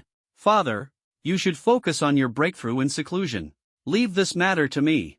I've been looking for an oppo. Chen Xing began his secluded cultivation to break through, while Chen Han returned to the Northern Army. However, his first step was not suppression but expansion. He wanted to strengthen the Northern Army. Immediately, he summoned two outstanding new recruits, Zhang Xiaolong and Liao Xiaohu. Zhang Xiaolong, Liao Xiaohu, listen to my orders. You are to return to Daxia immediately and take charge of nationwide recruitment. Propaganda. At this moment, Chen Han received a message from Li Qingshi. The content stated that the first batch of medicines produced using the medicinal body furnace had been released to the market and received an enthusiastic response. Li Qingshi planned to send the first batch of revenue to the Champion Marquis residence. This news came at just the right time. Chen Han immediately replied to Li Qingshi, stating that he did not want a single penny from the first batch of funds. The condition was that all medicines produced in the second batch using the medicinal body furnace must be handed over to him entirely. Otherwise, he would cease cooperation with the National Pharmaceutical Company and would also reclaim the medicinal body furnace. Li Qingshi panicked upon hearing this. The medicinal body furnace was practically a golden brand for the National Pharmaceutical Company. If Chen Han took the furnace away and operated independently, the National Pharmaceutical Company might collapse. He quickly said, Champion Marquis, forget the second batch, I can even give you the third and fourth batches of medicines. Materials will be supplied for free. Just don't take away the medicinal body furnace. Li Qingshi's reaction was exactly what Chen Han had anticipated. After experiencing the benefits brought by the medicinal body furnace, the National Pharmaceutical Company could no longer do without it. Moreover, Chen Han had leveraged the company's reputation to fully open up the market. With these medicines, Chen Han was brimming with confidence. He immediately instructed Zhang Xiaolong and Liao Xiaohu to set the recruitment standards for this campaign. The first rule, the strength requirement was similar to the last time, martial artists of the 6th rank or above, with no upper limit. However, this time, there were background requirements. Priority would be given to civilians and independent martial artists, followed by those with military backgrounds, and lastly, those from family backgrounds. No recruits would be accepted from the capital's aristocratic families. Chen Han set this rule as preparation for dealing with the aristocratic families in the future. Zhang Xiaolong was a bit puzzled. Champion Marquis, isn't this background requirement too strict? Many high-level martial artists come from family backgrounds. This might make it hard to recruit enough people. Chen Han was well aware of this. He specifically wanted to select the strongest elites from among the civilians. Hence, he established the second rule: those who joined the Northern Expedition Army would be rewarded with a box of the National Pharmaceutical Company's latest type of qi and blood elixir, along with 20 bottles of various attribute potions. What? Zhang Xiaolong was utterly shocked upon hearing this. Champion Marquis, are you talking about the limited edition Qi and Blood Elixir from the National Pharmaceutical Company? That stuff is selling like crazy right now, it's impossible to buy. Many aristocratic family members can't even get their hands on it. A single box of the new Qi and Blood Elixir is worth over $1 million on the market now. Zhang Xiaolong couldn't believe that. Chen Han was using this as a recruitment incentive. It was an absolutely extravagant move. Chen Han nodded slightly, confirming Zhang Xiaolong's thoughts. In fact, this new type of medicine was, to some extent, personally refined by Chen Han. Thus, Chen Han established the third rule: those who join the Northern Expedition Army and achieve merit would not only be promoted and rewarded but also receive additional new medicine as a reward. Upon hearing this, Zhang Xiaolong and Liao Xiaohu were so stunned that their mouths almost couldn't close. It was too domineering. They couldn't even imagine how Chen Han had managed to convince the National Pharmaceutical Company. With these medicines, combined with your reputation as the champion marquis, there's no need to worry about a lack of recruits. Even the family disciples would go crazy signing up for this treatment, let alone the commoners. Zhang Xiaolong and Liao Xiaohu's eyes sparkled with excitement. Without delay, the two set off for the southern border as soon as they received the order. 2 days passed without any news, and Chen Han continued his routine inspection of the military camp. To his surprise, he saw his mother, Lu Yufeng, standing on the training field, instructing Zhao Linger, Lu Zixing, and a group of officers. Most of these officers were at the battalion commander level and were arranging a formation on the field. The formation resembled an ancient military array and appeared highly intricate. Curious, Chen Han approached and asked, "Mother, why are you here? Aren't you accompanying father in his seclusion?" Lu Yufeng signaled the officers to take a short break and replied with a smile, "I've been looking at that old guy for so many years that I'm tired of it. Of course, I want to spend more time with my handsome son." Chen Han chuckled wryly and teased, "Does father know you're saying this?" Lu Yufeng immediately retorted, "So what if he knows? He's always disheveled like a wild man. I'm not afraid of him finding out." Chen Han almost burst out laughing. He was all too familiar with the term wild man. Lu Yufeng then revealed the truth. It turned out that Chen Xingbian had not fully entered seclusion yet.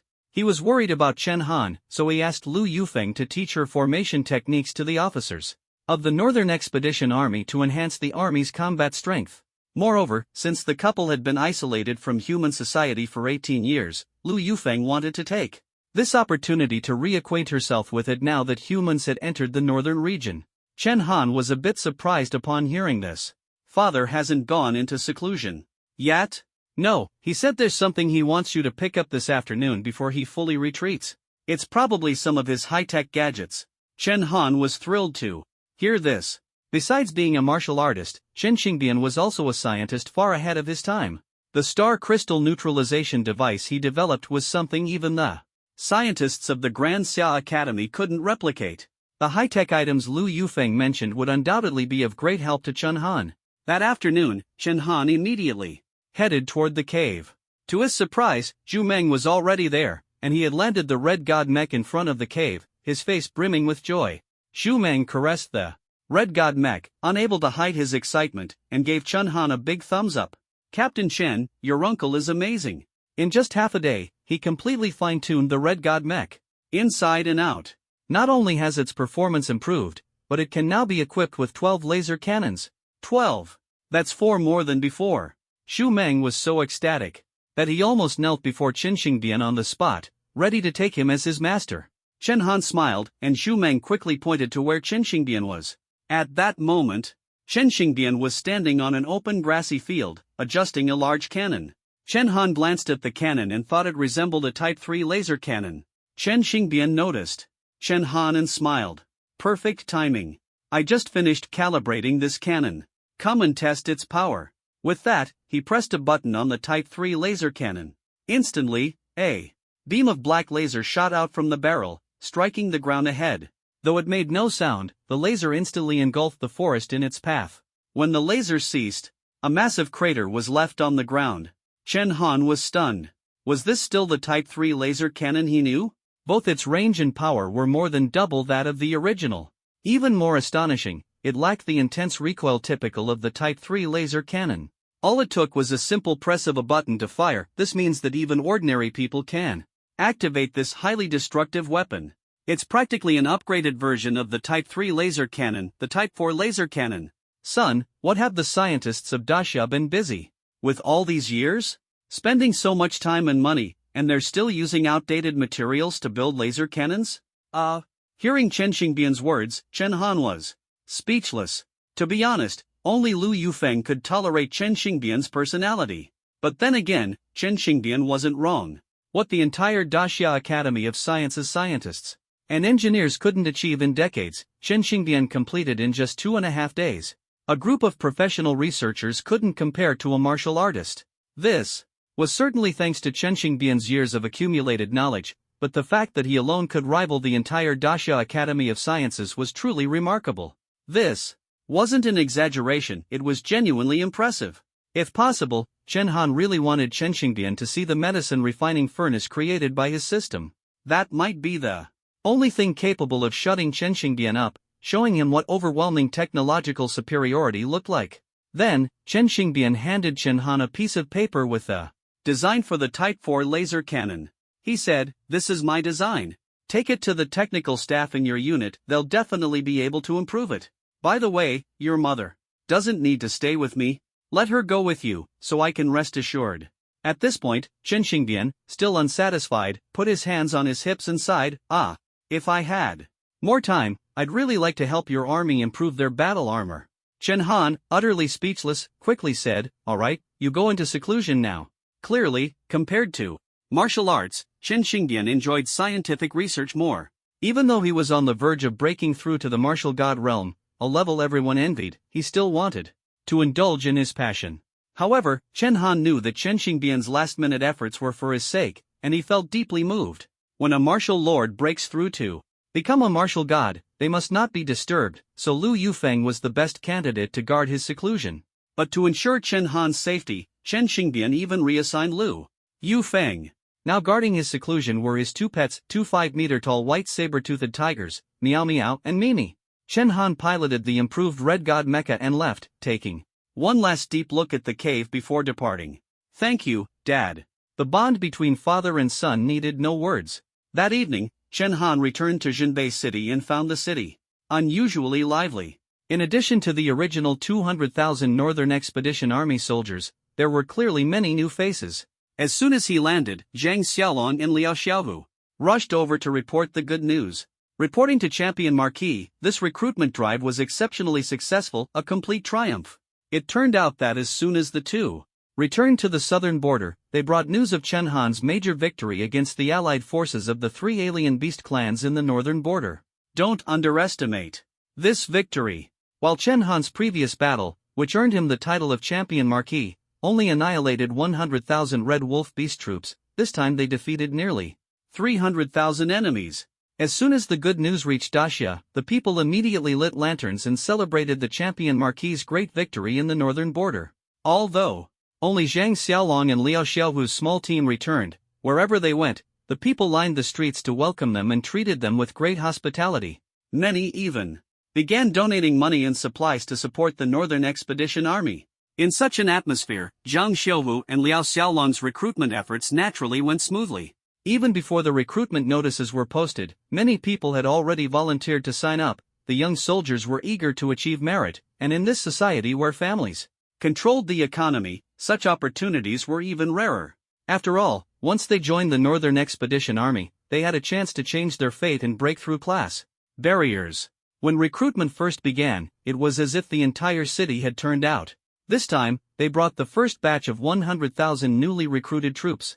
Over 40% of them had already reached the rank of Marshal General or higher. What does this mean? Reaching the level of Marshal General already made one an elite and a core force in the Great Xia Army. In fact, a single Marshal General could hold a senior official position in some smaller main cities. Within those families, they would also be entrusted with significant responsibilities. The number of 40,000 Marshal Generals was almost equivalent to the total number of Marshal Generals across 20 to 30 main cities combined. Chen Han's surprise did not end there. Among these 100,000 new recruits, they had also selected a few exceptionally powerful and highly talented individuals. These people could hold key positions in the army in the future. Champion Marquis, please follow me. Those individuals are waiting for you at the training grounds. Liao Xiaohu hurriedly led the way. As soon as Chen Han arrived at the training grounds, he was stunned by the sight of the individuals before him. There were 4 people present, and each of them had reached the 8th rank of Martial General. Among them, 2 had even achieved the Martial Emperor realm. The first person left Chen Han astonished. It was a man with an exceptionally delicate appearance, holding a long sword. Greetings, Champion Marquis. His voice gave Chen Han goosebumps, sounding somewhat like a eunuch. Liao Xiaohu introduced him, saying his name was Lin Di, and his talent had reached SS level, a rare special sword-type talent. He had once been a genius student at the Martial Arts University, but his current state was entirely due to the sword in his hand. The sword was called the water-avoiding sword, crafted by the renowned artisan Feng Yufeng. It was the #1 treasure sword in the world, unique and unparalleled. The water-avoiding sword could cut through iron like mud. When it was first forged, even an ordinary person wielding it could unleash powerful sword energy. However, Feng Yufeng's creations often came with severe side effects. The side effect of the water-avoiding sword was utterly devastating for men. To use this sword, one had to first castrate themselves. How tragic! Chen Han couldn't help but sigh after hearing this. However, the destructive power gained in exchange for such a price was undoubtedly astonishing. At a young age, Lin Di had already created an SS-level technique, the sunflower sword technique, and was nearly invincible among the younger generation. The second person was a little girl less than 1.5 meters tall, named Luanai. She wore 2 pigtails and had a cute appearance, but her voice was entirely different from Linda's, so rough it sounded like a 200-kilogram man. Hello, Champion Marquis. Her voice almost scared everyone around her away. Her talent was also of the special type, but it had reached SSS level. Her talent was called giantification, which, as the name suggests, allowed her body to grow enormous. But this wasn't ordinary giantification. The reason this talent was rated SSS level was that after she grew larger, not only did her size increase 100-fold, but all her basic attributes were significantly enhanced. After giantifying, Luanai, who was at the 8th rank of Martial General, could achieve a strength of approximately 600,000 tons. Her power was comparable to Chen Han, who possessed multiple SSS-level talents. The remaining 2 were a pair of twin brothers. Unlike Lin Di and Luanai, they were top experts in the circle of free martial artists. Free martial artists were those without family backgrounds and not bound by any government institutions. They made a living by hunting exotic beasts or working as mercenaries, taking on protection or assassination missions. The mortality rate for free warriors is actually very high, sometimes even more dangerous than being in the army. To survive, they must constantly fight against exotic beasts and other warriors, and spend a significant amount of money on training potions. To become the top 2 among free warriors, their strength is naturally extraordinary. The younger brother is named Raven, with an S-level talent, but he possesses a rare light-based ability. His light-based talent is different from ordinary light abilities, as it has almost no offensive power but excels in recovery and attribute enhancement. Raven can transfer his light-based power to his teammates, not only greatly increasing their health but also significantly enhancing their basic attributes. This kind of talent is almost unique in the entire Great Xia. Most light-based talents have both offensive and supportive effects, with only a very few being purely offensive, and almost none being purely supportive. The military had invited him to join multiple times, as his presence would greatly reduce soldier mortality. However, he always refused because he disliked the rules of the army. As for his older brother, Lei Wu, his talent is the complete opposite of Raven's. In fact, theoretically, it should be impossible for this pair of twin brothers to possess such contrasting abilities simultaneously. Lei Wu has a dark-based talent, recognized as one of the most destructive abilities. Since the new era, dark-based talents have been extremely rare, with an occurrence rate of about 1 in 10,000. In other words, only 1 in 100,000 people might have a dark-based talent. Any dark-based talent, even at the lowest F level, would attract significant government attention. The destructive power of dark-based talents is terrifying, often accompanied by large-scale casualties. Most dark-based talent users struggle to fully control their abilities, frequently causing unintended harm. Chen Han remembered an example mentioned in his textbooks. A dark-based talent user once made a mistake in university, resulting in the deaths of everyone in the entire school. The university was reduced to ruins. That dark-based talent user also couldn't escape the consequences of their power and ultimately perished on the spot. The fact that Lei Wu could stand here indicated that he was one of the rare experts capable of controlling a dark-based talent. At this moment, Lei Wu suddenly cupped his fists and said to Chen Han, "Greetings, Champion Marquis. Over the years, the military has invited my brother and me to join many times, but we have always refused. This time, we came because your reputation is too great. Now, everyone in Great Xia knows about you. I'll be straightforward, my brother, and I want to see just how strong you are. We'd like to ask you to show us your skills." As soon as Lei Wu spoke, dissatisfaction appeared on the faces of those around him. Even if Lei Wu wanted to test Chen Han's strength, there was no need to be so direct, right? After all, Chen Han was the champion marquis personally appointed by the 24 Privy Council, and his status and rank were far above Lei Wu's. Liao Xiaohu, who had been trying to recruit them, immediately felt awkward and quickly scolded, "Lei Wu, how can you speak to the champion marquis like that?" Chen Han waved his hand, signaling Liao Xiaohu not to say more. He could tell that these four were all top-tier experts with limitless potential. The Northern Expedition Army was currently expanding, and what they lacked were not ordinary soldiers but higher-ranking officers. These four were clearly capable of taking on such roles. Chen Han, being so young, knew that without demonstrating real skill, no one would be convinced by him. To make these top-tier experts follow his lead, he had to show true ability. With that, Chen Han slowly took out the Dragon Roar Bow from the Imperial weapon box and reached for the quiver. Holding his breath and focusing, his gaze fell on the distant mountain peaks. When Lu Yufeng saw Chen Han's actions, she immediately guessed his plan. Could it be that my son has truly mastered the Starfall Divine Arrow? In fact, Lu Yufeng's impression of Chen Han was still stuck on the child with only F-level talent when he was 2 years old. Even though Chen Han claimed he had mastered the Starfall Divine Arrow, Lu Yufeng was still skeptical. After all, her son had experienced many adventures over the years, but it seemed unlikely he had grown this powerful. However, what happened next completely shocked her. Chen Han actually knocked 3 arrows simultaneously on the Dragon Roar Bow. He's planning to shoot 3 arrows at once? That's impossible. Xingbian told me that the Starfall Divine Arrow can only be fired 1 arrow at a time, at most 3 consecutive shots, but absolutely not 3 arrows simultaneously. Lu Yufeng's face changed drastically, and she wanted to stop Chen Han.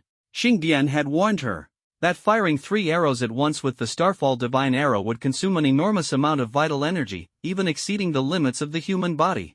The Starfall Divine Arrow was a martial skill of astonishing power, and its consumption of vital energy was naturally terrifying.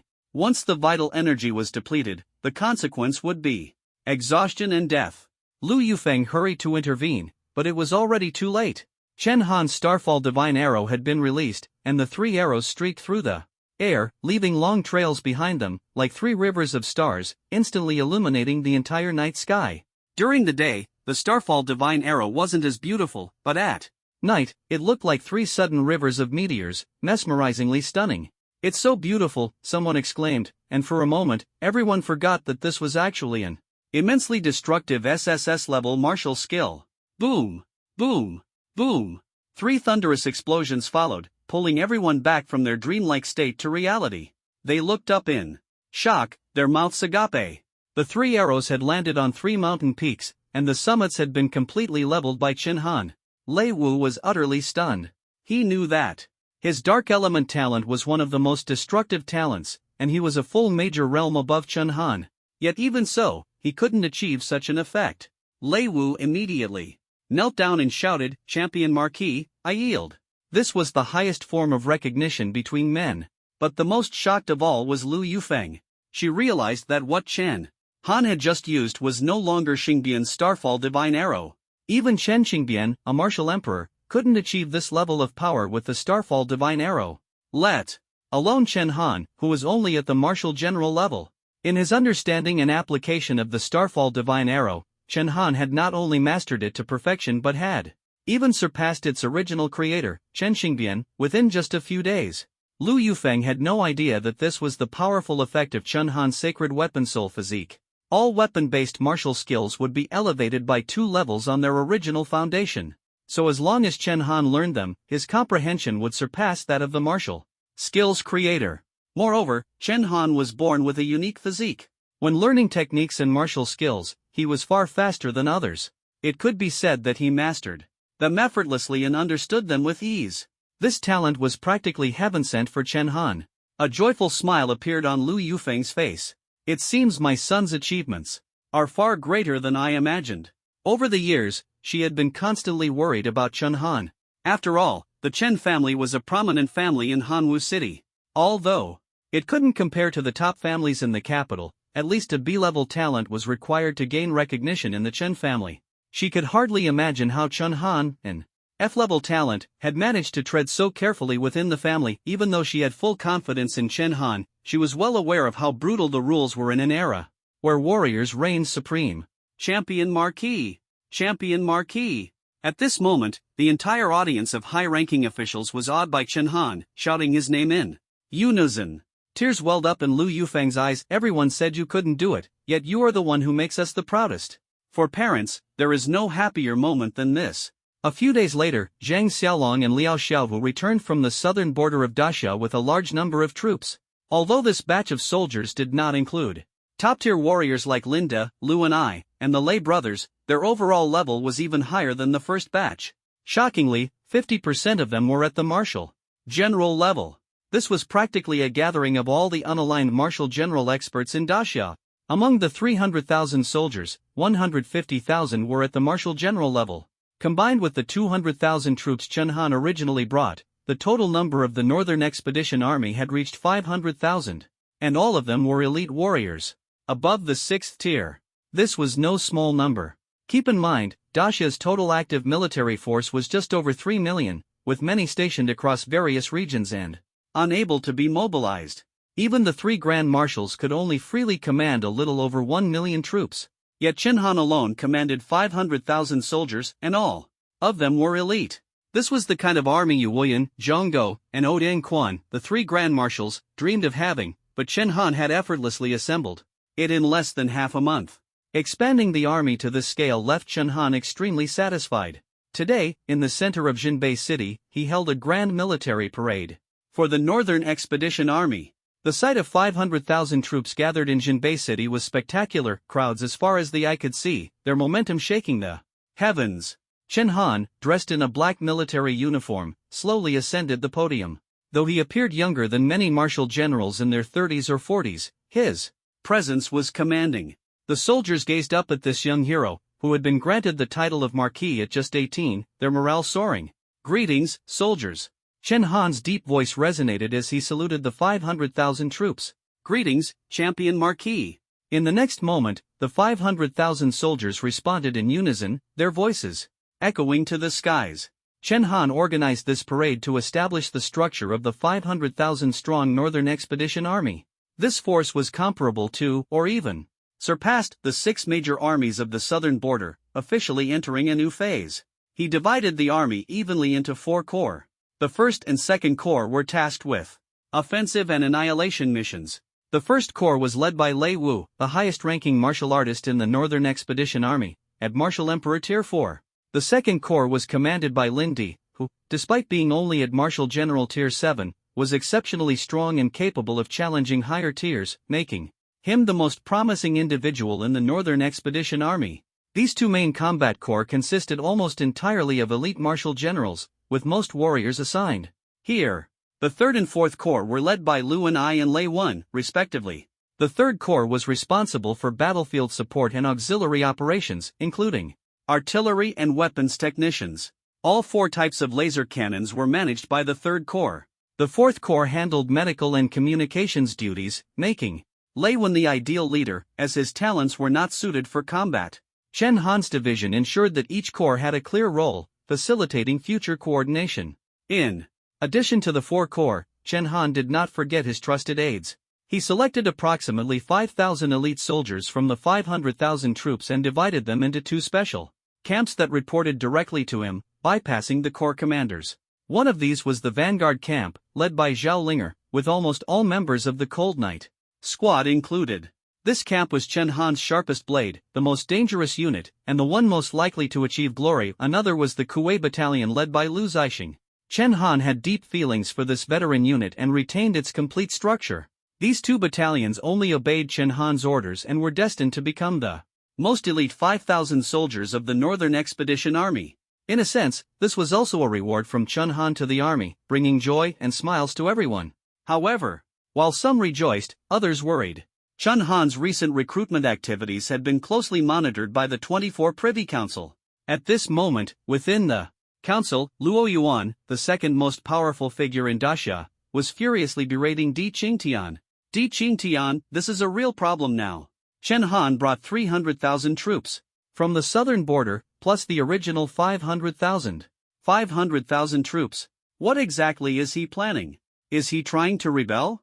Luo Yuan's anger was not without reason. He could have used his authority to prevent Chen Han from recruiting soldiers across Daxia. Unfortunately, Di Qingtian had granted Chen Han complete autonomy in the northern border, including recruitment rights. This expansion of the army left even the 24 Privy Council powerless. After all, once power is delegated, it is difficult to reclaim it. As the highest authority in Daxia, Di Qingtian was uncharacteristically silent. He, too, was unsure of Chen Han's intentions. With such a massive army, not to mention the northern expedition, even if Chen Han declared independence in the northern border, no one could stop him. Boom! At that moment, a sudden clap of thunder interrupted the heated argument within the 24 Privy Council. Everyone was instantly stunned.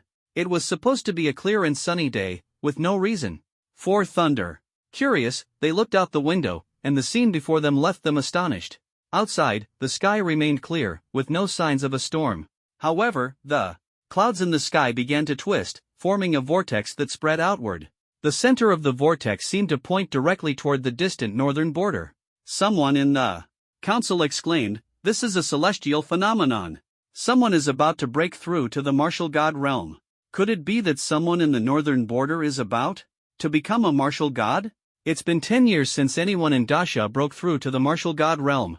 Who could it be? The martial god realm represents a power capable of shaking the balance of heaven and earth. Thus, when someone breaks through to this realm, celestial phenomena occur as a response to such power. This is why those below the martial god realm are considered ordinary people. At this moment, the members of the 24 Privy Council were visibly shocked. If such a celestial phenomenon had appeared in the southern border, they would have been overjoyed. But now that it was happening in the northern border, the situation was entirely different.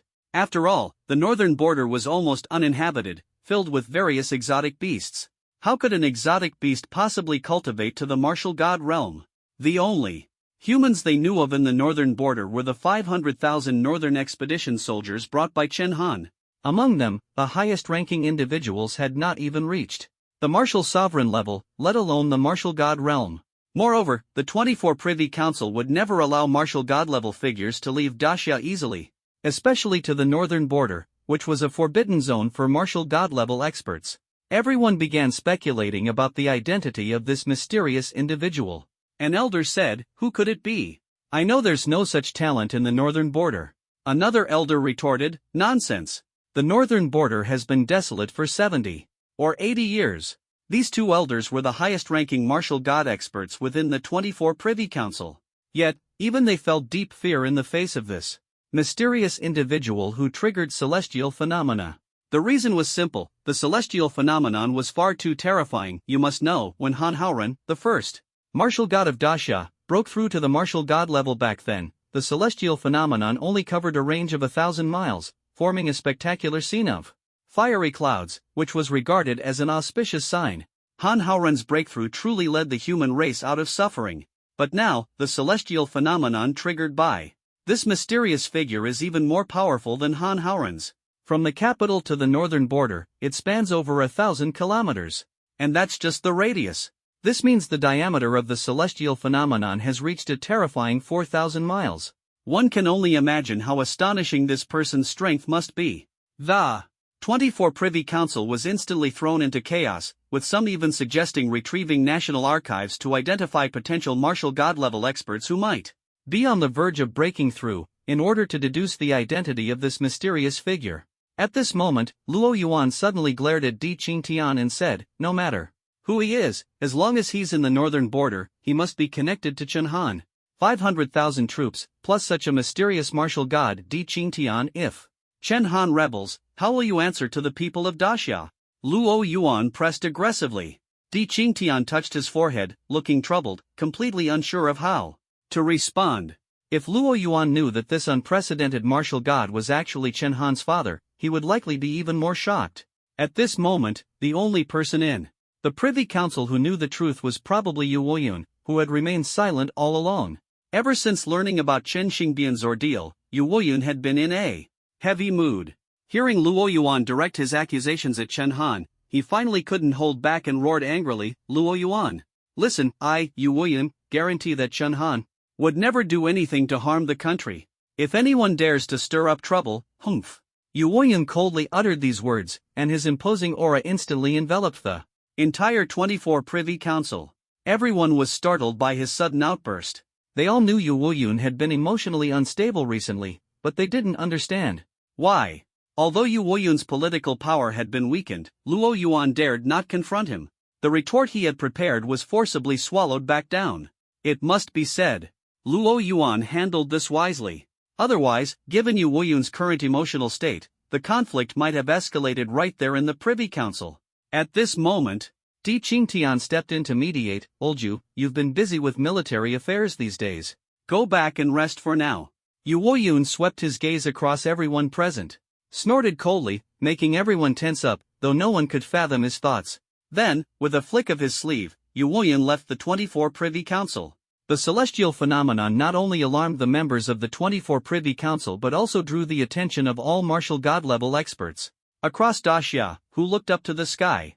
If not for the rule that martial gods cannot set foot in the northern border, they would have already rushed to the center of the phenomenon.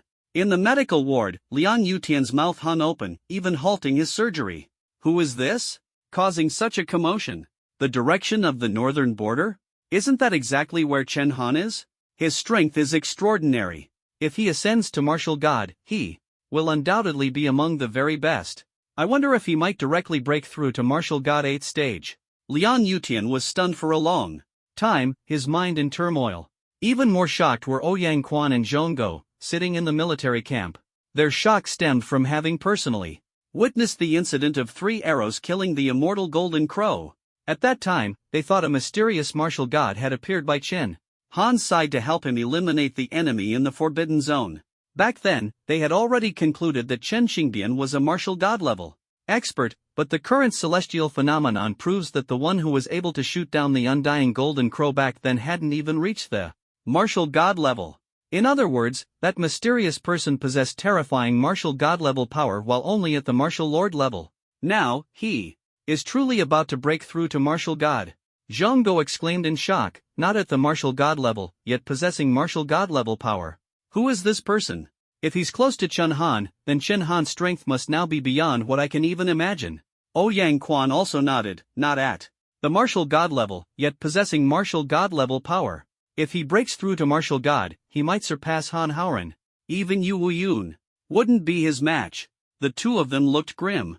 Chen Han now commanded an army of 500,000 and had complete autonomy over the northern territory, wielding immense power. If he had this mysterious martial god backing him, along with Yu Woyun, their positions as the second and third marshals might be in jeopardy. Not to mention the top seat of the Grand Marshal of Daxia. Brother Zhong, it seems we'll be stuck on this cold bench for good.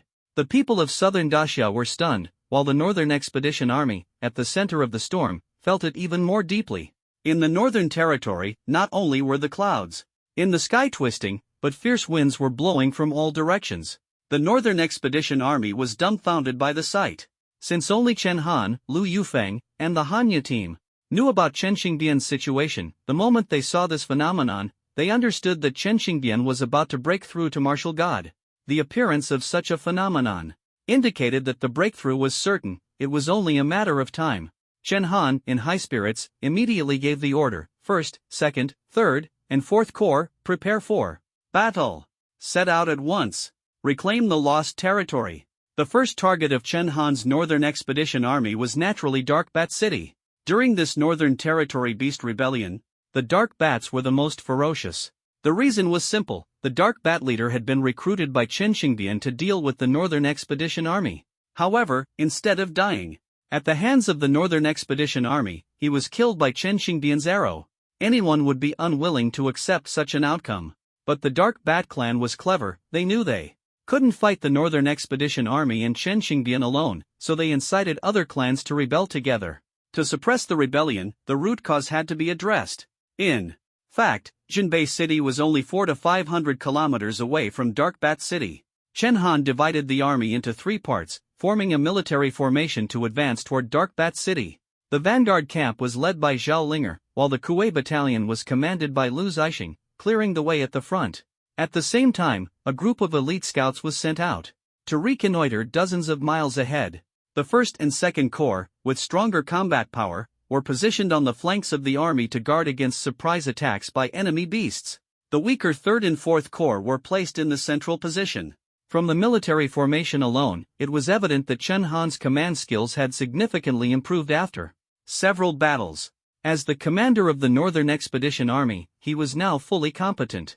Before long, the Northern Expedition Army had advanced over 100 kilometers, with Chen Han still stationed in the Central Army. At this moment, he was sitting in a carriage, chatting with Lu Yufeng. To be precise, Lu Yufeng was briefing Chen Han on the situation of the various beast clans in the Northern Territory. Although Chen Xingbian had wandered the Northern Territory for years and managed to subdue the various beast clans, becoming the human emperor of the Northern Territory, his achievements were largely thanks to Lu Yufeng's assistance. Chen Xingbian taught the beasts language, civilization, and order, gradually leading them to form a semblance of civilization. However, when it came to the specifics of coordination and inter-clan relations, Lu Yufeng had her own unique approach. So the one truly controlling the relationships among the various beast tribes is Lu Yufeng. Without her, the 3 million square kilometers of the Northern Territory would likely still be in chaos. The title Mountain Goddess is not something she gained by riding on Chen Xingbian's coattails, it was earned through her own strength. Otherwise, the beasts would never have respectfully called Lu Yufeng Mountain Goddess, they would have simply regarded her as an ordinary human woman. When it comes to the beast tribes under Chen Xingbian's command, Lu Yufeng understands them even better than he does. Lu Yufeng told Chen Han that the 3 beast tribes Chen Xingbian had previously sent to deal with him, the Dark Bats, Old-Faced Demon Vines, and Yakshas, were not considered particularly powerful among the beasts of the Northern Territory. Apart from the Yakshas having a slight advantage in bloodline, the Dark Bats and Old-Faced Demon Vines were far from being top-tier tribes. Chen Xingbian had held back. If he had deployed the high-level beasts within his territory, the Northern Expedition Army would have had no chance of survival. Those high-level beasts are bloodthirsty and warlike, and once they start fighting, they cannot be stopped. That's why Chen Xingbian didn't send them out. He probably didn't expect that the Northern Expedition Army led by Chen Han would be so strong, easily defeating his beast army. At this point, Lu Yufeng couldn't help but laugh. Son, it's all thanks to you leading the troops. If it had been someone else, your father's Northern Expedition Army would have been completely wiped out. She recalled that battle and still felt a shiver in her heart. The Northern Expedition Army had 200,000 soldiers whose lives were at stake. If Chen Xingbian had truly deployed high-level beasts, the consequences would have been unimaginable. Chen Han smiled and said, Mom, besides me, no one could lead the army to fight the Northern Expedition. This wasn't boasting. The first Northern Expedition had failed, with 300,000 troops completely annihilated, leading to widespread public discontent. If he hadn't stepped forward, the Northern Expedition Army wouldn't have had a second chance. The conflict between him and Chen Xingbian's beast army was inevitable, not accidental. Lu Yufeng's face showed satisfaction, but it quickly turned serious. She said solemnly, Son, I can follow you into battle, but I must tell you in advance, I can't act recklessly. My abilities aren't as strong as your father's, but they're far superior to those of an ordinary martial sovereign. I'm not sure if going all out would provoke the existence of the Forbidden Zone. Chen Han nodded in understanding. The last encounter with the undying Golden Crow had left a deep impression on him. If the Northern Expedition Army were to face such a terrifying entity, it would likely be completely wiped out. However, Chen Han had never planned to let Lu Yufeng take action. Now, with an army of 500,000, he was confident enough to quell the rebellious beasts in the Northern Territory. But Lu Yufeng's words piqued his interest. She said that, like Chen Xingbian, she was far stronger than an ordinary martial sovereign. Judging from her previous actions, whether it was her flying daggers or the Heavenly Gang cage formation, they were indeed extraordinarily powerful, but compared to Chen Xingbian, there seemed to be a gap. So Chen Han asked, "Mom, how much weaker are you compared to Dad?" Lu Yufeng smiled and pursed her lips. "What, you doubt your mom's strength? I admit, under normal circumstances, I'm not as strong as your dad." Her gaze turned toward the direction of the sacred mountain, and she continued, "But if it's a fight to the death, your dad would definitely lose to me." Lu Yufeng's statement in the cave about stopping Chen Xingbian from targeting the Northern Expedition Army was no idle talk. She was fully capable of doing so. The only cost would be mutual destruction. In a direct confrontation, she might be at a disadvantage, but her methods are diverse. Mechanisms, hidden weapons, poisons, formations, she excels in all of them. Using these methods to kill is effortless, though not as honorable as facing a martial artist head-on. Chen Han nodded, gaining a preliminary understanding of Lu Yufeng's strength. At this moment, Lu Yufeng added, "Back in the day, your mom was a top expert at Xingkong University. Yu Shuai had a traitor under him named Hong Pa. She was a poison master and an SSS-level wanted criminal. Later, Yu Shuai killed her, but I managed to break the poison she left behind in less than a year." Lu Yufeng was still unaware that Hong Pa hadn't actually been killed by Yu Woyan and had even caused chaos in the capital recently. Chen Han was shocked as he listened. If Lu Yufeng had been in the capital back then, many innocent civilians might have been spared. Chen Han had seen Hong Po's poison with his own eyes. It could even take down a martial emperor in an instant. If not for the Kirin Flame's immunity to all poisons, he would have died long ago. Lu Yufeng had managed to break that poison within a year, and that was 20 years ago. How advanced were her poison techniques now? Suddenly, Lu Yufeng seemed to remember something. She took out an ancient book and handed it to Chen Han. The pages were yellowed, clearly passed down for generations, and of extraordinary quality. The title on the cover was written in 6 bold characters, "Comprehensive Guide to the 5 Elements Formations." Chen Han took the book and exclaimed in surprise, "Mom, what is this?"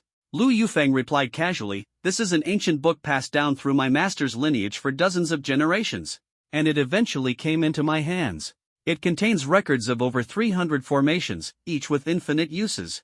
After the revival of spiritual energy, these formations can even be combined with cultivation to unleash greater power." The comprehensive guide to the 5 elements formations in Chen Han's hands looked unassuming, yet it was a treasure coveted by countless formation masters in Daxia. This was because Lu Yufeng's master had been the #1 formation master in Daxia. As far as Chen Han knew, this top formation master had already passed away, and Lu Yufeng, as the sole successor, was now the #1 formation master in Daxia. This showed just how precious the comprehensive guide to the 5 elements formations was. Chen Han understood the value of this book, and the corner of his mouth twitched slightly. "Mom, you're just casually giving me something this important? I know our lineage has rules. All formation techniques must not be passed on to outsiders and can only be taught to closed-door disciples of our sect. Otherwise, it would be considered betrayal." Hearing this, Lu Yufeng seemed unconcerned and said indifferently, "Who cares? That old man has been dead for so long, can't I give this book to you? Besides, your dad has seen it too." But with his brain, he could only focus on scientific research and couldn't understand this stuff. As she spoke, Lu Yufeng suddenly took a teacup from the car, poured some tea, and handed it to Chen Han, asking him to pass it back to her. Although Chen Han didn't understand her intention, he obediently complied. Lu Yufeng took a sip of tea and said calmly, "All right. From now on, you are the 34th generation sole disciple of our lineage." Chen Han was stunned. Was it really this casual to accept disciples in this sect? From what he knew, this sect only accepted sole disciples. If it was this informal, couldn't they just grab someone off the street and accept them? What Lu Yufeng said next left Chen Han even more speechless. "Don't overthink it. Back then, I was your age too. That old man followed me around for 2 whole weeks. I thought he had it pretty rough, standing guard in the freezing cold. I reluctantly bought him a cup of hot milk tea, and just like that, I muddle-headedly became his disciple." A vein popped on Chen Han's forehead. As expected, geniuses always had their privileges. Others go to great lengths to apprentice under the world's #1 formation master.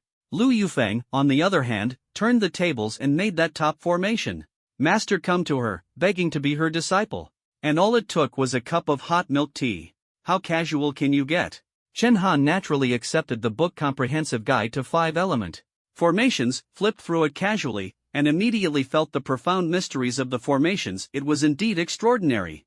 These formations could trap beings from forbidden zones. However, Chen Han had no time to study it in detail now, so he set it aside for later research. Next, Chen Han had to face the inevitable parental pressure that all children encounter. Xiao Han, if you really care about your mom, find yourself a wife. You're an adult now, and I think Xiao Linger is quite suitable. She's beautiful and polite. Let me tell you. Xiao Linger stood firm against your dad and me when we questioned her about you. This girl. Chen Han looked up at the sky, pretending not to hear. Meanwhile, Zhao Linger, who was leading the charge at the front, suddenly sneezed. At that moment, a messenger from the First Corps arrived to break the awkwardness. Report! Champion Marquis, there's an emergency. Speak quickly. Chen Han immediately turned to the messenger, whose arrival interrupted Lu Yufeng's chatter. A white-striped saber-toothed tiger has appeared on the flank of the First Corps, injuring over 30 brothers, but it doesn't seem intent on killing anyone. Commander Lei Wu sent me to ask if you want to kill it. The white-striped saber-toothed tiger was a trusted species under Qin Xingbian. Chen Han was startled. Could it be one of the 2 tigers guarding Qin Xingbian coming to deliver a message? Lu Yufeng's expression changed, and she anxiously said, Wang Wang. It must be my Wang Wang. You didn't hurt it, did you? It turned out Lu Yufeng also kept a white-striped saber-toothed tiger as a pet. Chen Han couldn't help but marvel at the couple's identical naming skills for their pets. How could 2 people from the same household have such similar personalities? The messenger, though unaware of Lu Yufeng's identity, knew Chen Han respected her and quickly replied, Rest assured, that white-striped saber-toothed tiger is very strong. We couldn't subdue it without teaming up. Lu Yufeng finally breathed a sigh of relief. Chen Han waved his hand, let it come over. Soon, a fierce tiger charged into the central camp. It was a female tiger. The white-striped saber-toothed tiger was an appointed monitoring beast by Qin Xingbian. Miao Miao and Mimi were responsible for guarding Qin Xingbian during his seclusion, and this Wang Wan was naturally the sole envoy sent to investigate. It had come specifically to deliver intelligence. Lady of the Mountain God, the Dark Bat Clan has already allied with 6 other beast species, mobilizing their armies. These forces are now gathering at Dark Bat City, preparing to rebel against the Mountain God. Additionally, 18 other species are secretly preparing. Among them are many high-ranking species. They've already learned that the human army is coming and have sent a vanguard to probe the situation. Lu Yufeng's expression turned cold. These beast clans are truly bold. Xingbian has raised quite a few ungrateful wolves over the years. From the intelligence brought by Wang Wang, Chen Han realized a tough battle lay ahead. Curious, Chen Han asked, Mom, the northern beasts haven't rebelled for so many years.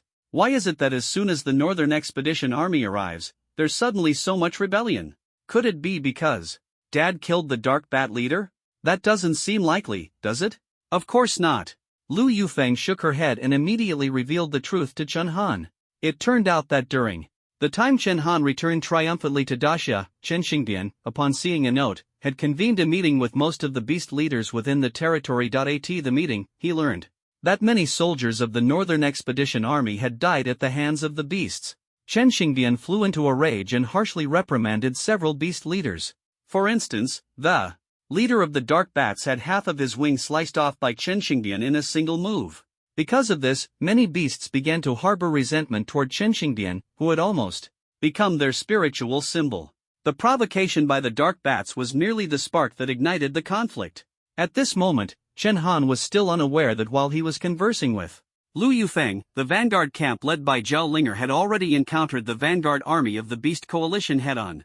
As soon as the 2 sides met, Zhao Linger immediately signaled, with a wave of her hand, stop. Both the Beast Vanguard Army and the Northern Expedition Vanguard camp halted. The 2 sides were approximately 2 kilometers apart, but neither made the first move. The reason for the Beast's hesitation was unclear, but the Vanguard camp's reason was simple: the enemy was too strong.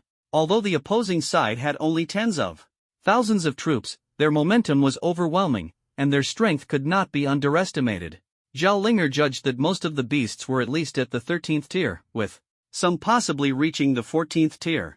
They were not opponents her force of over 10,000 could easily handle. Thus, Zhao Linger said to Ji Yun, quickly report to Champion Marquis. Tell him we've encountered a formidable enemy and are uncertain whether to engage. Ji Yun moved swiftly, turning and running toward the main army. Just then, a white-haired elephant suddenly appeared among the beast army. Though called an elephant, its body resembled a human's, with only its head being a massive elephant's head. Its size was about 10 times larger than an average human. This was one of the advanced races among the beasts, the white-haired elephant men. Despite its size being less intimidating than the giant elephants previously encountered by the Northern Expedition Army, its strength was nearly on par. The giant elephants seen earlier were massive but slow-moving, even used as mounts by beasts like the yaksha. The white-haired elephant men were different. The inclusion of man in their name indicated their evolution toward human-like traits, making them humanoid beasts. Humanoid beasts were generally more formidable than ordinary mutated beasts. This particular white-haired elephant man was the leader of the vanguard army. Its strength was immense, nearly reaching the 15th tier. As soon as it stepped out of the beast army, it exerted an intense pressure on the Northern Expedition vanguard camp. Scanning the camp, it sneered, "Is this the extent of human capability? I thought all humans were as powerful as Lord Mountain God." Despite the taunts, the soldiers of the Northern Expedition vanguard camp did not act. The disparity in strength was simply too great. Since being appointed vanguard camp commander by Chun Han, Zhao Linger had become more composed and refrained from impulsively attacking, waiting instead for Chen Han's decision. After all, while the beast vanguard army was formidable, it only had 30,000 troops. The Northern Expedition Army had 500,000, giving them a clear numerical advantage and a high chance of victory. At this moment, Ji Yun delivered the report to Chen Han, detailing the situation with the beast vanguard army. Chen Han frowned and said, "Let's go. Bring the 4 corps commanders, we'll go take a look together." Unexpectedly, Lu Yufeng also wanted to go, curious to identify the various beast species in the vanguard army. Chen Han naturally agreed, as no one understood the beasts of the Northern Territory better than Lu Yufeng. Shortly after, Chen Han and his group arrived at the front line, coincidentally catching the white-haired elephant man in the middle of its tirade. "Humans, are you afraid to act? Scared of us? If that's the case, let your commander come out. I heard your commander is the son of Lord Mountain God. I want to see just how powerful he really is." The white-haired elephant man looked down on the soldiers of the vanguard camp and directly called Chen Han out for a confrontation. Beside Chen Han, Lu Yufeng revealed a disdainful expression. "So it's this guy. Mom, do you know him?" Chen Han asked in confusion. "Not only do I know him, I see him all the time." Lu Yufeng's tone grew increasingly contemptuous. She didn't just know the white-haired elephant man, she was familiar with all the races in the vanguard army.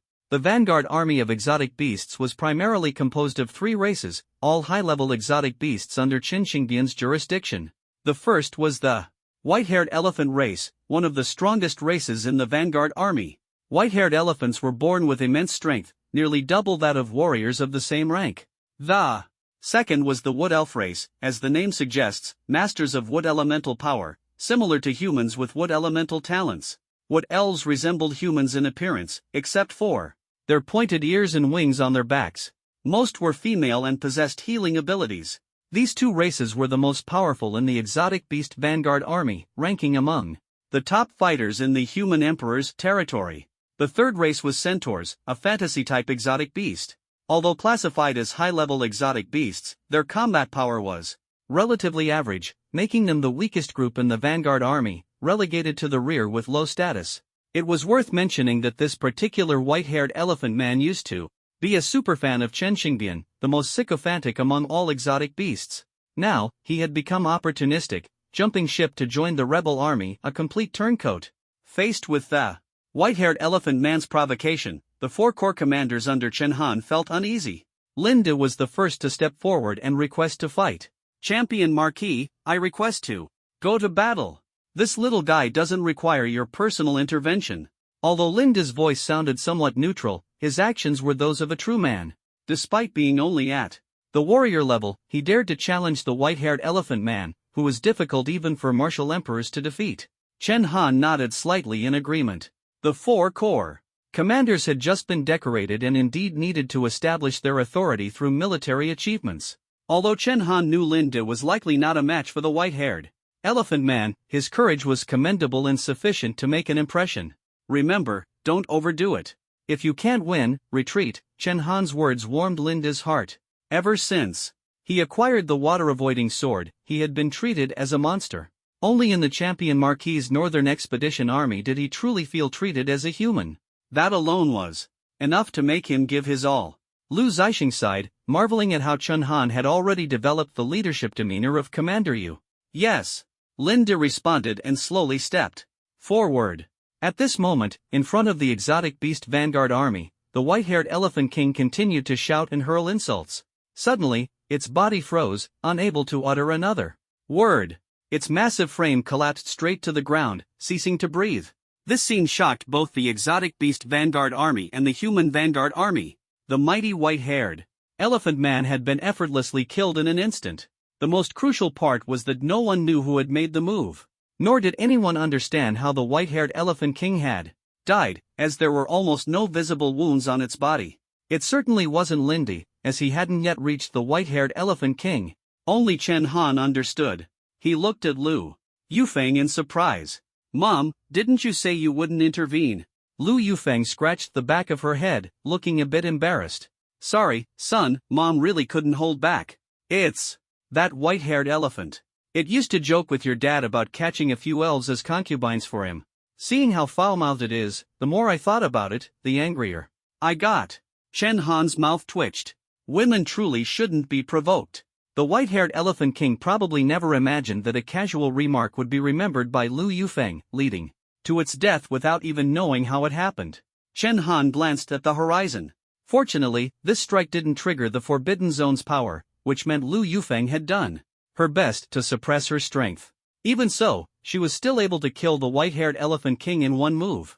The cause of the Elephant King's death was simple. Upon closer inspection, one could see a thin, long wound on its forehead, where Lu Yufeng's immortal-slaying flying knife had pierced through, striking instantly. For a master of Lu Yufeng's caliber, the flying knife she threw was imperceptible to ordinary people. After a while, the crowd finally snapped out of their shock. Although they didn't understand the exact reason, the sudden death of the commander greatly boosted the morale of the Northern Expedition Vanguard Army. Some even attributed the Elephant King's death to Linde. "Commander Linde, you're amazing. A beast of that level could only be dealt with by Champion Marquis." Linde listened to the praise with a bewildered expression but didn't complain. He knew the gap between himself and the white-haired Elephant King was immense. He had stepped forward only to help ease the pressure on Champion Marquis. He had even prepared himself for a desperate fight. As the vanguard general, if Chen Han had to personally intervene, it would undermine his own authority. Linde even thought it was Chen Han who had secretly acted, so he quickly turned back to express his gratitude. "Thank you, Champion Marquis, for your assistance." Seeing the reaction of the vanguard army, Chen Han seemed to understand something and smiled as he said to Lu Yufeng, "Mom, you finished the job and left quietly, hiding your credit, huh?" Lu Yufeng and Chen Xingbian had lived together for over 20 years and were an old married couple. If she had developed a killing intent just because of the Elephant King's remark, Chen Xingbian would never have become the Beastman Emperor in the Northern Territory. Lu Yufeng did harbor resentment. But the bigger reason she acted was that she saw the vast disparity between Linde and the white-haired Elephant King. Linde's sunflower sword technique emphasized agility but lacked destructive power, while the Elephant King's strength was the kind that could break through 1,000 techniques with one strike. Coupled with the Elephant King's thick fur and strong defense, Linde's abilities likely wouldn't have been able to break through its defenses and might have led to his death instead. Thus, Lu Yufeng chose to act herself. After all, Linde had potential, and it wasn't convenient for Chen Han to personally step onto the battlefield. Seeing through her thoughts, Chen Han smiled and said nothing more. Lu Yufeng pouted and denied it. "Stop talking nonsense. It wanted to find a few concubines for your dad. Would you be happy if it got you a few mixed blood brothers?" Chen Han smiled faintly and said no more. The Northern Expedition Army's morale soared, but the death of the white-haired Elephant King caused chaos among the Beast Vanguard Army. How did the Elephant King die? Is there really such a master among humans? Could it be the son of the mountain god who acted? "I told you we shouldn't defy the mountain god." Chen Xingbian's prestige in the Northern Territory remained strong, and the beast's fear of the mountain god was deeply ingrained in their bones. Especially after the white-haired Elephant King was defeated by such mysterious and unfathomable power, fear spread rapidly. Some beasts even knelt on the spot, begging the mountain god for forgiveness. The Wood Elf commander in the vanguard army saw this situation and grew increasingly anxious. If this continues, let alone fighting the human army, even retreating will become a problem. Without morale, they are like scattered sand, ready to be swallowed by the powerful human forces at any moment. Thus, the Wood Elf leader immediately roared, "What are you panicking for? Humans have always been cunning and deceitful. I may not know how the White-Tusked Elephant King died, but look at the strength of the human army, it far surpasses ours. Perhaps the White-Tusked Elephant King was killed by one of their schemes." Elves, being humanoid creatures, are naturally endowed with some human-like intelligence. These words instantly stirred a shared hatred for humans among the beast vanguard army. To prevent more beasts from falling victim to such insidious human tactics, the Wood Elf leader called on all Wood Elves to concentrate their power. In the next moment, a wooden shield covering their entire bodies suddenly appeared in front of the beast vanguard army. This was no ordinary shield but the essence of the Wood Elves' power, capable of withstanding at least the attacks of a warrior at the general level. With this dual approach, the morale of the beast vanguard army quickly recovered. At this point, the Wood Elf leader no longer wanted to waste words with the human army. Unlike the White-Tusked Elephant King, she was not one for excessive talk. The purpose of sending out the vanguard was merely to test the strength of the humans. After a simple probe, she planned to retreat immediately to Dark Bat City. She intended to lead a brief charge with the entire army and then withdraw at once. However, just as she was about to act, a young woman suddenly emerged from the now highly motivated human forces. The woman, holding a long spear, pointed it directly at the Wood Elf leader and said coldly, "Do you dare to fight me?" The one who stepped forward was none other than Zhao Linger. Seeing the vanguard's morale soaring, as the battalion commander, she couldn't just stay behind and do nothing. She had to further ignite the fighting spirit of her troops. The Wood Elf leader initially had no intention of engaging, but upon seeing Zhao Linger, who appeared to be of average strength, she almost couldn't help but laugh. She was just about to lead her army in a charge, but Zhao Linger's appearance turned into an opportunity to boost her own troops' morale. Still, to guard against a sneak attack by a human expert, she covered her entire body with the wooden shield. This time, Lu Yufeng did not intervene. Zhao Linger was one of the officers under Chen Han whom she admired the most, and she was well aware of the strength of both individuals. "Go, Commander Zhao. Commander Zhao, take the head of this beast and raise our banner." "Hi!" The Northern Expedition Army cheered and encouraged Zhao Linger. However, the Wood Elf leader, hidden behind her wooden shield, made no effort to conceal her amusement. In her eyes, Zhao Linger was no match for her. But in the next second, her smile froze. Zhao Linger's body underwent a dramatic transformation. Not only did she begin to resemble an elf, but even a pair of elven wings unfolded from her back. A primal fear instantly swept through the Wood Elf leader's entire being. What happened next was beyond anyone's expectations. All the Wood Elves in the Beast Vanguard army simultaneously dropped to their knees, facing Zhao Linger's direction. Even the Wood Elf leader knelt down. Not only did they kneel, but they also began chanting a mysterious language. This language did not belong to any human linguistic system, yet their devotion was palpable. This scene left everyone, including the beasts, utterly bewildered. Lu Yufeng seemed to understand this elven language, and her expression changed drastically as she blurted out 5 words, "The ancestral elf king? What is that?" Chen Han asked curiously. After all, Lu Yufeng was a martial sovereign level expert, possessing a portion of the power of a martial god. Anything that could instill fear in her was certainly no ordinary beast. Lu Yufeng adjusted her emotions before explaining to Chen Han, "The primordial elf king is a deity within the Forbidden Zone." Forbidden Zone deity? Chen Han heard this term for the first time. Could it be that the creatures in the Forbidden Zone also have hierarchical distinctions? Lu Yufeng first asked Chen Han, "Son, what do you think the creatures in the Forbidden Zone are?" Chen Han answered simply, "Forbidden Zone creatures are those exotic beasts capable of disrupting the balance of heaven and earth. These creatures possess immense power, such as the undying golden crow, which could easily destroy a nation during the early stages of the dark turmoil. They are born in special terrains formed by meteorite impacts. They are the pinnacle of exotic beasts, including many legendary creatures like the Qilin and the golden crow." "Yes." Lu Yufeng nodded and continued to explain the concept of Forbidden Zone deities to Chen Han. Forbidden Zone deities differ from ordinary Forbidden Zone creatures. They are not born from meteorites but are created simultaneously with the meteorites. A rival. They are called deities partly because of their immense power, which surpasses that of ordinary Forbidden Zone creatures. Additionally, they represent the essence of exotic beasts, serving as their symbols and totems. However, unlike ordinary Forbidden Zone creatures, Forbidden Zone deities, despite their earth-shattering power, do not seem to be driven by a desire for slaughter. Exotic beasts are naturally bloodthirsty toward humans, as humans are their most precious food source. Almost all exotic beasts regard humans as prey. This conclusion is based on a century of human observation of exotic beasts. Even Chen Xingbian could only rely on immense strength and strict management of exotic beasts within his territory to barely suppress their instinctive impulses. Yet, the Dark Bat Clan still cannot control their bloodthirsty nature toward humans. Forbidden Zone deities, however, have successfully overcome this instinct. In fact, during the early stages of the Dark Turmoil, they even wandered through the human world, and many people witnessed them firsthand. No one has been able to communicate with Forbidden Zone deities, nor does anyone know their intentions.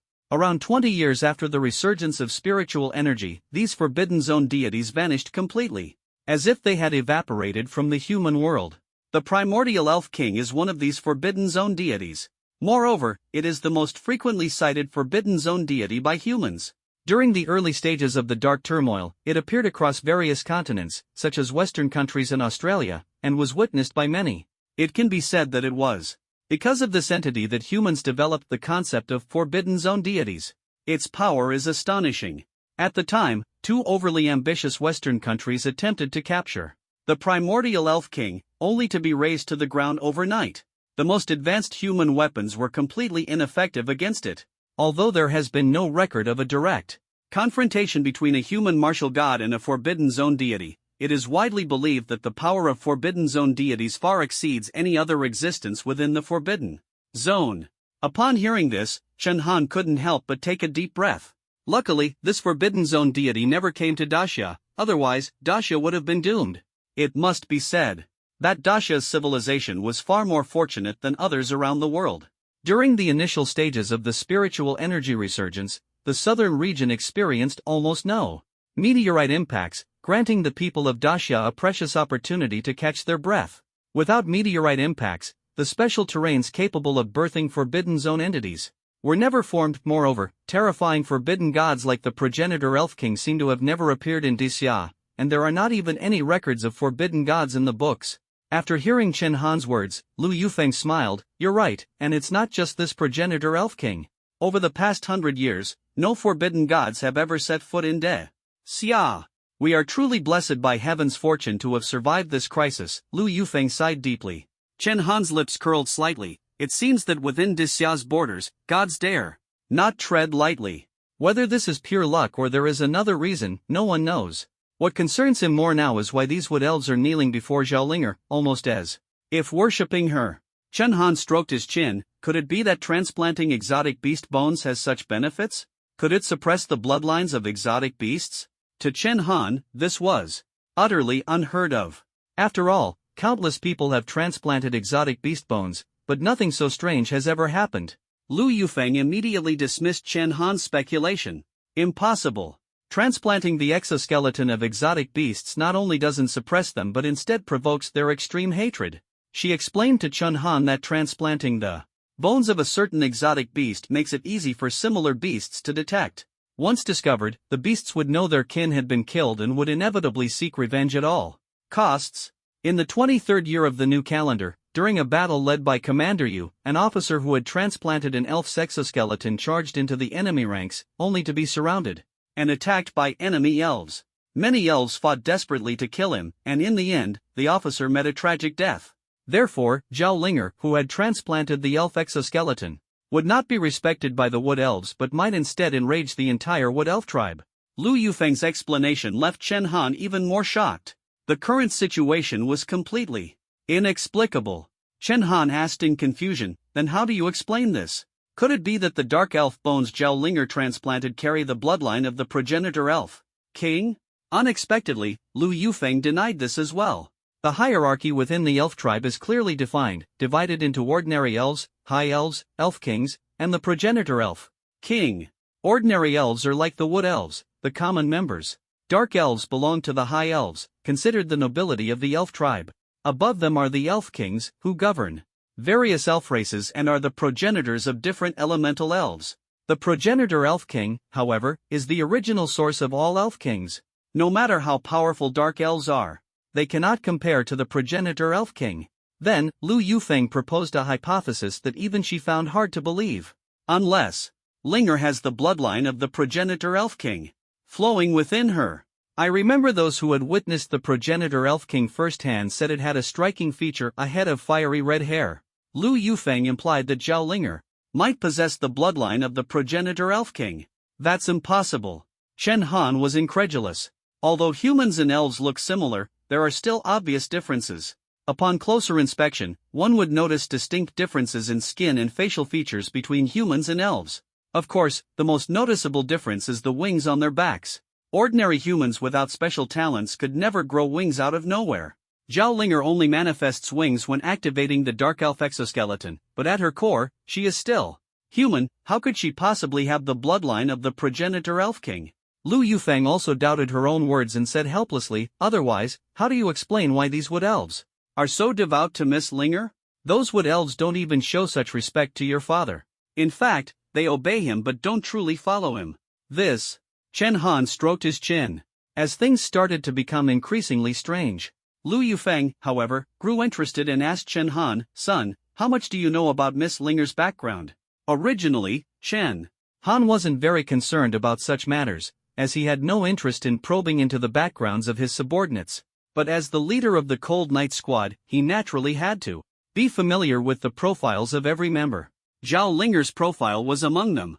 According to her resume, Zhao Linger's background was extremely ordinary. She was a bona fide commoner, with a father who worked in a factory and a mother who was a housewife, so ordinary it couldn't be more so. She joined the military because she possessed an A-grade talent, and the military recruited her at a high price.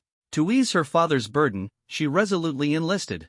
Later, she met Yu Wuyun, whose influence inspired her patriotic aspirations, leading her to join the elite Kuei battalion of the Fire God Army. Due to her fiery personality and bluntness, she often clashed with superiors during missions, eventually being reassigned as an instructor in the recruit camp. Although Zhao Linger's experiences were somewhat legendary, they were absolutely unrelated to the mythical Forbidden Zone deities or the progenitor elf king. After hearing this, Lu Yufeng looked puzzled and murmured, but what about her fiery red hair? We people of Great Xia aren't born with that hair color. The only connection Zhao Linger had to the progenitor elf king was her fiery red hair. It wasn't dyed, it was natural, which also made her look even more stunning. At this moment, Zhao Linger, who was the focus of everyone's attention, also looked bewildered.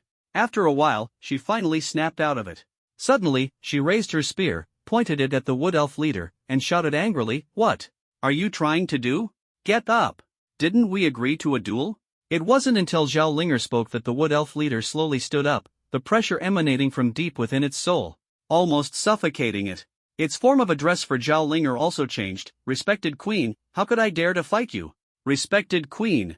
Upon hearing this, the members of the Cold Knight Squad and the Kuei Battalion couldn't help but burst into laughter. "Ha ha ha! Queen?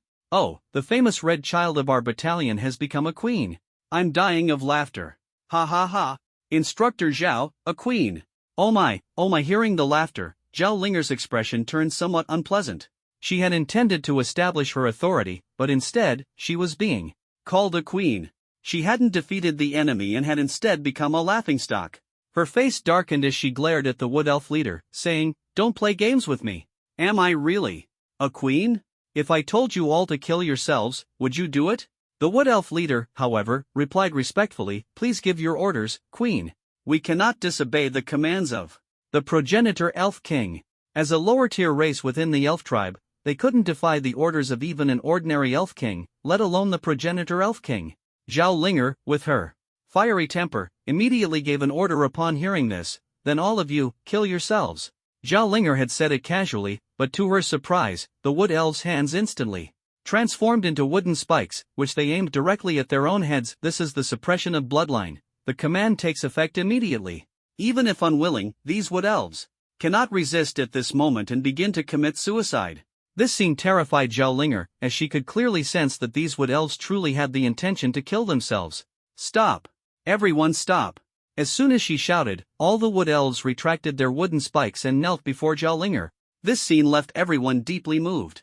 Could it be that Red Boy is really the elf queen? This is just too unbelievable. Old G, we mustn't make fun of Instructor Zhao anymore in the future. My goodness! Everyone found it hard to believe. But Chen Han frowned slightly. Mom, I'm starting to think what you said might be true. Zhao must be hiding some kind of secret. Chen Han had initially held on to a shred of hope, thinking that the wood elves behaved this way because of Zhao dark elf exoskeleton. But now it seemed that unless she possessed the bloodline of the primordial elf king, there was no other explanation. Sigh. Lu Yufeng suddenly sighed and looked toward the direction of the sacred mountain. She continued, if only your father were here. He understands these things best and could easily detect whether Linger has the bloodline of the primordial elf king within her. I have to admit, while he usually acts like a child, he's quite impressive when it comes to research. Chen Han shrugged. Chen Xing was still working hard to break through and wouldn't be able to come out anytime soon. At this moment, Zhao Linger suddenly addressed the wood elf leader on the battlefield. Since you obey my orders, you will no longer fight against the human army. Instead, attack them. She pointed toward the white-haired elephant men and centaurs in the vanguard beast army. Zhao Linger was quick-witted, knowing to first test the loyalty of the wood elves. After all, as long as the wood elves attacked the other beasts in the vanguard army, the rebel beast forces would immediately expel them. Understood. Unexpectedly, the wood elf leader responded decisively. Then, all the wood elves plunged their hands into the ground. The centaur leader, the lowest-ranking member of the vanguard beast army, turned pale upon seeing this. Wood elf leader, what are you doing?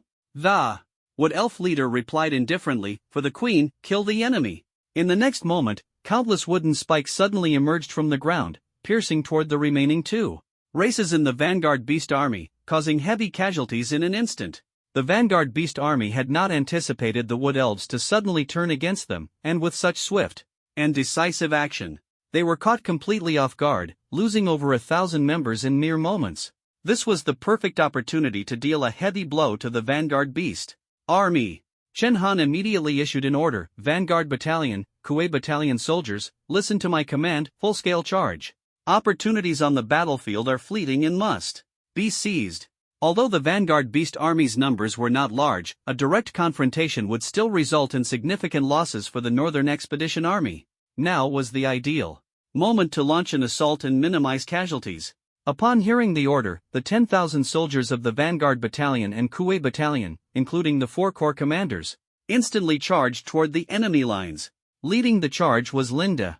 Previously, due to a misunderstanding, Lu Yufeng's credit had been attributed to him, leaving him feeling uneasy. Now he wanted to kill more enemies to make up for it. Linda moved with agility, and as soon as he entered the beast army, his sword flashed repeatedly. The sunflower sword technique, like the Yu family spear technique, emphasized agility. In the blink of an eye, he had already slain several white-haired elephant men. Lu and I was even scarier. Despite her lowly-like appearance, she burst into loud, boisterous laughter with a rough and rugged voice.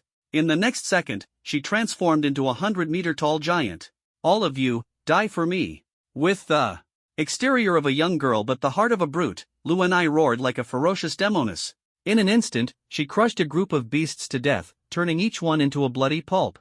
Of course, the most formidable of them all was Lei Wu. After all, he was a martial emperor-level expert with a rare dark element talent. His moves weren't flashy, but they were incredibly effective. He clenched his palm, forming a black energy sphere, and launched it towards the vanguard of the beasts. The power was comparable to a laser cannon. In mere moments, hundreds of beasts were swallowed by the black sphere. Strictly speaking, this was the first time Chen Han had seen the true strength of the 4 Legion commanders. He nodded in satisfaction. Only at this level could they truly command respect. The 30,000-strong vanguard of the beasts, apart from the wood elves who defected mid-battle, was swiftly crushed by the less than 10,000-strong Northern Expeditionary Vanguard. This utterly terrified the centaurs, who held the lowest rank among the beast forces. A centaur guard hurriedly asked their leader, General, what do we do now? The human army is too strong. What do we do? The centaur leader stared at the situation before him, nearly in despair. The mightiest white-tusked elephant king had been instantly killed by a hidden human expert, and the wood elves had defected mid-battle. In his entire life, he had never fought such a humiliating battle. Stop fighting. Retreat immediately and report back. The centaurs, being the lowest in rank, had no way of organizing an effective counterattack and retreated in a flurry. Known for their speed, the leader led them in fleeing towards Dark Bat City. The abandoned white-tusked elephant warriors met an even worse fate. Within 10 minutes, they were entirely wiped out by the Northern Expeditionary Vanguard. After all, white-tusked elephant ivory was incredibly valuable, with a single set of tusks worth millions. After this minor victory, the troops began to clear the battlefield, focusing mainly on extracting ivory from the white-tusked elephants. The immensely valuable tusks greatly boosted the vanguard's morale, and they even started thanking the key player in this battle, Zhao Linger. Thanks to you, Honorable Queen, we couldn't have won so easily without you. Honorable Queen, we'll treat you to barbecue next time. The nickname Honorable Queen became a running joke within the Northern Expeditionary Army, and no one seemed ready to let it go anytime soon. Zhao Linger smiled helplessly, wishing she could dig a hole and hide in it. Can you all stop already? Are you planning to keep this joke going forever? At that moment, Chen Han stepped forward and cleared his throat. Alright, that's enough. This easy victory in the skirmish was thanks to Captain Zhao persuading the Wood Elves to defect. You all should thank her. With Chen Han stepping in, everyone quieted down. Zhao Linger lowered her head and smiled lightly. But unexpectedly, Chen Han continued, Now, I'm announcing that today's first merit award goes to our Honorable Queen. Ha ha ha ha ha. A wave of laughter erupted across the battlefield.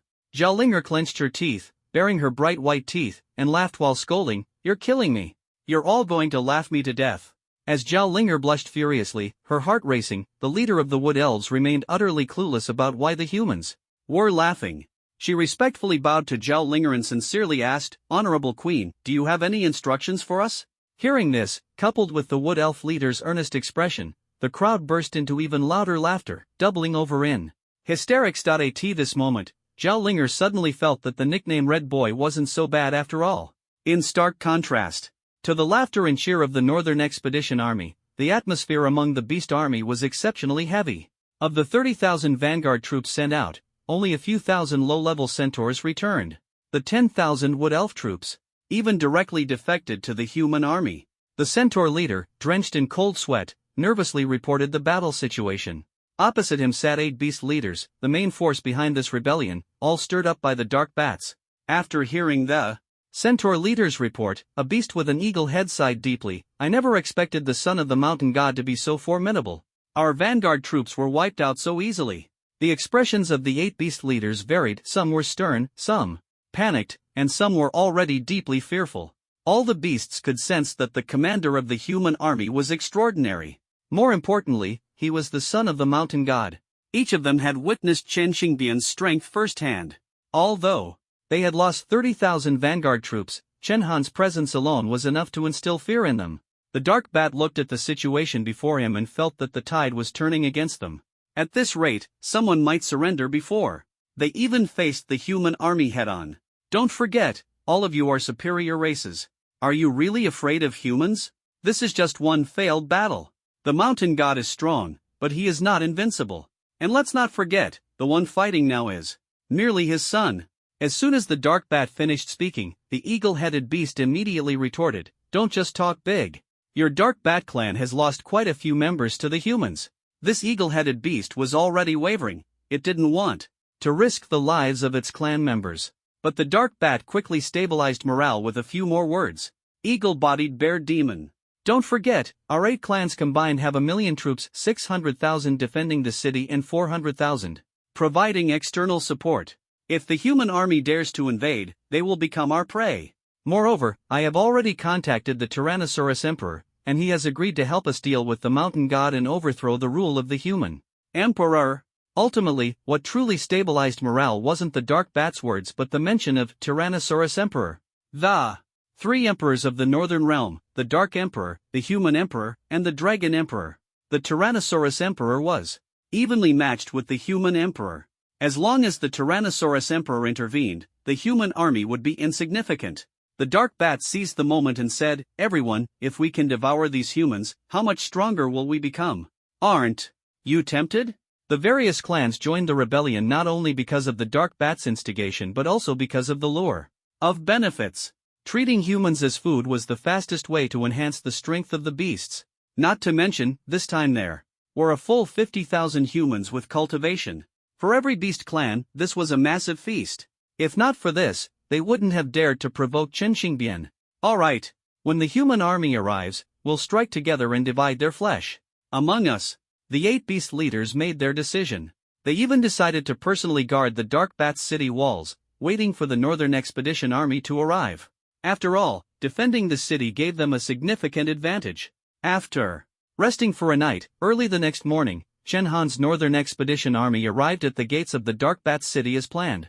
The 50,000 troops formed their battle array, surrounding the entire city like an ocean, leaving no gaps. The soldiers stood ready, each exuding a fierce aura.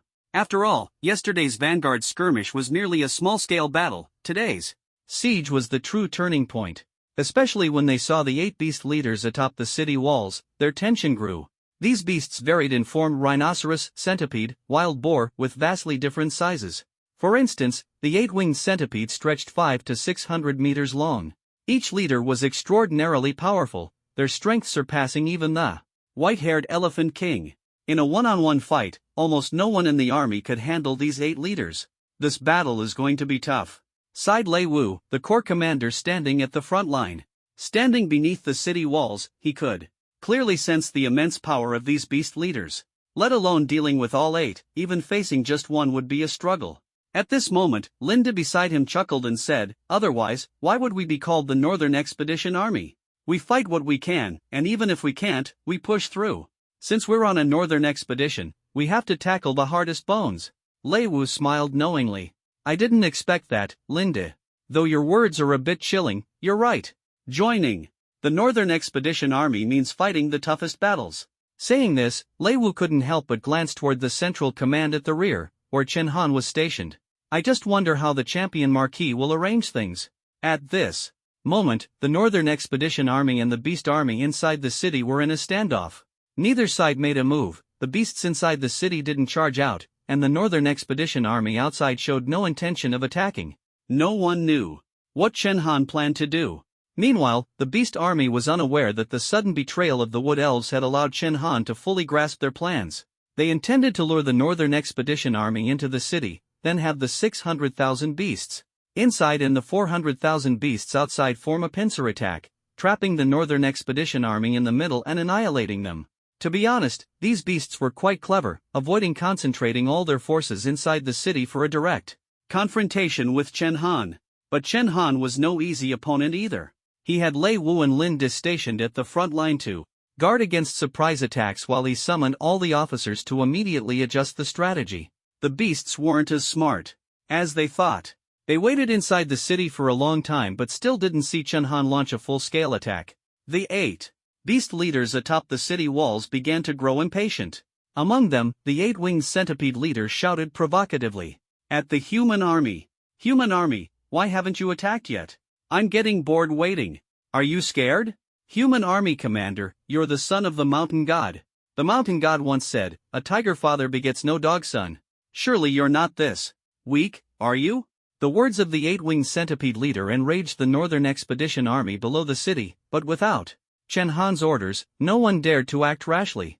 Chen Han, hearing these words from inside his tent, paid no attention and continued his planning. In war, exchanging taunts was perfectly normal. Soon, Chen Han finished his arrangements and instructed the officers to carry out their tasks. The next moment, he appeared at the very front of the army. Seeing Chen Han's unique aura, the 8 beast leaders, though not particularly bright, immediately guessed that he was the son of Qinxingbian. "So, you're the mountain god's son? You don't look all that impressive. Your strength is far from the mountain god's level." Sensing Chen Han's cultivation level, their mood instantly relaxed. After all, the gap between a martial general and a martial lord was already vast, let alone the fact that Qinxingbian was a half-step martial god. But in the next second, they were dumbfounded. Chen Han wasted no words. He immediately took out the dragon roar bow, knocking 3 arrows. His targets were the 8 leaders standing on the city wall. Chen Han really didn't know whether to call these beasts stupid or clever. As tribal leaders, these heads liked to stand at the forefront. Wasn't this just offering themselves up as easy targets? One had to know that high-ranking commanders like Chen Han usually stayed in the center of their armies. Decapitation strikes might sound cliched, but they were often the most effective. These 8 beast leaders, however, took it to an extreme, standing conspicuously on the city wall as if begging to be noticed. Since they were delivering their heads on a platter, Chen Han certainly wouldn't hold back. Starfall divine arrows. In an instant, the 3 arrows streaked with dazzling light, shooting straight at 3 of the beast leaders on the wall. These leaders were indeed formidable, but they could see right away that the technique Chen Han used was incredibly powerful. It was the very martial skill they feared most, one that Chen Xingbian had once used. Their expressions turned frantic as they tried to escape down the wall, but it was already too late. The Starfall divine arrows appeared slow in flight, but their speed was terrifyingly fast. The light was merely the afterimage left by the arrows. In the next moment, 3 thunderous explosions resounded, and the 3 arrows struck their targets with pinpoint accuracy. The immense power instantly reduced the 3 beast leaders to dust. This scene made the remaining 5 leaders fully understand the meaning of the phrase, "A tiger father begets no dog sons." Especially the eagle-headed bear demon, it was utterly terrified. It had been standing closest to the 8-winged centipede and had witnessed with its own eyes how half of the centipede's head was obliterated into ashes by a single arrow from Chen Han. How is he even stronger than Lord Mountain God? He doesn't even hesitate before attacking. The eagle-headed bear demon trembled with fear and quickly jumped down from the city wall, narrowly escaping with its life. But the other leaders weren't so lucky, particularly the ones with massive physiques. After killing 3 leaders, Chen Han immediately turned his attention to the remaining 5, who scattered in an attempt to flee. A few smaller leaders, such as the eagle-headed bear demon, managed to escape by sheer luck. However, a large boar leader, weighing over 2 tons, had no chance of outrunning him. Chen Han did not let it go. He swiftly fired another arrow. Instantly, the sound of a pig being slaughtered echoed throughout the area around Dark Bat City. The eagle-headed bear demon watched in horror as the boar leader's throat was pierced through, blood splattering across its face in a gruesome display. With a sickening thud, the massive boar's corpse crashed heavily inside the city. This scene caused the morale of the Northern Expedition Army to soar. Ji Yun, sitting inside the Red God Mecha, turned on the loudspeaker and began taunting. "Hey! Why are the beasts inside so quiet? Are you naturally bad at talking or what? Weren't you all fond of standing on the city wall and showing off? Why don't you keep doing that?" Ji Yun's words sparked a burst of laughter from the Northern Expedition Army. But this laughter was like the chilling cackle of the Grim Reaper to the remaining beast leaders. The eagle-headed bear demon trembled uncontrollably and said, "No, we can't keep fighting against Lord Mountain God. We need to surrender to the humans immediately, maybe we can still save our lives." Another beast leader, the goat demon, quickly agreed. "I agree. We never should have provoked Lord Mountain God in the first place." Seeing the 2 leaders expressing their intent to surrender, the Dark Bat leader suddenly shouted to stop them. "It's too late to surrender now. Don't forget, we've already pledged allegiance to the tyrant Dragon King. Just for that alone, Lord Mountain God will never spare us." And indeed, the Dark Bat wasn't wrong. Apart from the Wood Elf clan, who were utterly devoted to Zhao Linger, Chen Han showed no mercy to the rebellious beast clan this time. Not a single one would be spared. The Dark Bat began to reassure the other beast clan leaders, "Don't worry. When the human army attacks the city, that will be our chance to strike back." He was still counting on the Northern Expedition Army to launch an assault, creating a pincer attack. But it seemed he had forgotten how the Red Wolf Beast City was destroyed. Several beast clan leaders hid under the city walls for a long time, seeing no movement from the Northern Expedition Army, and began to panic.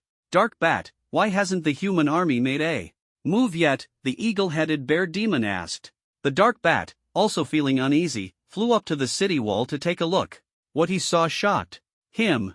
At some point, the Northern Expedition Army, which had surrounded Dark Bat City, had retreated about 100 meters. The Dark Bat was puzzled. Why would the human army retreat? They should have pressed the advantage just now. In truth, Chen Han had no intention of using manpower to storm the city. Over the years, humanity had developed technology not just for convenience in life but also to prepare powerful weapons for war. Among them was the Type 4 laser cannon, improved by Qin Xing. Since Chen Han obtained the design plans for the Type 4 laser cannon, military technicians had been working overtime to complete it. Finally, all 100,000 Type 3 laser cannons in the army were upgraded to Type 4. The Type 4 laser cannon not only surpassed the Type 3 in performance and power but also consumed less energy. For this campaign, Chen Han used his authority in the Northern Territory to requisition all the star crystal mines produced in Tianjin North City. Although the miners sent by the D family were dissatisfied, they had no choice after all. Chen Han was now the de facto ruler of the Northern Territory, and no one could stop him. While the Beast Clan leaders were in hiding, Chen Han ordered the Northern Expedition Army to retreat 100 meters and positioned the artillery of the 3rd Corps as close as possible to Dark Bat City to avoid friendly fire. Suddenly, before the Dark Bat leader could react, a black laser beam shot directly at its forehead. It had no time to dodge and was blasted over 100 meters away, crashing heavily to the ground, blood gushing out. These Beast Clan leaders were all high-level martial emperors, yet a single shot from the Type 4 laser cannon could severely injure them, showcasing its terrifying power. The eagle-headed bear demon, seeing the Dark Bat leader blasted away and half its body burned by the laser, turned pale with fear. It quickly ran over to check on the Dark Bat's injuries, only to hear the Dark Bat gasp out 2 words, "Run! Now!" Before the words had fully left its mouth, countless laser beams rained down from all directions, wildly shooting into the city. The power of the Type 4 laser cannon was horrifying. The walls of Dark Bat City, as fragile as paper, were instantly obliterated. The city was left completely defenseless. Listen up, everyone. We have enough star crystals and unlimited ammunition. Bombard them relentlessly, Chen Han commanded. The artillerymen beamed with joy. After fighting for so long, this was the first time the Northern Expedition Army felt so confident, and they worked even harder. The Beast Clan Army, which had been ordered by the 8 Beast Clan leaders to ambush the Northern Expedition Army inside the city, had been lying in wait for the humans to enter. But the Northern Expedition Army never came. Instead, they were caught off guard by the overwhelming laser bombardment. The laser cannons were silent, and their attack trajectories were nearly impossible to predict. The 600,000 beasts crammed into the city became sitting ducks, unable to even scream before being completely annihilated by the laser beams. In no time, 100,000 Type 4 laser cannons leveled all the buildings within a 10-kilometer radius inside Dark Bat City. 600,000 alien beasts suffered countless casualties, and Chen Han's firepower left no blind spots, leaving almost no survivors in the city. The Dark Bat managed to escape in panic, carried by the eagle-headed bear demon, narrowly avoiding death under the laser cannons. However, the scene before him made his heart ache as if cut by a knife. He had never imagined that humans would use such a method to attack the city, completely disrupting his plans. 600,000 beasts had become nothing more than live targets. At the right moment, Chen Han raised the crimson military flag high. "Follow my command. Charge into the city immediately. Kill any living creature on sight." After several rounds of intense firepower, there were almost no living beasts left in Dark Bat City. The few remaining were nothing but defeated stragglers, completely incapable of resisting the Northern Expedition Army. To be honest, if the Dark Bats had chosen to face Chen Han head-on with their million-strong army on the plains, Chen Han would have had to put in some effort. After all, the numbers were 2 to 1, and the battle would have been fierce, making it difficult to fully utilize the Type 4 laser cannons. Even if the Northern Expedition Army had won, the cost would have been significant. But the Dark Bats chose to play mind games. Speaking of strategy, beasts were no match for humans, the most intelligent creatures. Their schemes were nothing more than childish tricks, which instead played right into Chen Han's plan. At this moment, Chen Han was the first to charge into the enemy ranks, setting an example for his soldiers. Wielding his overlord spear, several beast heads flew off in response. He shouted coldly, "Remember my rule. Any living beast seen on the battlefield will be dealt with under military law." The veteran soldiers of the Northern Expedition Army were already familiar with Chen Han's style. However, with the recent expansion to 500,000 troops, many new recruits had never seen him act so ruthlessly. Witnessing Chen Han's decisiveness for the first time, the new recruits were in awe. "I never expected the champion Marquis to be so young yet so ruthless. Those 2 beasts just now were still cubs, weren't they? This is what it means to completely eliminate the enemy. The champion Marquis is so impressive, I've started to admire him." "Stop daydreaming. We're in the middle of a battle. Keep your eyes on the enemy." With Chen Han leading the charge, the soldiers showed no mercy, systematically clearing out the remaining beasts. At this moment, the leader of the Dark Bats, now left with only half his body, looked at the overwhelming Northern Expedition Army and the few tens of thousands of beasts left in the city, utterly despairing. From the start of the battle, Until now, less than an hour had passed, and the 600,000-strong beast army had been annihilated by Chen Han. The massive Dark Bat City had been reduced to ruins. At this rate, Dark Bat City was destined to disappear from the northern frontier, just like the Red Wolf beasts. Yet even so, the Dark Bats still wanted to struggle. Summoning a subordinate, the leader barked, "We still have 400,000 troops outside the city. Call them in to support us. Humans only have 500,000 troops, we can still fight to the death." However, the news brought by his subordinate completely shattered his hopes. The 400,000 troops stationed on the east and west sides outside the city had been blocked by human forces. Although the humans' numbers were not large, they still totaled around 200,000. The forces outside the city were now locked in a stalemate with the Northern Expedition Army and had no way to enter the city. 200,000? The Dark Bat leader was shocked. He looked up at the human army that had stormed into the city and realized their numbers were significantly fewer than when they had first surrounded the city. There were only about 300,000 humans inside the city. This was precisely Chen Han's strategy. He had dispatched 200,000 troops to intercept the beast army outside the city. Without their leader, the beast's combat effectiveness was greatly diminished. The troops Chen Han sent out were from the weaker 3rd and 4th Corps, while the elite 1st and 2nd Corps served as the main force for the siege. Chen Han had long been aware of the 400,000 beasts outside the city and had made thorough preparations. The pitiful Dark Bats were still hoping their outside forces could turn the tide, but it was utterly impossible. At this moment, the eagle-headed bear demon suggested, "We should retreat.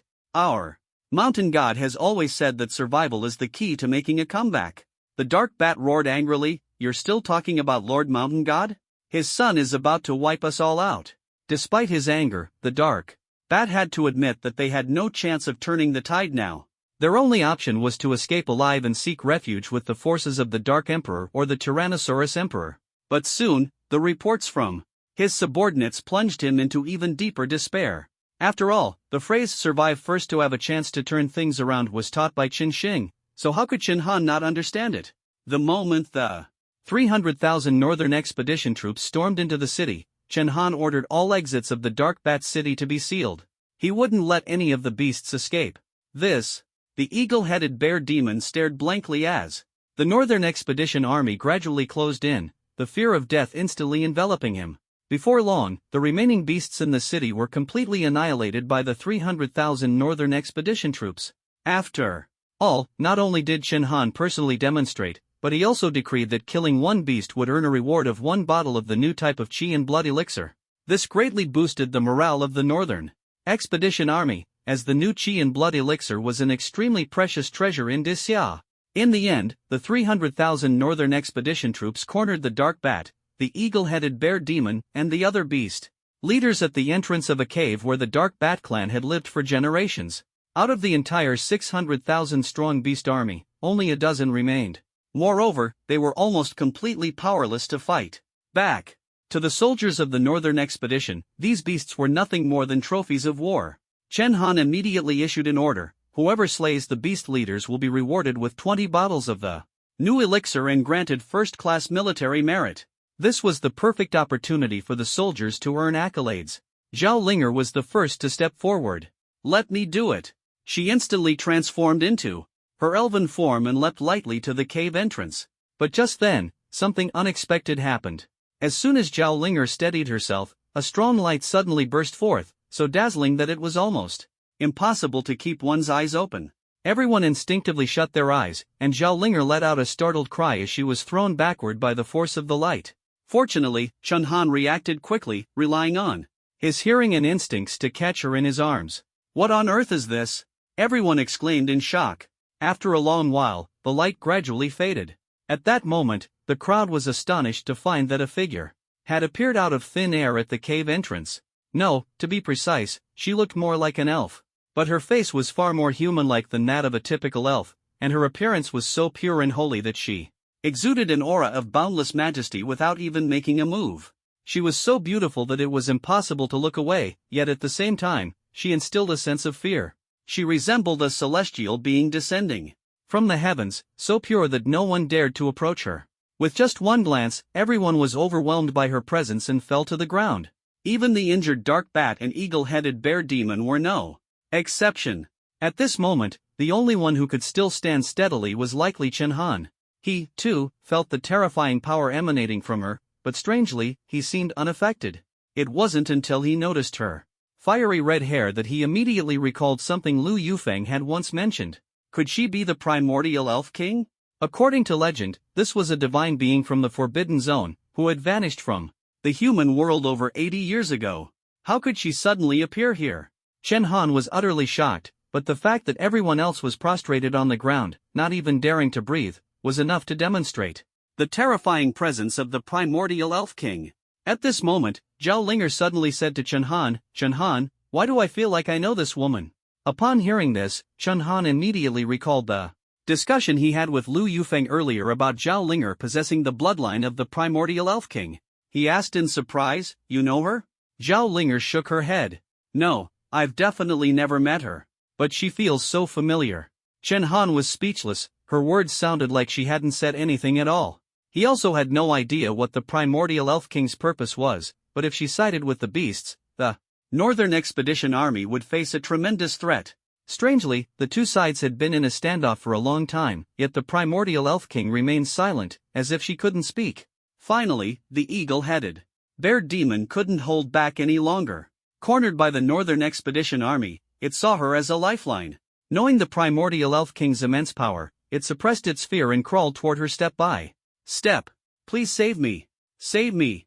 The eagle-headed bear demon pleaded with the primordial elf king, believing that she, too, was a beast and wouldn't side with humans. But what happened next made everyone's faces change drastically. The eagle-headed bear demon had just crawled to about 3 meters away from the primordial elf king when it suddenly exploded into a cloud of blood mist in an instant. What just happened? Who exactly is this person? Everyone was stunned.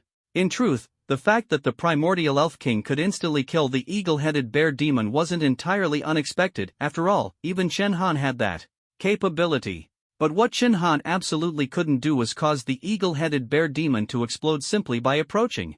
The primordial elf king hadn't even made a move, nor had she glanced at it. The demon's death seemed more like a self-defense mechanism triggered by her presence. Anyone who entered her 3-meter radius couldn't escape.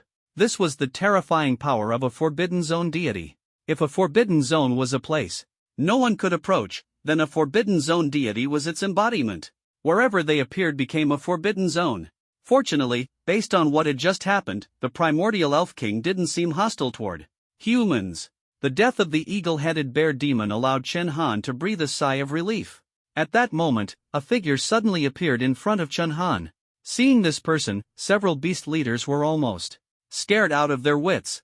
It was Lu Yufeng. During this siege battle, Chen Han had specifically instructed Lu Yufeng to keep a low profile and not take action. Her appearance now clearly indicated that she had sensed the presence of the primordial elf king. But in the eyes of those beast leaders, Lu Yufeng was practically a harbinger of doom. If they had known she was in the Northern Expedition Army camp, they would never have been so arrogant. After all, for Lu Yufeng, killing them was as effortless as picking up an object. However, Lu Yufeng paid no attention to these beast leaders. Her gaze fell on Chen Han instead. Son, are you alright? Lu Yufeng stood in front of Chen Han and asked with concern. I'm fine, Chen Han replied indifferently. Seeing her son unharmed, Lu Yufeng couldn't help but feel curious. Son, why aren't you affected by the pressure of the primordial elf king? In truth, Chen Han himself didn't quite understand. He could only guess that it was due to his exceptional talents. Ever since joining the army, even when facing the oppressive aura of a martial god like Zhongguo, he hadn't been affected.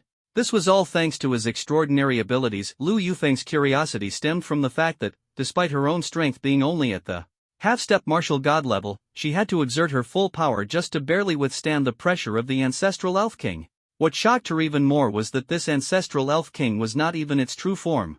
Lu Yufeng slowly said to Chen Han, Son, we're in luck. This is just the shadow of the ancestral elf king. If its true form appeared, even without making a move, everyone here would have their meridians blocked for at least a month, unable to cultivate. A shadow? Chen Han asked in surprise. Just a shadow, yet so powerful that it required the strength of a half-step martial god to resist. Mother, then why has it appeared here? Chen Han asked. Lu Yufeng did not answer directly but turned to look at Zhao Linger nearby. It was when Zhao Linger stepped into the cave entrance that the shadow of the ancestral Elf King suddenly appeared. Before this, the leaders of the dark bats, eagle-headed bear demons, and other exotic beasts had all passed through the cave entrance without triggering the ancestral Elf King's appearance. This indicated that the ancestral Elf King's emergence had only one reason: Zhao Linger. Lu Yufeng's guess was spot on. The ancestral Elf King's face finally showed some expression. It said nothing, merely staring intently at Zhao Linger, with a complex look. If Chen Han had previously been uncertain about the connection between Zhao Linger and the ancestral Elf King, he was now almost sure. Zhao Linger remained silent, but she bore at least a 60% resemblance to the ancestral Elf King, especially her red hair, which seemed as if it had been cast from the same mold. At that moment, the ancestral Elf King suddenly moved, walking straight into the cave that had been the dark bat's dwelling for generations. "Quick, follow it." Lu Yufeng, sensing that the ancestral Elf King was leading the way, hurriedly urged everyone to pursue.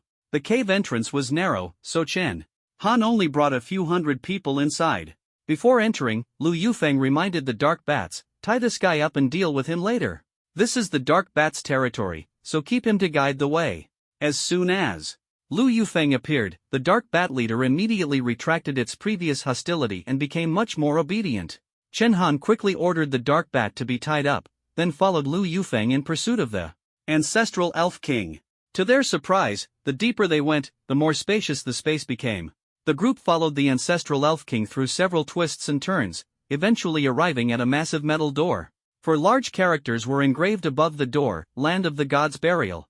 The Land of the Gods' Burial, as the name implied, was a place where gods were laid to rest. Seeing these 4 words, everyone couldn't help but feel shocked. The ancestral Elf King stopped in front of the door, turned to give Zhao Linger a deep look, and then its entire figure merged into the door, disappearing.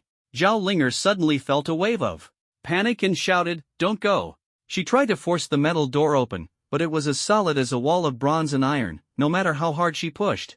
To prevent Zhao Linger from getting hurt, Lu Yufeng quickly stopped her, saying, "Miss Linger, this door isn't something that can be broken open easily. Don't waste your energy." Thanks to Lu Yufeng's reminder, Zhao Linger came to her senses. She asked in surprise, "What happened to me just now? I felt like I was being controlled by something." Based on Zhao Linger's earlier behavior, it was now impossible for Chen Han to believe that she had no connection to the ancestral Elf King. Chen Han sighed and said, "This place is called the Land of the Gods' Burial. The ancestral Elf King is a forbidden deity. Could this be its burial ground?" Chen Han's speculation was very reasonable, but Lu Yufeng shook her head and refuted, "That's unlikely. The ancestral Elf King was the first Forbidden Zone deity to be discovered. Theoretically, it shouldn't be so easy for her to die. Either way, we have to go in and see to uncover the truth." Lu Yufeng was extremely curious. She and Chen Xing had stayed in the Northern Territory for many years and had visited the Dark Bat City several times, but this was the first time they had heard of this place. She turned to the Dark Bat leader and asked, "Dark Bat, do you know what this place is?" The Dark Bat leader was visibly frightened and shook his head repeatedly. "I don't know. Lady of the Mountain God, you should know that we Dark Bats are accustomed to living in caves. This city was only built after you and the Mountain God taught us about civilization." "Spare me. I was truly confused for a moment," the Dark Bat leader pleaded. It was clear he wasn't lying. This was the deepest part of the cave, a hidden environment where no trace of the Dark Bats could be seen. Lu Yufeng said coldly, "In that case, you're of no use anymore." As soon as she finished speaking, she slashed out with her blade, killing the Dark Bat leader on the spot. No one expected Lu Yufeng to act so decisively. After dealing with a few other beast leaders, Lu Yufeng took out 12 immortal-slaying flying daggers and said calmly to the group, "All of you, step back." Chen Han understood. Lu Yufeng hadn't gotten any useful information from the Dark Bats, but the divine burial ground had to be entered. She intended to break through the door with force. Chen Han asked in surprise, "Mom, are you planning to break this door?" "Yes," Lu Yufeng nodded, the 12 flying daggers already circling around her. She continued speaking to Chen Han, "The ancestral Elf King brought us here for a reason. This divine burial ground likely holds something valuable." Lu Yufeng was experienced and had encountered similar situations in the Northern Territory. Chen Xing had once said that he had gone through many fortuitous encounters in the Northern Territory, which had allowed him to achieve near martial god strength and even create the half-step martial god realm. These fortuitous encounters were likely similar to today's situation. Suddenly, Lu Yufeng let out a sharp cry, and the 12 immortal-slaying flying daggers shot out at incredible speed. This was the first time Chen Han had seen Lu Yufeng unleash all her flying daggers at once. Although these daggers weren't as dazzling as Chen Xing's Starfall Divine Arrows, their speed was unparalleled. While the Starfall Divine Arrows left faint trails in the air, Lu Yufeng's flying daggers were so fast that even their afterimages couldn't be seen. As the daggers flew out, the group heard the clanging sound of metal striking metal. Clearly, the daggers were colliding with the sturdy door. Despite their small size, the daggers packed immense power, causing the underground space to tremble with each impact. With each strike, the door gradually loosened, and the group was astonished to see mysterious golden patterns emerge on its surface. These patterns instantly illuminated the entire dark underground space. With the addition of these golden patterns, the door became nearly indestructible. But this didn't deter Lu Yufeng. She laughed and said, "Ha, there's even a restrictive formation. Now this is getting interesting." Lu Yufeng held her breath and focused. While ordinary people might be stumped by these golden patterns, she was the world's foremost formation master. It didn't take long for her to decipher the secrets of the golden patterns. "Break for me," she roared, and the golden patterns vanished in an instant. The immortal flying knife immediately carved a large hole in the metal gate. The truth of the land of divine burial was revealed before everyone. This was not a burial ground for gods at all, but rather a massive network of ancient tree roots. It was an enormous underground space, resembling an abyss, yet completely empty except for the colossal roots of an ancient tree. Each root had a diameter exceeding 100 meters, far thicker than those of century-old trees. Moreover, all these roots belonged to the same tree, and the roots in the land of divine burial were merely a small portion of this tree. Lu Yufeng was stunned at first sight of these ancient roots and murmured softly, "Could this be the Forbidden Zone deity, the World Tree?" The Forbidden Zone deity World Tree was an extremely rare plant-based deity. Legend has it that this was a gigantic ancient tree spanning the Eurasian continent, the ancestor of all plant-based exotic beasts. Although no one had ever seen its true form, its roots were said to grow deep beneath the Eurasian continent. Even more famous were the exotic treasures born from it, such as the golden fruit people and world tree sap. Among them, the world tree sap was the most powerful. It was the essence of the world tree, containing the spiritual energy of the entire continent. Legend has it that soaking in it could completely transform a person's physical foundation and potential, even altering their innate talents to gain extraordinary abilities. Of course, these were merely rumors Lu Yufeng had heard in the Northern Territory. She had never encountered a Forbidden Zone deity during her years there. Yet this time, she had encountered two at once. One was the shadow of the primordial Elf King, and the other was the real, tangible world tree.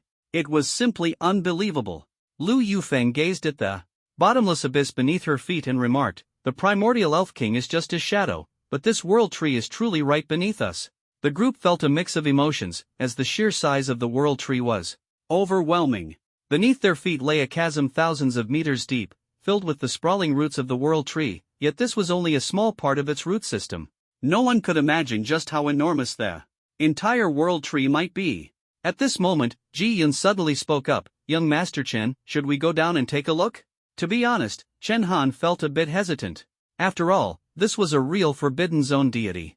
Before them, earlier, the shadow of the primordial Elf King had effortlessly annihilated the eagle-headed bear demon. If this were the true body of a deity, its terror would be unimaginable. However, Chen Han's hesitation lasted only a second. He understood that to gain rewards, one must take risks. The world tree was no ordinary treasure. Even if it were a dragon's lair or a tiger's den, they had to take the plunge. Besides, this place was called the Land of Divine Burial. Since it was a burial ground, there shouldn't be any living deities here. As for which deity was buried here, no one knew. "All soldiers, follow me down." Chen Han issued the order and took the lead, jumping into the abyss. The senior officers followed him one after another, jumping down like dumplings being tossed into a pot. They quickly landed on one of the tree roots. Even a small section of the root was large enough to accommodate hundreds of people, further highlighting the immense size of the world tree. Lu Yufeng suddenly crouched down and touched the root with her hand. She frowned and said, "Fortunately, this root has little vitality left. We're lucky, even if this world tree isn't dead, it's barely holding on and shouldn't pose too much danger." Hearing her say this, everyone breathed a sigh of relief. After all, they had no ability to confront a true Forbidden Zone deity. Chen Han smiled at Lu Yufeng and said, "Mom, you're right. This burial ground doesn't hold the primordial elf king, but rather, this world tree." As soon as Chen Han mentioned the primordial elf king, the next moment, the phantom appeared before them again. It seemed to be guiding them, and everyone immediately followed it.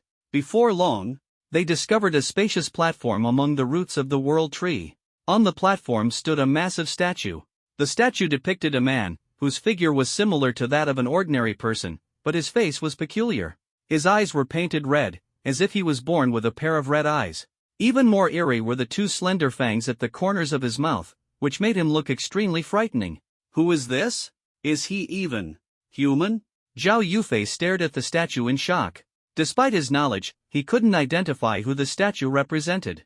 If it were human, the fangs and red eyes were completely unnatural. If it were a beast, Zhao Yufei had no idea what kind of creature it could be. At this moment, the primordial elf king stood beside the statue, gazing up at it with a look of nostalgia in her eyes, before gradually disappearing. This time, the disappearance seemed permanent, as the phantom slowly transformed into points of light and dissipated into the air. Unconsciously, tears began to stream from Zhao Linger's eyes. She found it strange herself and wiped them away, saying, "Why am I crying?" The relationship between Zhao Linger and the primordial elf king remained unclear, and Chen Han didn't dwell on it. He walked up to the statue and said slowly, "It seems the primordial elf king brought us here, but who exactly is this statue supposed to represent?" Lu Yufeng rested her chin on her hand, pondering for a while before saying, "Could this be a zombie?" She explained to everyone that zombies were a type of beast, with vast differences in strength. The lowest level zombies lacked intelligence and relied solely on brute force, easily defeated by warrior-level individuals. However, high-level zombies were incredibly fast and had hardened bodies, making them difficult to deal with even for those at the semi-martial god level. For a statue to appear in the domain of a Forbidden Zone deity, if it were a zombie, its level must be extremely high, perhaps even reaching the level of a Forbidden Zone deity. Chen Han looked at the statue and then at the now-decayed world tree, forming a bold hypothesis in his mind. Perhaps this world tree had been turned into its current state by this zombie. Lu Yufeng was shocked by his speculation. How is that possible? I've never heard of any Forbidden Zone deity being killed. They seem to be inherently invincible, even surpassing humanity by an entire tier. Chen Han shook his head and said, "The statue is facing the world tree, baring its fangs, as if suppressing it. If it truly could kill a Forbidden Zone deity, just how powerful must this zombie's true form be?" Lu Yufeng marveled. Actually, it's not quite killing, more like suppressing. After all, this world tree still has some vitality, barely hanging on, Chen Han said calmly. He wondered, if this world tree was indeed being suppressed by this zombie, what could its purpose be? Just as Chen Han was deep in thought, he suddenly felt a tickling sensation under his feet. Looking down, he discovered a small figure beneath him. To be precise, it was a tiny creature about the size of a human infant, with a face resembling a little demon and hollow eyes. In this boundless darkness, it appeared especially terrifying, especially as its face emitted a faint golden glow, making it look even more terrifying. "Ah! What is this thing?" Some timid officers screamed on the spot. Unexpectedly, these strange little creatures not only appeared under Chen Han's feet, but at some point, the ground beneath everyone was already covered with these peculiar little beings. Ji Yun immediately wanted to step on them, but Lu Yufeng hurriedly stopped him. "These are the golden fruit people born by the world tree. Don't move recklessly. They are extremely precious treasures." "Great! Since there are so many golden fruit people here, we might even find the sap of the world tree." Just as Lu Yufeng finished speaking, a system notification suddenly sounded in Chen Han's ear. Ding! Friendly reminder, golden fruit people are the only material for crafting mental force potion. Please cherish them. You have unlocked the mental force potion recipe. What? Mental force potion? Chen Han was so shocked that he could hardly believe his ears. This was because the basic attribute of mental force was originally impossible to enhance by any means. The amount of mental force a person had was essentially determined by their comprehension ability. If one's comprehension was poor, their mental force might never change throughout their life. This was the fundamental reason why most martial artists found it difficult to break through their limits. To be honest, if there really was a way to enhance mental force through potions, the number of martial emperors in the entire Great Xia would at least double. At least double. Of course, in the past, aside from comprehension, there was another way to enhance mental force, but it wasn't through potions or pills. Instead, it involved a special profession, mental force masters. Mental force masters could transfer their own mental force to martial artists, helping them enhance their mental force. However, this method was peculiar and very rare. First of all, mental force masters were extremely scarce within Great Xia. According to statistics from 5 years ago, there were only a little over 100 among a population of 600 million. Secondly, mental force was akin to vitality for mental force masters. Transferring their mental force to others was equivalent to consuming their own life force. Who would willingly do that? But this was indeed the only practical method for enhancing mental force. In the past, many high-ranking families in Great Xia hunted and imprisoned mental force masters to provide mental force support for their outstanding descendants.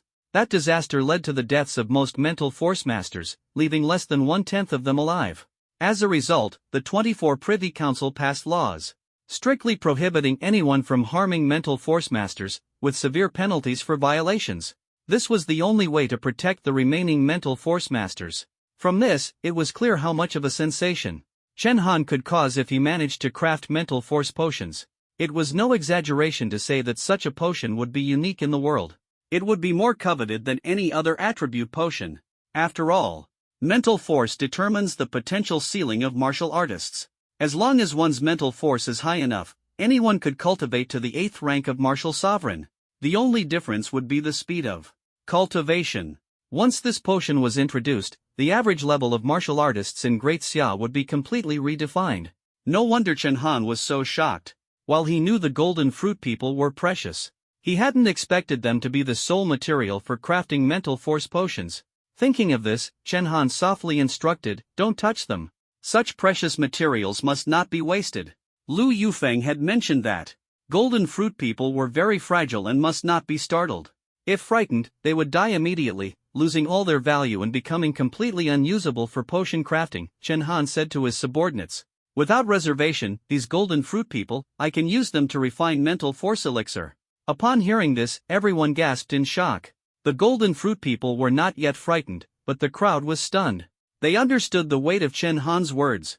This was the mental force elixir, a substance capable of completely altering the structure of Xia. Lu Yufeng, a half-step martial god, was equally astonished. "What? Son, you can refine elixirs? And it's the mental force elixir?" Chen Han silently nodded. Just now, the formula for the mental force elixir had appeared in his mind. The other ingredients were easy to find. But the golden fruit people were extremely rare. Refining one bottle of the elixir required 3 golden fruit people. The more this substance was used, the harder it became to find. It took Lu Yufeng a while to recover, but she trusted that Chen Han wasn't lying. She immediately commanded the group to start capturing the golden fruit people. It turned out that the golden fruit people liked to absorb human spiritual energy. When they clung to people's legs, they were absorbing this energy. To them, human spiritual energy was both the best nutrition and the strongest alcohol. After absorbing enough spiritual energy, they would collapse to the ground as if drunk, making it easy for people to capture them. Lu Yufeng had once encountered golden fruit people in the northern region and learned how to catch them. Ji Yun suddenly understood. "Auntie, are you saying we just stand still, let them absorb enough spiritual energy, and then bag them up?" "Exactly. You're quick-witted." Lu Yufeng nodded in approval of Ji Yun's idea. Thus, the group began their capture plan, facing the terrifying golden fruit people at their feet. Even though their feet itched, no one dared to move. Shumeng joked, "Old Ji, when we played 123 Wooden Man as kids, we were never this serious." Ji Yun rolled his eyes at him. That was just a game, with no prizes. If the prize were the mental force elixir, Watma could stand still for an entire month. Finally, enduring the itchiness under their feet, the first batch of golden fruit people absorbed enough spiritual energy and collapsed drunkenly to the ground. But the group didn't rush to collect them, they waited for the second batch to approach. Suddenly, one of the golden fruit people let out a loud cry, and immediately all the golden fruit people fled in one direction. Everyone froze, confused as to why the golden fruit people had been scared off when no one had moved. Only Lu Yufeng understood the reason. Golden fruit people not only loved absorbing human spiritual energy but also had a particular fondness for the sap of the world tree. Usually, the appearance of golden fruit people indicated the presence of world tree sap, a substance 100 times more precious than the golden fruit people. Lu Yufeng quickly said to Chen Han, "Son, leave some people here to collect the golden fruit people. We need to chase after them immediately." Chen Han nodded in agreement. To avoid alarming the golden fruit people, he left most of the group behind and took only the Cold Knight squad and the 4 army commanders to pursue them. The golden fruit people ran incredibly fast, which explained how they had appeared like ghostly shadows underfoot earlier. Fortunately, their bodies emitted a golden glow, allowing Chen Han to track them. After an unknown amount of time chasing, the group finally stopped. The scene before them left everyone in shock. They saw what appeared to be part of the trunk of the world tree, with a large gash split open, and green sap slowly flowing out. The sap gathered into a green pool, emitting a strange fragrance. Even more astonishing, the pool was filled with golden fruit people soaking in it. Lu Yufeng was so shocked that she lost her balance and fell to the ground. Chen Han quickly helped her up. "Mom, how could you be so careless? Son, a single drop of world tree sap is worth a fortune. And here, there's an entire pool of it. Can you blame me for being shocked? I've been searching for this ever since I learned about it, spending over a decade in the Northern Territory, all to help you change your fate. I never expected that after all that effort, we'd find it so easily." Lu Yufeng said as she took out a small glass bottle. The bottle was tiny, and the liquid inside barely covered the bottom. Looking at the liquid, it was identical to the sap in the pool before them.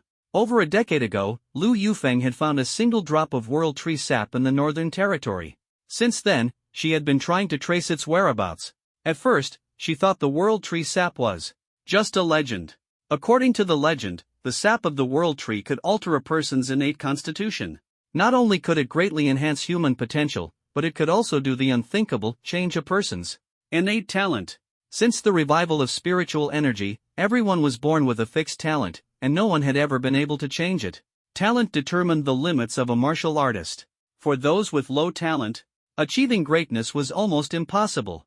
Lu Yufeng's obsession with finding this substance was all for Chen Han. To change his abysmally low F-grade talent, the couple had exhausted every possible avenue. Back when they were with Bureau 869, they had been busy and on the move for this very reason. In the top-secret archives of Bureau 869, they had come across a piece of information: someone had successfully used world tree sap to alter their talent. And that person was none other than one of the top 10 martial gods of the time, the divine healer Lian Yutian. Lian Yutian had originally only possessed an ordinary B-grade talent. It was only after he stumbled upon a small bottle of world tree sap that he became a master of his era. At the time, they hadn't taken it seriously. It wasn't until they saw the real thing in the Northern Territory that they became true believers. The couple frequently traveled to the Northern Territory, often going on expeditions, largely in search of the world tree sap. Chen Han was deeply moved after hearing this. He hadn't realized how much his parents had sacrificed for him. Lu Yufeng shrugged, as if a weight had been lifted off her shoulders. "But now, it seems you don't even need it anymore. For Chen Han to be titled Champion Marquis and become the commander of the Northern Expedition Army, in a sense, he had already defied fate." But to her surprise, Chen Han smiled and said, that might not be the case. In truth, he had simply been lucky to acquire the system. His F-grade talent had never been erased from the system's panel. In other words, without the system's support, he was still just an ordinary person with low-level talent. The world tree sap was still effective for him. Now, with this entire pool of world tree sap, not to mention drinking it, even bathing in it would be incredibly beneficial. Since Lu Yufeng had described the world tree sap as so miraculous, Chen Han naturally believed her completely. This pool seemed just the right size to accommodate the senior officers of the Northern Expedition Army that Chen Han had brought along. So, he immediately gave the order for everyone, including himself, to jump into the pool of world tree sap and take a bath. One by one, the group jumped in. Fortunately, the golden fruit people in the pool were all asleep and undisturbed, which put everyone at ease. Lu Yufeng couldn't help but exclaim, "This is so extravagant. If anyone found out you were using such a treasure to take a bath, they'd be absolutely stunned." She wasn't wrong. It had taken her over a decade to find just a few drops. But Chen Han didn't care at all. Instead, he called out to Lu Yufeng, "Mom, you should join us too. Who knows, you might get stronger." Lu Yufeng shook her head with a smile. "I'm too old. Even if I still have potential, it's long since been fully tapped. I'll stay here to watch over you so you can feel at ease. This world belongs to you young people. She sighed and began to guard Chen Han and the others. About an hour later, the first group to emerge from the pool was Zhu Meng, Ji Yun, Lu Zixing, and Zhao Yufei. Lu Yufeng curiously asked Ji Yun, "Why did you come out so quickly?" Ji Yun laughed heartily and said, "Aunt Lu, I feel like I have endless strength in my legs. The world tree sap is incredible." After speaking, he started running nearby. Lu Yufeng could tell that Ji Yun's speed had at least doubled. This proved that the world tree sap's ability to cleanse and refine the body was no exaggeration. Lu Yufeng exclaimed in surprise, "Then why don't you go back in for a while?" Unexpectedly, the four of them shook their heads. They said that although the world tree sap was astonishingly effective, staying in the pool for too long made them feel chest tightness and shortness of breath, and they couldn't endure it, so they had to come out. Lu Yufeng speculated that the effectiveness of the world tree sap might be related to a person's potential. Those with average potential could probably only soak for about an hour, otherwise, they wouldn't be able to bear it. She then asked the question everyone was most concerned about, whether their talents had changed. Ji Yun was surprised when he heard this. "What? Aunt Lu? The world tree sap can change talent?" The other three also said there was no change, clearly indicating their talents remained the same. Lu Yufeng scratched her head. "That's strange. Could the intelligence from Bureau 869 be wrong?" Another hour passed, and the four major corps commanders under Chen Han also couldn't endure it and rushed out of the pool. Like Ji Yun's group, these four felt their basic attributes had greatly improved, and their mastery of techniques and martial skills had become more proficient. Clearly, these four had higher potential than Ji Yun's group and were top-tier geniuses carefully selected by the Northern Expedition Army. Unfortunately, their talents still hadn't changed. Lu Yufeng was somewhat disappointed, feeling that more than a decade of searching might have been in vain. At this point, only Chen Han and Zhao Linger remained in the pool. For a full 2 hours, they sat motionless with their eyes closed, showing no intention of coming out. Everyone had no choice but to wait by the pool. Little did they know, they would end up waiting for half a day. Ji Yun even ran out to buy roasted meat, and everyone gathered around the pool to feast. It was then that Zhao Linger finally showed a reaction. Strangely, instead of leaping out of the pool, she slowly floated up from the water with her eyes closed. "Look at Instructor Zhao!" Xu Meng, still chewing on meat, shouted in surprise. Zhao Linger's body began to change. As she rose, she initially appeared in her dark moon elf form, but the wings on her back were gradually replaced by a pair of pure, holy white wings. Her face also transformed from that of an elf to something more human-like. Strange markings appeared on her forehead. She looked like a celestial being descending from the heavens, breathtakingly beautiful. Upon closer inspection, Zhao Linger's appearance bore a striking resemblance, 7 or 8 parts alike, to the primordial elf king. "Primordial elf physique," Lu Yufeng exclaimed. As soon as she spoke, Zhao Linger opened her eyes. The moment she did, an aura of majesty radiated from her, almost identical to that of the primordial elf king. Everyone present couldn't help but feel the urge to kneel and worship. Fortunately, Lu Yufeng quickly dispelled the pressure, preventing anyone from kneeling. This sudden transformation left everyone in shock until Zhao Linger spoke her first words. "Oh my! What is going on? My talent seems to have changed." As Zhao Linger spoke, everyone finally breathed a sigh of relief. Xu Meng exclaimed excitedly, "That's great! It's still the same Instructor Zhao." Ji Yun wiped the cold sweat from his forehead and said, "That was so close. Just now, I thought Instructor Zhao was controlled by the Ancestral Spirit King." Although Zhao Linger still retained the appearance of the ancestral spirit, the oppressive aura had completely vanished. She landed lightly on the ground and excitedly asked Lu Yufeng, "Auntie, I feel like I've gotten much stronger. Do you know what's going on?" Lu Yufeng rested her chin on her hand, thought for a moment, and slowly said, "I think I understand. The Ancestral Spirit King brought us here likely because of your ancestral spirit body." Zhao Linger, who originally had an A-level talent, had now evolved into an SSS-level ancestral spirit body. Clearly, this transformation could only have been brought about by the sap of the world tree. This had fully unleashed Zhao Linger's potential to its absolute limit. It was now almost certain that there was a connection between Zhao Linger and the Ancestral Spirit King. In fact, it could even be said that the Ancestral Spirit King had guided everyone here specifically for Zhao Linger, leading them to the pool of world tree sap. Zhao Linger scratched her head, still somewhat confused, but her face was full of excitement, as if she were brimming with endless energy. She immediately called out to Linde, "Linde, let's spar." In the army, only Zhao Linger and Linde had mastered the heavy agility techniques, so it was clear Zhao Linger was treating Linde as her test subject. Linde waved his finger lightly and smiled, "Captain Zhao, are you sure? I wouldn't want people saying I bullied you." After all, Linde was a 7th-tier martial general, with the potential to ascend to martial emperor. Facing Zhao Linger, who was only at the 2nd tier, he could defeat her in just a few moves. However, seeing Zhao Linger's confident demeanor, Linde had no choice but to assume a stance. "I'll use 50% of my strength, no, 30%. He secretly resolved to hold back. But unexpectedly, as soon as Zhao Linger made her move, Linde immediately regretted it. She used the first form of the Yu family spear technique, and the spear tip nearly reached his throat. "Linde, are you deliberately going easy on me?" Even more shocking, Zhao Linger instantly saw through Linde's attempt to hold back. Linde's expression changed drastically, and he immediately got serious. Clang! Clang! Clang! Spear shadows and sword flashes clashed fiercely in the air. In no time, the two had exchanged over 100 moves.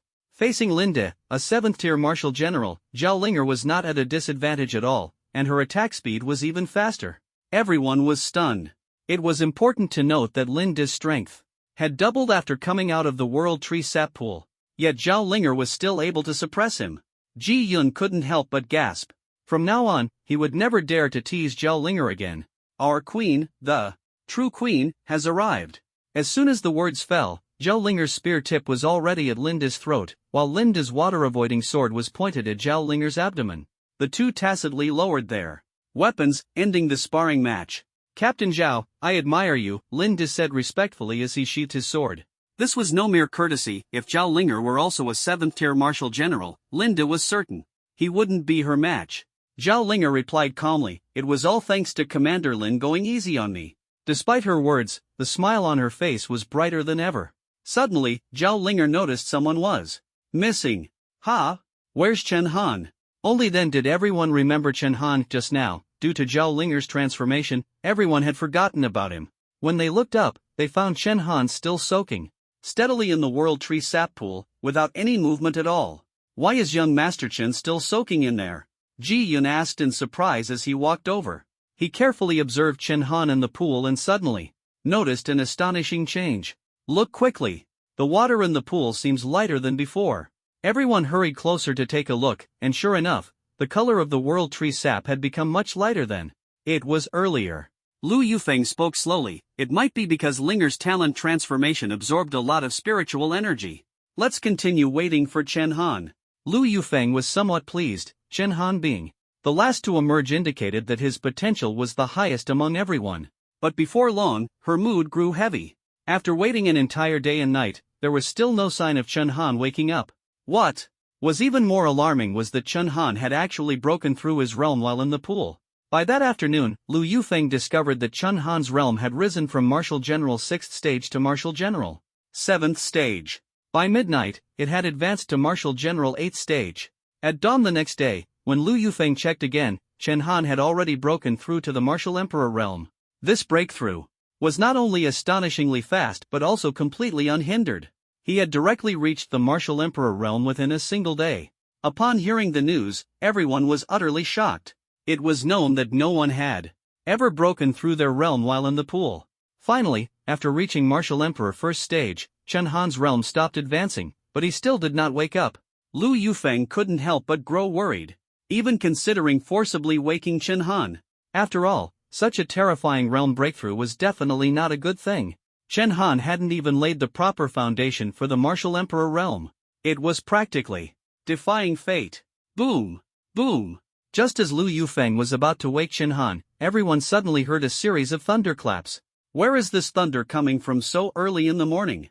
Ji Yun frowned slightly and quickly ran outside to check. The scene before him left him speechless with shock. Recently, due to Chen Xingbian's breakthrough, the entire northern sky had been shrouded in vortex-like dark clouds, with the clouds converging toward the divine mountain where Chen Xingbian was located. But today, this phenomenon of heaven and earth was broken for the first time. Above the dark bat city, dense dark clouds and thunderclouds intertwined, layer upon layer, looking as if the heavens were enraged. This phenomenon was actually on par with the heaven and earth changes triggered by Qin Xingbian's breakthrough to martial god, with the sky divided equally between the two forces. Lu Yufeng's face darkened, completely unable to understand why such a phenomenon would occur. Theoretically, only a martial sovereign breaking through to martial god level could trigger such heaven and earth changes, as the power of the martial god level was enough to shake the balance of heaven and earth, causing such anomalies. Yet Chen Han had merely just broken through to the martial emperor level. Even stranger was that, since Chen Han had already reached the martial emperor level, why would such a heaven and earth phenomenon still appear? Lu Yufeng had no research on innate special physiques, and didn't even know what they truly were, so it was normal for her not to understand. If Liang Yutian were here, he would surely be astonished. Innate special physiques, apart from this name, also had a more vivid nickname, Heaven's Jealousy Physique. It meant a physique so gifted that even the heavens were envious. They could instantly master any martial technique or skill just by glancing at it. How could such talent possibly be considered useless? In truth, it was merely that their talent had been suppressed too severely. Theoretically, those born with unique constitutions should be favored by heaven and earth, and their talents should never be lacking. However, after years of research, Liang Yutian boldly speculated that individuals with unique constitutions are suppressed by heaven and earth from birth. Thus, despite their astonishing talents, they either die young or live a life of mediocrity due to this suppression. In reality, their true potential is never revealed because heaven and earth do not permit it. This also explains why Liang Yutian, as one of the 10 martial gods, regards Chen Han as a treasure. For someone like Chen Han, born with a unique constitution, to reach this point is extraordinarily rare. And now, Chen Han is harnessing the power of the divine world tree to restore the true strength that rightfully belongs to him. This is why he triggers celestial phenomena akin to a martial god. Moreover, this celestial phenomenon is unusual. While a martial god breakthrough can cause such phenomena, it is typically harmless to people.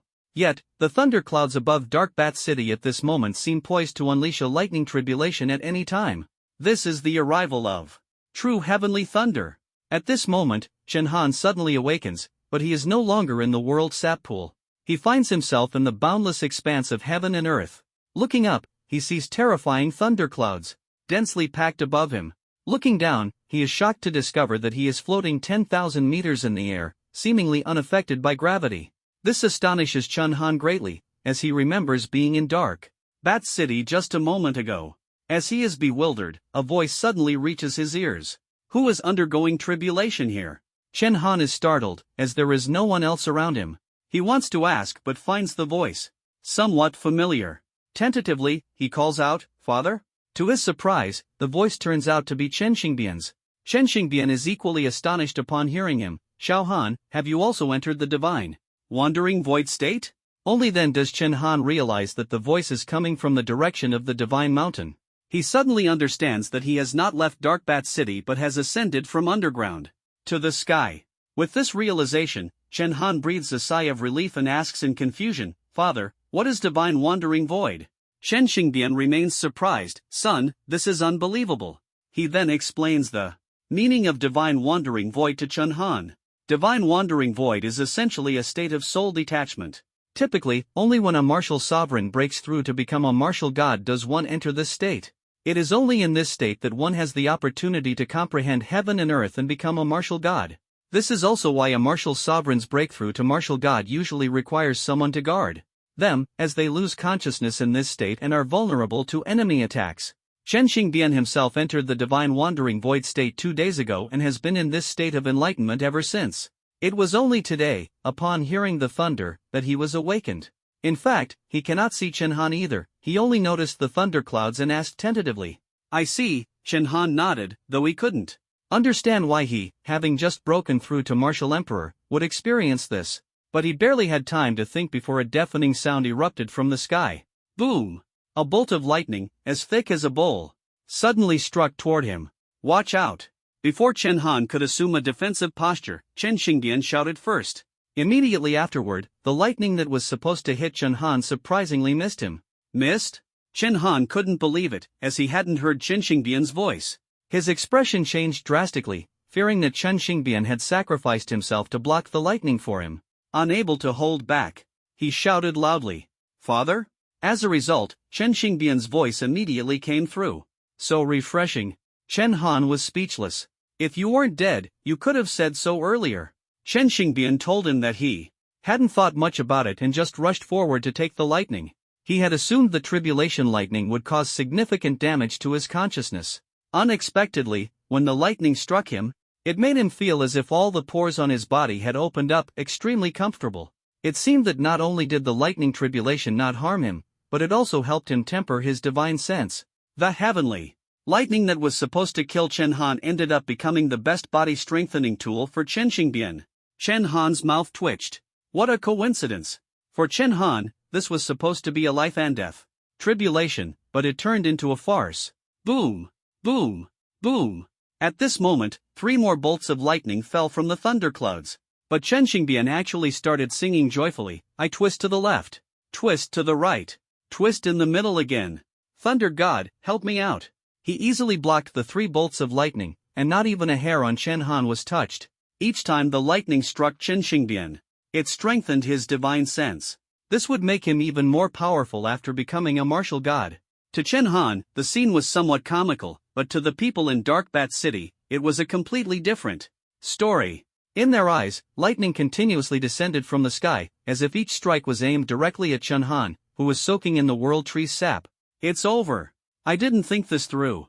My son is actually undergoing a heavenly tribulation. Lu Yufeng was anxious and uneasy, even a little regretful. If she hadn't let Chen Han soak in the world tree's sap, this wouldn't have happened. But what she didn't know was that her man was currently dancing and singing naked on the thunderclouds. Chen Xingbian was jumping and bouncing on the thunderclouds.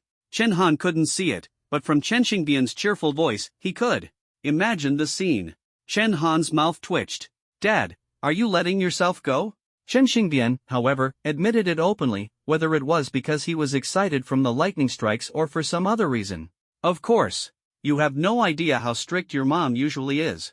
It's rare for me to get a chance to escape her watchful eyes. As he spoke, he started bragging again. Son, back in the day, your dad was the dance king of Starry Sky University. There were hardly any people in the entire school who could beat me. While talking, he continued to accept the baptism of the lightning tribulation. To be honest, relying on the world trees sap to change his physique was not only a stroke of luck for Chen Han but also a blessing for Chen Xingbian. Because no martial god in history, not even Han Haoren, had ever experienced such a perfectly timed lightning tribulation baptism. No one knew how powerful a martial god would become after undergoing a lightning tribulation baptism. At the same time, the strange celestial phenomenon in the Northern Territory had also reached the ears of the people in the Southern Territory of Daxia. 1 lightning tribulation, 1 vortex cloud. This was an anomaly never seen before in the new era. A martial god from the 24 Privy Council sighed, what's going on? 2 strange celestial phenomena appearing simultaneously in the Northern Territory, could it be that 2 people failed to break through to martial god? His words made everyone's faces darken. Old Kong, are you joking? 2 people breaking through to martial god at the same time? The speaker was Di Qingtian, the most powerful figure in Daxia, who found it too absurd. Daxia hadn't seen a new martial god in nearly a decade, and now the Northern Territory had 2 at the same time, within less than a month? How was that possible? Di Qingtian walked up to Yu Woyun and slowly said, Old Yu, tell me the truth. Among all of us, only you and Chen Han have any connection. What exactly happened in the Northern Territory? Yu Woyun did not respond. At this moment, he was suspicious of everyone, including Di Qingtian. Suddenly, a figure appeared beside Yu Woyun. It was the divine Dr. Liang Yutian, who immediately tried to pull Yu Woyun away. The martial gods of the 24 Privy Council were helpless. Mr. Liang, you are a great contributor to Daxia. If you want to enter the 24 Privy Council, at least give us a heads up. Liang Yutian raised an eyebrow and said coldly, stop wasting words. Want to fight? Bring it on. The crowd was angry but powerless. After all, those who had participated in the siege of the Fire Qilin were all heroes of Daxia. In ancient times, they would have been akin to dukes, untouchable by anyone. Moreover, they might not even be able to defeat him. Yu Woyun initially did not want to leave with Liang Yutian, but upon hearing his words, his expression changed drastically. Something happened to Chen Han. Immediately, he and Liang Yutian headed to a high mountain where they could clearly observe the situation in the Northern Territory. Old Liang, you said something happened to Chen Han. What exactly is going on? Yu Wuyun asked. Liang Yutian then explained to Yu Wuyun that the newly formed thunderclouds over the northern territory were caused by Qin Han's innate special physique, not by two martial artists breaking through to the martial god realm. Typically, a martial god breakthrough would not trigger a heavenly tribulation, but an innate special physique is different. Even without breaking through to the martial god realm, it could still face a heavenly tribulation. After hearing this, Yu Wuyun took a deep breath. Old Liang, is this innate special physique really as powerful as you say? Qin Han is only at the level of a general, yet he can reach this extent? Liang Yutian rolled his eyes at him. Do you think I'm joking? Why else would I value Qin Han so much? He's the only hope for us old folks. The two discussed and made preparations. If an emergency occurred in the Northern Territory, they would immediately rush there, even if it meant triggering the existence of forbidden zones. However, they were unaware that Qin Han had not been struck by the heavenly tribulation but was instead enduring another kind of torment. At this moment, Qin Han was being tortured by Qin Xingbian singing. If the singing were at least pleasant, it might have been tolerable, but every note was off-key. Qin Han felt his spirit was on the verge of collapse. Worse still, he was in a state of spiritual wandering, so even covering his ears was useless. When would this heavenly tribulation end? Qin Han said helplessly, Dad, if you want to dance, just dance. Can you stop singing? Qin Han couldn't see Qin Xingbian's dancing, but he couldn't escape his voice. Yet Qin Xingbian seemed to be exhilarated by the lightning strikes and even wanted to pull Qin Han to join him. Come on. Let's party together. Qin Han, being his biological son, suppressed the urge to curse and silently endured the auditory torment. Meanwhile, the people in Dark Bat City, who were looking up at the sky, finally noticed something unusual. It had been about an hour since the thunderclouds began to gather, but the lightning in the sky had yet to strike. The bolts of lightning remained fixed within a certain range, as if blocked by some force. The soldiers of Dark Bat City had already prepared themselves, assembling an army of 500,000 to resist the heavenly tribulation together and stand by Champion Marquis to the death. Lu Yufeng had even set up a formation, waiting for the lightning to fall.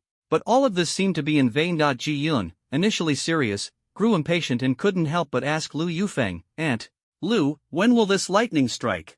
Lu Yufeng didn't know how to answer. Suddenly, she looked toward the direction of the sacred mountain. I wonder if the child's father has intervened. It must be said, after years of marriage, Lu Yufeng's intuition was remarkably accurate. However, no one expected that not only had Qin Xingbian intervened, but he was also dancing amidst the thunderclouds. Finally, Lu Yufeng decided not to wait any longer. Let's go. We'd better stay by the World Tree. If the heavenly lightning is going to strike, its target will only be Qin Han. Lu Yufeng and the senior commanders of the Northern Expedition Army eventually returned to the pool of World Tree sap. At this moment, Qin Han was still sitting quietly in the pool, showing no reaction. After an indeterminate amount of time, the thunder in the sky finally ceased. The heavenly tribulation seemed to realize it couldn't harm Qin Han and gradually dissipated. It's finally over. Qin Han sighed, but before he could speak to Qin Xingbian, he suddenly lost control and plummeted downward. Meanwhile, Qin Han, who was in the World Tree sap pool, finally showed signs of movement. He slowly opened his eyes, which unexpectedly glowed with golden light, and his pupils underwent a strange transformation. At the moment he opened his eyes, everyone stared at him. Soon, they felt an inexplicable pressure. They couldn't help but kneel before Qin Han. Not again. Ji Yun smiled wryly. Previously, when Zhao Linger awakened her primordial spirit elf form, he had knelt once. But this time, he couldn't control himself at all.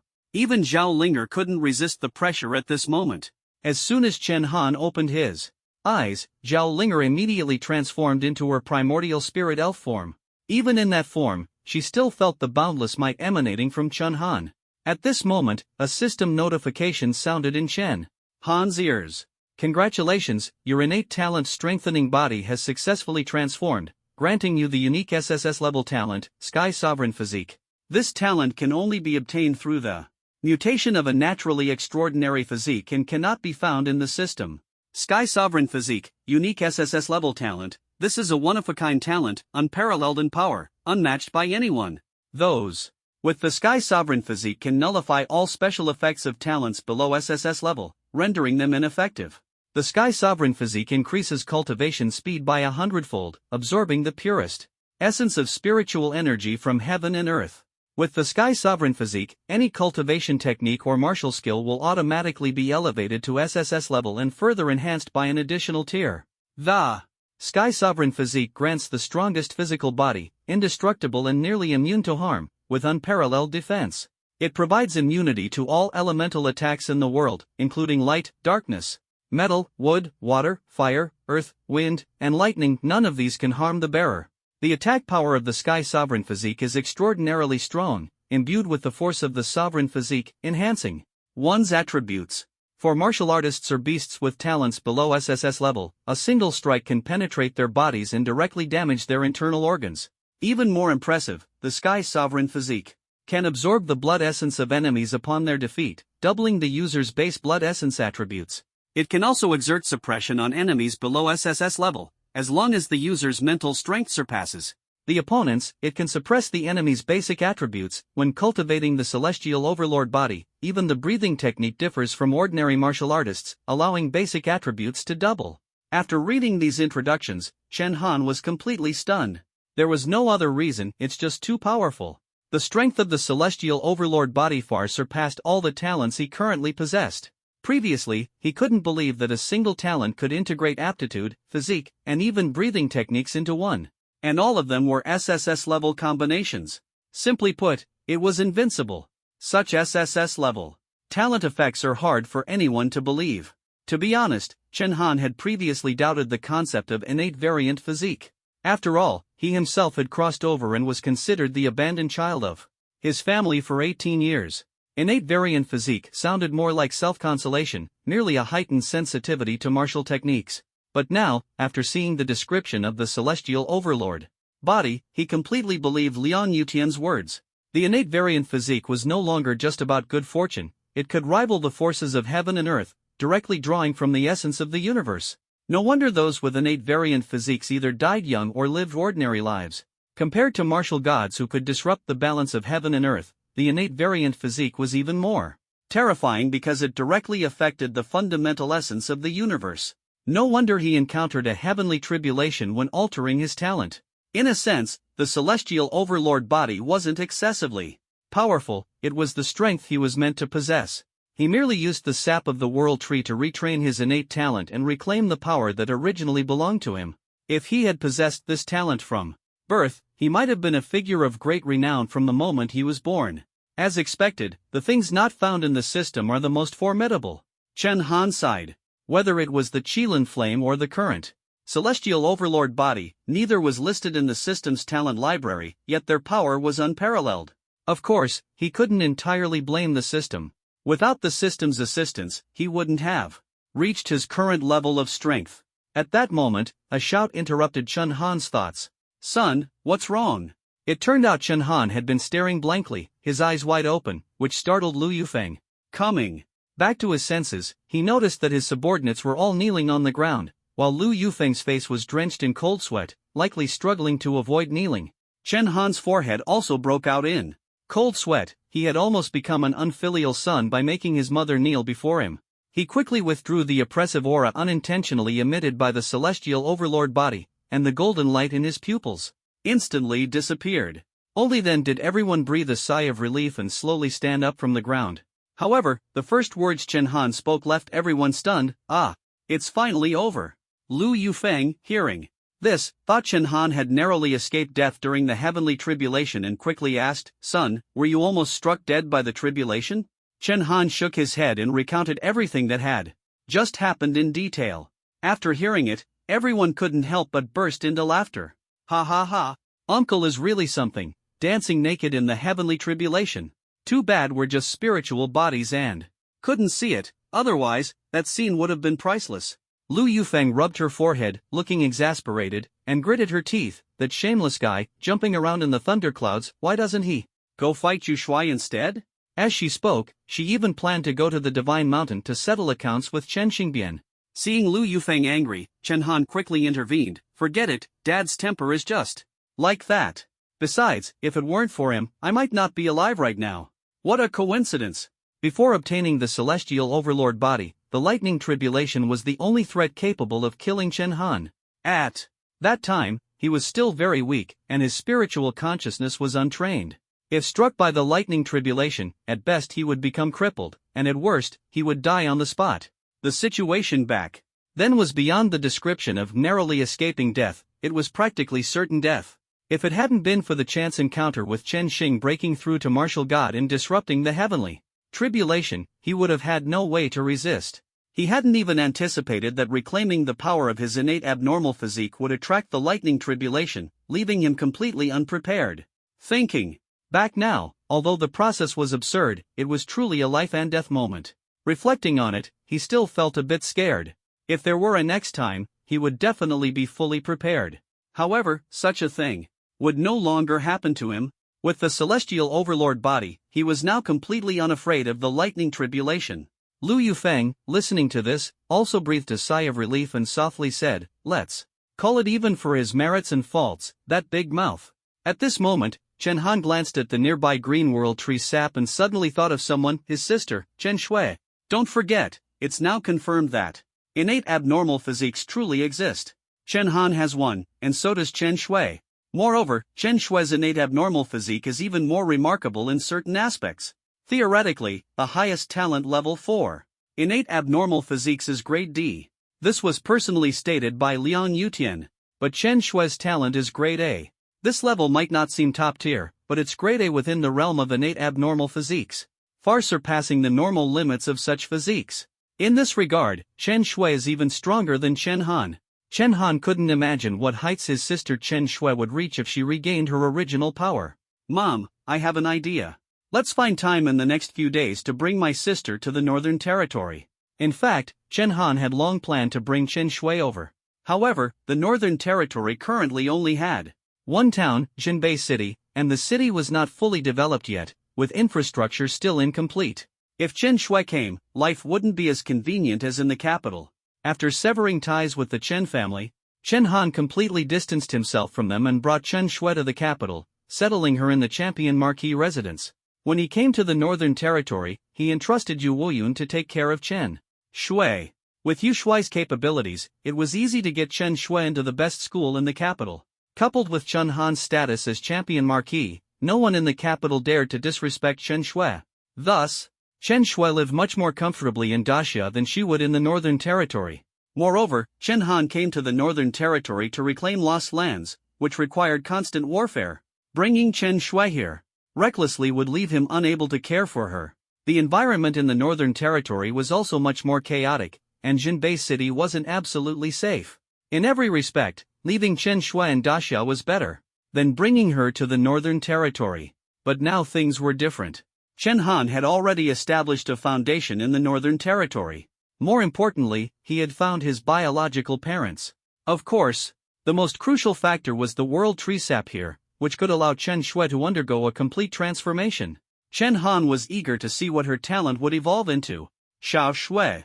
Upon hearing that Chen Han planned to bring Chen Shui over, Lu Yufeng immediately became excited, her emotions visibly fluctuating. She hadn't seen Chen Han for so many years, and naturally hadn't seen Chen Shui for a long time either. More importantly, she had raised Chen Han from infancy to the age of 2, participating in part of his growth. But Chen Shui was different. This daughter had been sent to the Northern Territory shortly after birth, although she knew that Chen Shui would be well taken care of in the Chen family due to her talent. Lu Yufeng still missed her daughter deeply. After hesitating for a long time, Lu Yufeng finally gritted her teeth and said, "No. Xiaohan, you know that Xiaoshu staying in the Southern Territory is much safer than the Northern Territory. The living conditions in the Southern Territory are also far better than those in the Northern Territory." Lu Yufeng's thoughts were similar to Chen Han's.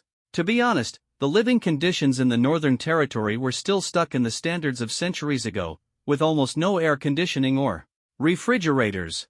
The difference compared to the Southern Territory was like night and day. Rebuilding the city would take time, not to mention the need to guard against attacks from exotic beasts. However, Chen Han convinced Lu Yufeng with one simple reason. Once Chen Xingbian broke through to the level of martial god, they planned to return to Daxia to deal with those families. And those families would undoubtedly target their roots. Their greatest vulnerability was only one, Chen Shui. If the enemy captured Chen Shui, it would be equivalent to holding their lifeline. Only by bringing Chen Shui to the Northern Territory could they avoid such risks. Lu Yufeng immediately understood. Son, you're right. She agreed on the spot, even eagerly wanting to proceed. Chen Han nodded slightly, then walked out of the dark bat cave entrance and ordered Zhang Xiaolong and Liao Xiaohu to bring Chen Shui along when they brought the new recruits. Apart from this, they had achieved a great victory in the exotic beast war, but there was still cleanup work to be done. This battle was a joint operation of the 8 major races, but they had only occupied one dark bat city, with 7 cities still left to reclaim. However, Chen Han did not plan to handle these himself. Zhao Linger, Lu Zixing, Lin Di, Lu and I, Lei Wen, Lei Wu, listen to my orders. Present. I order each of you to lead elite troops and reclaim the remaining 7 cities. Everyone was overjoyed upon hearing this. This was their first time leading troops independently and a great opportunity to earn military merit. Understood. They accepted the orders and immediately began preparations. Chen Han certainly wouldn't miss this chance to train his subordinates. Now that the 8 major exotic beast leaders had been eliminated, the remaining 7 cities posed no real challenge to them. This was also a good opportunity for Chen Han to observe everyone's military potential for future strategic deployment. Thus, after receiving their orders, the group led their troops toward the various exotic beast cities, while Chen Han returned to Jinbei City to practice the Celestial Overlord body and oversee the city's reconstruction. Time flew by, and 10 days passed. During these 10 days, good news kept coming from the front lines. Zhao Linger and Lei Wu were the fastest in their actions. The two had already led their armies to capture all enemy cities and completely wiped out the remaining enemy forces. Lei Wu, needless to say, was the strongest among the 4 corps commanders, with exceptional talent. Moreover, he was well versed in military strategy and knew how to use troops skillfully. Zhao Linger, on the other hand, had a simpler approach. She went to the Wood Elf City, and as soon as she revealed her true form as the ancestral elf, the entire city surrendered. Not only that, but she also led all the elf troops to successfully capture another exotic beast city. Looking at the stack of victory reports in his hands, Chen Han felt very pleased. Just then, urgent knocking came from Chen Han's office. Champion Marquis, something terrible has happened. The young lady is missing. The ones knocking were Liao Xiaohu and Zhang Xiaolong. They hurriedly reported to Chen Han that while escorting a group of new recruits to the Northern Territory, they had brought Chen Shui along. However, upon arriving at Jinbei City, they lost track of Chen Shui due to a moment of carelessness. Both of them looked pale, fearing that Chen Han would be furious and punish them severely according to military law. Just as Lu Yufeng walked over, she heard the news and became as anxious as an ant on a hot pan. What? Xiao Shui is missing? Then hurry up and find her. Xiao Han, you go look for her too. Liao Xiaohu looked troubled. How about I go with Xiaolong to search? Champion Marquis has to host the new recruits assembly today. If you're not there, the recruits will be disappointed. Champion Marquis, rest assured, if we can't find Miss Xiaolong and I are willing to accept military punishment. No one expected Chen Han's expression to remain completely calm. Instead, he put on his military uniform and prepared to head to the assembly venue. Lu Yufeng looked at Chen Han in surprise. Xiao Han, why aren't you worried at all? Chen Han smiled helplessly. Don't worry, I have a pretty good idea where Xiao Shui is. That child has a personality just like my father. Commander, you told me that her classmates at school are almost calling her the female tyrant. Daughters often resemble their fathers, and Lu Yufeng understood upon hearing this. Based on Chen Xingbian's personality, he loved lively places and causing a stir. And today, the liveliest place in the northern border was none other than the new recruits assembly venue. Alright, let's go to the new recruits assembly. Chen Han patted Liao Xiaohu and Zhang Xiaolong on the shoulders without blaming them. After all, if Chen Shui wanted to run off, they wouldn't be able to stop her. In any case, Chen Shui had gone missing only after arriving in Jinbei City. If it had been before that, Chen Han would have been more worried. Liao Xiaohu and Zhang Xiaolong breathed a sigh of relief, grabbed the car keys, and drove Chen Han to the assembly venue. At this moment, in the central square of Jinbei City, 50,000 new recruits stood in neat rows, their chests puffed out, brimming with the unique vigor of fresh soldiers. They were different from the soldiers Liao Xiaohu had recruited before, appearing much younger.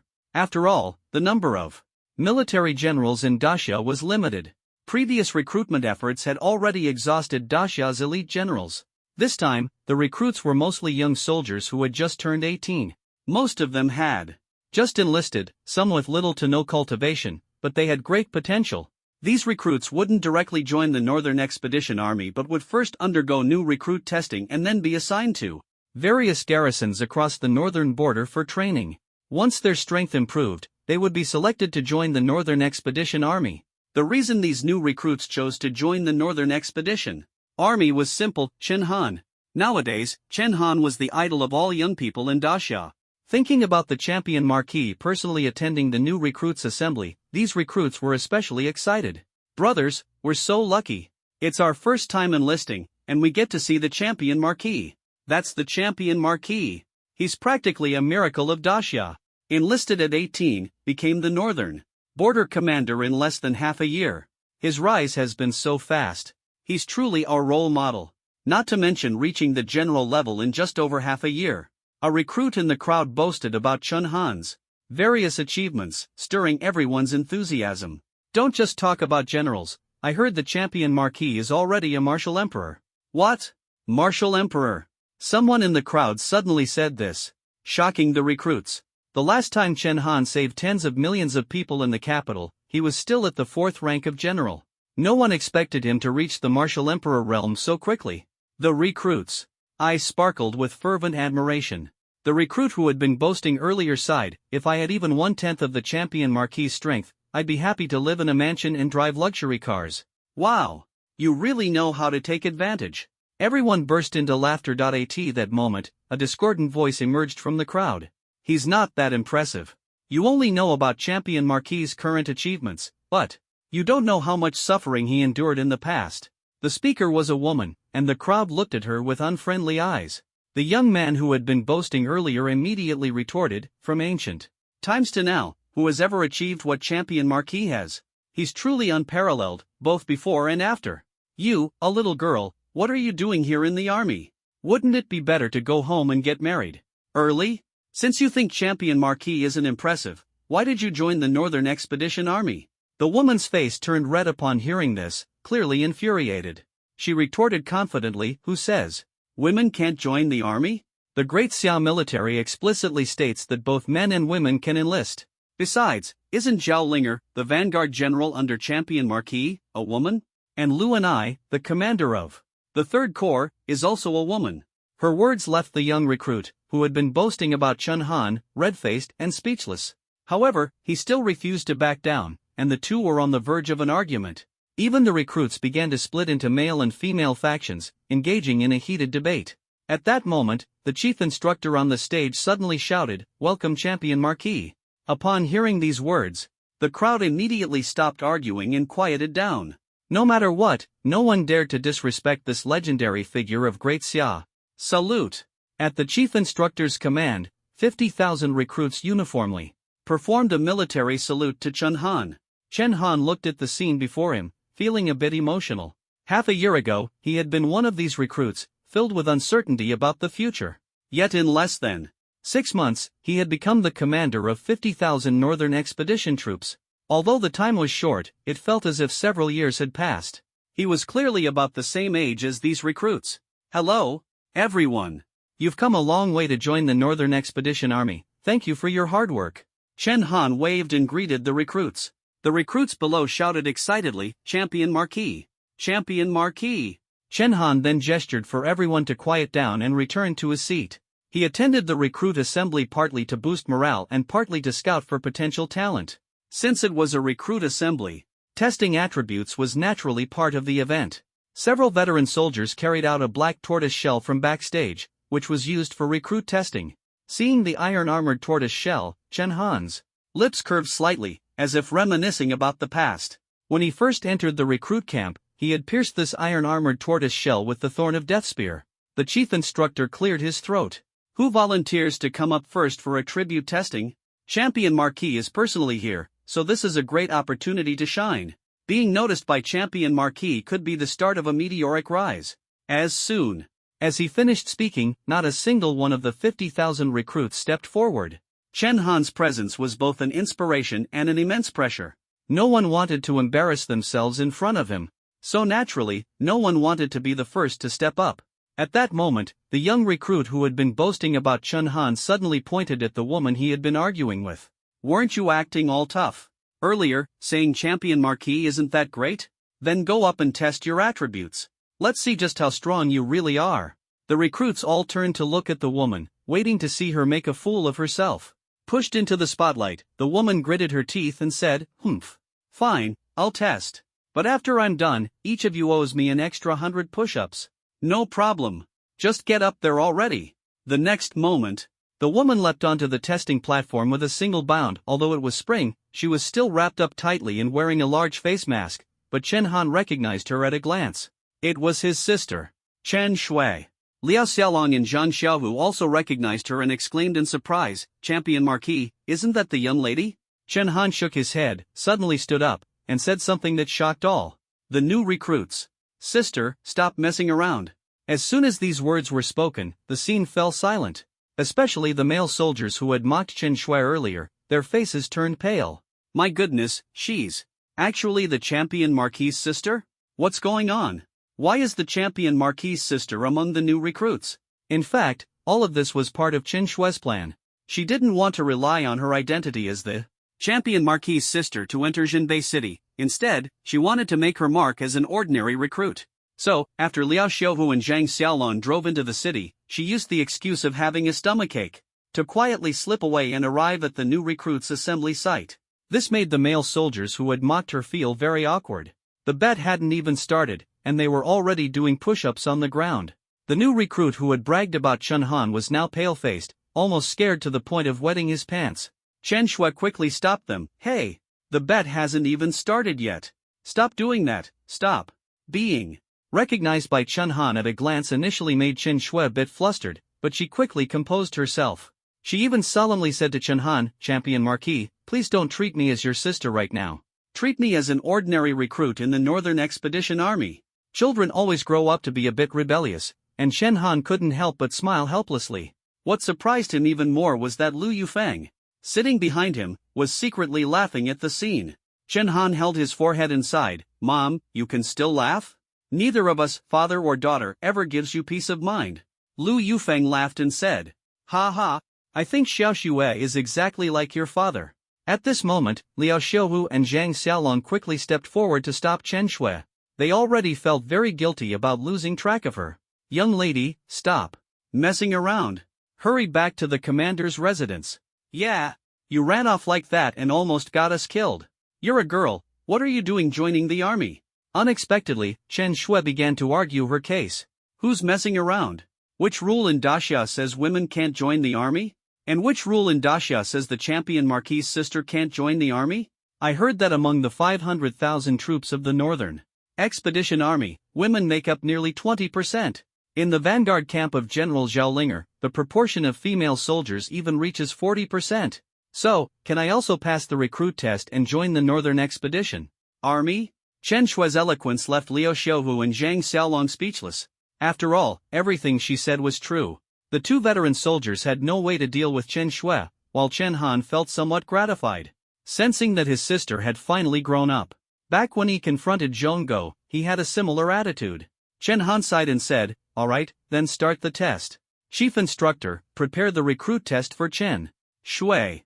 There was no other choice, after all, she was his own sister. If their father were here, he would probably be so angry he'd have a heart attack. But Chen Han thought of Chen Xingdian and figured he would likely applaud in approval. A playful father, a joking mother, a mischievous sister, and a helpless him. At this moment, Chen Shui heard her brother finally relent and immediately took off her face mask, revealing her true appearance. Then, she walked up to the iron turtle machine, ready to begin the strength test. Chen Han suddenly said, "Xiao Xue, I need to tell you in advance.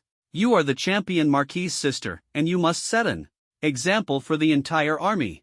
If your basic attributes don't reach excellence, then immediately return to the commander's residence." He wouldn't show favoritism to his sister, lest she become arrogant.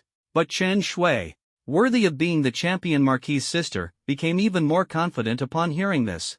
"Brother, just watch me." As soon as she finished speaking, Chen Shui exuded a chilling aura. Ice spikes immediately formed on her fists. Even the chief instructor exclaimed in surprise, "Second-tier warrior." Yu Woyun had arranged for Chen Shui to attend the best school in the capital, and coupled with her naturally unique physique and exceptional talent, she had quickly advanced to the second-tier warrior level. Most of the recruits present were older than her, yet few had even reached the first-tier warrior level. Everyone was astonished. Truly worthy of being the champion Marquis's sister. I thought she was just here for fun. Before anyone could react, Chen Shui suddenly let out a loud shout, and the ice spikes on her fists smashed heavily onto the iron turtle's shell. The entire shell began to shake violently. Zheng Xiaolong marveled. I never expected that the young lady, not even 18 yet, would have such high cultivation. Truly admirable. Zhang Xiaolong's words were not flattery. At that age, he hadn't even been able to shake the iron turtle's shell, nor had he mastered the basic breathing techniques. Liao Xiaowu chimed in, with this performance, the young lady's results are bound to be excellent. Chen Han frowned, shook his head, and said, I'm afraid it's more than just excellent. Lu Yufeng also remarked, son, you can see it too, can't you? Xiao Xue's punch is no ordinary. 1. Suddenly, the iron turtle machine emitted a malfunctioning sound, unable to accurately calculate Chen Shui's score. The recorder panicked, as the test subject was the champion Marquis's sister, and if the machine malfunctioned, his job might be at risk. He hurriedly said, Champion Marquis, it's not that we didn't maintain the machine. It was inspected just a few hours ago, and there were no issues. Chen Shui confidently replied, the machine isn't broken. She poked the iron turtle's shell with her finger. The shell, which was supposed to require near warrior level strength to break, suddenly showed cracks. Then, with a crisp shattering sound, the shell broke apart instantly, scattering across the ground. All the recruits gasped in shock. Chen Shui, at second-tier warrior level, had effortlessly shattered the iron turtle's shell. The scene was all too familiar. During the new recruit induction ceremony years ago, Chen Han had pierced through the iron turtle's shell with a single shot, stunning the entire army. Now, Chen Shui had recreated this miracle. A genius is a genius, and there are always similarities. The recruits below the stage were even more astonished. The strongest among them were only around 6th-tier warrior level. Yet even these 6th-tier warrior recruits might not be able to break the iron turtle's shell. But Chen Shui had done it with ease, as if it were nothing. Chen Shui, still a bit like a child, immediately shouted at the recruits who had mocked her earlier. Convinced or not? Chen Shui stood tall and proud, completely subduing the group of recruits. Convinced. Convinced. The recruits genuinely admired Chen Shui, not because she was the champion Marquis's sister. Chen Shui then said, then get down and keep doing push-ups. What? We still have to do them?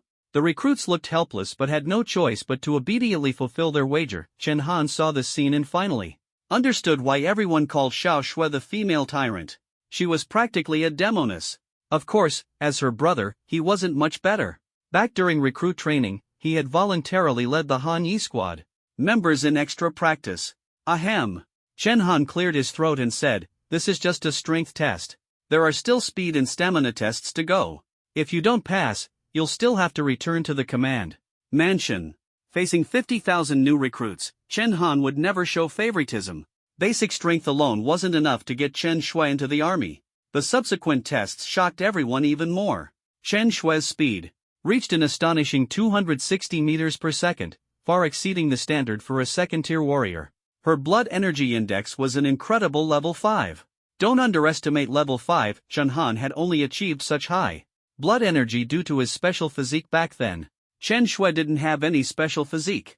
She only had an A-grade talent. Yet her basic attributes far surpassed those of warriors at the same level. Indeed, without system assistance, her innate abnormal physique showed potential that even exceeded Chen Han's. Chen Han couldn't even imagine how strong Chen Shui would be if she regained her original abnormal physique powers. It was worth noting that her talent was in the natural element category. Typically, natural element warriors had slightly weaker basic attributes compared to ordinary warriors. Therefore, whether in university or the military, natural element warriors were graded higher for the same attributes. Chen Shui's basic attributes were almost at a top-tier level. At this moment, Chen Shui's voice pulled Chen Han out of his thoughts. Brother, what do you think? Chen Shui raised her head, her face full of anticipation for praise. Chen Han finally showed a doting smile and nodded, saying, well done. He. Hearing the praise, Chen Shui couldn't help but giggle foolishly. At this moment, Chen Han noticed Lu Yufeng behind him, her emotions somewhat agitated, knowing she was eager to reunite with Chen Shui. He waved his hand, saying, come over here. As the sister of me, the champion Marquis, you can't keep occupying public resources. The others still need to be tested. Chen Shui obediently walked to Chen Han's side. With her leading the way, the recruits below also gathered their courage and stepped forward to take the tests. Only then did Chen Shui notice Lu Yufeng, who had been standing behind Chen Han all along. She smiled and asked, "Brother, who is this auntie? She's so beautiful." As soon as she finished speaking, Lu Yufeng's eyes were already brimming with tears. Chen Han smiled and said slowly, "Auntie? Call her Mom." "Mom?" Hearing this word, Chen Shui froze as if struck by lightning. For over 10 years, she had always imagined what her mother looked like, but now that she was seeing her in person, she didn't know how to react. Unlike Chen Han, she had no memories of Chen Xingbian and Lu Yufeng. At this moment, Chen Han stood up and walked toward the testing platform to manage the recruits' order, leaving space for the mother and daughter to be alone. "Mom! Mom! My dear daughter!" As soon as Chen Han left, Lu Yufeng couldn't help but embrace Chen Shui tightly. Chen Han arrived at the testing platform and took the record sheet from the clerk. The recruits' performance made him very satisfied. Most of them had basic attributes exceeding those of warriors at the same level. This indicated they had good potential and could become the backbone of the Northern Expedition Army in the future. At this moment, a notebook was handed to Chen Han. The person handing it over was the same recruit who had been boasting about him earlier. "Champion Marquis, you've always been my idol. Can you give me an autograph?" Meeting his idol up close. For the first time, the recruit was so excited he could hardly contain himself. Chen Han swiftly signed his name in the notebook and then asked, "What's your name?" "Reporting to Champion Marquis, my name is Yu Jin Zheng." "Your surname is Yu?" Chen Han looked up. He found Yu Peng's name on the record sheet and noticed that his cultivation had already reached warrior level 4, with basic attributes only slightly inferior to Chen Shui's, ranking among the top in this group of recruits. Chen Han naturally felt a sense of goodwill towards soldiers with the surname Yu. At that moment, Yu Jinzheng suddenly knelt before Chen Han. "Champion Marquis, I have a request, and I hope you can grant it. I heard you've already broken through to the martial emperor realm. Could you show us your basic attributes and let us, your admiring recruits, witness them firsthand?" Chen Han smiled wryly, not expecting Yu Jinzheng to kneel for such a trivial matter. In fact, it wasn't just Yu Jinzheng, many recruits in the audience were looking at him with anticipation. They all understood that this might be their last chance to see Chen Han. If they weren't selected for the Northern Expedition Army, they would be dispatched to various places in the northern frontier, and whether they'd ever see Chen Han again would be uncertain. All right. To meet everyone's expectations, Chen Han had no choice but to agree. The instructors immediately brought out new measuring instruments. Chen Han's current attributes, of course, couldn't be measured with the same equipment used for recruits. His 3 basic attributes not only shocked the recruits but also stunned everyone present, including Lu Yufeng. His basic strength had broken through 7 digits, reaching an astonishing 4.6 million kilograms. His explosive speed was close to 10,000 meters per second. Of course, the speed increase wasn't much due to the limitations of human genes. But this speed could only be achieved by those at the martial sovereign level. And his vitality was even more unbelievable. It had reached a terrifying 367 units. Chen Han's revealed basic attributes caused Lu Yufeng and Chen Shui, who had been immersed in their mother-daughter bond, to pause their actions. It also made Chen Shui deeply understand one phrase: "Your brother will always be your brother." The entire venue erupted in cheers, and the recruits' eyes burned with fervor and excitement. "Champion Marquis! Champion Marquis!" The 3 words Champion Marquis echoed throughout Xinbei City. Without a doubt, Chen Han's attributes had surpassed the imagination of ordinary people. Generally speaking, the basic strength of a martial emperor is only around 300,000 to 400,000 kilograms. Even for the strong ones, reaching martial emperor level 8, it would at most be 600,000 to 700,000 kilograms. Yet Chen Han had reached a terrifying 4.6 million kilograms.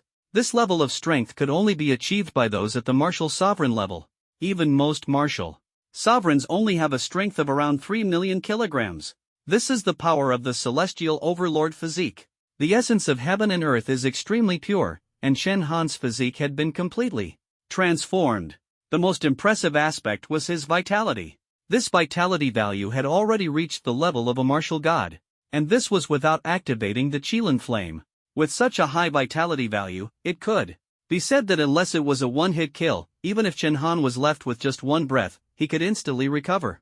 The power of the celestial overlord physique not only lies in providing massive basic attributes, but also in its formidable defense. Impervious to blades and bullets, indestructible, and almost immune to elemental forces of heaven and earth. Now, unless faced with a martial god capable of disrupting the balance of heaven and earth, it was nearly impossible for anyone below the martial god level to kill Chen Han. Of course, these recruits were still unaware of all this. They only knew that Chen Han's basic attributes were incredibly strong, and this trip to the Northern Territory was absolutely worth it. At that moment, a figure swiftly flashed through the crowd and appeared in front of Chen Han. It was Ji Yun. He had been sent by Chen Han to relay intelligence from various troops, and it was clear he had important news to report. As Chen Han's reputation soared in Xia, Ji Yun also gained some fame. Isn't that Ji Yun, the charming wanderer? Under Champion Marquis? Charming wanderer? He's the Bath Emperor. Now, all the foot massage parlors across the region are using Second Lieutenant Ji's photo as their signboard. Although he was well known, his reputation seemed less than ideal. Ji Yun broke out in a cold sweat upon hearing this, but the priority now was delivering the intelligence, so he ignored the group of new recruits.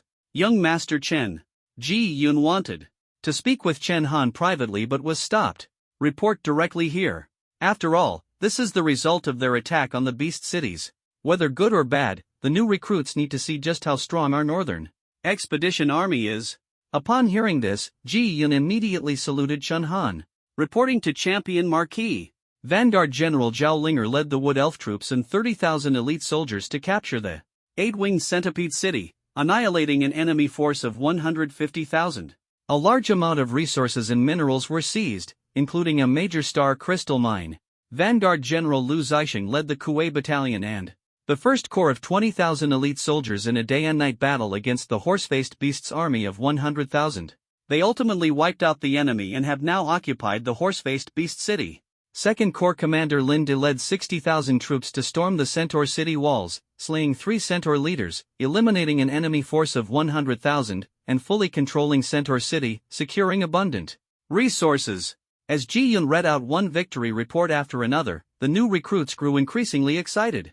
Zhao Linger, Lu Zixing, Lin De, Lu Enai, Lei Wu, and Lei Wen all had achieved brilliant results. Now, the 7 major cities belonging to the 8 beast leaders, including the already captured Dark Bat City, had all been occupied by the Northern Expedition Army. These 7 cities formed a connected territory. Under the command of Chen Xingbian, these 7 cities together accounted for approximately 500,000 square kilometers of land within the millions of square kilometers of the Northern Territory. Including Jinbei City, Chen Han had now successfully reclaimed 600,000 square kilometers of land in the Northern Territory. This was the most glorious victory humanity had achieved since the revival of spiritual energy. For nearly a century, humanity had been confined to the small southern region. Before Han Haoren became the martial god, everyone lived under the terrifying shadow of the Forbidden Zones. Before Chen Han occupied Jinbei City, people only considered the Southern Territory as Xia's true homeland. But now, humanity could finally hold their heads high.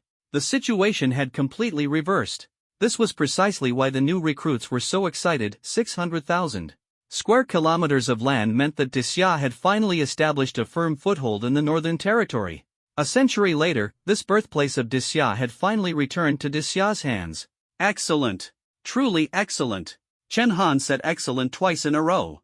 He had indeed not misjudged these people. They all had the ability to lead troops into battle.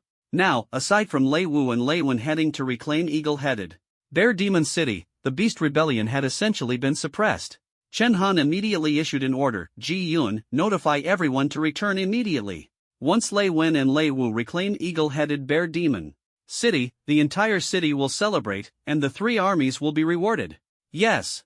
Ji Yun's face lit up with joy as he turned and disappeared into the crowd. Then, Chen Han instructed someone to draft a battle report and send it back to the 24 Privy Council. Of course, Chen Han had little interest in the people at the 24 Privy Council, but he had to let Yu Woyun feel happy first. Chen Han understood Yu Woyun. These past few days, he must have been depressed over the betrayal at Chenxingbian. Indeed, ever since learning about the incident at Chenxingbian, Yu Woyun hadn't smiled once. But today, upon receiving the news, Yu Woyun actually burst into laughter. Wonderful! Wonderful! The The 600,000 square kilometers of land in the Northern Territory have finally been reclaimed by him. This is a task I couldn't accomplish in my entire life. Yu Woyun laughed as tears welled up in his eyes. Finally, someone had helped him realize his dream. Of course, he wasn't the only one overjoyed. The most powerful figure in Dixia, Emperor Qingtian, was equally ecstatic.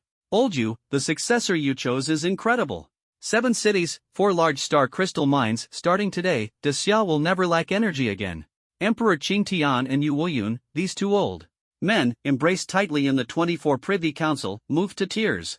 After all, this was humanity's first successful offensive against the beasts in a century. Emperor Qingtian, don't celebrate too soon. 600,000 square kilometers of land also mean Chen Han now possesses equal autonomy rights. Do you know what this implies? Chen Han will become increasingly difficult to control. At that moment, the second most powerful figure in Dixia, Luo Yuan, spoke with a cold sneer. He didn't seem happy. Instead, his face was filled with worry. He feared that Chen Han might spiral out of control because of this. However, the next moment, he suddenly felt a terrifying killing intent. Immediately after, a guandao slashed toward him, blood splattering and staining his face red. If someone hadn't blocked the blade, Luo Yuan would likely have been split in two. The second most powerful figure in Dixia stood frozen in place, unable to recover for a long time. He never expected Yu Woyun to actually attempt to kill him. And this was the 24 Privy Council, the safest place in all of Dixia.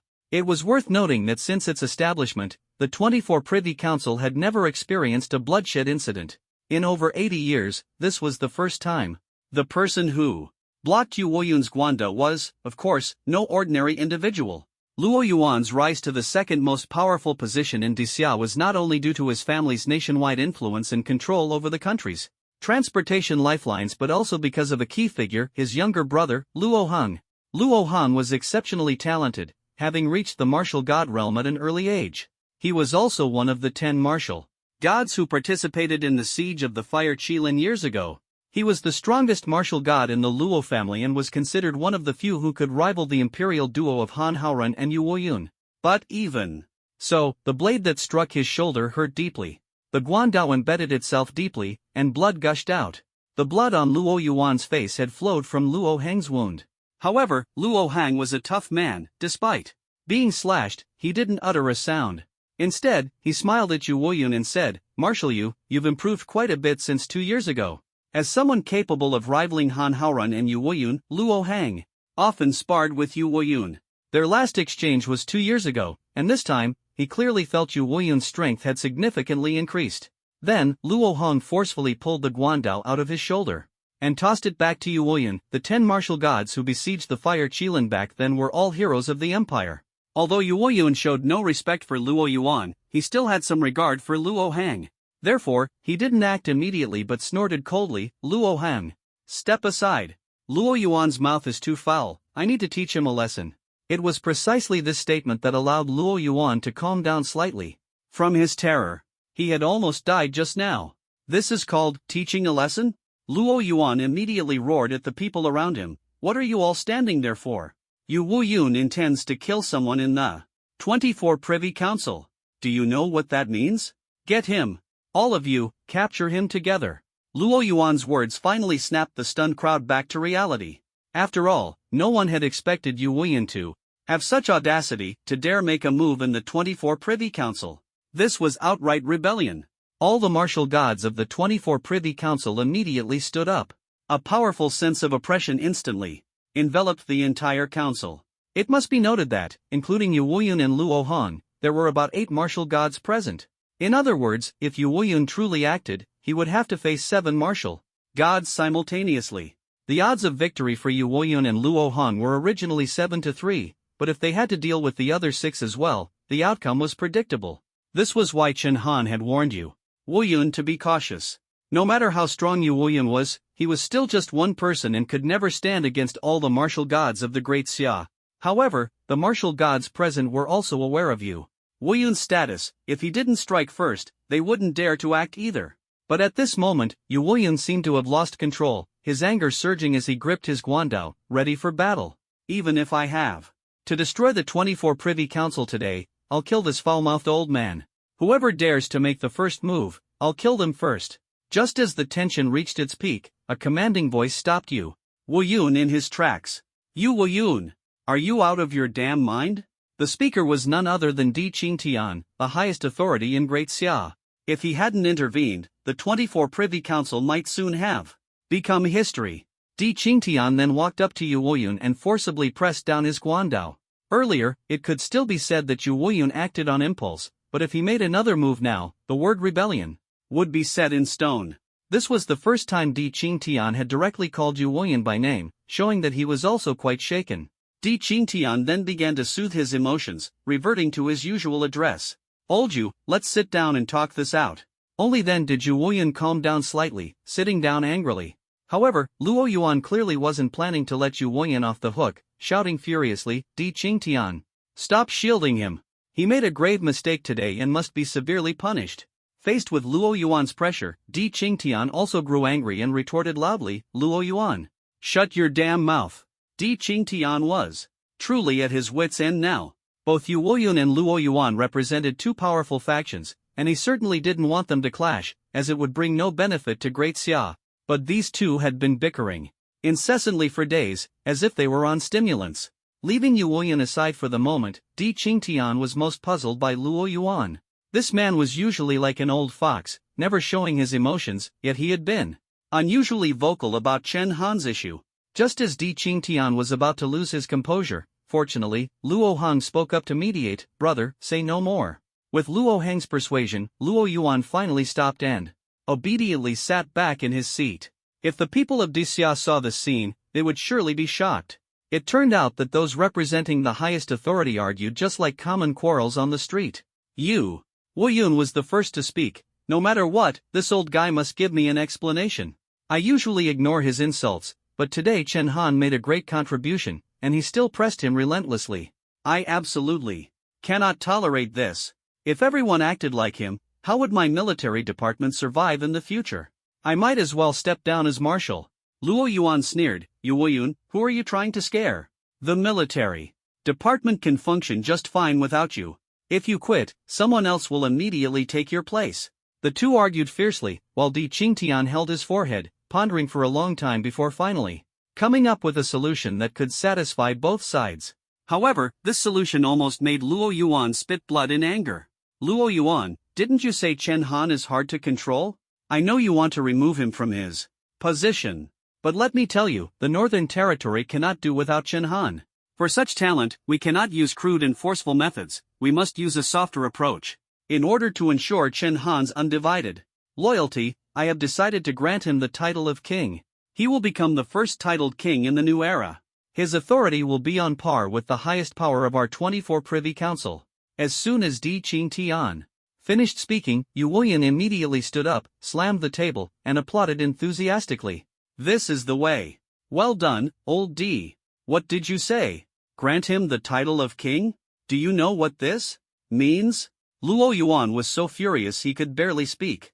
Although Di Qingtian had previously granted Chen Han autonomy in the Northern Territory, it lacked an official title.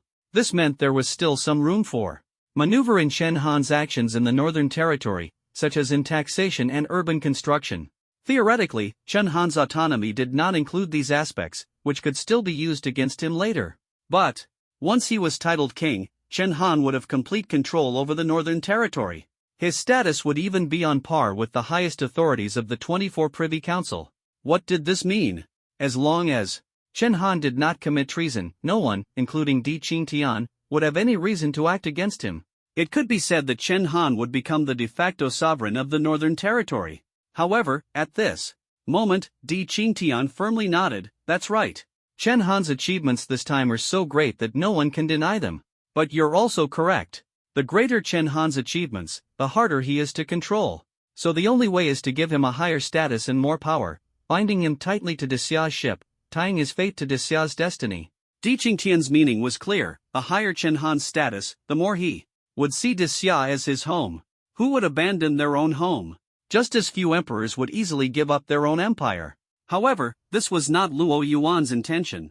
He had intended to weaken Chen Han's influence in the Northern Territory, but instead, he ended up helping Chen Han. Yet, when Di Qingtian spoke, his tone was firm, leaving almost no room for rebuttal. He even began to rally support publicly. "I've said my piece.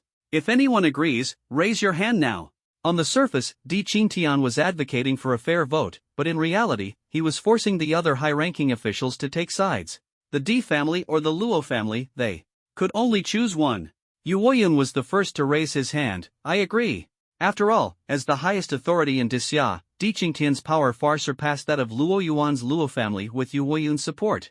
Many who had been hesitant quickly sided with Chen Han, raising their hands in agreement. "I also agree to the title of king." "I agree." Soon, the votes in favor reached 12. As the highest authority in Daxia, Ding Muxuan was surprised to witness this scene.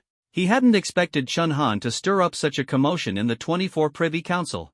He felt fortunate that he hadn't acted against Chen Han when he was first granted the title of Marquis. Now, he naturally chose to continue supporting Chen Han. Having navigated the political arena for years, he understood the importance of unwavering allegiance. I, Ding Muxuan, also agree to Chen Han's title of king. This vote was crucial. As long as half of the 24 Privy Council approved the proposal, it would pass. The remaining 11 abstained, which did not affect the outcome. Luo Yuan, seeing the tide turn, could only sigh. He then slowly spoke. "Fine. The title of king is acceptable." But just as he finished speaking, Yu Woyun mocked. "Of course it's acceptable. Would it make any difference if you said it wasn't now?" Luo Yuan's face turned ashen, but he continued, "The title of king is acceptable. But who can guarantee what Chen Han will do in the northern border? If he suddenly rebels, we won't even have time to prepare. I propose sending 2 inspectors to oversee all of Chen Han's actions in the northern border, so we can stay informed about his situation at all times." Upon hearing Luo Yuan's proposal, Emperor Qingtian hesitated. In theory, Luo Yuan's proposal was reasonable. Chen Han indeed needed supervision in the northern border, so Emperor Qingtian couldn't outright reject it. He glanced at Yu Woyun, seemingly seeking his opinion. Yu Woyun was about to object, but Luo Yuan, imitating Emperor Qingtian, suggested a vote. This time, half of the 24 Privy Council also voted in favor. The consensus was clear. Chen Han could be granted the title of king, but he must accept supervision. I'll personally select these 2 inspectors. Yu Woyun, don't meddle in this." Luo Yuan sneered as he left the Privy Council. Yu Woyun was powerless. After all, opposing the inspectors would mean opposing Chen Han's title of king of the northern border. Luo Yuan's move was an obvious ploy. Helpless, Yu Woyun could only inform Chen Han of the impending title and the matter of the inspectors, allowing him to prepare in advance. When Chen Han received the news and learned he was about to be granted the title of king, he was delighted. After all, since the new calendar began, no one had been granted the title of king, not even Han Haoran and Yu Woyun, who had laid the foundation for Daxia. This title was both a recognition of Chen Han's achievements and a way to increase his responsibilities. The northern border was currently desolate, and he needed to accelerate the construction of cities and eliminate enemies. Using a combination of strictness and leniency was a common tactic among the old officials, but Chen Han didn't mind. Then, Chen Han read about the inspectors and frowned deeply. It was clear that these families didn't trust him and had deliberately set a trap. Chen Han could accept increased responsibilities, but he didn't want his actions in the northern border to be restricted or monitored 24/7. Moreover, with Chen Xingbian's breakthrough imminent, Chen Han didn't want this intelligence to leak back to Daxia prematurely. Otherwise, the enemy would gain the upper hand. After some thought, Chen Han smiled. He had already figured out how to deal with the inspectors. The next day, 2 uninvited guests arrived at Jinbei City. As soon as they entered the city, they attracted the attention of the residents of Beifa City. The reason was simple: these 2 individuals had extremely high cultivation levels, exuding the aura of experts with every move. Is this at the martial sovereign level? Impossible. Isn't the martial sovereign level prohibited from entering the northern territory? Liao Xiaohu and Zhang Xiaolong, who were participating in city construction, immediately recognized the realm of these 2 individuals. In fact, martial artists at the martial sovereign level are indeed not allowed to enter the northern territory. This is also why there are no martial sovereign level warriors in the Northern Expedition Army. It's not because the martial sovereigns of the Northern Territory have any restrictions. The reason is simple: the Great Xia has not seen a martial god in 10 years. It can be said that the nation is already at a dangerous stage of talent depletion. The more martial gods, the better, as they are critical combat power. Every martial sovereign is a potential martial god, and they cannot be easily sacrificed on the Northern Territory battlefield. Therefore, when these two martial sovereigns appeared, the people of Northern Territory City were shocked. They didn't know that these two individuals had come with documents from the 24 Privy Council. Their purpose was to crown Chen Han as king, to solidify Chen Han's position as the king of the Northern Territory. Moreover, these two were personally selected by Luo Yuan as inspectors. Soon, the two martial sovereigns arrived in front of the main hall of Northern Territory City. Chen Han, having received the news from Yuoyun, was already waiting inside the hall with his people. Chen Han sat in the commander's seat, while Zhao Linger, Lu Zixing, and other victorious generals were arranged below according to their military ranks. However, these two inspectors clearly did not intend to show Chen Han any respect. As soon as they entered the hall, one of the martial sovereigns spoke sarcastically, "Oh, the champion marquis really has style. Such a small Northern Territory city, yet you've built such a grand hall. I bet even ancient emperors didn't have anything this luxurious." On the surface, it sounded like praise, but in reality, it was a veiled insult, mocking Chen Han's commander's residence for being more extravagant than the 24 Privy Council. This implied that Chen Han was trying to monopolize the territory. Everyone immediately frowned. These two were clearly not good people. But since they were inspectors and had come to crown Chen Han as king, they could only treat them as honored guests. At this moment, Zhao Yufei, standing beside Chen Han, began introducing the identities of the two individuals.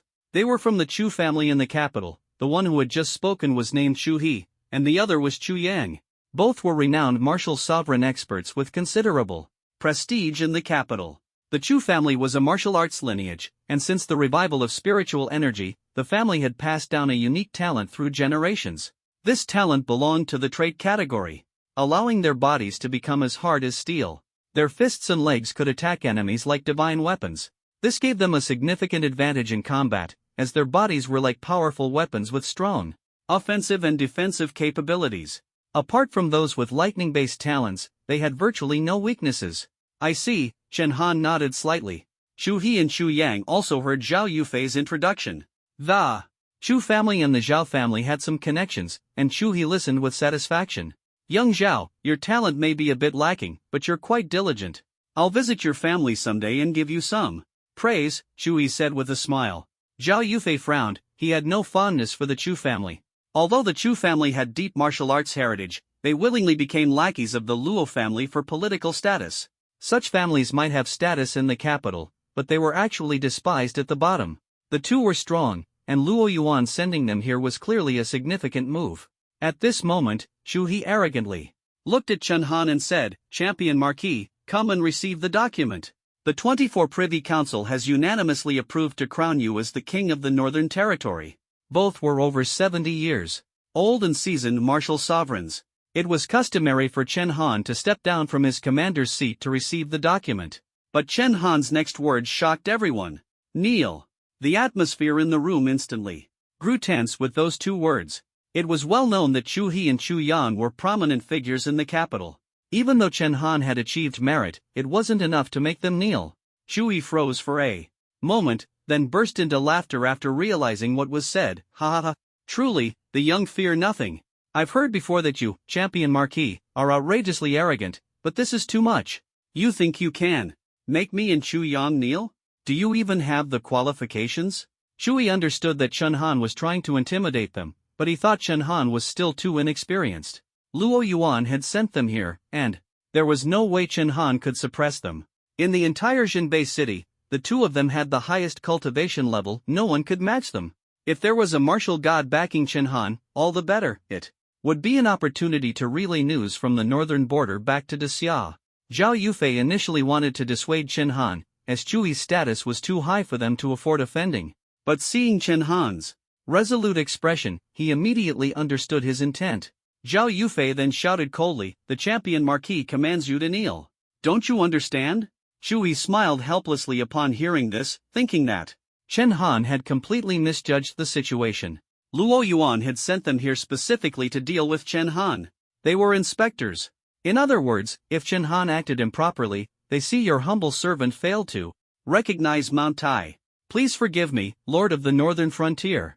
Previously, Chu He had always thought Chen Han's arrogance stemmed from the backing of Yu Wuyun, the Grand Marshal of Daxia. With Yu Wuyun's support, Chen Han had confidence to spare.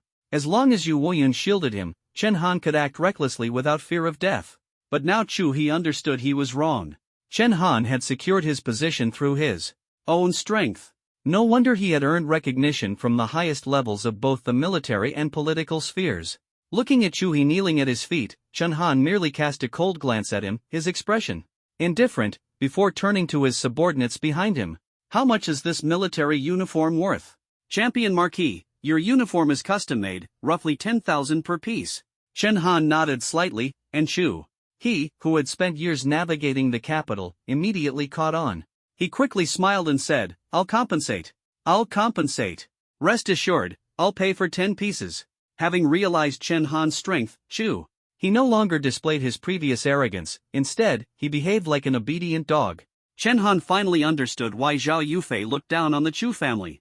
In front of the Luo family, Chu He probably acted the same way. Afterward, Chu He took the official decree from Chu Yang and respectfully placed it on Chen Han's desk. Champion Marquis Chen Han, the full council of the 24 Privy Court has decided to grant you the title of Lord of the Northern Frontier, entrusting you with command over the northern territories. We hope you will bring greater prosperity to Daxia. Chen Han slowly stood up and picked up the decree, marking his official ascension as the ruler of the northern frontier. Congratulations, Lord of the Northern Frontier. The crowd below also saluted in unison.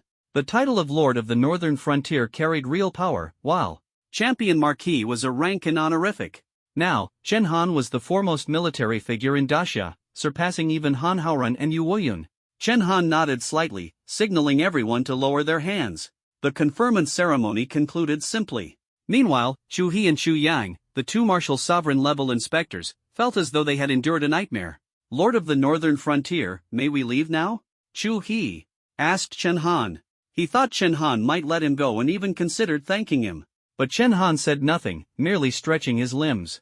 Chu He never expected that Chen Han's purpose today was not just to give him a warning. Suddenly, Chen Han addressed Chu He, setting off on your journey is not something you need to thank me for. Zhao Yufei, take note. Zhao Yufei immediately understood Chen Han's intent and pulled out his notebook. Chen Han's voice was calm, yet each word struck his talent was completely useless in front of Chen Han. But for those who didn't understand the celestial overlord physique, it was a different story. After all, Chen Han's martial arts weren't particularly strong, yet even his ordinary moves could severely injure a martial lord. So what would happen if he used weapons? Lu Zixing couldn't help but exclaim, it seems. The power Champion Marquis gained from the World Tree's sap last time is even stronger than we imagined. Of course, Chen Han wouldn't give Chu He a chance to get up. At some point, the Overlord's spear had already appeared in his hand. With one strike, Chu Yang, who was beside Chu He, didn't even have time to intervene before Chu He was pinned to the support pillar, killing the inspectors sent by the 24 Privy Council in front of everyone. Chu Yang never expected Chen Han would dare to do such a thing. Wasn't this outright rebellion? Chu Yang looked at Chu He's corpse, tears streaming uncontrollably, then angrily pointed at Chen Han. Chen Han, what do you mean by this? Killing the inspector in front of so many people, are you rebelling? Do you know what crime you've committed? Chu Yang's tone was righteous, but the people in the hall didn't react at all. Instead, they stared coldly at Chu Yang, their gazes seemingly warning him that if he said one more word, his fate would be the same as Chu Yi's. The hall would simply have one more corpse. This was the oppressive aura of the Northern Border Heavenly Regiment, like a group of villains surrounding their prey. And indeed, Chen Han would at most be reprimanded by the 24 Privy Council, and then they'd send a new inspector. But for Chu He and Chu Yang, it was different. Dying in the northern border meant no one would even care about their bodies. This was the iron fist of power. Looking at the cold, indifferent gazes in the hall, Chu Yang felt true fear for the first time, his legs going weak. At this moment, Ji Yun spoke up, Inspector Chu Yang, don't speak recklessly. Everyone heard it just now, Lord of the Northern Border acted in self-defense when he killed Chu He. And everyone saw it, Chu He struck first. Chen Han took off his military uniform and threw it in front of Chu Yang. This was clearly evidence. It turned out that when Chen Han had asked about the price of the uniform earlier, it wasn't to make Chu He compensate him but to prepare for making a new one. Chu Yang finally understood they had been set up by Chen Han all along. Chen Han's attitude had clearly been to provoke Chu He into striking first. At this point, if Chu Yang continued to argue, not only would it pose no threat to Chen Han, but it would also be used against him, accusing the Chu family of attempting to assassinate the Lord of the Northern Border. If that happened, the army would march south, and the entire Chu family would be doomed. Chu Yang swallowed hard and looked at Chen Han again, truly feeling the terrifying presence of the first prince of the great Xia dynasty since the new era. Chen Han spoke slowly, "Take Inspector Chu Yang down to rest. Assign 2 people to keep an eye on him and report immediately if there's any movement. From now on, Chu Yang's reports on the southern border will be handled by those watching him." "Yes." 2 soldiers stepped forward and took Chu Yang away. Chu Yang was on the verge of tears. He had been sent by the 24 Privy Council to monitor the Lord of the Northern Border. But now, who was monitoring whom? Watching Chu Yang's departing figure, Ji Yun couldn't help but ask Chen Han in confusion, "Young Master Chen, why not just deal with Chu Yang as well? Leaving someone like him in Northern Border City is like having a nail from the southern border stuck here, ready to cause trouble at any time." Zhao Yufei understood Chen Han's reasoning and laughed. "Ji Yun, do you think Captain Chen is the kind of person who kills indiscriminately? If Chu Yang were killed, the capital would definitely send someone new. But leaving Chu Yang behind means that some intelligence from the Northern Territory can still be sent back to the Southern Territory in the way we desire. Chu Yang's mind is clearly not as sharp as Chu He's. Keeping him around is actually to our advantage." Zhao Yufei was right. Chen Han left Chu Yang behind precisely for this purpose. Killing Chu He served 2 purposes: first, because he was too ostentatious and difficult to control; second, to intimidate Chu Yang, making him understand that any reckless move would come at a price. Now that the 24 Privy Council has already approved the dispatch of inspectors to the Northern Territory, no matter how many people Chen Han kills, the Southern Territory will still send people over. Since that's the case, it's more suitable to keep someone easier to control, which can also silence those old folks. Only then did Ji Yun understand. Giving a thumbs up, "Young Master Chen, truly impressive." Chen Han, however, glanced at Ji Yun and shook his head helplessly. "You need to learn more from Zhao Yufei."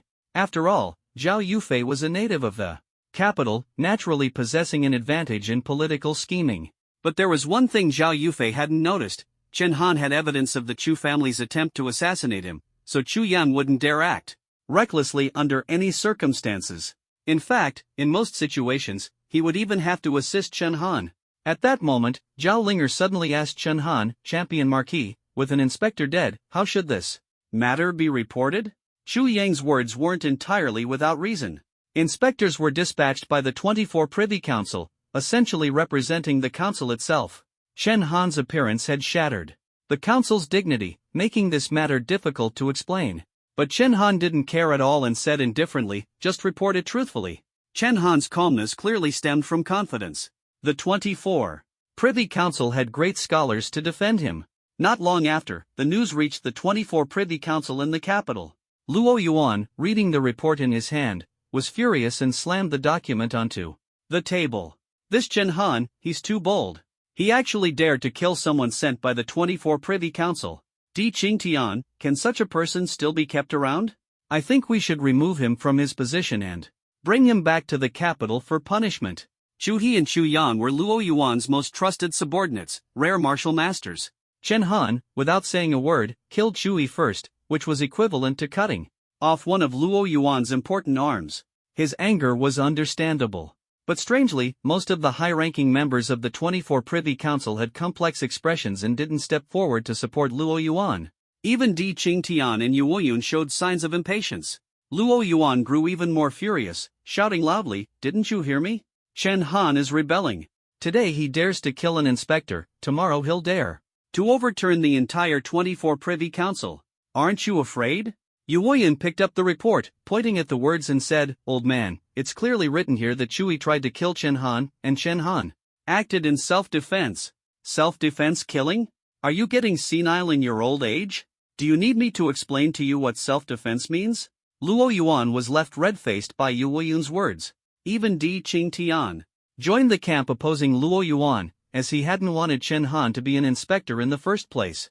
Di Qingtian slowly spoke, "Luo Yuan, let me ask you, what is Chui's cultivation level?" "Martial master." "And Chen Han?" Martial Emperor, first stage. The latest news from the Northern Territory says this kid is incredibly lucky, breaking through to Martial Emperor in such a short time. Di Qingtian, precisely because of this, he's even harder to control. Luo Yuan continued to elaborate on Chen Han's situation, trying to provoke Di Qingtian's emotions, but Emperor Qingtian was no fool. He coldly retorted, "Luo Yuan, I don't have time to argue with you about this. The difference between a martial venerable and a martial emperor is like that between a bird and a beast." What exactly did Chui do to provoke Chen Han, the king of the northern frontier, into a defensive counterattack? As soon as he finished speaking, Yu Wuyan chimed in, almost like performing a comedy sketch alongside Emperor Qingtian. Now Chen Han is the king of the northern frontier, his power is on par with the supreme authority of the Privy Council. Shuhi, at his level, attempting to assassinate the king of the northern frontier is simply outrageous. After speaking, Yu Wuyun turned to the supreme authority in charge of the law. Old Wang, Shuhi is just a minor inspector, yet he dared to assassinate the king of the northern frontier who reclaimed land for Daxia. According to Daxia's laws, how should he be punished? Old Wang was drenched in cold sweat.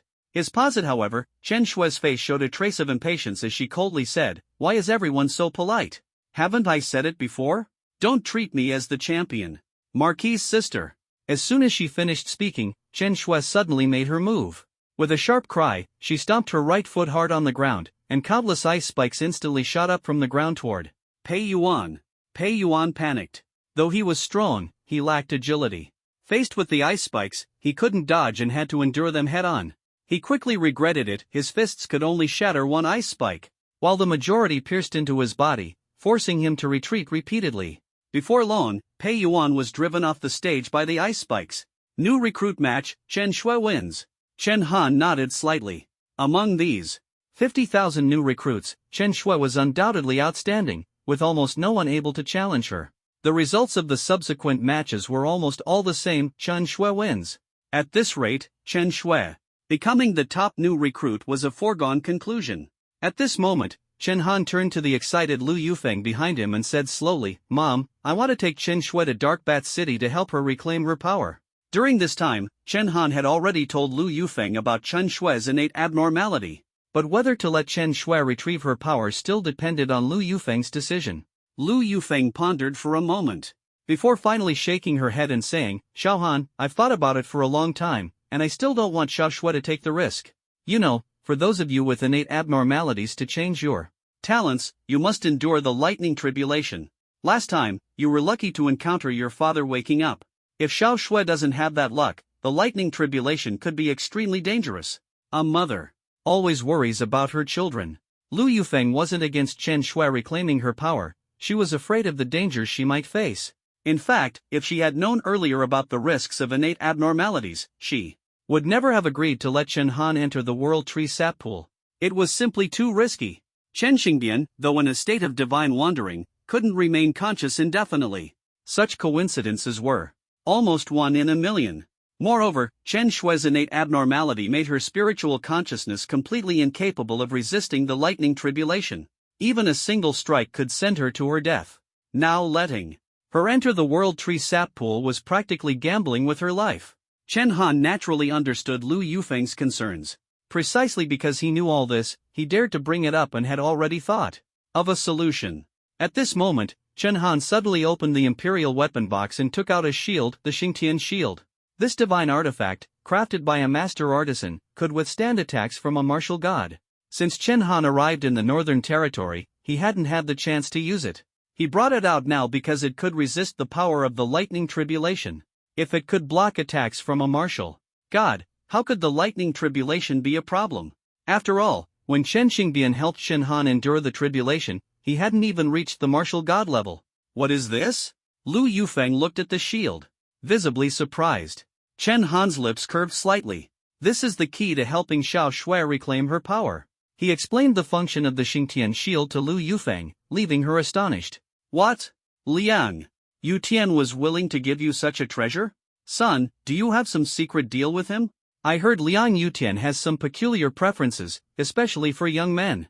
Lu Yufeng's words left Chen Han speechless, a black line appearing on his forehead. This mom really dared to say anything. Mom, what nonsense is this? Lian Yutian was looking for naturally unique beings for experiments, and that's why people made up these rumors. Old gossip from decades ago, and you still remember it?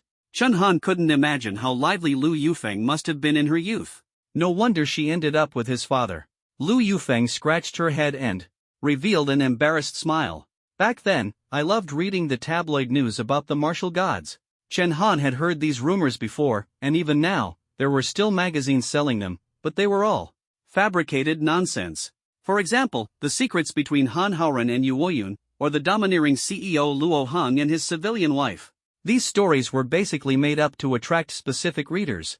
Unexpectedly, Lu Yufeng turned out to be one of those readers. This made Chen Han sigh, realizing that her memory of society was still stuck 20 years ago. Thinking of this, Chen Han no longer blamed her and continued talking about the matter of the Thunder Tribulation.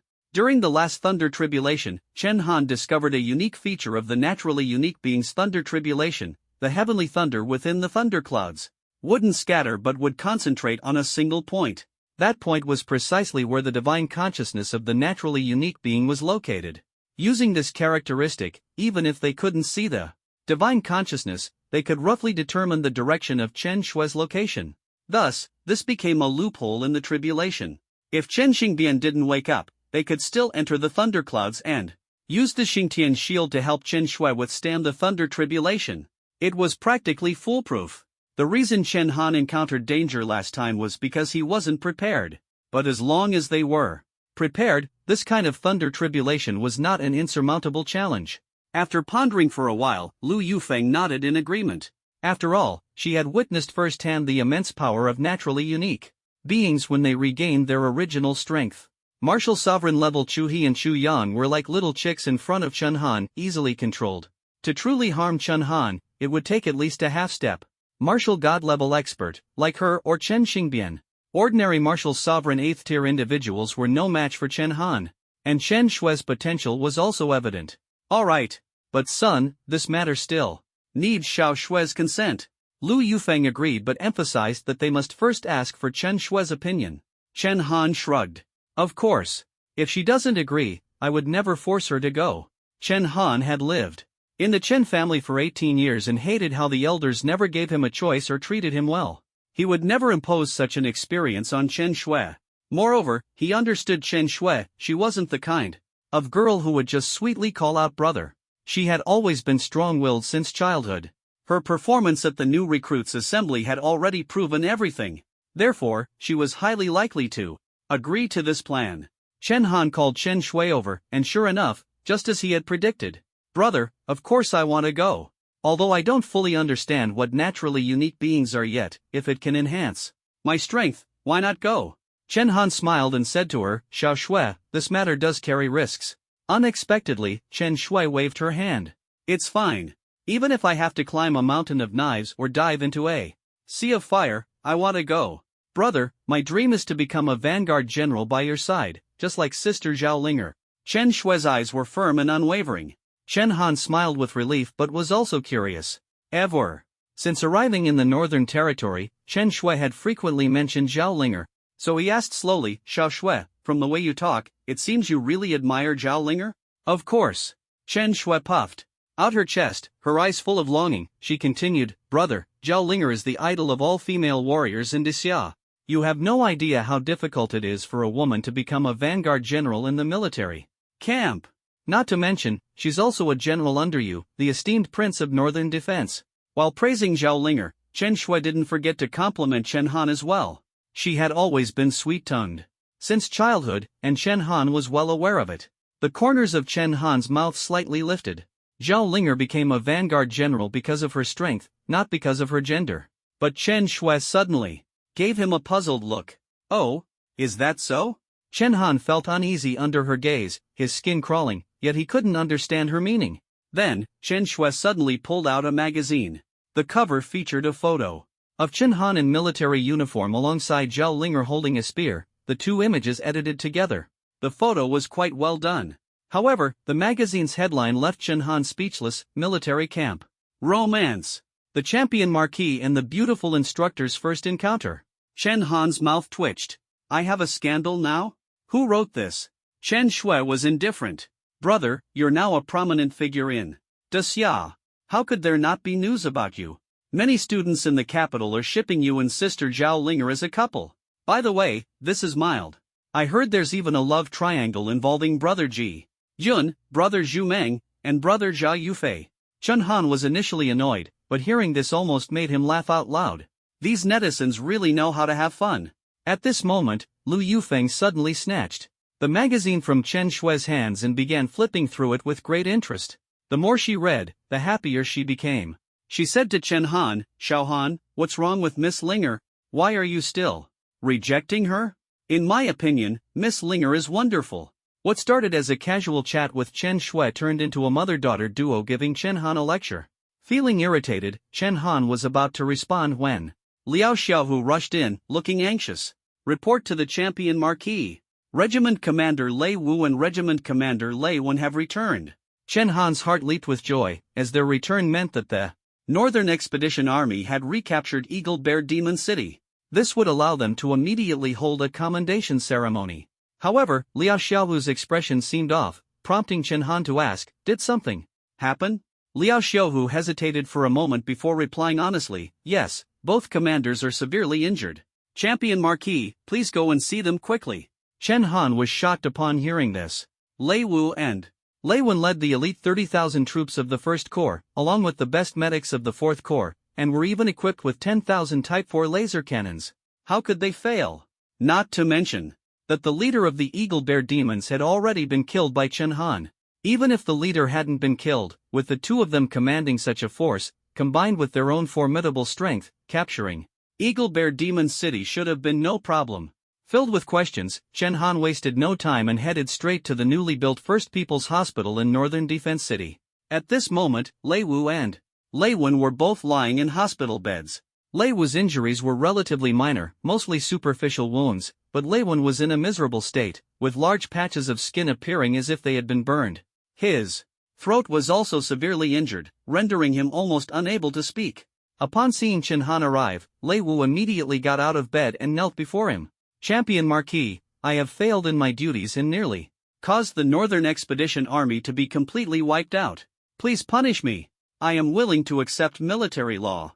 Lei Wen also struggled to get up, but Chen Han stopped him. "Don't move." Chen Han looked at Lei Wu. "What exactly happened? Explain in detail."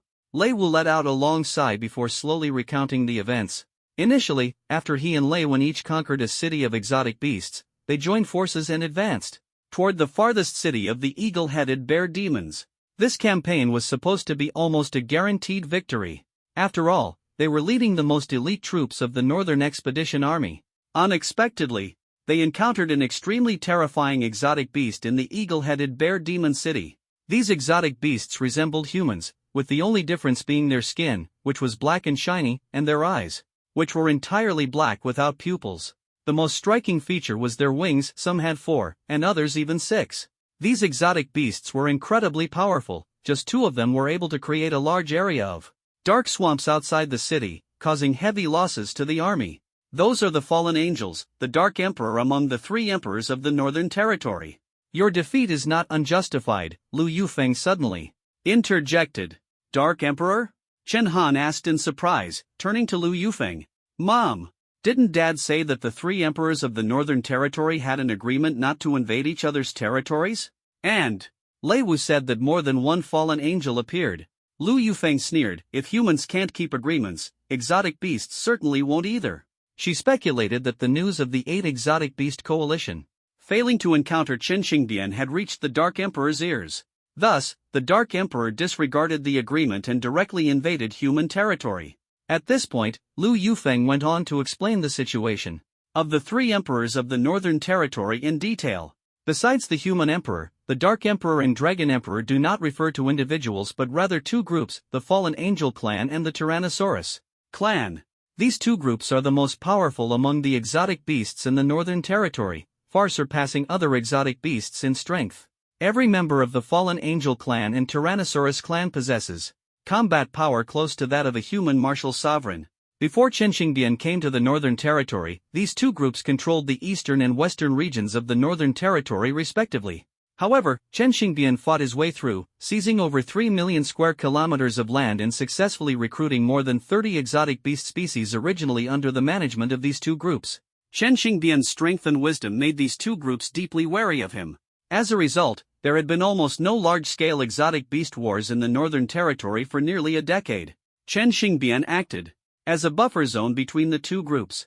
But now that Chen Xingbian is gone and humans have returned to the Northern Territory, these two groups are naturally eager to make a move. After all, their leader's strength is roughly equivalent to Chen Xingbian's. They simply avoided direct confrontation with him. These two groups bear the fate of their entire species. While Chen Xingbian is different, his life is short, so he fights with abandon. The title Mountain God holds legendary significance in the Northern Territory. It is precisely because of Chen Xingbian that the leaders of the Fallen Angel clan and Tyrannosaurus clan gave themselves human names. The Fallen Angel clan originates from human imagination and belongs to the category of fantasy exotic beasts. Thus, the leader of the Fallen Angel clan calls himself Lucifer. The strength of the Fallen Angel clan is ranked by the number of wings. The lowest are the two-winged Fallen Angels, whose strength is equivalent to high-ranking martial generals. Four-winged Fallen Angels have strength close to martial sovereign level, while six-winged ones are high-ranking martial sovereigns. Lucifer, however, is the only eight-winged fallen angel in the clan. Everyone nodded, finally gaining a basic understanding of the Dark Emperor. At this moment, Ji Yun asked, Aunt Lu, what is the name of the Dragon Emperor, the leader of the Tyrannosaurus clan? Lu Yufeng frowned deeply, clearly unwilling to answer. Don't ask about this, I don't want to mention the name of the Tyrannosaurus Emperor. Ji Yun was curious. Aunt Lu, we'll find out sooner or later anyway, why not just tell us now? Lu Yufeng helplessly rubbed her forehead. It was tricked by your Uncle Chun into giving itself a name, Long Out Yen. Long Out Yen? Everyone was stunned on the spot, but the atmosphere was serious, and no one dared to laugh out loud. Chen Han coughed lightly and turned to Lei Wu. Continue. Lei Wu continued, saying that the power of those two fallen angels was terrifying. The entire army was completely helpless before them, unable to even approach the eagle-headed bear demon city by half a step. Anyone who entered the dark swamp would be eroded by the mysterious forces within and ultimately reduced to ashes. Lei Wen's injuries were a result of suffering a major setback in that swamp. Lei Wen originally thought that light-based abilities could counter dark-based ones, so he forced his way into the dark swamp, only to end up in his current miserable state. If Lei Wu hadn't risked his life to save him, Lei Wen would have long been buried in the swamp. But the terror of the fallen angels didn't stop there. After breaking into the army, they went on a frenzied killing spree. Their attacks were devastating, leaving almost no room for defense. Countless soldiers met tragic deaths at their hands. Lei Wu's attacks had absolutely no effect on the two fallen angels. His dark-based talent was insignificant in their presence, unable even to slow their killing spree. Lei Wu was shocked. His attacks, and even the combined assault of the entire army, had almost no impact on the fallen angels. Fortunately, the Type 4 laser cannons temporarily halted their advance. Lei Wu and Lei Wen managed to escape back to Jinbei City with 3,000 Type 4 laser cannons, barely saving the army.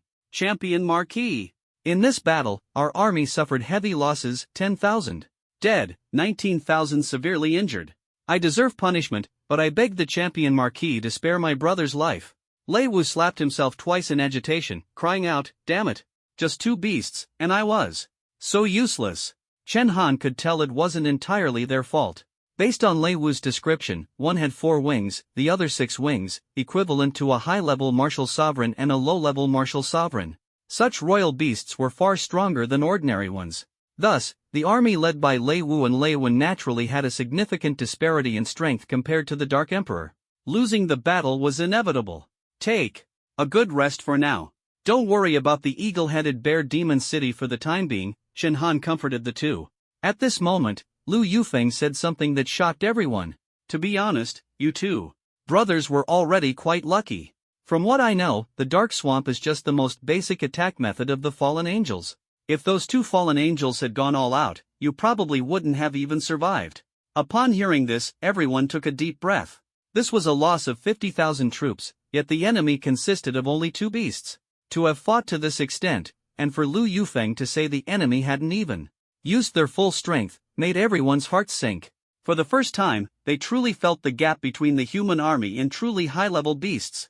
Looks like we need to keep training harder. Lu Zixing sighed. Chen Han looked at his subordinates, who were deep in thought, and smiled. Don't lose heart. How long have we been in the Northern Territory? Those beasts have been rooted here for over 100 years. These words reignited everyone's confidence. Lu Yufeng also spoke up. The champion marquis is right. Moreover, such royal beasts are only found in a few groups in the Northern Territory. As for high-level combat power, we aren't lacking either.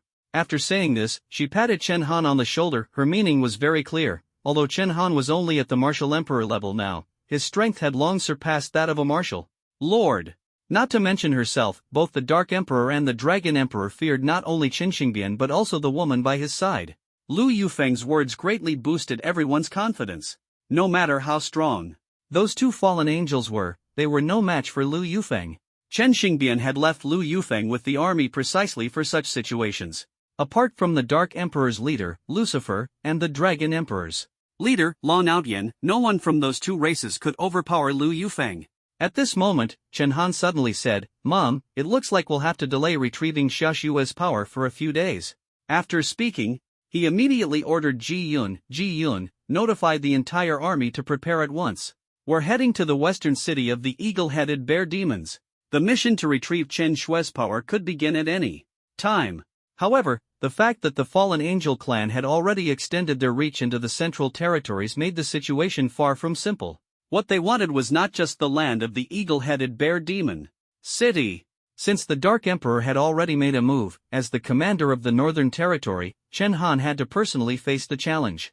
Lu Yufeng naturally supported this. It was also a good opportunity to help Chen Xue consolidate her training. Before long, the Northern Expedition Army was neatly assembled in the plaza of Jinbei City, marching grandly toward the eagle-headed bear demon city. Under Chen Han's leadership, the Northern Expedition Army demonstrated the fastest mobilization capability in the Dixia military, assembling and equipping themselves in less than half an hour. On the way, Chen Han closed his eyes to rest, preparing for the imminent battle. Lu Yufeng, however, showed no concern. Instead, she said to him, Don't worry, Xiaoan. As long as Lucifer doesn't show up, I can take care of those two myself with a single strike. Chen Han was less optimistic, frowning as he said, Mom, isn't it true that with your half-step martial god cultivation, you can't casually make a move in the Northern Territory? It's better if I handle those two fallen angels.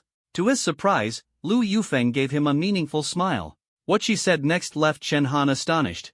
Even if the existence of the Forbidden Zone is exposed, it doesn't matter. The eagle-headed Bear Demon City is close to the Dark Emperor's territory and far from Dixia. If there really is a Forbidden Zone, why not just transfer it to the Dark Emperor's side? Wow, Chen Han suddenly realized that his mom was truly ruthless.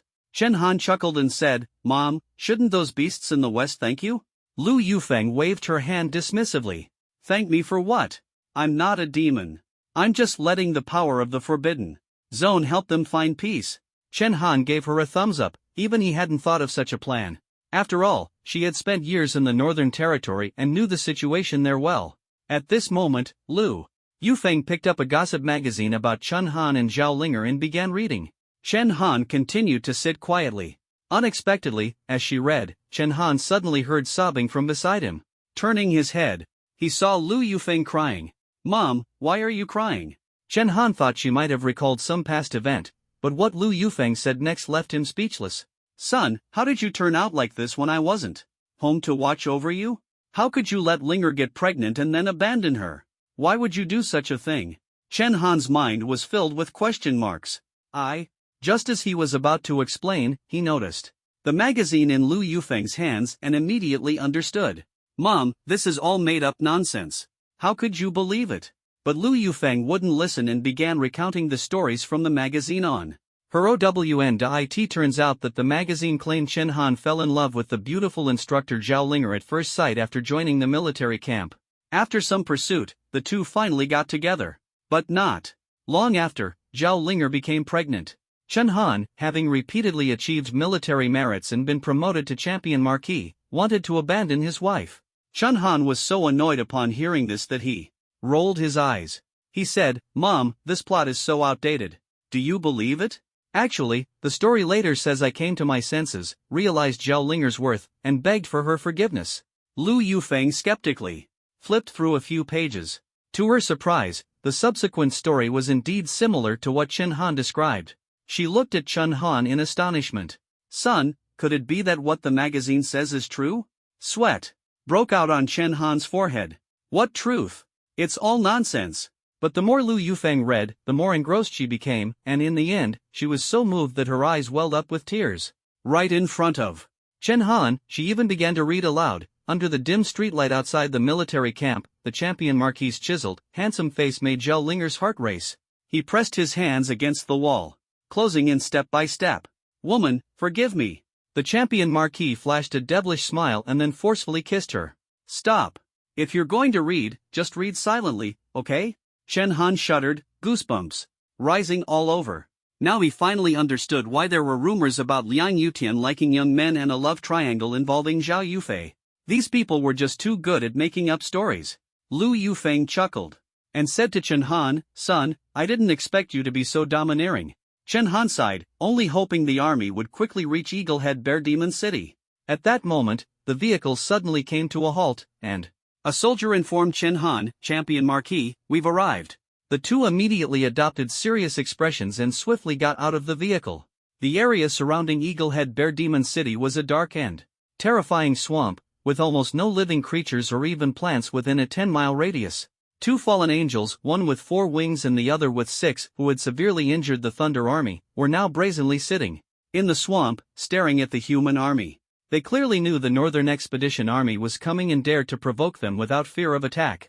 "Champion Marquis, these two fallen angels are truly audacious. It seems they're deliberately provoking us." Liao Xiaohu snorted coldly. But Lu Yufeng had already drawn 2 immortal-slaying flying daggers, their cold gleam flashing, as if ready to kill the 2 fallen angels at any moment. "Don't worry, I'll deal with them first. You all charge into Eaglehead Bear Demon City immediately." With that, Lu Yufeng prepared to strike.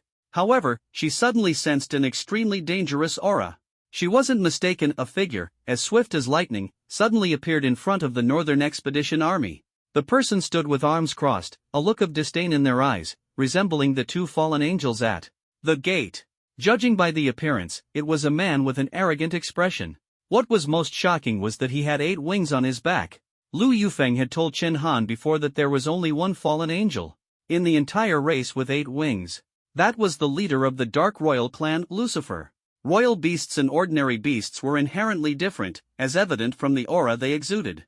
A royal beast like a fallen angel radiated an intimidating presence that made people hesitate to approach. And Lucifer, in particular, exuded an extraordinary nobility. He glanced at the human army, clearly not taking the Northern Expedition Army seriously. He spoke indifferently, "So, you are the army trying to reclaim the Northern Territory? Where is Chen Xingbian? Tell Chen Xingbian to come out." It was obvious that Lucifer was probing for Chen Xingbian's whereabouts. Now, apart from Chen Han and a few others who knew that Chen Xingbian was in seclusion, attempting to break through to the martial god level, neither the beasts of the Northern Territory nor the forces of the Great Xia in the south were aware of this. Why did he come personally? At this moment, Chen Han heard Lu Yufeng beside him whisper softly. What puzzled Chen Han was that Lu Yufeng was not nervous about Lucifer's arrival. Instead, she seemed somewhat impatient. No one had expected the leader of the Dark Emperor clan to show up in person. His arrival made the outcome of this war even more unpredictable. At this moment, most of the people present could sense Lucifer's immense power. His strength was already approaching the Forbidden Zone level. Lucifer, noticing that Chen Xingbian had not appeared, slightly curled his lips into a smile. "Chen Xingbian, if you don't show up soon, I'll wipe out all your clansmen." Lucifer was different from other beasts. While other beasts could speak human language, their words were often strange and hard to understand. Lucifer's speech, however, was almost indistinguishable from that of humans. Lu Yufeng sighed. She knew that if Chen Xingbian did not appear soon, Lucifer would take action, and the consequences would be dire. The situation was urgent, and Lu Yufeng said to Chen Han, "Son, if I end up fighting Lucifer later, I might not be able to look after you all. You'll have to deal with those 2 fallen angels yourself." Chen Han nodded. "All right, you be careful too." He was already prepared to face the 2 fallen angels alone, but now he was more worried about Lu Yufeng.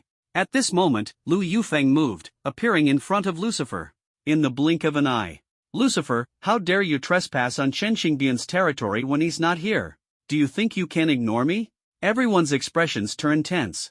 A battle between Lucifer and Lu Yufeng could break out at any moment, but what happened next surprised everyone. When Lucifer saw Lu Yufeng, a glimmer of light flashed in his eyes. The next moment, he said, "Sister Yufeng, you're here?" Sister Yufeng? Clearly, Lucifer's attitude toward Chen Xingbian and Lu Yufeng was entirely different. He was full of hostility toward Chen Xingbian, but he showed no trace of murderous intent toward Lu Yufeng.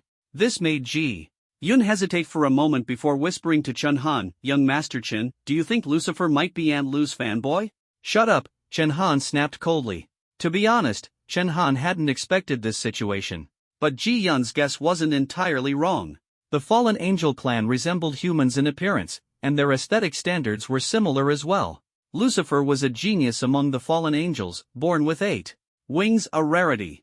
Most fallen angels are born with 2 wings and must undergo mutations to evolve into 4-winged or 6-winged elites. Only a very few fallen angels are born with 4 wings, marking them as nobles who are highly valued, as they have the potential to evolve into 8-winged fallen angels. 8-winged fallen angels are almost like kings among their kind. Lucifer, born with 8 wings, was a natural king, with the potential to evolve into a Forbidden Zone-level existence. Back when Chen Xingbian and Lu Yufeng arrived in the Northern Territory, they accidentally entered the territory of the Fallen Angel clan and were discovered by Lucifer. It was during this encounter that Lucifer fell in love with the human Lu Yufeng at first sight. Even after growing up to become the king of the Fallen Angels, he still couldn't forget Lu Yufeng. This wasn't surprising, as Lu Yufeng had been a highly sought-after figure during her time at Starry Sky University. She was the kind of beauty who could stand out even in a place filled with talented individuals. Time had barely left any marks on her face, and she looked only about 10 years older than Chen Han. "Knowing I'm here, and you still won't leave? This is the human emperor's territory, it's not your place to cause trouble," Lu Yufeng shouted sternly. But Lucifer, instead of getting angry, smiled and said, "Sister Yufeng, as long as you're willing to come with me, not to mention this little place of Qinxing's, I can even give you the Western territories." Now Chen Han finally understood why Lu Yufeng had been so impatient earlier. Who could tolerate this scoundrel? Sure enough, Lu Yufeng wasted no more words and acted directly. 2 throwing knives flew out instantly, aiming straight at Lucifer. Facing Lu Yufeng, she showed no mercy. The knives were so fast that their shadows were almost invisible, reaching Lucifer's neck in an instant. However, Lucifer's strength was extraordinary. With his hands in his pockets, 2 dark shields appeared instantly beside his neck, blocking the knives. "Sister Yufeng, let's talk this out. Why resort to violence? Cut the nonsense!" Lu Yufeng shouted sternly, and the remaining 10 throwing knives shot out all at once. She slammed her palm down forcefully and shouted, "Ding Cho, Ding Wu, Earth Dragon devours the sun." As soon as her words fell, everyone suddenly felt the ground shake violently, like an earthquake, making it hard to stand. Immediately after, a massive rock dragon burst out from the ground, opening its jaws and lunging straight at Lucifer. 12 immortal slaying throwing knives combined with the Earth Dragon devours the sun formation. This was the first time Chen Han had seen Lu Yufeng go all out. Faced with such an onslaught, Lucifer dared not be careless. While using his dark energy shields to block the knives, he quickly flew into the air to evade the rock dragon's attack. This was precisely Lu Yufeng's plan to completely separate their battlefield from the eagle-headed bear demon city. Just as Lucifer ascended into the air, Lu Yufeng continued to shout, "Jia Chen, Wuchou, binding cage formation." Instantly, an invisible giant net appeared in the sky, firmly trapping Lucifer. "Jia Zi, Ichou, blazing fire over the sky." Suddenly, the invisible giant net ignited with roaring flames, turning half the sky red as the fire surged toward the trapped Lucifer. At the same time, the rock dragon on the ground also soared into the sky, lunging at Lucifer. This was the power of the first-ever half-step Valkyrie in history. The so-called 5 elements formation is based on the 5 elements of heaven and earth, metal, wood, water, fire, and earth, combined with the heavenly stems and earthly branches to create offensive and defensive formations. For an ordinary formation master, mastering one of the 5 elements to its peak would already make them a top-tier expert. Those capable of controlling 2 elements simultaneously numbered no more than 20 in the entire Great Xia. These 20 individuals were all top-tier recluses of Great Xia, highly sought after by prestigious families and rarely seen in public. As for those who could control 3 elements simultaneously, there was only one in the entire Great Xia formation. World, the late master of Lu Yufeng. This formation grandmaster was a genius among geniuses, unrivaled among Great Xia's formation masters.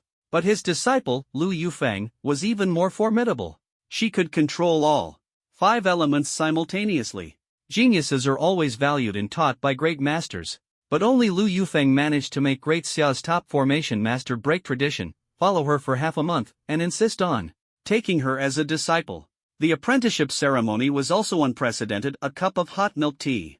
Lu Yufeng's claim to be Great Xia's top formation master was no exaggeration. Even if her teacher were still alive, she had long surpassed him in formations. Without a doubt, she was the #1 formation master in Great Xia. 3 5-elements formations simultaneously bombarded Lucifer at the center of the formation. Lu Yufeng shouted again, Jiayin, Gong Ding, water river wall. Suddenly, a massive stream of water converged above the Northern Expedition Army, instantly surrounding the entire force. The soldiers of the Northern Expedition were panic-stricken, witnessing the scene as if a flood had broken out. At this moment, Chen Han quickly reassured them, "Don't panic. This water wall is here to protect us, preventing the aftermath of the battle from harming anyone." His words calmed the soldiers considerably. Someone sighed, "It's truly like gods fighting. When will we ever reach this level?" The battle of a half-step martial god, whose strength was almost indistinguishable from a true martial god, naturally left the soldiers in awe. Ji Yun even gave Chen Han a thumbs up, saying, "Young Master Chen, Aunt Lu is incredible." Chen Han nodded slightly. This was his first time witnessing Lu Yufeng unleash her full power, and it indeed left him astonished. He had previously heard from Commander Yu that Chen Xingbian and Lu Yufeng were both top-tier geniuses at Starry Sky University. Their undefeated records in the university's arena remain unbroken to this day. Chen Xingbian had won 33 consecutive matches, while Lu Yufeng had won 32. Students at Starry Sky University typically participate in about 33 arena matches from enrollment to graduation. This meant Chen Xingbian had never lost. Lu Yufeng's only defeat was to Chen Xingbian, and even that loss was due to arena rules. Without the rules, the outcome would have been uncertain. Chen Xingbian had a slight edge thanks to his exceptional technological mind and his use of rarely seen bow and arrow weapons. Later, the two got married, and with Chen Xingbian being a hand-picked husband, their opportunities to compete dwindled. In theory, their strengths were evenly matched. Of course, once Chen Xingbian broke through to the martial god level, the gap in strength widened significantly. Watching Lucifer being attacked by 3 types of 5 elements formations, Zhao Yufei softly remarked, "Captain Chen, with these 3 formations, Lucifer will either die or be seriously injured." Chen Han shook his head and smiled, "Not 3, but 4. Based on what everyone could see, Lu Yufeng had activated the wood, water, fire, and earth elements of the 5 elements. Wood was the cage formation, water was the flood surrounding the Northern Expedition Army, fire was the blazing flames in the sky, and earth was the massive rock dragon. However, everyone overlooked the 12 immortal-slaying flying daggers encircling Lucifer, which appeared to be mere hidden weapons. Yet, when Lu Yufeng activated the formations, these daggers became the metal element of the 5 elements. Thus, Lu Yufeng was simultaneously activating all 5 elements of the 5 elements. Her forehead showed almost no sweat, a testament to her immense strength. The various 5 elements formations bombarded the sky with deafening explosions, filling the air with thick smoke and creating an apocalyptic scene. At this moment, Zhu Meng suddenly blurted out, "Could it be all smoke and no damage?" As soon as he spoke, everyone turned to look at Zhu Meng. Ji Yun glared at him angrily. "Stop talking. Don't jinx it." The thick smoke quickly dissipated, revealing Lucifer in the air, clearly gravely injured. His body was covered in wounds, looking utterly battered, with blood streaming from his head, and 2 of his 8 wings half severed. Seeing this, Ji Yun sneered, "Oh, you were acting all high and mighty just now. Is this all you've got? A few hits from Aunt Lu and you're already out of steam, huh?" He even shouted at Lucifer, "Lucifer, is the flooring in your house newly installed? Do you know why? Because there's no stone underneath, buddy." When it came to sharp tongues, no one in the Northern Expedition Army could rival Ji Yun. However, despite Lucifer's severe injuries, Lu Yufeng's expression showed no sign of relaxation. Instead, it grew even more solemn. Chen Han's face was also heavy as he said in a low voice, "Ji Yun, don't get too cocky. The fallen angels are the rulers among the beasts, they are not so easy to deal with." According to Lu Yufeng, the fallen angels have a unique trait: the more severely injured they are, the stronger they become. In other words, the more they are hurt, the more their power increases instead of diminishing. To deal with fallen angels, you either kill them in one strike or proceed with extreme caution. Otherwise, their strength will multiply geometrically based on their injuries. This is also why Lucifer remained calm even after being seriously injured. Hearing Ji Yun's taunts, Lucifer glanced downward. "You humans are so noisy." Immediately, a shadow whip appeared in his hand. With a gentle swing, overwhelming dark energy surged toward the Northern Expedition Army. If it weren't for Lu Yufeng's flood blocking the attack, the consequences would have been unimaginable. Boom! A deafening explosion echoed as areas not covered by the flood were blasted into pits dozens of meters deep. A mountain was even split in half. Whoa!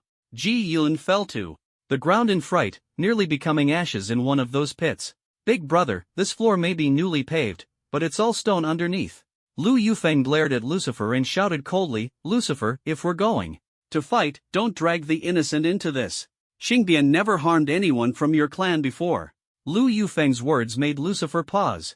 He asked her, "Sister Yufeng, I just want to know where Chen Xingbian is." In truth, Lucifer's sole purpose in coming to the human emperor's territory was to find out Chen Xingbian's whereabouts. Once he had this information, the Dark Emperor and Dragon Emperor could decide whether to invade the human emperor's domain. As long as Chen Xingbian was present, they would never be able to seize the human emperor's territory. Even the beasts who were preparing to defect to them would be summoned back by Chen Xingbian. The tidal mountain god carried immense influence among the beasts of the northern territory. Seeing that Lucifer had stopped attacking, Ji Yun breathed a sigh of relief, knelt before Chen Han, and slapped himself hard. He said in a low voice, "Young Master Chen, punish me. My mouth was too quick, and I almost got the brothers killed." Chen Han looked at him helplessly. "Stop pretending.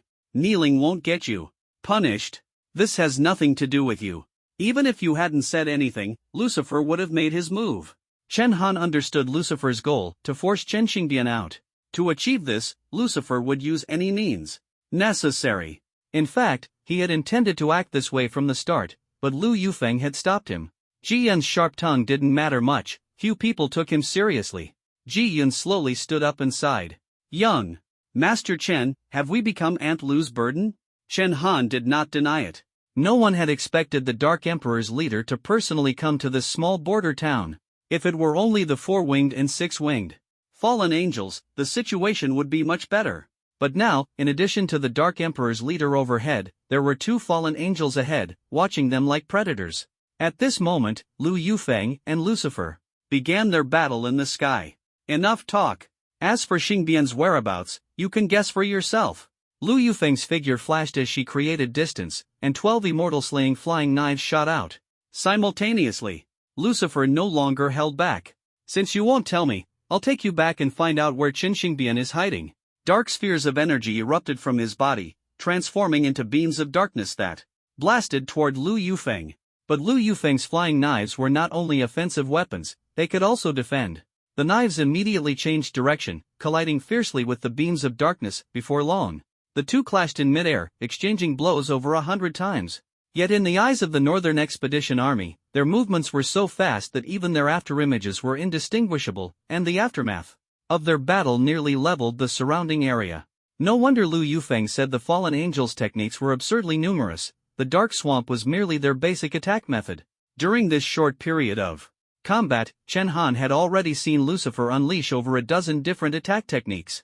Fortunately, Lu Yufeng also had plenty of moves, easily countering Lucifer's attacks.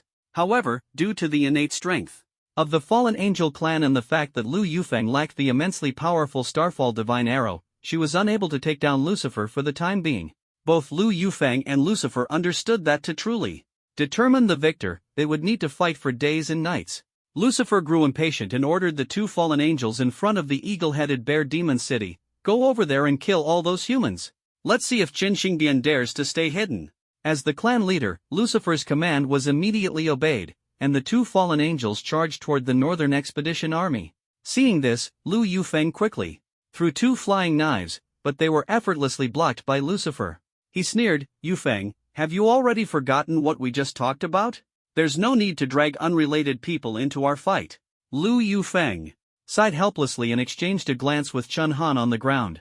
The mother and son shared a tacit understanding, and Chen Han immediately grasped her meaning. She couldn't intervene in the matters on the ground. Chen Han retrieved the Overlord spear from the Imperial weapon box and shouted, "All troops, listen to my command. Retreat immediately. As fast as you can." The attack range of the fallen angel's dark swamp was vast, spanning nearly 10 miles. Once trapped inside, most of the Northern Expedition Army wouldn't stand a chance. Though reluctant, the troops had no choice but to retreat. "Champion Marquis, be careful." As everyone retreated, only Chen Han charged forward, heading straight for the two fallen angels. He plunged directly into the center of the dark swamp, immediately feeling the terrifying corrosion of the dark energy.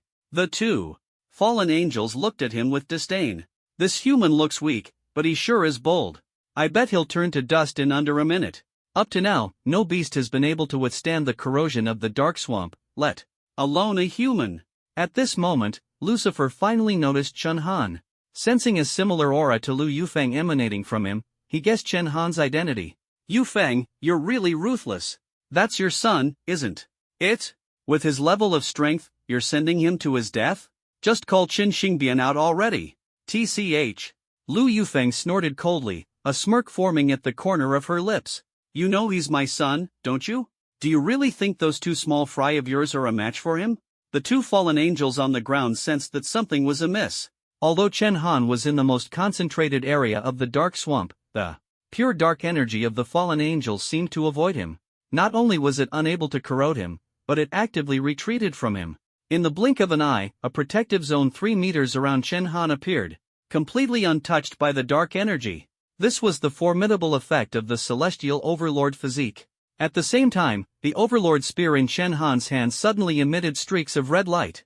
The most effective way to kill a fallen angel was with a single, decisive strike. Chen Han possessed various powerful martial techniques, but the only one that guaranteed a one-hit kill was the piercing thorn of death spear. The very first technique he learned.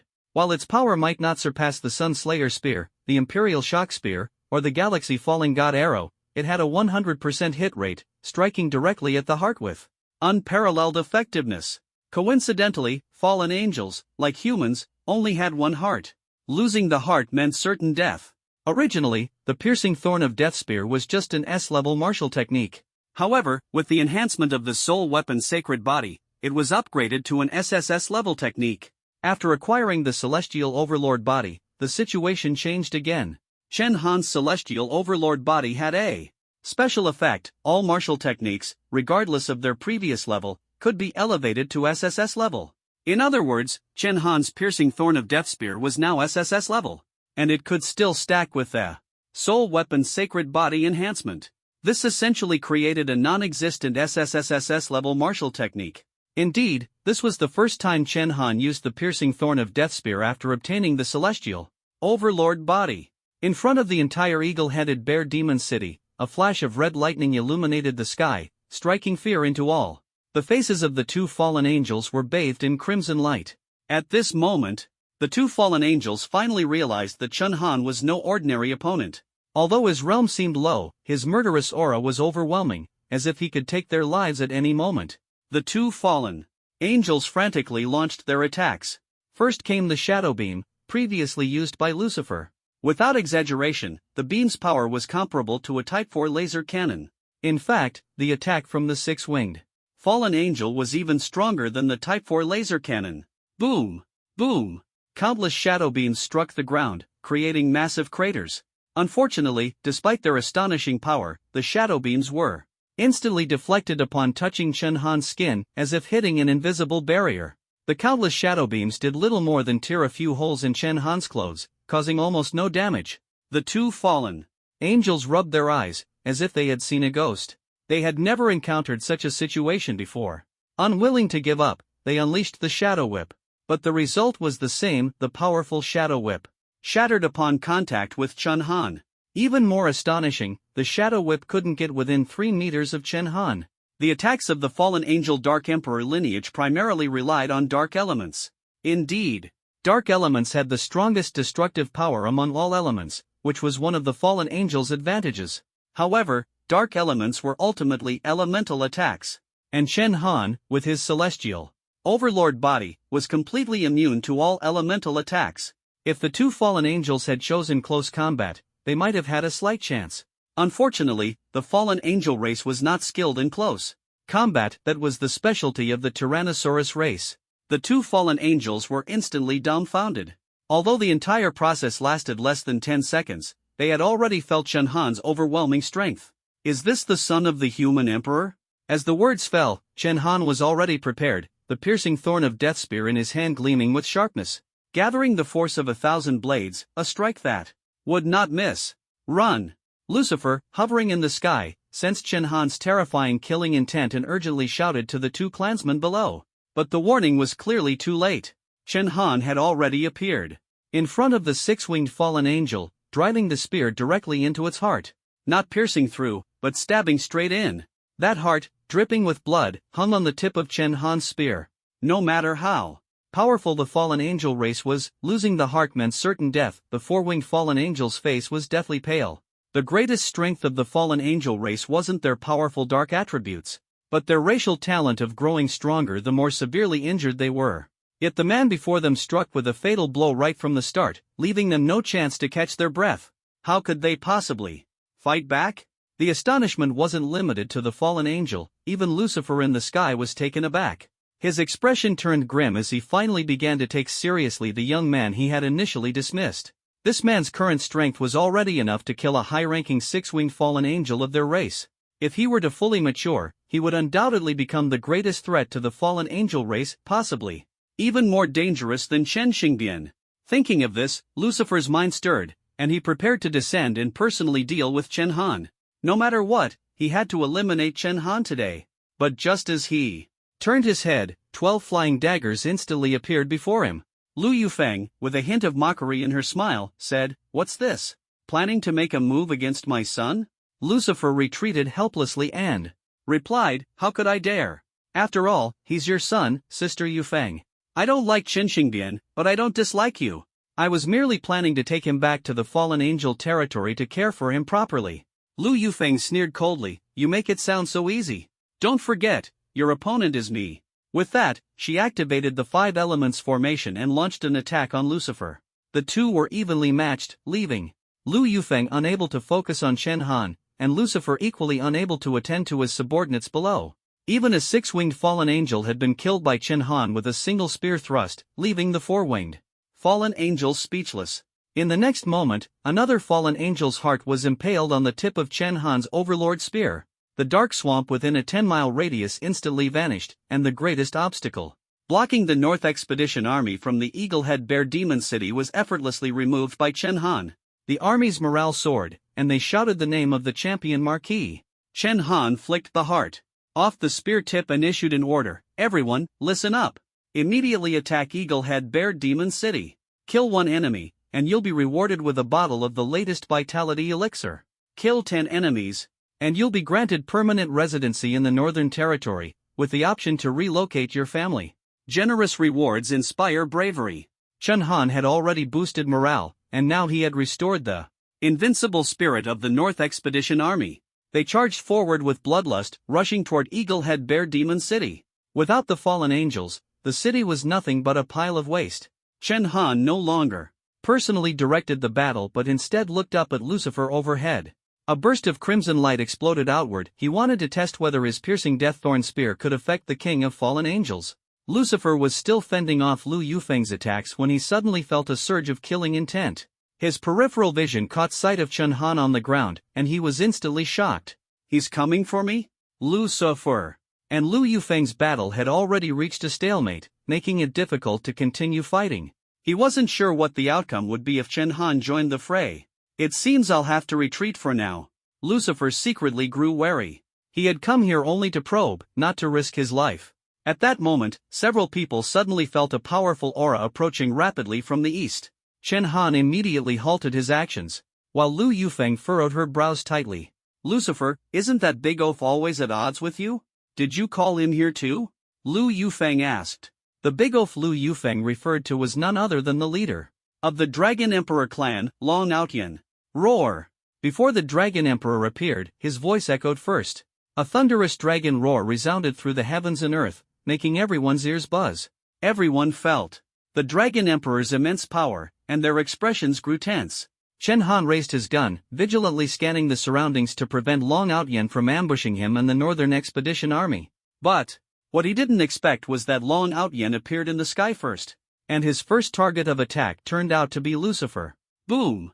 With a loud explosion, Lucifer, who was still confronting Lu Yufeng in midair, was suddenly struck and plummeted straight down. Lucifer dragged across the ground for hundreds of meters before coming to a stop, crashing heavily into the mountain. Everyone was stunned. What kind of character was this Long Outyen? Who had ever seen someone attack their own people right after showing up? Only Lu Yufeng understood Long Outyen's personality and said indifferently, "Big fool, it seems you weren't summoned by him." At this moment, everyone finally saw Long Outyen's true form. The Tyrannosaur clan were humanoid monsters with dragon bloodlines. Long Outyen appeared massive, like a 400 or 500-pound giant, standing 3 meters tall, his body covered in explosive muscles and deep green dragon scales. The most striking feature was his enormous dragon head, resembling a combination of a 5-clawed golden dragon and a dinosaur. Saying the tyrannosaurs were humanoid monsters wasn't entirely accurate, they looked vastly different from humans. At this moment, Lucifer struggled to crawl out of the rubble, cursing furiously, "Long Outyen, damn you! Can you even tell who's an ally and who's an enemy?" Lucifer's words made everyone burst into laughter. It seemed the Dragon Emperor and the Dark Emperor were fundamentally at odds. The truth was, before Chen Xingbian came to the Northern Territory, it was ruled separately by the Dark Emperor and the Dragon Emperor. In other words, these two races were mortal enemies. However, since Chen Xingbian became the Human Emperor and took control of the central region, they found a common enemy and reluctantly made peace without going to war. In terms of habits, the two were vastly different. The Fallen Angel clan valued bloodlines, with the number of wings determining one's status. For instance, Lucifer was born as the Fallen Angel King. Even before the previous Fallen Angel King abdicated, Lucifer was already the focus of the entire clan, and his demeanor always exuded noble elegance. The Tyrannosaur clan, on the other hand, were entirely different. They were naturally fierce, cared nothing for bloodlines, and only valued strength. To become the leader of the Tyrannosaur clan, one had to fight their way to the top. Clan members could even challenge Long Outyen. If they managed to kill him, they would become the new leader. This bloodthirsty nature made the Tyrannosaur clan particularly brutal. Not only humans but even the exotic beasts in the Eastern Territory faced the constant threat of being eaten by Long Outyen. Many exotic beasts now residing in the Human Emperor's territory had fled from Long Outyen's domain. Due to these racial differences, Lucifer and Long Outyen utterly despised each other. Lucifer looked down on Long Outyen's crude savagery, while Long Outyen scorned Lucifer's pretentiousness. Of course, Long Outyen wasn't a good person either. Although he beat up Lucifer, he wasn't here to help the human race, he was merely venting his anger. His sole purpose for coming this time was to probe Chen Xingbian's whereabouts. Long Outyen glanced at Lucifer and snorted coldly, "You lowly scum who only stares at your sister-in-law, you're not worth my attention." Then he turned to Lu Yufeng and said, "Sister-in-law, let's not beat around the bush. Where exactly is brother Xingbian? Speak the truth." Chen Han finally understood why Lu Yufeng called Long Outyen a big fool. This guy had a simple mind and relied solely on brute strength. No wonder his father gave him such a name. Of course, Lu Yufeng wouldn't reveal that Chen Xingbian was currently in seclusion on the sacred mountain.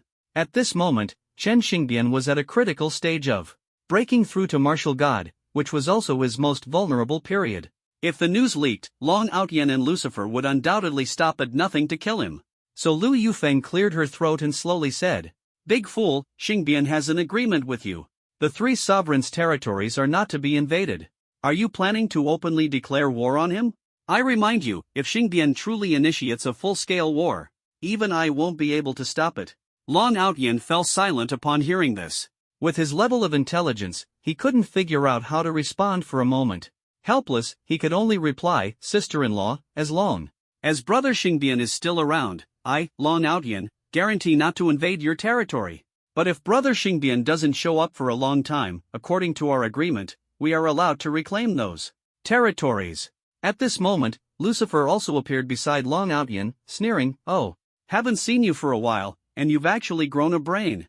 The two beast leaders were aggressive, clearly pressuring Lu Yufeng to reveal Chen Xingbian's whereabouts.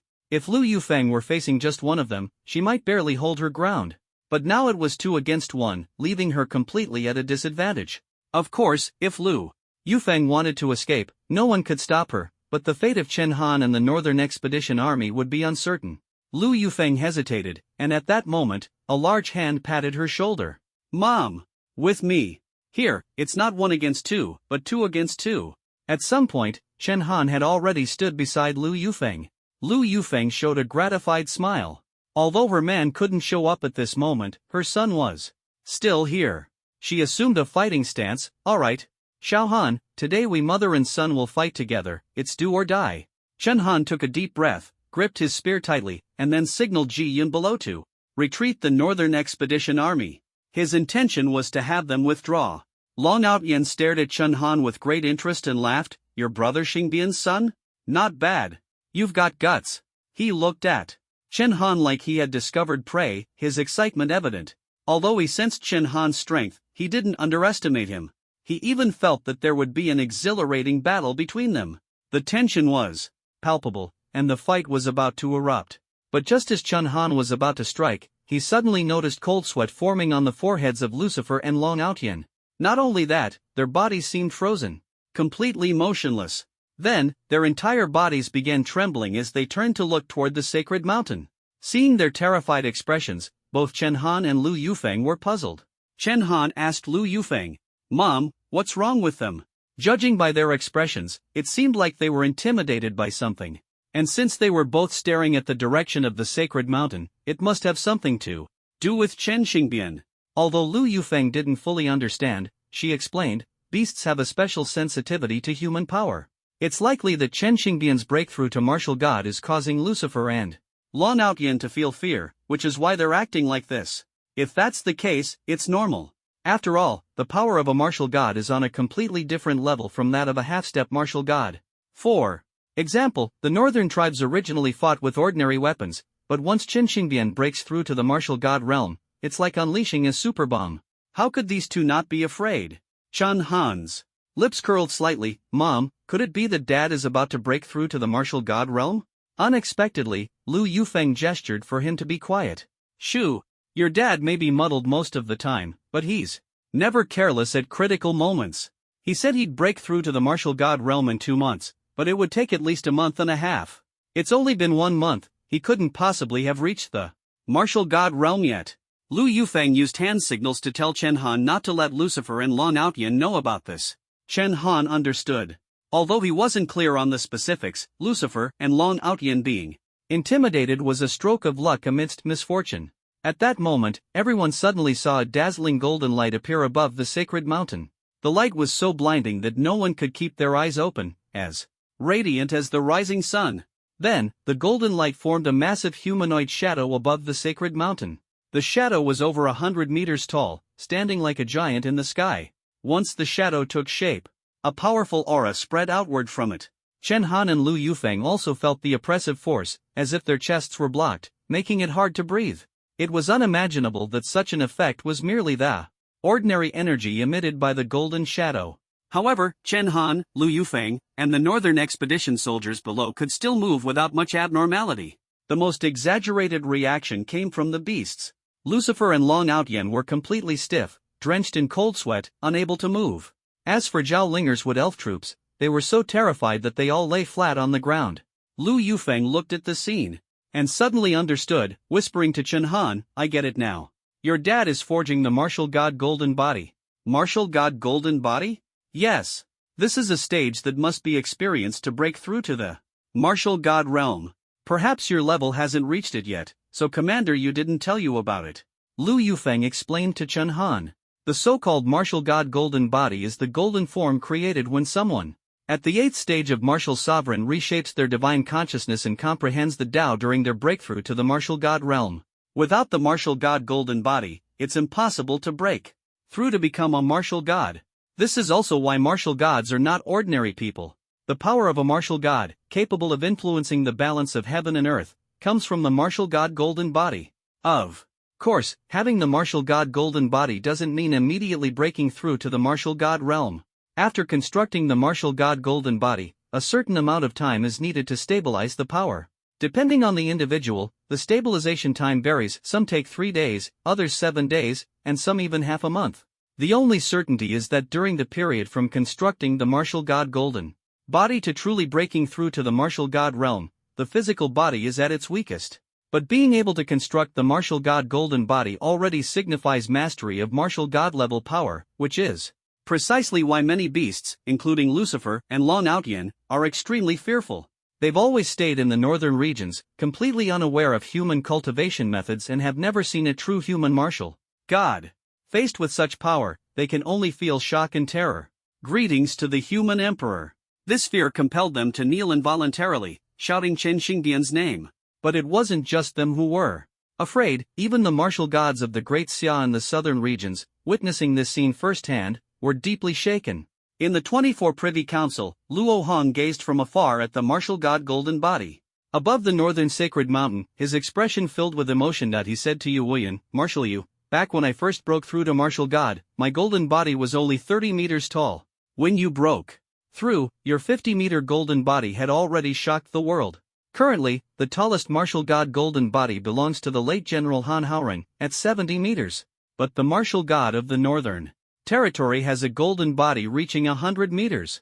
His strength is truly unimaginable."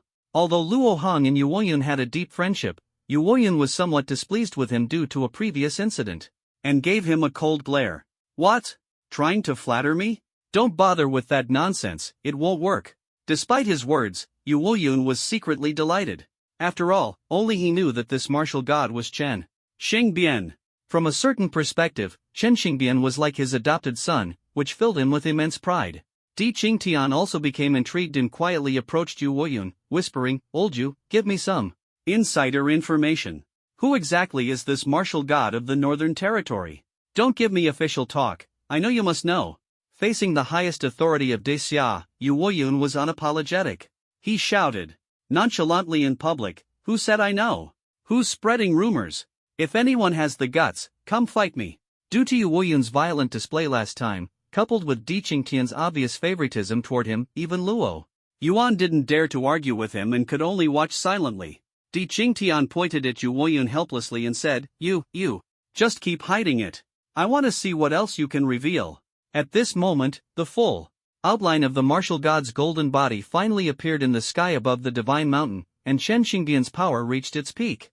Even Long Outyen and Lucifer couldn't withstand this force and fell from the sky. Long Outyen couldn't help but ask Lu Yufeng, sister-in-law, what exactly is brother Xingbian doing? Why has his power suddenly surged so much?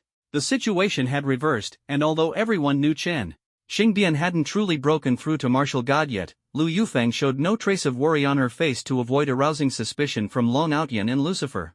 Instead, she glanced at Long Outyen mockingly, "Big guy, don't you love fighting? Why not go challenge Xingbian now?" Long Outyen replied awkwardly, "Sister-in-law, I do love fighting, but I don't want to seek death." The massive martial god's golden body radiated dazzling golden light, constantly demonstrating the absolute dominance of the human emperor to the Northern Territory's beasts. Lu Yufeng sneered coldly at Long Outyen, "If you don't want to die, then get lost." Long Outyen and Lucifer exchanged glances, both at a loss. Despite Chen Xingbian's usual cheerful demeanor, the fact that he had managed to reclaim over 3 million square kilometers of land from the fallen angel clan and the Tyrannosaurus clan proved he was no ordinary person. Long Outyen and Lucifer had been persistently inquiring about Chen Xingbian's whereabouts because they feared him. On the surface, he seemed easygoing, but his actions were ruthlessly decisive. And this was only Chen Xingbian at the half-step martial god level. Not to mention Chen Xingbian at the true martial god level. Long Outyen planned to slip away quickly, but Lucifer still wanted to probe further. "Sister Yufeng, since Chen Xingbian is still here, we won't say much more. The three sovereigns haven't gathered in a long time, why not take this opportunity to renegotiate the division of territories?" Without seeing Chen Xingbian in person, Lucifer remained uneasy. After all, this might be his only chance to reclaim his lost lands. Before Lu Yufeng could respond, Chen Han directly pointed a gun at Lucifer's head. "Lucifer, do you think you can meet my father now? On what grounds? Are you worthy?" Chen Han's words were a harsh mockery of Lucifer's strength, highlighting the vast gap between him and Chen Xingbian. With Chen Han, at the martial emperor level, pointing a gun at him. Lucifer, though furious, dared not act recklessly. He could only force a smile and say, don't misunderstand. I just wanted to meet, nothing more. As soon as he finished speaking, Lu Yufeng slapped him hard across the face. Lucifer, where was that arrogant attitude of yours just now? With Xingbian not here, you dare to bully us, a widow. And her child? Do you think you'd still have any lives left if you actually met Xingbian? Although Lu Yufeng spoke calmly, Chen Han inwardly felt something was amiss. His earlier display had just managed to intimidate Lucifer, but Lu Yufeng's overly emotional reaction instead aroused Lucifer's suspicion. Because what Lu Yufeng's words implied was, if Qin Xingbian were truly here, Lucifer and Long Outyan wouldn't have survived until now. In other words, something must have happened to Qin Xingbian at this moment, or at least he was unable to intervene. Lucifer and Long Outyan, being quick-witted, immediately caught the flaw in Lu Yufeng's words. Let's go. Let's go. Sister-in-law, see you next time. Long Outyan said, turning to flee. Seeing Long Outyan about to leave, Lucifer grew anxious. Without Long Outyan's help, let alone worrying about whether Qin Xingbian would intervene, even Lu Yufeng and her son would be more than he could handle. Thinking of this, Lucifer gritted his teeth and decided to take a gamble. Since Qin Xingbian won't show himself, we'll go find him ourselves. With a furious roar, Lucifer suddenly dashed toward the direction of the Divine Mountain. Lu Yufeng and Chen Han exchanged a glance and immediately followed.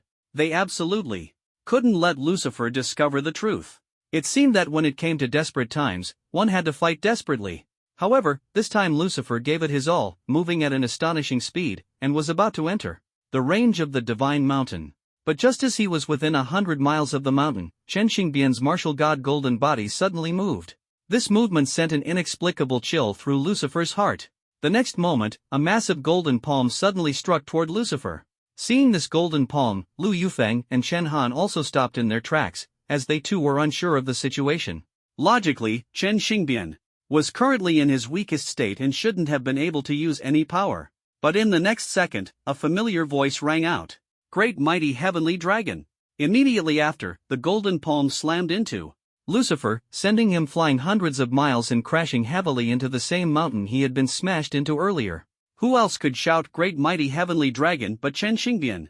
Both Lu Yufeng and Chen Han confirmed that this was definitely Qin Xingbian's doing. Just as Chen Han was about to speak, Lu Yufeng quickly gestured for silence. With a tacit understanding between husband and wife, Chen Han instantly realized there must be a secret here. So he too stopped and watched silently. Lucifer was truly out of luck this time. First, he was smashed into the mountain by Long Outyan, and now he was sent back into it by Chen Xingbian's martial god golden body. And it wasn't over yet. From somewhere in the heavens and earth, Chen Xingbian's voice echoed again. Great Luo incantation. As soon as the words fell, Lucifer's body was once again pulled out of the mountain and sucked toward the martial god golden body's massive palm. Then came another phrase, world-honored Ksitigarbha, followed by a thunderous crash as Lucifer was smashed back into the mountain. It seemed Chen Xingbian was treating Lucifer like a ball, playing with him. A series of spells were chanted in succession, and Lucifer had already been smashed into the mountain dozens of times, his body bruised and battered, with no intact flesh left. Even his consciousness was starting to blur. Witnessing this scene, Long Outyan couldn't help but shake his head. That was close earlier, thank goodness I didn't team up with him. However, Chen Xingbian's current state also made Long Outyan and Lucifer realize that he indeed possessed the power to brutally kill them. Lucifer didn't even have the strength to resist. After some thought, Long Outyan rolled his eyes and decided to rush into the mountain to rescue Lucifer. With Chen Xingbian's power surging, his fate was now tied to Lucifer's. If Lucifer died, he wouldn't survive either. Long Outyan picked up Lucifer and left at an incredible speed, disappearing from sight in no time. Confirming that Long Outyan and Lucifer had left, Lu Yufeng finally spoke to the martial god golden body in the air. Alright? Stop pretending. Are you okay? Chen Xingbian's voice came out like a deflated balloon. Wife, you know me best. Just now, I only acted using my divine consciousness body. I had some strength, but I couldn't kill them. Lu Yufeng immediately saw through Chen Xingbian's weakness because she knew that if Chen Xingbian had the ability to kill Long Outyan or Lucifer, he wouldn't leave them even the slightest chance. The reason he chose to toy with Lucifer was simply because he lacked the capability at the moment. Even so, Chen Xingbian's performance was still terrifying. After all, no other martial god had ever been able to wield power in such a weakened state. Chen Xingbian sighed, with this move, my breakthrough to the martial god realm will probably be delayed by a month. What a pity. Those two will likely figure it out soon and come to attack us. If only I could encounter a lightning tribulation like my sons again. As long as I get struck a few more times, I can temper the martial god golden body and advance to the martial god realm ahead of schedule. Hearing this, Chen Han and Lu Yufeng exchanged a knowing smile. This was perfect. Lu Yufeng and Chen Han's smiles made Chen Xingbian's scalp tingle. He asked suspiciously, why are you looking at me like that? Did I expose something? No, I'm in my martial god golden body now. Lu Yufeng retorted, stop being narcissistic. Even if you did expose something, who would care? Xiao Xue was recently brought to the northern territory by Xiaohan, and she needs to undergo her tribulation. After saying this, Lu Yufeng had Chen Han explain Chen Xue's situation to Chen Xingbian in detail. At first, Chen Xingbian was excited, but then he became a bit unhappy. Seriously?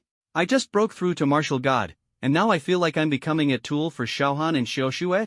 Of course, Chen Xingbian wasn't unwilling to help Chen Xue endure her lightning tribulation, he just couldn't help but sigh.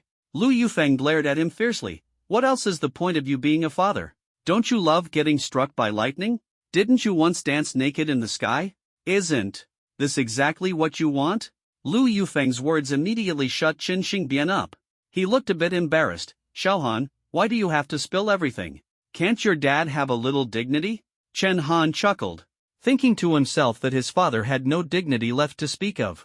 He reminded him, Dad, your voice is coming from the martial god golden body, and it can be heard hundreds of miles away.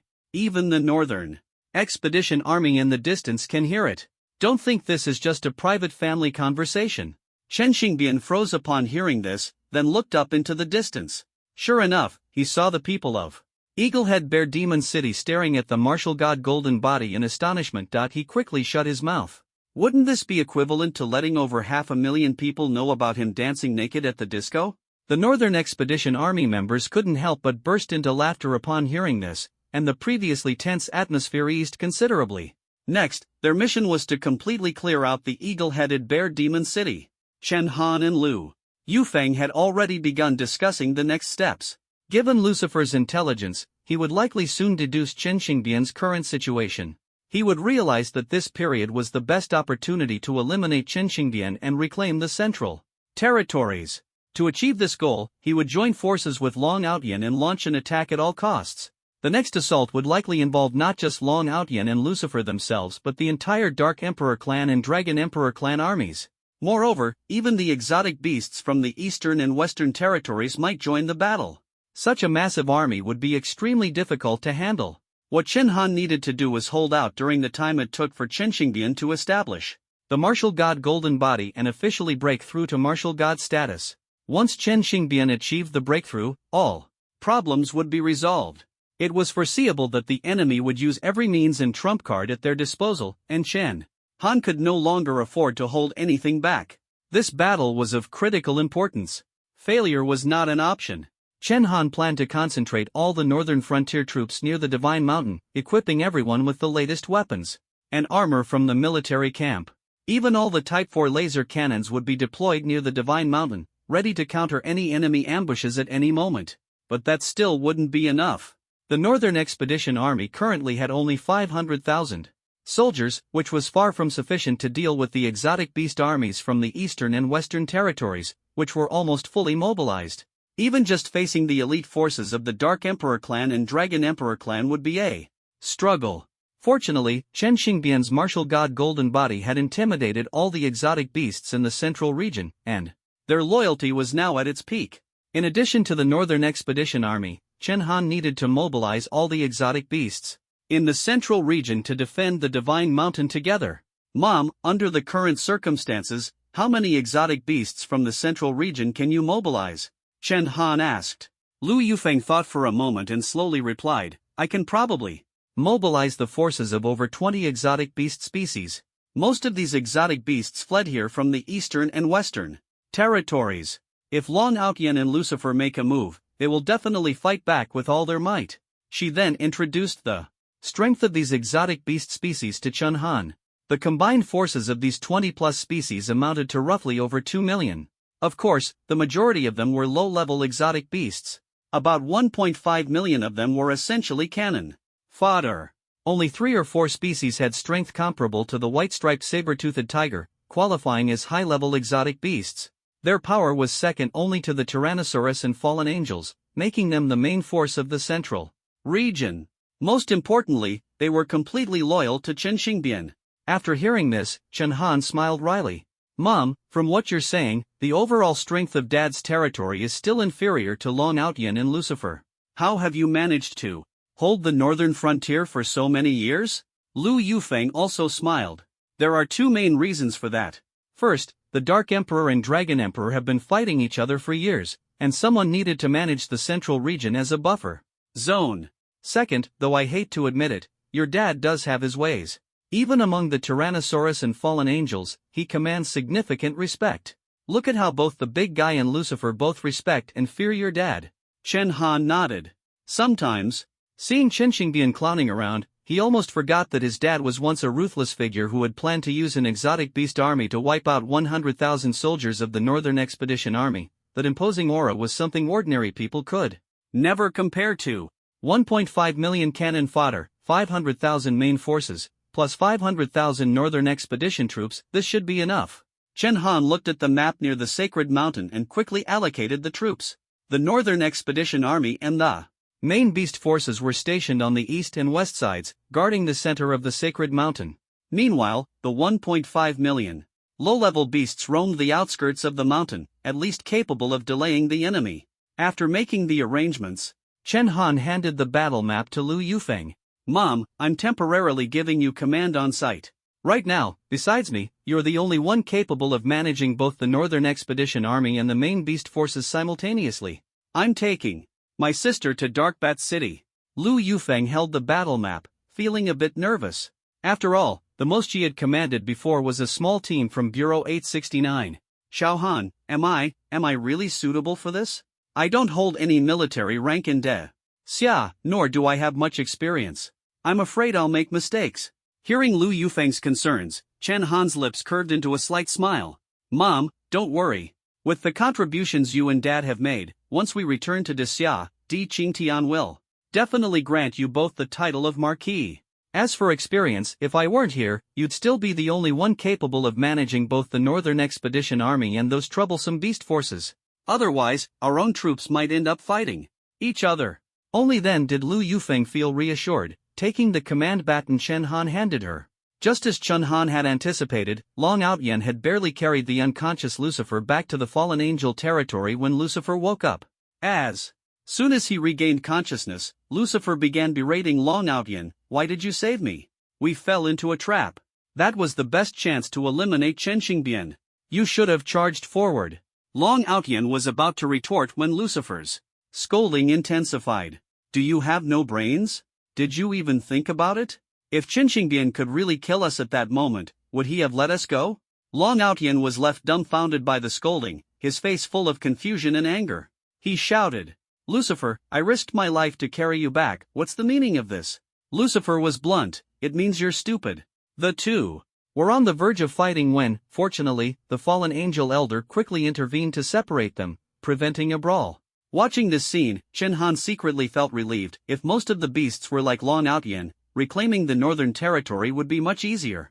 After calming down and thinking it over, Long Outyan finally realized Lucifer's words made sense. He reluctantly said, then should we go back again? Lucifer was speechless. If you go back now, they'll already have an army waiting for you. Without reaching the martial god level or being one of the top-tier beings among the beasts, it was impossible to win against a numerically superior force. Although Lucifer looked down on Long Outyan, he had no choice but to rely on the Tyrannosaurus clan's strength at this moment.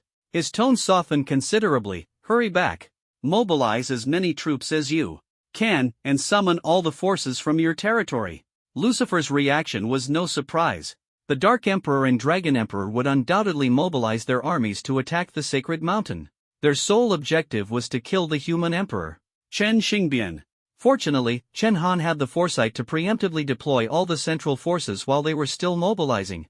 After the Northern Expedition Army's 500,000 troops swept through Eagle-Headed Bear Demon City, they did not return to Jinbei City but instead marched directly to the Sacred Mountain, taking up their designated positions. Not only that, but Chen Han also mobilized the new recruits from Jinbei City. They wouldn't participate in the battle, their sole task was to transport all the military supplies from Jinbei City. This includes 150,000 Type 4 laser cannons, along with various weapons and battle armor. Seeing this display, the recruits couldn't help but marvel. Eugene Zhang looked at the dozens of Type 4 laser cannons on the vehicle and remarked, "Wow, looks like we're gearing up for a major battle. Champion Marquis has really brought out everything." "He has." Someone nearby quickly chimed in, "Yeah, but the higher-ups haven't told us the specifics of the battle, probably because they don't want us on the front lines."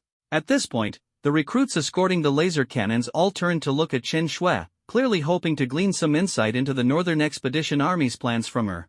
Feeling uncomfortable under their gaze, Chen Shui quickly said, "Why are you all looking at me? I don't know the specifics of this mission either. My brother only told me to stay at the Divine Mountain after I arrive and not return with you." The group shrugged, their curiosity only growing.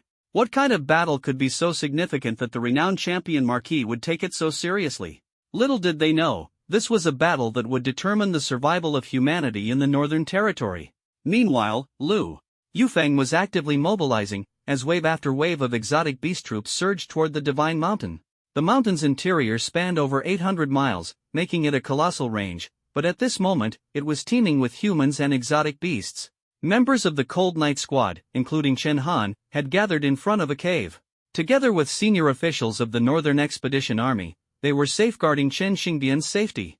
Leaders of high-ranking exotic beast species from the central region, such as Miao Miao Mimi, were also present. Ji Yun walked to the cave entrance, first glancing at the bottomless abyss inside, then greeting Mimi, "Hello, Mimi." As soon as he spoke, the 5-meter-tall white-striped saber-toothed tiger Mimi suddenly roared, scaring Ji Yun into retreating repeatedly, his face pale. "Wow! This tiger has quite the temper." The white-striped saber-toothed tiger raised its head and said disdainfully, "In the presence of the mountain god, you call me Mimi, and I ignore you. When the mountain god is not here, you must call me Tiger King." Ji Yun rolled his eyes. "What kind of nonsense is this? Who taught you that?" The scene made everyone burst into laughter, easing the tense atmosphere. At this moment, Lu Yufeng arrived with Chen Shui, who had completed her escort duties. Seeing Ji Yun's embarrassment, she explained with a smile, "This white-striped saber-toothed tiger is a high-ranking powerhouse among exotic beasts. Mimi is actually the most noble tiger king by bloodline, with strength at the martial sovereign level." Only then did everyone finally realize the true power of the two white-striped saber-toothed tigers guarding Chen Xingbian. Ji Yun's face turned pale with fear. What kind of ridiculous name? Had he just called out to summon these two ferocious beasts? "Brother!" At this moment, Chen Shui greeted Chen Han. With everything ready, Chen Han knew it was time to take Chen Shui to the Dark Bat City. However, he hesitated, suddenly remembering a crucial detail. Although Chen Xingbian had managed to withstand the thunder tribulation of his innate abnormal physique last time, what if something went wrong this time? After all, Chen Shui's potential seemed even greater than Chen Han's, and her thunder tribulation might be even more intense. Moreover, Chen Xingbian had already exhausted the power of his martial god golden body to deal with Lucifer, leaving him possibly weaker than his previous spiritual state. With this disparity in strength, it was uncertain whether Chen Xingbian could fully shield against the thunder tribulation. Therefore, Chen Han had to be fully prepared. The Xingtian shield must be used. The problem was that the tribulation lightning occurred 10,000 meters in the sky, and Chen Han had to take the Xingtian shield and fly to such a height. Although martial emperor-level warriors could fly, they couldn't maintain flight for long periods, let alone reach such altitudes. Only martial god-level warriors could fly freely at such heights. Over the past 2 days, Chen Han had been busy deploying troops and had forgotten to prepare a fighter jet.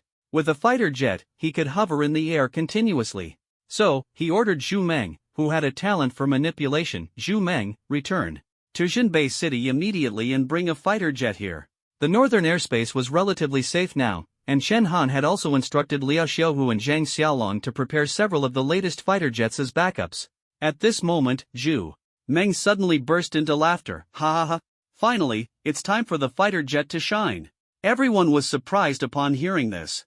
Ji Yun couldn't help but ask, "Mengzi, what's wrong with you? Have you gone crazy? Xu Meng smirked, walked over to the red god mecha, and raised his hands high. Hee brothers, this is Uncle Chen's masterpiece. Did you think he just added a few laser cannons? As soon as he finished speaking, Xu Meng suddenly shouted to the sky, Autobots, transform! The red god mecha began to transform violently. Under everyone's shocked gaze, it turned into a large fighter jet in no time. The red god fighter jet. Damn, it's just like Transformers. Everyone was stunned by the scene before them, especially Ji Yun, who couldn't help but exclaim. It was worth noting that Chen Xingbian had spent 2 days creating the Red God Mecha and the Type 3 laser cannon. During these 2 days, not only had he upgraded the Type 3 laser cannon to a Type 4, but he had also casually modified the Red God Mecha into a fighter jet. This was an invincible mecha capable of operating on land, sea, and air. How brilliant must one be to achieve this? The complex technology behind it was beyond the imagination of ordinary people. Xu Meng explained. Uncle Chen said that apart from the star crystal drive and cockpit, the other parts of the Red God Mecha could be dismantled. So, he boldly experimented, and it actually worked. Everyone took a deep breath. In just 2 days, a bold idea had been realized. They couldn't help but give a thumbs up to the martial god's golden figure in the sky. Even Chen Han's perspective changed. He had always believed that technological power was merely auxiliary and that humanity's survival depended on physical training. The strength of a martial god-level warrior was the true pinnacle of power. However, Chen Han's view was limited by the current state of technology, which wasn't advanced enough. Even the most cutting-edge Type 4 laser cannon had limited lethality against martial lord-level beasts. And a Type 4 laser cannon was already the pinnacle of human technology. This level of power simply couldn't meet the demands of the era. But Chen Xingbian was different. His technology seemed to be centuries ahead. Moreover, his father was a martial god-level expert, possibly the strongest martial god. Lu Yufeng had also told Chen Han that Chen Xingbian had originally planned to pursue scientific research at Jingcheng Polytechnic University. However, without funding from Starry Sky University, he had no choice but to first train in martial arts to earn money for his research. In fact, if they had successfully returned to the country without being ambushed back then, Chen Xingbian had already planned to resign and work at the Daxia Academy of Sciences. At this moment, Lu Yufeng reminded, stop praising him, or he'll float up to the sky with pride. After saying this, she turned to Chen Han, Xiao Han, you should go. Leave this to me, and you two be careful. Chen Han nodded, boarded the Red God fighter jet with Chen Shui, and headed straight for Dark Bat City. Actually, they wouldn't encounter any danger. Since everyone's attention was focused on the direction of the sacred mountain, no strange beasts would appear in the Dark Bat City. Before long, Chen Han and Chen Shui arrived at the location of the Dark Bat City. Chen Han instructed Xu Meng to wait outside the city while he entered the underground of the Dark Bat City once again. Brother, is this the world tree sap pool you mentioned? It smells so fragrant here. Chen Shui gazed at the emerald green world tree sap pool ahead and couldn't help but exclaim. The last time Chen Han drew power from the World Tree Sap Pool, he had almost drained all the spiritual energy from the pool, turning the originally green water into white. However, over the past few days, fresh World Tree Sap had flowed back into the pool, restoring its spiritual energy. Chen Han stared at the wound on the World Tree, lost in thought. Clearly, the one who had opened this wound was the zombie statue standing in the center of the tree trunk. For now, he referred to it as the Forbidden Zone deity, zombie ancestor. However, according to Lu Yufeng, the World Tree Sap was of no use to the Forbidden Zone deity. So why did this Forbidden Zone deity go to such great lengths to create this wound, only to leave behind a pool of World Tree Sap that held no value for him? Brother, what's wrong? Chen Shui suddenly patted Chen Han's shoulder, interrupting his thoughts. Chen Han smiled and said, it's nothing.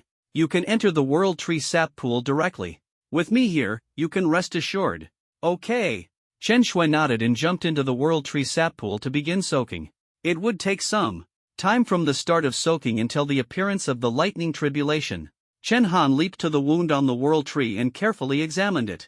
The wound on the World Tree is smooth and neat, stretching over 10 meters. It's clear that the power of this zombie ancestor far surpasses that of the World Tree itself. Chen Han sighed, then reached out to touch the wound. At the moment of contact, the scene before him suddenly underwent a dramatic transformation.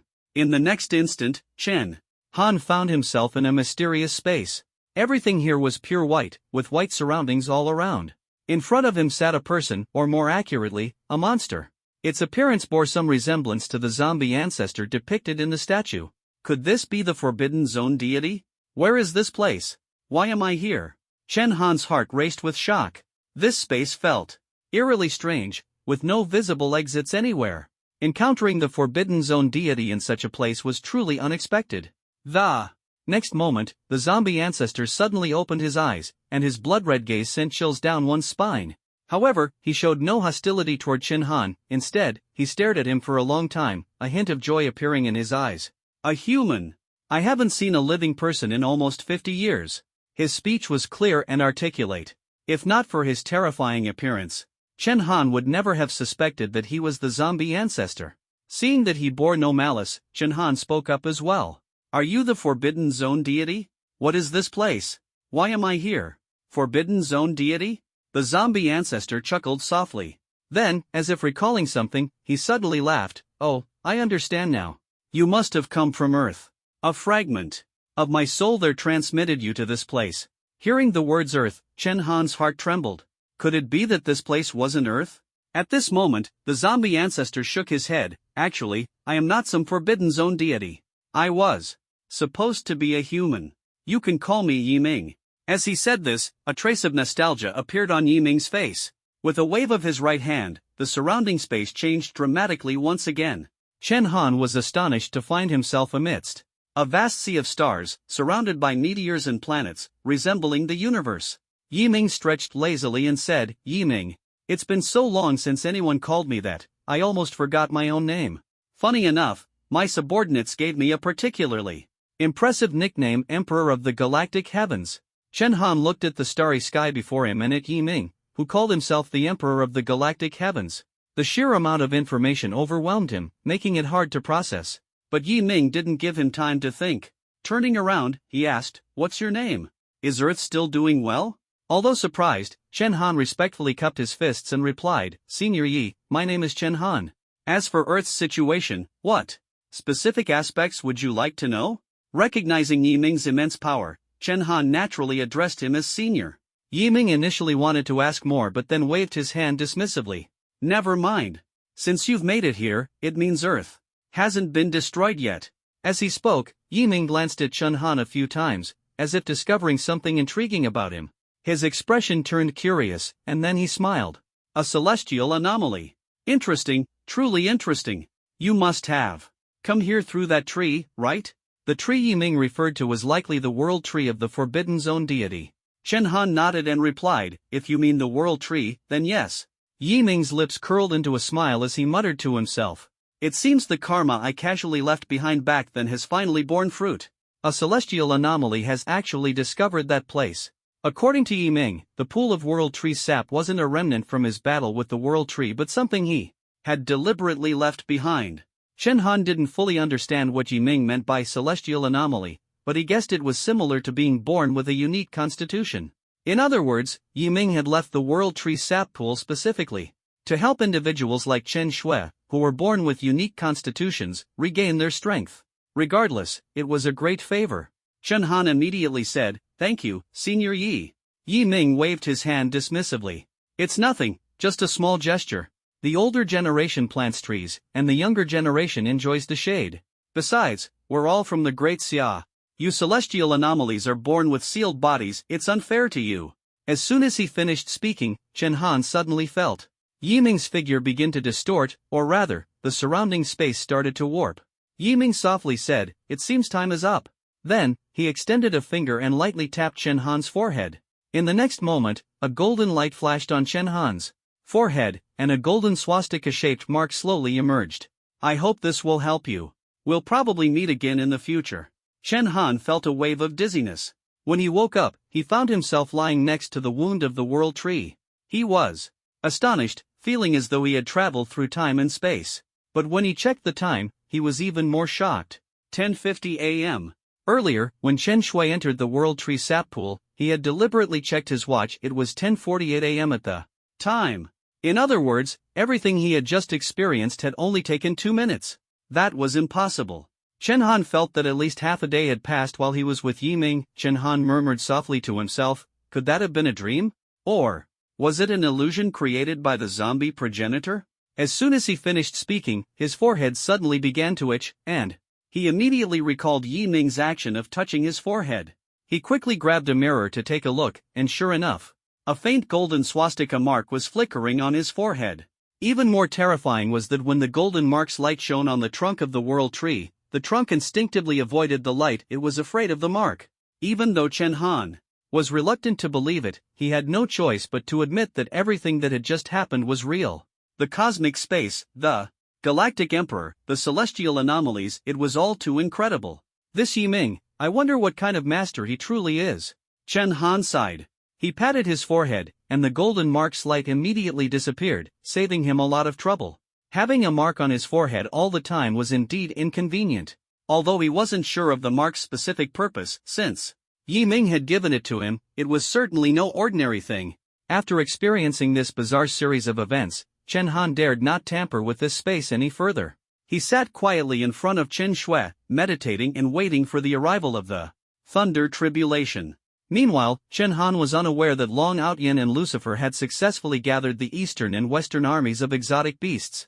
Now, at the junction of the Human Emperor's territory, the Dark Emperor's territory, and the Dragon Emperor's territory, tens of thousands of exotic beasts were lined up in formation, densely packed.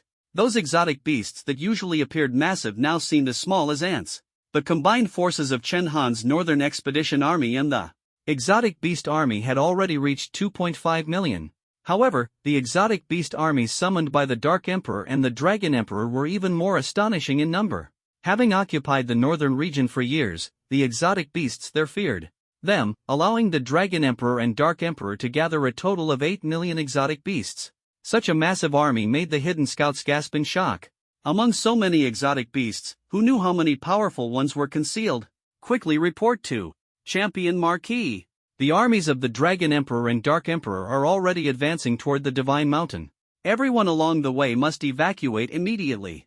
Although scouts were present, Lucifer and Long Outyin were completely unconcerned. With such a large-scale army, no one in the central Human Emperor's territory could stop them. Roar! Long Outyin let out a thunderous dragon roar, his imposing aura sending chills down everyone's spine. Immediately afterward, the 4 million-strong exotic beast army charged toward the Divine Mountain at full speed. Chen Xing's martial god golden body was too conspicuous. Long Outyin and Lucifer didn't even need to give orders. The exotic beasts naturally knew where their target was. The senior generals of the Northern Expedition Army, upon hearing the news, wore solemn expressions and quickly climbed the tallest nearby trees. This was partly to observe the battlefield and command their troops at any moment, and partly because Lu Yufeng had set up formations to prevent surprise attacks from Long Outyin and Lucifer. Before long, Lucifer and Long Outyin's armies appeared within the sight of the Northern Expedition Army and the exotic beast forces. The sheer size of the army was overwhelming and filled everyone with despair. Long Outyin looked at the low-level exotic beasts ahead and couldn't help but laugh. They dare send out these cannon fodder? Do they think they can stop us? Brothers, let's unleash carnage today. The exotic beasts of the Tyrannosaurus clan revealed hungry expressions. To them, these low-level exotic beasts were nothing but delicious prey. As if in response to the scene, dark clouds gathered on the horizon, thunder rumbled, and the atmosphere grew extraordinarily tense. This unusual celestial phenomenon caused both armies, originally prepared to engage in battle, to simultaneously pause. Just moments ago, the northern region was under a clear blue sky with the blazing sun shining brightly. Yet, in less than 10 minutes, the sky was completely shrouded by thick, dark clouds. These clouds stretched for thousands of miles. Within this boundless expanse of clouds, deafening thunder roared incessantly, as if the heavens themselves were furious. Anyone could sense the threat embedded in the thunder. As expected, just as Chen Han had predicted, the lightning tribulation Chen Shui faced was far more ferocious than the one he had experienced years ago. When Chen Han broke through to the level of martial god, the lightning tribulation he encountered merely rivaled the celestial phenomena surrounding Chen Xingbian. But now, the lightning tribulation Chen Shui was enduring not only overshadowed Chen Xingbian's celestial phenomena but completely suppressed it. This terrifying celestial phenomenon not only enveloped the northern region but had even spread to the southern region. Zhang Go, a lightning element gifted ability user, shivered as he gazed at the thunder in the sky. What's going on with the lightning up there? It's giving me goosebumps. The anomaly was too eerie, prompting Zhong Go to immediately order all troops to halt training and retreat to their dormitories for shelter. Residents in the capital city were also gripped with fear. The lightning in the sky was spine-chilling. Many institutions and schools issued emergency notices, declaring a one-day holiday. Even the ordinary citizens of Disya were alarmed, and the members of the 24 Privy Council were even more tense. The usually composed Di Qingtian couldn't help but ask Yu Wuyun, "Old Yu, what exactly is happening in the northern region?" First, there was the celestial phenomenon from the martial god breakthrough, and now there's an even more exaggerated lightning tribulation. This tribulation not only blankets the northern region but has even affected parts of Disya. I'm not entirely sure about the specifics in the northern region. You're the one in contact with Chen Han. Tell me, will this lightning tribulation impact all of Disya? Faced with Di Qingtian's pressing questions, Yu Woyun responded indifferently, "Why ask me? Ever since Chen Han went to the northern region, he hasn't contacted me." Despite his words, Yu Woyun's expression betrayed him. His face was filled with worry, and his thoughts had already drifted to the northern region.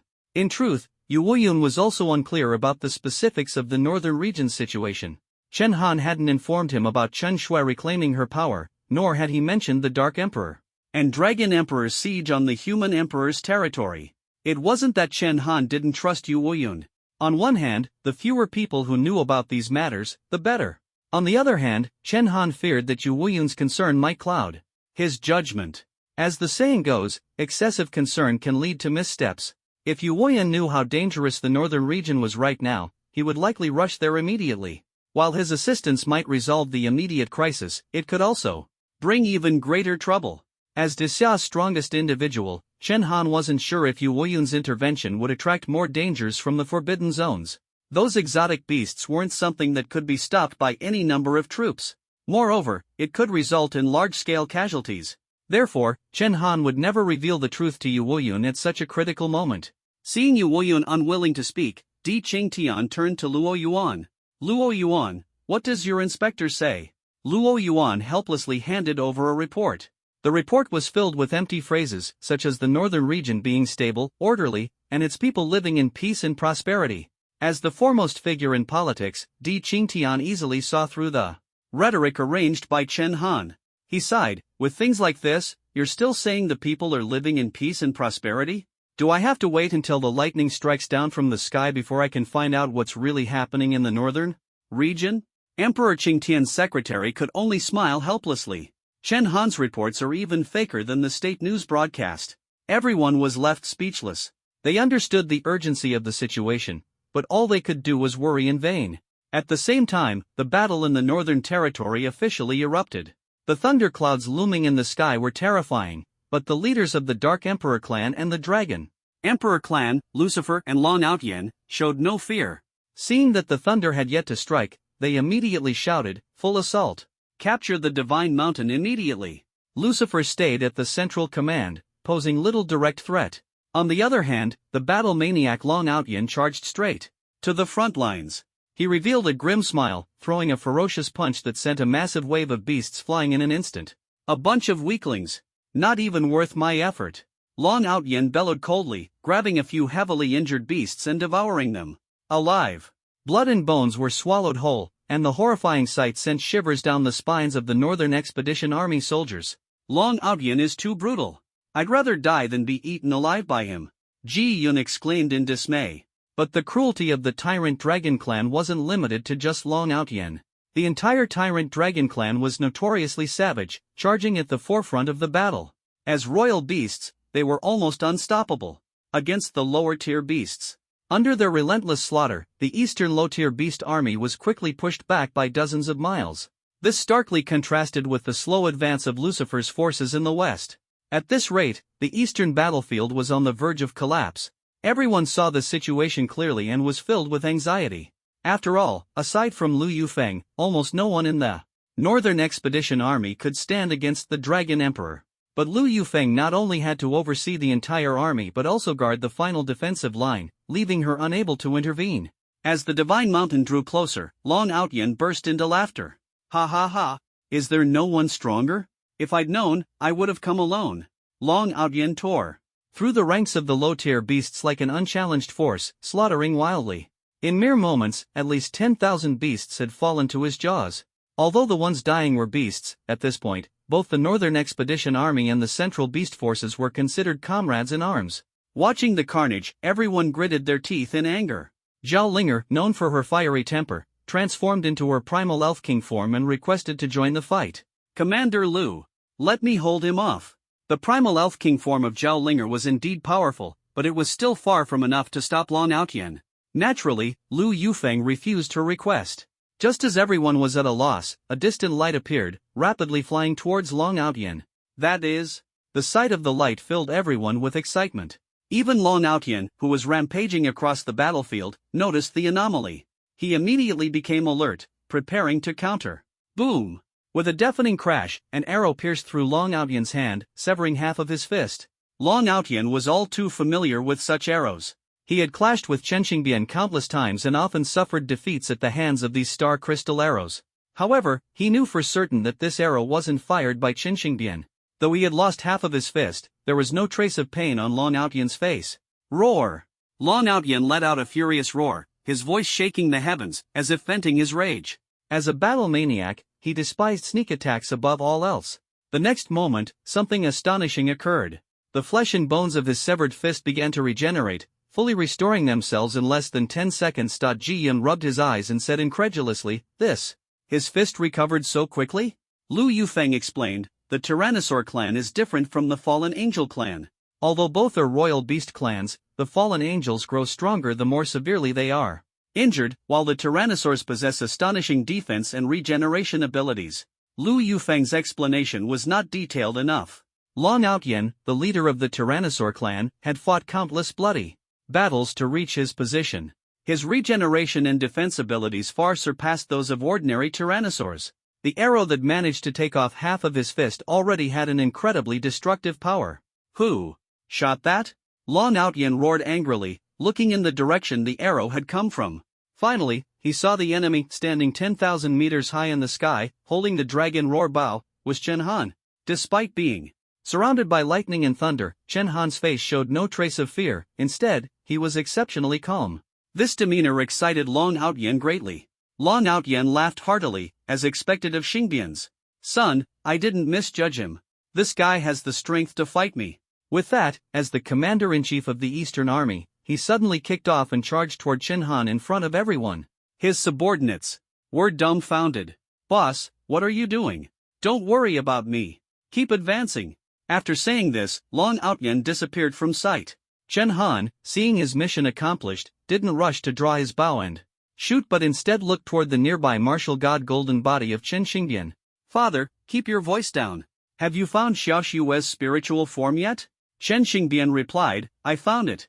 Although I haven't pinpointed the exact location, she should be nearby.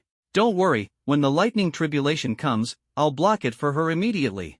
"But why did you provoke that big guy Long Outyan to come over?" Even Chen Xingbian couldn't understand Chen Han's intentions. Chen Han's lips curled into a slight smile as he took out the Xingtian shield. "Xiao Xue's lightning tribulation is very powerful. The more people blocking it, the better. Long Outyan's physique is perfect as a shield." As soon as he finished speaking, a massive figure appeared before him, and a terrifying fist struck toward Chen Han. Bang! Chen Han used the Xingtian shield to block Long Outyan's punch, standing firmly on the Red God warplane without moving an inch. This Xingtian shield was a legendary artifact crafted by one of the top 10 martial gods, a master craftsman. Despite Long Outyan being at a half-step martial god level, he couldn't leave a mark on the shield. "Mr. Liang really gave me a great treasure," Chen Han said with a smile, holding the shield. His celestial overlord physique could resist Long Outyan's physical attacks, but Long Outyan's level was too high, capable of causing internal injuries to Chen Han, so he chose not to take the hit directly. Long Outyan looked at the Xingtian shield with great interest. "Nephew, this shield is quite intriguing." Although his attack was blocked, Long Outyan didn't retreat. Instead, he grew more excited as the battle went on. He rubbed his fists together. "Since you called me over, you better be prepared to be defeated by me." Seeing that Long Outyan had completely fallen for the trap, Chen Han lowered his voice and said to Chen Xingbian, "Father, when the first bolt of lightning strikes, keep an eye on it and let this big guy taste its power first." Chen Xingbian understood, though he couldn't help but sigh inwardly. Young people these days are really cunning. Meanwhile, the scene of Long Outyen, flying toward Chen Han, was clearly observed by the Northern Expedition Army's High Command and Lucifer, who were stationed at the entrance of the Divine Mountain Cave. Lucifer cursed on the spot, "This guy is unbelievably stupid, letting himself be manipulated so easily. He doesn't deserve to be called a tyrannosaur, he might as well be called a tyrant dog." Lucifer chose to take his time, but he had ulterior motives. He knew that the Tyrannosaurus clan were simple-minded beasts with great strength, so he planned to let them charge into the sacred mountain first. This way, not only would the Central North Expedition Army and high-level exotic beasts suffer heavy losses, but the strength of the Tyrannosaurus clan would also be weakened. It was truly a case of killing two birds with one stone. After all, the Dark Emperor clan and the Dragon Emperor clan often fought against each other, and even after Qin Shingdian and the North Expedition Army were eliminated, their conflict would not cease. Long Outyen's departure disrupted Lucifer's plans. If he didn't act quickly, once Qin Shingdian successfully broke through, even approaching the sacred mountain would become impossible. Helpless, Lucifer issued an order: "All clansmen, prepare. Use the dark swamp to pave the way and quickly approach the sacred mountain." Sure enough, with Long Outyen leaving the eastern front, the 4 million-strong exotic beast army lost its backbone and instantly fell into chaos. The advance of the Tyrannosaurus clan slowed significantly. At this moment, the Tyrannosaurus clan encountered their old rivals. Meow Meow, Mimi, and Wang Wang, the three Tiger Kings, led the White-Fanged saber-toothed tiger troops and suddenly appeared before the Tyrannosaurus clan. The clash between dragons and tigers instantly filled the battlefield with tension. In reality, the overall strength of the White-Fanged saber-toothed tigers was comparable to that of the Tyrannosaurus clan. It was only because Long Outyen was overwhelmingly powerful, like a force from the heavens, that the White-Fanged saber-toothed tigers had to migrate to Qin Shingdian's territory. Once, the White-Fanged saber-toothed tigers were nearly exterminated by the Tyrannosaurus clan, but they were saved by Qin Shingdian. Because of this, the White-Fanged saber-toothed tigers willingly became Qin Shingdian's loyal allies. "Protect the mountain god. Roar!" Nini widened her tiger eyes and let out an angry roar. Immediately, all the White-Fanged saber-toothed tigers charged at the Tyrannosaurus clan in unison. In Qin Shingdian's territory, the White-Fanged saber-toothed tigers usually restrained their killing intent, but their innate ferocity now emerged, and their eyes turned blood-red. These two most ferocious exotic beast forces clashed violently, and even low-level exotic beasts dared not approach, retreating to make way for a vast battlefield. The area quickly became a bloody mess, with corpses strewn everywhere, resembling a scene from hell. The eastern battlefield was exceptionally brutal, with thousands of exotic beasts injured or killed every minute. The stench of blood even drifted to the center of the sacred mountain. Fortunately, Chen Han had lured Long Outyen away, and with the White-Fanged saber-toothed tigers holding the front line, the advance of the 4 million-strong exotic beast army in the east was completely halted. In other words, the eastern exotic beast army was temporarily blocked. Seeing this, the senior officials of the North Expedition Army guarding the sacred mountain breathed a sigh of relief. At the previous pace, the center of the sacred mountain would have fallen in less than 20 minutes. Linda remarked, "The champion Marquis is truly a genius. Almost every move of the enemy is under his control." Indeed, everything happening in the eastern war zone had already been foreseen by Chen Han and discussed with the senior officials of the North Expedition Army. Whether it was Long Outyen's surprise attack or the Tyrannosaurus clan's charge, Chen Han had informed everyone in advance. He had said that if Long Outyen proved difficult to deal with, he would personally step in to lure him away. Given Long Outyen's personality, he would never ignore a provocation. As for the remaining Tyrannosaurus clan, they would be left to the White-Fanged saber-toothed tigers to handle. All of this, the deployment and positioning of the White-Fanged saber-toothed tigers, had been meticulously arranged by Chen Han, with almost no errors. In this way, the losses of the exotic beast army were minimized. Although Lu Yufeng was temporarily in command, her responsibility was limited to stabilizing the North Expedition Army and exotic beast forces. Guarding the sacred mountain, she didn't need to worry about anything else. With a general like this, we finally have a chance to win. If it were 2 million against 8 million, we'd probably have lost our footing already. Raven agreed.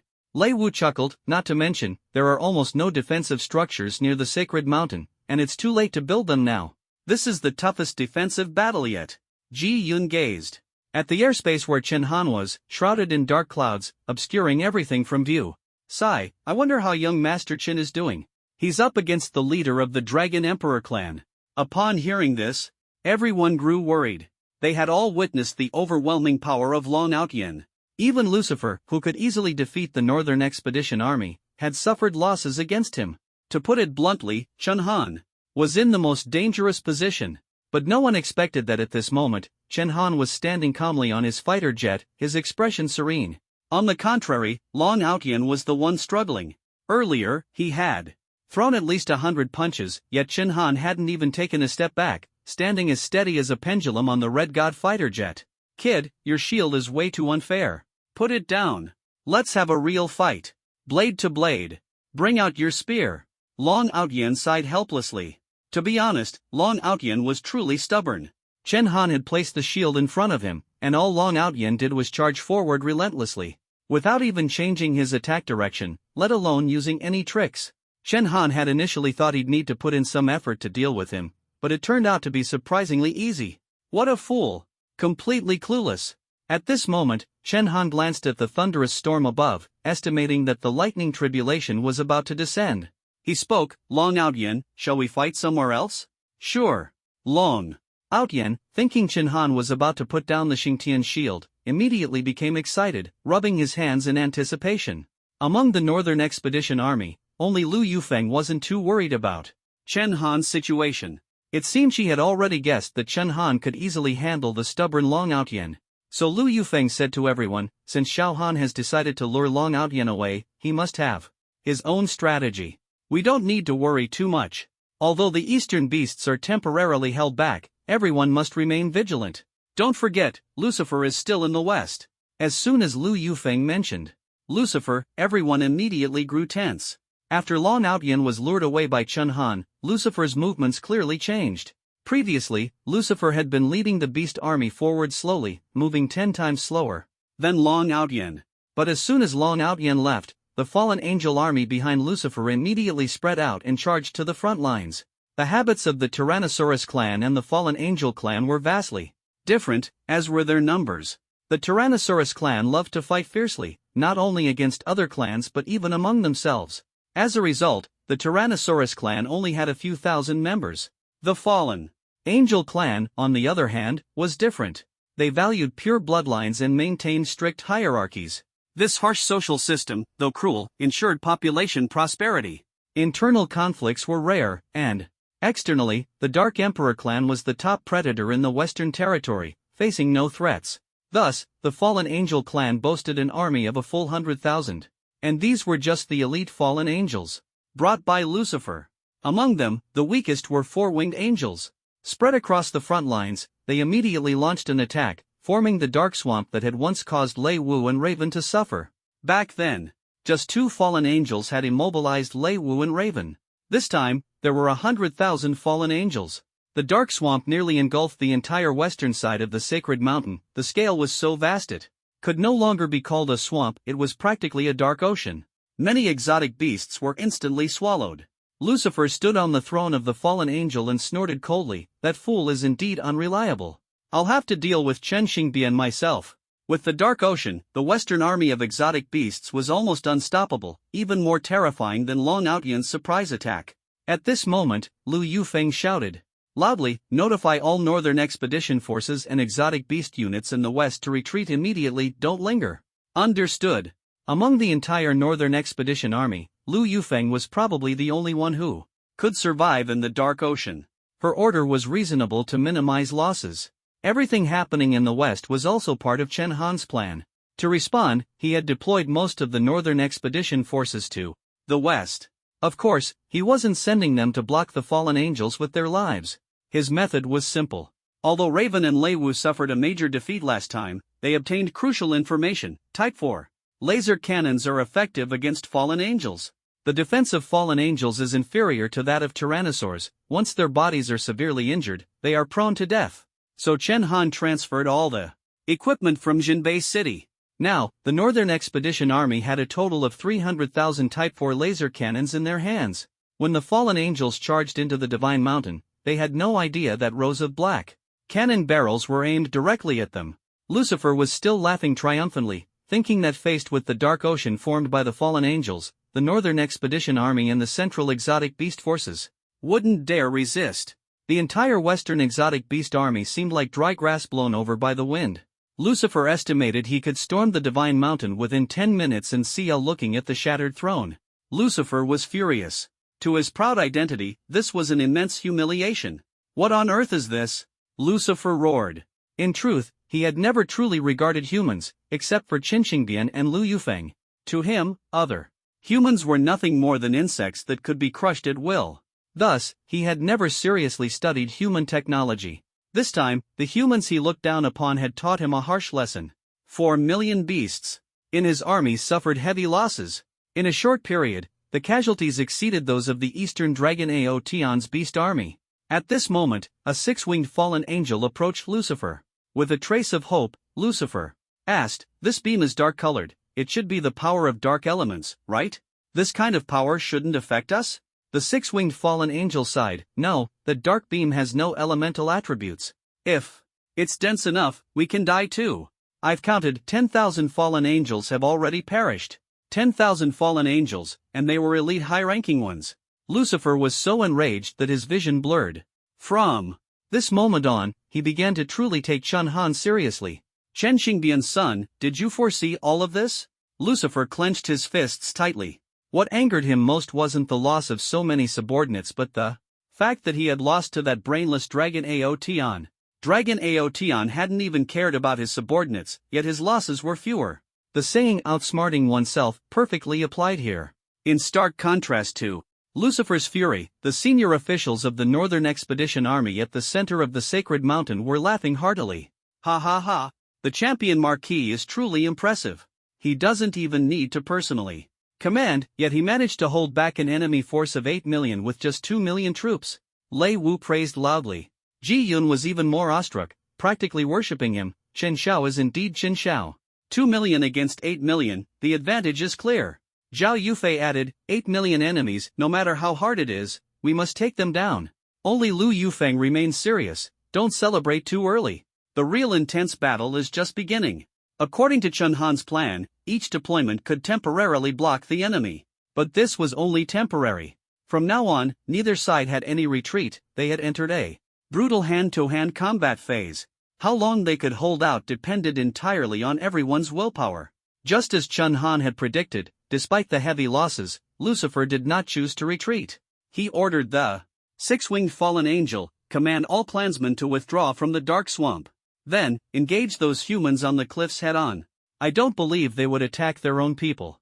It must be said, Lucifer resembled humans and possessed human intelligence.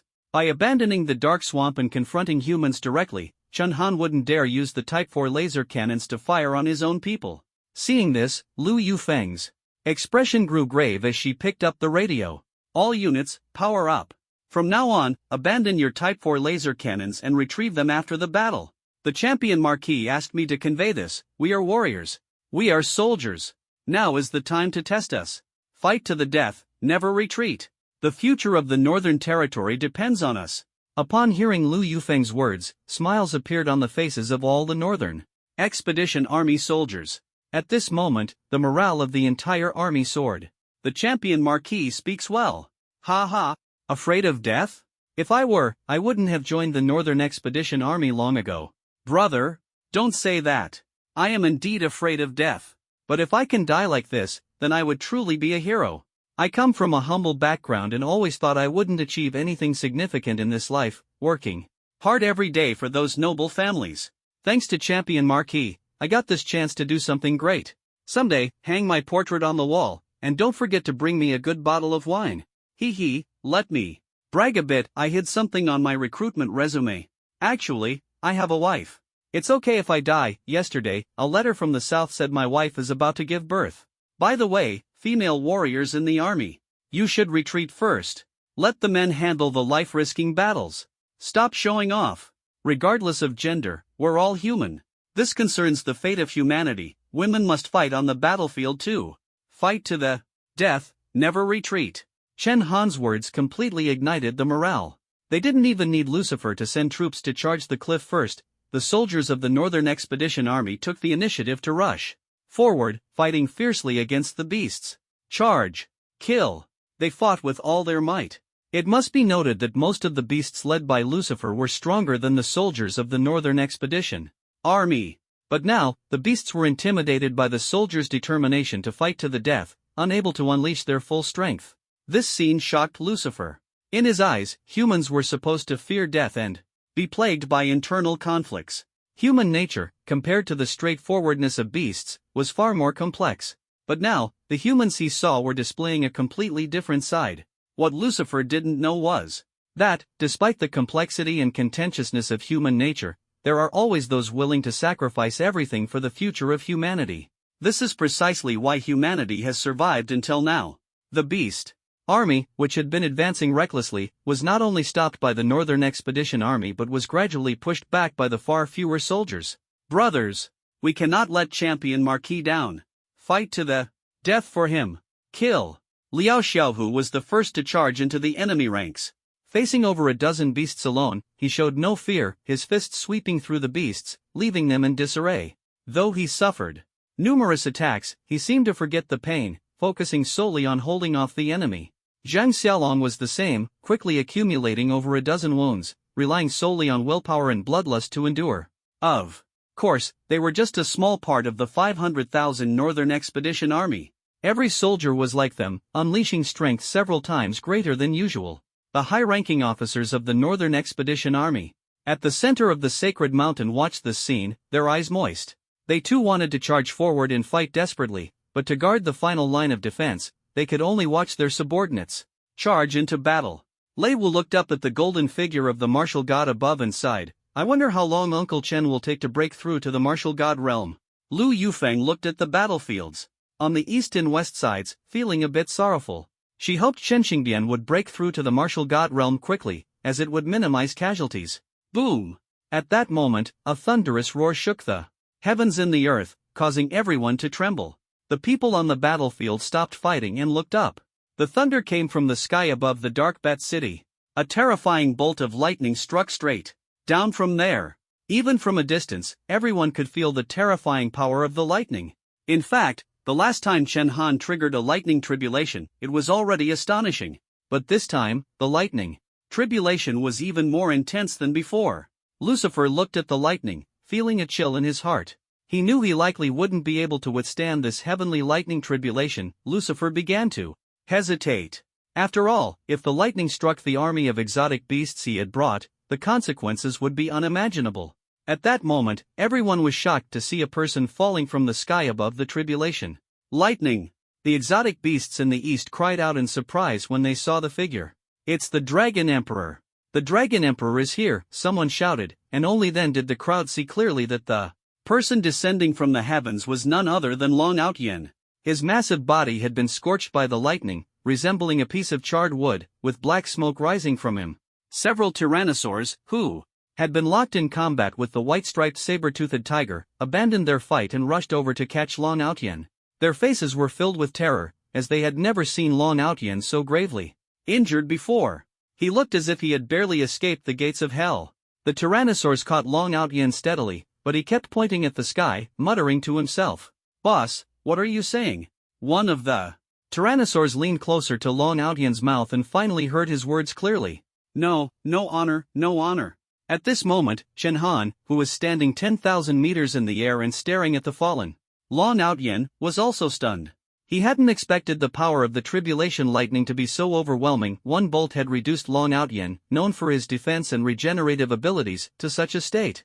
If not for Chen Han Xingtian's shield and the elemental resistance of his celestial overlord physique, his fate might have been even worse than Long Outyen's. Earlier, Chen Han had used the Xingtian shield to lure Long Outyen to the lightning's impact point, sharing nearly half of the tribulation lightning with him. Chen Han's mouth twitched. Dad, can you handle this tribulation lightning? Maybe you should use the Xingtian shield to block it first? To his surprise, Chen Xingbian was brimming with confidence. No problem. It's nothing. If the lightning can't kill Long Outyen, it definitely can't kill me. Chen Han, put down the Xingtian shield and let me handle it. Hearing this, Chen Han hesitated but eventually lowered the Xingtian shield. Just then, the second bolt of tribulation lightning struck. Boom! With another deafening roar, the second bolt stopped. About 3 or 4 meters away from Chen Han before slowly dissipating. Chen Han realized that Chen Xingdian's spiritual body had blocked this bolt, while Chen Shui stood behind Chen Xingdian. However, the impact of this tribulation lightning on Chen Xingdian was immediately evident in his martial god golden body. After the second bolt, the once radiant golden body suddenly dimmed significantly. The martial god golden body represents the power of a martial god. If its light completely fades, it signifies two things: either the martial god's power has dissipated, or the martial god himself has perished. The dimmed light indicated that Chen Xingdian had suffered severe injuries, a stark contrast to his earlier ease when facing Chen Han's tribulation lightning. "Dad, are you okay?" Chen Han asked in shock. He then heard Chen Xingdian let out a muffled groan. "I'm fine, just a bit worn out." "Xiao Han. Xiao Shui. Remember this. A true strongman dares to face the worst situations and shed every drop of blood." As soon as he finished speaking, a cry of pain echoed across a 100-mile radius. "It hurts so much." But just as he said this, the previously dim martial god golden body suddenly radiated an even more dazzling golden light. Chen Xingdian's exclamation of "it hurts so much" filled Lucifer with excitement. Earlier, when he saw Long Outyan fall from the sky, he had been utterly shocked. After all, the Tyrannosaur lineage contained dragon blood, and dragon scales were famously the strongest defense. He had initially thought Long Outyan had been injured by Chen Xingdian, but now it seemed it was the tribulation lightning that had struck him. Chen Xingdian's cries of pain and the dimming of the martial god golden body clearly indicated that he was also enduring the torment of the lightning tribulation. Thinking of this, Lucifer couldn't help but laugh. "Chen Xingdian, I never thought you'd have a day like this. Looks like I won't even need to make a move. You'll be struck dead by lightning."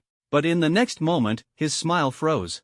Chen Xingdian's martial god golden body erupted once again with dazzling golden light, almost piercing his eyes. This was not just light. The martial god golden body exerted immense pressure on the beasts.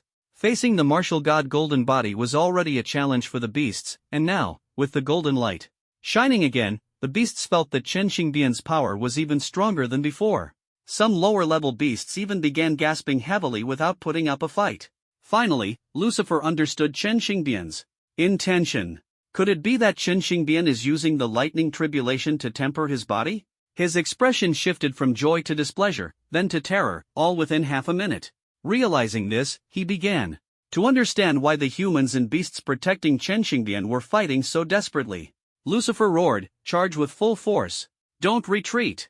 If we don't kill Chen Xingdian, we're all finished." He no longer held back his strength and charged toward the human army with a furious roar. Lu Yufeng saw Lucifer rushing out and took a deep breath. She turned to Lu Zixing and said, "Captain Lu, among Xiaohan's northern expedition army, you have the most seniority and are the most suitable to command. On behalf of Champion Marquis, I temporarily hand over command to you. I'm leaving now." Once Lucifer entered the enemy ranks, with his strength, the Northern Expedition Army would surely struggle to resist. Long Outyan was drawn to Chen Han, so Lucifer naturally had to be dealt with by her. Of course, the senior officers of the Northern Expedition Army still had to remain at the center of the Divine Mountain. On one hand, they needed to hold the final line of defense. On the other hand, in case of emergencies, they could use the walkie-talkies to communicate at any time. Lu Zixing nodded solemnly. In reality, there wasn't much left to command. The Northern Expedition Army and the Central Beast Army were almost entirely locked in fierce battle. The hundreds of miles surrounding the Divine Mountain had practically turned into a battlefield. "Auntie, please be careful. I'll take care of things here." With Lu Zixing's assurance, Lu Yufeng finally felt at ease and immediately charged toward Lucifer without hesitation. The moment her 12 immortal-slaying flying daggers were unleashed, they instantly saved hundreds of Northern Expedition Army soldiers. "You all go elsewhere, leave the battlefield." "To me," Lu Yufeng said coldly. At this moment, both the Northern Expedition Army and Lucifer's forces sensed the unusual nature of these two individuals and instinctively cleared a space for them to fight. This time, it was Lucifer's turn to grow anxious. He was no longer as composed as before. Instead, he shouted urgently, "Sister Yufeng, step aside. I don't want to hurt you." Unexpectedly, Lu Yufeng responded with a cold laugh. "Hurt me? You think you're worthy? Looks like this time we'll both have to show our true skills." Previously, Lu Yufeng and Lucifer had fought for a long time, but neither had gone all out. Lu Yufeng had been focused on protecting the Northern Expedition Army soldiers, while Lucifer had merely wanted to draw out Chen Xingbian and had no intention of fighting to the death. But this time, the situation was entirely different. The two sides were already in a chaotic battle. Lu Yufeng no longer needed to divert her attention to protect others, and Lucifer was willing to do whatever it took to kill Chen Xingbian. And Lu Yufeng's secret weapon was poison. Last time, Lu Yufeng had used the terrifying 5 elements formation and the immortal-slaying flying daggers but hadn't resorted to poison. Don't forget, 20 years ago, she had already completely deciphered Red Granny's venom. Poison was her true ultimate move. Suddenly, Lu Yufeng's entire body turned purple, and a cloud of purple poisonous mist rapidly spread around her. Sister Yufeng, it seems I have to go all out too. Lucifer immediately charged toward her, throwing a fierce punch. However, as his fist approached within half a meter and entered the poisonous mist, a sharp pain instantly struck. Lucifer's flesh was corroded by the poisonous mist in an instant. The corrosion spread rapidly, almost reaching his shoulder in the blink of an eye. Ruthless and decisive, Lucifer immediately severed his own arm. His reaction was astonishingly quick, otherwise, if the toxin had spread further, he would have died within 10 seconds. The fallen angel race had absolutely no resistance to toxins. This was the difference between the Red Lady and Lu Yufeng. While the Red Lady's venomous insects were formidable, they had little effect on those above the martial emperor level. Her 2 venomous insects, which were said to be capable of affecting martial gods, were instantly destroyed by Chen Han's Qilin flame. In reality, those 2 venomous insects likely wouldn't have worked against Yu Wuyun either. But Lu Yufeng's poison could instantly destroy the body of a half-step martial god. Lucifer looked at his arm, now reduced to bare bones, cold sweat streaming down his face. Sister Yufeng, I've never seen you display such skills all these years. You've really hidden this well. Lu Yufeng had roamed the Northern Territory with Chen Xingbian for years, never showcasing her poison techniques in front of others. This was something Chen Xingbian had taught her: always keep a trump card. This trump card often proved unexpectedly effective at critical moments. Of course, most of the time, Chen Xingbian handled matters himself, so she rarely needed to act. This was why her trump card had remained hidden until now. Lu Yufeng's lips curved slightly. Because I don't want to be called a venomous woman. In the next moment, 12 immortal-slaying flying daggers simultaneously pierced Lucifer's body. His dark barrier was completely breached by Lu Yufeng's flying daggers. Upon closer inspection, the tips of the flying daggers were coated with purple poison. This was why Lucifer's barrier was so easily shattered. In truth, the Northern Territory should have had 4 emperors, and the 4th emperor was none other than the Poison Emperor, Lu Yufeng. The 12 immortal-slaying flying daggers embedded in Lucifer's body gave him no chance to catch his breath. Almost instantly, Lu Yufeng's deadly poison spread throughout Lucifer's body. Under his terrified gaze and anguished screams, Lucifer's body gradually decayed into a pile of dry bones, which finally crumbled to dust on the ground. This scene left the soldiers of the Northern Expedition Army, who were fiercely battling the beasts, utterly stunned. Not long ago, Lu Yufeng had been locked in a stalemate with Lucifer. The two had exchanged hundreds of moves, evenly matched. But this time, in just a brief moment, Lu Yufeng had annihilated Lucifer. How could this not shock everyone? Though astonished, Lu Yufeng's killing of the enemy commander greatly boosted morale. Brothers, the enemy commander is dead. Charge. Don't give them any chance to regroup. Finish them cleanly and decisively. With Lucifer's death, the 4 million-strong beast army he led immediately fell into chaos. Even Lucifer's fallen angel kin were scared out of their wits. From birth, Lucifer had been the king of the Dark Emperor clan, the beacon of hope for all fallen angels. In this society that valued bloodlines above all, he was more important than the entire clan. Now, with their most crucial leader dead, how could they muster any fighting spirit? The fallen angels, who had originally far outmatched the Northern Expedition Army, were now being surrounded and attacked by the soldiers, unable to mount an effective counterattack. A large number of fallen angels were killed in the encirclement, and on the western battlefield of the Divine Mountain, the 50,000-strong Northern Expedition Army astonishingly forced the 4 million-strong Beast Army into a continuous retreat. Lu Yufeng stared at Lucifer's withered bones, her brows slightly furrowed. In truth, she didn't believe Lucifer would die so easily. As the leader of the Northern Dark Emperor clan, Lucifer was different from other fallen angels. Coupled with his intelligence, he must have hidden 1 or 2 life-saving techniques. However, with the Northern Expedition Army's morale running high, Lu Yufeng didn't voice her doubts. lest it dampen their spirits. She looked toward the golden body of the martial god on the sacred mountain and murmured, Xingbian, break through quickly. Every second you delay, more warriors will be sacrificed. Although the Northern Expedition Army had crushed the beasts in the west, it was still a battle of 500,000 against over 4 million. In a short time, the Northern Expedition Army had already lost 30,000 to 40,000 soldiers, with over 100,000 injured. At this moment, above the Dark Bat City, Chen Han and Chen Xingbian were discussing how to deal with the heavenly tribulation. The solution was simple: the two would take turns enduring the lightning. If Chen Xingbian faced the lightning alone, no matter how strong his spiritual consciousness was, he wouldn't last. The previous lightning strike had nearly torn him to shreds. But after the pain, his strength had noticeably increased. This indicated that Chen Shui's heavenly tribulation was greatly beneficial to him, though extremely risky. Coincidentally, the Xingtian shield in Chen Han's possession also had a side effect: after enduring a certain amount of attacks, it would shatter and require time to recover. Thus, he couldn't stand under the lightning indefinitely. Taking turns using the Xingtian shield to withstand the tribulation was the best strategy. Without hesitation, they began alternating. Under the impact of the lightning, Chen Xingbian's martial god golden body grew increasingly powerful. The dazzling light nearly enveloped the entire sacred mountain, forcing even the senior officers of the Northern Expedition Army to wear sunglasses. Uncle Chen's light is really blinding. Ji Yun, who was closest to the golden body, couldn't help but exclaim. While the light affected the Northern Expedition Army's leadership, it was devastating to the beasts. Many low-level beasts from the east and west lost all combat ability, leaving them to be slaughtered or forced to flee. Just as the situation was improving, Chen Han encountered another problem. It had to be said, Long Outyan's regenerative abilities were astonishing.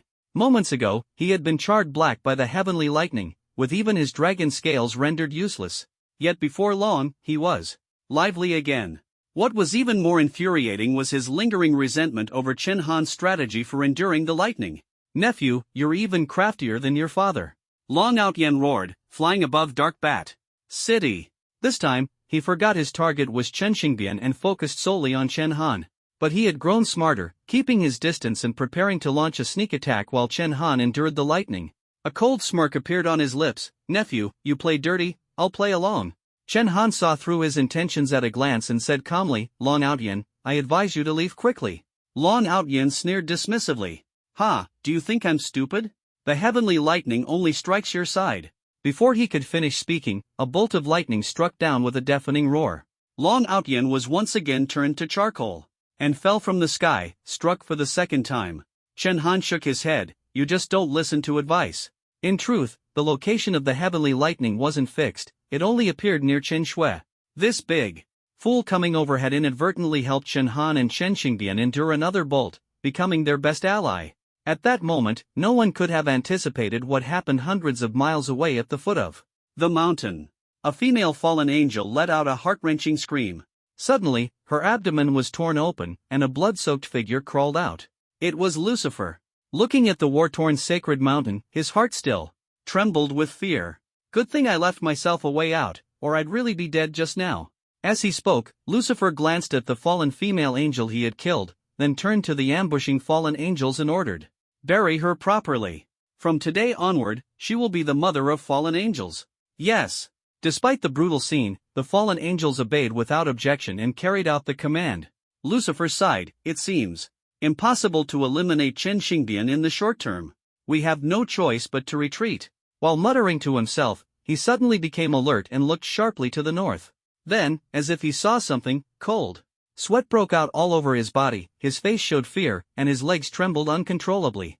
These fallen angels had never seen Lucifer so terrified. With their limited perception, they couldn't discern what Lucifer had seen. They could only ask in confusion, King, what did you see? Lucifer's face was panicked as he roared, quick! Everyone retreat immediately. If we're even a minute late, no one will escape. Forget about Chen Xingbian. With this thing appearing, he won't be able to protect himself. Retreat now. Although the fallen angels still didn't understand what was happening, they hurriedly issued orders to relay the command. Meanwhile, according to Chen Han's judgment, Chen Shui's tribulation was expected to end in about 20 minutes. The entire divine mountain was surrounded by golden light, and even Chen Xingbian's golden body tempered by hundreds of heavenly lightning strikes, now seemed to be firmly protected by a layer of golden eggshell. Needless to say, after enduring the baptism of these heavenly lightning strikes, Chen Xingbian's divine consciousness had grown stronger than ever before. Chen Han took the opportunity to scan the battlefield on the Divine Mountain and couldn't help but breathe a sigh of relief. Although this battle had come at a great cost, with heavy casualties, the gains were enough to bring comfort. With this victory, humanity would establish a foothold in the northern frontier, and reclaiming lost territory would only be a matter of time. The northern bank of the Dragon River, occupied by alien beasts for over a century, would finally return to the embrace of Dixia. Every soldier of the Northern Expedition Army was a national hero. The battle on the Divine Mountain wasn't broadcast live, but it would be recorded in text and forever etched in history, remembered by future generations. At this moment, far away in the 24 Privy Council, Yu Wuyun seemed to sense something. Chen Xingbian's martial god golden body was simply too dazzling, and Yu Wuyun vaguely guessed some clues. Xingbian must be breaking through to the martial god realm. Chen Han didn't tell me the situation, which means the northern frontier crisis is very serious. He didn't want me to worry, so he kept it from me. Although somewhat annoyed at Chen Han for hiding the truth, Yu Wuyun quickly understood. The current situation was likely under Chen Han's control and didn't yet require his intervention. Otherwise, his phone would have been ringing incessantly. Even so, Yu Wuyun couldn't help but worry about his most beloved, adopted son and most valued heir. The next moment, he rushed out of the 24 Privy Council. "Old Yu, where are you going?" Di Qingtian asked in confusion. "To change the scenery. Your 24 Privy Council is too stifling."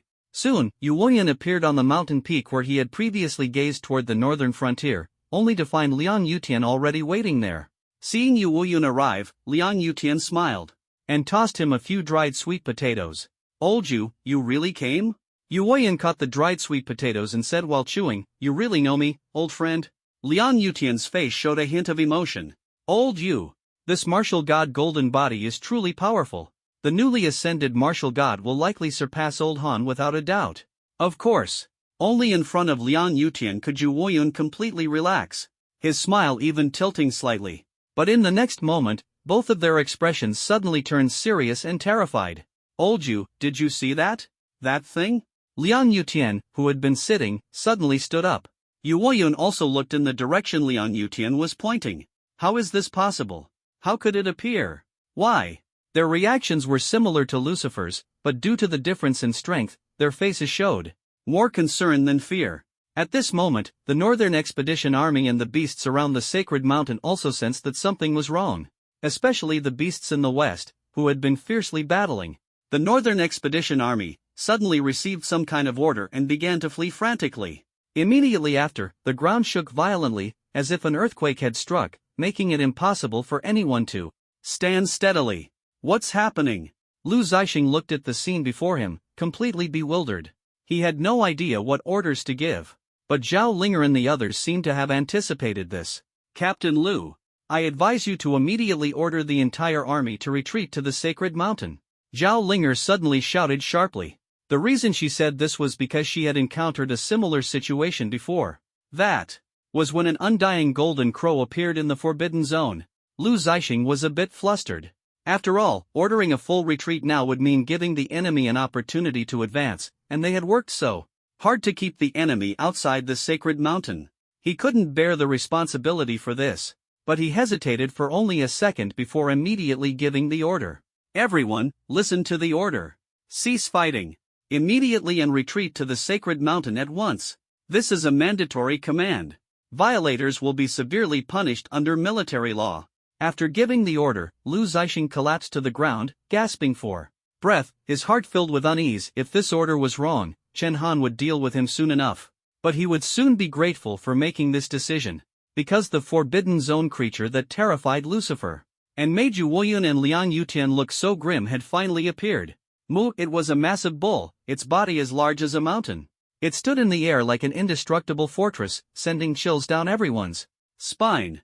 Both humans and beasts were paralyzed by its overwhelming presence. It blocked out the sky, even suppressing the golden light emitted by Chen Xingbian's martial god form. Despite its enormous size, its speed was astonishing, charging toward the sacred mountain with incredible velocity. What was even more shocking was that although the giant bull was walking in midair, every step it took left a massive footprint on the ground. Some of Lucifer's subordinate beasts, in their panic to escape, accidentally stepped into the bull's footprints and were instantly crushed into pulp. With every step it took, tens of thousands of beasts were killed in an instant.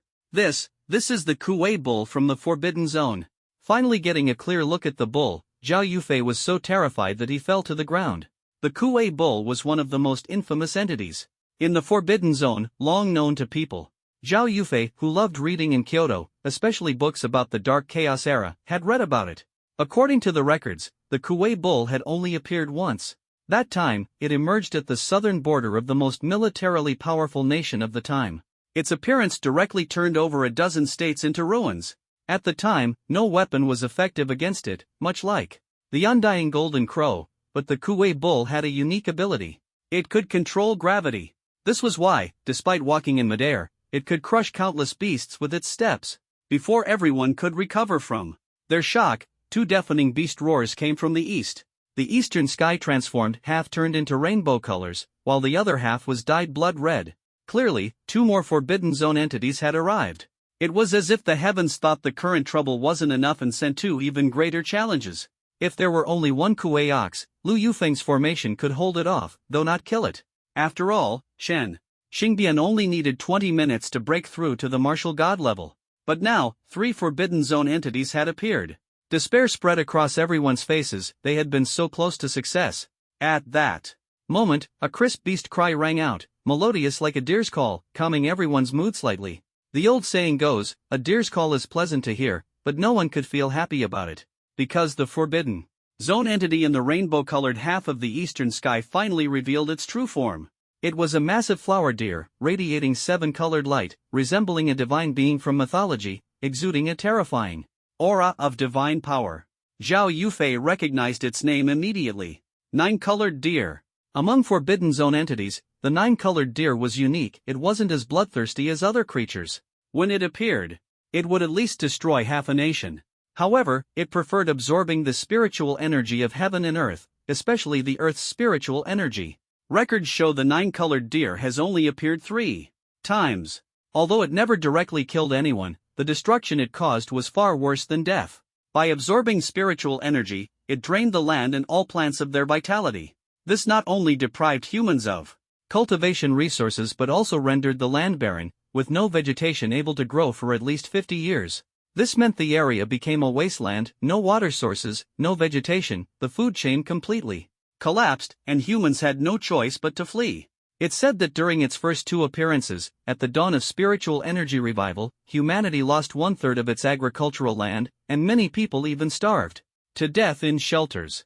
This nine-colored deer, having lived until now, has absorbed countless spiritual energies, destroyed countless lives, and grown unimaginably powerful. Then, the third Forbidden Zone entity revealed itself. Upon seeing it, everyone shuddered in fear. This entity didn't need Zhao Yufei to explain, everyone already knew its name. Blood Demon. One nine-colored deer was already terrifying, but the Blood Demon was even more horrifying. Its name frequently appeared in textbooks. Its one and only large-scale destruction occurred in Western Europe, where it not only obliterated several small nations but also annihilated a major world power at the time. Although that nation wasn't as strong as Xia or the Beautiful Country, it ranked among the world's top 5 powers, yet it was completely devoured by the Blood Demon.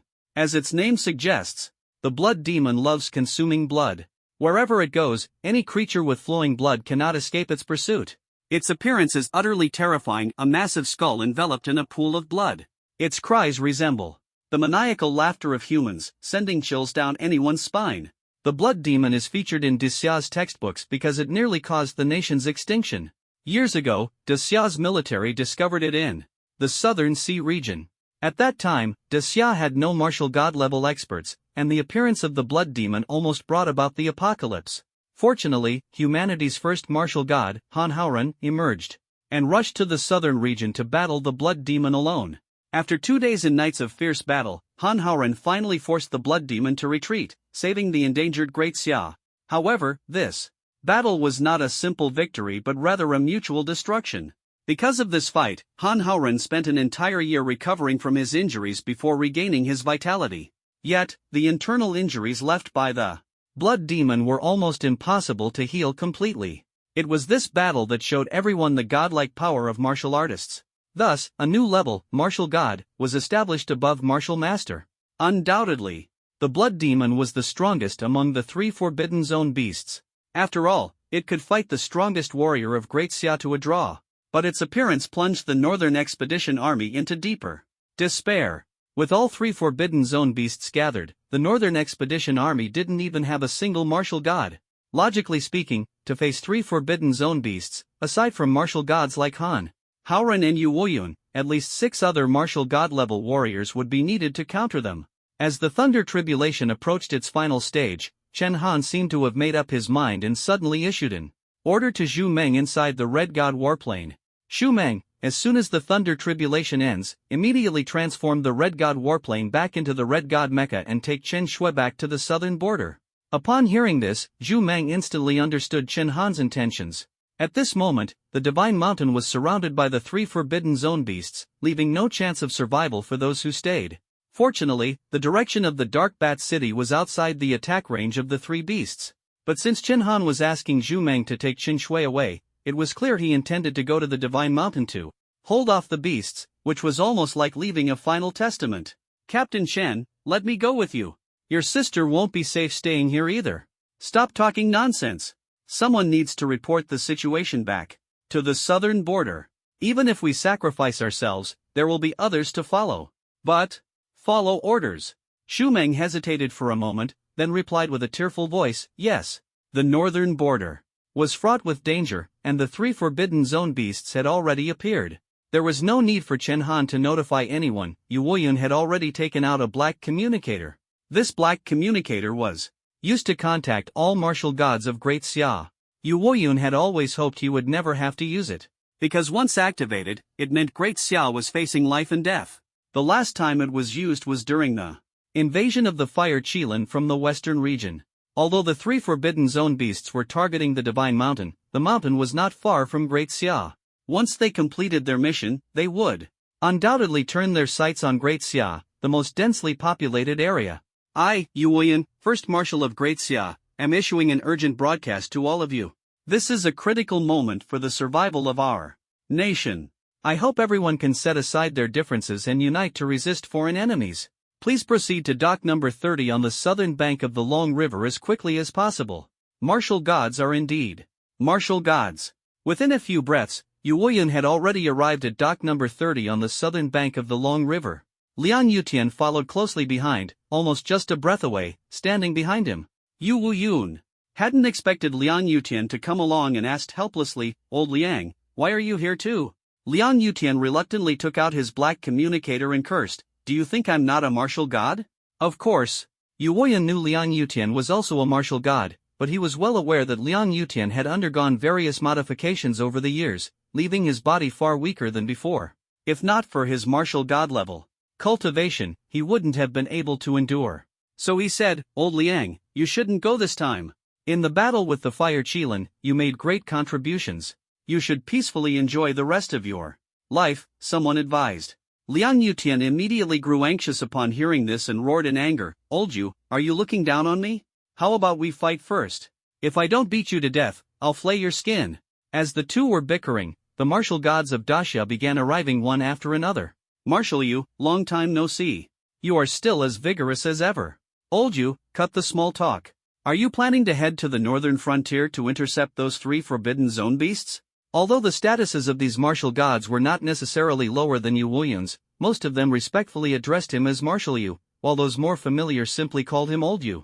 Yu Woyun scanned the crowd. Including the 8 martial gods who had survived the Fire Qilin campaign, Daxia had a total of 26 martial gods. However, only 20 had shown up this time. Without exception, the 6 who were absent were all patriarchs of major clans. Yu Woyun sneered inwardly, even at this critical moment, there are still those who wish to preserve their strength. Though somewhat disappointed, he was still satisfied that 20 martial gods had come. He declared, don't say I didn't warn you, this is a path of certain death. Reaching the level of a martial god is no easy feat if anyone's afraid of dying. Feel free to leave now. At that moment, Luo Hong from the Luo family stepped forward and spoke, Martial Yu, enough with the nonsense. We've come here to fight. Even if Luo Yuan uses his status as clan head to threaten me, I don't care. Luo Yun's goal was simple: to gather all the martial gods and head to the northern frontier to intercept the 3 Forbidden Zone beasts.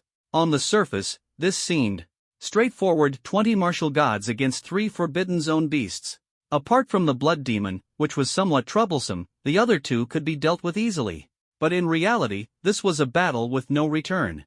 Sure enough, someone immediately voiced their doubts. Marshal Yu, are you really set on this? If we head to the northern frontier, not only might we perish, but we could also provoke even greater dangers. This concern mirrored the hesitation in Yu Wuyun's own heart. After all, this was 20 martial gods. Once they reached the northern frontier, even if they managed to eliminate the 3 Forbidden Zone entities, who could guarantee that more wouldn't come? If that happened, not only would they die in battle, but the entire daxia would face utter annihilation. None of the 20 martial gods were afraid of death, but none wanted to be the reason for daxia's downfall. To this, Yu Wuyun could only sigh: we have no choice but to gamble. Otherwise, if these 3 Forbidden Zone entities make daxia their battlefield, the situation won't be any better. While the martial gods were deliberating, the sacred mountain in the northern frontier had already reached a life and death juncture. The 3 Forbidden Zone entities besieged the sacred mountain like 3 converging forces. The outer perimeter of the sacred mountain, ravaged by the ferocious assaults of the Forbidden Zone entities, had long turned into a blood-soaked battlefield. Corpses of exotic beasts lay scattered as far as the eye could see. These corpses belonged to the forces of Long Outian and Lucifer. Long Outian's forces suffered the worst. Unlike Lucifer, who managed to react in time, he was caught off guard. When he finally regained clarity, the 9-colored deer and the blood demon were already closing in on his troops.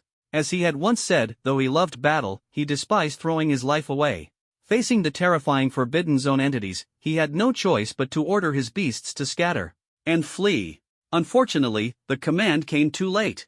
His forces were directly hit by the ferocious assault of the 2 Forbidden Zone entities, suffering devastating losses.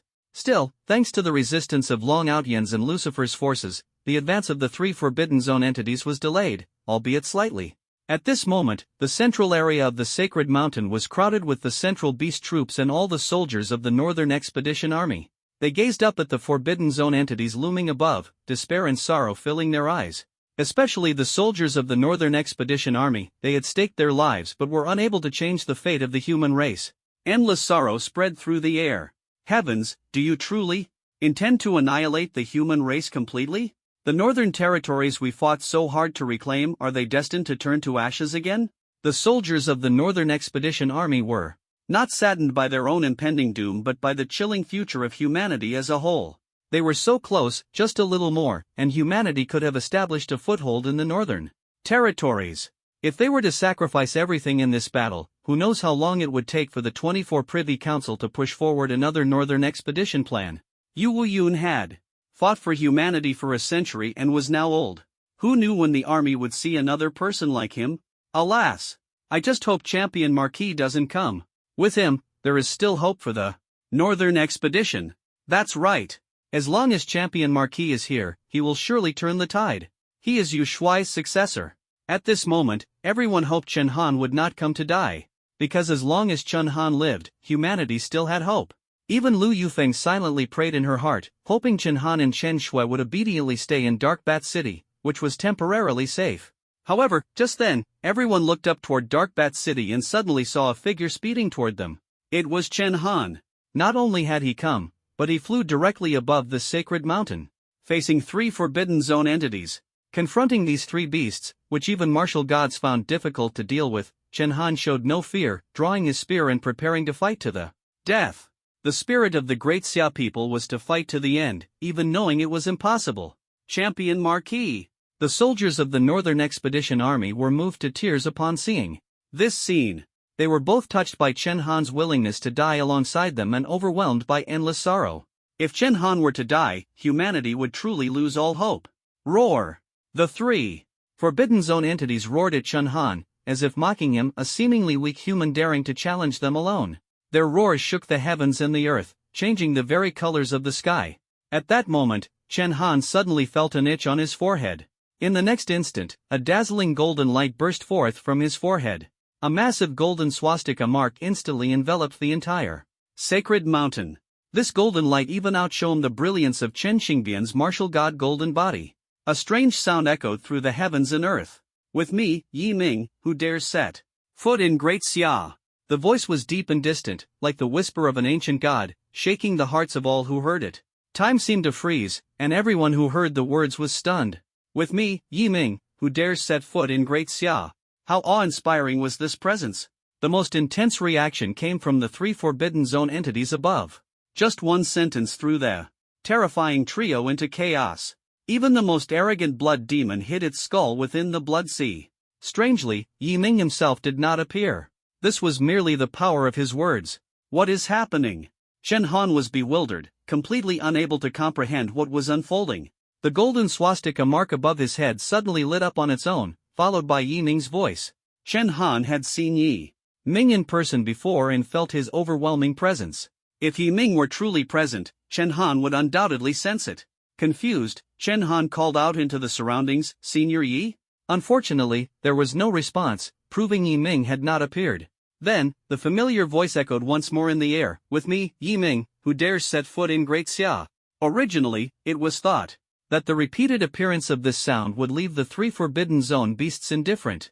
Unexpectedly, as soon as the sound emerged, the three beasts were so frightened that they retreated. Over 100 miles. They stared at the massive golden swastika seal above, not daring to move. It must be noted that these Forbidden Zone beasts could easily destroy a nation at will. Yet, just one shout scared them to this extent. Yi Ming's power had already surpassed human imagination. At this moment, Chen Han suddenly realized that the sound was actually a recording, sealed within the golden swastika seal. However, no one knew when Yi Ming had recorded it. Perhaps it was left behind when the seal was activated in the past. It was certain that Yi Ming had once lived in Xia. As a native of Xia, this was not surprising, though he later ventured into the distant starry skies. Chen Han speculated about which era Yi Ming belonged to. The fact that his voice could affect the beasts indicated that his era was not far removed from the present. Thus, Chen Han deduced that Yi Ming might have lived during the early days of spiritual energy revival. That era was chaotic beyond measure, with countless deaths and disappearances, and nearly 70 to 80% of humanity wiped out. As a result, many records from that time were lost. If not for this, a predecessor like Yi Ming would have long been written into the new calendar textbooks. Regardless, the golden swastika seal temporarily repelled the three Forbidden Zone beasts, alleviating the crisis for now, and Chen Han breathed a sigh of relief. In truth, Chen Han was unaware that his current strength was insufficient to unleash the true power of the golden swastika seal. This was a top-tier weapon, a gift from Yi Ming. If Chen Han were stronger, those three Forbidden Zone beasts would have already been reduced to ashes. But for now, with his martial emperor-level strength, the golden swastika seal could only restrain the beast's movements. From the moment Yi Ming had touched his finger to Chen Han's forehead, the golden swastika seal had belonged to him. Of course, this seal was not only saving Chen Han and the Northern Expedition soldiers beneath the sacred mountain but also the 20 Xia martial gods preparing to rush from the southern border to the northern front. Yu Wuyun ultimately decided that, regardless of what followed, the three Forbidden Zone beasts must be dealt with first. Just as they were about to set out, they saw the golden swastika seal had already scared off the three beasts. This left the 20 Xia martial gods in shock. Luo Hong exclaimed excitedly, "What kind of power is this? It can actually force back three Forbidden Zone beasts."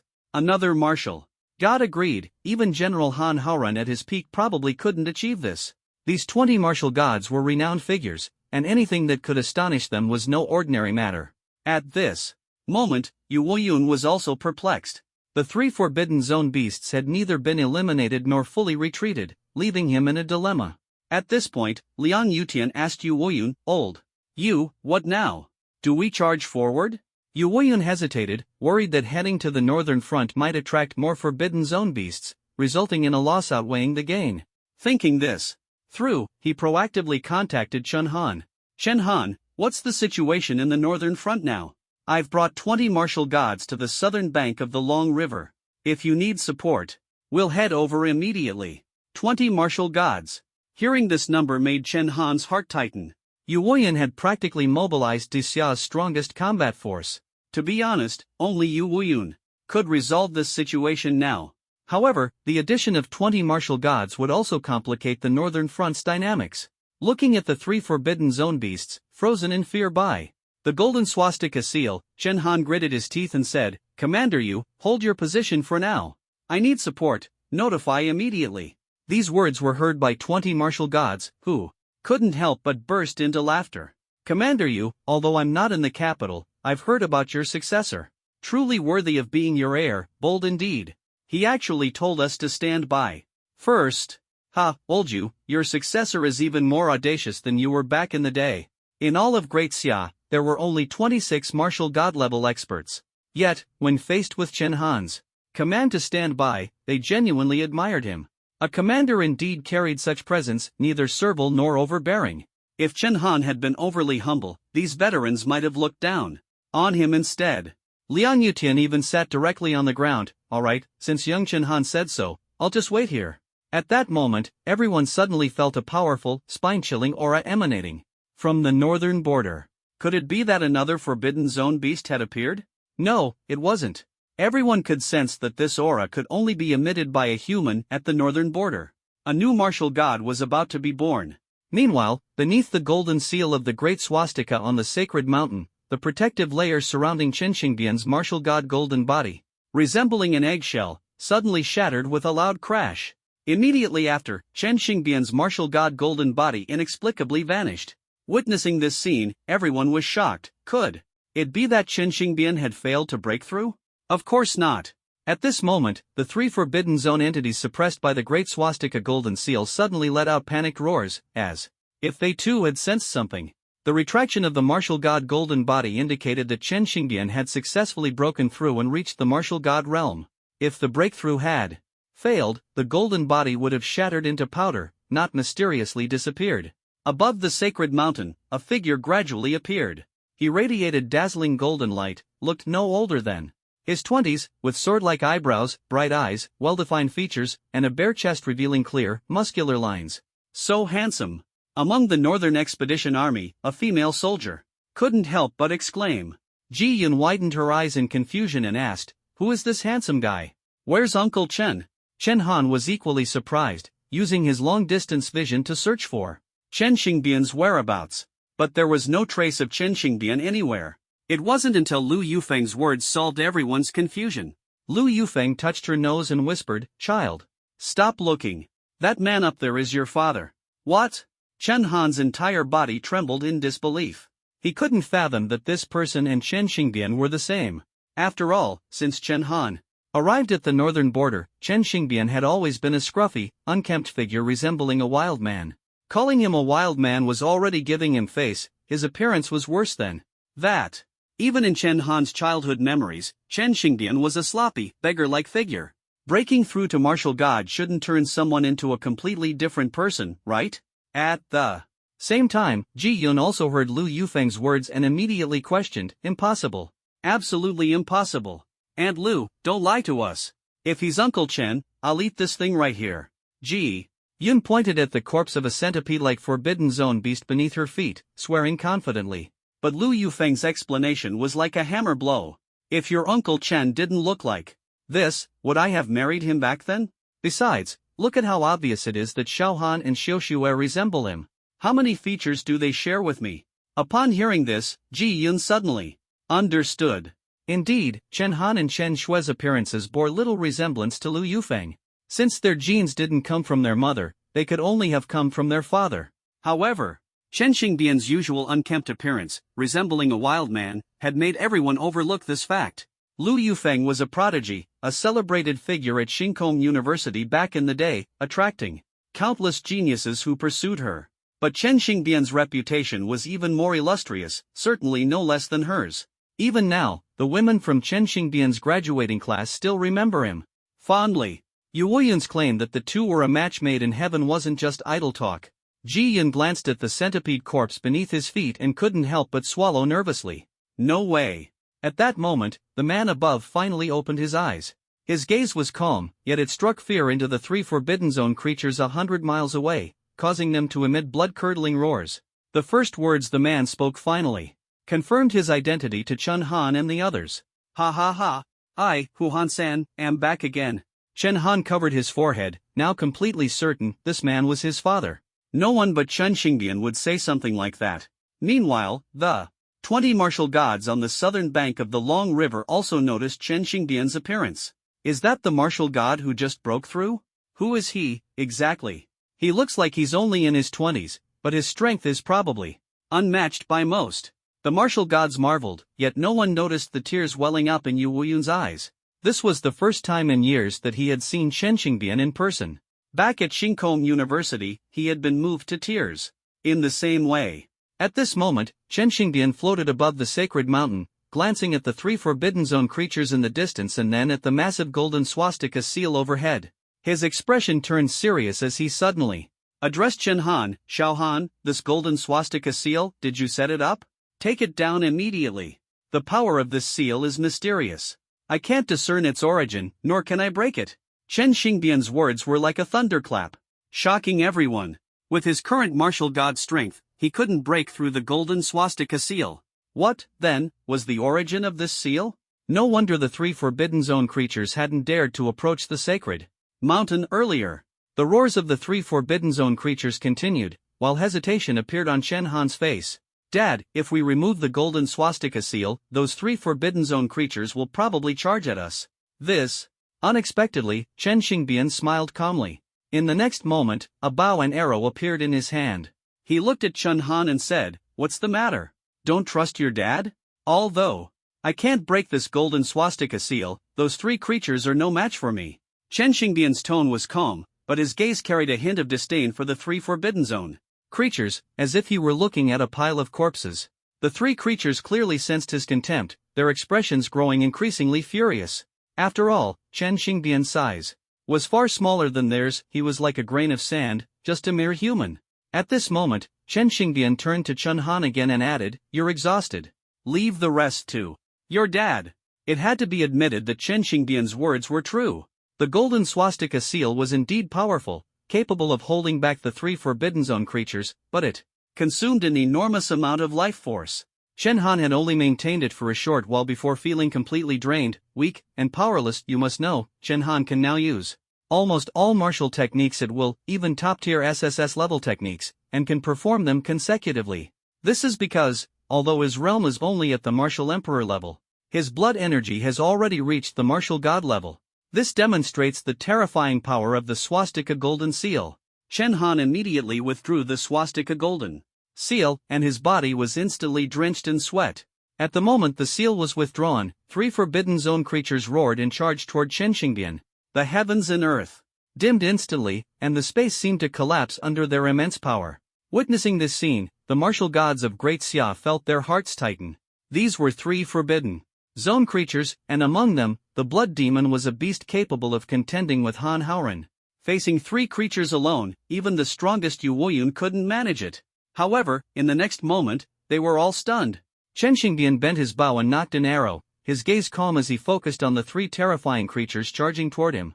Then, before anyone could see how the arrow was released, a massive hole appeared in the surging blood fountain of the Blood Demon.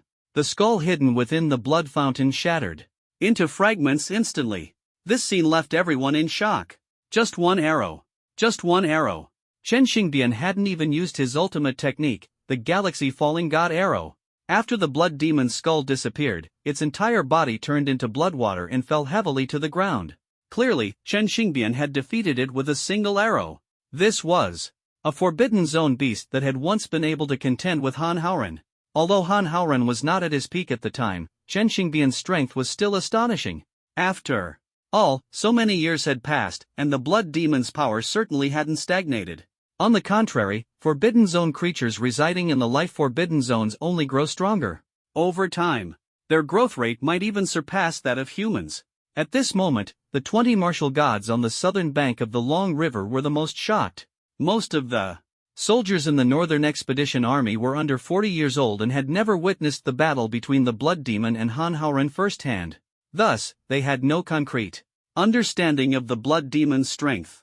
Among the 20 martial gods, however, most had personally witnessed the earth-shattering battle. It was the confrontation between Great Xia's first martial god and a Forbidden Zone creature. For the martial gods who came later, that battle became a textbook example. It was that very battle that taught all martial gods how to deal with Forbidden Zone creatures. The vast majority of Forbidden Zone creatures possess hard shells and extremely strong regenerative abilities, powered by their immense blood energy. Therefore, the tactical goal of martial gods is clear: kill with one strike. After becoming a martial god, each individual must master a martial technique with immense destructive and killing power. Otherwise, they wouldn't be able to kill Forbidden Zone creatures at all. For example, Han Haoran's Imperial Shocking Spear and Yu Wuyun's Overlord Blade are representative of top-tier martial techniques. Those flashy and flexible moves are futile against powerful Forbidden Zone creatures. This is also why Yu Wuyun switched from using a spear to a guandao after reaching the martial god level. With the spear, he had achieved the pinnacle of agility and variation, which might work against opponents of the same level. But as blood energy and defense grew stronger, the effectiveness of agile techniques diminished. Yu Wuyun's spear techniques were fundamentally different from Han Haoran's, and he couldn't create peerless martial techniques like the Beidou Haoran spear art or the Imperial Shocking Spear. Fortunately, in his later years, he switched to the guandao and comprehended the Overlord Blade. After Han Haoran's death, Yu Wuyun remained Great Xia's #1 martial god. As for the Blood Demon, it is one of the most difficult Forbidden Zone creatures to deal with, and not only does it possess immense vitality and defense, but it also has a unique trait: almost no weaknesses. Its blood spring spans an area of hundreds of miles. Yet its true form, a skull, is so small within the vast blood spring that it resembles a sesame seed. To completely kill it, the first step is to break into the blood spring and endure the endless corrosive blood sea, a daunting challenge in itself. Next, one must locate its true form within the blood spring and use the most powerful martial techniques to destroy it. Back when Han Haoran fought it, he nearly risked his life just to strike its skull.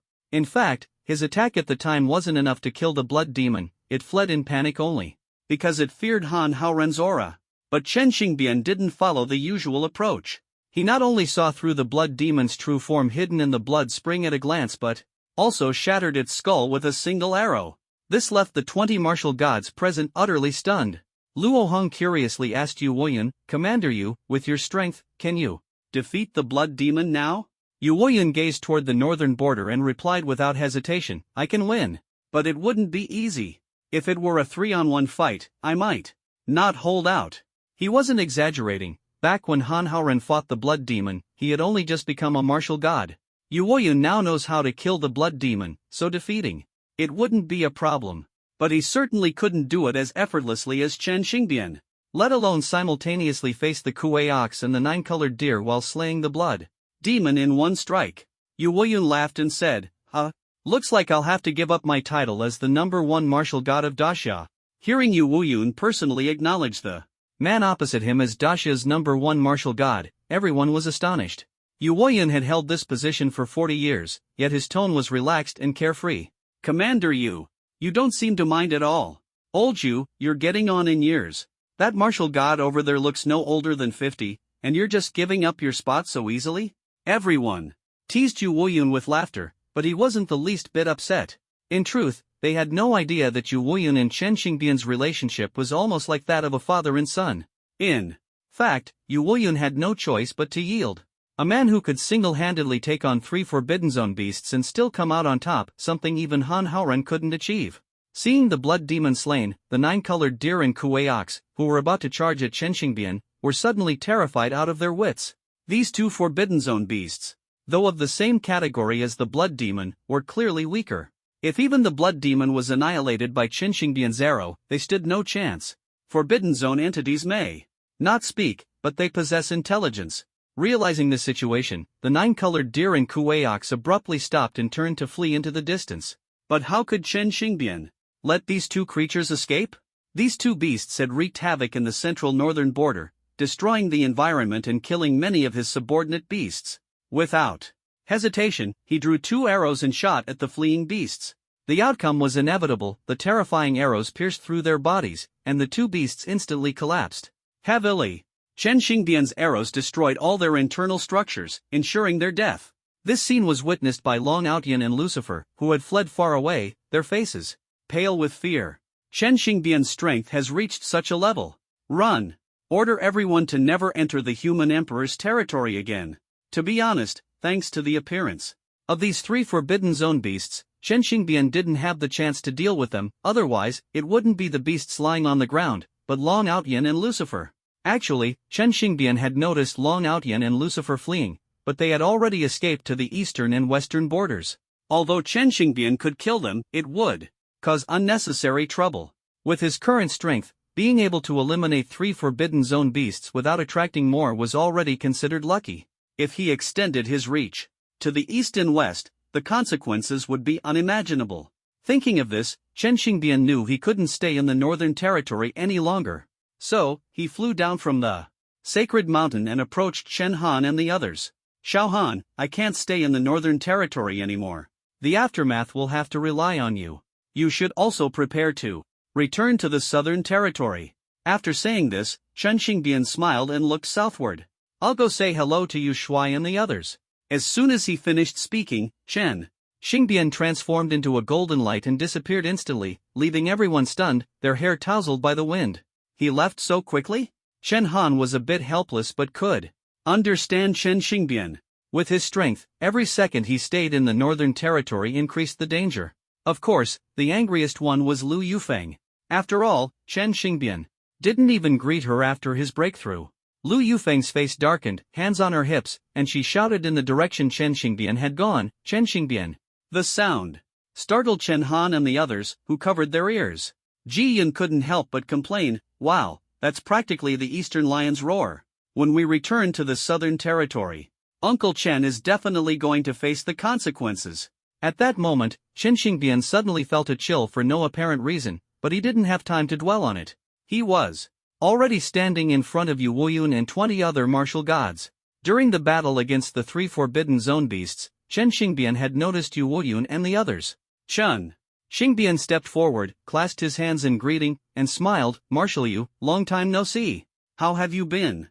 Yu Wuyun excitedly embraced Chen Xingbian. It's great that you're back. Truly wonderful. The martial gods nearby were astonished. They hadn't expected the number 1 and number 2 martial gods of Daxia to have such a close relationship. On the southern bank of the Long River, everyone was catching up, while the situation for the Northern Expedition Army on the Sacred Mountain was equally promising. Chen Han looked at the ground covered with corpses and the blood-stained, exhausted soldiers, then stood up. He raised his fist and shouted to everyone, brothers, I now declare that the battle of the Sacred Mountain is won. I, Chen Han, King of the Northern Frontier, guarantee that everyone will receive their deserved rewards, promotions, and titles. This statement marked the official end of the Battle of the Sacred Mountain. Although Chen Han hadn't directly commanded the battle, he understood the hardships his subordinates had endured. The ground was littered with the corpses of countless beasts, but among them were also the remains of many Northern Expedition soldiers. They had built an indestructible defense line with their lives. Hearing Chen Han's words, the Northern Expedition soldiers were moved to tears, embracing each other in celebration. Beyond the victory, everyone understood that this battle had allowed humanity to firmly establish itself in the Northern Territory. Leaving aside the eastern and western regions for now, the central area of 3 million square kilometers had been completely reclaimed. From now on, all Daxia people could take root again in the Northern Territory. They would forever be remembered as heroes of humanity. Suddenly, the soldiers surged forward and lifted Chen Han high into the air. Champion Marquis! Champion Marquis! The words Champion Marquis echoed across the plains, lingering for a long time. Chen Han was tossed into the air, laughing helplessly as he shouted, Don't go overboard. At that moment, Lu Yufeng suddenly asked, Xiao Han, where's Xiao Shui? Where did you leave her earlier?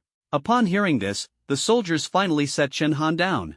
Chen Han took out his communicator. Of course, he hadn't forgotten Chen Shui. Earlier, he had instructed Zhu Meng to take Chen Shui back to the southern border. If Xu Meng had followed orders, the two should already be near Jinbei City.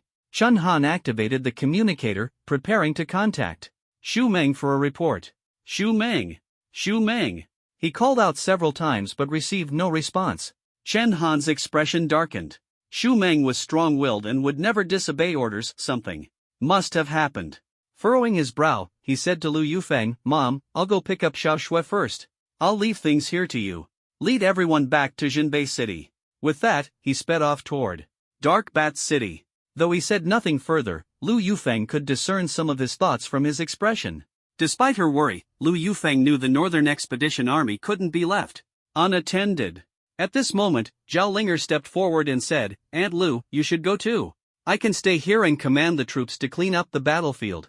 Lu Yufeng's fondness for Zhao Linger was no surprise.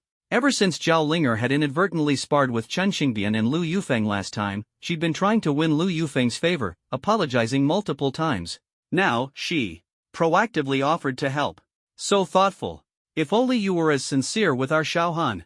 Lu Yufeng smiled as she handed over command to Zhao Linger and turned to leave. Watching Lu Yufeng depart, Zhao Linger's face flushed slightly, and she shyly said, "Auntie, you're exaggerating. Chen Han and I are just superior and subordinate." Ji Yun chuckled upon hearing this. Sure. The bold champion marquis and his gentle female vanguard. You're either trying to curry favor or feeling jealous.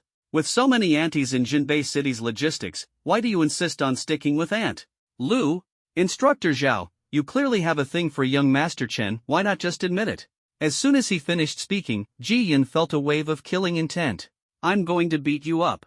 Zhao Yufei helplessly patted Ji Yun's shoulder. You brat, that slap from Instructor Zhao last time wasn't for nothing. Meanwhile, Chen Han had already reached the underground of Dark Bat City. The scene before him left him stunned. Beneath Dark Bat City, the exposed trunk of the World Tree was frozen solid. The entire underground space was a vast expanse of white. The surrounding cold was bone-chilling. And even Chen Han's celestial overlord physique felt the piercing chill. It was as if life had been drained from this place, leaving only icy cold blocks. Xu Meng, Xiao Shui? Chen Han called out. Tentatively, but there was no response. He hurried toward the area where the World Tree's sap was located. Before long, he discovered that Zhu Meng and the Red God Mecha had been frozen into ice. Sculptures. Zhu Meng? Chen Han's heart tightened as he quickly approached. Fortunately, he could still sense a faint trace of life within Zhu Meng's icy form. This meant Zhu Meng wasn't dead yet. With this realization, Chen Han clenched his right hand and delivered a powerful punch to the ice sculpture, shattering it instantly. Zhu Meng fell out of the ice, his body emitting cold air as he shivered uncontrollably. In a daze, he seemed to see Chen Han and stammered, "Thank you, Captain Chen, for saving my life." Seeing his state, Chen Han sighed helplessly and activated the sacred fire Qilin flame to dispel the cold energy from Zhu Meng's body, finally allowing him to fully regain consciousness. Zhu Meng took a long time to recover before he could speak normally. At this moment, Chen Han asked him about Chen Shui's whereabouts. Unexpectedly, Zhu Meng knew nothing. He had come here following Chen Han's orders, originally intending to pick up Chen Shui, but upon arriving, he was caught off guard and attacked by a wave of frost. He tried to activate the Red God Mecha to escape, but it was too late, the legs of the mecha were already frozen. He attempted to abandon the mecha and flee, but was immediately turned into an ice sculpture by the frost. From Zhu Meng's account, it was clear that this was not a man-made trap, and Chen Shui was most likely still in this space. This gave Chen Han a sense of relief. However, he quickly noticed that the frost permeating the underground space was able to resist his sacred fire Qilin flame. Moreover, the sacred fire Qilin flame on Zhu Meng's body was gradually dissipating. It was worth noting that Chen Han's sacred fire Qilin flame couldn't even be extinguished by a half-step martial god like Chen Xingbian. What exactly was this? Frost? Judging by the situation, Zhu Meng could no longer stay here. Thus, Chen Han informed him of the victory achieved by the Northern Expedition Army and instructed him to return to Jinbei City with the troops. This time, Zhu Meng didn't try to act tough, knowing that staying here would only burden Chen Han. "Captain Chen, please be careful." With that, he operated the Red God Mecha and quickly retreated. Chen Han continued to explore deeper, and the closer he got to the World Tree's sap pool, the denser the frost became. He had to keep the sacred fire Qilin flame burning at full strength to resist it. Finally, Chen Han arrived at the World Tree's sap pool. The sight before him made his heart tighten. The originally greenish-blue sap had now turned pitch black, as if all the spiritual energy had vanished. Worse still, the entire pool was covered by a thick layer of ice. Chen Shui was sitting with her back to him at the base of the World Tree's opening, making it impossible for Chen Han to see her face. "Xiao Shui?" Chen Han called out tentatively. Strangely, although Chen Shui was only at the warrior level, Chen Han felt an aura emanating from her that was terrifying. Upon hearing his call, Chen Shui did not turn around but suddenly swung her left hand, sending a ball of flame hurtling toward Chen Han. Because she was his sister, Chen Han reacted slowly and was directly hit by the flame. The flame appeared ordinary, with nothing special about it. Yet it instantly devoured the sacred fire Qilin flame on Chen Han's chest and ignited a blaze there. Chen Han immediately felt a burning sensation in his chest. Though it didn't cause serious injury, it was painful. He was shocked. Not only was the sacred fire Qilin flame incredibly powerful, but his body was nearly immune to elemental attacks, and no flame had ever harmed him. The fact that this ordinary flame could hurt him indicated that Chen Shui's strength wasn't high enough, otherwise, the flame would have caused even greater trouble. Chen Han was furious and immediately activated the sacred fire Qilin flame at full power. The overwhelming flames quickly extinguished the blaze on his chest. Before long, the seemingly ordinary flame was completely consumed. At this moment, a system notification sounded. Congratulations, your sacred fire Qilin flame has successfully absorbed the primal flame and gained a portion of its power. Primal flame? Chen Han murmured in astonishment. He glanced at the introduction of the primordial flame and froze. Primordial flame, born from the most primitive fire seed at the beginning of chaos, it possesses the power to destroy heaven and earth. Although the introduction was brief, it was clear that this flame was far more powerful than the sacred fire Qilin flame. The words beginning of chaos and most primitive fire seed alone highlighted its terrifying nature. No wonder Chen Shui could affect his celestial overlord body. Before Chen Han could react, another wave of frost suddenly struck. However, after devouring the primordial flame, Chen Han's sacred fire Qilin flame easily eradicated the frost. If Chen Shui's first flame was the primordial flame, then this frost attack was likely the primordial water. Chen Shui had actually mastered two elemental sources of heaven and earth. But Chen Han hadn't expected that Chen Shui's mastery extended far beyond fire and water. In the next moment, strange vines suddenly grew all over his body. In the blink of an eye, these vines tightly bound him, rendering him immobile. As the vines appeared, dust flew up from the ground, and hard clumps of soil rapidly gathered, encircling Chen Han and pressing down on him forcefully. This was the primordial wood element and the primordial earth element. In just a short time, Chen Han was simultaneously attacked by two powerful elements. Chen Han suddenly realized that the power Chen Shui wielded might be the primordial five elements of heaven and earth. For an ordinary warrior-level individual, Chen Shui was actually able to pose such a threat to him, a martial emperor. And Chen Han was no ordinary martial emperor. Seeing this, Chen Han no longer held back. He unleashed the full power of his celestial overlord body.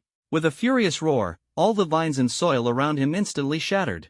Even more impressively, he managed to grab the iron blade that was originally aimed at him. This was the power of the metal element. What's going on with Xiao Xue? Even if she's awakened her powers, why would she attack me, her brother?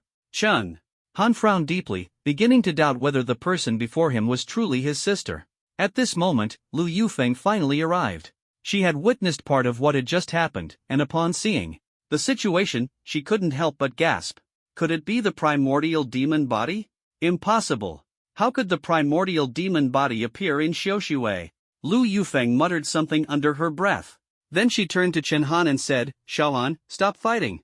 Otherwise, Xiaoxue will be in danger." Fortunately, her timely reminder stopped Chen Han, who had been about to knock Chen Shui unconscious. Chen Han quickly jumped to Lu Yufeng's side. It seemed that Chen Shui would only attack within a certain range. Once outside that range, she would cease all actions. Chen Han asked urgently, "Mom, what exactly is the primordial demon body you're talking about?" Lu Yufeng swallowed hard and said in a low voice, "I'm not entirely sure yet. Xiaoxue's talent transformation this time, whether it's truly the primordial demon body, is still just a rumor." When Lu Yufeng mentioned rumors, Chen Han connected it to certain things. Is it another internal file from Bureau 869? Bureau 869. Besides being the Northern Territory's Special Investigation Bureau for Exotic Beasts, was also the largest intelligence agency in Daxia since the new era. It housed a collection of various exotic beast records, including many from the early days of spiritual energy revival. The disasters brought by the early days of spiritual energy revival caught people off guard, and many events were never officially documented. This also became the dividing line between the old calendar and the new calendar. To be precise, the first 20 years of spiritual energy recovery belonged to the old calendar. After 20 years of spiritual energy recovery, which is after the establishment of Great Xia, it is considered the new calendar. During those 20 years, many events became a blank, referred to as the blank 20 years. History seems like a story rewritten at will. In today's textbooks, to shape heroic figures, it is said that Han Haoren and Yu Woyun were the twin pillars of the empire. overcoming countless hardships to end the dark turmoil, allowing Great Xia to endure. This statement is not wrong, but the timeline is inaccurate. The dark turmoil truly ended after Han Haoren became the martial god. Han Haoren and Yuoyan became the twin pillars of the empire, leading the Great Xia army, only after the blank 20 years. During the early stages of spiritual energy recovery, their positions in the military were not high. It was an extremely chaotic era. Very few records from that time have survived. Even elderly people who lived through that period have very limited knowledge of its history. At that time, everyone lived in constant fear, and a moment of carelessness could lead to being devoured by exotic beasts. To put it bluntly, it was humanity's apocalypse. Surviving was already a miracle. Who would remember every piece of history from that time? Yuoyun devoted tremendous effort to Bureau 869, collecting all official and civilian events from the blank 20 years. These records are incredibly comprehensive, even richer than those of the 24 Privy Council. However, the problem is that these records are mixed with many folk legends, making it difficult to distinguish truth from fiction. Among these ambiguous archives, the information about the primordial demon body seems the most likely to be false. Legend has it that during that period, a shelter saw the emergence of a human with a terrifying SSS-level talent. He was the first person in history to possess an SSS-level talent. This talent was called the primordial demon body. His appearance excited all humans who heard the news. At that time, there was no complete cultivation system, yet the primordial demon body displayed strength far beyond ordinary people. Even exotic beasts that tanks and cannons could not repel were easily defeated by him. His talent allowed him to simultaneously wield the most primal elemental forces of the 5 elements of heaven and earth. Under his leadership, the shelter once developed into the largest human gathering place of the time, with a population of 2 million. Don't underestimate this number now. A secondary main city's population far exceeds that of the shelter. But that was an apocalyptic era where everyone lived in fear. Even places with tens of thousands of people could be considered small cities. However, it wasn't long before the people in the shelter noticed something unusual. The population of the shelter mysteriously decreased by several thousand people every day within a short period. Such large-scale population disappearances quickly prompted an investigation, and the culprit turned out to be the owner of the primordial demon body. Although the owner of the primordial demon body possessed astonishing strength, he would lose consciousness for a period of time and become extremely violent and bloodthirsty. This bloodthirsty did not mean he became crazed and brutal after losing consciousness, but rather that he sought to destroy all vitality of life. Any living being entering a certain range around him would be completely annihilated. His existence was like a merciless machine, with the sole purpose of reducing everything to chaos and void. Helpless, everyone had to resort to military force to confine him, but how could the primordial demon body be easily contained? He successfully escaped the shelter and began wandering across the globe. Whenever news of him appeared, it brought massive casualties. As a result, the primordial demon body was considered even more terrifying than the beasts. Some even called him human demon. His threat was so great that it prompted the 2 superpowers of the time, Xia and the beautiful country, to join forces and take action. Together, the 2 nations captured the conscious primordial demon body and imprisoned him. Hearing this, Chen Han's eyes sparkled with interest. So, where is he being held? Lu Yufeng's lips curved slightly, in a place visible to both nations, beneath the volcano of Little Days. But he wasn't held for long before he lost consciousness again. After losing consciousness, he killed many people of Little Days and managed to escape once more. Chen Han finally understood why Lu Yufeng was smiling, and he couldn't help but laugh out loud. Then he could be considered a national hero. Lu Yufeng, however, sighed. If only it were that simple. The problem is, after escaping, he actually returned to Xia. Chen Han frowned, puzzled. So how was the primordial demon body dealt with in the end?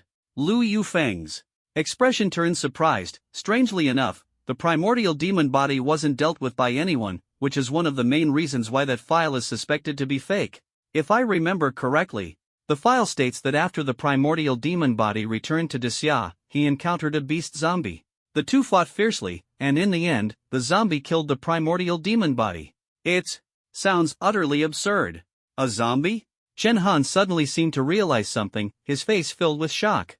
Now, he felt that the file might actually be true.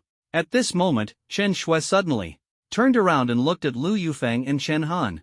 Her appearance became terrifying. Strange patterns covered her face, her eyes lacked pupils, turning into pure darkness.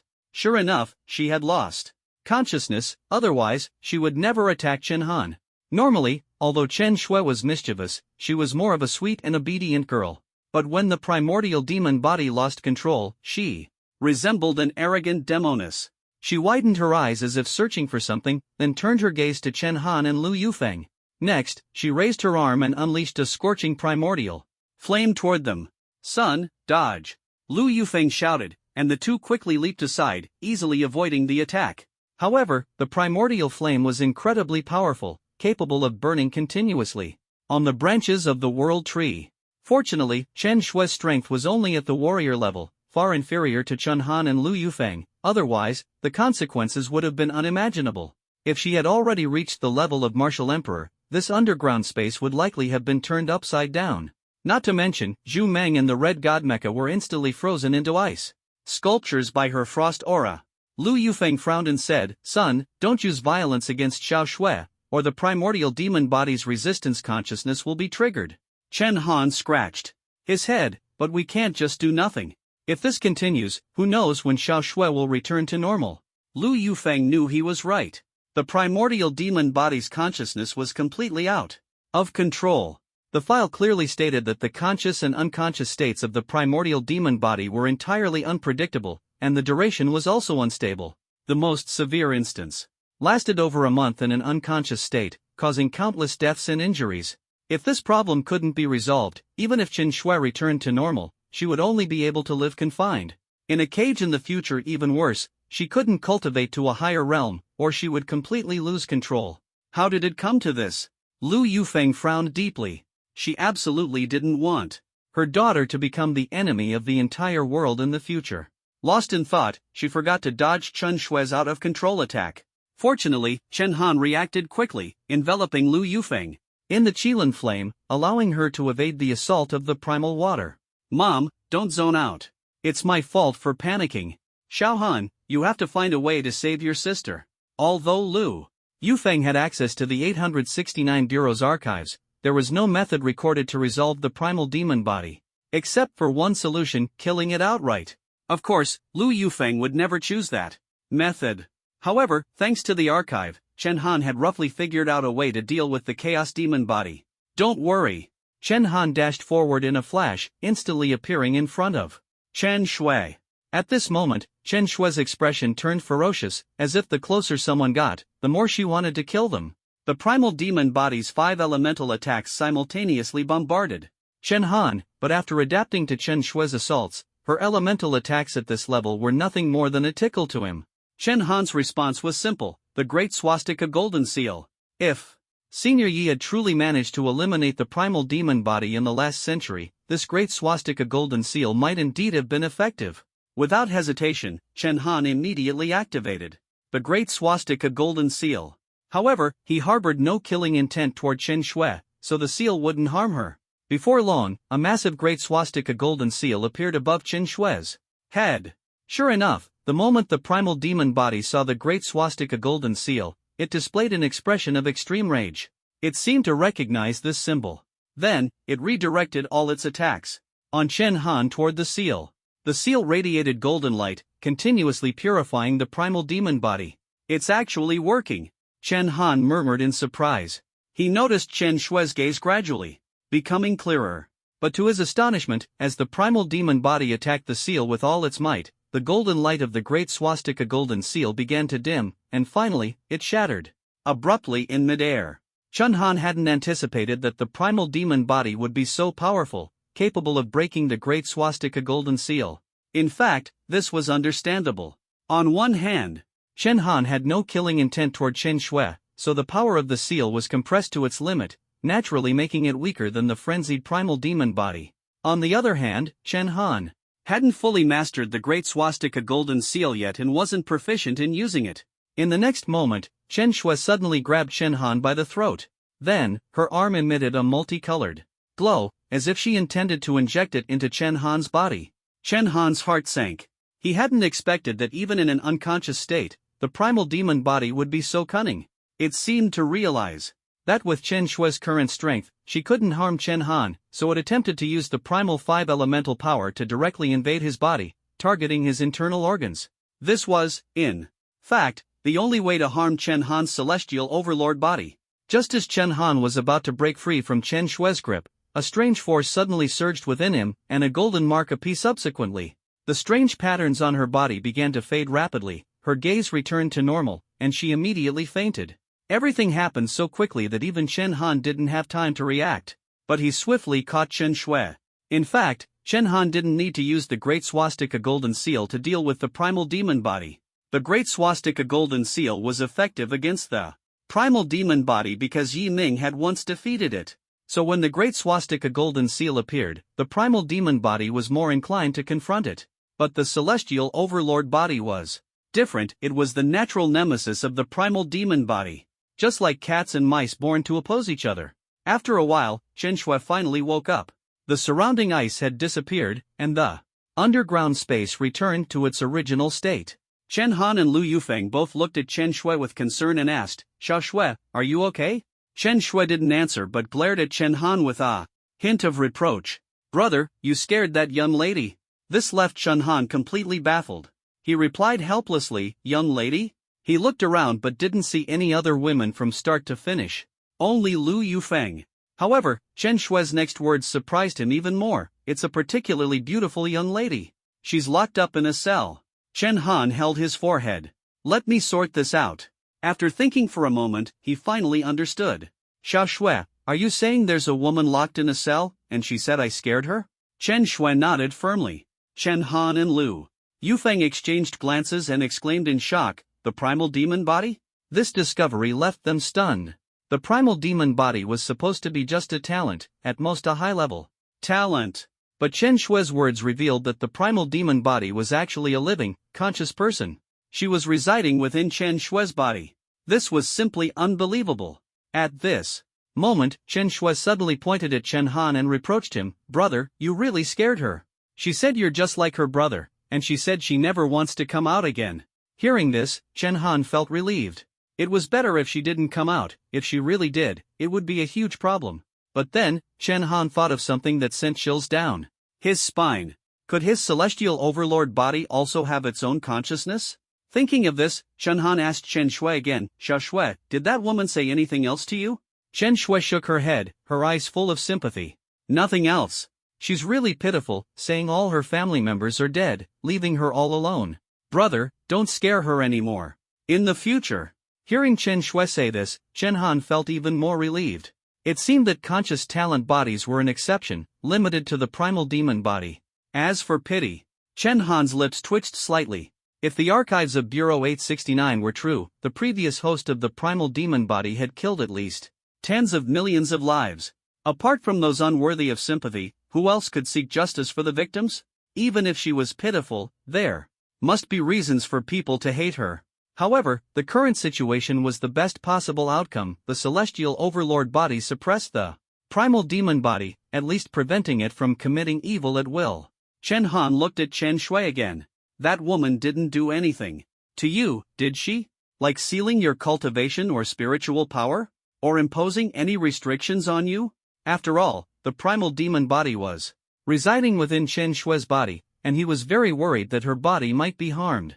Chen Shui smiled. "Nope. I had a great chat with that beautiful sister. She even said I'm perfectly in sync with her." As she spoke, Chen Shui suddenly opened her palm, and the power of the 5 primordial elements appeared in her hand. This surprised both Chen Han and Lu Yufeng, as possessing these 5 forces indicated that Chen Shui had fully mastered the power of the primordial demon body. In fact, the terrifying nature of the primordial demon body had already been proven by the earlier events. Even Zhu Meng, who was close to reaching the level of a martial general, and the Red God Mech were instantly frozen. Moreover, Chen Shui's elemental power could even affect Chen Han. In other words, this power could harm martial emperors. And yet, Chen Shui's strength was only at the martial artist level. Even when Chen Han was at the martial artist level in the past, he wasn't as strong as her. Of course, that was before he obtained the Sky Tyrant body. Now, not just in the recruit camp, but even in the entire Northern Expedition Army, Chen Shui could probably hold her own. Her growth rate was astonishing. Mom! Brother! I'm hungry. I want barbecue. I want steak. Still showing her childish side, Chen Shui pouted and acted spoiled toward Chen Han and Lu Yufeng. Chen Han looked at her dotingly and said, "All right. We'll go back to Jinbei City and have the master cook for you." Ha ha, great. I love the master's cooking in Jinbei City. Don't just think about eating. When we get back, apologize to Brother Mengzi. You almost killed him. Ha, I'll definitely apologize. By the way, Mom, where's Dad? Why didn't he come? Don't mention your dad. Just thinking about him makes me angry. All he cares about is his Grand Marshal Yu Woyun. Ha ha ha. When the three of them returned to Jinbei City, under Zhao Linger's command, most of the Northern Expedition Army soldiers had returned to the city, leaving only a few to clean up the battlefield. After the battle, many soldiers were even resting under the newly built houses. Chen Han originally didn't want to disturb them, but someone spotted him and couldn't help but shout, "Champion Marquis!" Immediately, all the soldiers, like startled birds, straightened up. "Champion Marquis! Champion Marquis!" Chen Han sighed and said, "Why are you still resting outside? These houses are already renovated, only missing bedding and such. You can go to the logistics department to get them and move in." But the soldiers' responses moved Chen Han. "Champion Marquis, these houses are too good. Back in my hometown, houses like these are only for rich people. If I move in, I'm afraid I'll dirty the place." "Yeah, Champion Marquis, these houses were built because of you. They're your houses. How could we dare live in them? Champion Marquis, don't worry about us. Many of us used to hunt in the mountains, so we're used to sleeping outdoors." Listening to their words, Chen Han finally understood why Yu Woyun, as the Grand Marshal of Daxia, could establish a prestigious family yet always stood by the common people. Perhaps it was because he had witnessed too many scenes like this. Chen Han smiled and then jokingly scolded, "Stop talking nonsense. Listen up, you're not poor people anymore, you're national heroes. Since you're my soldiers, I can't let you sleep poorly, or it would be too embarrassing. Follow orders. Everyone go to logistics to get bedding and sleep indoors. These houses will eventually be yours." At that moment, Chen Han suddenly felt a presence rapidly approaching. He turned around and saw Ji Yun standing behind him. "This is the freshly roasted Kuei ox inner core." "The Kuei ox inner core?" Chen Han stared at the bloody organ in Ji Yun's hand, frowning in disgust. Just looking at the appearance of this thing, he had no appetite for it. Not to mention, he had no idea what it was even used for. Ji Yun, having anticipated Chen Han's aversion, smiled and explained, "Instructor Zhao personally led a team to inspect the bodies of the Kuei ox and the 9-colored deer. As soon as this inner core was extracted, she told me to bring it to you immediately. She said that the Kuei ox inner core is the source of the Kuei ox's power and definitely has miraculous effects." Ji Yun added, mimicking Zhao Linger's tone, "Tell Chen Han that I didn't prepare this especially for him, it just happened to be dissected out." Chen Han smiled wryly and reluctantly accepted the Kuei ox inner core. He had to admit, Zhao Linger's judgment was always spot on. The most significant outcome of the Battle of the Sacred Mountain was securing humanity's foothold in the Northern Territory and reclaiming over 3 million square kilometers of land. However, the true treasure lay in the bodies of the 3 divine beasts from the Forbidden Zone. Every part of these Forbidden Zone divine beasts was precious, with potent medicinal effects. For instance, the antlers of the 9-colored deer could bring the dead back to life. Moreover, most of their parts could enhance the strength of martial artists. Chen Han had gained mastery over the sacred fire Qilin flame thanks to the Qilin bones.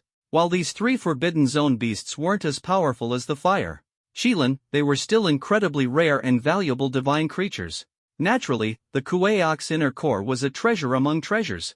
But just looking at the inner core made it hard for Chen Han to muster the courage to eat it. He closed his eyes, prepared to force it down, but Lu Yufeng, with her sharp eyes and quick reflexes, stopped him just in time. "You can't eat the Kuei ox inner core like that." Lu Yufeng's face was tense as she glared at Ji Yun. "Xiao Ji, you almost got Chen Han killed." She went on to explain that the Kuei ox inner core contained an immense amount of power. The Kuei ox had the ability to manipulate gravity, and this inner core was the essence of that strength. If consumed directly, an ordinary person's internal organs wouldn't be able to withstand it, possibly leading to organ rupture and instant death. Lu Yufeng sternly warned everyone, despite how precious parts of Forbidden Zone beasts may be, never eat them recklessly. Even martial artists at the martial god level must exercise extreme caution and never consume these things carelessly. Having spent many years in the Northern Territory, Lu Yufeng was highly knowledgeable about such matters. Both Chen Han and Ji Yun nodded in agreement. Ji Yun, however, looked a bit disappointed. What? So the Kuei Ox inner core is useless? Did I run all this way for nothing? Ugh. Lu Yufeng chuckled and said, it's not entirely useless. I told you, you can't eat it all at once, but you can cut it into small pieces and eat it gradually. She turned to Chen Shui and added, since Xiao Shui is also hungry, I'll take on the role of a barbecue chef for today. This is Linger's kind gesture, we can't let it go to waste. With that, the group immediately headed to a barbecue shop in Jinbei City. Chen Han asked the shop's staff to leave early, as the Kuei Ox inner core wasn't an ordinary ingredient and required special preparation. Soon, only Lu Yufeng, Chen Han, Chen Shui, and Ji Yun remained in the shop. Ji Yun, unable to contain his excitement, exclaimed, this trip wasn't in vain after all. Being able to taste this is a blessing. Aunt Lu personally taking charge, how amazing. Although Ji Yun usually had a sharp tongue, he was never shy about flattering others, making Lu Yufeng laugh. When Lu Yufeng began handling the Kuei Ox inner core, she realized that despite its soft appearance, an ordinary blade couldn't cut through it. Left with no choice, she brought out her celestial slaying flying knife, which finally managed to slice the core. To ensure safety, she cut the Kuei Ox inner core into dozens of small portions, added some common seasonings, and placed them on the grill. Looking at Chen Han, she said, Xiao Han, help me light the fire. It can't be too fierce. Chen Han immediately understood that an ordinary flame wouldn't work for this. Only his Qilin flame could do the job. With a snap of his fingers, the charcoal beneath the grill ignited, producing a blue Qilin flame. Under Lu Yufeng's skillful hands, the Kuei Ox inner core quickly changed color. What was once a bloody organ was now sizzling and steaming, coated with chili powder, salt, and cumin, filling the air with an irresistible aroma. Xiao Shui, is it ready to eat? Chen Shui, drooling at the sight and clearly starving, couldn't wait any longer. Lu Yufeng laughed, only you can eat it. If your father wanted to try some, he'd have to get my permission first. The group began eating, and Chen Han picked up a piece of the Kuei Ox inner core and put it in his mouth. As soon as it entered, a surge of heat spread through his body. It felt like drinking strong liquor, his stomach burning uncomfortably, yet it was still bearable. In fact, it felt invigorating. He couldn't help but feel relieved that he hadn't swallowed an entire piece at once. The consequences would have been disastrous. Ji Yun, staring at the dozens of portions of Kuei Ox inner core on the table, couldn't resist anymore. He picked up the smallest piece and muttered, just a tiny bit, this should be fine, right? With that, he popped it into his mouth and chewed. However, within 2 seconds, Ji Yun suddenly collapsed, slumping over the table. It seemed he had merely fainted, but fully digesting even that small piece would likely take him 2 full days and nights. Chen Shui couldn't help but laugh. Brother Ji, you're really something else. She then grabbed a piece of the Kuei Ox inner core and swallowed it. But her reaction was markedly different from Ji Yun's. Despite not being as strong as Ji Yun, who was near martial general level, she didn't faint. Instead, she loudly exclaimed how delicious it was. Afterward, Chen Shui turned to Lu Yufeng and asked, Mom, that pretty sister said this inner core is super tasty. Can I eat more? At the mention of pretty sister, Chen Han and Lu Yufeng exchanged glances. It was obvious that this pretty sister referred to the primordial demon physique. The fact that even the primordial demon physique was interested in the Kuei Ox inner core was astonishing. Seeing Chen Shui's pleading expression, Chen Han divided half of the Kuei Ox inner core and gave it to her. He estimated that he could only handle eating half himself. After the siblings finished all the Kuei Ox inner core, something extraordinary happened. Their bodies began to float slowly into the air, surrounded by visible heat waves. Lu Yufeng was startled, thinking they had gone mad. But Chen Han's face was filled with excitement. He realized that he had gained the Kuei Ox's ability to manipulate gravity. Now, he could hover in mid-air without using any of his cultivation. This meant he had overcome gravity and, as a martial emperor, had obtained the ability to fly like a martial god. It wasn't just Chen Han who acquired this power. Chen Shui was also floating in the air, her face beaming with joy as she reveled in the sensation of defying gravity. Having consumed the other half of the Kuei Ox inner core, she exhibited the exact same abilities as Chen Han. Only Lu Yufeng appeared alarmed, her voice trembling. Xiao Han, Xiao Shui, what's happening to you? Don't scare your mother. Chen Han's lips curled into a smile as he returned to his seat. Don't worry. Xiao Shui and I just gained part of the Kuei Ox's power. Mom, if only we had saved some for you, you could have had this ability. 2. Chen Han regretted not leaving the Kuei Ox inner core for Lu Yufeng. Unexpectedly, Lu Yufeng's words surprised him. It turned out that before the dishes were served, she secretly tasted a small piece of the Kuei Ox inner core to test if it was poisonous. That small bite made her dizzy and lightheaded. Unlike Ji Yun, who fainted directly, she relied on her strong cultivation to suppress the effects. Moreover, after eating the inner core, she did not gain the ability to control gravity, she only felt a slight increase in strength. It seems that only you siblings can acquire the Kuei Ox's abilities. Lu Yufeng sighed. Her words were understated, but they made Chen Han's heart tighten because he recalled everything he had experienced after discovering he was a natural anomaly. Transplanting the Qilin bone could activate the sacred fire Qilin flame. Cultivating various techniques and martial skills was as effortless as drinking water or eating food. Then there were the celestial overlord body and the primal demon body, which were several times stronger than the already rare SSS-level talent. Now, simply eating the Kuei Ox inner core directly granted the ability to control gravity. Lian Yutian referred to it as a natural anomaly. The mysterious galactic emperor Yi Ming called it heavenly anomaly. Regardless of the name, Chen Han felt that being a natural anomaly was simply beyond imagination. It was like a powerful existence that directly ignored the rules of heaven and earth. Just as Chen Han was lost in thought, Chen Shui underwent another change. Patterns that only appeared during unconscious states of the primal demon body began to emerge on her body. However, these patterns had not yet spread to her face, so Chen Han and Lu Yufeng did not notice. At this moment, Chen Shui returned to her seat, and, like a whirlwind, instantly devoured all the remaining food on the table. It should be noted that Lu Yufeng had prepared over 5 pounds of ingredients. Chen Shui usually had a very small appetite, and would never be able to eat so much. Both Chen Han and Lu Yufeng were stunned, but Chen Shui said, "Mom, is there more food? I'm hungry." Lu Yufeng thought she was genuinely hungry and had no choice but to prepare more food, even grilling 3 large steaks. Originally intended for the 3 of them to share, the steaks and food were devoured clean by Chen Shui in no time once they were served. Lu Yufeng's face showed shock as she awkwardly glanced at Chen Han. "Xiao Han, I'm sorry, that steak was meant for you, but who would have thought Xiao Shui?" However, Chen Han's expression turned serious, because he sensed something was wrong. "Mom, something's not right." Lu Yufeng then carefully looked at Chen Shui and noticed that her neck was already covered with the patterns of the primal demon body. "Mom, is there more food?" At this moment, Chen Shui was no longer in the unconscious state of the primal demon body. She could still converse normally with Lu Yufeng. Nearly 10 pounds of meat had been consumed in one go, leaving Lu Yufeng at a loss. However, Chen Shui's next actions were even more shocking. While Lu Yufeng was still stunned, Chen Shui suddenly rushed to the barbecue restaurant's cold storage and began gnawing on the fresh ingredients. The food in the cold storage was quickly devoured, her speed visible to the naked eye. This scene not only frightened Lu Yufeng but also left Chen Han completely unresponsive.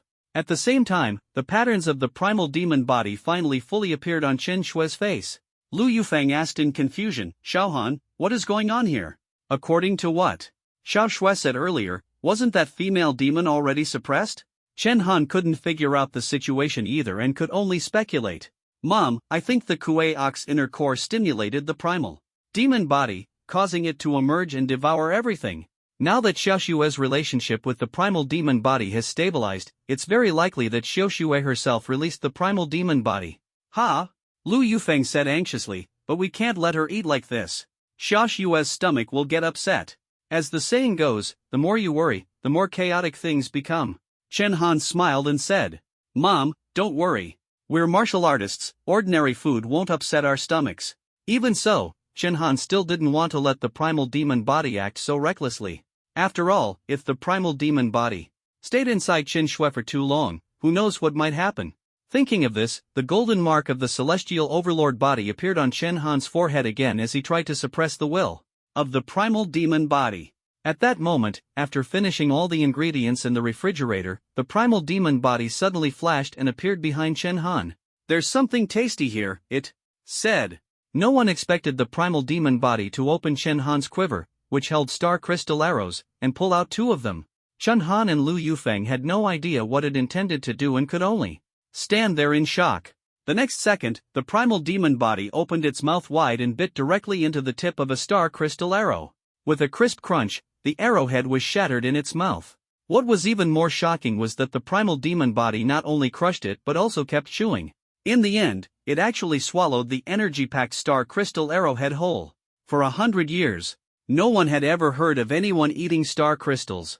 Everyone believed star crystals were merely energy condensates and never thought they could be consumed.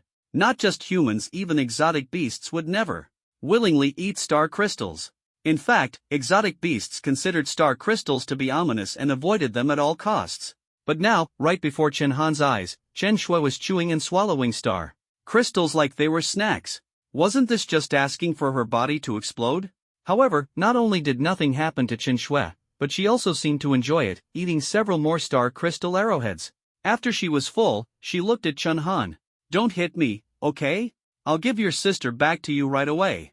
With that, the patterns on Chen Shui's body disappeared, and her eyes regained clarity.